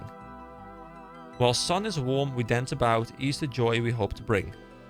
Wait, and now I'm supposed to reorder this, so reorder dialogue. So which dialogue should go first? I guess we are the Easter carrots should go first. Easter is here, it's time to frolic. No, wait, this is not correct. Hold on, this is not correct. This is not correct. First it's we are, then describing them, then Easter is here, and last we can try while sun is warm, and then it's about. Yes, I think that will work nicely. Okay, good, good, good. And we can also reorder dance moves. Is it just like, why would we want to do that? I don't know. Spinny Dervish, under round pass, Big Hopper, to finish Jolly Jig. Okay, you've done it again. I don't know if that was correct or whether it's just always correct, but sure. Alright, can I talk to Fry again? How is that script looking? Have you sorted it out yet? I have finished with the script. It looks good to me. Let's put on the performance. Wonderful. I shall inform our colleagues and fetch the Easter Bunny. See you after the show. Right, it's dance time, guys. Do I need to turn the cam off again? Hold on. Let me just turn it off for a moment. We are the Easter carrots, orange and full of the joys of spring. Look at them go. Orange, rooty, nice and juicy. Pop out the ground and then we sing. Easter is here, it's time to frolic. Watch us carrots do our thing. While sun is warm, we dance about. Easter joy we hope to bring. Look at the bunny just going ham at the bottom there. Woo! That was amazing! So much Easter energy, wow! Did we do it, guys? Is it done? That dance was amazing! Bam! I'm back as well. Well done, I feel so invigorated. How could I ever lose my Easter spirit? Sometimes you just need a break. That's true, thanks EK. I'm glad you're feeling better. Lox, look at that time. I should get back to Varrock to set up the eggs. See you up there. Alright, I think we're about to wrap things up. That's a cool little quest chain to cheer up the Easter Bunny. I quite enjoyed that. Wait, wasn't it? Yeah, there's a letter right here. I didn't see it. So, we run back out. There was so much talking there. Holy shit. I wasn't expecting to have to do that much reading. It was really fun. But, that was exhausting on the voice, you know? Alright, so the Easter Bunny is now here. Let's talk to the Easter Bunny. Thanks for saving our bacon and eggs again, EK. Event completed. 1 glum a bunny. Rewards, a carrot outfit. The old school team wishes you a happy Easter. Thank you so much. Easter is kind of already over for me. Guys, do you have any Easter traditions? Just kind of curious to see what people do for Easter. My Easter tradition is very simple. We always meet up with family on one of the Eastern days, and then we go and just eat eggs. Boiled eggs, and baked eggs mostly. And we just like stuff our face with eggs, and that is it. It's very simple, but it's effective, and we've done it for like my entire life. So, you have unlocked a new item, Easter egg, and all current and previous Easter event rewards have been unlocked at Diengo and Drainer Village. What? Okay, carrot costume, hat, body, gloves, tights, egg priest, necklace, meter, rope top, book of egg, nest hat, east floor spade, giant bronze dagger, crate, ring, propeller hat, Easter hat, Craig's east door. What is bunny hat, chicken head, wings, leg, feet, new music track, bunny sugar rush, funny bunnies. So someone on the stream did tell me I was going to unlock all of the previous stuff. But my god, this was so much. So we can wear the costume and the hat and the gloves and the tights. Look at us. And what are these? Easter eggs. Are these the things I can turn into? I think I saw people turning into them. But I think I need to make sure I grab... It's a bit weird that it gives me them in note form, but it's fine. So I guess I put them in the bank and then I grab them out of the bank again. So I put both of them into the bank and then I take one of them out of the bank. How does this work? So I can... Oh, they're food. Happy Easter. They sell for 8k as well, which I'm not going to do because I like having the rewards, but okay, that's really cool. Oh, did not mean to put that back in. All right, so I think that was the Easter stuff. I guess as to wrap this video up, I guess I'll go to Draenor and check out some of those reward thingies. So I'll see you guys there in a second. To be fair, the color of the cape now matches up very well with this look. I quite enjoy the orange and green combination here. Wait, I forgot who it was in Draenor who had the rewards for me. But I guess it's someone like very close here because there's not that many people here. So I reckon we should be good. It's like a particular event NPC or something like that. Holiday item trader. That must be the NPC. There we go. Alright, here we are. So someone told me a very cool little story as well. And it was really fun to me to read. So apparently there is a bit of a meme that there are no horses in game. But you can buy toy horses. And the reason why I thought it was really fun is because in Guild Wars 1 and in Guild Wars 2, a similar meme has existed for the entirety lifespan of the game. Like horses are mentioned in the lore of Guild Wars, but horses are never actually seen in game in any capacity. Now there are mounts, but there's no horse. There are centaurs, which are like half horse, but there are no horses. So it's really like this big meme where horses exist in lore, but nobody's ever seen one. And I guess RuneScape has a very similar thing, which is really, really fun to me. So there's holy hand eggs here. What are holy hand eggs? Well, let me actually turn this thing back on. Costs 1 coin. I don't really have money on me. I should bring the money. But there's stuff here. There's chaotic hand eggs, peaceful hand eggs. I'll pick some of those up in a moment. There's teleport cards as well. Cabbage cape. Green banners. Cruciferius codex. What about those other things? Because weren't there like a lot of things that I could grab for free or something? What do you do around here? Oh, holiday items. There we go. That's what I need to do. Ah, so we can just get... Is it also free? Oh, I could just grab it whenever I want. Now my bunny is. There we go. So Easter hat, egg priest, bunnyman mask, giant bronze dagger. What does that look like? That's like Cloud's sword from Final Fantasy. Oh, this is rather cool. Lots of stuff here. Propeller hat. All right. Let me wrap this video up as a bunny, guys. I'm a bunny with a giant sword. Oh my god. This looks absolutely terrible, and I'm here for it. Alright, so I think I have everything that I need to check out or want to check out today in regards to the Easter event. So thank you so much for joining me once again today. I'll be wrapping up the video right here. I'll be back next time where I will be doing a quest again. So thank you so much for watching. Hope you all have a wonderful day, and I will see you next time. Bye-bye. Good morning, everybody. My name is EK, and welcome back to more RuneScape. So last time we checked out the Easter event, and I did tell you guys in the intro that I had been leveling a lot of magic, and I did want to showcase exactly what I've unlocked. So I just took all the runes with me. If I now go to my magic book, you can clearly see which ones I have available to me. Now, I do believe I have low runes actually, but I guess I didn't take them out of the bank. So let me just quickly hop back in here. Because I did loot some low runes. There we go. We only have 2 right now, but because I have now looted them, I could technically buy these off the auction house. How expensive are they? They go for 256 each, so they're not too bad. You know, if I need to stack up on, like, you know, 10, 20 or whatever of them for teleport purposes, I can do that. However, it's of course much more fun to loot them myself. So I want to go over now and go to the spell book.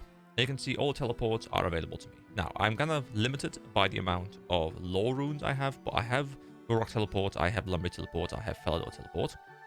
And today, as you guys will see from the title, we're going to be doing Demon Slayer, because that one sounds interesting. You know, we have Dragon Slayer coming up later, but Demon Slayer, of course, is... well, it sounds similar, and I'd like to go slay some demons. That sounds quite fun to me. So I can start this quest by talking to Eris in her tent in Varrock Square. Now, obviously, not too far away from Varrock, could walk, but no, I'm lazy. So we just use the Varrock teleport. Here we go. We bloop over there. We get a bit of magic experience even. And now we are here. So we were told we have to be... Was that the square? Are we just right here? Children of the Sun. Demon Slayer. There we are. We are quite literally next to it. It's next to Romeo. Is it in this tent? Aris. There we go. Hello, young one. Cross my palm with silver and the future will be revealed to you. Oh dear, I don't have any money. Oh, I need to have some money on me. Oh, okay. Well, hold on. Let me go grab some money. I'll keep the runes in my inventory so we can teleport around. I guess I'll keep the ones only that we need for teleporting purposes. And I guess I'll pick up a couple at the Grand Exchange to just make our life a little bit easier. This is the kind of stuff where I like that I'm Bronzeman and I can purchase some because, you know, obviously I could go out and I could grab my magic again and I could go grind some of those ice giants or whatever, or hill giants which were dropping these lore runes, and I could farm a bunch of them. But that's not really in the spirit of what I want to do. Like, I want to explore the game, and, you know, buying some resources like this is exactly why I think the Bronzeman balance is perfect for me. So it seems there's a bit of a system to that teleport. You need the lore rune, you need the wind rune, and you need an element. You need water, earth, and fire. So I can go back to my bank. And yeah, I have to sort this stuff, guys. I've just been dumping stuff in here for a little while. This stuff down here, it's all sorted. This stuff isn't sorted, so I'll have to take a moment quite soon to just kind of, you know, clean things up, sell some stuff. I've just been dumping it in here for now. But yeah, we don't need the mind runes. We need the water runes. We don't need the body runes. We need the earth runes. We don't need the chaos runes right now. We don't need the nature runes right now, which I've also looted for the first time, I do believe. We do need the lore runes, we do need the fire runes, we do need the earth ones, and we need the wind ones. So I'm pretty sure this is exactly what we need. And yeah, there we go. We can cast these now. So let me also make sure I keep my money with me. I don't know how much I'm going to need, but I'm going to head over to the lady again, and I'm going to give her a little bit of money, because I guess that's what we need to start the quest. Also, to keep you guys updated as to where I am relative to you guys, today in an hour and a half, part 12 is going up. Here we go. Started the Demon Slayer quest, yes. Okay, here you go. There was 1 coin. Come closer and listen carefully to what the future holds for you as I peer into the swirling mists of the crystal ball. I can see images forming. I can see you. You are holding a very impressive looking sword. I'm sure I recognize the sword. I mean, it's this sword, right? This mithril longsword. There is a big dark shadow appearing now. Ah. Are you alright? It's Delriff. Delriff is coming. Who's Delriff? Delriff. Delriff is a powerful demon. Oh, I really hope he didn't see me looking at him through my crystal ball. He tried to destroy the city 150 years ago. He was stopped just in time by the great hero Wally. Using his magic sword Silverlight, Wally managed to trap the demon in the stone circle just south of the city. Oh, is that where all the mages have been like gathering around? Are they protecting the stone so that nobody can access the demon? You gods, Silverlight was the sword you were holding in my vision. You are the one destined to stop the demon this time. So, Wally doesn't sound like a very heroic name. Yes, I know. Maybe this is why history doesn't remember him. However, he was a very great hero. Who knows how much pain and suffering Delriff would have brought forth without Wally to stop him. It looks like you are going to need to perform similar heroics. Okay, where is he? I'll kill him for you. I feel like the top option is pretty much always the option where it progresses the dialogue. So I think I want to choose the other ones to get the complete picture, you know? I'll kill him for you. Ah, the overconfidence of the young. Delriff can't be harmed by ordinary weapons. You must face him using the same weapons that Wally used. So how am I meant to fight a demon who can destroy cities? If you face Delriff while he is still weak from being summoned and use the correct weapon, you will not find the task too arduous. Do not fear. If you follow the path of the great hero Wally, then you are sure to defeat the demon. So how did Wally kill Delriff? Oh, we get a cutscene, do we? Wally managed to arrive at the stone circle just as Delriff was summoned by a cult of chaos druids. Die, foul demon! Now, what was that incantation again? Gabindo Carlem Camerinthum Purchai Aber, or something like that. I am the greatest demon slayer ever! By reciting the correct magical incantation and thrusting Silverlight into Delriff while he was newly summoned, Wally was able to imprison Delriff in the stone block in the center of the circle. So he just kind of set a line and threw a sword at him. That's impressive.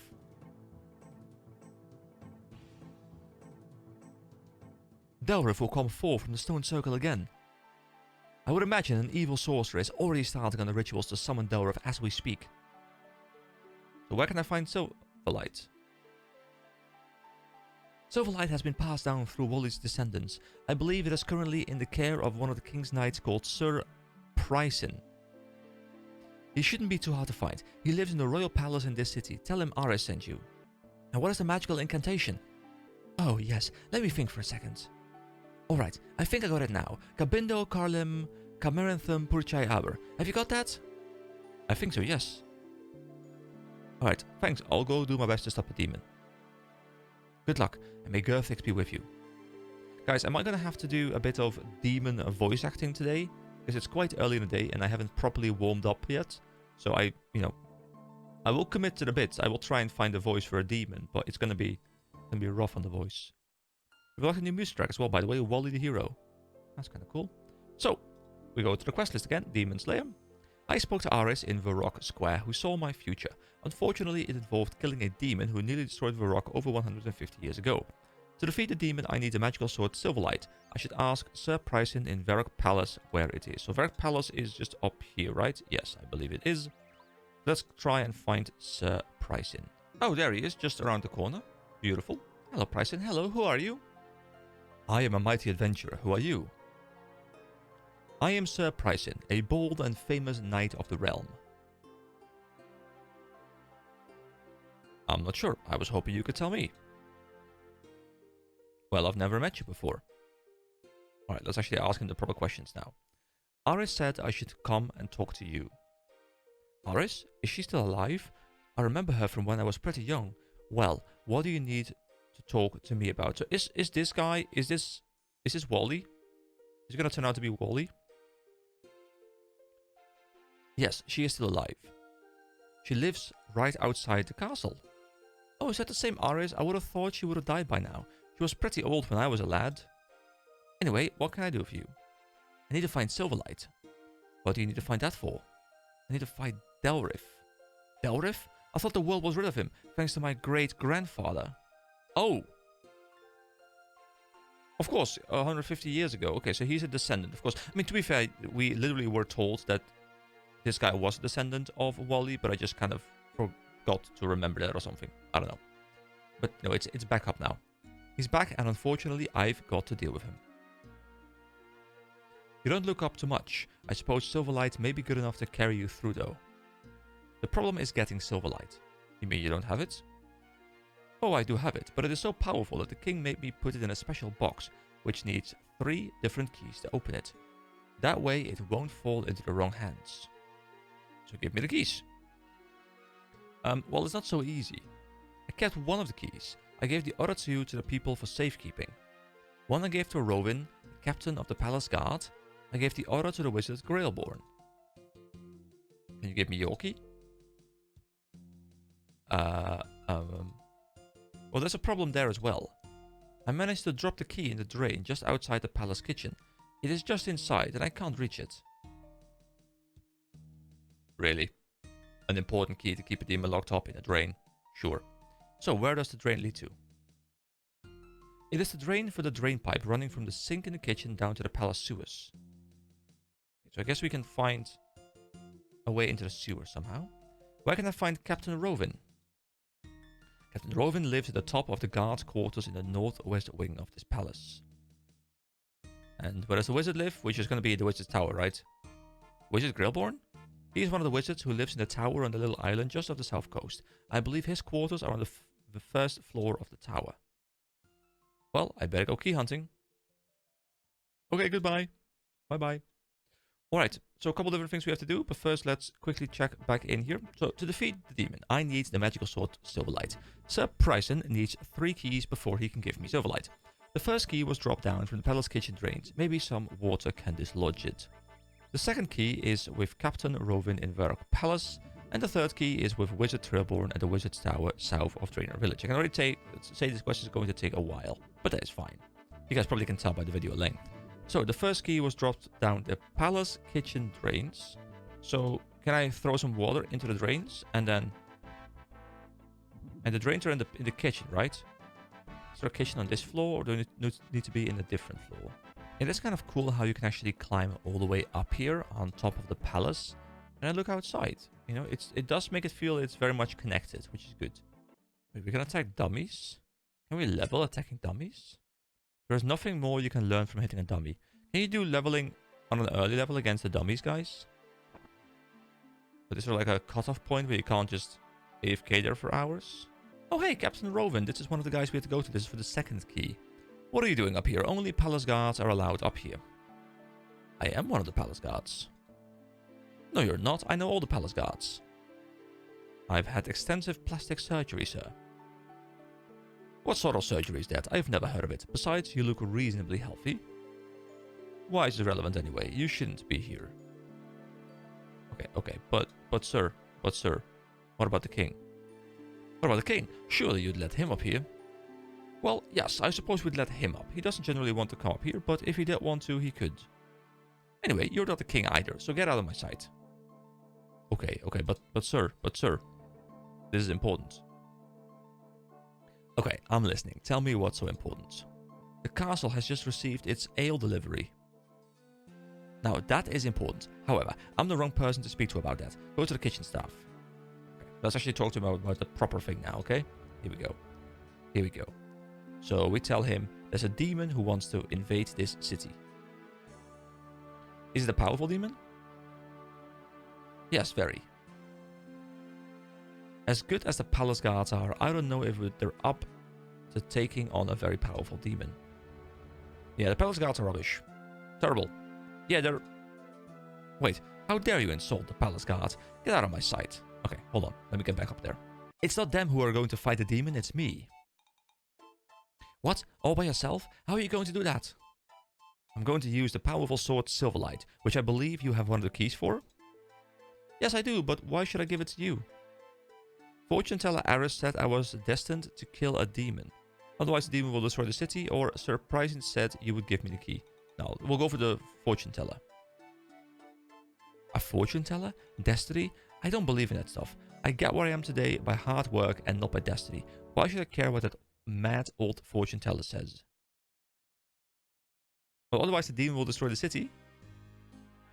You can't fool me. How do I know you haven't just made up that story to get my key? Well, surprising said you would give me the key. Oh, did he? Did he? Well, I don't report to surprising. I report directly to the king. I didn't work my way up through the ranks of the palace guard so I could take orders from an ill-bred moron who only has his job because his great-grandfather was a hero with a silly name. To be fair, I respect this guy. This guy's just like, hey, you know, how do I know your story is true? I won't just give it to you. That makes a lot of sense. Why did he give you one of the keys then? Only because the king ordered him to. The king couldn't get Sir Pryson to part with his precious ancestral sword, but he made him lock it up so he could lose it. I got one key and I think some wizard got another. Now what happened to the third one? Sir Pryson dropped it down the drain. The idiot. Okay, I'll give you the key, just so that it's you that kills the demon and not Sir Pryson. Captain Rovin hands you a key. Oh, so he does give it to me. I was expecting us to have to go to the king or something and have him order Captain Rovin to give us the key. But here we go. That is Silverlight key number 1. Now, one of them was in the kitchen. I still have yet to locate the kitchen. But let's see if I can find where the kitchen is. He also said just outside the kitchen. So I reckon it's somewhere on the edge of the palace, right? Oh, we got a lamp from a genie again. Let's put some into... Might as well put something into fishing. Here we go. 90 experience. That is something. Hey, some random bread. That sure hasn't gone bad, right? Forester's campfire. Oh, someone told me about this in the comments. That apparently woodcutting can become a bit of a social group activity when you use some forestry stuff. Because then you get more experience when you're cutting wood together or something like that. Which sounds quite nice because you always want to... You know, you want seeing people to be a good thing. Oh, this is the drain. That must be the key Sir Pryson dropped. I don't seem to be able to reach it. I wonder if I can dislodge it somehow. That way it may go down into the sewers. Okay, I'm going to grab a bucket of water. Then I'm going to run back here. This is a nice little garden place. Can I open this up actually? Can I leave through here? Guess I can't. Okay, well, I'll just go all the way around. It's fine. Wait, I don't have a bucket. Where did my bucket go? Well, guess I'll go buy a bucket then. Must have like dropped my bucket or something. I'm assuming the general store sells buckets, right? And what else would a general store be for? Here we go. Do you have a bucket for me? You have a bucket for me. Beautiful. Thank you so much. Not sure I will ever financially recover from spending that 2 gold, but there we go. We have it. So I'm wondering, is there some sort of like rune pouch, rune bag, rune container, rune something that I can put these runes in there and I don't clog up my inventory? Because I can imagine if I'm doing, you know, magic both for teleportation as well as for like offensive and defensive stuff, that I end up carrying like, you know, consistently having like 8 runes or something with me, which clogs up almost half my inventory. Well, not half, but like at least a solid third of my inventory.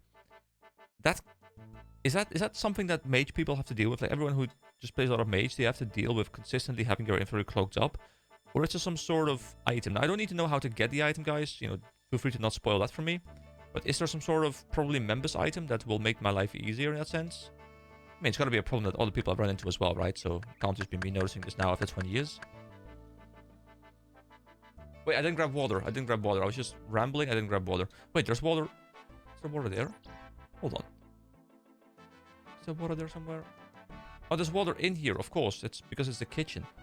Okay, but I need to run back for water. It's fine, because I think there's a fountain just around the edge. So I can just go grab water from the fountain. Alright, I have water. Now we go back to the drain. Now we use the bucket of water on the drain. I reckon that works.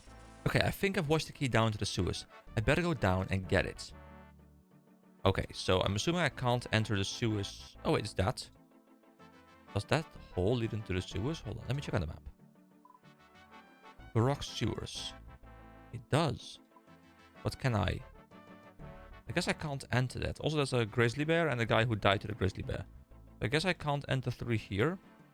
So I will have to find a different entrance into the sewers, which shouldn't be too difficult, right? Baroque sewers, there we go. It's just outside of the palace. How dangerous. Someone has left this manhole open. Alright, well, let's climb down the manhole. You can also close the manhole if you want to, I guess. Alright, we are now in the sewers. So, giant rats. Those are not a problem whatsoever. Now, we need to locate the thing. But I think it was next to...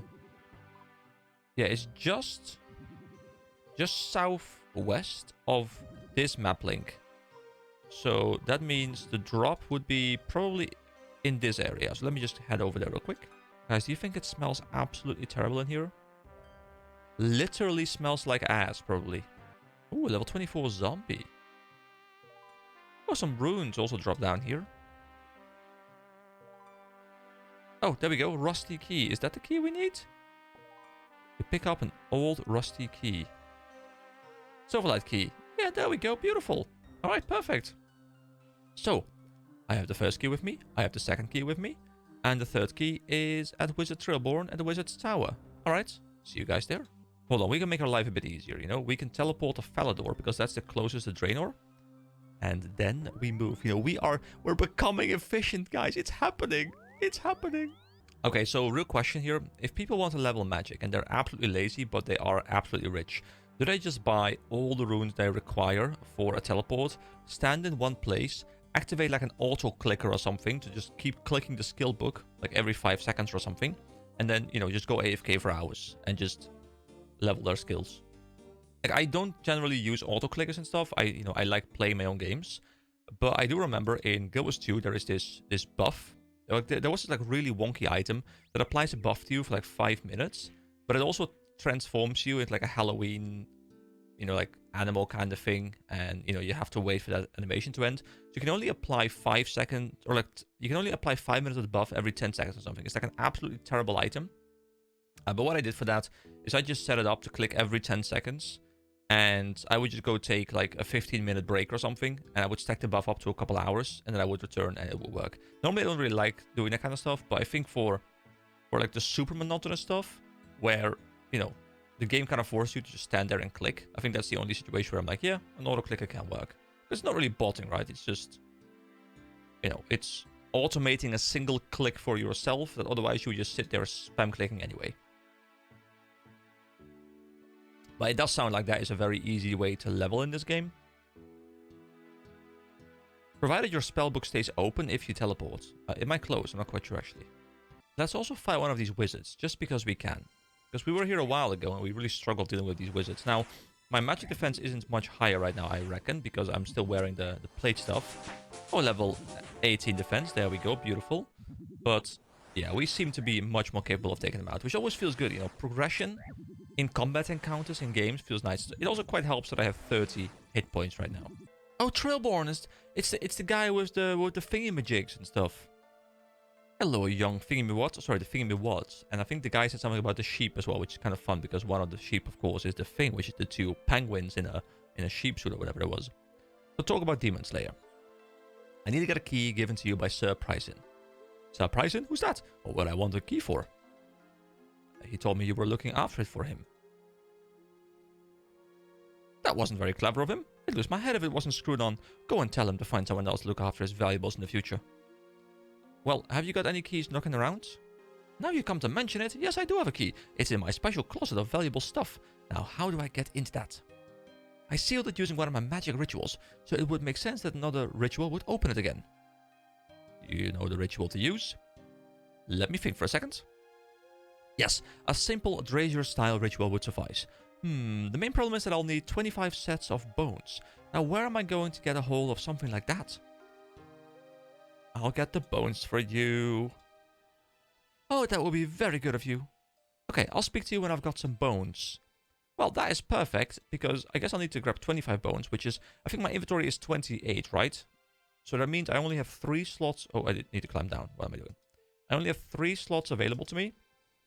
Which doesn't really matter, to be fair, because what I'll do is I'll just dump everything in the bank for now. And then I'll go murder, like, just a lot of goblins or something. they'll drop bones. I'll even do a bit of leveling because I want to get my defense up to level 20 as well. And then I guess I'll see you guys when I have the bones. Let's get boning. Alright, so I think I have an easy setup here. I have 3 slots filled, which means that I know the moment I fill up my inventory with bones, I have 25. Easy math. Wait, was I actually able to buy the lore runes from the magic shop as well? Or were they not there? I actually can't remember if they were there. I could have just picked them up from there. I'm not sure why I went to Grand Exchange for that, if they were just at the store anyway. Oh well, I'll look into that later. So I'm guessing some of the runes that are more hard to get won't always just be in the store. And defense is level 19. One more level, and we can get our mithril chain vest. I think I haven't taken a single hit so far, but this drop right here is going to be a number 25. So let's go back to, what was his name? Trailblaze? Is it Trailblaze? Trailborn. So close. Oh no, it's not Trailborn, it's Treyborn. Sir, can you please go do your ritual now? We have your bones. Alright, talk about Demon Slayer. How are you doing finding some bones? I have some bones. Give him to here then. Give him 2 here then. Yes, sure, that makes sense. You gave Treyborn 25 sets of bones. Hurrah, that's all 25 sets of bones. Wings of the dark and color 2, spreading in the morning dew, locked away, I have a key, return it now, please unto me. Trailborn hands you a key. Thank you very much. Not a problem for a friend of Sir What's-His-Face. Alright, so that is Silverlight Key Silver, Silverlight Key Rusty, Silverlight Key Cool, and Red. I like it. The wizard Trailborn gave me his key to Silverlight's case, used in the Demon Slayer quest. Alright. So let's check out Demon Slayer in the quest log. To defeat the demon, I need a magical sword Silverlight. Now I have all 3 keys. I should go and speak to Sir Pryson and collect a magical sword Silverlight from him. So I'm gonna head over to the bank, pick up my runes, teleport back to Varrock, and I'll see you guys back over at Sir Pryson. So how are you doing with getting the keys? I got all 3 keys. Excellent. Now I can give you Silverlight. He's opening up the cabinet with Silverlight in it. I like how it's an actual physical object on the wall. Oh, he actually grabs it properly and hands it to us. That was quite a nice animation. So Pryson hands you a very shiny sword. That sword belonged to my great-grandfather. Make sure you treat it with respect. Now, go kill that demon. Alright, and we have the incantation as well. I guess I can go equip it. There we go. Look at us, guys. Look at us. A knight with Silverlight. Yes, I can rhyme, apparently. So my current one is actually stronger. But I guess this one has the power to channel the incantation and destroy the demon. So once again, we go to the quest list. Let's take a final look here. Now we should go to the stone circle south of the city and destroy Delriff using Silverlight. Alright guys, let's head over to Delriff. You're about to be vanquished. It's also a 2001 quest, so it is a very early, if not original quest. Because I thought... Why is this guy following me? I don't know. Okay. I thought he said, who's a good doggy to me there for a moment. I don't know what's going on here, guys. But I thought the quest might be a bit more modern, because the animation of actually grabbing the sword and stuff was quite well done. But I guess that isn't the case. So we have Dark Wizards here, who I'm not too scared of anymore, because they're level 7, so they should not be aggressive towards me, because I'm more than twice the level +1, as I've learned. So I reckon this is... Oh, here we go. Arise, O mighty Delriff, bring destruction to this soft, weak city. Arise, Delriff. The wizards cast an evil spell.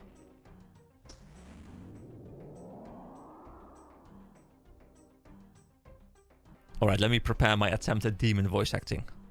At last you are free, my demonic brother. Rest now and then have your revenge on this pitiful city. Who's that? No, not Silverlight. Delriff is not ready yet. I've got to get out of here. No, come back. We smack you. Here we go. No. Dark Wizard, leave me alone. I want to kill Delriff. He looks rather cool though. I'm looking forward to some lines from him, you know, because I've been thinking about the demon voice, you know. I gotta perform now, but you know, he needs to first... Well, I'm getting hit fairly hard. What am I getting hit by? Attack boost? But I think that's an attack reduction. Yeah, you feel weakened. Okay. Can I just... I have this lookup drops thing as well enabled, by the way, which is quite cool. Does he have drops? I don't think he does. Oh, wait. Am I supposed to take all of these guys out? Or do I just kill Delriff? I think I just killed Delriff, but I might as well just kill these guys. Oh my god, he's hitting me super hard all of a sudden. What? And I didn't bring food.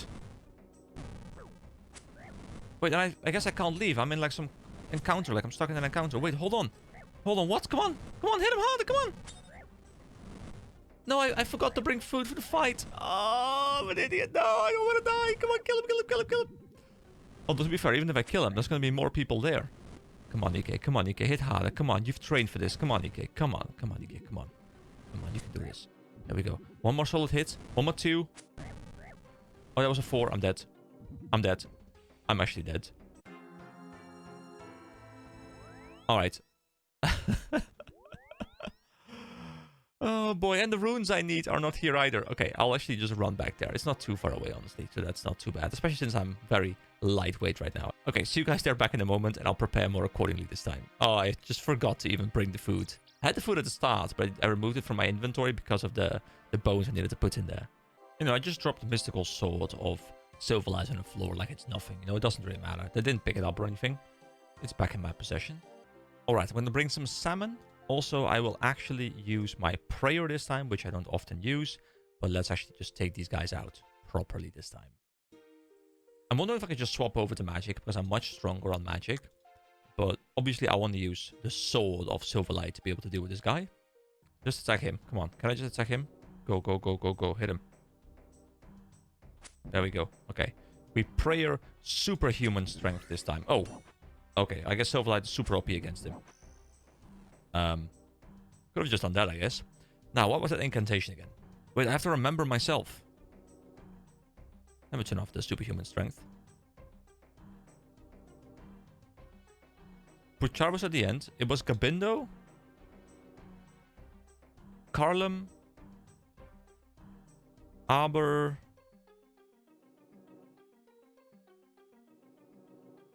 Cameranthum. Puchai. I have no idea, guys. I'm just kind of clicking randomly. The vortex collapses. That was the wrong incantation. Can I see the incantation somewhere? Do we just have to keep trying? Oh, I should have remembered this. Really, am I just gonna have to stand here and, like, try every single combination? Wait, he's gone. He's gone. What? Where's he gone? Oh, I can leave? Okay, hold on, hold on. Let me run back to the fortune teller. She can probably tell me what the thing was, right? Didn't expect I'd have to actually remember that, but, you know, that's just because I'm too used to modern games, guys. Because they remember passwords and stuff for you, but obviously this is not a modern game. This game expects me to use my brain cells, which is rare. How goes the quest? I have the sword now. I just need to kill a demon, I think. Yep, that's right. So, what is the magical incantation? Alright, let me screenshot this for myself. Alright, it has been screenshot. Now I go back and I kill him. I banish him. Okay, we're back in here. We click Delriff again. Here we go. We smack him around a little bit. He is incredibly weak. There we go. So the incantation is Gabindo, Carlum, Caraminthum, Purchai, Aber. There we go. Delriff is sucked into the vortex. It's like, oh no, I've been vanquished again. 150 years wasted. Back into the dark dimension from which he came. Oh, that was it. Demon Slayer is done. Wait, these guys are attacking me. Hold on, hold on. Let me just get out of here. Let me get out of here. These guys are level 20, so there's level 7s, level 20s here. Okay. You guys completed the quest Demon Slayer. Oh, you can even get like a little pop-up in the clan. That is really cool. That is really cool, guys. I love that. So you guys can kind of keep up to date with what I'm doing. That is really beautiful. So that is the quest done. I didn't actually catch the rewards. I think it was just quest points, wasn't it? And I think we get to keep Silverlight. Does Silverlight have a purpose at any point in the game? Or is it more like a, hey, you know, you have earned this thing, just keep it? But that does mean that we only have 3 more quests remaining. Now, I have learned on the stream that Shield of Wrath is a 2-player quest, apparently. I don't know exactly how it works, but I just know it requires a secondary player. But fortunately, There is a guy in well, in my viewers, in the clan as well, whose name, is he online? He isn't. It's Mix Iron, who, you know, we kind of talked a little bit, and he wants to do the quest with me. So probably if we can find time on the weekends soon, we're going to be looking to do that quest. Hopefully it's not going to be too long, because I don't want to be, you know, blocked by that one quest before moving forward. But I would, you know, I'll probably just grab him, or, well, if it doesn't work, like some other viewer, and we can just do the question together. But I guess you guys will, you know, I will have made that decision way before you guys see this video. So, you know, we'll have some fun there. So there's Shield of Wrath that I have to do. There is, of course, the Corsair Curse still remaining, which is also intermediate. It's a 2017 quest, so it's a bit more modern, I suppose. And it's in Port Sarim. It's also a short, so it's similar length to this quest. And then, of course, a dreaded final quest in Dragon Slayer. So there's going to be at least 2 more videos on the Corsair Curse and on Shield of Wrath. And then it's quite likely we're going to be doing maybe like a training montage into Dragon Slayer, into unlocking member stuff. So that should be really fun. Anyway, guys, thank you so much for watching. I hope you all have a wonderful day, and I will see you next time. Bye-bye. Alright, guys, I just want to very quickly point something out here. The audio in this video, and most likely also in the next video, is a bit rough. The audio is sometimes a bit quiet, and sometimes it's a bit louder. I think I might have accidentally bumped into one of the little knobs on my DBX 286S, which is like an audio interface kind of thing, where I handle like expanders and gates and those kind of things, and I'm pretty sure I bumped into something and it's messed up my audio, so I'm sorry for that. It should be fixed part 25 onwards, but next 2 videos might have some weird audio here and there, so yeah, my apologies. Anyway, enjoy the video. Hello everybody, my name is EK, welcome back to a bit more RuneScape.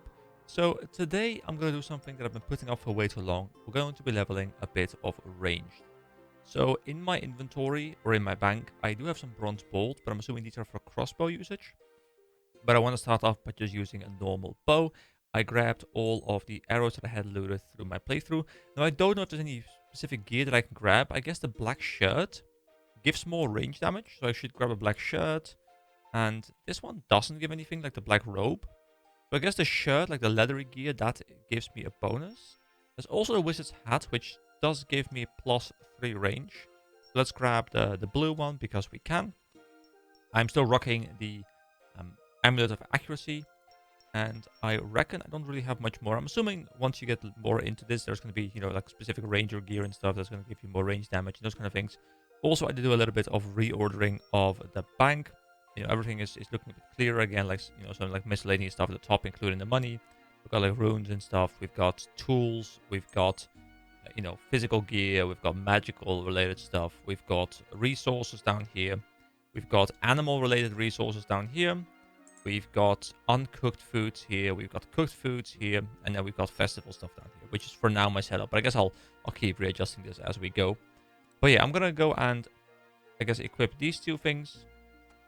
Really just put these other things back in my bank as well. So I'll just deposit them here for a moment. You know, I'll grab them later, and I'll clean up the bank again. I'm still, oh, hold on, actually, I'm still wearing the Silverlight sword, which obviously I will no longer need. I will also equip a short bow, which I can't recall if I've ever won bow in this game. I feel like I never play bow, but, you know, that's going to be part of the fun. So Silverlight, I will keep around in the festival tab, not because it's festival gear, but like it's like a very exclusive item. And I'm assuming we can only get one. Also, I enabled the thing where we can now see the inventory in a more grid form, which is a bit easier when I want to move some things around. So I do have some cash on me, and the reason for that is that I do want to go and check out a shop. Also, I'm pretty sure I could probably... Wait, what is that? Duns? You're getting tested, EK. Have we done this one before? I think we haven't. Hold on, what is this? Hey, EK, the teacher wants you to come to school for a test. Sure, I fancy an exam. I mean, do I ever really fancy an exam? I don't really think so, but sure, let's do it. Oh, it's actual proper... Wait, it's a dragon school. This is for dragon trainer. Ah, it's you, EK. You've been slacking in your studies. It's time for an exam. There are 2 types of questions. One type requires you to find the next object in a pattern. In the second type, I will present you with 15 cards and a hint. Discover 3 cards related to the hint, select them and confirm. Pick the object that should come next in the pattern. Hold on, so we've got a mask, a headwear, a a jester's head or something, a pirate cap, and this is a different hat as well. Finally, a pupil using his brains rather than trying to eat them. Next question. Can I look around as well? Yes, I can. So we got like a muscular dude over there. Two like a goblins or orcs. Some girl who is... What is she doing? This guy's like banging his head on the table. He's done with life. This girl is trying to furiously bang the table. I'm not quite sure what's going on. This guy just wants to break the table apart. This guy is trying to jog in place. This guy isn't even looking the correct way. He's looking outside. You know, they're not interested in this, which makes sense. Right. Examine the hint on the right and find 3 objects that are related to it. I'm fishing for answers. So, fishing stuff. Which means that we need to pick a fish. And another fish. And...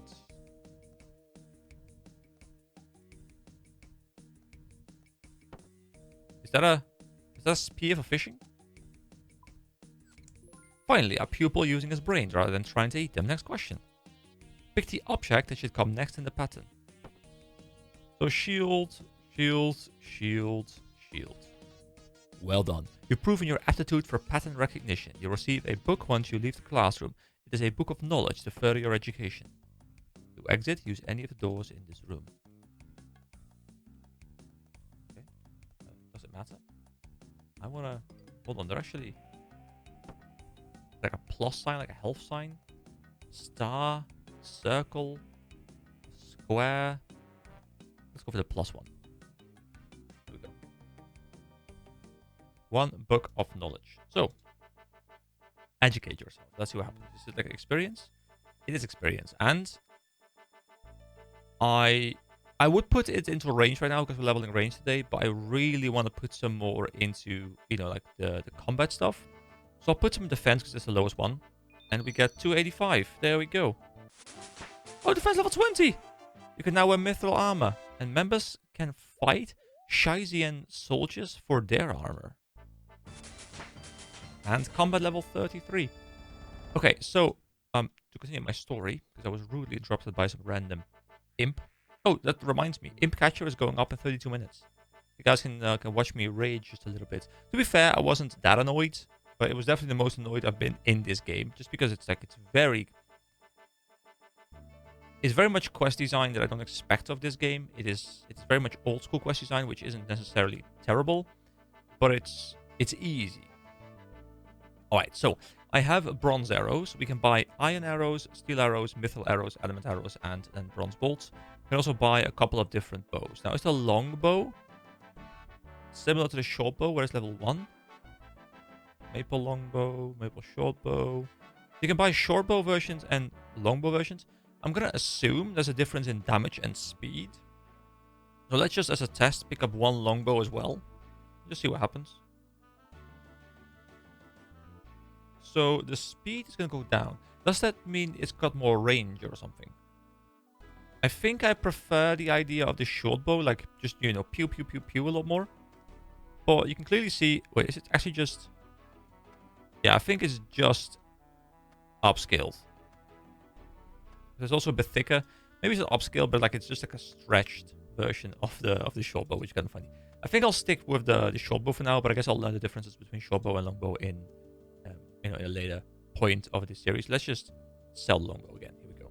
I lost a little bit of cash, which is fine. All right. So now I want to go over to the skills. I want to see what can I wear. So I don't want to push it too high because I would like to kind of combine leveling this a lot with fletching. Because fletching, of course, allows me to make my own bows. It allows me to make my own arrows. And I think I'll enjoy combining the leveling of ranged with leveling of fletching. So I want to push it a bit, but not too far. I'm thinking I'll push to at least 10 and maybe I'll go 20 depending on how fast the leveling process is. But I probably won't pass 20. Like, I kind of have this goal for myself where I would like to have every skill at 20 at the minimum before moving on to member. Today, I'm not sure. Like, there might be a quest in this video. There might not be a quest in this video. It might be more like a skilling video again, which is also fun to do because there are some things I haven't done too much in. You know, range, of course, is one of them. Rune crafting is one of them that I should probably look into a little bit more. There's going to be crafting that I want to level up a little bit. It's going to be cooking. It's going to be fishing. So there are a couple of things that I want to invest some more time into because I would like to have everything or most things level 20. I'm not sure about rune crafting yet. It seems to be a rather slow process, and I guess I can combine it with some mining, but I'll have to see if I want to push this all the way up to the 20, and if I really care about it, because what do I really get? The ability to make runes that I can purchase elsewhere as well. I guess this is kinda where real Iron Man becomes more important, because then you don't really have the level of cash that I do. So purchasing runes off the runes trader is less optimal relative to rune crafting than rune crafting is for me right now, because I have more money to spend, so they're cheaper for me to buy. And it's also rune. Oh, didn't I say something about that like 1 or 2 videos ago? Rune pouches? Did I literally call the rune pouch? Wait. So pouches come in various sizes, which allow you to carry extra essences in them. As you use the pouches, they degrade and store less essence. Just speak to Dark Mage at the center of the abyss to restore them. Oh, well, that's rather interesting. It's also infusing. You infuse gear with runecraft. Multiple runes. Oh. So later on, like at max rank, you can get 10 runes per essence. Oh, so that's how people make like these large amounts. Because I was thinking, like, if you can only carry 28, making 28, like you're gonna nuke through 28 so quickly, but you're gonna be able to up the amount you can craft. Okay, now I'm actually a bit more interested. So yeah, anyway, to not make this ramble too long, I do want to level some of these things. I'll probably go do that today, or at least a part of it. And then I may or may not have a question here, but we'll see depending on the video title. You guys will know. So anyway, back to the thing I was talking about, ranged. So because I want to push it no further than 20, I want to pick up an oak bow and a willow bow. I could craft these myself later with fletching, but I'm fine just purchasing them off the NPC. And also it says that I can use arrows up to steel and arrows up to mithril with the willow bow. But I won't be using the willow bow right now, so I can only use up to steel for leveling purposes. Which means that I want to buy... actually, I probably have enough bronze arrows, but just in case, I'll pick up 50 more. There we go. There should be enough bronze, I reckon. Actually, here we go. Another 50, just in case. Then we'll pick up some... Do I even need iron arrows? I mean, I guess I could use them as a bit of a test. So we buy... let's buy 50 iron arrows as well. I don't really care about the gold. And then we also buy 100. And let's buy 200 steel arrows. There we go. I don't know how many I'm going to need. Well, I guess we'll see. And also, of course, I do want to pick up the bows. So I want to pick up a short bow, an oak short bow. There we go. And I guess just for purposes later, I'll pick up a willow one, which we will be wielding, but we can't really level with because we need 20 for it.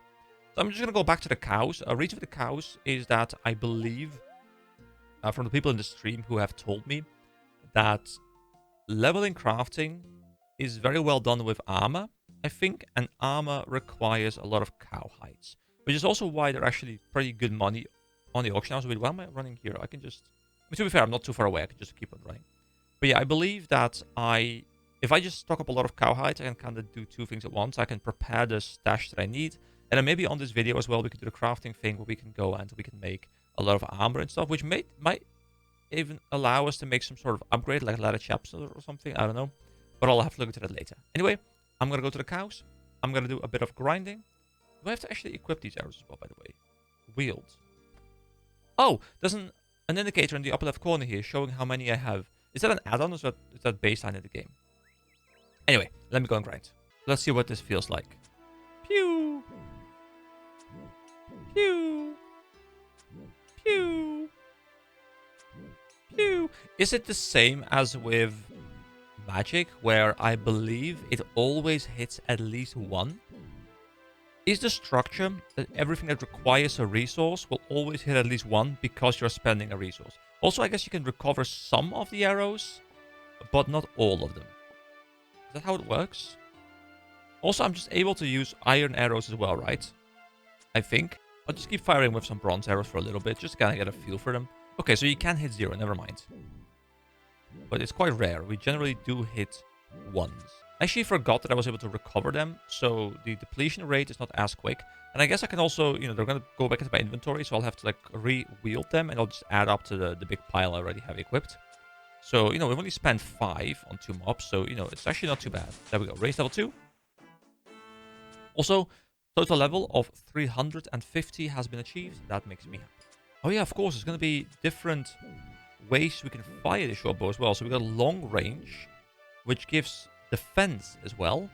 Accurate gives just ranged. And rapid gives just ranged as well. So what is the difference between those? Is accurate more... It will hit more often. Or like more damage. But rapid fires more quickly. I guess like per arrow, accurate would be better in that sense. If that's the case. Let's see. If I just have it on rapid, do I feel like I fire quicker now? I think I do. Yeah, I feel like I'm shooting a bit faster.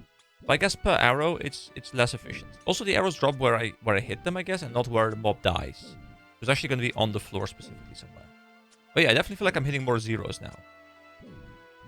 Oh, that's very interesting. And then we also have long range, which will also level our defense. Okay, so I've been using the bronze arrows for a bit now, and I still have a fair amount of them left. I still have 221, so we've only actually used 19, and I may not have looted all of them. But there's also the iron arrows, of course, which give me +3 range strength. I can wield them as well. So if I once again go over to this menu, the bows. So the center bows can use arrows up to iron. So I can actually fire with these as well. And I've been hitting some 2s now because my rage level is going up. I wonder if with the iron arrows I can start hitting 3s maybe. Because obviously one important thing to keep in mind that I think the more I play this game, the more I realize how just important it is gear makes your leveling faster, not by just upping your killing speed or something. But because you're hitting harder, you get more experience per shot. And I guess you can probably have some very effective tactics, like leveling X first and then Y later. Because you can utilize like stronger gear and stuff that will make your leveling quicker. So I can see a lot of optimization being done on people who treat this game, very hardcore.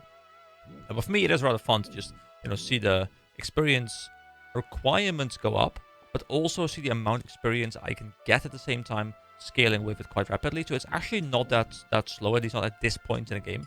Obviously, at some point, hey, there we go, level 5.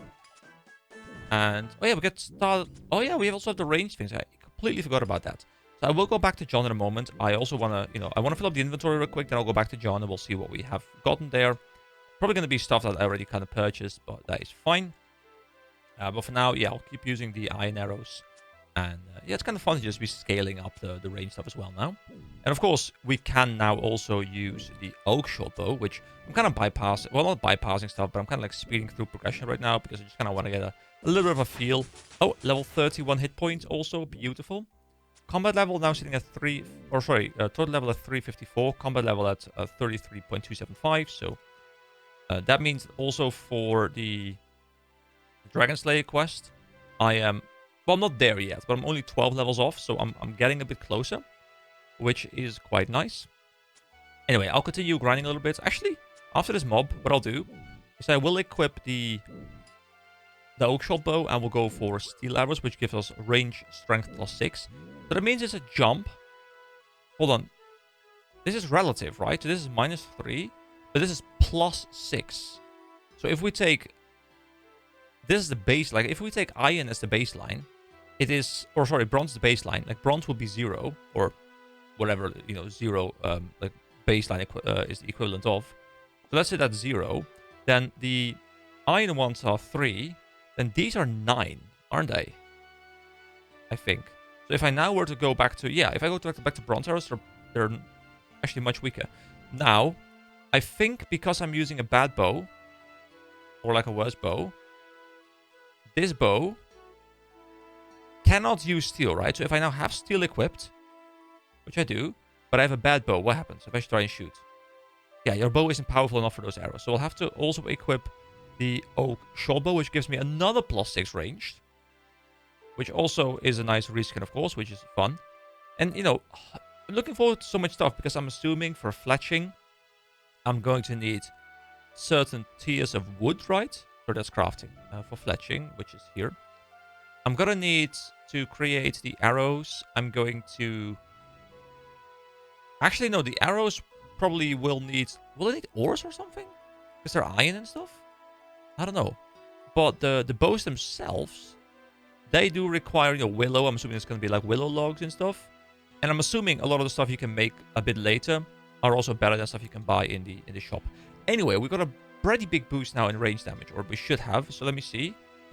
That's a 1. That's a 1. That's a 1. Okay, so far we're just hitting 1s, but it's fine. But the one thing I love is I don't like really big damage numbers in games. Like, I don't mind it if they scale very high towards the end.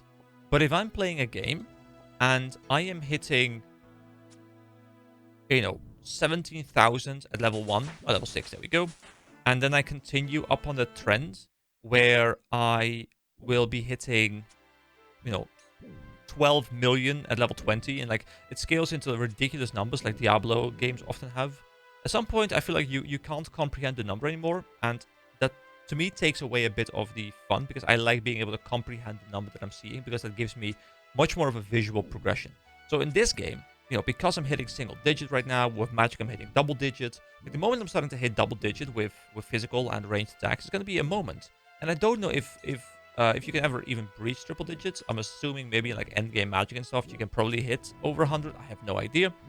But, it's going to be fun, if that even is possible, to at some point hit triple digit. But it's so far away. But I can look forward to slowly ramping up, as we hit the 10s, as we hit the 20s, as we hit the 30s.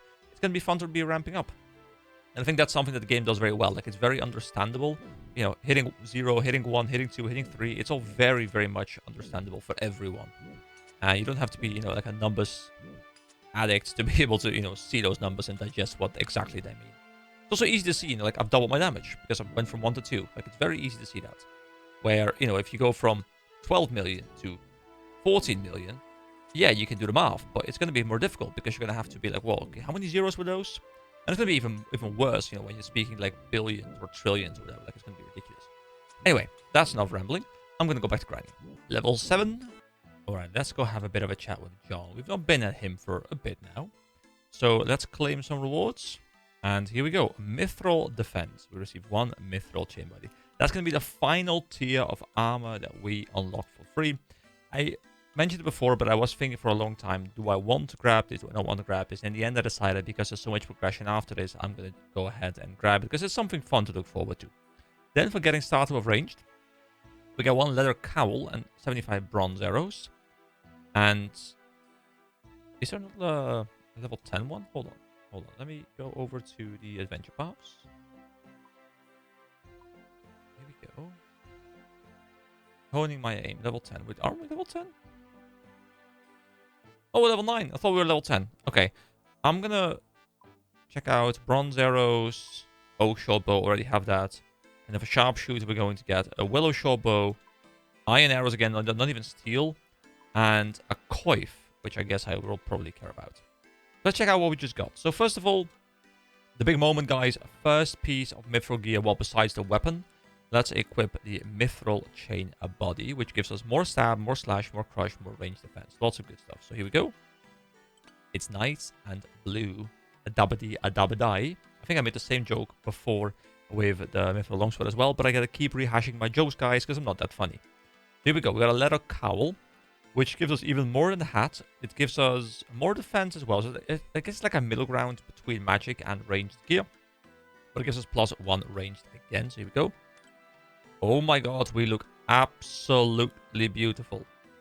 And by absolutely beautiful, I mean completely hideous. My god, what is this face? Did I create this? Okay, well, I guess I did. So I'm going to go deposit the stuff that I don't need, and I'm going to go ahead back into the wild and do a little bit more leveling. See you guys in a bit. Level 10, 11, 12, 13, 14, and level 15, 16, 17, and 18, and 19. 1 more to go. Alright, there's someone called Nisflord right next to me over here, who's asking me how my questing is going. I'm assuming he is one of the people who is going to be watching this video. So if you're this person, oh, got some bones. Well, I guess I should grab some bones as well, because I need those for prayer. Because I also want to get prayer at level 20, of course. I am starting to use prayer as well, by the way, in order to speed up the leveling a little bit, because I guess I get to hit a little bit higher.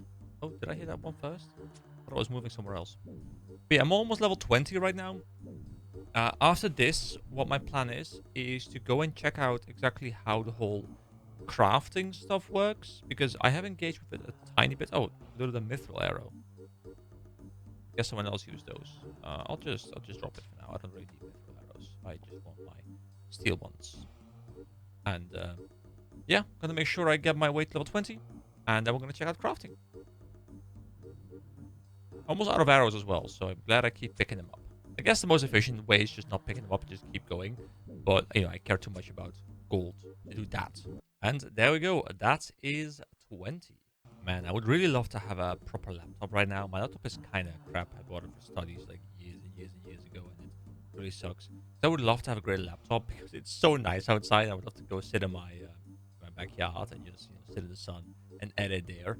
But yeah, it's a bit unfortunate that I can't edit outside. Because this would be perfect weather. Like it's 20-ish, it's sunny, so it's not super warm, so you can just sit outside, relax in the sun, and go do that. But yeah, that's not an option right now.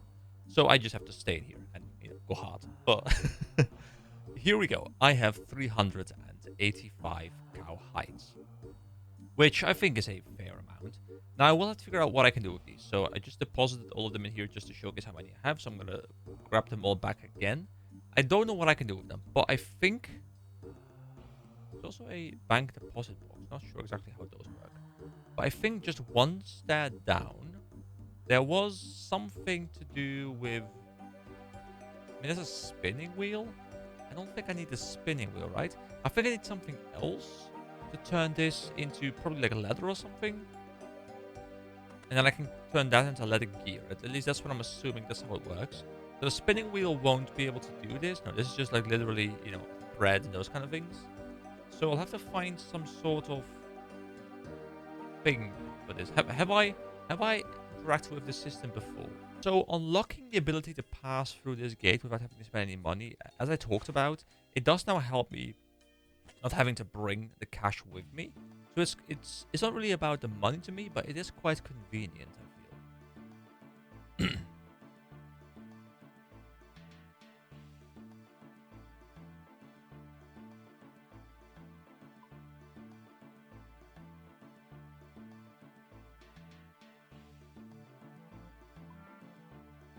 Let's see. I think it's this building that I need to be in. If the tannery is where I need to go. The trading guy? What does he sell? Oh, he also... Oh, wait. Hold on. What height would you like tanning? Soft leather? Wait, we need coins? Hold on. Is it not something I do myself? Is this something that I have this guy do for me? Okay, hold on. Let me grab some cash and see how this works. I thought I'd, tan it myself like everything else in this game. Or is this not where I need to be? I'm not quite sure. We can talk to Al the camel. If I go near that camel, it'll probably bite my hand off. Well, we're quite close, so the camel spits at you. And you jump back hurriedly. So I can make soft leather or hard leather.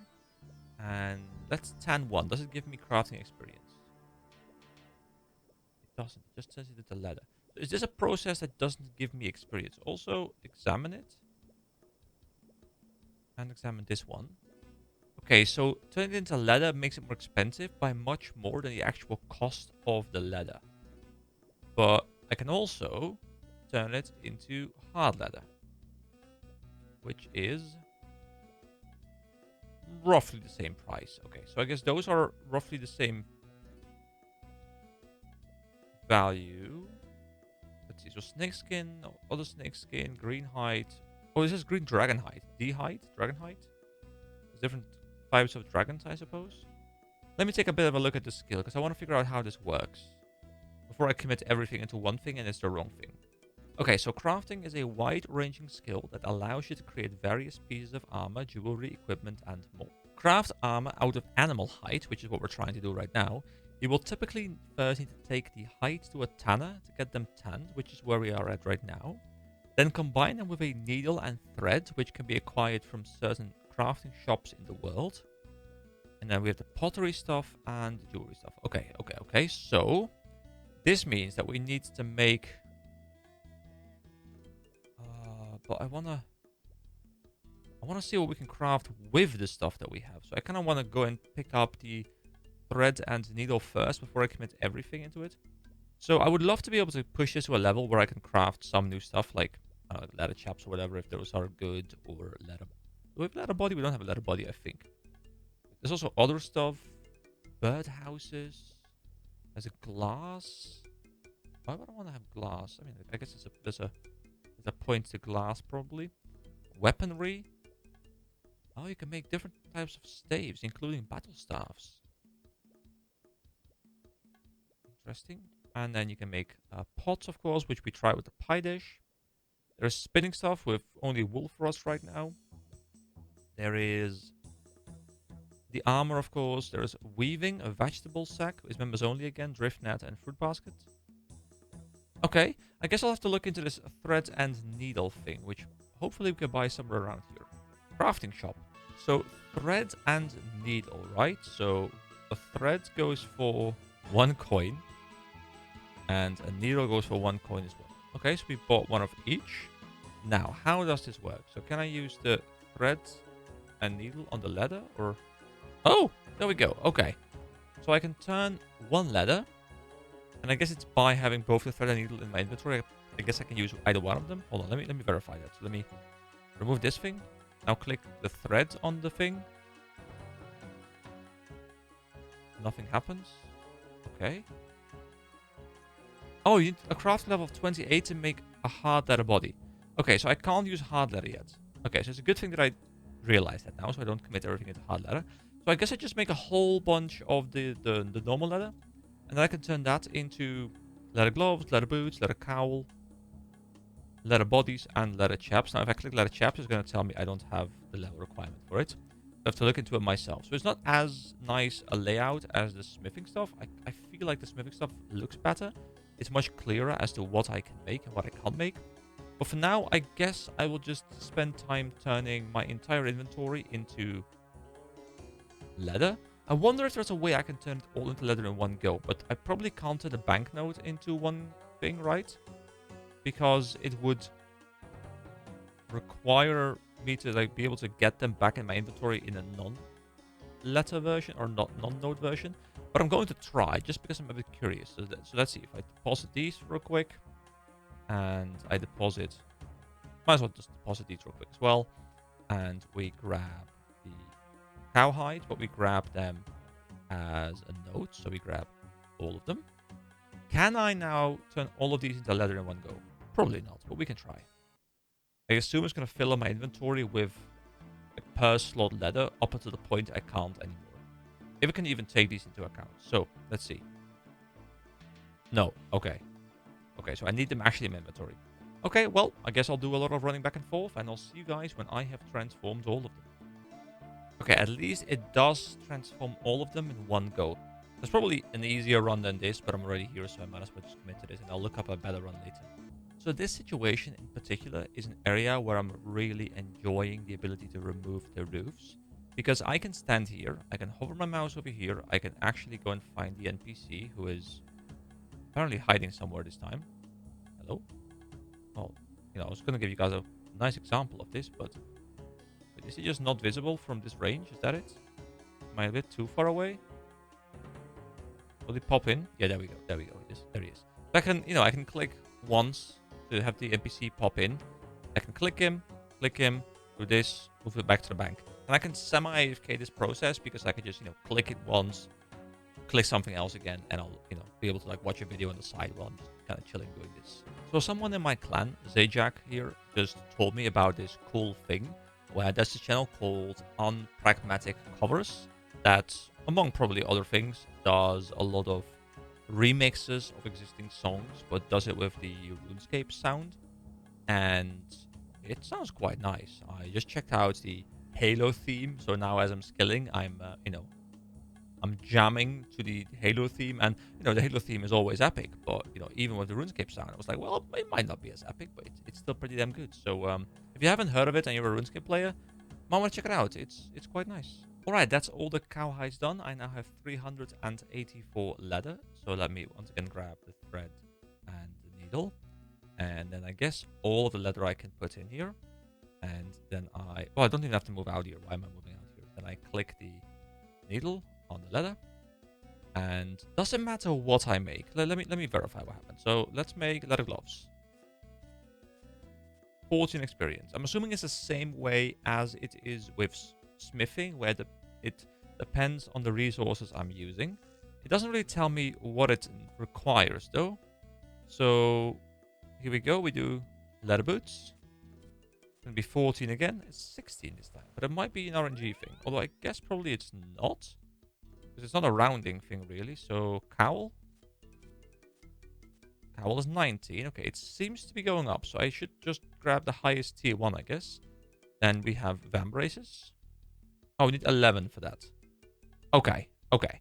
So what I do is I make as many cowls as I can until I hit 11, and then I start making the vambraces, and I'll just keep working up that way. Okay, well, here we go. Let's make some cowls.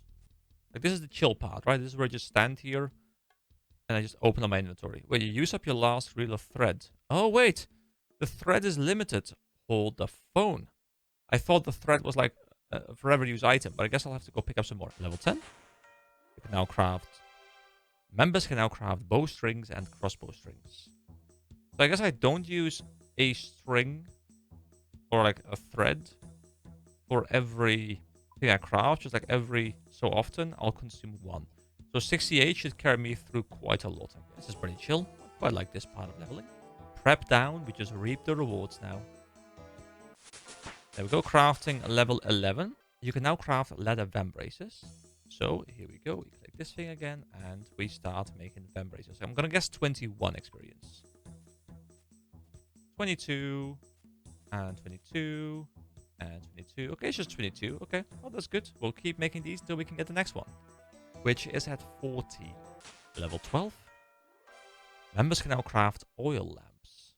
Level 13. Members can now cut jade and craft jade rings. Level 14. You can now make leather armor. Here we go. Let's start making some leather armor. So we go from 22 each to getting 24, 25. 25. Beautiful. Level 15. Members can now make snail shell helmets, schnelms, crab shell armor, and oak birdhouses. Level 16. You can now craft holy symbols of Saradomin.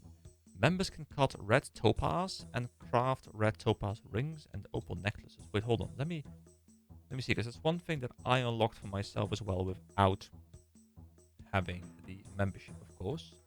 So if I go back into crafting, pretty sure this is a system that I never engaged with as a kid. Like, there's so many things I never engaged with. I barely did any magic, I think. I just kind of did like attack, strength, defense, hit points, mining, smithing, cooking. Well, a little bit of cooking, but mostly like fire making and wood cutting. Just like all the resource gathering things and basic combat. I think that's mostly what I did. But let's see. So I think that's jewelry. These are the gold rings. I think these are the things we've been getting with the weird minigame where we have to match the things up. There's a gold necklace as well. I don't know what purpose they have, but I'm guessing they can be like infused or something. We can now make holy symbols. I would reckon there's some sort of like undead repellent, something like that. I guess we can start making cut sapphires, sapphire rings, sapphire necklace. Well, I'll look into that much more later. Back to skilling.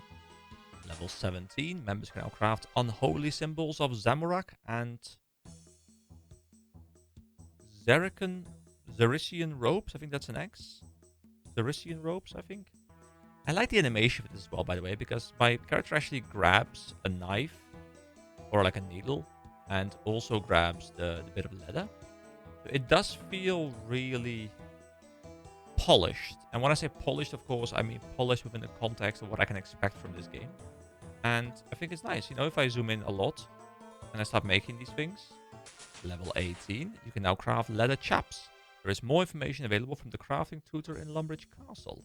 Members can make silver sickles. Let's make some chaps. So 25 to like 28? 27? Yeah, 27. Okay. Well, I mean, it's always better because it only takes me one, right? So whatever the highest tier is going to be the best one. Level 19. Members can now craft plant pots and spin magic tree roots into magic strings.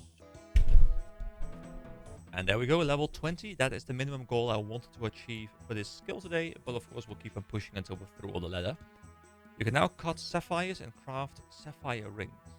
You know, I find doing these little montages quite satisfying. I hope you guys enjoy them as well. Because, you know, from my point of view, it's kind of fun to just, especially in editing, be like, bam, bam, bam, bam, bam, level up, level up, level up. Like it's quite fun to just be montaging like 20 level ups together. Something about it's quite satisfying. Like it's a bar filling, but like it's popping over and over and over again. 21. Members can now weave sacks and craft silver crossbow bolts. 22. You can now craft sapphire necklaces. Members can make Zerician tops and opal bracelets. You know, there is one downside to this whole I'm leveling up everything before becoming a member thing, and it's that there's a lot of member-only stuff that I've unlocked in the past, well, 2-3 days of playing, like in playtime, and I would have to kind of go back to lower tier crafting stuff that might not be efficient or fun or useful to me if I want to experience that. Now, probably a lot of the stuff I don't really care about, but there are a lot of things from member unlocks that I do find rather interesting, like the felling axes and stuff. So I guess I will probably just look into the lists and see what I've unlocked when I become member, and see if I want to, you know, kind of jump back down the list and see which ones are maybe fun checking out.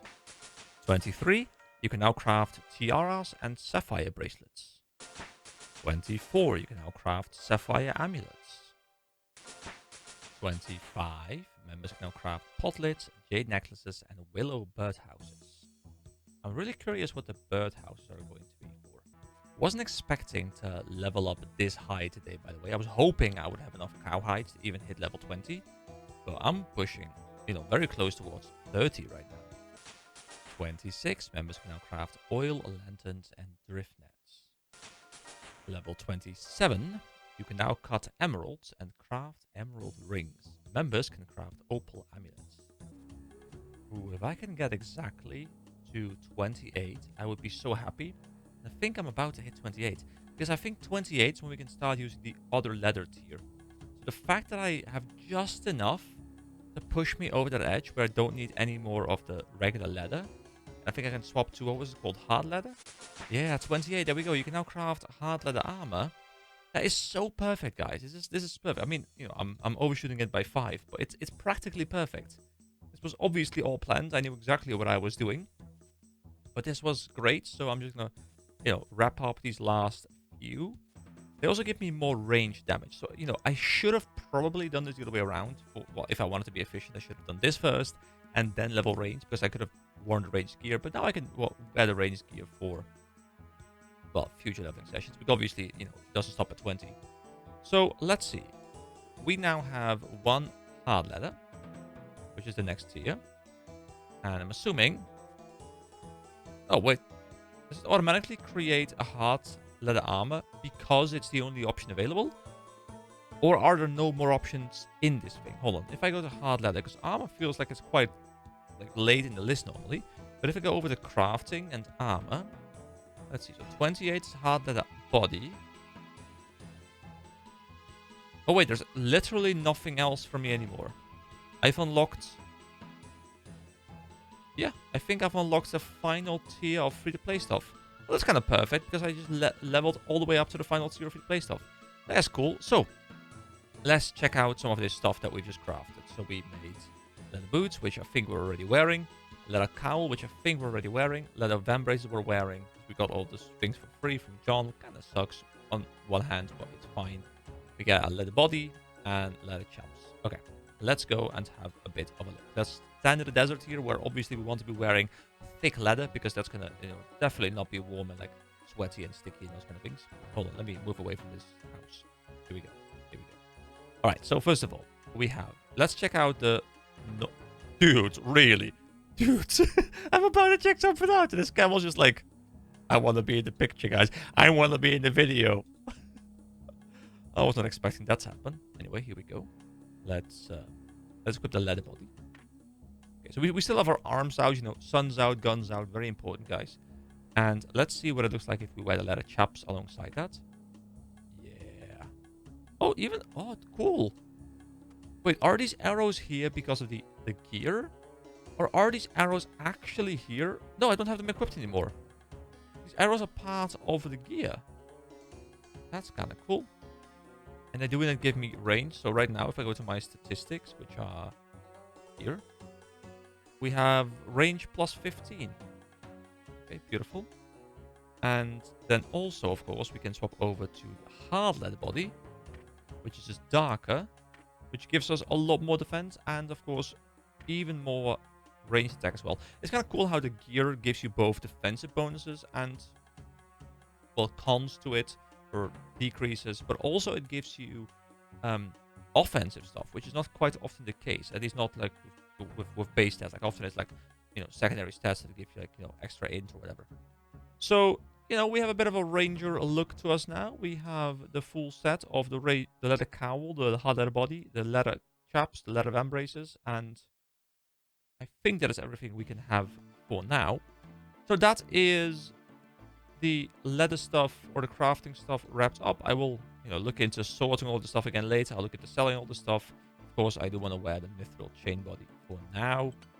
And I will also go back to stuff like, it's not the iron leg plates. Can't I upgrade these? I think I can't create steel yet. So this one, this one, this one. We don't need the steel body anymore. I'll sell it later. And then I think with all of this stuff equipped, I am back to being a cool guy. Yeah, there we go.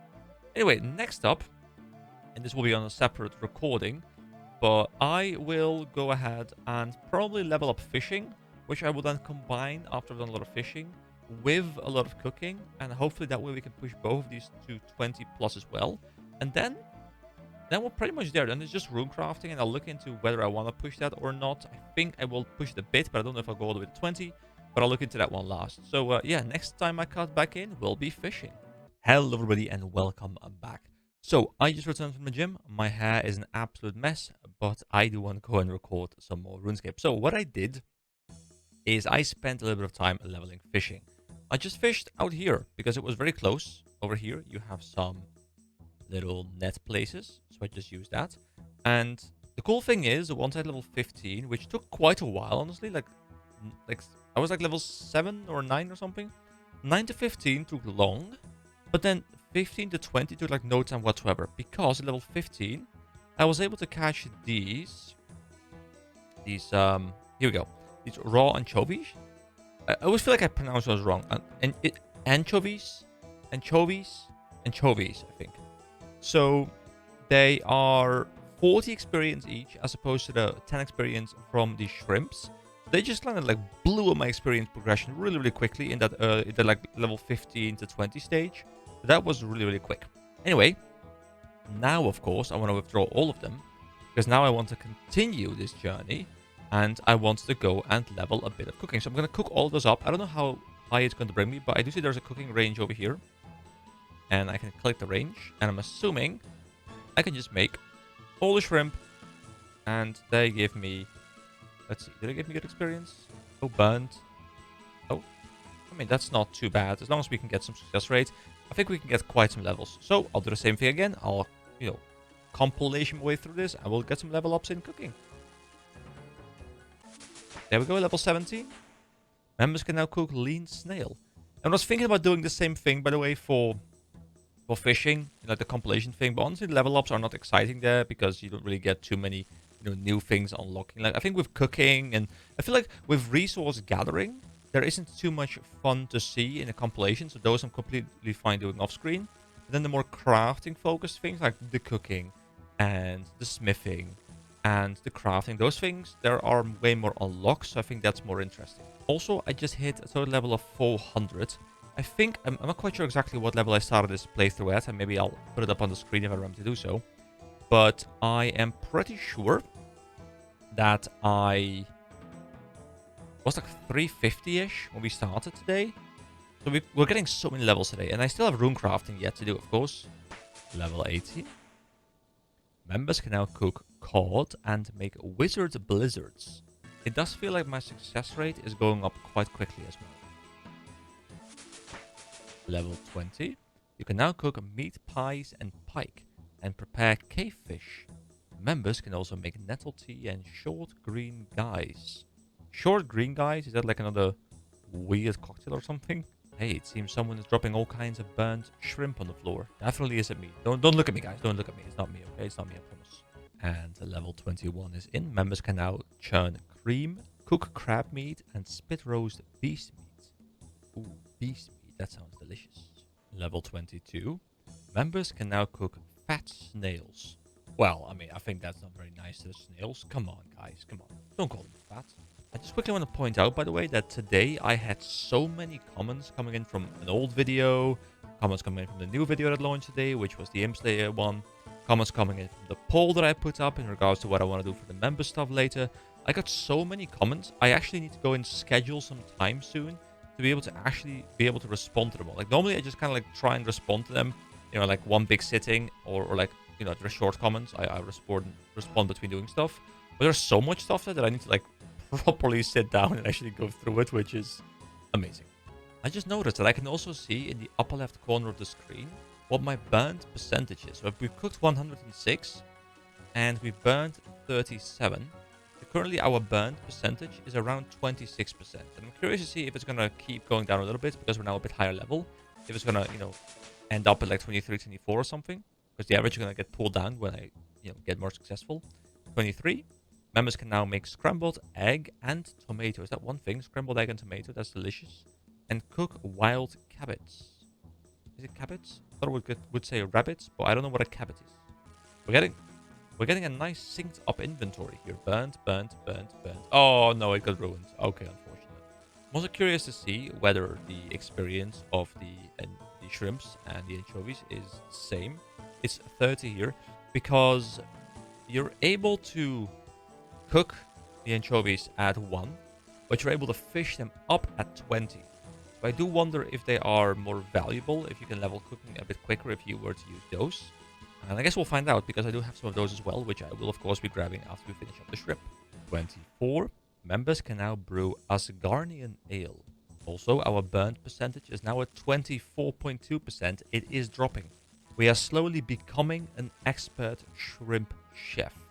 Oh, wait, hold on, guys. I even said, you know, if we're ever doing some, like, hardcore cooking, we need to wear the cooking hat. I know I'm very late, and I know I've just cooked a lot of shrimp, but it's going to give us luck, okay?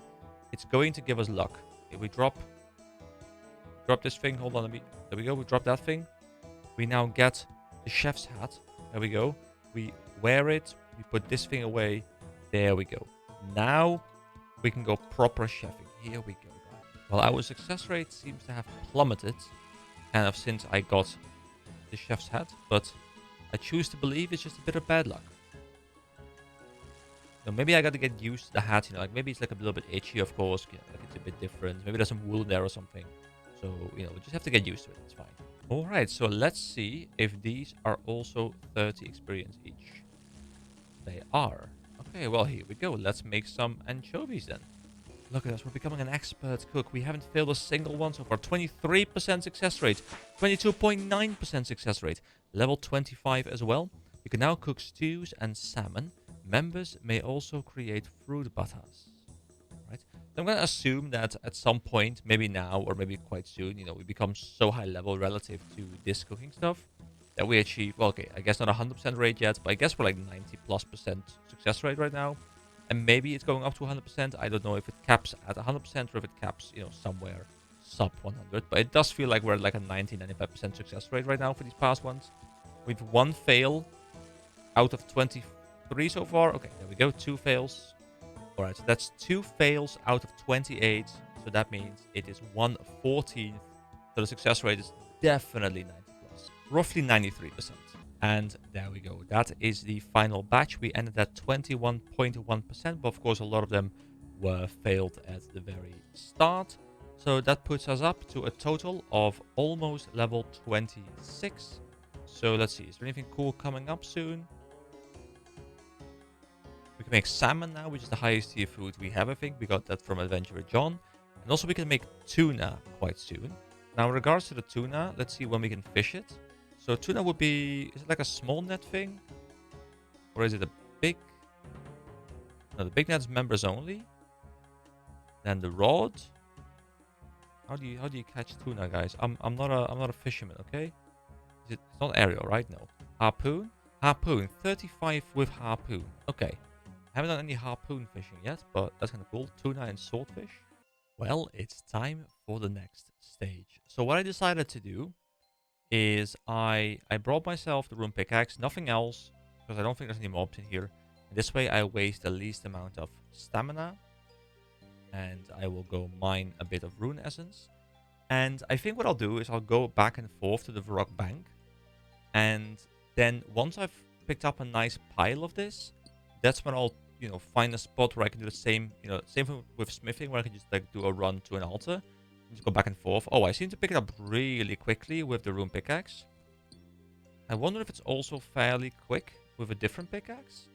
Because this is extremely fast, and I wonder if the slot that I'm investing for the rune pickaxe is even worth it. If like a steel pickaxe or even a mithril pickaxe would also be sufficient. I guess I'll test that. Because I don't mind spending like another 10 seconds, 15 seconds waiting here, because I'm going to watch something on my other monitor anyway in a bit. And yeah, I think that would just make it less runs, because I can bring one more every run. Plus, it's nice to have a full inventory of these things, I guess, every single time. I don't know what's efficient, but that's really quick. Oh, there's a portal right next to it as well. Wait, where does the portal bring me? Does it just bring me back out to Aubrey, where I just entered this place as well? I hope that's the case. Yes. So I guess you enter where, or like you exit where you entered. And then the bank is right over here. So this seems like a fairly good path. Okay. I guess I'll spend the next, I don't know, half an hour or something. Just kind of mining away here. Building up a huge patch.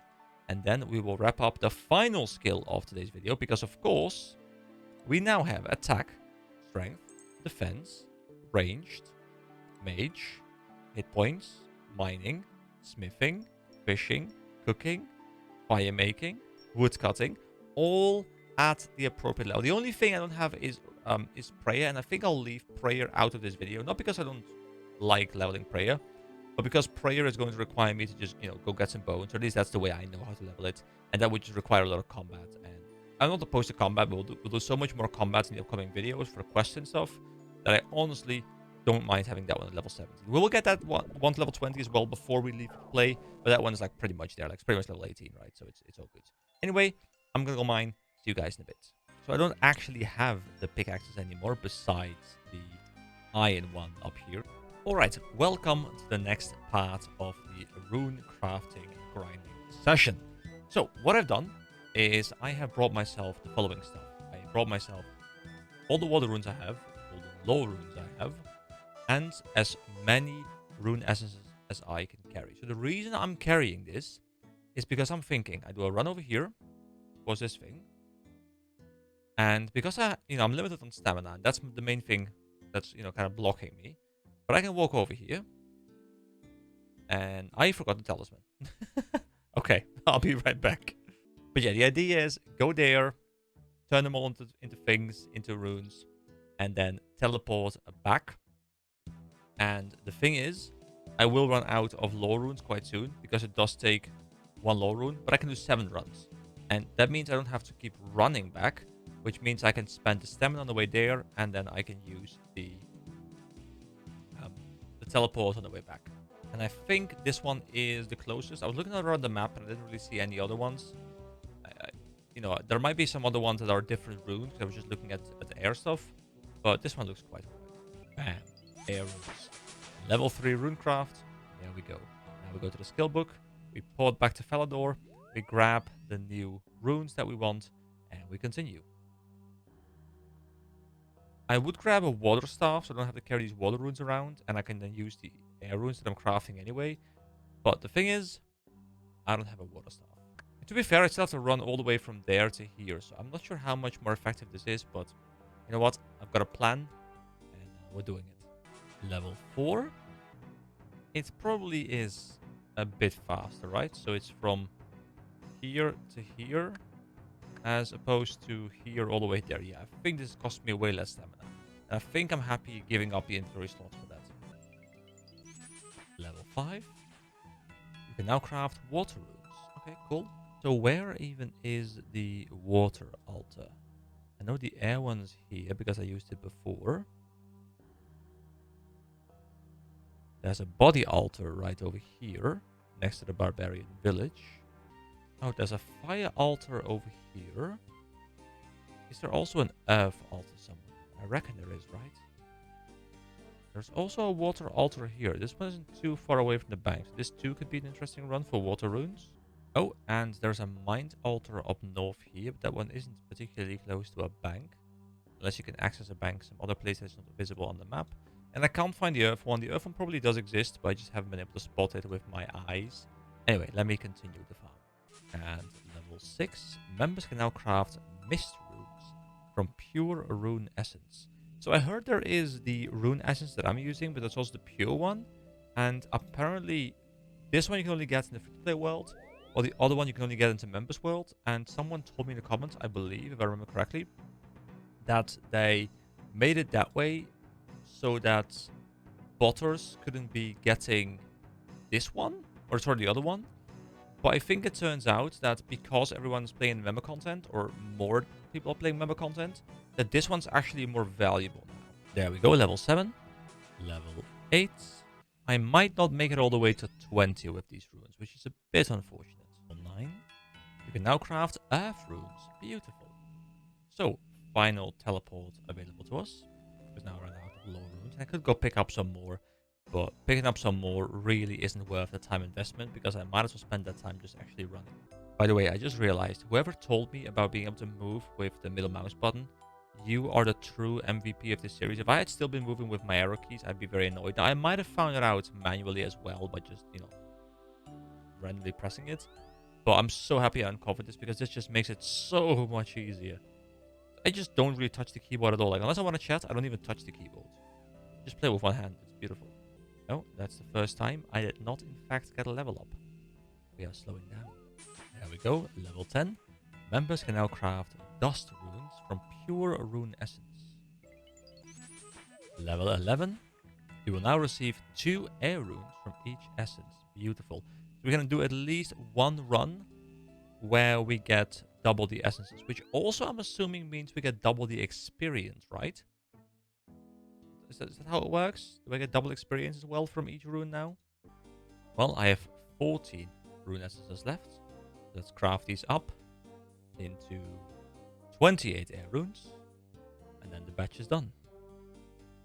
Here we go. So this should turn into 28. Now, I don't know if we also get double experience here, because I don't know if it's about the materials used, like the transformation process, like turning 14 into something. Is it like the 14 that is counted, or is it the output that is counted? I'm not quite sure. Anyway, I have decided that I will be wrapping up this video here. I've been recording for multiple hours now, skilling away, and I could go ahead and grind out Runecraft. And to be fair, I might yet do that off screen. I might do it on my phone in bed or whatever.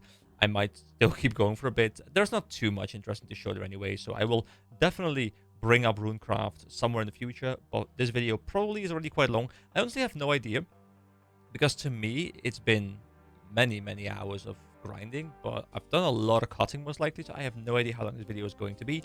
But yeah, I'll wrap it up here. So we have almost everything 20 plus, with the only exceptions being runecrafting and prayer, which are at least both, decent levels, not like a level 1 or anything like that. Also, I want to do a very quick shout out to some other content on my channel.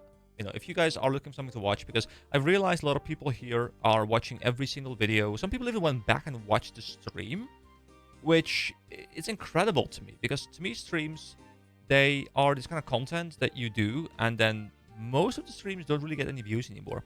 But my stream is still getting views, because you guys apparently are so hungry for content that you're just like going to watch a 4-hour 20-minute stream as well, which to me, it's amazing, because the reason why I prefer streaming on YouTube as opposed to streaming on Twitch is because I like the idea that, once you're done watching my video, you're going to go watch my stream. Like, it's all in one place. It's all, like, I can put it into playlists. I can combine it with my videos. Like, it's supposed to add to the videos and not subtract from the videos. So the fact that we're getting views is amazing.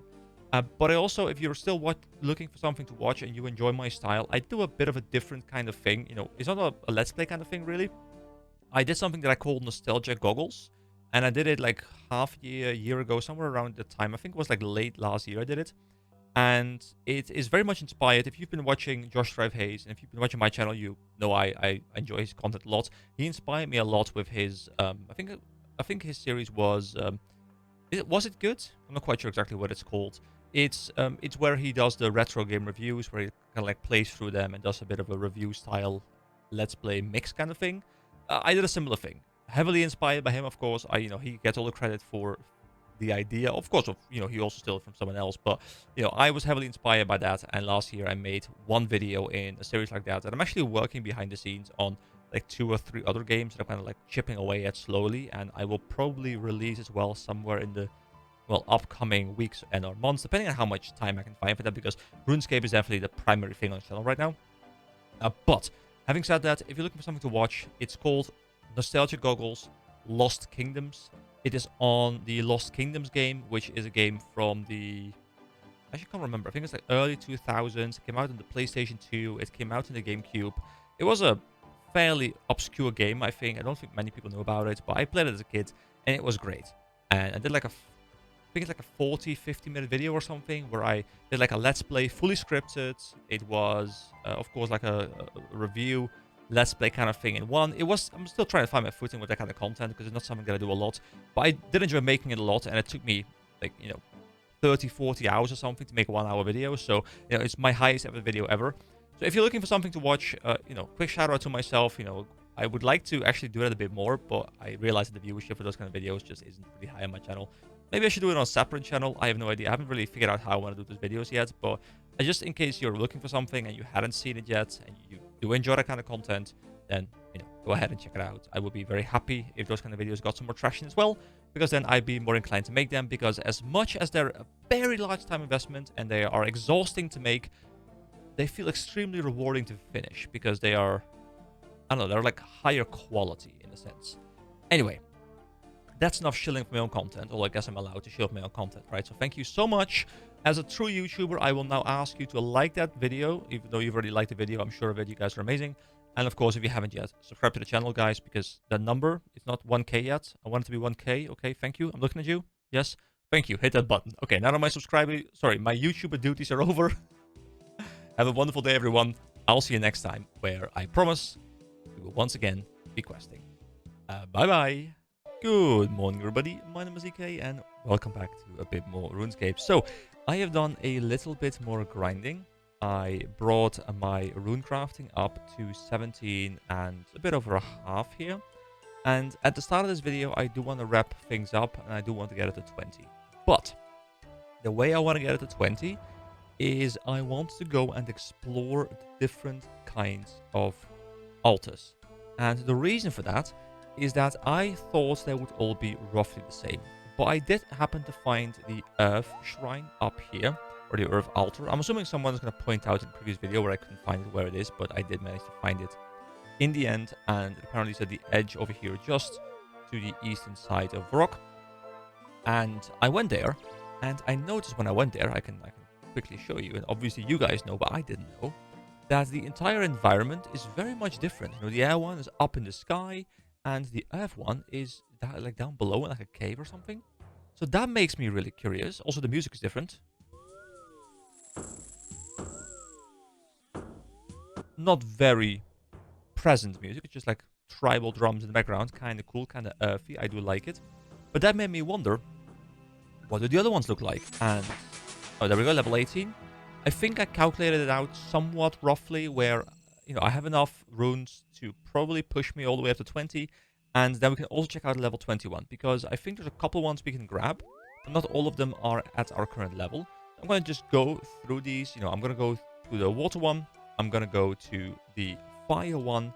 I'm going to go to the mind one and the body one. I believe those are the ones that I can actually use on the free-to-play world. And then the rest I can only use on the members world.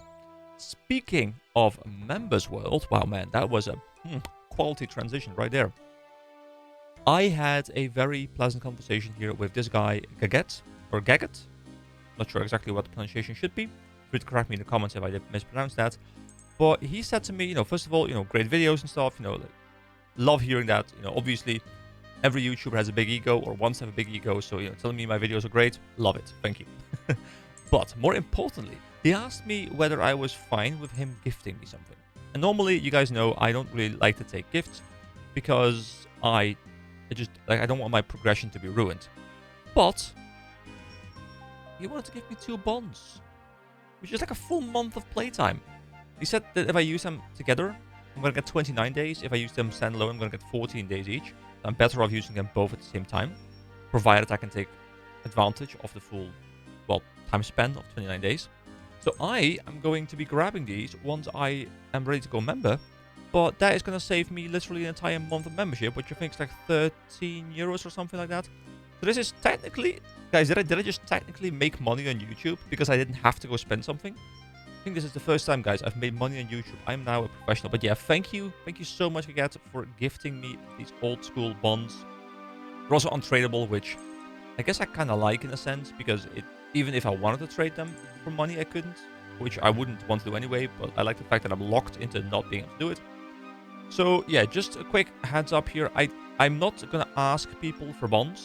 You know, I don't really feel like I want you guys to spend your hard-earned money on gifting me the bonds, and I'm totally fine purchasing it with my own money. Having said that, you know, if you like giving bonds, you know, if that's something you like doing, and if it's something that, you know, you have so much money you don't know what to do with, and you know, you enjoy giving bonds away more than you enjoy having the money or something like that, which I know happens in some games. Some people may be running around with like hundreds of millions or billions of cash in this game, and like you don't know what to do with it. You know, bonds are something that I will accept. So if you do want to help me out, bonds are an option. But once again, you know, if bonds are expensive for you, please don't spend all your hard-earned money and gift me something, because I'd much rather you have fun with it on your own. Because, you know, I'm fine spending money if I don't get more bonds. You know, like, it's totally fine.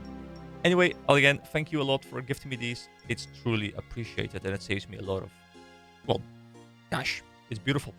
Anyway, having said that, I do want to do a quick shout out there.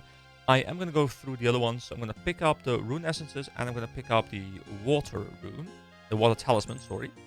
And we are going to head to the water shrine. I believe the water shrine is just next to Lumbridge. Yeah, it's next to Lumbridge. I think it's down here. Yeah. So I'm going to go to the water altar. I keep saying shrine, guys. If I say shrine, I mean altar. I'm going to teleport there. I'm going to go to this one. Then after, I guess, from there, we'll go to the bank. We will then run over to the fire one, which is located over here. Then we will go check out the, I think the mind one is up here somewhere. Sorry, the body one's up here, but this one's level 20. This one's going to be the last one. And then up here, we have the mind altar. And then I believe we have seen all of them. So I'm going to go for a bit of a quick world tour. And I'll see you guys at the water altar. And from what I was able to tell, the experience is not about the amount of runes you craft. It's about the amount of rune essence spent. However, it does appear that a larger amount of, a higher level of rune does grant you more experience. So you get more experience per fire rune, for example, than per air rune.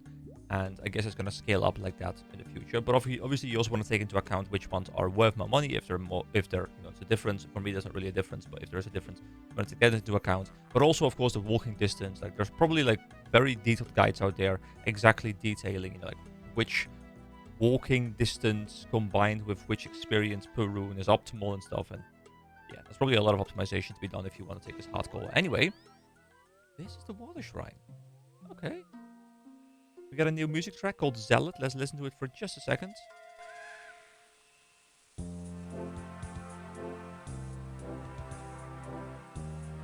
Nice and relaxing. I do think I want to, now that we've like heard a lot of the tracks that play in the free-to-play world, I think I do want to take a quick moment every time we look in the track, if I do remember to do so, just have a quick moment to listen to it, because I know a lot of these tracks are probably very nostalgic to you guys, especially when we move into member worlds, where to me they're new.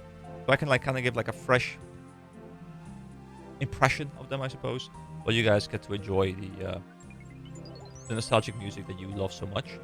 So here we go. That is, so we're level 18 right now, and this is going to be pushing us to like 18 and a half. Yeah, we'll probably get fairly close. And if I need to do more runs, I'll do more runs. Anyway, I need to press a. Oh, the portals are in the water puddles. So not in the ground, but in the water puddles. That's kind of cool. All right, next up to the fire altar. I keep wanting to say shrine, guys. I don't know. I feel like in most games it's like a fire shrine, a nerve shrine, a water shrine, right? But you know, they're altars. They're altars. I should get used to that. Oh wait, I don't have the fire talisman. I have everything but the fire talisman. Oh, that's unfortunate. Well, I guess once the fire talisman drops at some point from some mobs, I will return to check it out. I guess that means that instead of going there, we will go to the mind one, which is all the way up north over here. You know what? I'll do a bit more water running then, because I need some more experience. I was looking forward to the fire one a lot. That's unfortunate. I've also just removed the split friends chat, because as much as I really enjoy using it, I think it does look a bit cleaner when I don't have that active. So you guys have a bit more, screen estate to look at. I do tend to like a very clean UI in most of my games. Oh, also we hit 425. That's beautiful. Quick side note, by the way, I saw some of you guys were wondering why I'm doing RuneScape content. Now, I'm not quite sure exactly whether your, we only want RuneScape content kind of statements are just joking or if there's like some truth to it. And I can totally understand, if you're thinking, hey, why are you not just devoting that time to more RuneScape content? It's obviously the bigger series. It's obviously the more, growth-inducing series, all those kind of things. And that's true. But, even if I committed full-time to RuneScape and not did MapleStory, I wouldn't be able to squeeze out a video every single day. Unfortunately, it's just not feasible with my life around YouTube as well. And I'm using MapleStory kind of as a thing where I record it. Like, I record it during editing. I record it when I'm, watching something that I really want to see, where I can't actively be talking constantly. Because with MapleStory, what I can do is I can just play for a little bit, and then, there's going to be like a little bit of dialogue, and I can just mindlessly grind again. Like, there's a lot more downtime in that game. So it really allows me to play, during editing. It allows me to play during, watching something live that I really want to see. It allows me to play when my throat is, kind of getting sore, and I know I can't commit to a full RuneScape episode. So all those things, that's kind of when I commit to MapleStory. So, just so you know, it's not that MapleStory is really taking anything away from RuneScape, because otherwise it would just be an empty day there. It's just an extra thing that I'm doing on the side that takes a fraction of the time with my RuneScape content. So, yeah, don't worry about it. If you haven't seen it yet, go check it out. But I definitely feel like RuneScape is the more YouTubeable game. I have to be honest. MapleStory, it's gameplay, really solid, but there isn't too much to talk about in that game, guys. So it's a bit of an odd one. Especially while I'm playing both these games side by side, like the contrast between these two games. As much as I really like MapleStory, don't get me wrong, it's a really fun game. They cater to very different types of audiences and very different approaches. And I personally am much more in the RuneScape camp than I am in the MapleStory camp. Especially from a content creator's perspective. Level 19. Members can now craft steam runes from pure rune essence and will now receive 2 water runes from each essence. Wait, does it mention that members will now receive 2 water runes, or will I also receive 2 water runes? Because I think the way it's written, it suggests that it's also to do with the members, but I think, yeah, we just get it as well, I'm pretty sure. So I'm going to do one more water run, and then I think I will probably have enough experience for, I mean, maybe 1, maybe 2 more runs, and then I'll see you guys at the next one. Also, someone pointed out, this repeat message thing, I've now gotten the you step through a portal 33 times. And I love how it's just filtering these out right now. It makes my chat feel a lot cleaner, so thank you. Alrighty then, we have arrived at the Mind Altar. I was about to say shrine again, but no, I corrected myself mid-sentence. There we go. Let's click on the altar, and let's see what it looks like. What does a mind look like?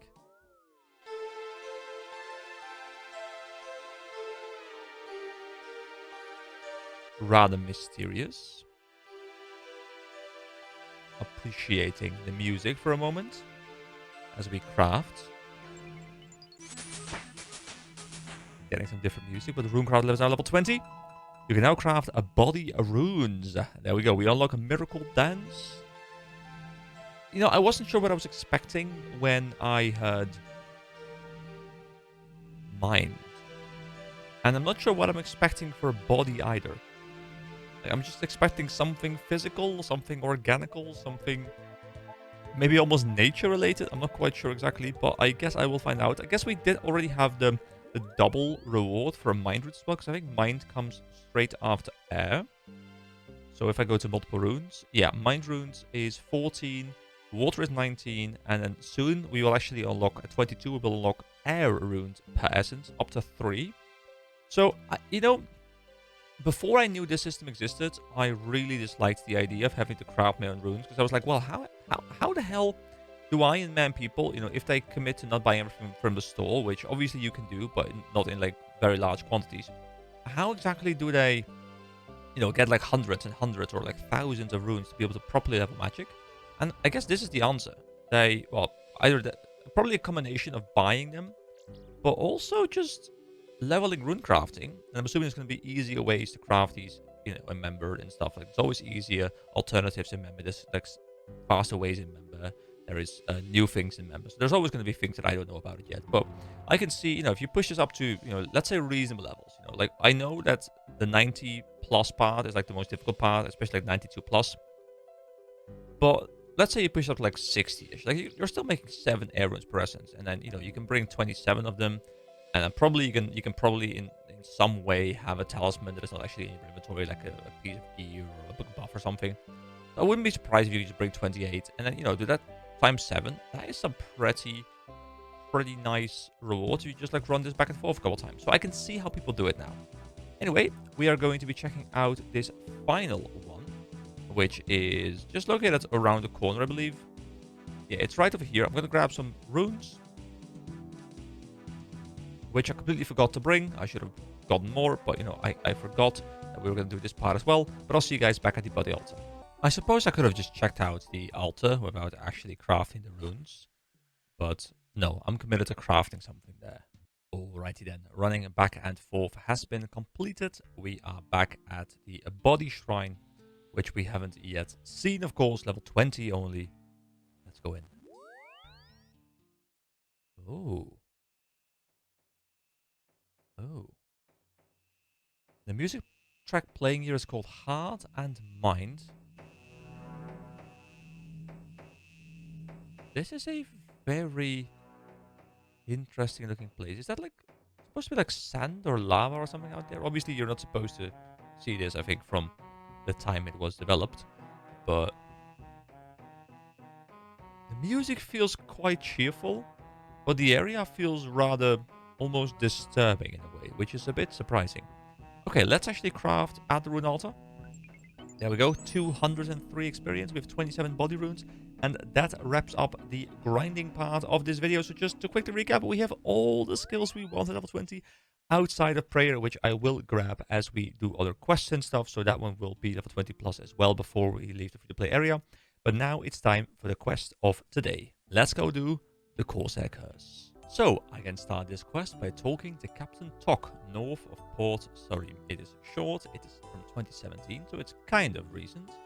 It is a standalone quest. It has no requirement, it recommends level 20, and it's intermediate difficulty. So probably quite nice to have right now. Captain Tok is located right over here. He's standing between these trees, and he's got a nice little hat. Let's go talk to him. Oh, we're just like kind of subtly approaching him. It's fine. Here we go. You can approach him. There we go. Ahoy, young lad. Ahoy, young lad. Might you be able to help me? Perhaps I be in a spot of bother. So who are you? I be the Corsair Captain, Captain of the Corsairs of Corsair Cove. My gallant band of Corsairs are famed in song and story among all seafarers. I have never heard of you.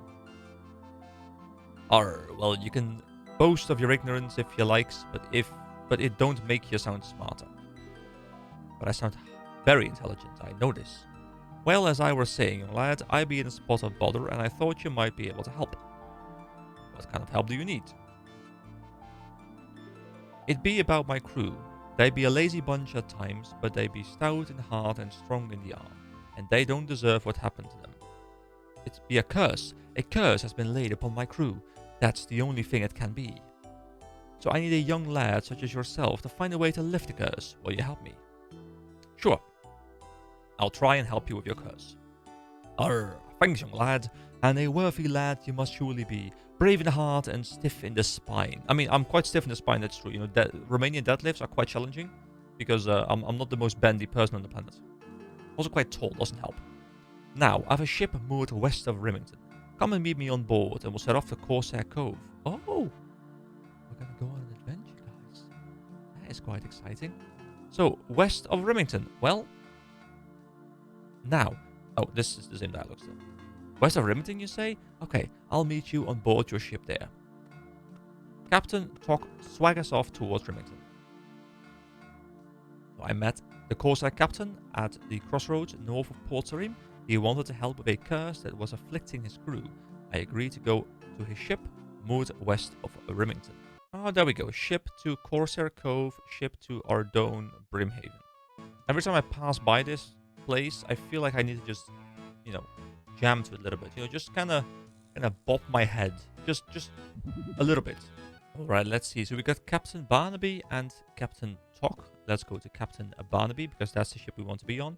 Also, that is a ship with a triple mast. That's a ship with a double mast. So this one is the bigger one, the better one. I guess this is considered a roof. Huh, that's kind of funny. Alright, interesting insight into the way the game's coded. So, Captain Tok. Arr, you found my ship. Good stuff. I used to command a much larger vessel, sailing the seas with my crew of Corsairs. But now we be settled in Corsair Cove. My Corsairs be a good crew, but this curse has laid them low, all except me. Sickly they be, too weak to stand. You'll see for yourself soon enough. There be 4 of them afflicted by the curse. The Noki, Itoy, Arson, and the young Colin, all taken to their beds, a mewling and a puking like so many babbies. I've another crewman, Francois, but he be away on a mission. I hope he be spared. Now be ye ready to voyage to Corsair Cove. To help him, I can sail ye back here anytime he likes. Okay, I'm ready to go to Corsair Cove. The ship sails to Corsair Cove. There we go. Some new music as well, called On the Shore. Let's cross the gangplank. And let's take stock of where we are. Are we on... Oh, we actually are on... Oh wow, quite far away! We were just there. We've sailed all the way here, past Karamia, past a lot of member areas. I thought Feldip, I thought this would be member areas. I'm gonna guess that I probably can't leave too far into this, or maybe I can. I mean, I'm assuming this is all member stuff, like tree known village and stuff. Also, this seems to be like some sort of hedge maze or something. That's interesting. Alright, let's explore this place a little bit. Looks very different to what we've seen so far, which is nice. Let's see, what are we looking to do here exactly? Is there anything in here? The Corsair captain told me that 4 of his crew had been affected by a curse. Noki, Itoy, Arson, and Colin, all of whom were in their beds. He sailed me south to Corsair Cove to meet them and investigate. Okay. We go into a big house where they are supposedly resting and trying to recover. And these houses seem rather small, so they probably aren't in here. Can I just leave this place if I wanted to? I really wonder where I can go. It's a rather loud track as well. Like, it's rather intrusive because it's fairly high pitched, you know. But I seem to be able to travel. Oh, okay. I'm guessing this is a line separating the free-to-play area of this cove from the members area. I'm not sure if that's actually true, but that's what I feel like might be happening here. Like, it's not an invisible wall, but it's a wall set up by the environment, which is something games do quite a lot. Okay. There's a whole... Oh, Dragon Slayer 2. There's a follow-up quest. Wait, can I go there, or is that members only? Hold on, let me go see what that is. Can I cross the bridge? More new music. Now we have Jungle Hunt.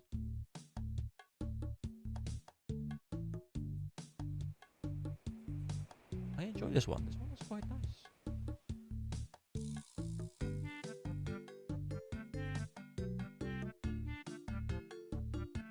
Greetings, adventurer. Welcome to the Myths Guild. Tell me about the guild. The Myths Guild is home to those who wish to uncover the lost secrets of this world. We investigate the myths of these lands to see if any facts may be hidden within them. Here we discover things that others only dream of. However, the cost of entry is not insignificant. Only the most worthy may share in our secrets. Am I worthy? I'm afraid not. Perhaps that will change one day. And there we go, become a member. And I guess the magical barrier will block us. You are not yet worthy enough to enter the Myths Guild. Alright, so this is member only. I kind of expected that.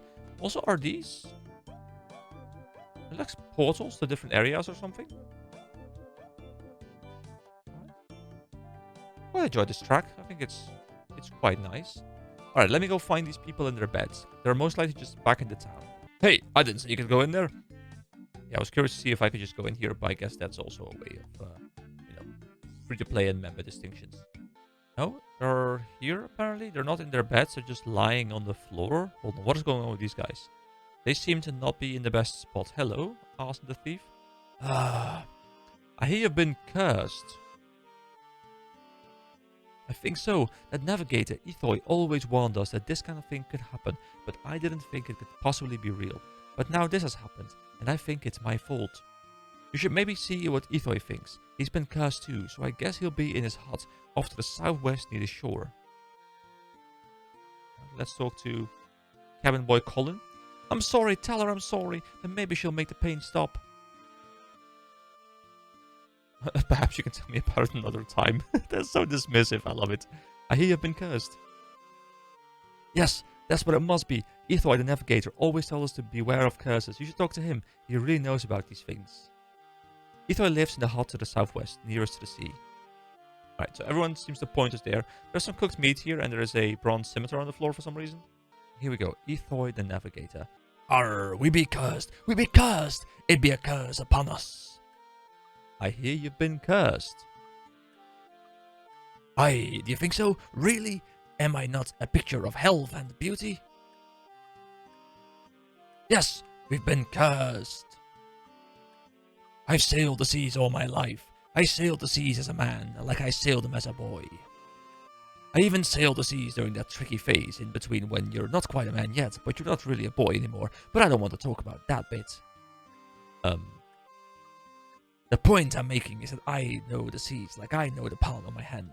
I've been to strange lands, and I've seen things that'll make your juices turn in your veins. I've been dancing fishwomen. Sorry, I've seen a dancing fishwoman. He's been dancing fishwomen. Monkey kings, huge men in turbans from the far west, selling treasure maps. You name it, I have seen it. There be more things in the world than you dream of in your fancy book learning, and most of them be hostile. Could be any number of things brought this curse upon us. Demons, evil spirits, anything. Okay, it doesn't sound like you know what's behind the curse. Thanks. Arr! So Ethoi the navigator said he knew a lot about curses. He said there were any number of things that could cause one.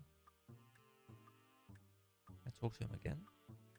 You be back? Tell me, do those scurvy corsairs take the curse seriously? Actually, I have not really learned much from any of the other victims. I've told them for years that curses are real, but they laughed at me. Well, go see who's laughing now. Well, I think it's nobody, really. Nobody's really laughing, sir. Aren't they all just seasick or something? Is that going to be the plot twist? Are they just all seasick? Any more people for me to interact with? There's Noki, the cook. Oh, the cook messed up, didn't he? My stomach. Is it like scurvy? Should I bring you some oranges? He have been cursed. And I love... Okay, I love it. I love this. He says, my stomach. And we can say, my lower intestine. Look, I'm in a lot of pain here. We're not playing Name Your Favorite Body Part. Yes, I hear you've been cursed. Yes, I think she did it to us. I should have left her alone. Ethoi told us to beware of this kind of thing. I met him. He definitely thinks it's a curse, but wasn't able to say exactly what caused it. It was all my fault. I know it is. I've awoken her, and now she's done this to us. What are you talking about? I'll explain. See, I'm the cook, and I have to find the food as well as cooking it. I was fishing. Let's see what I can find for the boys tonight. Oh, is cage fishing? Come on, little lobsters. Come to Noki. Obby lobby, oi, oi, oi. There we go. That was my singing. Obby, what? It's a traditional lobster fishing chant handed down by my ancestors.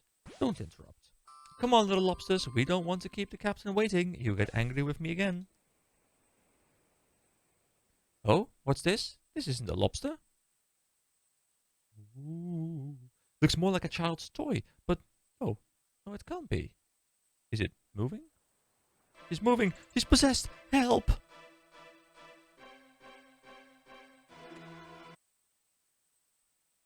I buried her in the sand by that tree to the west, but I still feel her eyes staring into my soul. Please find her and kill the demon inside. Right. So, Noki the cook thought the curse might have come because he awakened a possessed doll he found while fishing.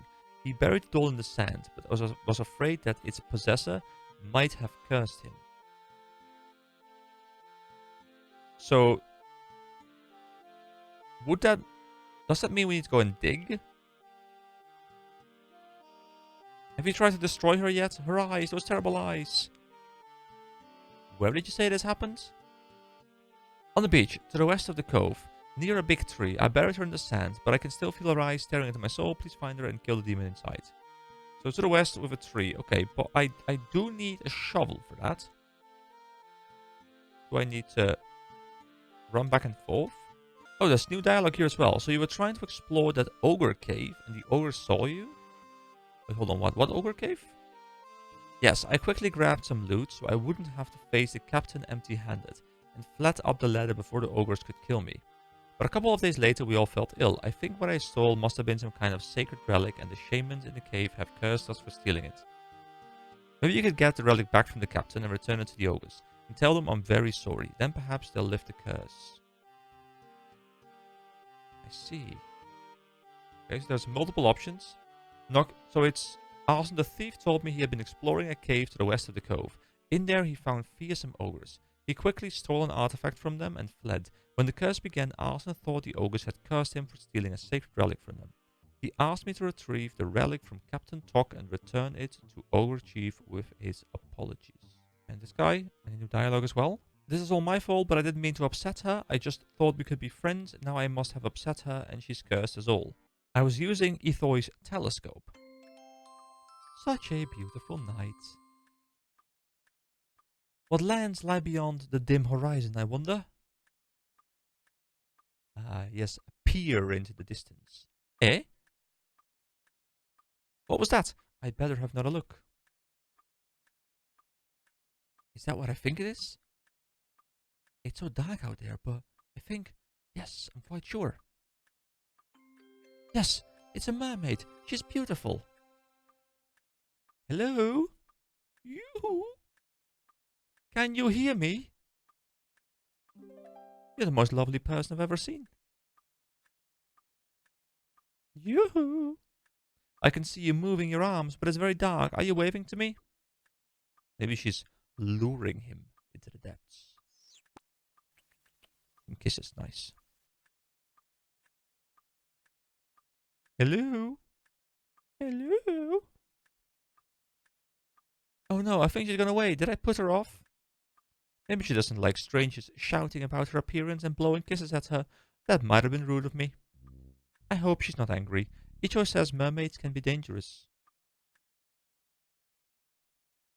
Perhaps you can find the mermaid and tell her I'm very sorry I was rude to her. Then maybe she'll lift the curse. Alright, so we also... There's so much information here. So cabin boy Colin thought the curse might have come because he offended a mermaid he saw through Ichoi's telescope. So guys, what I'm thinking is we're going to investigate all of these stories, and in the end, it turns out none of them are true, and it was just like scurvy or something. That's what I feel like has happened here, but I'm curious to see what the end result will be.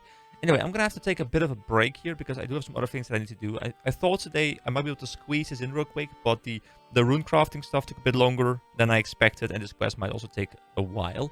So yeah, I'll just pop back in right now. Alright, I am back. So, I just found a spade that is located right over here, and in the quest log, it does say that Nucky the cook thought the curse might have come because he awakened a possessed doll he found while fishing.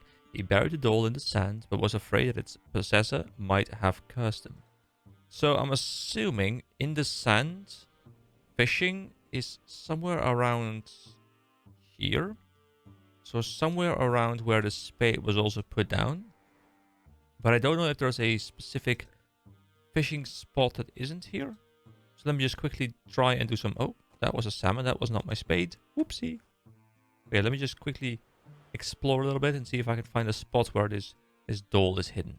I mean, there is an actual fishing spot over here on the map. So maybe it's referring to these spots. Oh, here we go. Okay, he said he buried a possessed doll in the sand. So, search for the possessed doll and face the consequences. That's not possessed, that sounds more like clockwork.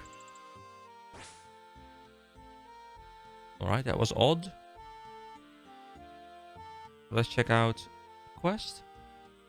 However, I dug up the doll and found that it was clockwork and did not appear to be possessed. It fell in the sea and was lost again. Alright, I want to go back to Noki. I don't know if there is more dialogue, so I guess this is not the reason as to why you're sick. But let's go back to Noki and see if he has any more dialogue for us now. Have you tried to destroy her yet? Her eyes, those terrible eyes. Well, sort of. That doll wasn't possessed at all. It was a clockwork toy. They're supposed to move. Clockwork? Oh, that would explain how it moved. Well, I suppose the curse didn't come from her. I hope you can find the real cause soon. Still trying. Alright, so there we go. That is the Noki one wrapped up. I told Noki that the doll was not possessed to reassure him that the curse was not his fault.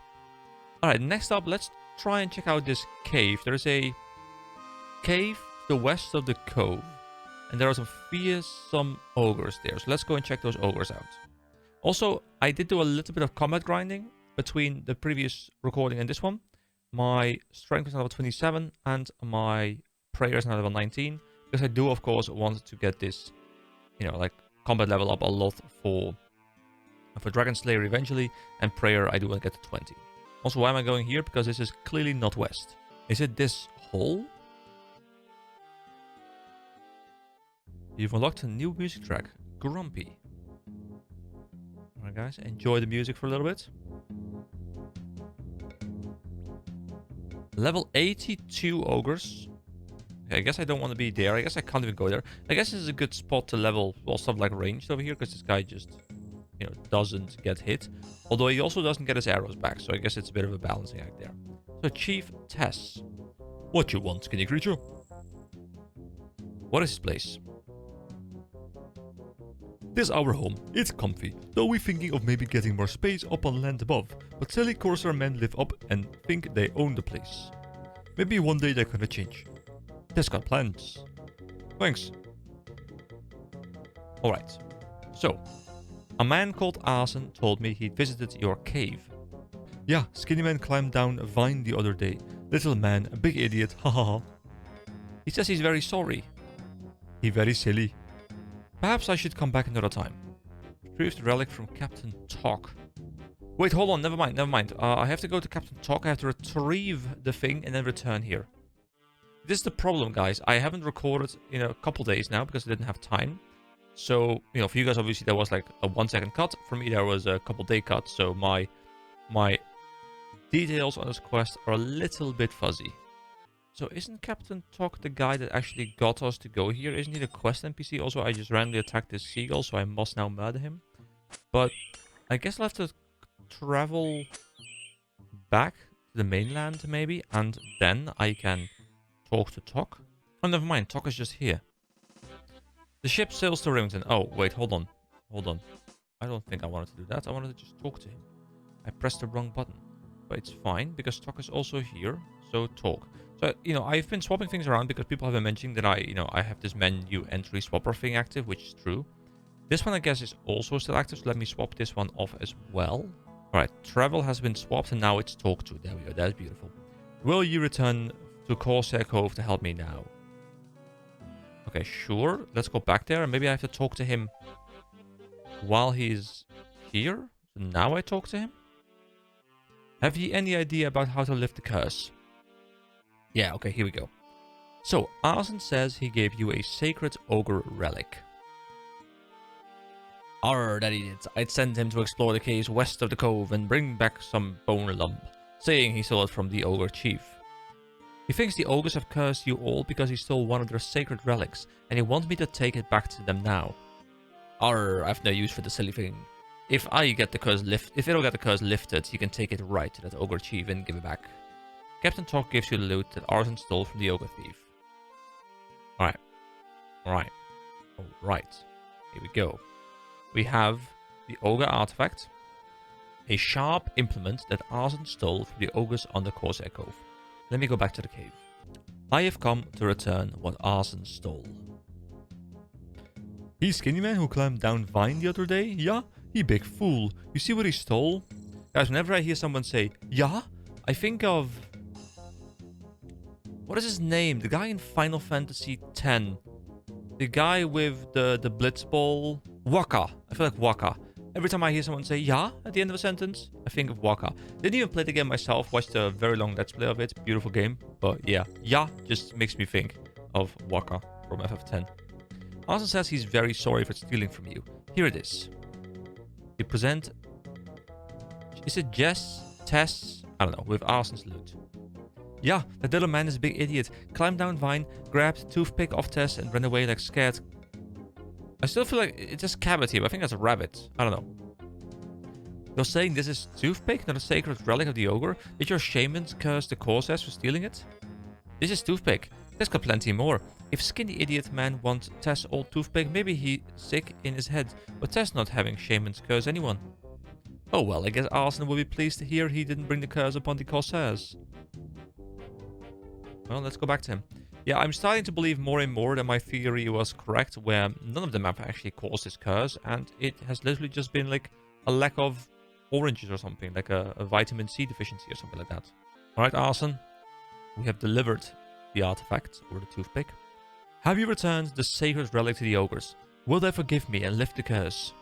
Their chief Tess says that wasn't a sacred relic at all, it was her toothpick. Are you telling me the ogres cursed all of us because I stole their chief's toothpick? She didn't care. She got lots of toothpicks, and she just thought you were some kind of weirdo when you stole one, and never cursed you at all. Oh, that's a relief, I guess. Well, thank you for your help, but I do wonder where the curse really came from. I'm not done investigating yet. Alright, here we go. So, we now have 2 done. Here we have, I was able to reassure Arson that the curse was not his fault. Next up, let's go look at cabin boy Colin. Thought the curse might have come because he offended a mermaid he saw through Ithoi's telescope. So, I'm assuming we too have to go look through Ithoi's telescope, which I do know is located on, I believe, this little house over here. I think the telescope is here on the sides. Yeah, there we go. It's over here. Okay. Let's go up here. And let's examine the telescope. See the sea. It's big and it's right in front of you, but someone might want a better view. Right, here we go. Let us observe. Let's see if I can find that mermaid he saw. Here we go. Let's take a bit of a look. Gander, a peek.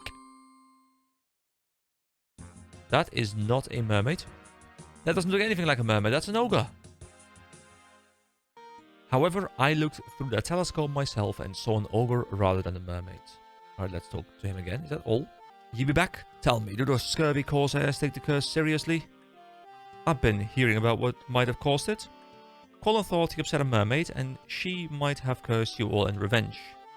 Arr, that'll teach him to meddle with such folk. Colin should stick to what he's good at. Noki fished a doll out of the water, and he thought it might have been possessed by an evil spirit. Arr, Chucky, Chucky, Chucky. That'll teach him to play with dolls at his age. Dolls can be frightening. And Arson stole what he thought was a sacred relic from the ogre cave, and he said their shamans might have cursed you in revenge. Arr, ogre women be powerful, and Arson be a fool. I'll carry on trying to solve the curse. Arr, off you go. Alright, now let us go back to the guy with the telescope thing, who is up in this building, I believe. Cabin boy Colin, right? Have you found a mermaid yet? Will she forgive me? I've looked through the telescope myself. That wasn't a mermaid, that was a wet ogre. What? He's definitely not a mermaid. Oh, I see. Okay, I guess that means I didn't upset a mermaid after all. So the curse isn't my fault, thank you. I mean, we do have a very angry, wet ogre swimming towards us. Unless he's just doing, like, swimming laps, you know? Maybe he's training for some sort of race. How are you feeling? I still feel awful, but I'm glad you've proven it wasn't my fault that we got cursed. I hope you can work out what brought it on us. I'll be on the case. I had ruled out all the Corsairs' theories about how they had become cursed. Okay, I guess we go back to the navigator now and present our findings. Guys, I don't know what it is, but I feel like the last couple of years I have more and more started to enjoy investigative, you know, murder mystery kind of setups. I don't know, I feel like it's because the older I get, the more I start caring about ways. Also, am I in focus? I don't think I am. But yeah, the more I start caring about the actual writing, the actual setup, the scripting of a movie, of a game, like all those kind of things. And I don't know, I guess that just lends itself very well to murder mysteries because setup is extremely important there. You be back? Have you been investigating the curse? Can I please be in focus again? Thank you. Am I in focus? It's like I'm almost in focus. Well, whatever, we'll continue. I have ruled out everything the crew thought it might be. There be many things that can blight a crew. Okay, so what does the game want me to do now? I guess I just go talk to some NPCs and see if anyone has any additional dialogue, because this guy doesn't have more dialogue. I'm still of the theory that it was something to do with the food, which means that maybe the cook has some relevant information. There's also this NPC that's standing over here that I haven't actually talked to. Madame Caldarium. Hello. Good morrow, adventurer. Who are you?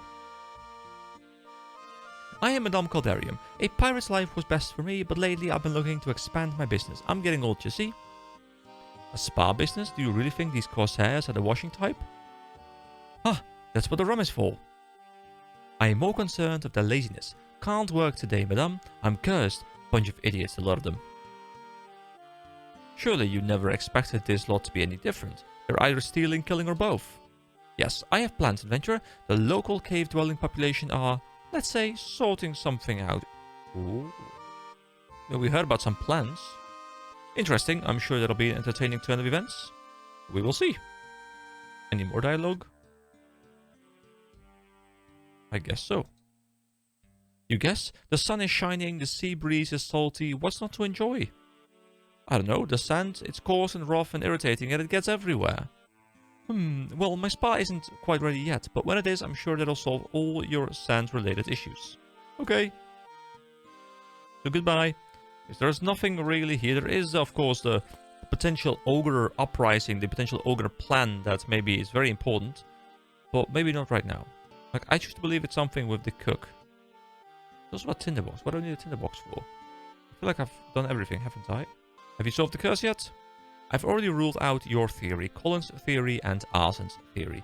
Ithoy hadn't got a theory to investigate it all. I hope the captain doesn't think it was my fault. He can get very angry, you know. I'll be sure to talk to him soon. Ah, the game is pointing me in a direction. Also, I will grab the tinderbox, because if it's here, then maybe there's a reason I will be needing it. Maybe I need to cook them some proper food to restore their vitamin levels, their proper levels, and they get better or something. So let me go talk to the captain once more. And I guess I present my findings to him as well, and then maybe he has an idea. Have you any idea about how to lift the curse? I have ruled out all the Corsair's theories. Cabin boy Colin thought he'd upset a mermaid, but wasn't a mermaid just a wet ogre. Arsen the thief thought he'd upset the ogre shamans by stealing a sacred ogre relic, but it was just a toothpick, and the ogres didn't care. Ithoy the navigator said there were lots of things that could bring a curse on a crew, and this could be any of them. And Nucky the cook thought he'd awoken a demon in a possessed doll, but it wasn't possessed at all. It was clockwork. Are any sufficiently advanced technology be indistinguishable from demonic possession that it be?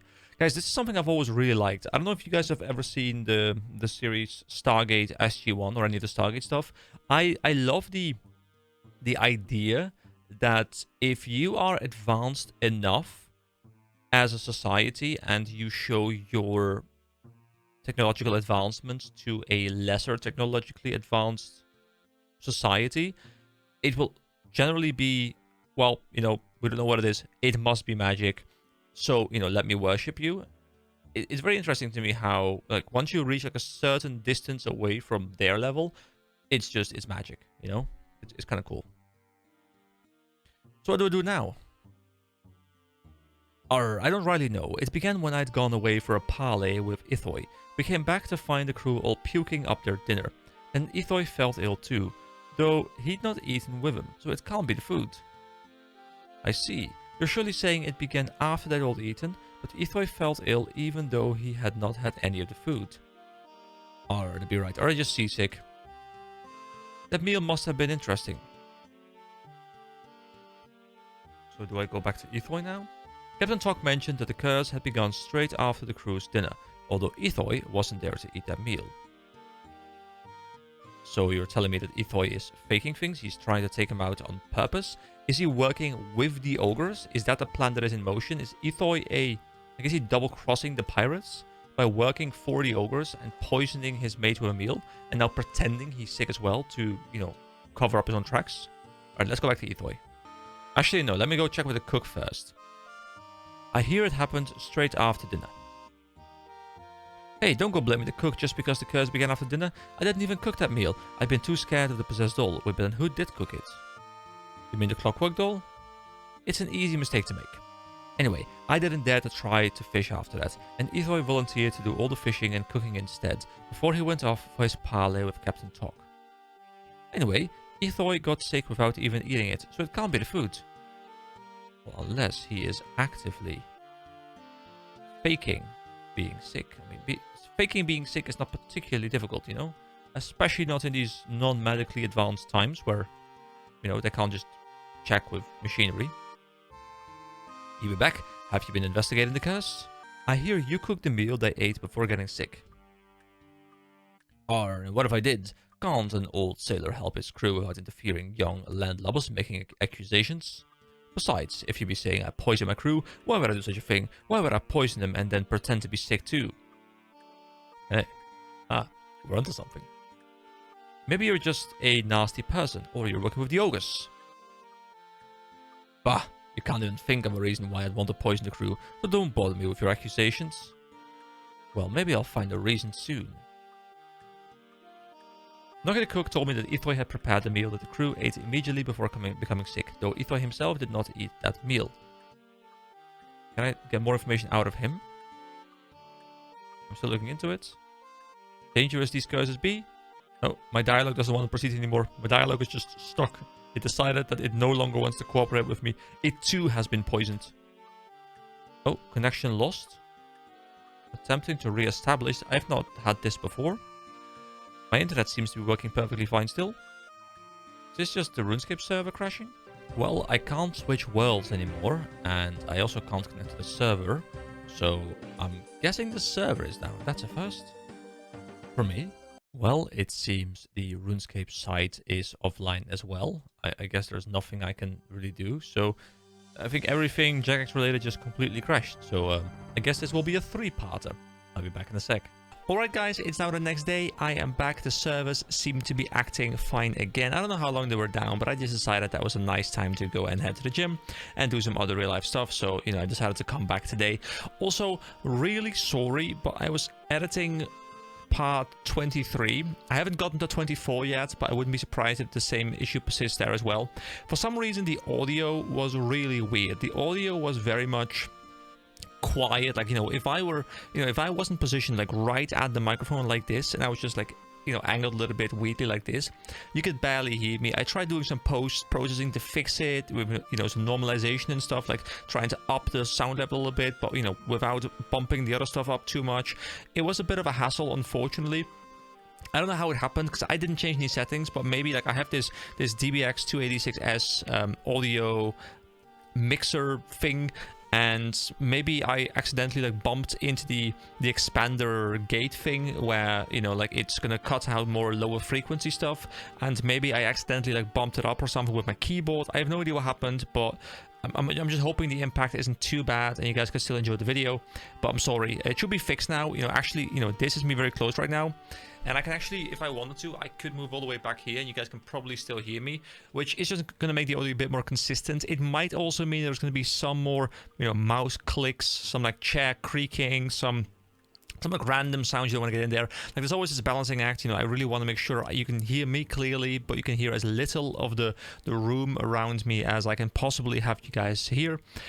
So, you know, do let me know if you hear like obnoxious mouse clicks and stuff in this last part of the video. I'm hoping I'm finishing it off right now, because this is like a third time I'm recording this quest, because, well, first I had to go, and then there was the server issue. I can't recall exactly what I was talking about as it was cutting out either. I think I was just talking to Ethoy, and I think we had some dialogue options that we couldn't proceed through. So let me quickly hop in here. So yeah, this guy seems to have most likely poisoned his own crewmates, but we still have yet to figure out why. So let me go and chat to the NPCs. I'm thinking we can probably go back to the captain as well. He might have some information, but I do want to go back to Noki again. And yeah, he doesn't have any new dialogue. So let me just keep looking around, and I'll be back when I find something. I reckon we're quite close to the end, but honestly, I'm never sure in this game. Also, I passed 700 subscribers, guys. I'm at 708. 1K is becoming rather close. Now, if you're listening to this and you haven't yet subscribed, please press that button. You would make me very happy. Thank you. Appreciate it. Anyway, let's go talk to the captain. The captain? Captain talk? Do you have any information? Oh yeah, I think I wanted to go talk to the ogres, right? Because didn't they say something about the ogres having a plan in motion? It feels weird to record a quest, like a relatively short quest like this in multiple sittings. So I'd much rather go in one sitting, because then I can really just remember everything. But let's go talk to Chief Tess and see if she has any new information. No, it doesn't seem like it. Okay, I guess we'll have to find something else to do. It does feel good to me, though, that I no longer feel like I need to be, like, right up close on the microphone, like, literally kissing the microphone. I can be a bit further away, and it should sound fairly similar, which makes me very happy. You know, if you guys have an audio setup, if you guys have a channel of your own, I don't know how you guys feel about this, but I'm obsessed with making my channel sound the best it can possibly be, and you're never happy with your own sound. It's really annoying. I wish I could just have someone who told me, like, hey, this is the exact perfect setup for your voice. Like, there's literally nothing you can change anymore. Like, this is perfection. But it's a blessing. Like, I've spent the past 6 months not changing the audio, except for like the little fiddling I did with the expander just now, or like the gate. But I used to change it like so often, and it was just like, oh, but now I don't like the bass, now I don't like the treble, now I don't like the normalization, now I don't like the compressor. Like, there's always something to change, and you know, I spent like 6 months not having to do anything like that because I was kind of happy with it, and it's just, you guys probably don't even notice the differences, but it's one of those things. As a creator, you're like, I want perfection, but I can't have perfection. Oh, here we go. So cabin boy Colin has new dialogue options as well. I hear Ithoi cooked the meal you ate that night. That's strange. Ithoi doesn't normally help with the food. I suppose that would explain why it didn't taste as good as Noki's cooking. But it doesn't explain how we got cursed. Ithoi went off for a parley with the captain and didn't even eat the food. Okay, thanks. That just confirms our suspicions. And we have the same dialogue option now with Arson the Thief. I suppose Ithoi's trying to be extra helpful at the moment. Don't tell anyone, but Ithoi might not be in our crew much longer. My brother, Francois, says the captain will make him second in command if he completes his mission. That's Ithoi's rank, but we don't need a navigator now. We've settled here, and we can't do much else. So what is the mission Francois is doing? That's a secret. Okay, thanks. Thank you. Thank you. Let's check out some other NPCs then, because there isn't too much left. We've talked to most people, I feel. This is the bank. Nothing here. Ooh, but there was an update in the quest log, and someone told me, which also makes a lot of sense, but just updates in the quest log are just signifying to you, hey, you've done something that actually matters for the quest. So Arson the Thief told me that Ithoi might be about to get fired from the crew. Now, I'm not sure if I want this information, you know, to go to Ithoi. Like, he might be fully aware of it, which is why he's poisoning people. But let's have a bit of a chat quickly with the captain, because he might know a bit more. I hear you're thinking of firing Ithoi. Arr, maybe I am, but I'm sure that'd be nothing to do with the curse. Ithoi's afflicted by it too. Well, is he though? Is he though? So do we just go back over to Ithoi and do we confront him about his about to be fired state? And will it be like, haha, yes, that's why I poisoned everyone. I will reveal my plan to the world. Also, guys, I am so sore from those push-ups. I did them 2 days ago and I'm still super sore. I did like a full chest workout after the push-ups as well. And I was just destroyed. Like at the end, I could barely even do a push-up. It was a day. So, Ithoi. Okay, so now we have a new option. Maybe because the captain's thinking of firing you. Arson heard it from his brother. The Corsairs don't need a navigator anymore. Arr, too clever you be. I heard the captain might kick me off the crew, so I poisoned the dinner and acted sick too. Now they think they're cursed, so they'll want me around, with my knowledge of such things. But they think I'm sick, so they'll never believe I'm behind it. Ha ha ha. We'll have to see what they say about that. Alright, we go back. So, we were correct all along. Although I guess it's because he needed a different reason to stay. I mean, to be fair, I think it's a fairly solid plan. If he's the guy who knows about curses, or so he has led other people to believe, then he makes it appear like everyone's been cursed, and then he's like, well, I'm the only one with the solution. You know, it's how you sell products, right? You know, you can solve an existing problem, which is often what you're supposed to be doing, but, you know, why not create a problem and then also have the solution ready to go? It's kind of like in games where you have the, you know, if there's like limited inventory size and you can buy inventory expansions in the shop, it's not that they couldn't just give you more inventory space. No, it's that they're creating a problem that they're then selling the solution to. And I guess it's a very similar thing, although in this case it's just about him trying to stay in the crew. Anyway, I'm gonna see if anyone has any new dialogue, but I think the quest will probably have updated. It would be nice if there was like a little message somewhere saying like your quest log has been updated, something like that. Ether the Navigator admitted to poisoning the dinner and pretending to be sick so that the Corsairs would think they were cursed and would therefore want him to stay on the crew. I'm assuming I have to go back to the captain, but I do want to chat to these guys real quick. Here we go. Ethoy admits poisoning you all and faking the curse. He's had a lot to worry about, with losing his place in the crew, and now he's sick from the curse too. He must have gone mad and started babbling. You can't take him seriously in that state of health. Have you found out what's going on?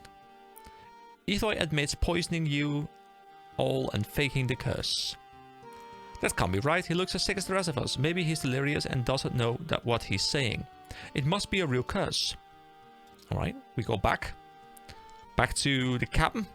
The captain must know what to do. I mean, we're thinking about firing him anyway, so might as well, right? Ethoy admits he poisoned the crew. He's faked his whole curse. That can't be. Ethoy's sick, and he may be a babbling madness from his fevered brain. You'll have to prove he's not really sick. Alright. So, how are we going to prove that he is in fact not really sick? I'm actually not 100% sure how the game expects us to do this, but I guess we'll have to go find out then, shall we? Maybe the cook has something to say? Ethoy admits poisoning you all and faking the curse. If Ethoy's been afflicted by the curse as badly as I have, he might be half out of his mind with pain. I'm sure he doesn't know what he's saying. Okay, we just go back to Ethoy and maybe we can somehow, in the dialogue menu, trick him into revealing that he is in fact not sick by asking him to do something he couldn't do while sick or something. What you want now? I know you faked the curse. The Corsairs all think I'm sick too, even though I never ate the food.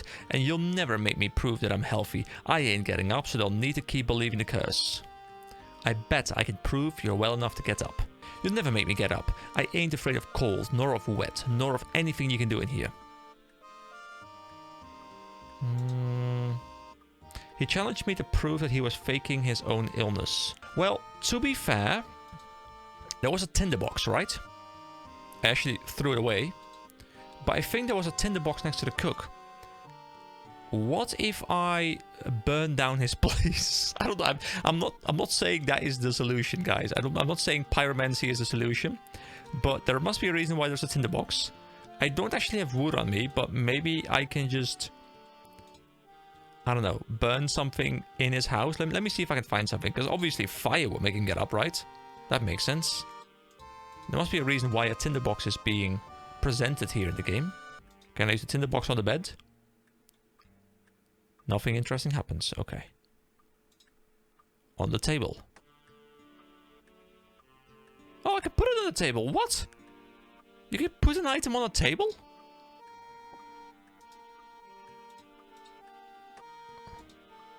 Okay, that's cool. On the clock. On the crates. Okay, I don't think my plan actually works. Okay, I'll have to find something else. Oh, there's driftwood under here. Can I use it on driftwood? You light the driftwood. There we go, my plan does work. Beautiful. He's like, oh, whew, it's getting a bit warm in here. It's getting hot in here. Oh, he's running downstairs. He's like, oh my god, there's a fire. There's a fire. Oh, and he's using water. Well, I guess that proves he's well enough to get up, and apparently he knows some magic too.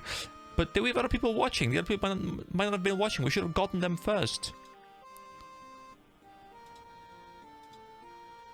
By igniting the driftwood under Ethoi's hut, I made him run out, but proving he'd faked the illness. I also saw him cast a magic spell, showing he has some magical combat ability.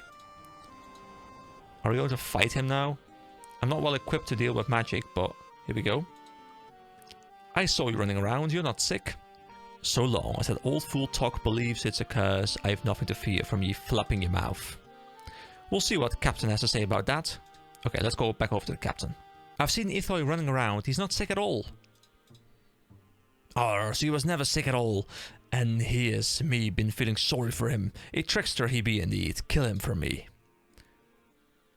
Why don't you kill him yourself, or I don't believe in capital punishment? I mean, I do, to be fair, I definitely do. But here we go, I do. Why don't you kill him yourself? A captain shouldn't leave his ship in a time of crisis. Rule of the sea, that is. Even if the crisis ain't exactly on the ship. Alright, I'll be back. Let's see. When I told Captain Tok that I'd seen Ethoi running around, thus proving he'd faked his illness, the captain told me to kill Ethoi. I like him. I like the captain. The captain's just like, this guy tried to betray me. Well, instead of just being fired, he will die. Although I guess technically I sort of did just fire him. Just not in the, you know, getting fired from a job kind of way, but in the I put a fire under his ass kind of way. So a literal firing. Ethoi, yoo-hoo, I'm coming to murder you. I don't actually have food on me or anything like that, but I reckon we're fine. Curse them all. Oh, he's level 35 and I don't have proper gear for this. I might actually not be able to deal with him. No, I think I can't. I think I can't. Okay. Okay, okay, don't worry. Don't worry. I will prepare myself accordingly. And I'll be back. Alright, this guy is going to get absolutely clapped by me. So, someone pointed out in the comments, actually multiple people pointed this out, it's been a great recurring bit of advice I've gotten for the horror combat sessions. And it is that RuneScape operates on this like triangle of combat strength setup. Where, why am I walking away? I need to go here. I thought I was like too far to the south or something. Anyway, it operates on this setup where, you know, ranged beats mage, for example, and mage beats physical or melee, and then melee beats ranged. So right now I'm going to be fighting a boss kind of that is, of course, magic focused. So all the gear I'm wearing is going to be focused on dealing range damage, of course, but also it gives me a lot more magical defense, because like the way it's described, I was kind of curious to see if there was also like a wiki article about this triangle, now that I know it exists, and it kind of describes it as like the armor absorbs the spells and the arrows pierce the cloth. Now I don't know why exactly my sword wouldn't pierce the cloth, but you know, that's a different topic, I suppose. We talk to Captain Tok, and of course we go back here again. But yeah, I think it's very important always to try and learn all of these combat systems as early as I can. I will also definitely take some time to learn a little bit more about prayer at some point, but I'll do that once I'm a member. Actually, why am I clicking here? This is prayer. I hear like prayer flicking and all those kind of things, and I don't want to get too deep into it yet, but I definitely want to familiarize myself with the concept of it, which I guess is like turning it on and then turning it off again really quickly. So yeah, that's some stuff that I will look into later. For now, of course, you know, I do have my new bow that I actually haven't yet used, because level 20 bow, the willow shot bow, and I picked up 135 mithril arrows. Actually cost me about 10k. That was quite expensive, but I think we should be fine. I should have probably restored my prayers as well, but oh, here we go. Here we go. We fire. I brought some food too, so here we go. We get some damage. Oh, that's a cool spell. What is that? Oh, defense boost. Wait. Okay, so it's not reduced by 18, because that would be insane. It's reduced to 18. Okay, so I guess the number here is always the end result. But yeah, this is much better. Look at this. I am hitting him on occasion. I am taking some damage. I do have some food with me, but I should be able to take him out relatively easily. because now I'm actually hitting him fairly well, and he doesn't hit me for as much anymore. That's beautiful. This definitely does feel like the longest fight I have been a part of, and I guess I will have a very similar experience eventually when I do Dragon Slayer, as I'm gonna assume that the dragon is rather powerful. I don't know what kind of damage the guy is going to be doing, the dragon. And, you know, it might be physical damage, it might be magical damage, I'm not quite sure. I'm expecting it's not range damage, but it wouldn't surprise me if it's either like a frontal, like, claw bite ability or something, or a fire ability, or even a combination of both. Like, maybe you'll be able to swap between two things. That'd be kind of cool. But here we go.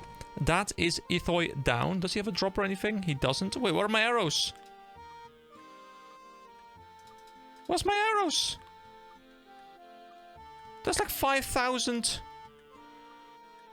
That's like 5,000 gold worth of arrows just like gone. They were on the floor under him. But I guess because... Is it because his model despawned and it's tied to his model or something?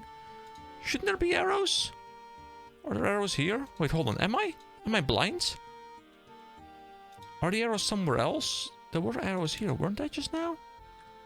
Okay, I mean, to be fair, 5k, I don't care about it a lot. Like, it's probably not that much money, but it does feel a little bit bad. Anyway. It's fine. It's fine. It's whatever. I fought Ithoi and successfully killed him. Okay, I go back to talk now, and I reckon that is the end of the quest. I've killed Ithoi for poisoning your crew. Thanks ye for dealing with that serpent. I suppose the rest of my crew will feel better now. You've proven there be no curse on them. Most of them deleterious effects probably be psychosomatic anyway. Arrgh. Anyway, you've been a mighty help, young lad. Ye be brave in the heart, strong in the arm, and full in the bowels, and I be grateful to ye. Yeah, I'm very strong in the bowels, guys. Very strong in the bowels. Tell you what, I'll have a word with Yusuf in the bank. You've earned the right to use his services, and thanks again very much. Okay, so... Corsair Curse completed, 2 quest points, Corsair Cove bank access. Oh, this would have come in very handy just now. And I'm guessing this place is not that useful for me as a free-to-play player, because I don't really have a reason to probably return here, really. Unless there's something specific I can do here. But I'm guessing it's probably quite nice for when you're going into the member areas up here, because then you can use this bank much more freely. And I guess there isn't even a bank. Oh, there is a bank here, but this is not something that I can probably access soon, because I think it's locked behind Dragon Slayer 2, which, just out of curiosity, if I go to my quest list right now and I search up Dragon Slayer, it's a Grandmaster quest. It requires a lot of other quests and a lot of skill requirements as well. Recommendations: combat level 100. Yeah, that's not something I'll be doing soon. So this is probably the only bank I will have here for a very long amount of time. And oh, Captain Tok actually is now here. Look at this. Oh, I guess I'm killing this thing real quick. Hold on. Let me just shoot a seagull, okay? Don't worry about it, guys. Let me just take care of this seagull. Here we go. Mithril arrows, mithril arrow. Maybe there were arrows on the floor and I just completely missed them or something. I'm not quite sure, but it's whatever. I like how he's just actually sitting here now. It's kind of cool. Arr, 'tis the young lad who helped save my crew from that scoundrel Ithoi. How be it this fine day? What is there to do here? Well, you could maybe explore the ogre caves. Austin says the ogres be fearsome, though, so watch your step. And there be places for you to train your skills over to the west. Thanks. And I'm fine, thanks. Arr, you looks fine. Stiff in the spine, firm in the mind, and long in the leg. 'Tis good to see you again. Alright, this guy seems to be remarkably positive about me, which I do always appreciate. Anyway, guys, that brings us extremely close to wrapping up free-to-play. I do know that there is this Shield of Wrath quest, and I haven't yet been able to set anything up with Mix. I've been trying to see when he's online, but I think he lives in probably somewhere in the USA or something. I'm not quite sure, but our times don't align as much, and I haven't been aligned on the weekends too much. So I'll probably just see if someone can help me out with that, so we can do that, because obviously I want to do that before Dragon Slayer, and I'd rather, not leave this random one quest out here when I do want to cover it on this series. So yeah, I'll see what I can arrange, and I'll be back next time. So thank you so much for watching today, guys. I hope the audio, at least at the end, was fine. I hope the start, of course, wasn't wasn't too bad either. So thank you so much for watching. Have a wonderful day, everyone, and I will see you again next time. Bye-bye. Hello, everybody. My name is EK. Welcome back to more RuneScape. So today it is time we do a 2-player quest. It's time for Shield of Araf. I talked about it, I think, in a previous video where I did have Mixter coming up on the channel as well. He's going to be joining me. He's standing over here in his beautiful rune scimitar, and otherwise I think that's a mithril shield. And look at this powerhouse. Hold on, can I go to emotes and do a bit of waving? Here we go. Hold on, let me face him. Can I just like turn around? Because I can't. Okay, I'll wave in the wrong direction. Okay, it's fine. I'll wave in the wrong direction. Here we go. He's waving as well. Here we go. Let's get started, guys. All right, let's talk to Reldo. Today we're doing Shield of Araf. So let me just hop straight in. Hello there, EK. I am in search of a quest. I don't believe there are any here. Let me think, actually. Ah, yes. I have something if you're definitely interested. Yes, of course. Well, if you look around for a book called The Shield of Araf, you'll find a quest in there. I'm not sure where this book is, mind you, but I'm sure it's around here somewhere. Great, thank you. Alright, so, new quest, Shield of Araf. I spoke to Reldo in the Rock Palace library and asked him if he had any quests for me. He suggested I read a book called The Shield of Araf. The book should be somewhere here in the library. So, you know, I like how I do have Mix coming in with me here. He's gonna have to adjust to my speed though, and you guys know my speed is rather slow-paced. And I guess we will just kind of click on them. I see that Mix is doing the same thing, just clicking on the bookcases and seeing if he can find the Shield of Araf book. I don't know if it's always in the same spot for everyone or if it's randomly determined. But I'll just, I guess I'll just keep clicking, and I'll see you guys when I find a book that is worth reading. Oh, you search the bookcase and find a book titled The Shield of Araf. Aha! Exactly what I was looking for. Can I read it as well? Is it in my inventory? Can I click it? Ooh, here we go, guys. Alright, let's start reading. The Shield of Araf by A.R. Wright. Araf is probably the best-known hero of the 4th Age. Many legends are told of his heroics, most notably his role in the defense of Avaroka against a zombie horde of the Mayarat Zemuragal, whatever that might be. One surviving artifact from the 4th Age is the fabulous shield. This shield once belonged to Araf and is now indeed known as the Shield of Araf. For over 150 years, it was the prize piece in the Varrock Museum. However, in the year 143 of the 5th Age, a group of thieves known as the Phoenix Gang broke into the museum and stole the shield in a daring raid. As a result, Mistalin's ruler at the time, King Roald II, put a 1,200 gold bounty, a massive sum of money in those days, on the return of the shield, hoping that one of the culprits would betray their fellow out of greed. Alas, this tactic did not work. Many years after the original theft of the shield, a rift resulted in a splinter group of the Phoenix Gang forming their own criminal organization, the Black Arm Gang. Reports on which of the two gangs ended up in possession of the Shield of Araf were inconsistent. The location of the shield is now sadly unknown.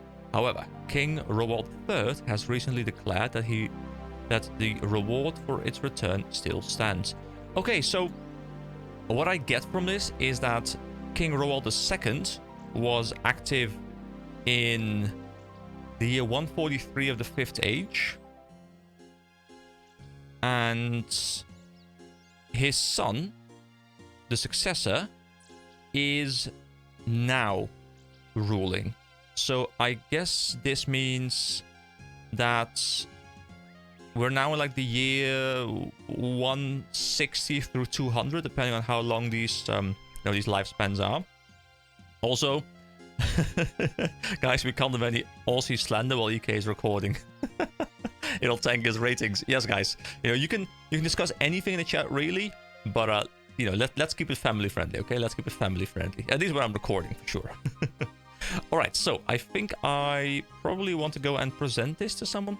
I spoke to Reldo of the Rock Palace. At his suggestion, I read a book called The Shield of Araf. The book detailed the theft of the legendary Shield of Araf and the reward on offer to anyone able to recover it. I should discuss this with Reldo. Okay, we go back to Reldo. Here we go. Hello, Reldo. Hello there, EK.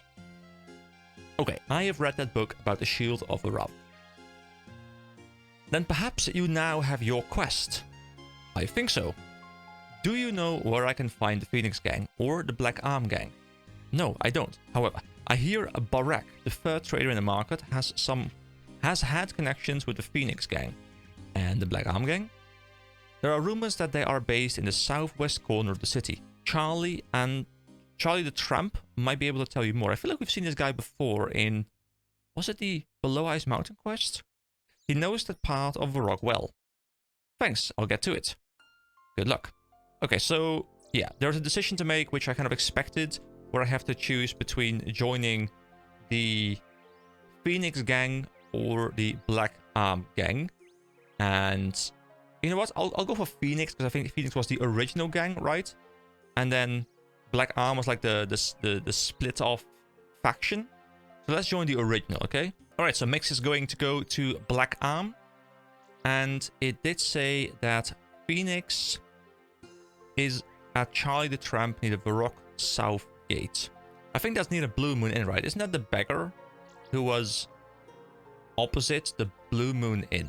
I think. It's cool to actually be doing something, you know, with the community though, because as much as it's an MMO, I feel like I've played very much solo in this game, and it's a very different kind of MMO, of course, but it is really fun to now finally be playing a bit with the community. And if anyone wants to tag along for future quests, if there's more quests like this, you know, very much feel free to hit me up in the comments, and I will, or like send me like a message in game or something, because I'm always up to, you know, get some engagement going. Anyway, Charlie the Tramp is indeed this guy. I think this is the guy we gave some gold earlier. Does he remember that though? Spare some change, gov.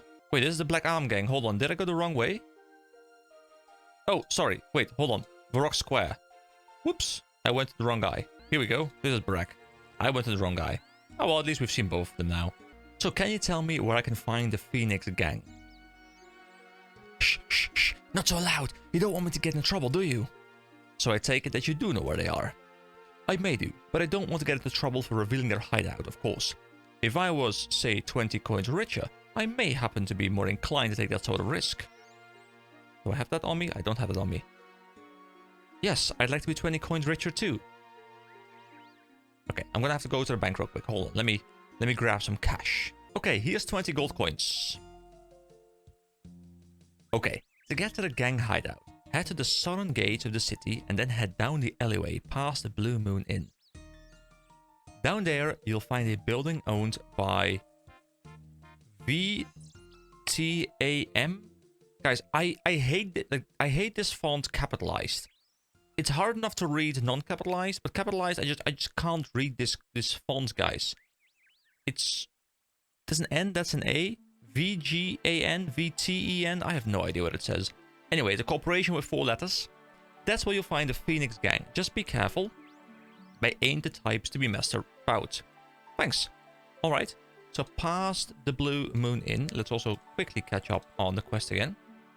Following advice from Moreldo, I spoke to Barak in Varrock Square about the Phoenix Gang. He told me if I'd find the gang headquarters in the VTAM building, southeast of the Blue Moon Inn. According to Reldo, Charlie the Tramp... Oh, this is... Okay, so I could still go to this guy, I guess, before making, like, my decision final. Also, it's interesting how the roofs are removed, even behind a different part of the UI. So I guess it doesn't take into account the UI, just the mouse position. So, the VTAM building southeast of the Blue Moon Inn. So, Blue Moon Inn is actually right here. And southeast would be here somewhere. So, could it be this building? Oh, this door is securely locked, so I guess maybe we're in the right place now. But I'm looking for some NPCs that I can talk to or something about maybe joining. Is it a secret entrance of some kind? Oh, here on the map it says VTAM Corporation even. Okay, so I guess it is indeed in here. Can I just enter through this door maybe? I can. And can I now also find a way down this ladder? How do I get into that room?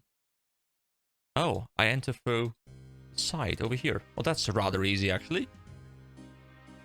Provided this one is, of course, unlocked. And it is. We climb down the ladder. And here we are. We are in the secret headquarters. Ooh, these guys are in suits.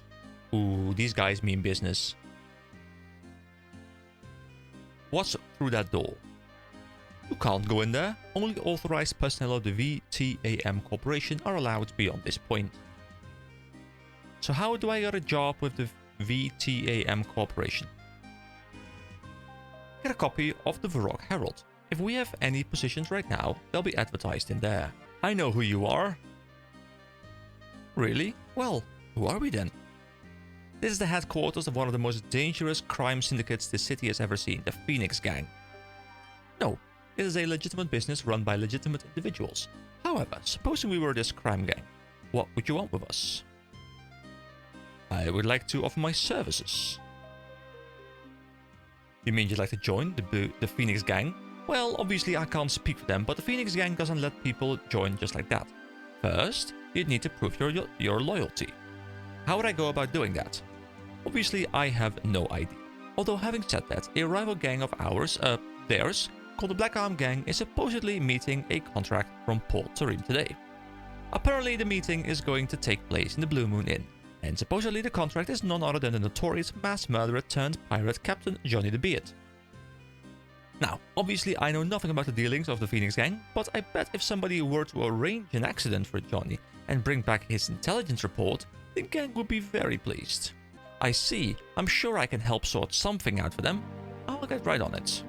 Oh, I'm going to need to help Mix, but I think I need to enter the gang first. I spoke to Straven in the Phoenix Gang headquarters, southeast of the Blue Moon Inn. He offered to let me join the gang in return for killing Johnny the Beard. And recovering an intelligence report from him, I can find Johnny in the Blue Moon Inn. I just imagine that Mix is like, dude, I'm already done with my part. Like, come on, hurry up, man. Hurry up. I got things to do, places to be. It's early in the morning. You know, the guy that hasn't even had his coffee yet. You know, I think it's like 8:30 for him right now, so it's rather early in the morning. So I appreciate him being here to give me a bit of a hand. And I guess we can attack Johnny the Beard. Do we just like attack him in plain daylight, just like smack him about? I guess we do. That reminds me, guys, just a quick heads up. Combat level 41.6. Look at this. 30 attack, 38 strength, and 28 defense. I went a little bit ham, okay? Also 27 prayer. So I really took some time to grind because I want to be ready for Dragon Slayer. And since I couldn't really find a time slot for Mix and me to both be on at the same time, I decided to spend that time grinding. So, you know, that I could do Dragon Slayer a bit more easily after this. So this means I'm probably almost ready. I also decided to add this shop right over here. I checked out the sword shop. And I bought myself this little sword, which is the Adamant Longsword, which, you know, I wanted to do more damage because more damage means more leveling. And more leveling means more good. And more good makes me happy, okay? So let me go back. We have the intelligence report. Can I also read it? There is an archaeologist with mining equipment hanging around the statue outside the city. Could she be onto a hidden treasure buried near the statue? A new channel has been dug and a barge has been assembled near the dig site. The Varrock Museum seems to be paying for it. Could they have information about the new treasure? Interesting. Alright, let me head back down into this little place and talk to Straven once again. How's your little mission going? I have the intelligence report. Let's see it then. You should report to Straven. Very good, very good. Okay, I am satisfied. Welcome to the Phoenix Gang. I am Straven, one of the gang leaders. Nice to meet you, I'm Ike. As a member of our gang, you may now have access to our hideout and our weapon supply depot. The hideout is just through this door and the depot is 2 doors down from here. You'll need this key to get in. Straven hands you a key. Once again, welcome to the Phoenix Gang. I confronted and killed Johnny the Beard in the Blue Moon Inn and took an intelligence report from him. I gave this report to Straven and he allowed me to join the Phoenix Gang. I can now search the gang headquarters for the Shield of Arav. Okay, so I think I can open this door up now. Here we go. Can I let Mix in now? How do I let Mix in? I think I need to let him in some way. I think he's going to explain what he needs me to do. I need a storeroom key. On it. On it, sir. Don't worry, bro. I got you. I got you. No worries whatsoever. We're going in. Storeroom key. Guys, if you were a storeroom key, you'll be in that treasure chest over there. But first, let me explore this room. There's also some chests which I can open up. And I can search them. There's nothing in here. There will be nothing in here either. I almost just clicked a thief by accident. But I'm glad I didn't, because I don't want to warrant any suspicion, you know? I don't want to cause any trouble. I just want my quest done and get my rewards, okay? There's a chest here. This chest is going to contain what I need, right? Yes. You open the chest and find half of a shield inside. This must be the shield of a Ruff. Well, half of it at least. I wonder where the other half is. Which is going to be in the Black Arm Gang part of this quest, of course. We're going to have to combine them together to get the quest rewards going. But I still need to provide a storeroom key, I think, to Mix. Are they... I mean, keys won't be in crates, right? Keys will be like on a table somewhere. There's some grapes on the desk. Someone might want to eat those, because otherwise they'll go bad. And that's a waste, guys. And wasting grapes is unfortunate. Maybe I could just talk to Straven again. I've heard you've got some cool treasures in this place. Oh yeah, we've all stolen stuff from in our time. Our candlesticks down there, for example, were quite challenging to get out of the palace. And the Shield of Araf? Whoa, that's a blast from the past. We saw that years and years ago. Truth be told, we don't even have the whole shield anymore. A few years ago there was a big fight within the gang and the shield got broken in half as a result. After the fight, some gang members split off and formed their own group. They took one half of the shield with them.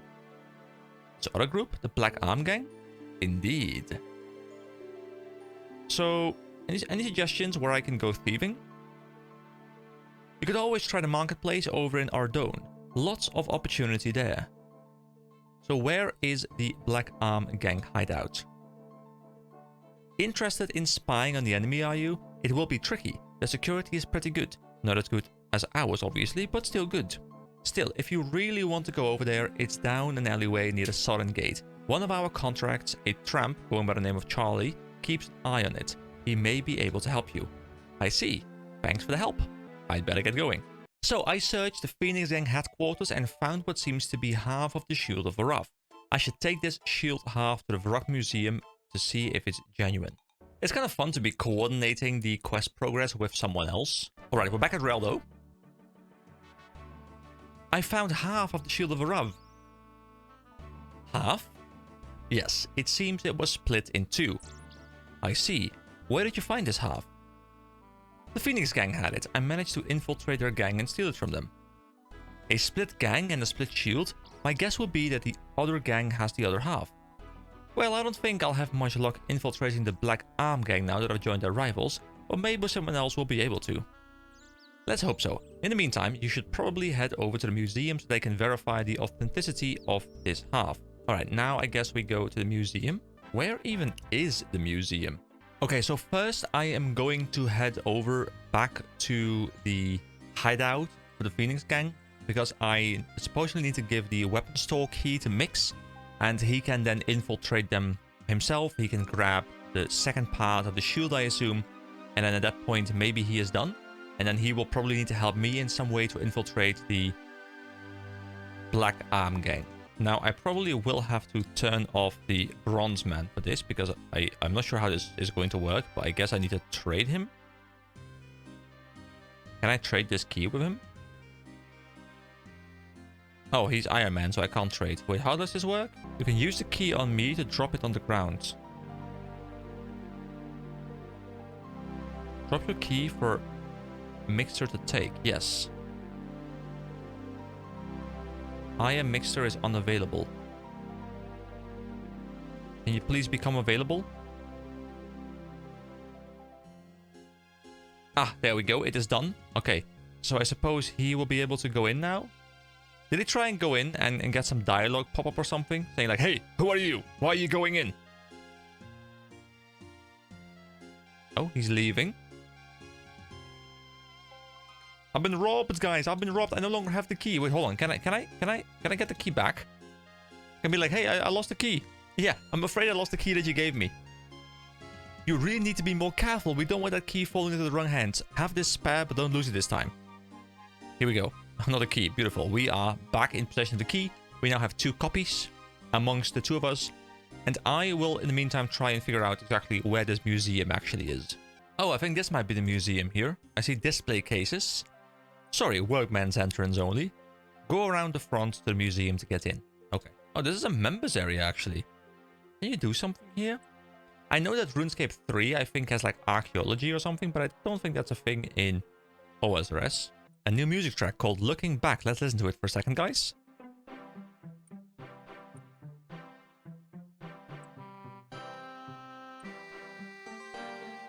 Beautiful. All right, let's talk to the collector. The collector must surely know about collecting shield pieces, right? Can you confirm its authenticity, sir? It's beautiful, isn't it? What is? Everything. The wonders right here in this museum, collected from all corners of the land. I guess it is, you're right. Matter of fact, I consider myself quite a collector. I keep a record of just about everything that I find. Would you like one? You can keep track of your own collections. Ooh, yes, give it to me. Yes, that sounds helpful.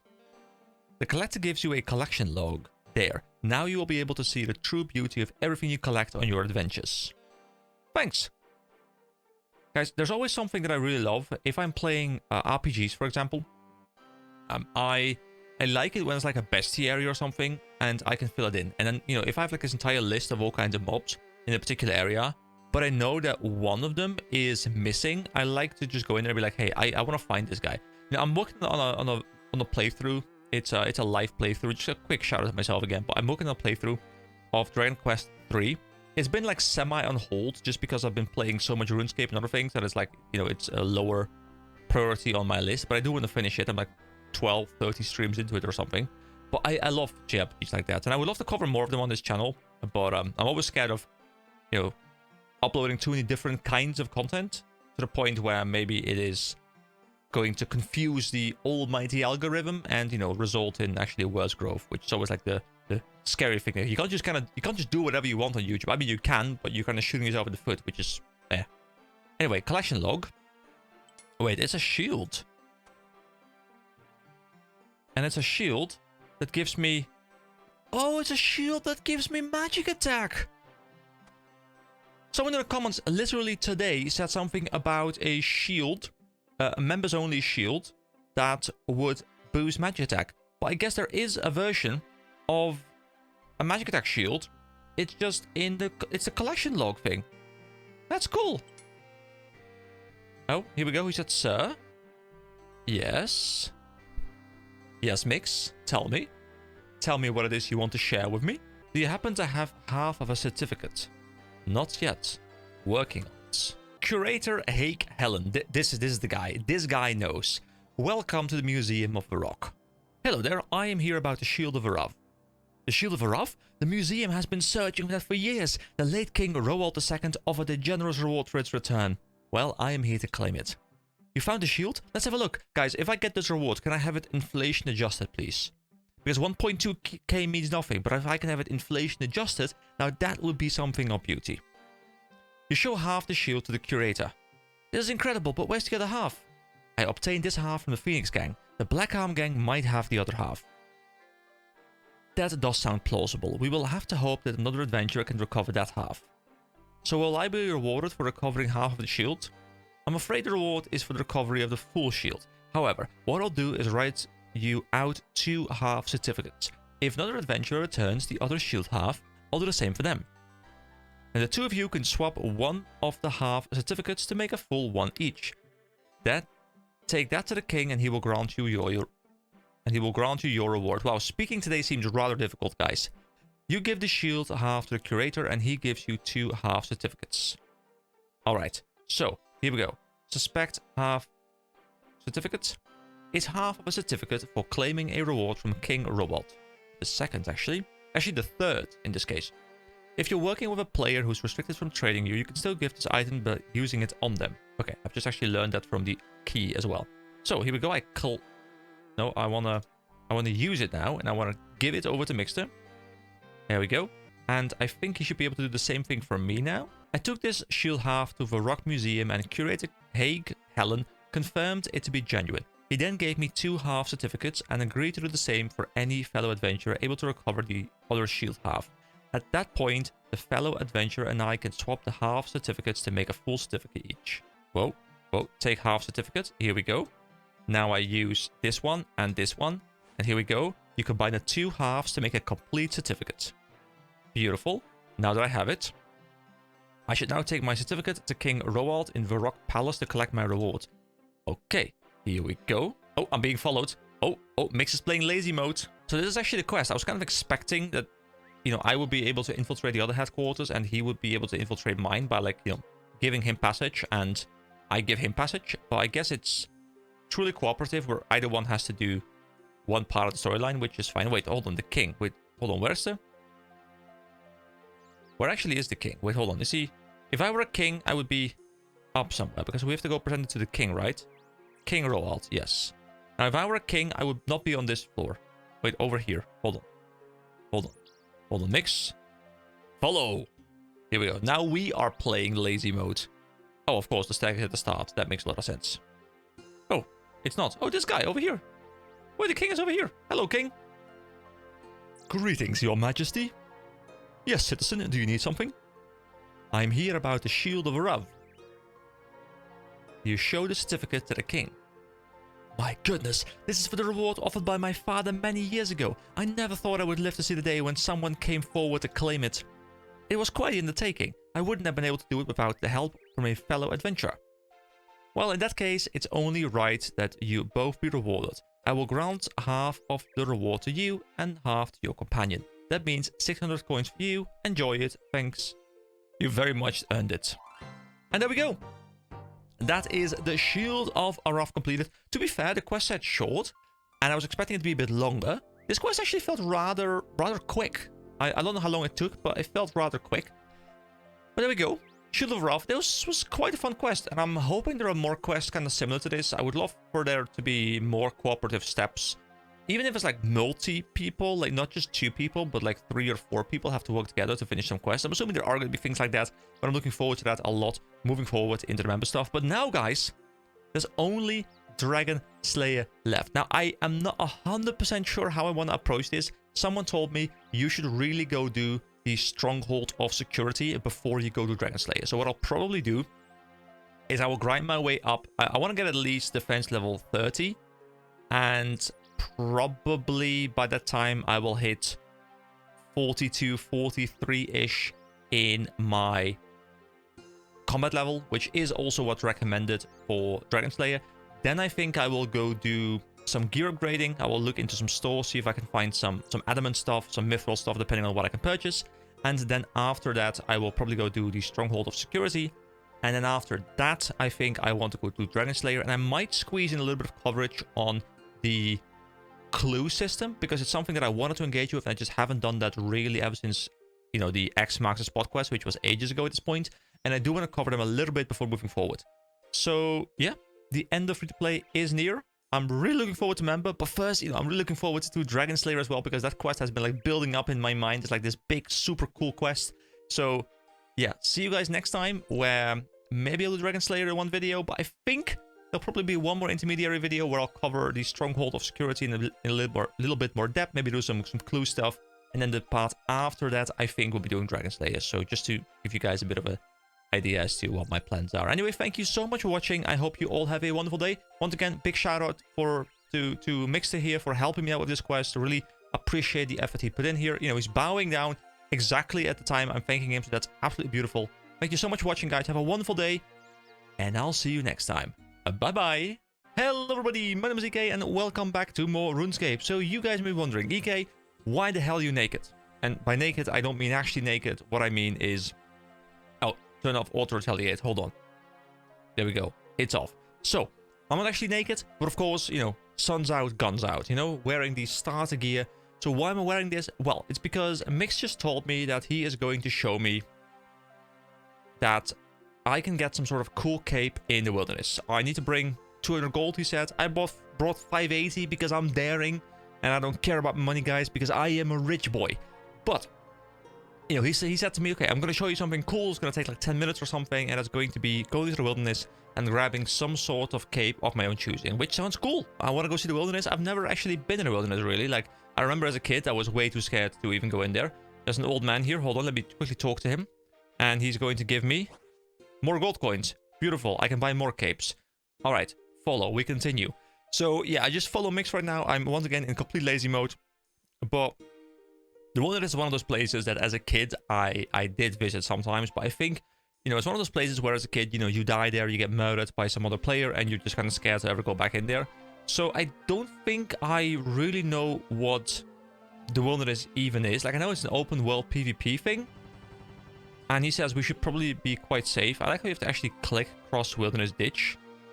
If you go any further, you will enter the wilderness. This is a very dangerous area where other players can attack you. The further north you go, the more dangerous it becomes. An indicator at the bottom right of the screen will show the current level of danger. So enter wilderness. We're going to be looking for... Oh my god, so many new tracks we got unlocked. Wait, there's even a different aesthetic to this place. I didn't even remember that. So he says we're going to be looking for a guy with a big bag on his back. So he's like a wandering merchant of some sort, conserving run energy. That sounds smart, because if we get attacked now, we gotta be able to not retaliate. We gotta be able to run off in some direction. It's what you do with danger, guys. You know, some people are like, you know what? If danger strikes, I will go and I will fight my way. I will fight my way to victory. No, you run. There's big danger. You run, guys. You run. Okay. I hardly trek into the wilderness myself. Well, dude, I've never been here. Look at this place. What? Lava and like a cool chaos altar thing, dodgy place. Yes, I like PvP, guys. I'm definitely a big PvP enjoyer, but only structured PvP. You know, I like myself some standard structured PvP. I love myself some League of Legends. I love myself PvP in Guild Wars. I love myself World v World as well, where it's, you know, it's structured, but it's like more chaotic group PvP.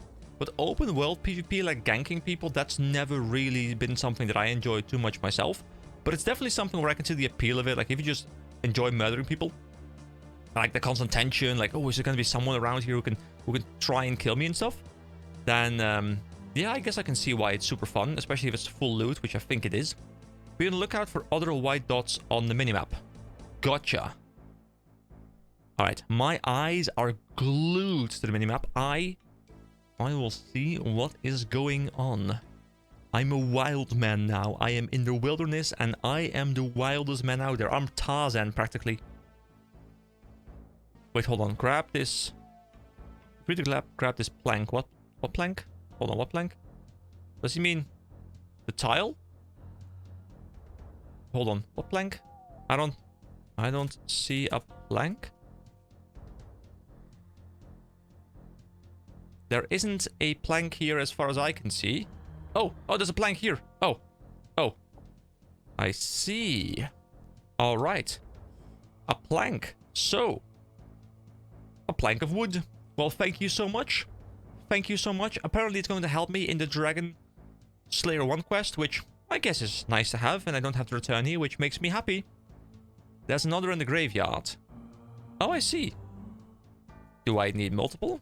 These zombies are no longer dangerous because my combat level is high enough. So here we go. I have another plank. Beautiful. Follow him again. Let's go. All right, here we go. Take plank. Might as well take all the planks. Here we go. 3 planks. And 4 planks. There we go. I'm a planker. I don't know what that means, but it is what I am. Although I hate doing planks. Planks are a terrible exercise to be doing. They're inefficient and terrible and horrible and awful and bad. Deadly red spiders, guys. They seem to be rather deadly. It's kind of funny that it's taken me... Wait, have we seen spiders? Were there... I think there were spiders around Lumbridge, weren't there? I think I didn't kill them. I think there were spiders around Lumbridge. But I feel like I've not killed a single spider. Also, this thing keeps going up, so level 29. Where are we now? Oh, we're actually already like halfway through the wilderness. That's kind of cool.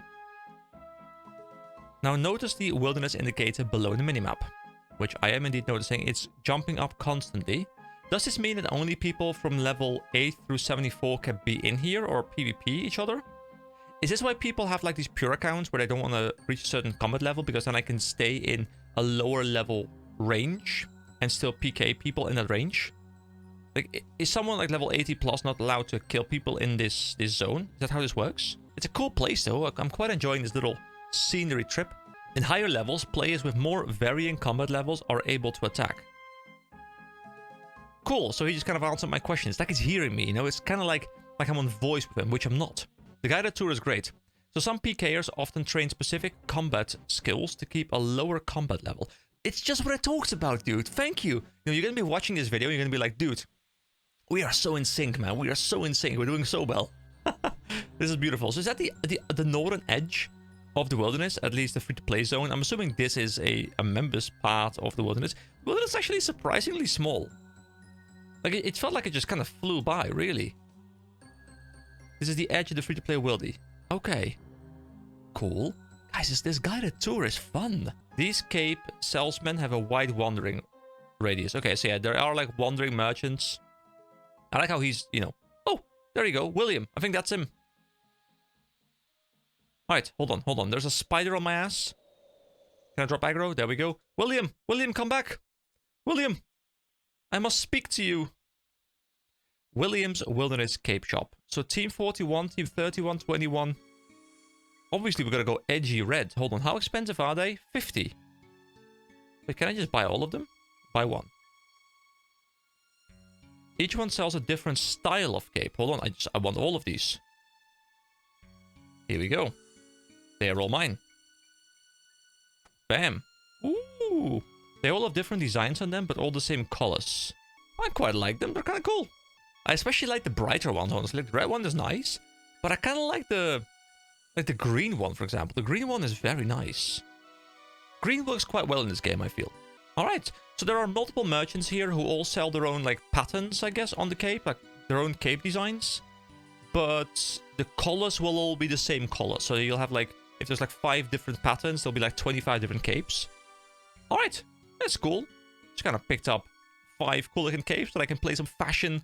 I was going to say fashion wars with, but fashionscape in this case. Activate obelisk.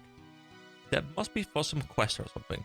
Man, I really feel like by the time this free-to-play section of this playthrough ends, I really feel like I have seen a lot of what free-to-play has to offer. Obviously, there's going to be stuff that I haven't seen yet, which totally makes sense. The game is rather big, and you can probably spend hundreds, if not thousands of hours just playing through free-to-play, you know, maxing your skills, doing all kinds of things.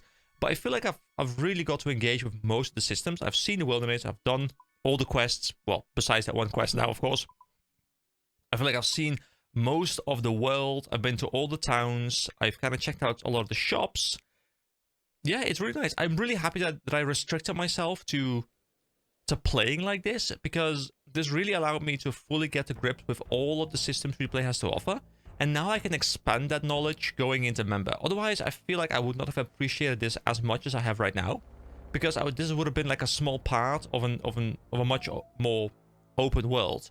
But now I've really set these limits on myself, and I kind of like that. I'm almost inclined to say like, hey, I want to like, you know, explore this area first, for example, and then like lock the rest off. But I don't know how I'm going to approach it. I think I'll just kind of go wherever I feel like is going to be interesting, and I'll just kind of like let the game guide me and just kind of go on like a blind adventure. I think that's most fun. But yeah, I'm kind of determined to start my adventure going to Tavali, because I've just never been to Tavali. I've walked past this gate so many times, and I'm just like looking out and I'm like, ooh, there's all this stuff here, but I've never been here, and that sounds really cool.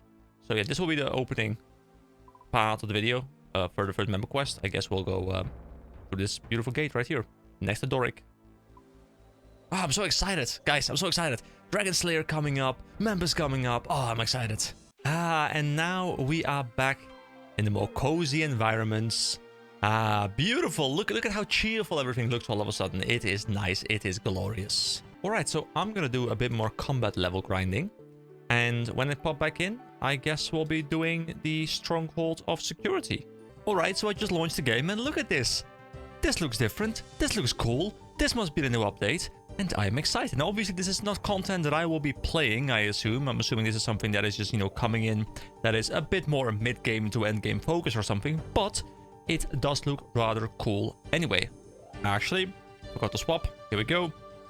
I tend to swap to 326 right now, because it is also a free-to-play world, but it's not as populated, which is just much easier when I'm, you know, trying to level my combat or really do anything else in this game. Like, I definitely learned this game is one of those games where you kind of don't want to see other people when you're skilling, because they ruin your experience, at least in the free-to-play aspect of this game.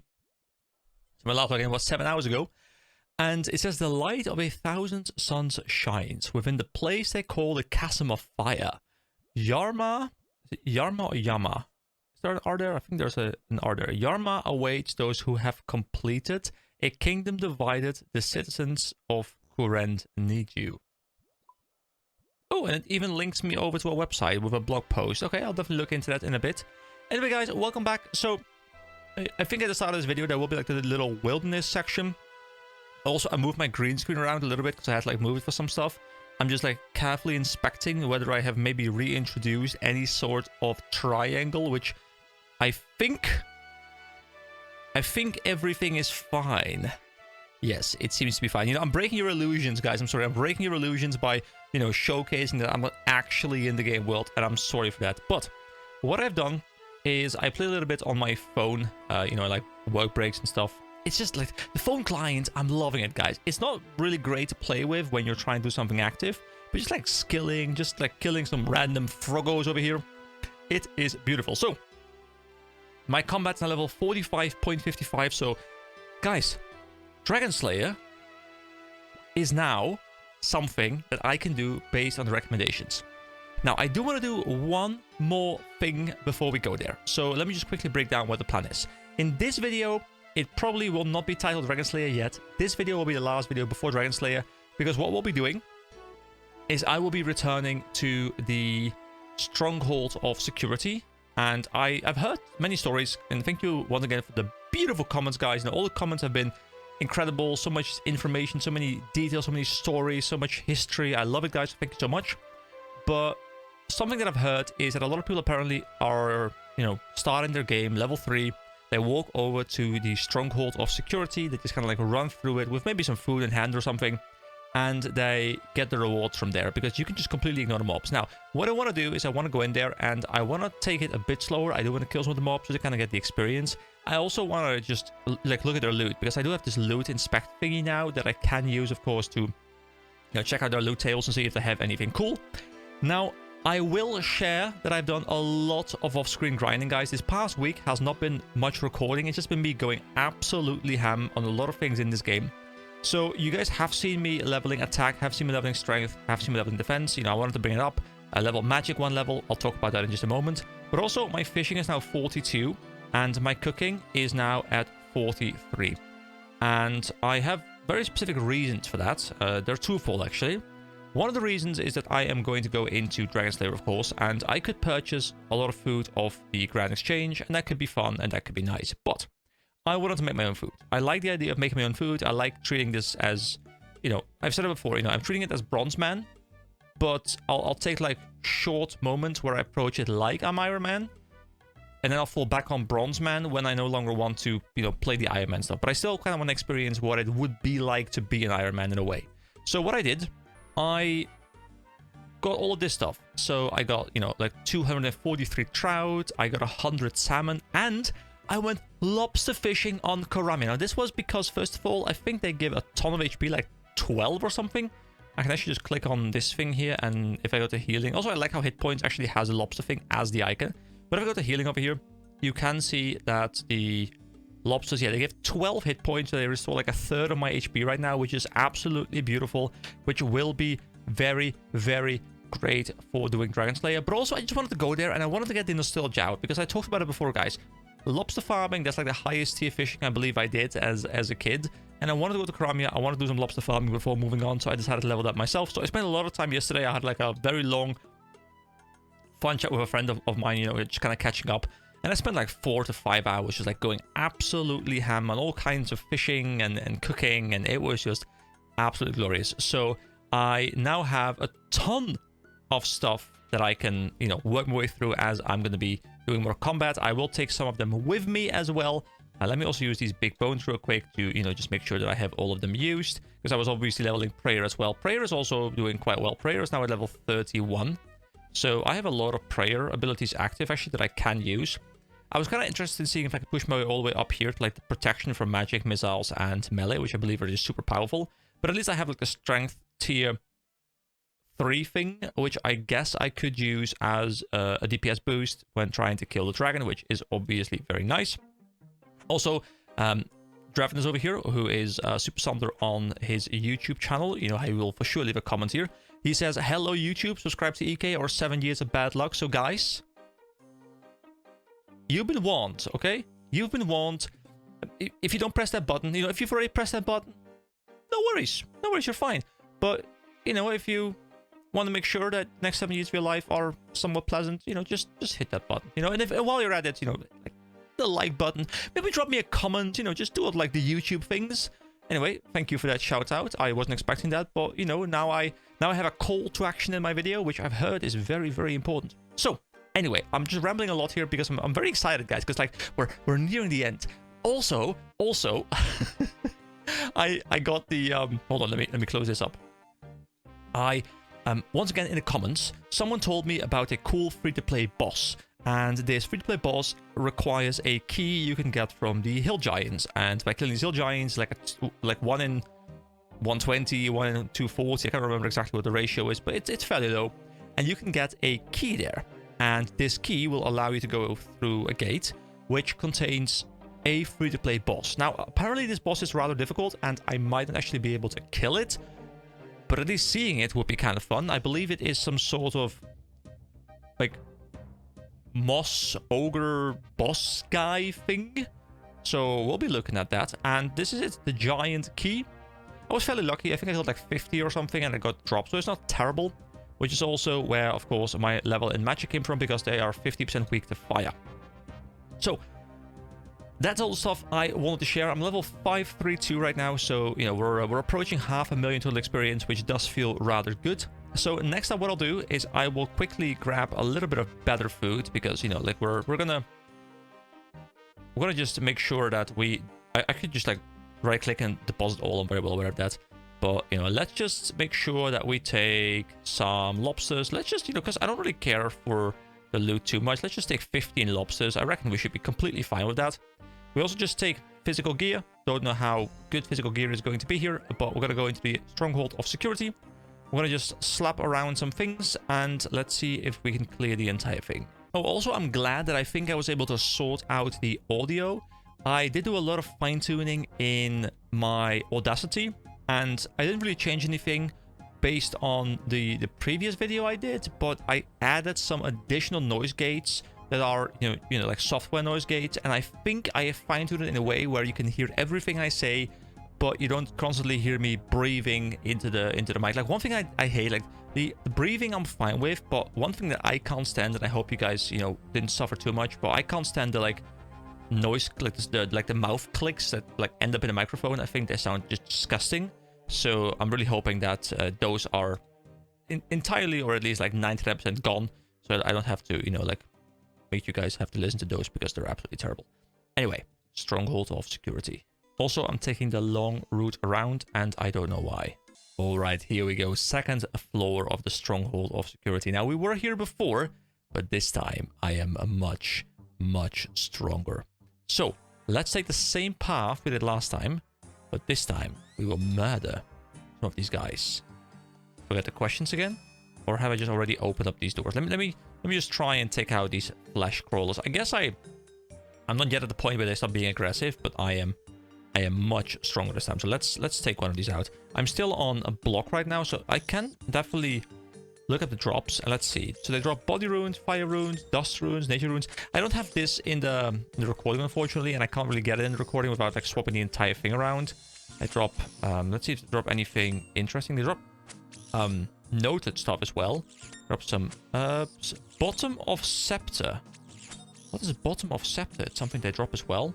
I like this tool, so I can just kind of look at this. They drop uncut diamonds, nature talismans, loop half of key, tooth half of key, rune javelin, rune spear. What? Are those like actually dragon spear? Wait, oh, and I can even click it, and that's going to point me to the page.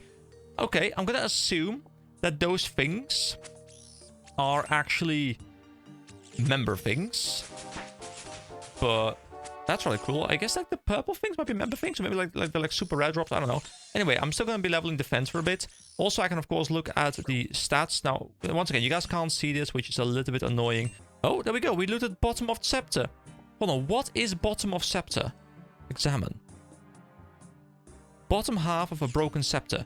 So I guess I can probably find the top half of the scepter somewhere as well, and then we can get it. So what I'll do as I go here is I will look through all of the drop tables, and I'll see if there's anything cool there. But the thing is, I don't really know what I can do, and I could, of course, go up on the wiki right now and look it up. but I want to keep it blind for a little bit longer. Now, these mobs definitely are not a threat anymore. Like, I'm hitting kind of hard, and they just hit me not at all, really. And if I ever do take some significant damage, I have some lobsters here. Wait, these zombies drop something called a zombie champion scroll. And they also drop something interesting outside of that. I don't think they drop something that significant. I mean, nature talisman, I guess, could be kind of cool. And still, once again, you know, they drop some like loop half of the key, tooth half of the key. So I guess that's a shared drop. Same with the rune spear. Shield left half. So I guess a lot of these mobs drop combinable gear that you can turn into other things. But I'm not quite sure if any of those things are things I care about. But I'll just kill a few as I go and see if I can maybe get lucky with some drops. Alright, these guys definitely are a bit tougher. Now, obviously, I can just run past these, which I will do in just a moment. But I want to make sure I kill one of each of these mobs. Kind of funny how they drop bones and not the large bones, even though they are much higher level than the frogs I've been killing, the giant frogs, which have been dropping giant bones, which have been beautiful, by the way, for leveling my prayer. Now, what I've also done, by the way, besides the just leveling, you know, I did leveling first of all next to the barbarian village. I got some pike and stuff, and I got the trout there and the salmon, I believe. And then what I also did is I went over to Kamnazal and I did a bit of the fishing there, where you can of course use the fishes there to then like cut them open, cook them, prepare them, and then you can sacrifice those for some prayer experience, because I like the idea of leveling all three things at once. I was kind of hoping that I could maybe get like one of this mace pieces, because I keep hearing that you can get this mace by getting these drops from these activities in Kamnazal, but I haven't been able to get one of those yet. But, I wanted to check out that as well. I killed like a few golems as well, but the golems are really, really tough. At least they were quite tough when I tried to fight them. So I didn't really, dive too much into that. But yeah, I'm sure to explore that a little bit more. I wanted to put it on the video, but honestly, there's not too much to show there, really. Like, you guys know what it's like, and it's not that interesting, I think. It's just, it's kind of fun, but it's not like super interesting. Anyway, let's continue this way. And I'm assuming I'm going to get some sort of question at some point again, rather soon. This one maybe? Yeah. To pass, you must answer me this. Will Jagex prevent me from saying my pin in-game? No. Correct. Jagex will not block your pin, so don't type it. Anyone asking you to say your pin is trying to trick you. Yeah. Guys, don't trick me, okay? Don't ask me in the comments to share my pin with you, because I promise I will not. Hold on. Where am I actually going? So I'm going to go up north around this room, and then... yeah, we go into the grain of plenty. Okay, that's fine. So I'll just kind of... oh, here we go. To pass, you must answer me this. Adventurer, I'll trade items with you for an amazing price, but you've got to come immediately to a particular place in a different game world. Hurry up, come now, before you lose out. What do you say? Okay, I'll take my valuables there now so we can trade, or nope, you're tricking me into going somewhere dangerous. Obviously, it's one of you guys, one of you viewers who is just like super friendly. It's just like, hey man, just come to me and I will give you millions, but I will say no, because I don't trust you guys. You guys are out to trick me. Correct. If it sounds too good to be true, it probably is. Be wary of these types of scams. I mean, to be fair, that's a lot more in depth than I expected. I was expecting it to be much more about like password protection and stuff, but this is kind of interesting. We go through here, and once again we open up this door. Oh, this one doesn't have a question. I guess this one will have a question again. Is there a way I can see whether it has a question or not before I click it? I guess not, right? Probably not. Question? Yeah. Okay, whose responsibility is it to keep your account secure? It's mine. My internet provider. Correct. Make sure to use the tool Jagex recommends, such as two-factor authentication options. Alright, let's kill one of these giant rats. Because we can, okay? But yeah, I can see how people just run through this, bring some food with them, and just kind of ignore everything that's happening here. So apparently these giant rats can drop giant rat bones, which I don't know if these are better than the big bones I've been getting, but at least there's something different. One cool thing about the aggressive mobs here is I can literally just stand here, and as long as I have food, I can just AFK my way through this. My character will just, keep killing things. I barely take any damage, and I can just like click a lobster on occasion. So you could technically grind semi-AFK on these mobs, and I guess that's a bit of a grinding strat people will use, as they're trying to hit 99, by just making sure they keep, being aggressed upon, because that's just much easier. Where is it safe to use my Old School Runescape password? I think we've had this before, but it is only on the Old School Runescape website. Yes, we had this one before. Okay, let's keep on pushing forward, guys. Let's go. Ooh, level 53 zombie. This one is much, much stronger. So let's take it out, guys, because we are too strong. We are a big boy now. So I just had a pretty interesting realization, and that is that I might be racing myself, because you guys have been doing incredible. You know, you guys have subscribed to my channel, liked on mass, and all those kind of things are really, really cool. And I'm at 716 as I'm recording this right now, and my total level is 533. So let's see which one comes first. Will I be able to hit level 1000 first, or will you guys be able to push me to 1k first? Let's see who wins. I challenge you to a duel. A children's card game, you might say. This fight took fairly long, by the way, and I got absolutely nothing for it. So, yeah, I'm leaving these guys. See ya, noobs! We continue. Also, I'm pretty sure I took a very long way around, which doesn't really matter, you know, because I was still having fun exploring this place. But, yeah, I think I took a very long way around. But over there is actually the end of the second floor. And I'm curious to see what kind of rewards are in here, because people keep telling me that this is a good place to go to. A player tells you to search for a video online. Click the link in the description and comment on the forum post to win a cash prize. What do? Tell your friends so they can get free gold too. Yes, guys. I mean, to be fair, I'm not too scared of a video link, but, you know, I guess a video link can always lead to something else that is not actually the video link. So let's report the player for phishing. Correct. Always be wary of these links and double check you are on the official Old School Runescape website before entering your login details. That makes a lot of sense. All right, here we go. We have arrived at the end of the second floor with the grain of plenty right here. The grain shifts in the sack, sighing audible words. Congratulations, adventurer. You have been deemed worthy of this reward. You have also unlocked the slap head emote. Oh, we got 3k coins, I guess. All right, and let's check out this emote. So slap head. Wait, rabbit hop. Is this? Did we get this from? Did we get this from the Easter thing? Here we go. Slap head. Bam. It's just face palm, guys. That's called face palm. Okay. Anyway, let's head over to the third floor and see what's down here. So I don't remember exactly which names the floors had. I know there were the four horsemen of the apocalypse, you know, like war, famine, and death, those kind of things. Yes, let's go down here. We know it's dangerous. Oh, this must be... what is it called? The one with disease. Pestilence. I'm pretty sure it's pestilence. Although this music, listen to it.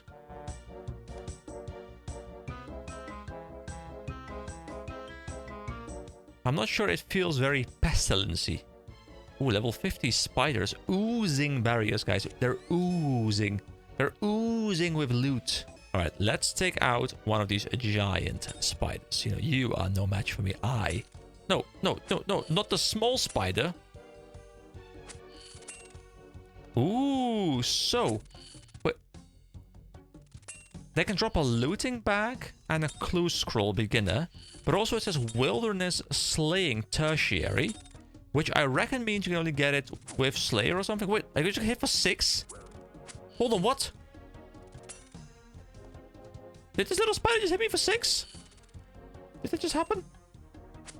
Or did I misread that? Did it just take a massive chunk? 4? Wait, these spiders are so strong. Are these bigger spiders even stronger? Oh boy, they're strong. Okay. I got your message, guys. I got your message. Don't fight these guys. Just keep on going. I do want to check out the loot for these giant spiders, though. And I have a chance to drop Laren's Keep, but it might be something to do with Slayer because it's under, like, the Slayer tab. What should you do if your real-life friend asks for your password so he can check your stats? Well, he can check my stats through, like, third-party means. Obviously, you know, we give them our password. Guys, if you want my password, just let me know, okay? I'll give you my password. So good. Now, don't give out your password to anyone, guys. Not even close friends. That is actually true. Doing so could result in losing your items and gold and puts your account at risk, which is not something that you want to have happen. Okay, let's see. Where do we want to go? Wait, what are these guys? Catapulpon? Hold on. What kind of drops? They drop adamantium medium helms. That's rather interesting. They drop a lot of different runes as well. They drop potato seeds, rune essence, pure essence as well, which I think is a member item. An Eye of Newt, which you can just purchase. Top of Scepter. And we have Bottom of Scepter. So these guys are up the top. These guys probably are quite strong.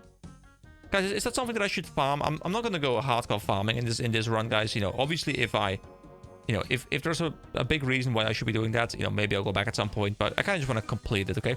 Yeah, I think I'll be skipping most of these questions because honestly, the questions are not very interesting. They're all rather boring. Let's see how strong these guys are, though. I think they're gonna absolutely murder me. Because the spiders were already really strong, but I don't know if these guys are just like the spiders just like pierce my armor a lot or something, or how that works. Wait, my strength has been reduced a little bit. So far, these guys are fairly okay. Oh, they keep dropping my strength though. Wait, Sergeant Damien just arrived. No, hold on, sir. I'm busy. I'm busy, sir. I'm busy. I'm busy taking out a Catalpan, something like that. They're kind of cool mobs though. He's like, attention! I'm like, no, sorry, sir, but you know, I'm busy. No, sir, I'm busy. Hold on. Hold the phone just one moment. Sir, don't worry about it. I'm just slapping a little bit. But unfortunately, my strength keeps going down further, and I keep hitting less and less. This is a bit of a pickle. Oh, he left. Okay, he didn't have time. He was holding his phone for too long. His phone dropped. You know, his phone battery ran out. Stuff like that, you know, it just happens. Oh, I got hit for 7. I got hit for 7. Oh, and 4. Okay, this is becoming more and more challenging. My god, can I just please start hitting this guy? I guess his defense, like, I mean, to be fair, according to his stats, his resistance to sword is very high. It's 50. And I think I'm better off using, like, a mace or something for more damage against this guy. But obviously, I don't have a mace on me. So all I have is my trusty adamant sword. Right, this fight is taking a rather long time for like a random mob out in the open world. But I refuse to give up. This guy is going down. I promise you. We will be victorious. Yes. Die. Come on. Come on. Come on, just die. Just die already. Come on, come on. Take some damage. Take some damage. Take my sword to your face. Green on green action. Stop ruining my entire lobster stash. You must die. So it seems attack is the main issue here, because every time I hit him for a fair amount of HP. It's just that I don't hit him frequently. Okay, let's see. Just 91 coins and like regular bones. Alright. Consider me disappointed. Anyway, we continue. We're level 59 scorpions. They drop ensouled scorpion heads, whatever that might mean. Okay, it's time we just do the classic tactic of running past. Go, go, go, go, go. And here we go. We have arrived at the box of health. The box hinges creak and appear to be forming audible words. Congratulations, adventurer. You have been deemed worthy of this reward. You have also unlocked the idea emote. Another 5k gold, okay. I'm kind of hoping I get some other cool rewards from this place still. Like, the gold is nice and all, but I don't really care about gold. I would love to get some cool items or something. So... oh, actually, it has healed me up to full HP, which was what I was kind of wondering whether it was going to do that. So I can use the goo-covered vine, I guess, to climb back out. But obviously, we want to keep on going. Now, I do believe this might be the final level, and I think it's death, right? So it's going to be dark and stuff. Oh. Shades. Level 159? They don't seem to aggro me, though. Like, 159? They drop Shade Rope Top, Shade Ropes, Ancient Shards, Dark Totem Bases, Dark Totem Middle, Dark Totem Top. Interesting. And their stats. Okay. Well, guess we just ignore these guys. It's rather odd, though, how they have structured this place. Because it's clearly meant to be something for higher level people, because the mobs in here are rather high level. But at the same time, you know, you can just run past everything, and the rewards so far seem to... oh, there's something about gold selling. Hold on, I just kind of like skimmed through it because I thought they were all repeating at this point.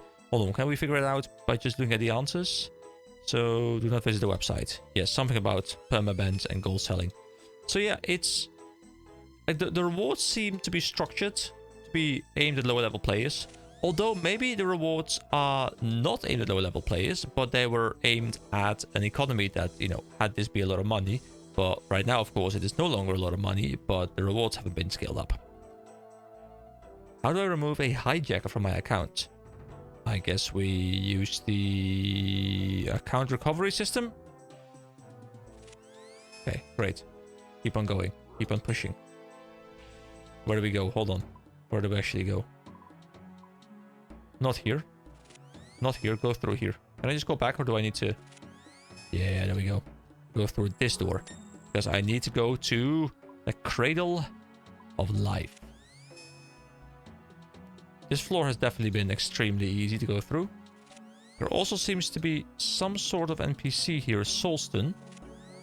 Have I reached the end? Because I don't think I see a ladder down.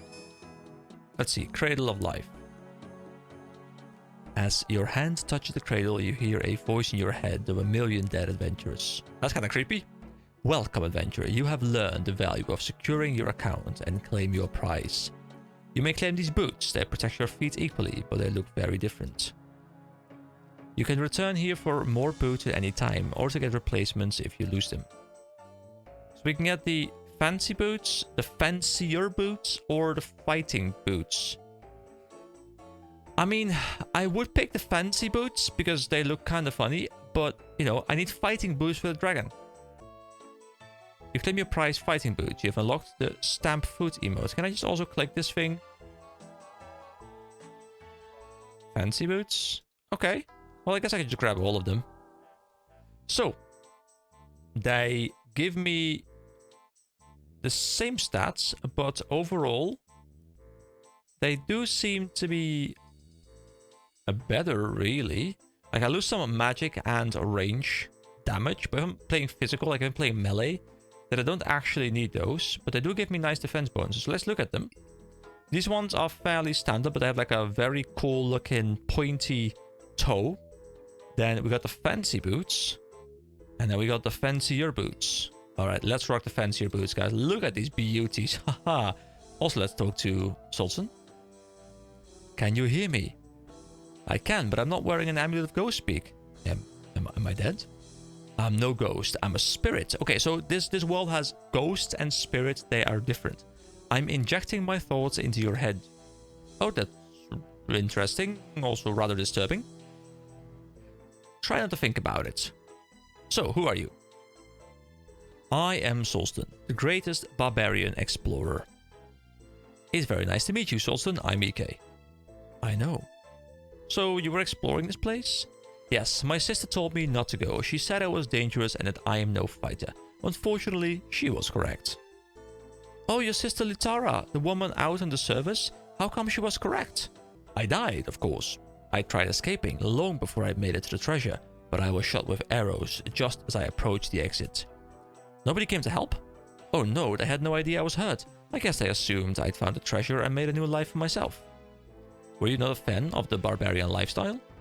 It was all death and pillaging. I prefer the finer things in life, like exploration and discovery. Ah, I too enjoy those. So, why are you here? Treasure, I presume? I came for treasures. There we go. We are, we're synced up. Alright, you were looking for what's in that cradle? Yes, but alas, I'm dead. I could show you for a price. I don't have much to offer, but if you happen upon a skull scepter, I could make it stronger. Bottom of scepter? Top of scepter? Go to this guy. Get cool item. Sounds interesting. Stronger, you say? In what way? Currently, the scepter is fragile. It breaks once all charges have been used. Show me the treasure and I could imbue it so it can be recharged with any scepter piece. You, my dead friend, have a deal. Bye! Stay safe, adventurer. Also, listen to the music, guys. Dance of Death, I'll have you know, is a great song by Iron Maiden. If you haven't heard it, go listen to it. So, I like how it's an actual cradle, like a kid, like a baby. So that was the thing, I like it. I like the fact that we got these cool boots. I was hoping we could get some cool kind of rewards, and I guess in the end we did. Also, let's read the notice here. Thanks to the following who made an offering. 222, Oblong Noodle, Big Sage, A Classy Boy, Trick Deck, Superfly 444, Rainwaker, Demigoo, Yak in Hat, Nulp, or No 1 PK, and So, Sauron was here? Ah, Sauron. I didn't know you were here. You know, I thought you were still gathering strength in Mordor or something, you know, to re-emerge again, because you never actually seem to die. So, I was hoping we could get something cool here, and, you know, we definitely did get something cool here. So, I'm climbing all the way back up, and now I have some cool booties, and I can always just return there if I do want to. So, thank you so much, guys, for recommending that I check this place out, because it was indeed rather cool. Didn't really learn too much about security, but, you know, then again, that is fine. Do these boots also make me faster in some way? I guess they don't, right? No, they probably don't. But hey, I have more stats. So these like the leather boots are going to be my magic and range boots, and these are going to be my combat boots, which do sound kind of fun. All right, so that is everything that I wanted to go and do today. There is, of course, still the free-to-play boss left, but I do want to do that after Dragon Slayer, because I believe it is much more difficult than that quest. I probably still won't be able to do it from what I hear, but I'm gonna just give it a shot anyway. But first of all, we of course have Dragon Slayer. So next time, in 2 days, guys, I will see you, and we are going to play, hopefully, the entirety of Dragon Slayer in one sitting. So thank you so much for joining me, guys. If you if you want to see Dragon Slayer, make sure to hit that subscribe button. You know, normally I don't really do shoutouts for like subscribers and stuff, but this video I'll just do like 7 times, so that I'm compensating for all the other ones where I don't do it. Okay, so press the button if you want to see Dragon Slayer, and I'll see you in 2 days. Have a wonderful day, guys. Bye bye. It is time, guys. Today we slay a dragon. Hello everybody, my name is EK, and I am beyond excited for today. Finally, you know, we get to do Dragon Slayer. I've been building this up in the series. I've been building this up in my mind for such a long time. So here we are. We go into the Guild of Champions, because that is exactly what we are, and we talk to the guild master who is going to give us the quest. So greetings. What is this place? This is the Champions Guild. Only adventurers who have proved themselves worthy by gaining influence from quests are allowed in here, which I'm assuming means the quest points we have been getting. We can talk to him again, and we can say, can I have a quest? Aha! Yes, a mighty and perilous quest fit only for the most powerful champions, and at the end of it, you will earn the right to wear a legendary rune plate body. Ooh! Will he give us a rune plate body? Because in that case, we jump from Mithril, past Adamant, and all the way over to Rune, which would also be our first rune piece, which could really help us out, I guess, when we do go into members. That's kind of cool. Okay, great. I'm assuming that means what we are getting. So, let's start the Dragon Slayer quest. So, what is this quest? You'll have to speak to Oziak, the maker of rune armor. He sets the quest the champions must complete in order to wear it. Wait, would you normally not be able to wear rune plate armor without having done this quest? Is there a prerequisite on the actual gearing? Or is it just that you get this as a reward from the quest? So Oziak lives in a hut by the cliffs to the west of Edgeville. He can be a little odd sometimes though. Alright, so here we go. Dragon Slayer is now in progress. So I have about 3 hours today. I'm hoping 3 hours is enough for me to do it in one sitting. But if not, then of course I'll come back. So, the Guildmaster of the Champions Guild said I could earn the right to wear rune armor if I went on a quest for Oziak, who makes the armor. I should speak to Oziak, who lives by the cliffs to the northwest of Edgeville. Alright, so Edgeville was it up north? Yeah, so Edgeville is up here. And, hold on, what did the quest say exactly? Who lives by the cliffs to the northwest. Okay, so Edgeville is up here. Northwest would be... Oh, is it this little house? Is it this guy? I'm assuming it's this guy. Okay, let me head over there. You know, I really feel like we're gonna go on like this really cool adventure today, and I'm ready for it. Alright, so let's see if it's actually here, and yes, it is here. There is Oziak in this house, so let me go and enter his house. We have some lobsters in our inventory. We are ready for a bit of a journey. So Oziak, can you sell me a rune plate body? So how does he know I have some? I am a master detective. Well, however you found out about it, I'm not going to let just anyone wear my rune plate mail. It's only for heroes, so leave me alone. That's a pity, I am not a hero. I can tell. I thought you were going to give me a quest. Alright, I'll give ye a quest. I'll let ye wear my rune plate mail if ye Slay the Dragon of Crandor. I may be a champion, but I don't think I'm up for killing a dragon yet. There's also a dragon. That sounds like fun. And ooh, does it sound fun indeed.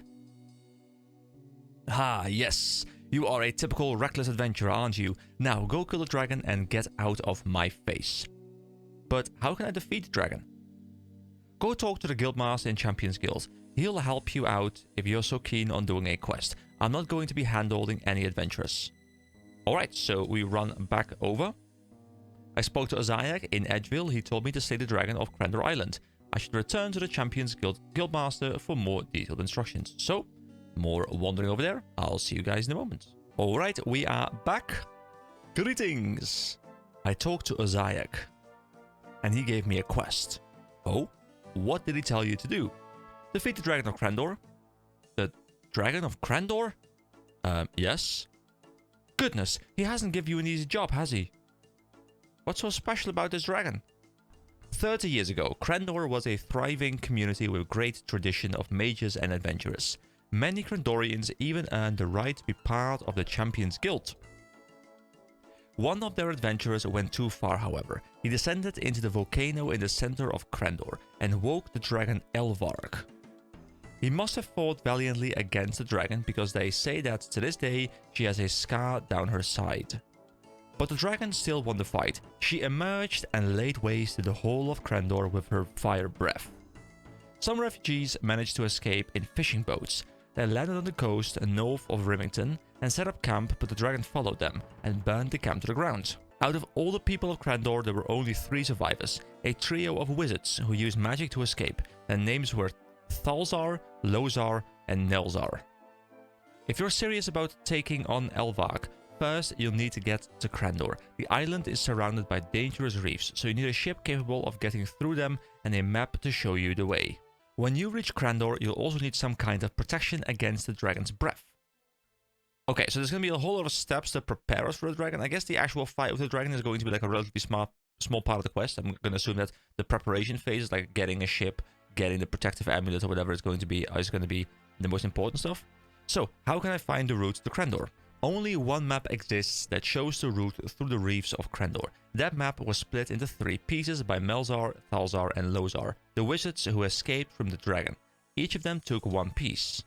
Where is Melzar's map piece? Melzar built a castle on the site of the Crandorian refugee camp, north of Rimington. He's locked himself in there and no one's seen him for years. The inside of the castle is like a maze, and it's populated by undead monsters. Maybe if you could get all the way through the maze, you could find the map. Adventurers sometimes go in there to prove themselves, so I can give you this key to Nelzar's maze. The guildmaster hands you a key. So, where is Lozar's map piece? A few weeks ago, I'd have told you to speak to Lozar herself, in her house across the river from Lumbridge. Unfortunately, goblin raiders killed her and stole everything. One of the goblins from Goblin Village probably has the map piece now. Ooh, I get to go back to Goblin Village, guys. Are you ready for more voice acting? Oh, I'm ready.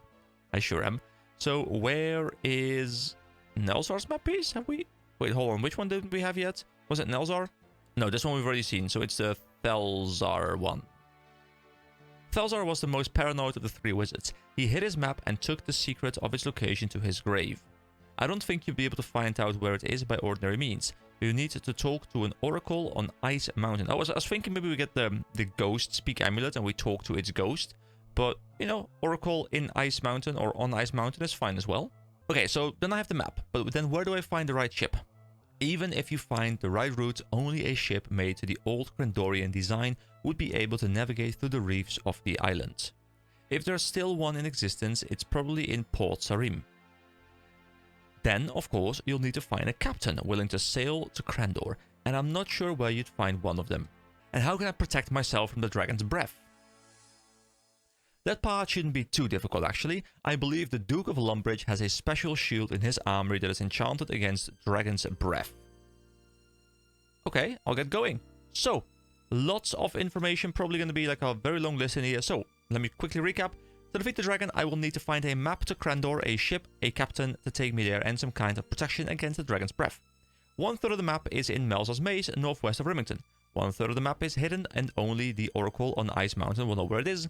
and 1/3 of the map was stolen by a goblin from the goblin village. I should ask the Duke of Lumbridge for an anti-dragon breath shield. And finally, I should see if there's a ship for sale in Port Sarim. I should check around the docks. Alrighty then. Let's go Lumbridge first, so I can put my port, or my telly, as I've now been informed, guys. It's not called a port here, it's called a telly in this game. Although to me, you know, when I hear the word telly, I feel someone talking about a telephone. But still, it's fine. We got the lummy telly, I'll call it that. So we have to find the Duke. Now, I do believe the Dukes are on the first floor, are they not? I think they are. So let me climb upstairs once. And then I think up here should be the Duke. Duke Horatio. Yeah, or Horatio. Here we go, let's talk to him. No, the door. Not the thing. Duke Horatio, greetings, welcome to my castle. I seek a shield that will protect me from dragon breath. A knight going on a dragon quest? What dragon do you intend to slay? Elvark, the dragon of Crendor Island. And I can also say, oh, no dragon in particular. Elvark, are you sure? Yes, we are. Well, you're braver than I. Why is everyone so scared of this dragon? Back in my father's day, Crendor was an important city-state. Politically, it was as important as Felidor or Verok, and its ships traded with every port. But one day, when I was little, all contact was lost. The trading ships and the diplomatic envoys just stopped coming. I remember my father being very scared. He posted lookouts on the roof to warn if the dragon was approaching. All the city rulers were worried that Elvark would devastate the whole continent. I mean, if this dragon is strong enough to devastate an entire continent with all these guards and mages and all these guys, how am I supposed to be strong enough to be able to take this guy on? You know what? The power of plot armor will help me out. So, are you going to give me the shield or not? If you really think you're up for it, then perhaps you are the one who can kill this dragon. The Duke hands you a heavy orange shield. I mean, the more information I'm getting, guys, the more I feel like I might not be the one to take this guy out, but it's fine. So, take care out there if you kill it. If you kill it, for Sorodoman's sake, make sure it's really dead. Because otherwise it's going to come back and devastate the entire continent again. Yeah, that makes a lot of sense, so we have to definitely do that. So, here we go. Anti-dragon shield, which is cool because it's... Hold on, so let me examine it actually first. This provides partial protection from dragon breath attacks. So it doesn't specify anything about breath attacks or dragons or anything like that in its description or in its stats. It does give me attack bonus actually, but only for magic and range, which I don't care about. We do lose a bit of defense, but to be fair, the shield is my worst part. Now, I should probably only equip this once I get to the dragon, because, you know, this shield's going to be better generally, but just for the sake of aesthetics, I want to rock this shield. And that is indeed a very cool looking shield. I do enjoy it. So, yeah. Oh, no, I don't want to play a game right now, Flipper. Flipper, I am on an important journey to go kill dragons, and I am not available right now. I'm sorry, Flipper, but you're gonna have to go, okay? You're gonna have to go. I'll see you later. Alright, let's go check for a ship. Now, unfortunately, I did forget to bring money, but I guess I can at least learn who sells a ship and who, you know, can give me the price for it as well. Is there actually a bank here? There isn't, right? No, there's just a poll booth. Okay. Oh, we can talk to this guy over here. This is Seaman Loris, and I can say I'd rather go to Crendor Isle. No, I need to stay alive. I have a wife and family to support. What about you, Thrashnor? No, he too has a wife and family to support. I guess everyone has a wife here. Guys, live the adventurous lifestyle. Okay, so none of these guys want to. Okay, we have to find some daring guy, you know, who no longer has a family or anything like that, who just, you know, who just wants to make things happen with his life. It's gonna be Clarence. So, are you interested in buying a ship? Now, I'll be straight with you. She's not quite seaworthy right now, but give her a bit of work and she'll be the nippiest ship this side of Port Khazard. Is nippiest ship a thing? I've never heard someone describe something as the nippiest, but I guess it is a prelude to sailing where you can get your own ship, I suppose. So, I would like to buy her. Of course, I'm sure the work needed to do on it wouldn't be too expensive. How does 2,000 gold sound? I'll even throw in my cabin boy Jenkins for free. He'll swap the decks and splice the mainsails for you. Yep, sounds good. But I don't have the money on me. So I'll be right back.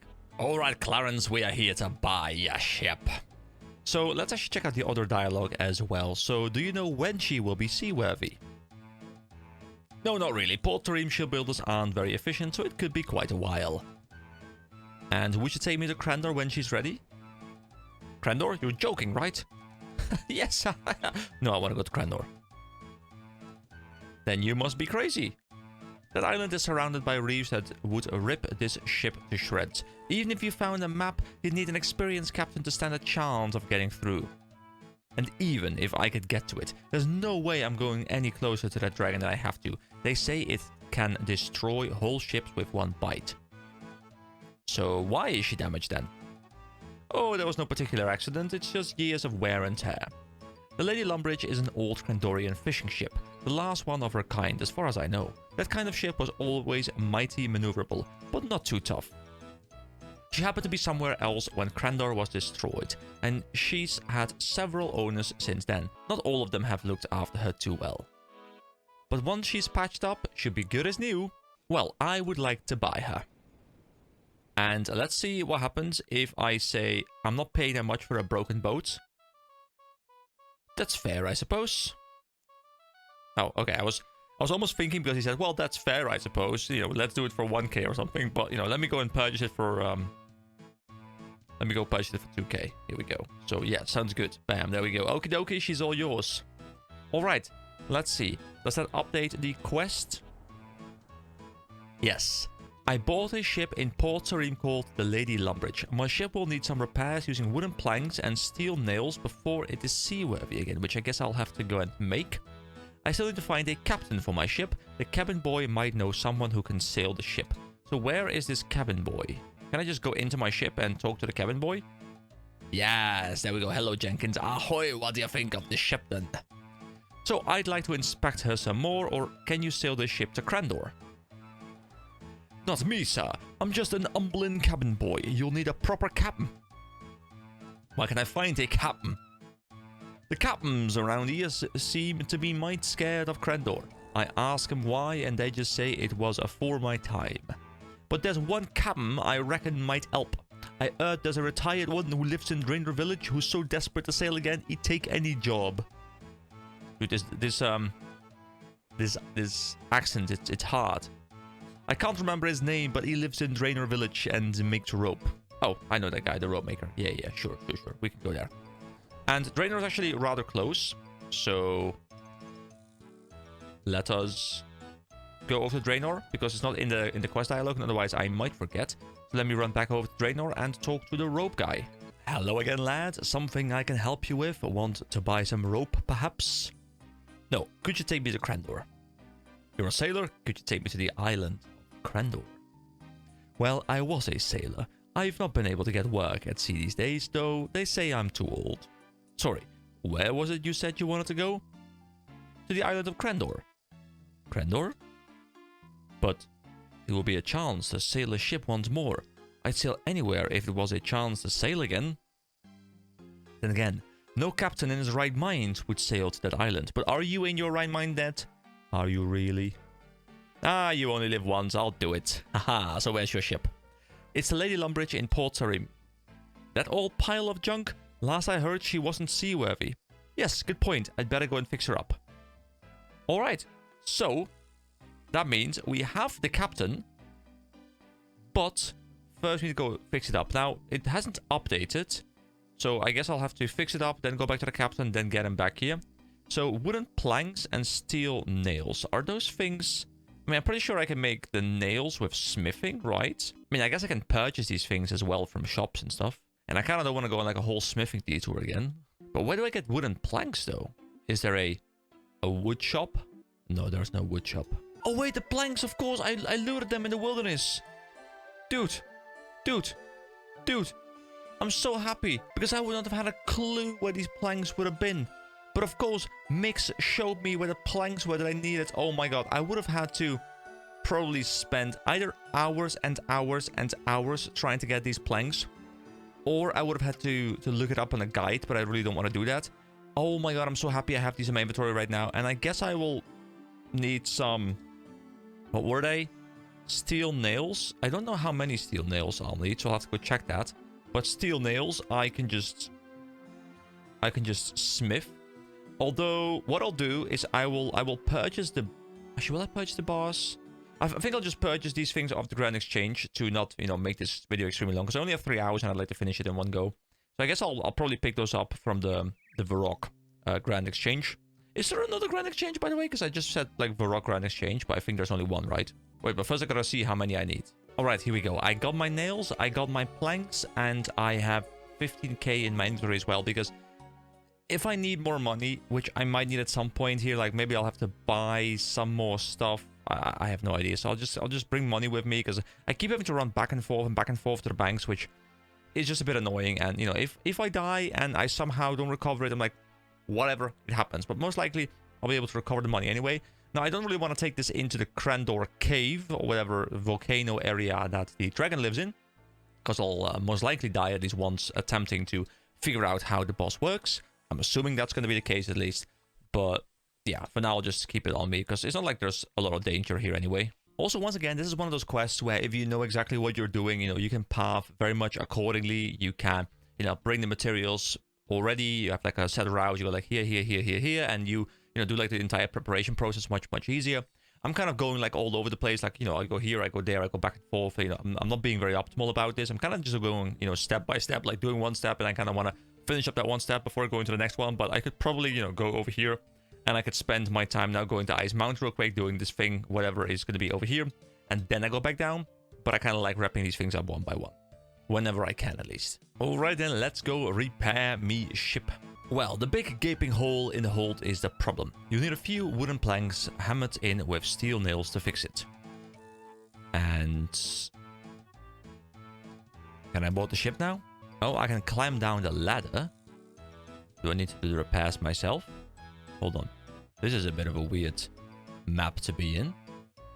Is there anything I can do here? I guess there really isn't. Oh, repair hole. Oh, there we go. Hammer, hammer, hammer.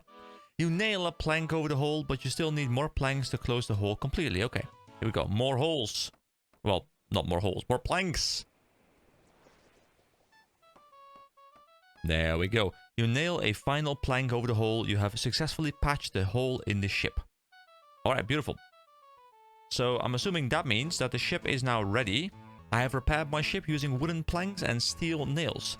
So now I have to go find a captain who I know, of course, where he is. You know, he is the guy that sells the rope. Let's go inform him that the ship is ready to go, but that we still need to find a map. Oh, hey, even the mobile phone version of the RuneScape client has a different icon now. It's updated with, like, the fiery stuff that's also on the home screen. That's kind of cool. Will you take me to Krandor now, then? I said I would, and old Ned is a man of his word. So where's your ship? It's a Lady Lumbridge in Port Tarim. That old pile of junk. I fixed her up. You did? Excellent. Just show me the map and we can get ready to go. Yeah, about that. I don't actually have a map on me. You better go find it then. I'm not going to go sailing off without a map to show me where to head. Alright, so. That probably hasn't updated anything? No. Okay, but that's going to be the final step. I guess we go here and then, you know, he's going to like pulse us to the ship or something. So now let's go find this map. So there's one in Remington, one in Ice Mountain, and one at Goblin Village. So I guess we go to Remington first, then we go to Ice Mountain, and then we go to Goblin Village. I guess that makes a lot of sense. So yeah, let's go see wherever in Remington this one is. It does say it's in Melzar's Maze, northwest of Remington. So northwest of Remington, I guess. Yeah, cool. So this is Melzar's Maze. Okay, sure, let's go check it out. Okay, so here we go. Let's head into this maze and see what's going on. So there's zombie rats, and I don't really care about these guys. I guess I want to go into the basement. Oh, this one is locked. There's also a new musical track called The Maze, so let's have a bit of a listen to that.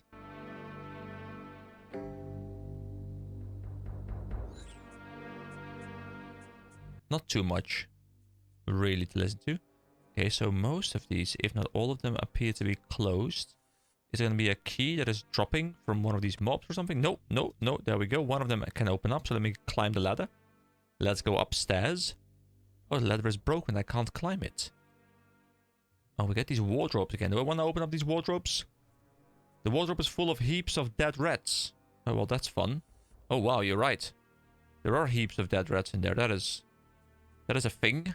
There's a spooky picture. Disturbingly, its eyes look everywhere in the room except at you. Oh. Normally, I feel like those kind of creepy paintings, they look at you from every angle you look at them from. But this one just looks away from us. Am I supposed to, like, find something in the wardrobes? Or am I supposed to kill the mobs for, like, a key or something? I guess I might as well murder a couple of mobs. They're not very strong. Oh, this one seems to have a drop. At least that's what my loot add-on thing tells me. So let's see what he drops. There we go. Indeed. A key. And it's a red key, which I'm assuming opens up all the red doors. Is that how it works? Oh, the key disintegrates as it unlocks the door. But this one might drop a new key for me? Do I need to keep getting these kills for keys? Is that how this works? No, he doesn't drop a key. Okay. Well, let's go up this ladder then if we can. And this one we can climb up. And we have ghosts that we can go kill. Let's go kill a ghost. And let's also just quickly look up his drop. So, oh, they drop an orange key. Okay, so it's going to be a lot of killing things for keys. And I guess we need to guess which doors we need to go into or something. Okay, I guess they don't always drop the thing, even though it says always. But sure, it's fine. We can kill a couple. This plugin for loot definitely is very helpful because it can just give me some more information. It allows me to understand the game a bit better, which is definitely very helpful. Yeah, it says they drop it always, but they don't drop it always. So let's just keep on killing them. Maybe there are different versions, but they're all coded the same way as, like, the plugin reads them as the same enemy type, but they're all different enemy types. So they don't actually all have to drop. It's like a specific one has to drop, but the plugin doesn't see the difference. I guess that might be the thing. There we go. There is a key. An orange key. So let's take... I mean, the one I'm right in front of. Might as well. Oh, well, that's a mob. Whoopsie. I guess I'll just take the one I'm right in front of. Unless this guy is trying to push me away from the door. Like, no, you shouldn't be here, man. You shouldn't be here. Just go elsewhere. This is not the door. But, you know, I refuse to believe that this ghost has my best interest at heart. Let's open up this door, guys. Let's go in. And can we also open up this door if we want to? We can. But first, let's check out this ladder. Where are we now?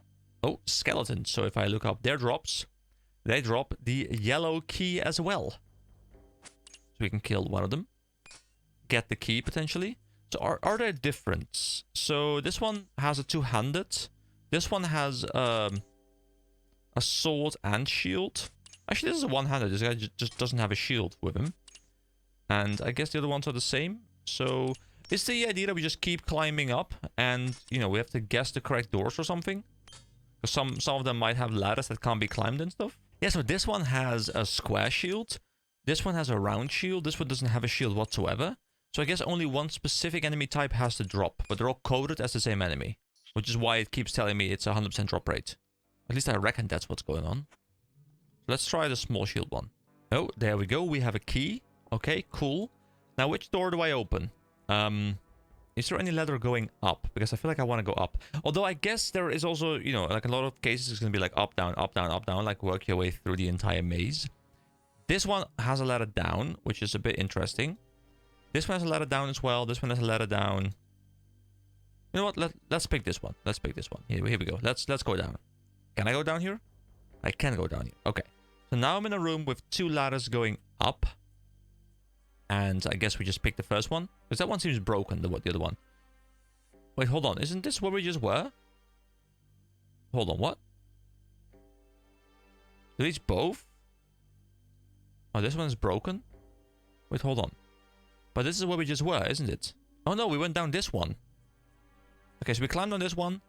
But, like, the bottom part is broken. We can only, like, drop off it or something. We can't climb back up there. And we also know this room is now no longer interesting to us. So we climb up this one, which we can't because it's broken. So now we have to exit through this room, I guess. Through this door. Which we can indeed do. And can I climb up this one? I can't either. Because that one too is broken. I mean, I can climb back up on this one. And I suppose this one probably is just open by default now. Yeah, there we go. Now I guess I need another key. And it drops from the guy with the round shield. Which is this guy over here. And then let's go try just the next one in line. And we just like, keep checking everything. The process of elimination is a strong one. There we go. Another yellow key. Let's open this yellow door now and see where this leads us. There's once again a ladder going down. And... oh, that's this ladder. I mean, to be fair, if I really paid a lot of attention to this layout and like layer the other one on top of it in my mind, I suppose I should have been able to figure out that that one would lead me down there. It's cool to see that they're properly layered on top of each other, so it does make sense where things are and where things should be. But to be fair, there's only 2 more doors, and I didn't really take this into account. So we'll just go through this door now, and if that doesn't work, we'll go through that one. You know, I could use my brain, but I could also use my time. And in this case, my brain is lazy. New key, new door. Here we go. Let's see where we end up if we go down this ladder. And we can go down the ladder again. Ooh, interesting. And... ooh, we can go to the basement now, can't we? Ooh, the basement. Oh, okay. So, zombies, new mobs. Can I open up this door? Wait, it's that exit door. Do I want to open up the exit door? I feel like I don't want to. Hold on, let me look up these drops. This guy drops the blue key. And then I guess that guy... oh, Melzar the Mad, level 43. Wait, isn't that the guy whose dungeon this is? Okay, I guess it's... oh, wait, who's that? Lesser Demon. Oh, boy. You're gonna have the green key on him? Okay, we'll be fine. I believe. Okay, let's kill this zombie then. This is a cool, like, little mini dungeon. I enjoy it. I'm glad I brought some food, because I'm assuming maybe Melzar we can handle, but if this guy uses magic and I'm physical, then he might actually hit me really hard. So I might actually need some of these lobsters. You know, I am really enjoying the fact that I brought my own food here, and I can totally see where people are coming from when they say Iron Man is the true RuneScape experience. Because being able to gather your own resources, just like, there's something so cool about that. But unfortunately, to me, like, it is really fun, and I 100% agree with that.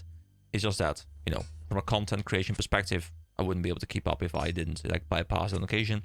But I definitely am enjoying the part where I do play as an Iron Man.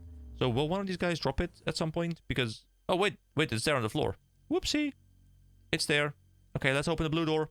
Let's go in. Let's take out Melzar the Mad.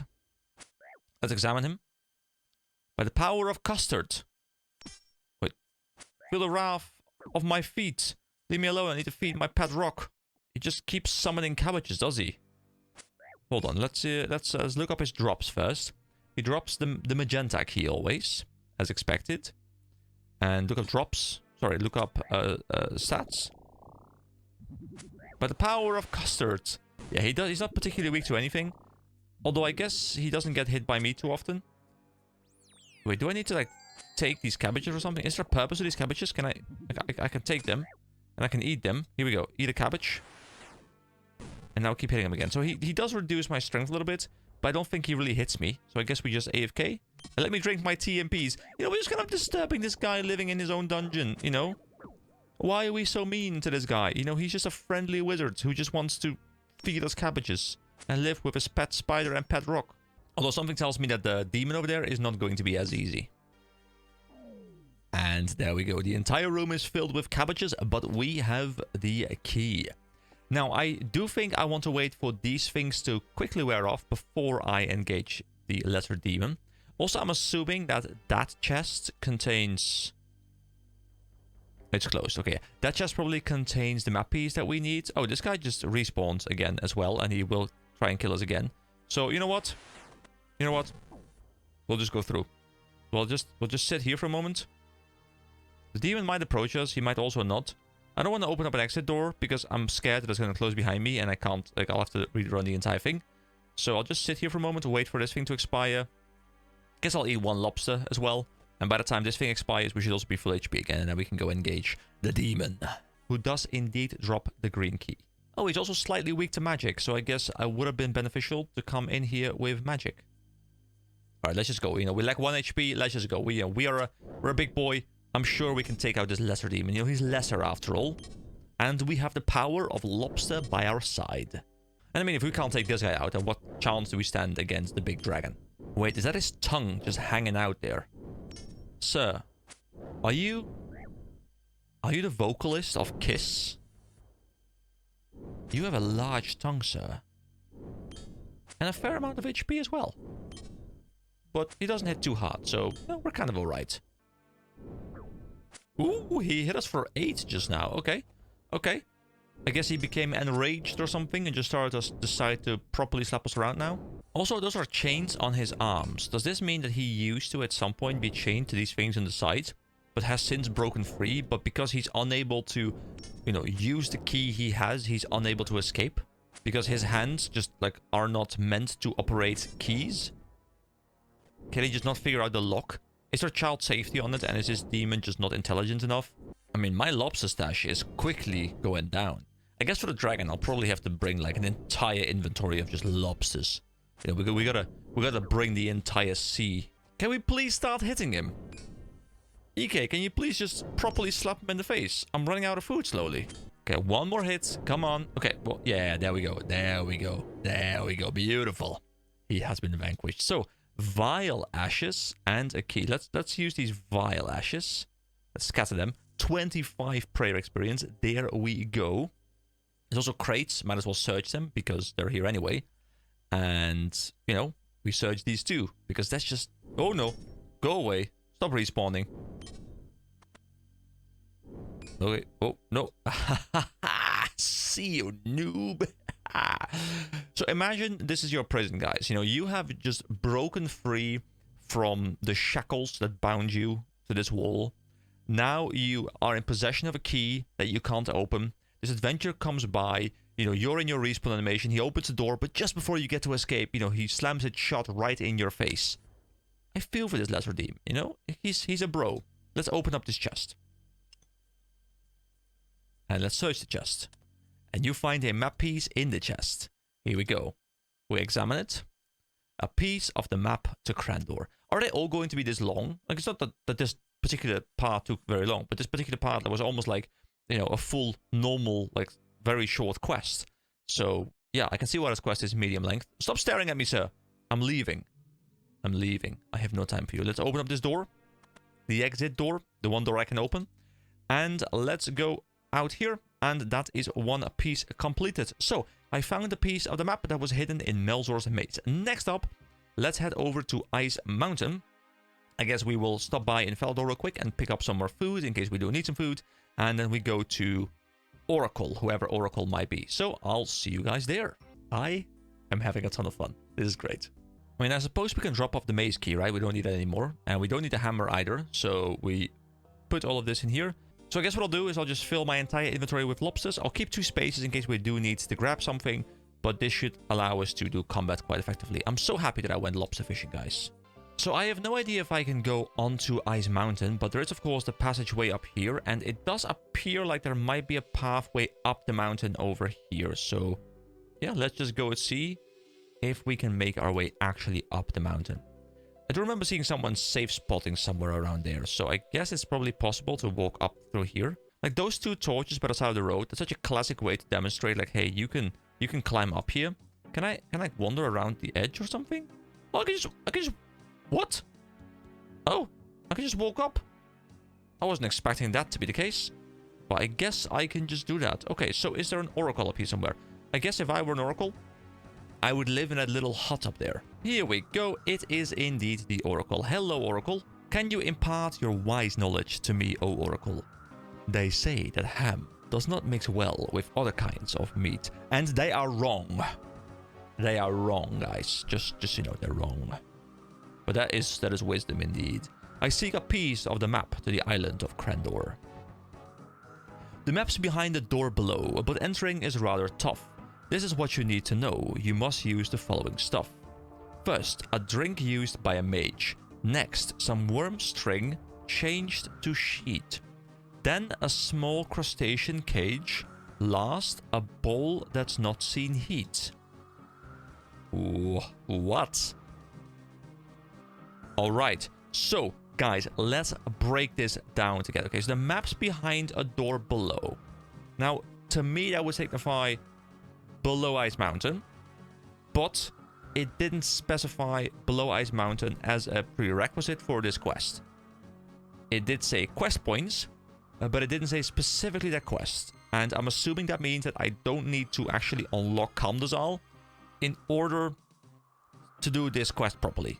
Because otherwise it would have said, requirements, completion of that. Which leads me to believe that it's down here, maybe in the fortress or something. Or it's in the mine under Ice Mountain as well. Because keep in mind, there is also the Dwarven mine under here. Okay, so that part is something we'll have to figure out. Now, next up, it says, but entering is rather tough. This means there's going to be some sort of way in which we need to gain entry. This is what you need to know. You must first use the following stuff. First, a drink used by a mage. Now, I do know there's like this mind blow something cocktail, whatever thing we can buy in Falador, which gives us plus magic, I think. So I reckon we need to go buy that and drink that. Next, some worm string changed to sheet. Now, this one I'm not entirely sure about. So, worm string. I was initially thinking like fishing, like a string with a worm, but I guess it's not. Unless it says worn. No, that's an M, right? It's worm string. Do they change worms into sheet? Is that a thing that I'm not aware of? Okay, let's do that one for a little bit. Then a small crustacean cage, which I'm assuming is a lobster fishing cage. And last, a bowl that's not seen heat. So like the preparation of a bowl, but not actually putting it into the pottery oven. And you know what? I'll let this one sit with me for a little bit. I'm not entirely sure what the game wants me to do here. And I will have to kind of wrap my brain around this. Let's first go have a bit of a chat with the goblins, okay? It's quite close, and maybe like it can simmer in my brain for a little bit and I can figure something out. Alright, back in Goblin Village, guys. It's been a little while since we've been here, but let's have a bit of a chat to these guys. I've heard that one of your number has got hold of a part of a map. So how is life for the goblins? Much more important right now, guys. Shut up, Grubfoot! But me not say anything. Shut up, Grubfoot! Shut up, Whatface! Shut up, Bednose! Shut up, Generals! Shut up, Grubfoot! Shut up, Grubfoot! Shut up, goblins! It's me with, some aggression. So there's actually more generals now, are there? So, let's talk about the map piece. Aha, that'd be Wormbrain. Where would he be?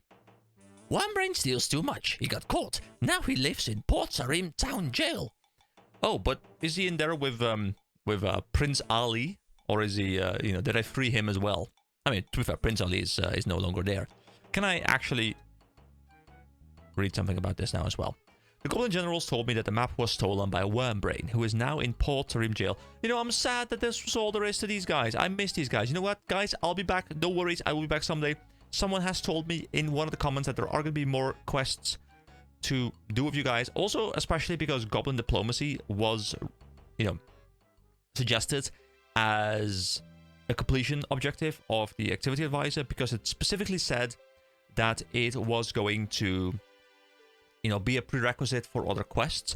Also, it says, learn how to equip rune and dragon plate bodies. With dragon plate bodies as well? I'm assuming I can't get dragon from this quest. I mean, dragon is members only. But is there a way I'm going to be able to get more rune as well? I would love to upgrade my gear a little bit more before I go fight the dragon, maybe, because the dragon might be rather powerful, but I have no idea. But I'm guessing I'll only access rune stuff after the quest, right? So I probably can't really do anything specific before that. Alright, we are in jail. And I can't open up these gates. Is there anything I can do here to find Wardface? Sorry, it's not Wardface, it's Worm. I want to say Worm Tongue, but it's a Lord of the Rings character.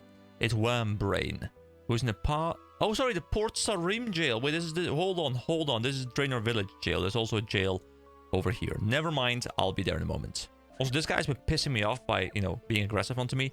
Let me just slap him around a little bit. There we go. Defense level 35. Beautiful. Alright, so now we are at the other jail, because apparently there's multiple jails here. Let's enter through the front door if we just can. Can we just wander in here and be like, hello, prisoners, how are you doing? How are you enjoying your lives just in there? There's Cap in Hand. There's a thief. There is Wormbrain. Hello, Wormbrain. I don't want to attack you. I want to just talk to you, sir. Hello. What you want? What are you in for? Me not sure. Me pick some stuff up and take it away. Well, did the stuff belong to you? No. Well, that will be why then. Oh, right. I mean, he is not the smartest, but then again, with a name like Wormbrain, you know, we didn't expect that to be the case. So, sorry, I thought this was a zoo. Oh, I love it. Alright, let's talk about the map piece. I believe you've got a piece of a map that I need. So? Why should I be giving it to you? What you do for Wormbrain? I'm not going to do anything for you. Forget it. I'll let you live. I could just kill you. I suppose I could pay you for the map piece. Or where did you get the map piece from? Let's first ask him where he got the map piece from. We were up house of stupid wizard. She very old. Not put up much fight at all. and then kill him. Her house full of pictures of a city on island and old pictures of people. Me not recognize land.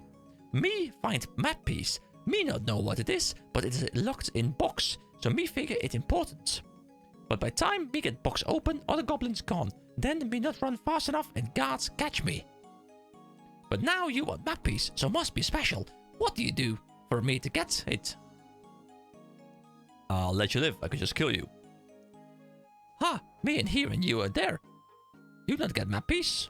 Oh, I'll open up the door. No worries. I suppose I could pay you for the map piece. Say 500 coins. Me not stupid. It worth at least 10,000 coins. You must be joking. Forget it. Fine. You don't get map piece. Okay. Well. I guess I will have to just come in there then and murder you.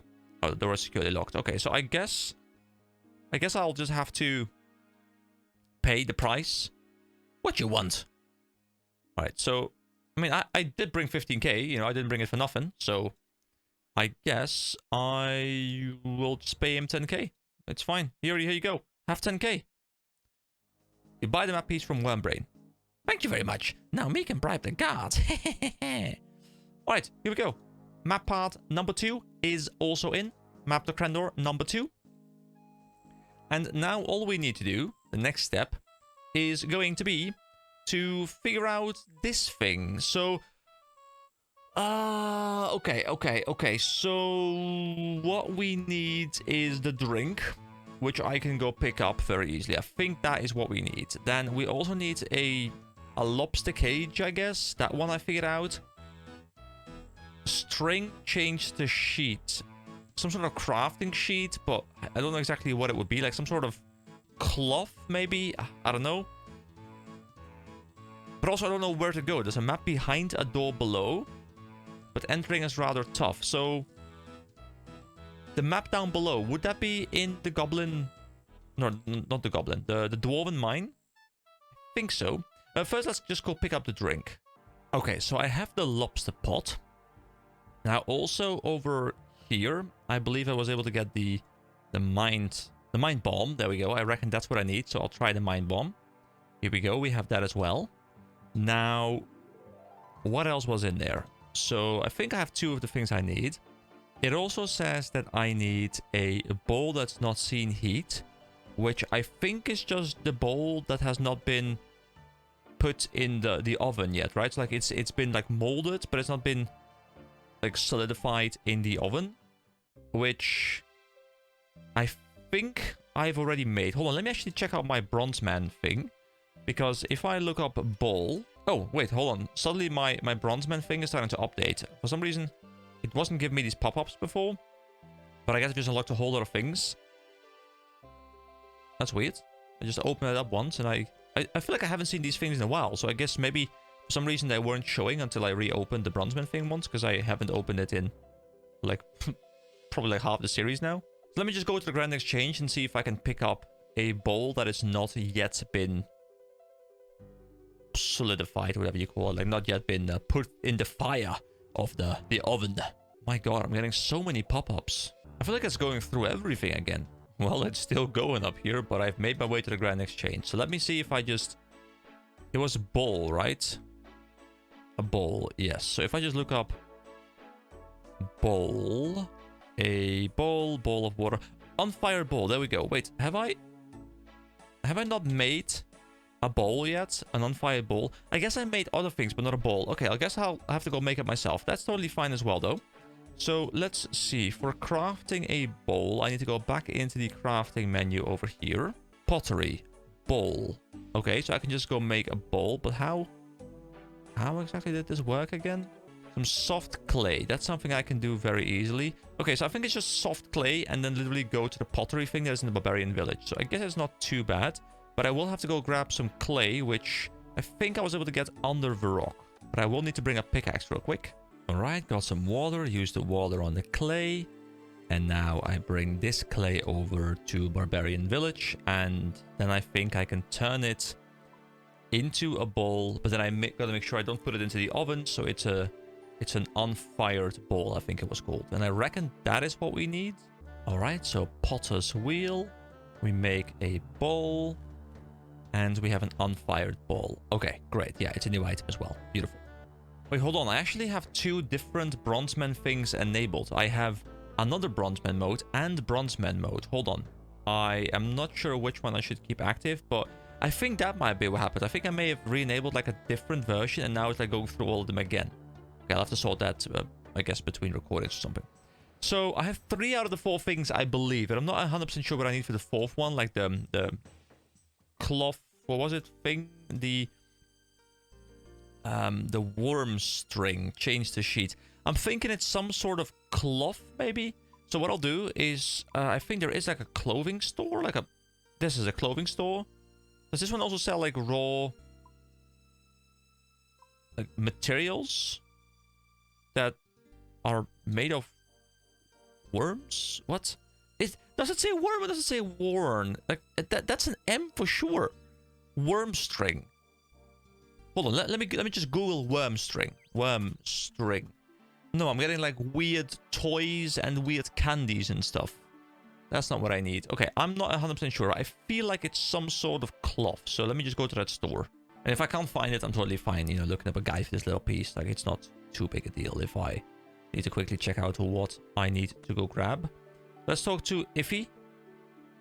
And let's see. So, sorry, dearie, if I stop the chat, I'll lose count. Okay, well, we'll talk to Celia then. That's fine as well. So, I mean, there's silk. I mean, I'm looking for a sort of cloth, right? I think, because that's kind of what I get from this. And silk is the only thing that they sell here. Are there different types of cloth than silk? I don't know. You know what? I'll buy 1 silk, and I'll just hope that this is the thing. If this is not the thing, then I will go back over to the wiki, and I'll look up this part, because then I don't really know. But I'm hoping that my logic holds up and that this makes some sense. So I guess I now need to find wherever I need to go. I don't know why I need a bowl and silk, and look, these items don't really match up together in my brain, but yeah, I guess I'll go to the dwarven mine. I guess that makes most sense.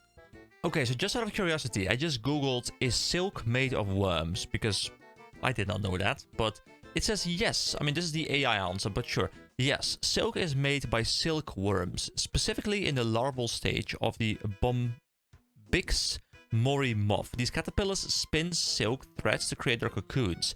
These cocoons are then harvested, and the silk threads are unwound and processed into fabric. So when you're wearing silk clothing, you are wearing the material that is created by larvae to create their own cocoons that turn into moths. Right. That's enough internet for today. Thank you. I did not know that, but, you know, I guess I learned something. I guess you guys learned something, but, you know, there are some things I wish I could unlearn, and I think this might be one of those things. Anyway, that does make a lot more sense then.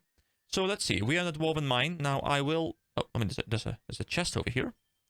I mean, it can't be this easy, right? There must be a door or something, because it talks about a door, okay? Oh, I mean, there's a door there. A magic door? Hold on. What is this magic door? That would be extremely simple if that is the case. Also, I had never spotted this door before. But sure. Sure, there's a door here. That's a cool looking room though, like with a big chest. I'm assuming this is what I need to do. Hold on, so do we just like click on it, open? You can't see any way to open the door. Do I use lobster pot on the door? You put the lobster pot into the opening in the door. Oh, hold on.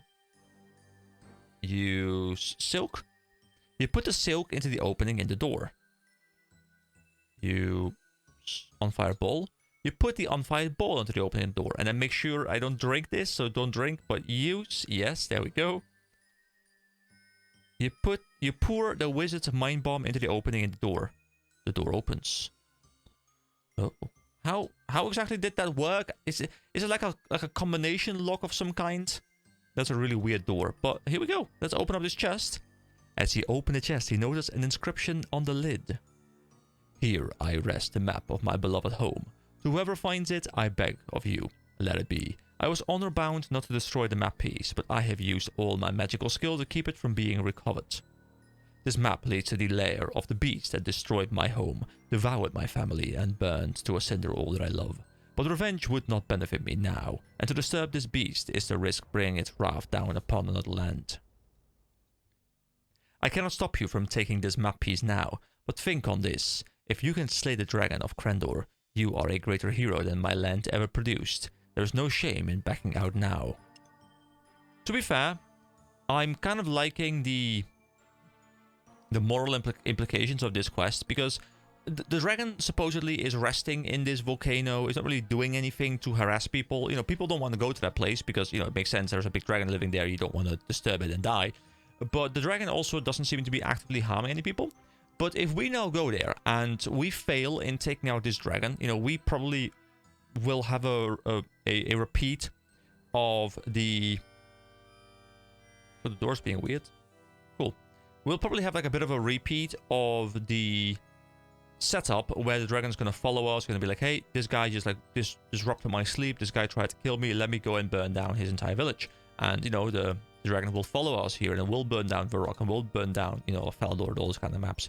So, from a lore perspective, it doesn't really make sense that we're gonna go on our own to try and destroy this dragon, because the repercussions of our failure might be very large. Anyway, that is some very deep analysis, I feel, on a quest that is mostly just about, you know, go ahead and kill a dragon. And it's a game world, so it doesn't make too much sense. But hey, I like thinking about those things. So that is all the map pieces. Can I... Oh, study. This is a piece of map that you found in Melzar's maze. You will need to join it to the other two map pieces before you can see the route to Krendor. So can I just use... You put the three pieces together and assemble a map that shows the route through the reefs to Krendor. Alright, here we go. Dragon Slayer. To defeat the dragon, this is all dialogue. I still need to find a captain for my ship. The cabin boy might know someone who can sail the ship. So, guys, what I'll do now is I will go, once again, back through Falador. I will go over to the... I mean, to be fair, I don't have to go through Falador. I could just go to the Draenor Bank and then to the rope guy, because I want to prepare myself accordingly. I still have some of those strength potions left that I managed to keep for all this time. I wanted to keep for all this time because I want to use them for this quest. I have been thinking about that for the entire time, and I didn't want to use all of them. So I'll bring the strength potions. I will fill my inventory to the brim with lobsters as much as I can carry. I will probably leave the coins for now in the bank as well. I'll leave the mug in there. And I don't know if I can stack multiple consumables. Like, I could probably maybe bring potions that boost my strength even more. But I'm assuming I can only have one buff active at a time. So I'll just bring the strength potion because I reckon that is the strongest one. And then I think we just go in and we just see what happens. I have no idea if it's just going to be like, hey, we go there, boss fight, bam, done. Or if it's going to be like a whole other section of the game. Like, I don't know if we're close to the boss fight itself or if we're like barely halfway. I have no clue. But I have about an hour left, so I'm hoping I can wrap things up within that time. Oh, someone also mentioned the HD weather. Hold on. I wanted to check it out. So the weather thing. Because like the lightning, you know, it just happened, kind of made me think about that. The lightning thing. Hold on. Let me grab it. That one really, like the 3D weather or something. What was it called? 3D weather. There we go. Install. So I don't want to have the overlay active. Disable weather on the ground is also nice. Okay, so weather type. Oh, I can change it manually as well now if I want to. So clear. Wait, is it active? Snowy? Oh. Oh, it is starting to snow a little bit. It's very subtle. But, well, I mean, it's becoming less subtle. So, starry? About the sky? Alright, I'll just put it on dynamic and we'll just kind of see what happens. But that is interesting. I guess you could probably do a lot of stuff with this. Enable lightning. Yeah, sure. Fog enabled. Yeah, sure. Alright, I don't know if it's going to take anything away from my experience, but I'll just leave it on for a little bit and we'll just see how this works. Because I do like the idea of having some dynamic weather. That sounds really cool. Alright then, let's go talk to Ned once again. Hold on, that's shopping with Ned. Let's talk to Ned instead. And let's see. Will you take me to Crandor now then? I said I would. Just show me the map. Here you go. You hand the map to Ned. Excellent, I'll meet you at the ship then. Alrighty then. So that means we have one more space to put another lobster, guys. You know, you can't have enough lobster in your life. Just get a ton of lobsters. Here you go. Bam, another lobster. Alright. I will see you guys at my ship. Ooh, that's the clouds and stuff. Those weren't there before, were they? Is this the dynamic weather thing? It's not here. So if I'm here, it's not there. If I'm here, it's not there. Wow, that's a weird thing to say. But if I walk up closer to the town here, then they start popping in, I believe. They look a little bit low quality, but then again, the game looks kind of low quality. But they work quite well, I think. Alright, I mean, it's an interesting thing. If you have any, tips as to how I can set this up really well, like to make most out of it, then definitely do, give me some insight in the comments. But for now, I'll just like leave it on default and I'll just kind of see how I feel about it. But, it's kind of cool to have a bit of a dynamic weather system. I'm kind of looking forward to buying a new GPU at some point. I'm running a 1080 Ti for about 8 years and a little bit now, which, it's worked out super well. But I definitely noticed that I can't really play like the modern games anymore. And the past couple of years, I've mostly been playing League of Legends, World of Warcraft, Guild Wars 2. I've played RuneScape now, of course, a ton. Played Maple Story. Like all of the games I've been playing have been at least 10 years old, if not 20 years old. But I'm kind of looking forward to like buying a new GPU at some point, maybe this year, maybe next year, and just diving into like a AAA game again, because I feel like I've spent so much time playing old games right now that the ray trace shadows and all those kind of things are gonna like blow my mind because I just haven't experienced them in ages. Also, there's a fairy ring all the way over there on like a little island or something. Is it actually an island or is that? That is an island. An island. An island? Guys, island is over there. I don't know what I just said. Okay, here we go. Let's go into the ship. And I guess the captain is going to be there. Captain Ned. There we go. Hello, Captain. It's good to be on board of a ship again. No matter how long I live on land, a ship will always seem better. Are you ready to depart? I don't know, guys. Am I ready for a dragon? Honestly, this is like the first time I'm playing RuneScape, and I'm like a little bit nervous, okay? So yes, let's go. Here we go. Here we go. I'm excited. Oh, I'm so excited. Crandor. Let's go to Crandor. Ooh. It's good to feel the salt spray on my face once again. And this is a mighty fine ship, so don't look much, but she handles like a dream. How much longer until we reach Crandor? Not long now. According to the chart, we'd be able to see Crandor if it wasn't for those clouds on the horizon. Clouds surround the ship. Lightning comes crashing down. Looks like there's a storm coming up, Captain, so we won't be able to see anything. Oh well, the weather had been good up until now. You see that? See what? I thought I saw something up above us. Ooh, it's a dragon shooting fireballs. Oh no, it's a dragon. Oh no, what a quality cutscene we're looking at right now. It's beautiful. Oh no. We're going to sink. Look, land ahead. We're going to crash. You are knocked unconscious and later awake on the ash-strewn beach. Ooh, and the skeletons with the shields and stuff. So this is Crandor, guys.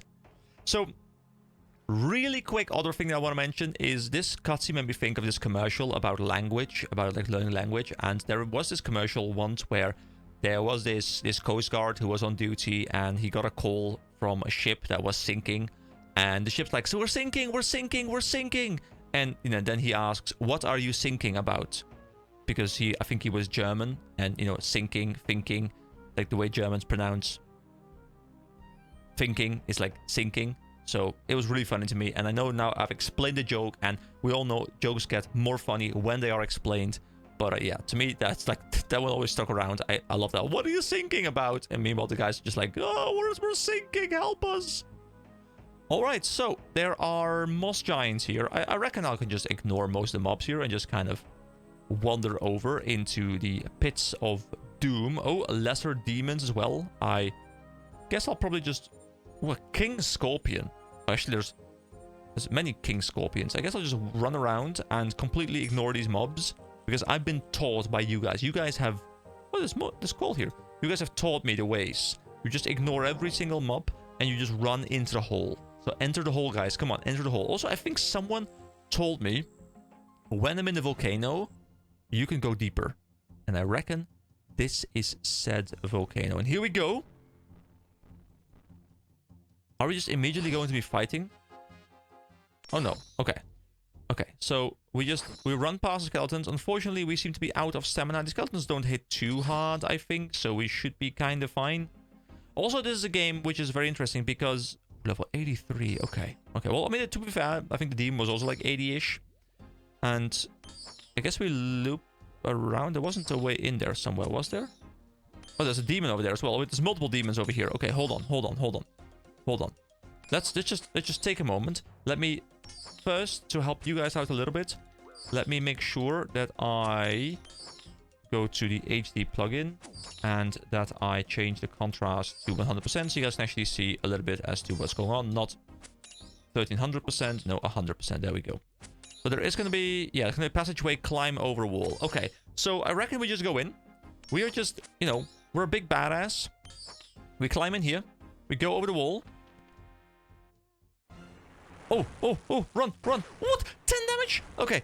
Pop the strength potion. Another 10 damage. Go in. Okay, here we go. Big damage. Well, big damage onto our face. Okay, it's fine though. It's fine. We keep eating. Okay, we're kind of like doing okay again. Hit him. Hit the Drake. Okay, stats. So, he's weak to stabbing things, I think it says. Okay, we haven't hit him yet, and, you know, we're already...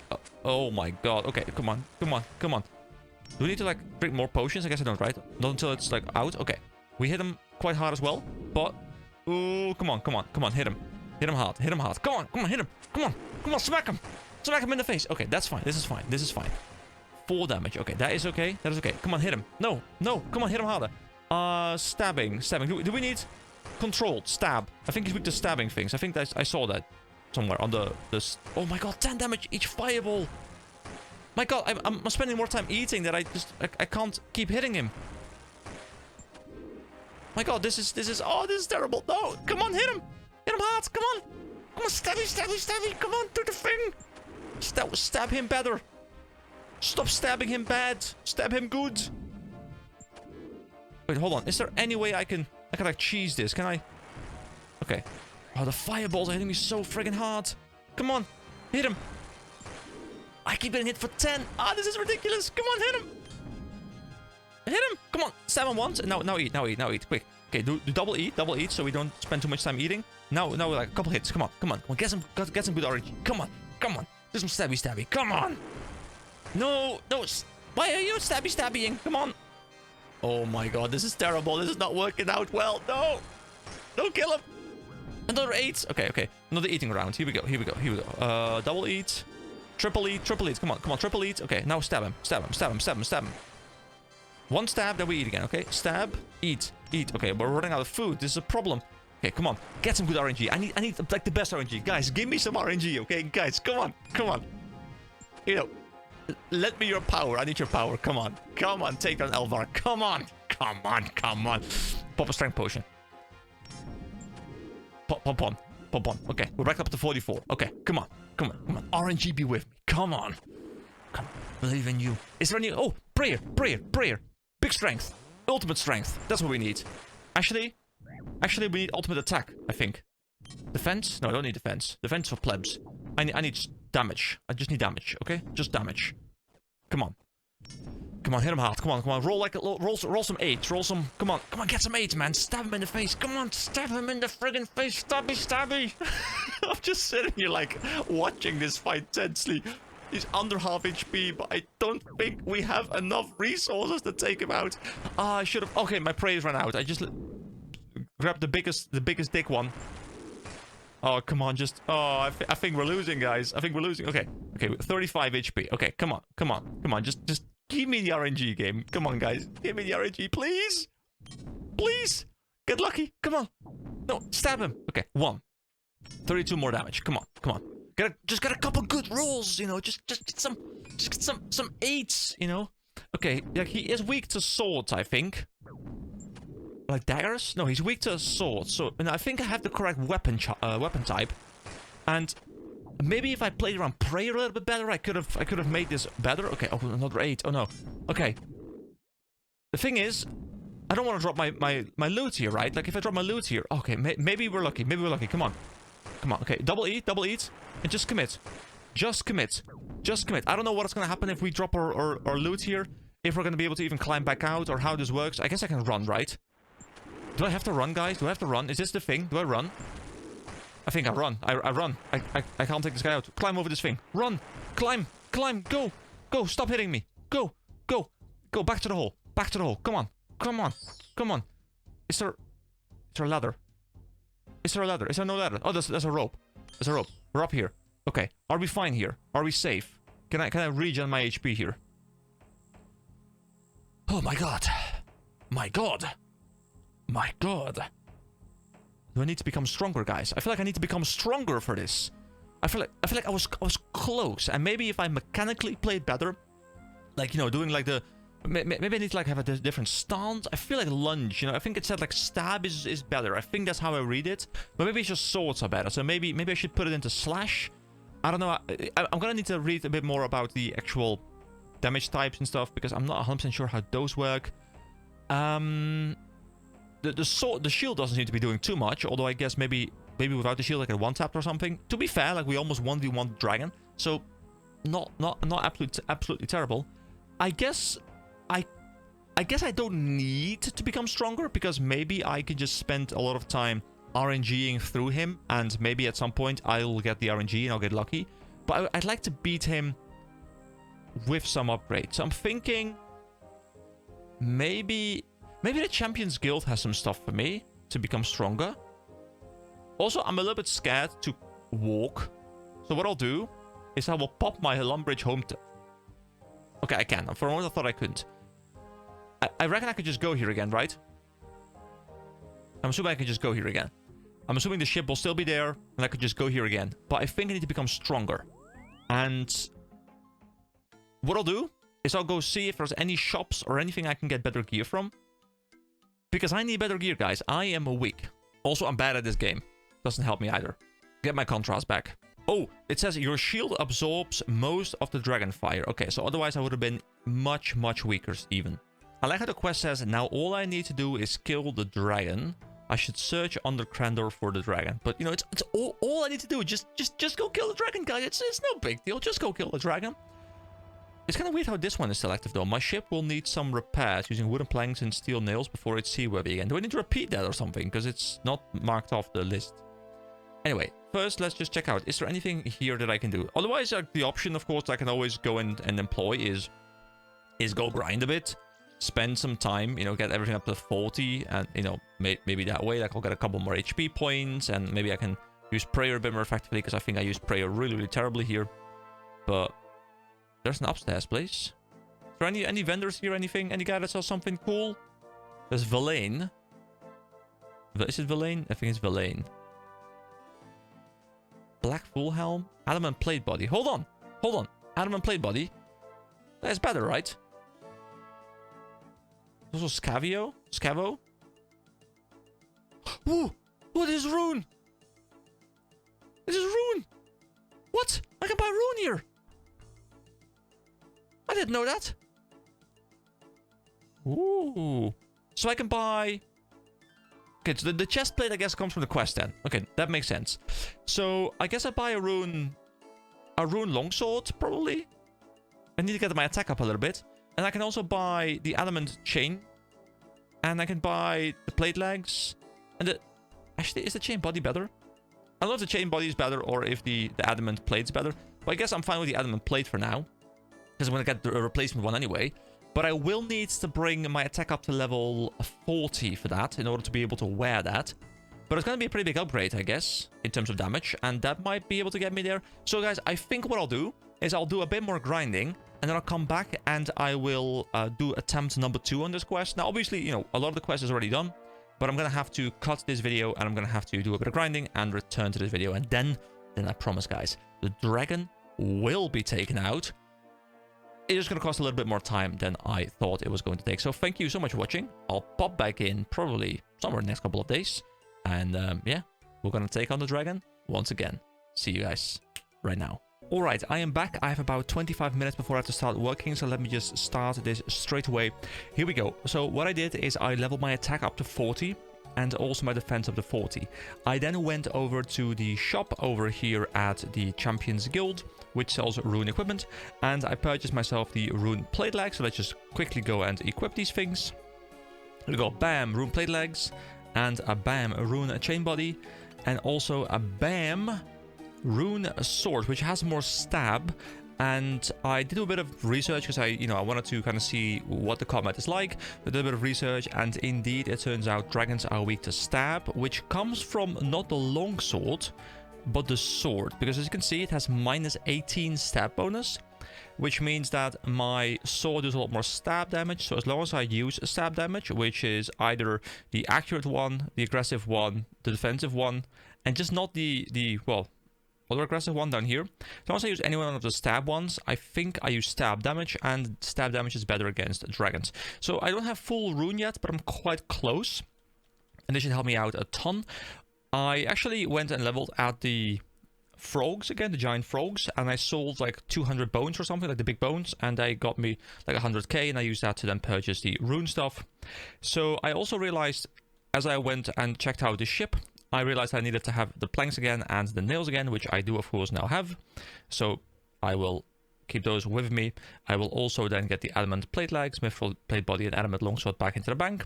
And now I don't have much money left, but what I want to do is I want to quickly go and purchase some more lobsters. I just don't have time to farm them now, and I do want to quickly go and see if I can get the kill. So let me pick some of those up if I can real quick, and then we can start going. We can go hard, and we can see if we can take out... What's the name? Elvag, I believe. Oh god, it seems nobody's selling lobsters. No, but I don't have much time, guys. I don't have much time. I need to... come on, give me a lobster. I even put up... Oh, there we go. I put up like a 5% bump in price. Because let me turn those into normal ones, and then we can go. And I hope I have enough. Actually, I guess I can quickly go and sell some of these like nature runes and stuff, which I think I will have a fair amount. And I'll just pick them back up later. I need more lobsters in my life, guys. Go, go, go. I have 20 minutes left. Go, go, go. Run, run, run. I was thinking I'd be able to just squeeze it in much easier, but it took much more time considering I had to go back into the wilderness and grab those planks and stuff again because I didn't realize I had to do that. Come on, run faster. Come on. Use those legs. Oh crap, I forgot to refresh my prayer points. Oh, is there an altar somewhere around here that I can use? Maybe in Draenor, is there an altar somewhere? I hope so. Man, I'm not sure I need it desperately, but I would like to have it. Everything feels so rushed right now, but I wanted to just quickly wrap up the video. Here we go. Here we go. Go down the ladder. And repair my ship. Here we go. Repair hull. Oh no, I forgot the hammer. No, I forgot the hammer. Oh my god, this is falling apart. And there isn't a general store here, so I'm going to have to run all the way back over to the bank. Oh, there's an altar over there, but oh, that's like another big detour. Oh my god. Oh my god. Come on, go, go, go. I also don't have the map on me, so I'm hoping the map is already in the possession of the captain. Because I don't think it was in my bank either, but maybe I'm mistaken. Alright guys, it's hammer time. I have the hammer in hand. Let's go, go, go, go, go. Down the ladder. Here we go. Hit this thing 3 times, put 3 planks on it, and we're good. There we go. Ship has been repaired. Back to the captain. Pick up some more food. Go kill dragon. Let's go. Gotta remember to stop by the altar real quick on my way to the ship in a second. Okay, Ned, here we go. Here we go, Ned. Take me to Crandor. Oh, okay, so we asked him, how did you get back from Crandor? I got towed back by a passing friendly whale. Anyway, would you like me to make some rope while you're here? No. No, can you take me to Crandor again? Come on. I that I could. I'll meet you at the port terrain docks again. I'll try to steer a little better this time. Alright, there we go. That part is done as well. Put the stuff in the bank, go to the altar, go to the dragon. I have 13 minutes left. I believe we can do this. There we go. An entire inventory full of lobsters. I got my strength potion with me. I just need some prayer points, and then we go, guys. We go and we kill Elvark. You know, I really hate recording when I have something coming up that I, you know, like work that I can't just move. So, like, there's always this, like, little bit of tension. Like, come on, just, like, finish this quest. But at the same time, I don't have time to record for the next couple of days, really. And I really want to finish off this quest. So I was hoping I could squeeze it in before work. Here we go. Get the prayer points. Now go to the ship. Let's take down Elvark. Come on, guys. Come on. We can do this. Okay, let's go. Let's go. Let's go. Do I have to cutscene again? Will I have to witness us being in the storm again? Or can I just rush here this time? Okay, we just rushed there this time. Beautiful, beautiful. Okay, while we're running, guys, let's quickly talk a little bit about prayer. I'm not sure exactly which one I want to use, but I want to use one in which I can use the entire fight. I have 31 prayer points. I don't want to put it into this one because this one's just going to drain it in like less than a minute. So what I'll do probably is I will put it into... I'm not sure if strength or attack does more, because strength might increase my maximum hit, but it might also not push me over the threshold. Well, attack, I think, will always just give me more accuracy, which will help me hit more often. And I think I care more about often hitting, especially with my faster attack speed that I have right now. So I think what I'll do is I will get improved reflexes, which is 1 point per 6 seconds. With 30 points, that will allow me to be active, have it active for pretty much the entire fight, I reckon, or at least like a large part of it. So I think that is going to be the plan. I'll use which one was it? Improved reflexes, and then I think we'll be fine-ish. Okay, run through. Come on, go, run through. Here we go. We get our revenge, guys. We get our revenge. Elvark, you don't stand a chance this time. Here we go. Let's climb over the wall. Let's eat 1 lobster, so we're full HP. Pop the potion. We go ham. We pop the prayer. Improved reflexes. And we go. We fight Elvark. Here we go. Elvark, you better be ready, because we are about to stab you really hard. Come on. Wait, can you please hit? Can you please? Oh my god, hello? Okay, there we go. That's a 5. That's a 5. That's what we need. A 1. Okay, that's not too great. Let me eat 1. Oh my god, those 10 hits. Can you stop breathing fire on me, please? This is so annoying. Oh my god, 10. Come on. I'm spending more time eating. I don't want to spend time eating because I want to spend time hitting, you know. But I feel like every 2-3 stabs I do, I need to eat, and the dragon doesn't need to eat because the dragon just uses big fire blast. What? It just hit 9? That's my first 9 hit, I think. Oh boy. Eat. One more. Now go ham. Come on. Get a couple good rolls in. Just stab him. Stab him harder. Come on. Oh, this is so tense because I'm at the mercy of RNG, I feel. Is there anything I could do right now to really help myself? I'm not sure. I feel like I'm just RNG my way through. Okay, 9 again. 9. Beautiful. Okay, once he hits me once more, I double tap. Here we go. We double tap the things. Actually, we triple tap. Here we go.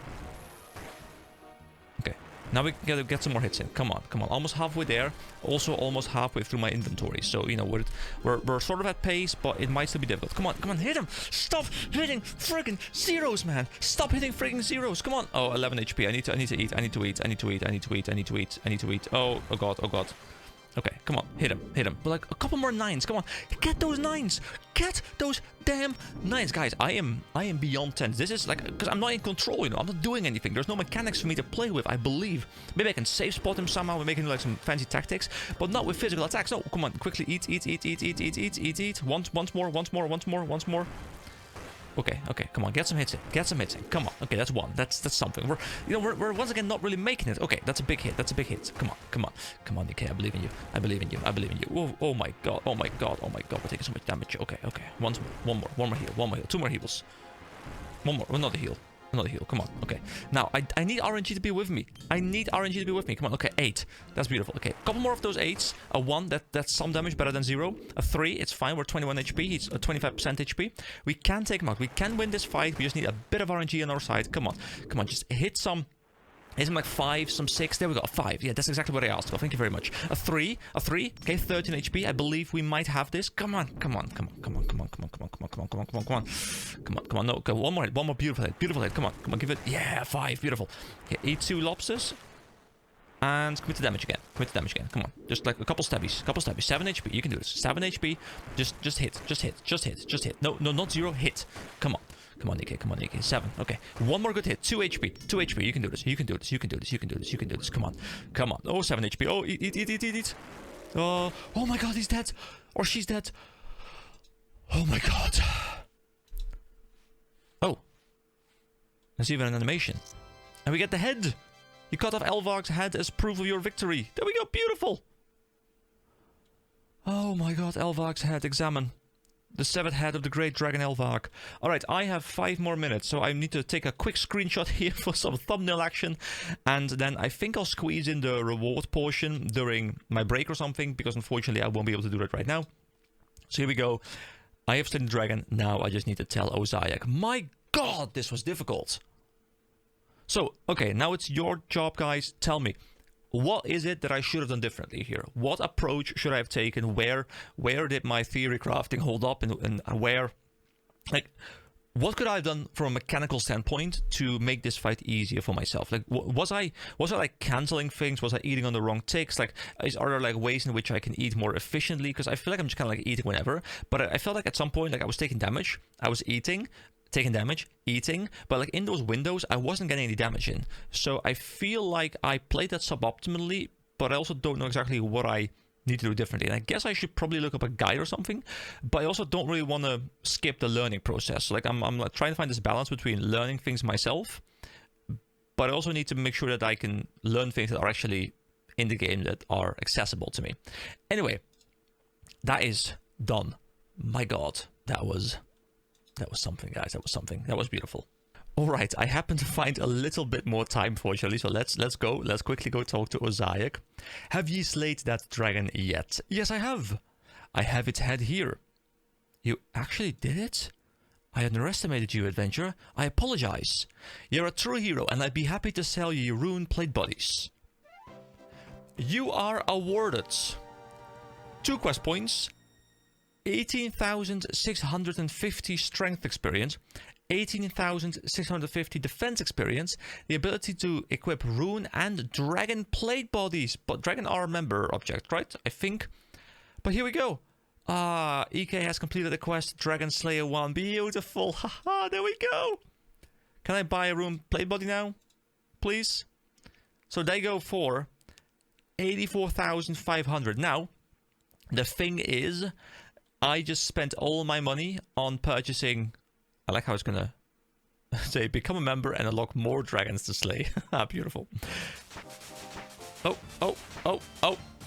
hold on. So, strength went from 38 to 43. Defense went from 40 to 44. And combat level is now 52.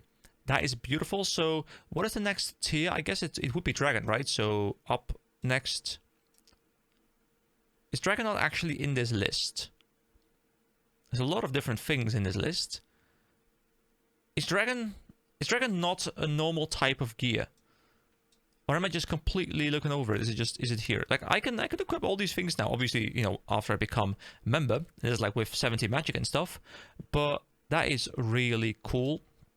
Also lots of shields that I'm slowly unlocking, which I'll look forward to as well. So yeah, I did just use a lot of the gold on the rune chainmail, which I do believe has helped me. Without this thing, I probably would not have been able to do it, so I'm really happy. Dude, the scroll wheel is just completely fucked. But I'm really happy that I was able to do this, and I'm really happy that I was able to finish him with just like 1 lobster left in my inventory. Alright, look at this list, guys. Look at it. It's all green. It's all green. So, I hope you guys enjoyed this video as much as I enjoyed recording it. You know, this kind of marks the end of the free-to-play story. I do want to go check out the boss, which I think I'll do at the start of the next video, because this one probably is already long enough. I don't know how difficult it's going to be, and I also don't know how it's going to work with my gear. Like, if I die in the boss room, like, won't my gear just be there in the boss room? And, like, will I be able to retrieve it easily? I have no idea how hard he is, but provided, you know, it's an actual boss, and this was just like a quest boss, I'm assuming it's much harder than the dragon, and the dragon was already quite strong. Plus, I need cash, guys. I need cash to be able to, you know, get lobsters again. So I'll have to find some way to make a little bit of money. So, yeah, this is kind of the end of the free-to-play stuff. I will, on the next video, I will do probably the free-to-play boss, and then I'll move into members from there on forward. I also have decided I will do the tier list, which will probably be going up instead of a part in the next couple of videos somewhere. I'll have to think about when I really want to drop it. But I'm looking forward to the member stuff, guys. It's finally time to go into the member stuff. We've completed all the free-to-play stuff. So thank you so much for sticking with me through all of this really cool stuff. And of course, you know, this is only the beginning, because this is like the demo. Now we have the big members world. So I'll see you next time as we go into members. Bye-bye. Hello everybody, my name is EK and welcome to the long-awaited Old School Runescape free-to-play tier list. Yes, I completely dressed up for this one. I have a suit, I have a nice tie over here, because I felt like this one was special enough where I wanted to come in well prepared. So here we go. I hope you like the layout. Today we're going to be chatting a bit about the quests. So before I dive into the actual tier list itself, I want to explain my reasoning as to how I'm going to be ranking these things. Because one of the things that I often struggle with when I'm watching tier lists is when people are going through tier lists, I want them to have set criteria by which they judge the list. Because one thing that I really hate is when I'm watching a tier list and one item on the list gets rated based on something, and then another item on the list gets rated by something entirely different. So the rankings don't mean anything because they're using different criteria for different things, and that just doesn't work in my mind. So I was thinking for a very long time, do I want this to be around the story? Do I want this to be around the enjoyments? Do I want this to be around the tutorialization, around delivery, the writing level, you know, just anything I could think of? And there were many, many things in my mind. At some point, I was thinking, you know what, I'll do like 4 different tier lists, and I'll combine them into one based like a weighted ranking or something like that. But I decided that became way too convoluted. So instead, I decided, you know what, let me just go and make this one very simple. Let me just base it purely on the enjoyment that I got out of these quests. I will take some objective stuff into the equation, but most of this will be a subjective list, talking about my level of enjoyment as I went through these quests completely blind and enjoyed them on the series. So, without further ado, let's hop in. So they're in no particular order. I copied this list from someone else who had fortunately made this list already, so I could just like throw it in here, because I was thinking like, hey, do I have to make this entire list myself? Fortunately, no, that wasn't the case. Someone else has already done this list, and I'm assuming someone else already did this tier list. However, you can see, if I scroll up a little bit, these are all the member quests. So I had to, you know, filter these out real quick so that I didn't have to cover those. And I guess some people have done like full quest tier lists of every single quest. So we're back where we should be, and let's talk about these quests. So I'll just start from left to right, and let's just see where we end up. So Vampire Slayer. Vampire Slayer is a quest that I did fairly enjoy. I thought it was a good quest. I don't remember as much about it, and I was thinking, do I need to go back and re-familiarize myself with the quests? But then again, I think the amount of stuff I remember about the quest is in big part a reason as to why a quest is or isn't good. And Vampire Slayer, what I remember from it is I had to go get some onion, and I had to go into Draenor Manor, and I had to go slap the Manor Lord, whatever he was called, the vampire guy. I had to slap him around a little bit and then drive a stake through his heart. The quest itself, it wasn't particularly interesting from a gameplay point of view. I thought it was rather interesting how there was like the stake mechanic, where I had like put a stake through his heart or something at 1 HP, and I believe the quest was changed as well at some point, where initially you had to actually use the stake as an item when he was low HP. Nowadays that happens automatically. So that was quite alright. I think from a storytelling perspective, it was like a fun little story. It was about a manor, Draenor Manor, and the people of the town living right next door in Draenor were like, oh no, this guy is haunting, it's terrorizing the people around it, and just go kill this guy. It's like a Van Helsing kind of vampire story, and it was fun, but I don't think it was anything too special.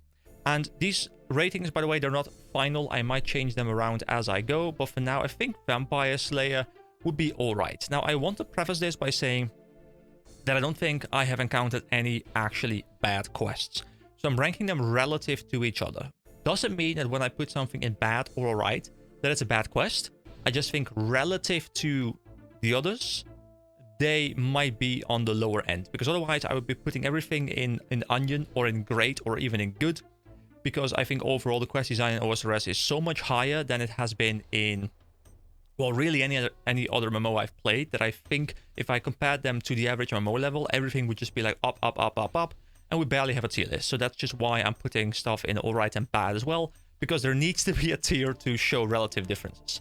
Alright, so X marks the spot. Now, X marks the spot was, I believe, the second quest I did on the channel. I did the cook's assistant, then I did X marks the spot. And X marks the spot is a quest that I did very much enjoy. I thought it was a bit weird though. There was this wizard from Courant, I think his name was Vios, and he told me, hey, I have this orb that can show you, you know, where you're going. We had to loot that one first. You know, we had to go to like this axe vendor, I think, and then like behind the cook's house, and then after that we had to like follow this stuff with like the hot and cold kind of thing. I think as an introductory thing for clues, a system that unfortunately, as I'm talking about this, I haven't really interacted with at all yet, and I should probably go do that. But as an introductory system for clues, I think it was a very strong introduction. I think it really showcases how it works, and from that point of view, I think it gets a lot of points just because it really explains the system very well by showing instead of telling.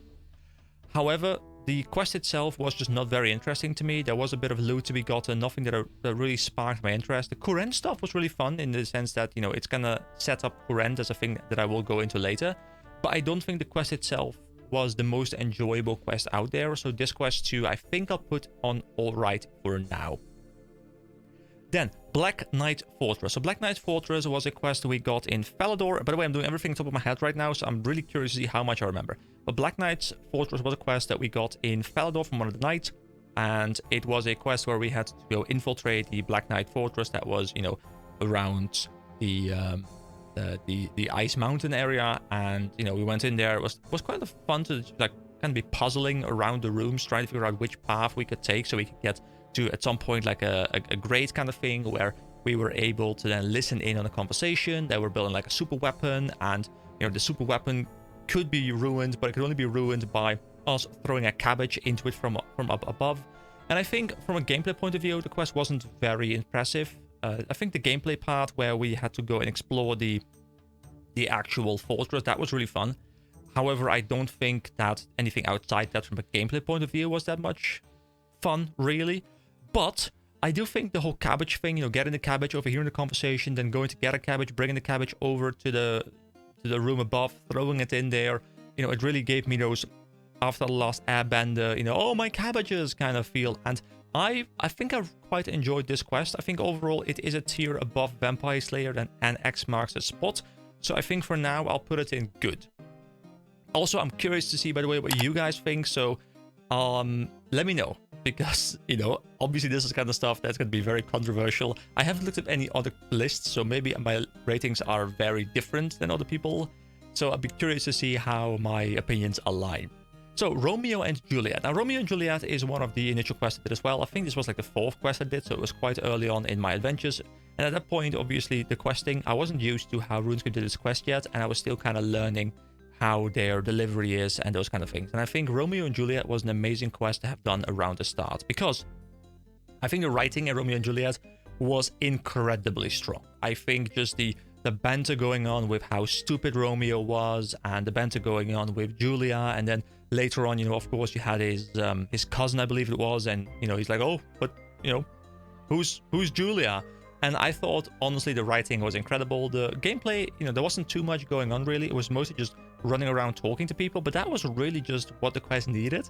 And I think it really was a strong quest, and it really cemented how I think OSRS has incredible dialogue options. And I think that is really what makes this game super strong. The dialogue is witty, the dialogue is fun, but it's not witty and fun in like a cringe way where I'm just thinking like, oh my god, how could they have ever written this? No, it's funny in a way where I'm like, dude, this could be like a good sitcom kind of stuff. And I very much enjoyed that quest. So I think for now, Romeo and Juliet will be the first quest going into the great tier.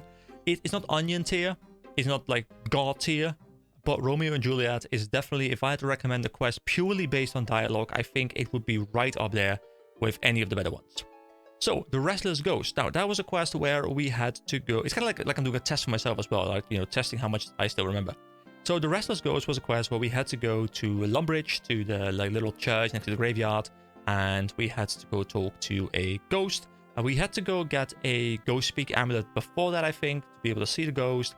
The ghost then pointed us towards the Wizard's Tower, where we had to go into the basement, get a skull, and then come back with the skull. I think that's what the quest was. I enjoyed it, like, from a world-building point of view. I think I quite enjoyed it, because it showcased that there is, you know, like, there's ghosts Ghosts are fun. The Ghost Speak Amulet is an item that I'm hoping we will be needing at some point in the future again, because it's always fun to unlock an item and then need it much later again. Where you're like, oh my god, I had this in my bank for months and months, and now it's finally usable again. And I really did enjoy that. I think the writing itself, it was good, but it wasn't great. It wasn't like Romeo and Juliet tier. And I think from a gameplay point of view, the only real gameplay that came in there outside of just walking around talking to NPCs was going into a basement, pressing one click on a skull and running back out because a skeleton attacked us. So I think from a gameplay point of view, it was all right. From a writing point of view, I think it was pretty good.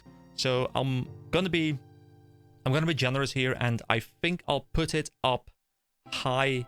All right. Can I move these around? Yeah.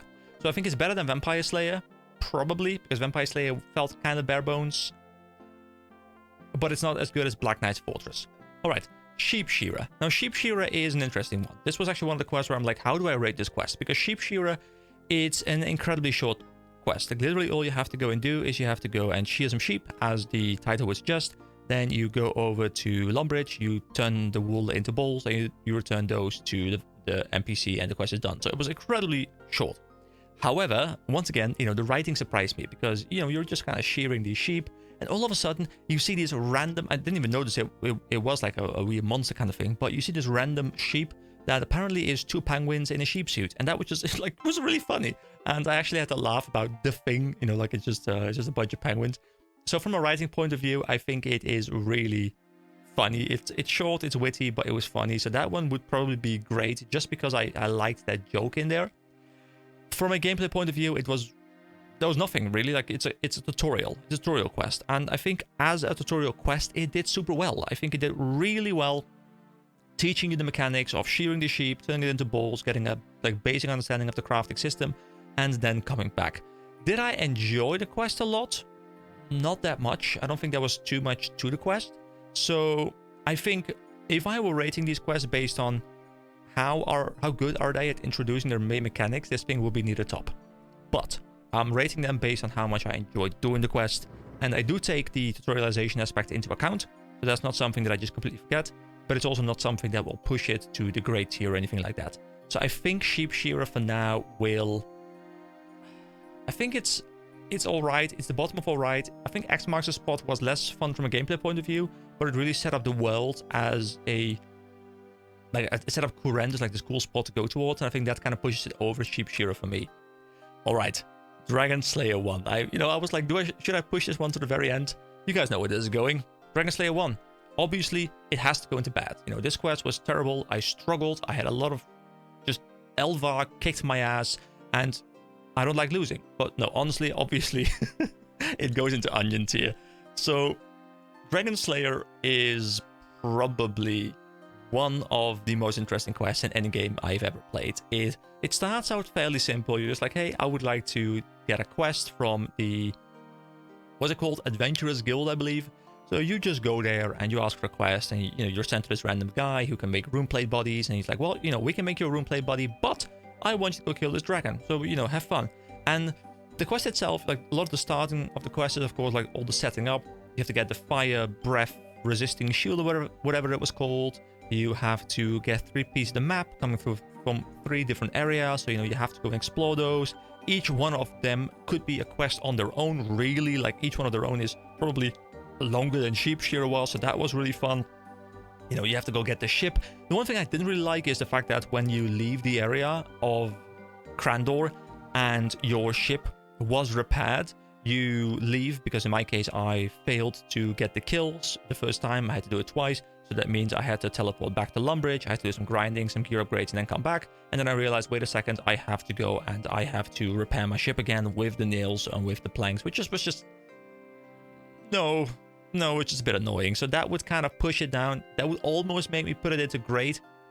But honestly, the fight with Elvark, the fact that it was challenging, the fact that I was like on the edge of my seat, the fact that I was kind of like almost shot calling, or not shot calling, sorry, I was shout casting almost like whatever was happening to me. I'm just like screaming at the screen like, come on, get those heals, get those stabbies. And it was just really, really fun. And I had it as a premiere on my channel as well, so that it kind of, in my mind boosted a little bit, not because the quest was more fun, but, you know, like the whole experience around the quest was great. And I just think Dragon Slayer overall was a really, really nice capstone to finish up free-to-play. So personally, I think it is the best quest in free-to-play. It was just incredible. And the only downside I can see to it really is that whole thing about the ship repairing stuff. There was even a cutscene in there where the cabin boy died. Oh, you know, rest in peace, cabin boy. RIPs in the chat, or F, or in the. I mean, to be fair, this might be a premiere, so put it in the chat. F's in the chat, guys. RIPs in the chat. It doesn't matter. Put something in the chat. Okay, thank you for the algorithm. Here we go. So next up, we have Rune Mysteries. Now, Rune Mysteries is a quest that I might be a little bit biased towards, and that is because as I'm recording this, I have played some of the quest stuff that happens after Rune Mysteries, which really makes the world feel much bigger around it. However, I'll try to make sure this video is just going to be about the Rune Mysteries quest itself. So Rune Mysteries as a quest, what it was is it has us go to the Wizard's Tower and try and find this long lost place called the Rune Mine, Hidden Rune Mine. I can't remember the Hidden Mine, something like that, where you unlock the ability to, well, mine your rune essence, and you can turn this rune essence into the runes used for magic. And I think the idea of this lost mine was really cool. I loved the amount of dialogue we had with Cedrador, I believe his name was, where he told us all about, you know, the first Wizard's Tower and how like a big catastrophe happened and it was destroyed and rebuilt, and then a lot of knowledge was lost, and we're now trying to help him recover the knowledge.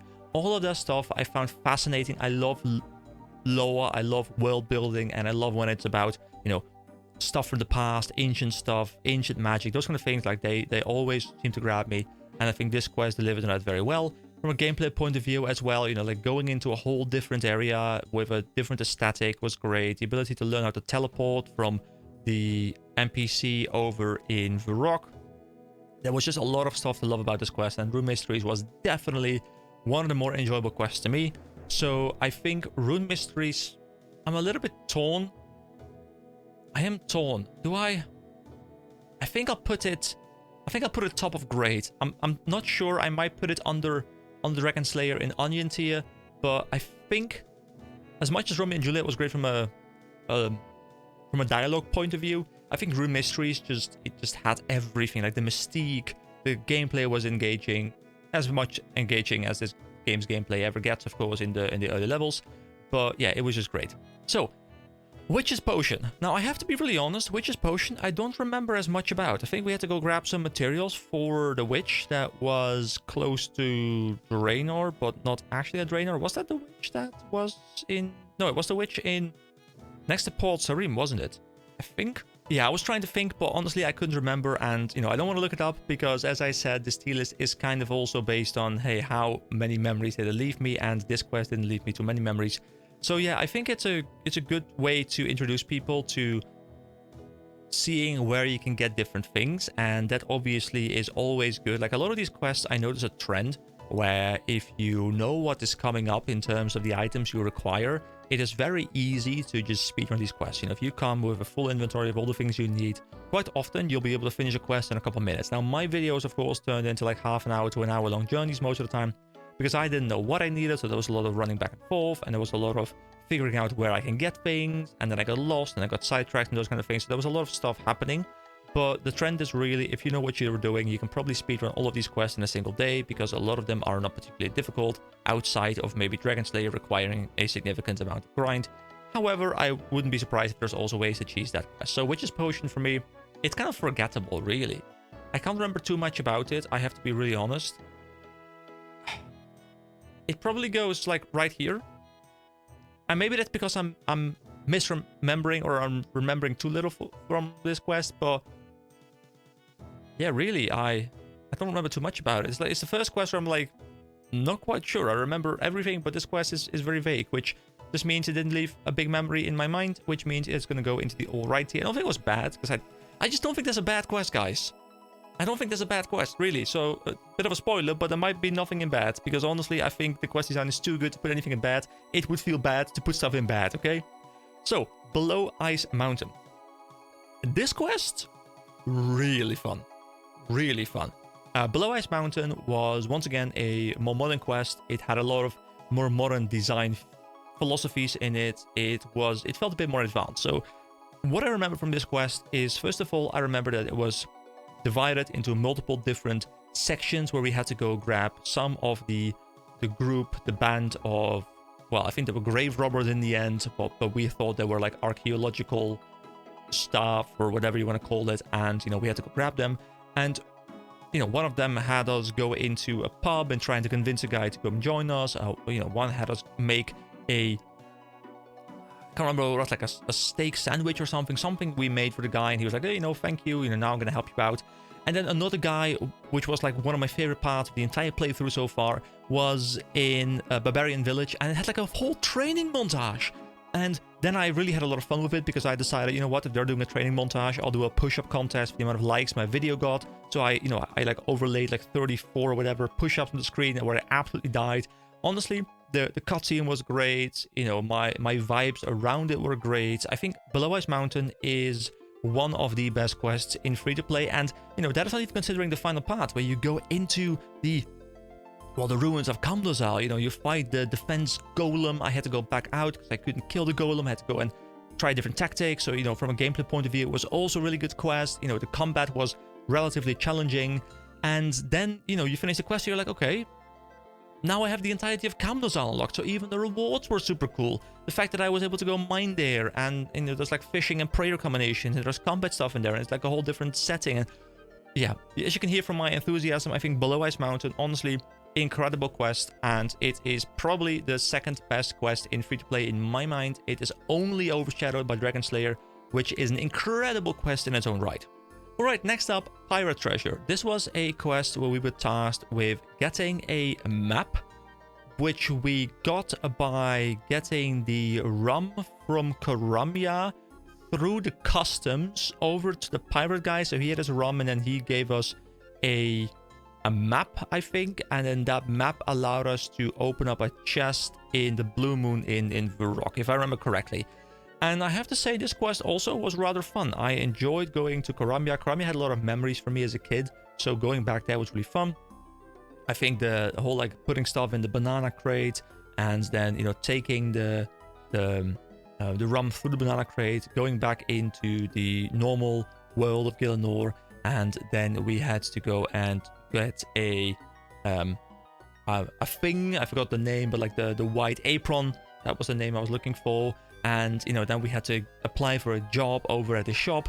Then we had to use that access, because we were now part of the crew. We had to go into the back room, we had to go and retrieve the item we needed, the rum, and then we'd go over to the pirate, get the thing, then walk over to the treasure chest in Varrock, and then we finished the quest. I think that is how the quest went, and I think it flowed fairly well. It had different areas we went to. We went to Varrock, we went to Port Sarim, we went over to Karamia. The writing was quite alright. The quest made sense. I think Pirate Treasure, it wasn't anything too special. It's not like I'm gonna rate it, next to Dragon Slayer or Below Ice Mountain. But I do think it was rather good. And the only thing I'm torn with is it better than Black Knight's Fortress? And I think I prefer it over Black Knight Fortress. So I think this would be my ranking. Alright, next up is Imcatcher. Now, Imcatcher is the only quest that I'm tempted to put in bad. Okay? So hear me out. I think Imcatcher, and a lot of people might agree with this, I think it isn't a terrible quest. If I were to compare this quest to any other quest in any other MMO, it would probably be good or great. Because overall, I think the writing was still of the level that I'm expecting of RuneScape, and everything else was just fine. But I think that's the problem. I think the quest was fine, but most quests in RuneScape that I have played so far, they have been much more than fine. They have been fun, they've been enjoyable, they have been witty, they've been funny, they've been all of these good things. And Imcatcher was just kind of like, hey, go kill these mobs until they get some drops, and then come and bring them back to me. And there was some funny dialogue, like, if you already had the beats and stuff, and like there was some redeeming qualities. And I'm not saying I hate the quest, it's not like a terrible quest, but I think out of all the quests I've done in free-to-play, I think Imcatcher is at the very bottom. So yeah, I think it will be my only bad quest. Then, Ernest the Chicken. Now, Ernest the Chicken is a quest that I, once again, very much enjoyed because it was a bit of a mystery. You know, we went into Draenor Manor, we had to go and interact with the environment a lot. To me, it was also very special because it was pretty much the first quest that I had done where I had to have this level of engagement with the surroundings, with the environment. In a lot of later quests, it kind of became the norm. Like, I knew what the game expected of me, but when I was doing Ernest the Chicken, I didn't know what the game was expecting of me. And like, there's like a whole puzzle in the basement, which was rather cool, like the whole puzzle to get one of the items. And just overall, like the vibes were great, the door slamming sound effects were great, and the guy upstairs was like a very interesting character.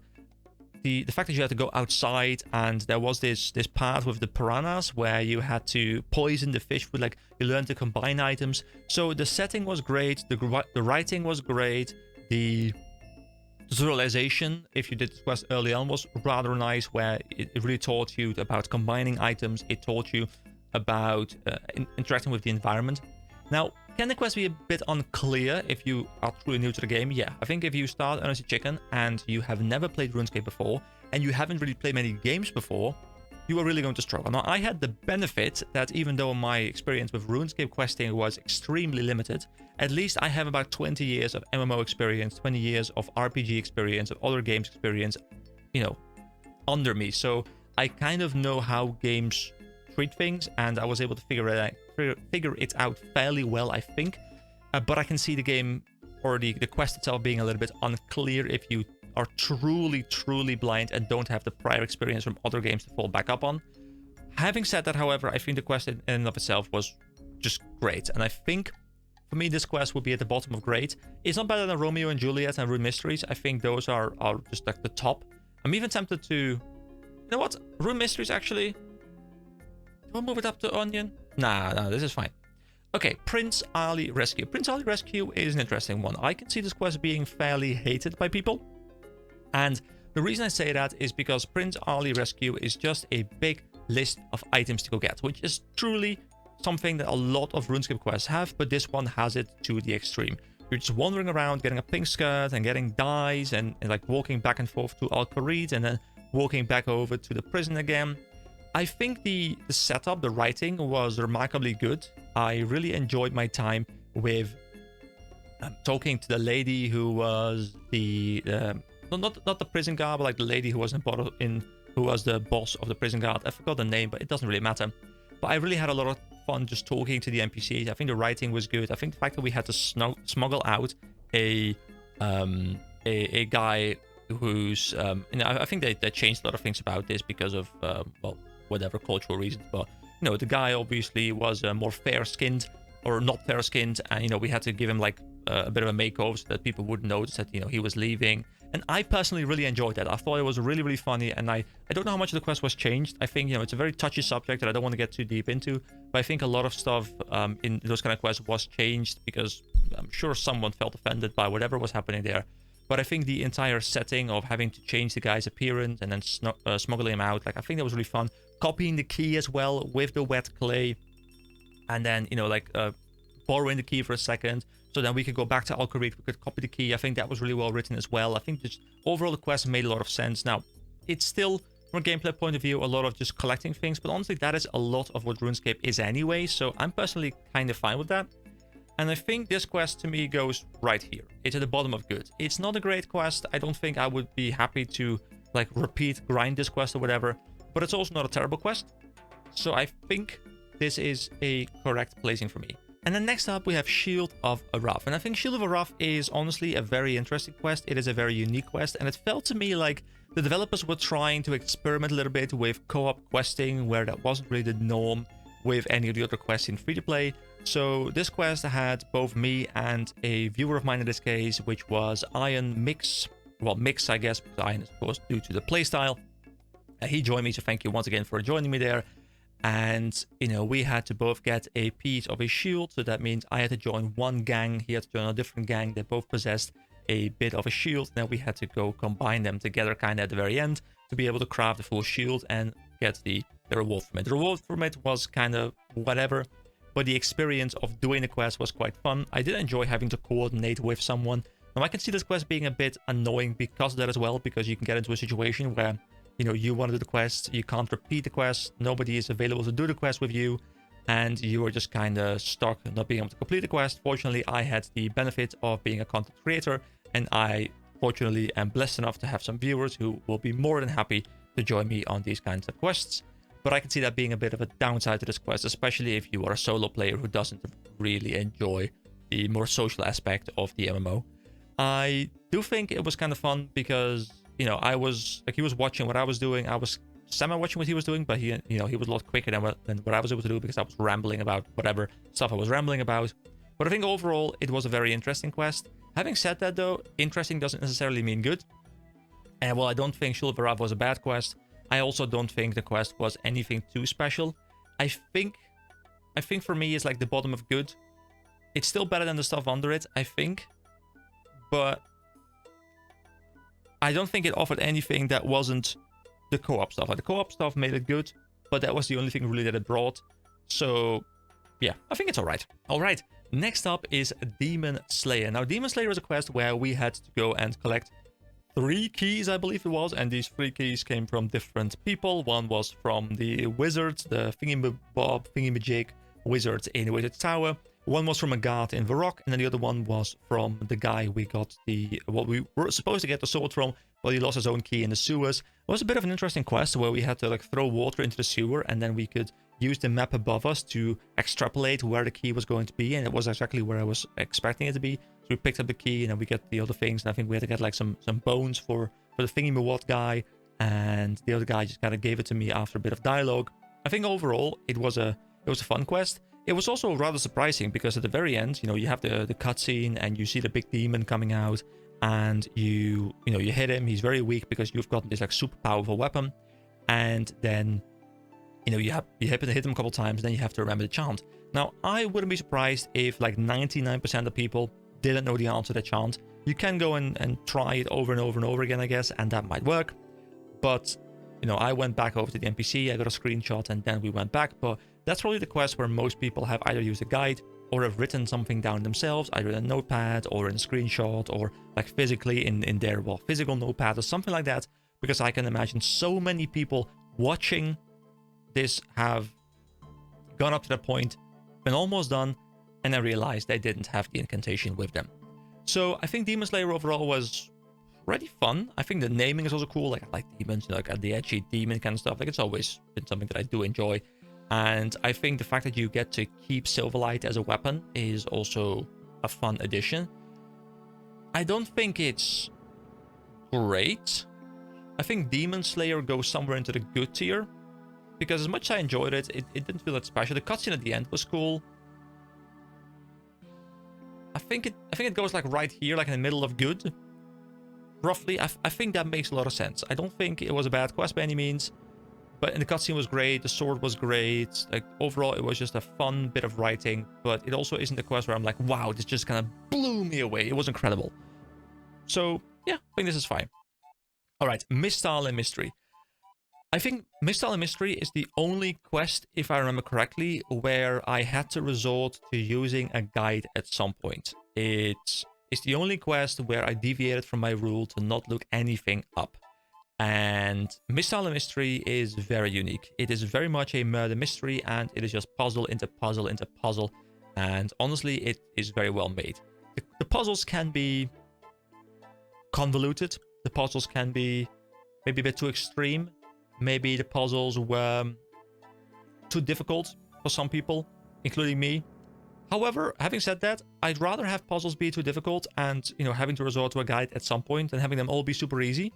So I really enjoyed this quest. I think the writing was really strong. The fact that we got set up by the people who sent us to the island in the first place, they turned out to be the murderers. There was like a really interesting boss fight. Mechanically, it was a bit wonky with like the people coming out of the closets, and you had to like shoot like darts or something back at them with a mirror. It was a really interesting way to design that. The murderer was well designed. I like the fact that we held the murderer's knife at the very end. I enjoyed all of the little murder sequences where people got murdered, and you kind of got to watch the scene unfold. The puzzles were fun. Like, there was one with the piano, which was dead, I think was the answer, which was really fun. And the only one I kind of got stuck on, like, well, first of all, I got stuck on the one with the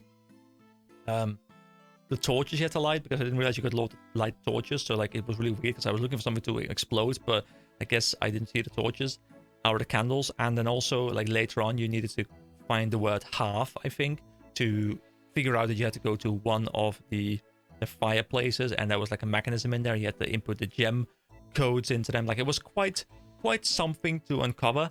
But I think overall I did really enjoy this quest. Like the gem colored doors were great. It's just the music didn't change. It was unfortunate. From my understanding, my comments have since informed me, and they have told me that Mistile and Mystery is a quest that came in, I think in 2017. I think this was the 2016 Halloween event, and then it was so well loved that instead of it being a Halloween event, they decided, hey, we will turn this into a quest. So they kind of like ported it over into a quest format, which I think is why it doesn't have its own track. I think they could have used a more spooky track because it's a murder mystery. That was kind of a bit of a bummer. But outside of that, I think it was just really well done. And to me, Mistile and Mystery, I think I want to put it up to the bottom tier of great. I'm tempted to put it either top good or bottom great. I think bottom great works well because there were some things that were just maybe a little bit too convoluted, and I can also see a lot of people not enjoying it. But personally, I do enjoy this kind of quest, so yeah, I did enjoy this quite a lot. All right, Goblin Diplomacy. Now, Goblin Diplomacy is a quest where maybe I'm a little bit biased, because honestly, the quest itself, like from a gameplay point of view, you just had to go grab some goblin armors. You had to then dye these and then bring them back. But the way it was written, with the whole like fashion show where like one guy was wearing a certain color and then the other guys had to go rate him, and they were always like, no. Then the dialogue where they're talking to each other, like fart face and whatever, wart face and something else. I forgot the names of the generals. The generals had like extremely witty remarks to each other. It was all like, blue armor, no, red armor. And I had like a lot of fun doing the voice acting for them. So to me, this quest maybe is bumped up a lot because I made it really fun for myself, where the quest maybe itself wasn't that great. I was also able to predict the ending, where in the end they turned out they did want the brown one as opposed to just wanting the colored ones, which was the original color they had anyway. So for me, it is truly a top tier quest, and I would put it in onion tier because of my level of enjoyment. But I have to admit, I think a lot of the enjoyment came from stuff that I created myself with the quest, and I don't think the quest itself was that great. I think it was just the dialogue that just really, really grabbed me. And I want to put it in onion tier, but I think just purely based on all the objective factors that I want to take into account as well, how there wasn't too much going on besides just getting armor, dyeing the armor, going back. I think I have to put it in great. So for me, I think it goes here. So it's better than Romeo and Juliet, because I think the dialogue was like another level, at least to me personally, because the way I played it. But Rune Mysteries, just like it has a whole layer of depth to the world, and I think that quest was just better. So I don't think I can put it into onion tier for that simple reason. Alright, Doric's Quest. Doric's Quest is the sheep shearer of mining. Doric's Quest was just, hey, I am the guy who sells pickaxes. I sell these pickaxes to the people down in the mine below. How about you go get me some ore and, be done with it. I did enjoy it more than sheep shearer, I think. But that's because I enjoy mining a lot. Like mining, smithing used to be like a thing that I did a lot. And I kind of enjoyed the lore connection to the pickaxe vendor down below. So like you really had a bit of a connection as to who made those pickaxes, but then they're being sold through a different NPC. And I kind of like that. But having said that, I don't think the quest had anything too great in it, because it was just mining. So I think Doric's Quest will have to go here. I mean, to be fair, Sheep Shearer did have the thing, and the thing was really funny. But I think the thing doesn't carry hard enough to put it over Doric's Quest for me. But these quests could be intertwined. I think either one of them, like they're both introductory quests for their particular set of skills, for their, for mining and for crafting. So I think they could be either one, like in either order. I think it's totally like up to personal interpretation. All right, the Knight's Sword. Knight's Sword is, it kind of feels to me similar to Doric's Quest. Not similar in the way the quest is structured, but it was also a bit about mining, a bit about smithing. We had to go and replace a sword that was from one of the knights in Felidor. and the squire lost sword, I believe it was, and we had to go recreate a counterfeit one so that he wouldn't realize that they were gone. So, you know, we had to go and sneak a picture, which we did by going into the cupboard in his house, in the castle, in his room. The weird thing is the dialogue there said something about you have to go and distract him, and then it also felt like the dialogue was written with that in mind, but there was no distracting to be done. It was just go into the cupboard and grab the picture. So I'm not sure exactly if something has changed there during the years, but to me it was a little bit weird how that dialogue was there but didn't align with the gameplay. I did enjoy the fact that we then had to go to another Camdazal dwarf, who I think we were able to mention too that we had seen a dwarf in the Below Ice Mountain quest. So there was a nice bit of a tie-in. Now, unfortunately, Below Ice Mountain came in a lot later, so there wasn't too much tie-in, but at least there was some level of tie-in.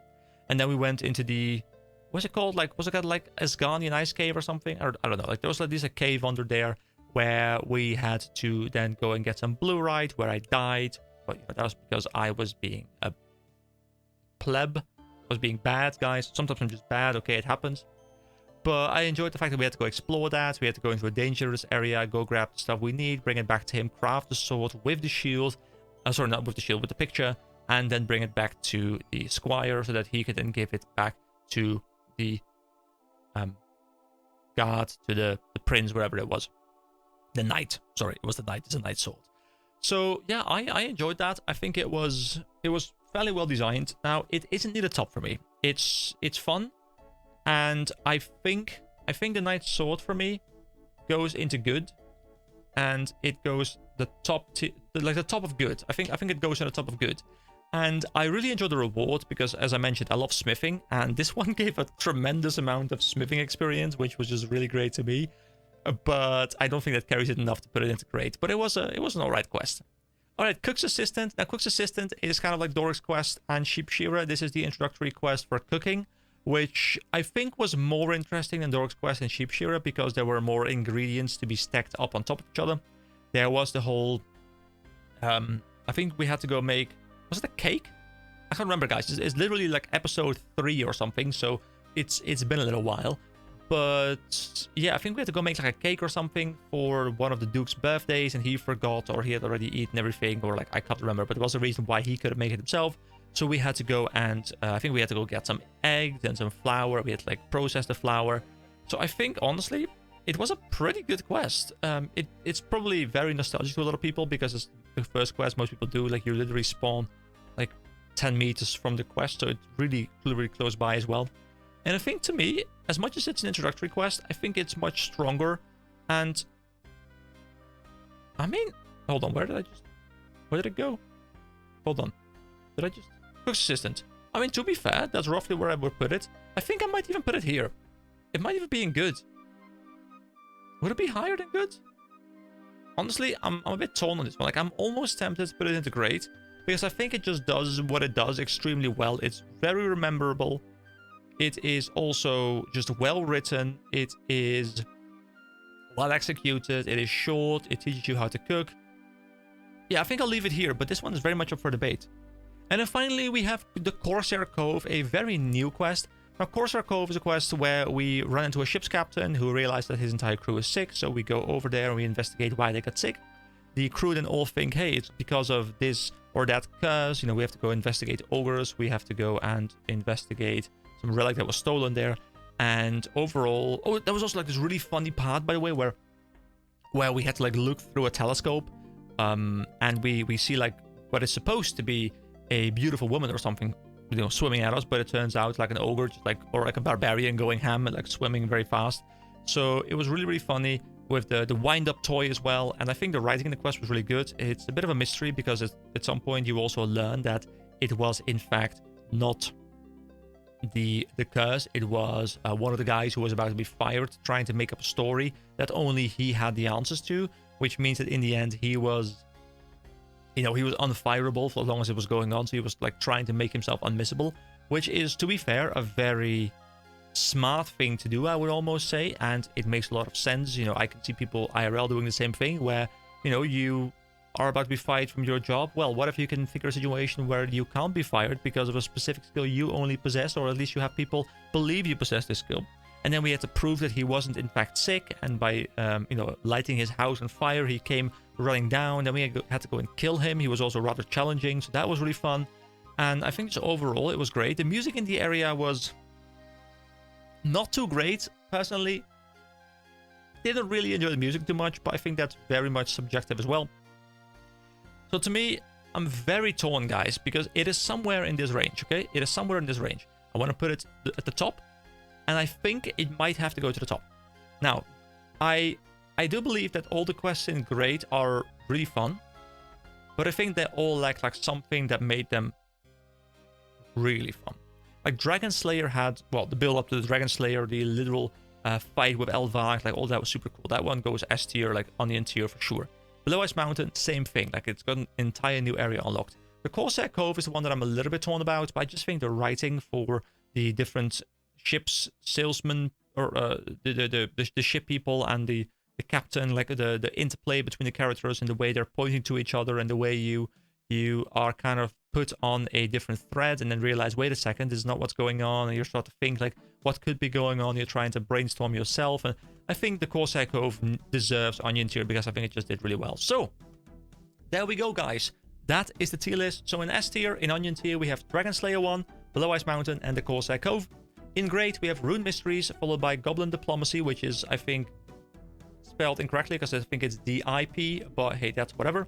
Then Romeo and Juliet, Ernest Chicken, and Miss Talin Mystery. Then in Good, we have Night Sword, Pirate's Treasure, Black Knight's Fortress, Demon Slayer, Prince Ali Rescue, Shield of Wrath, and Cook's Assistant. Then in All Right, we have The Restless Ghost, Vampire Slayer, Witch's Potion, X Marks the Spot, Doric's Quest, and Sheep Shearer. And then finally in Bad, we have Imcatcher. So, I did not expect this video to turn out this long, but then again, it's one of my videos and that's just the way I roll. So, I'll wrap it up here.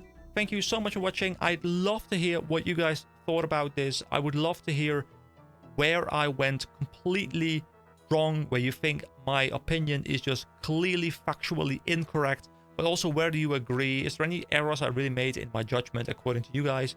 I'm looking forward to reading the comments on this one because this one is going to have some really, really fun discussion, I hope. And I hope we don't all agree because that would be very boring, okay? So please also do disagree with me when you do disagree with me. And of course, you know, we're going on the members journey now, so don't forget to press that subscribe button if you haven't done so already. I'm trying to hit 1K here, guys. I'm at 752 as I'm recording this. I have 248 people left to go, so you could be one of those people. So press that button, like the video, comment down below, and I'll see you guys in the next video. Have a wonderful day, everyone, and I'll see you later. Bye-bye.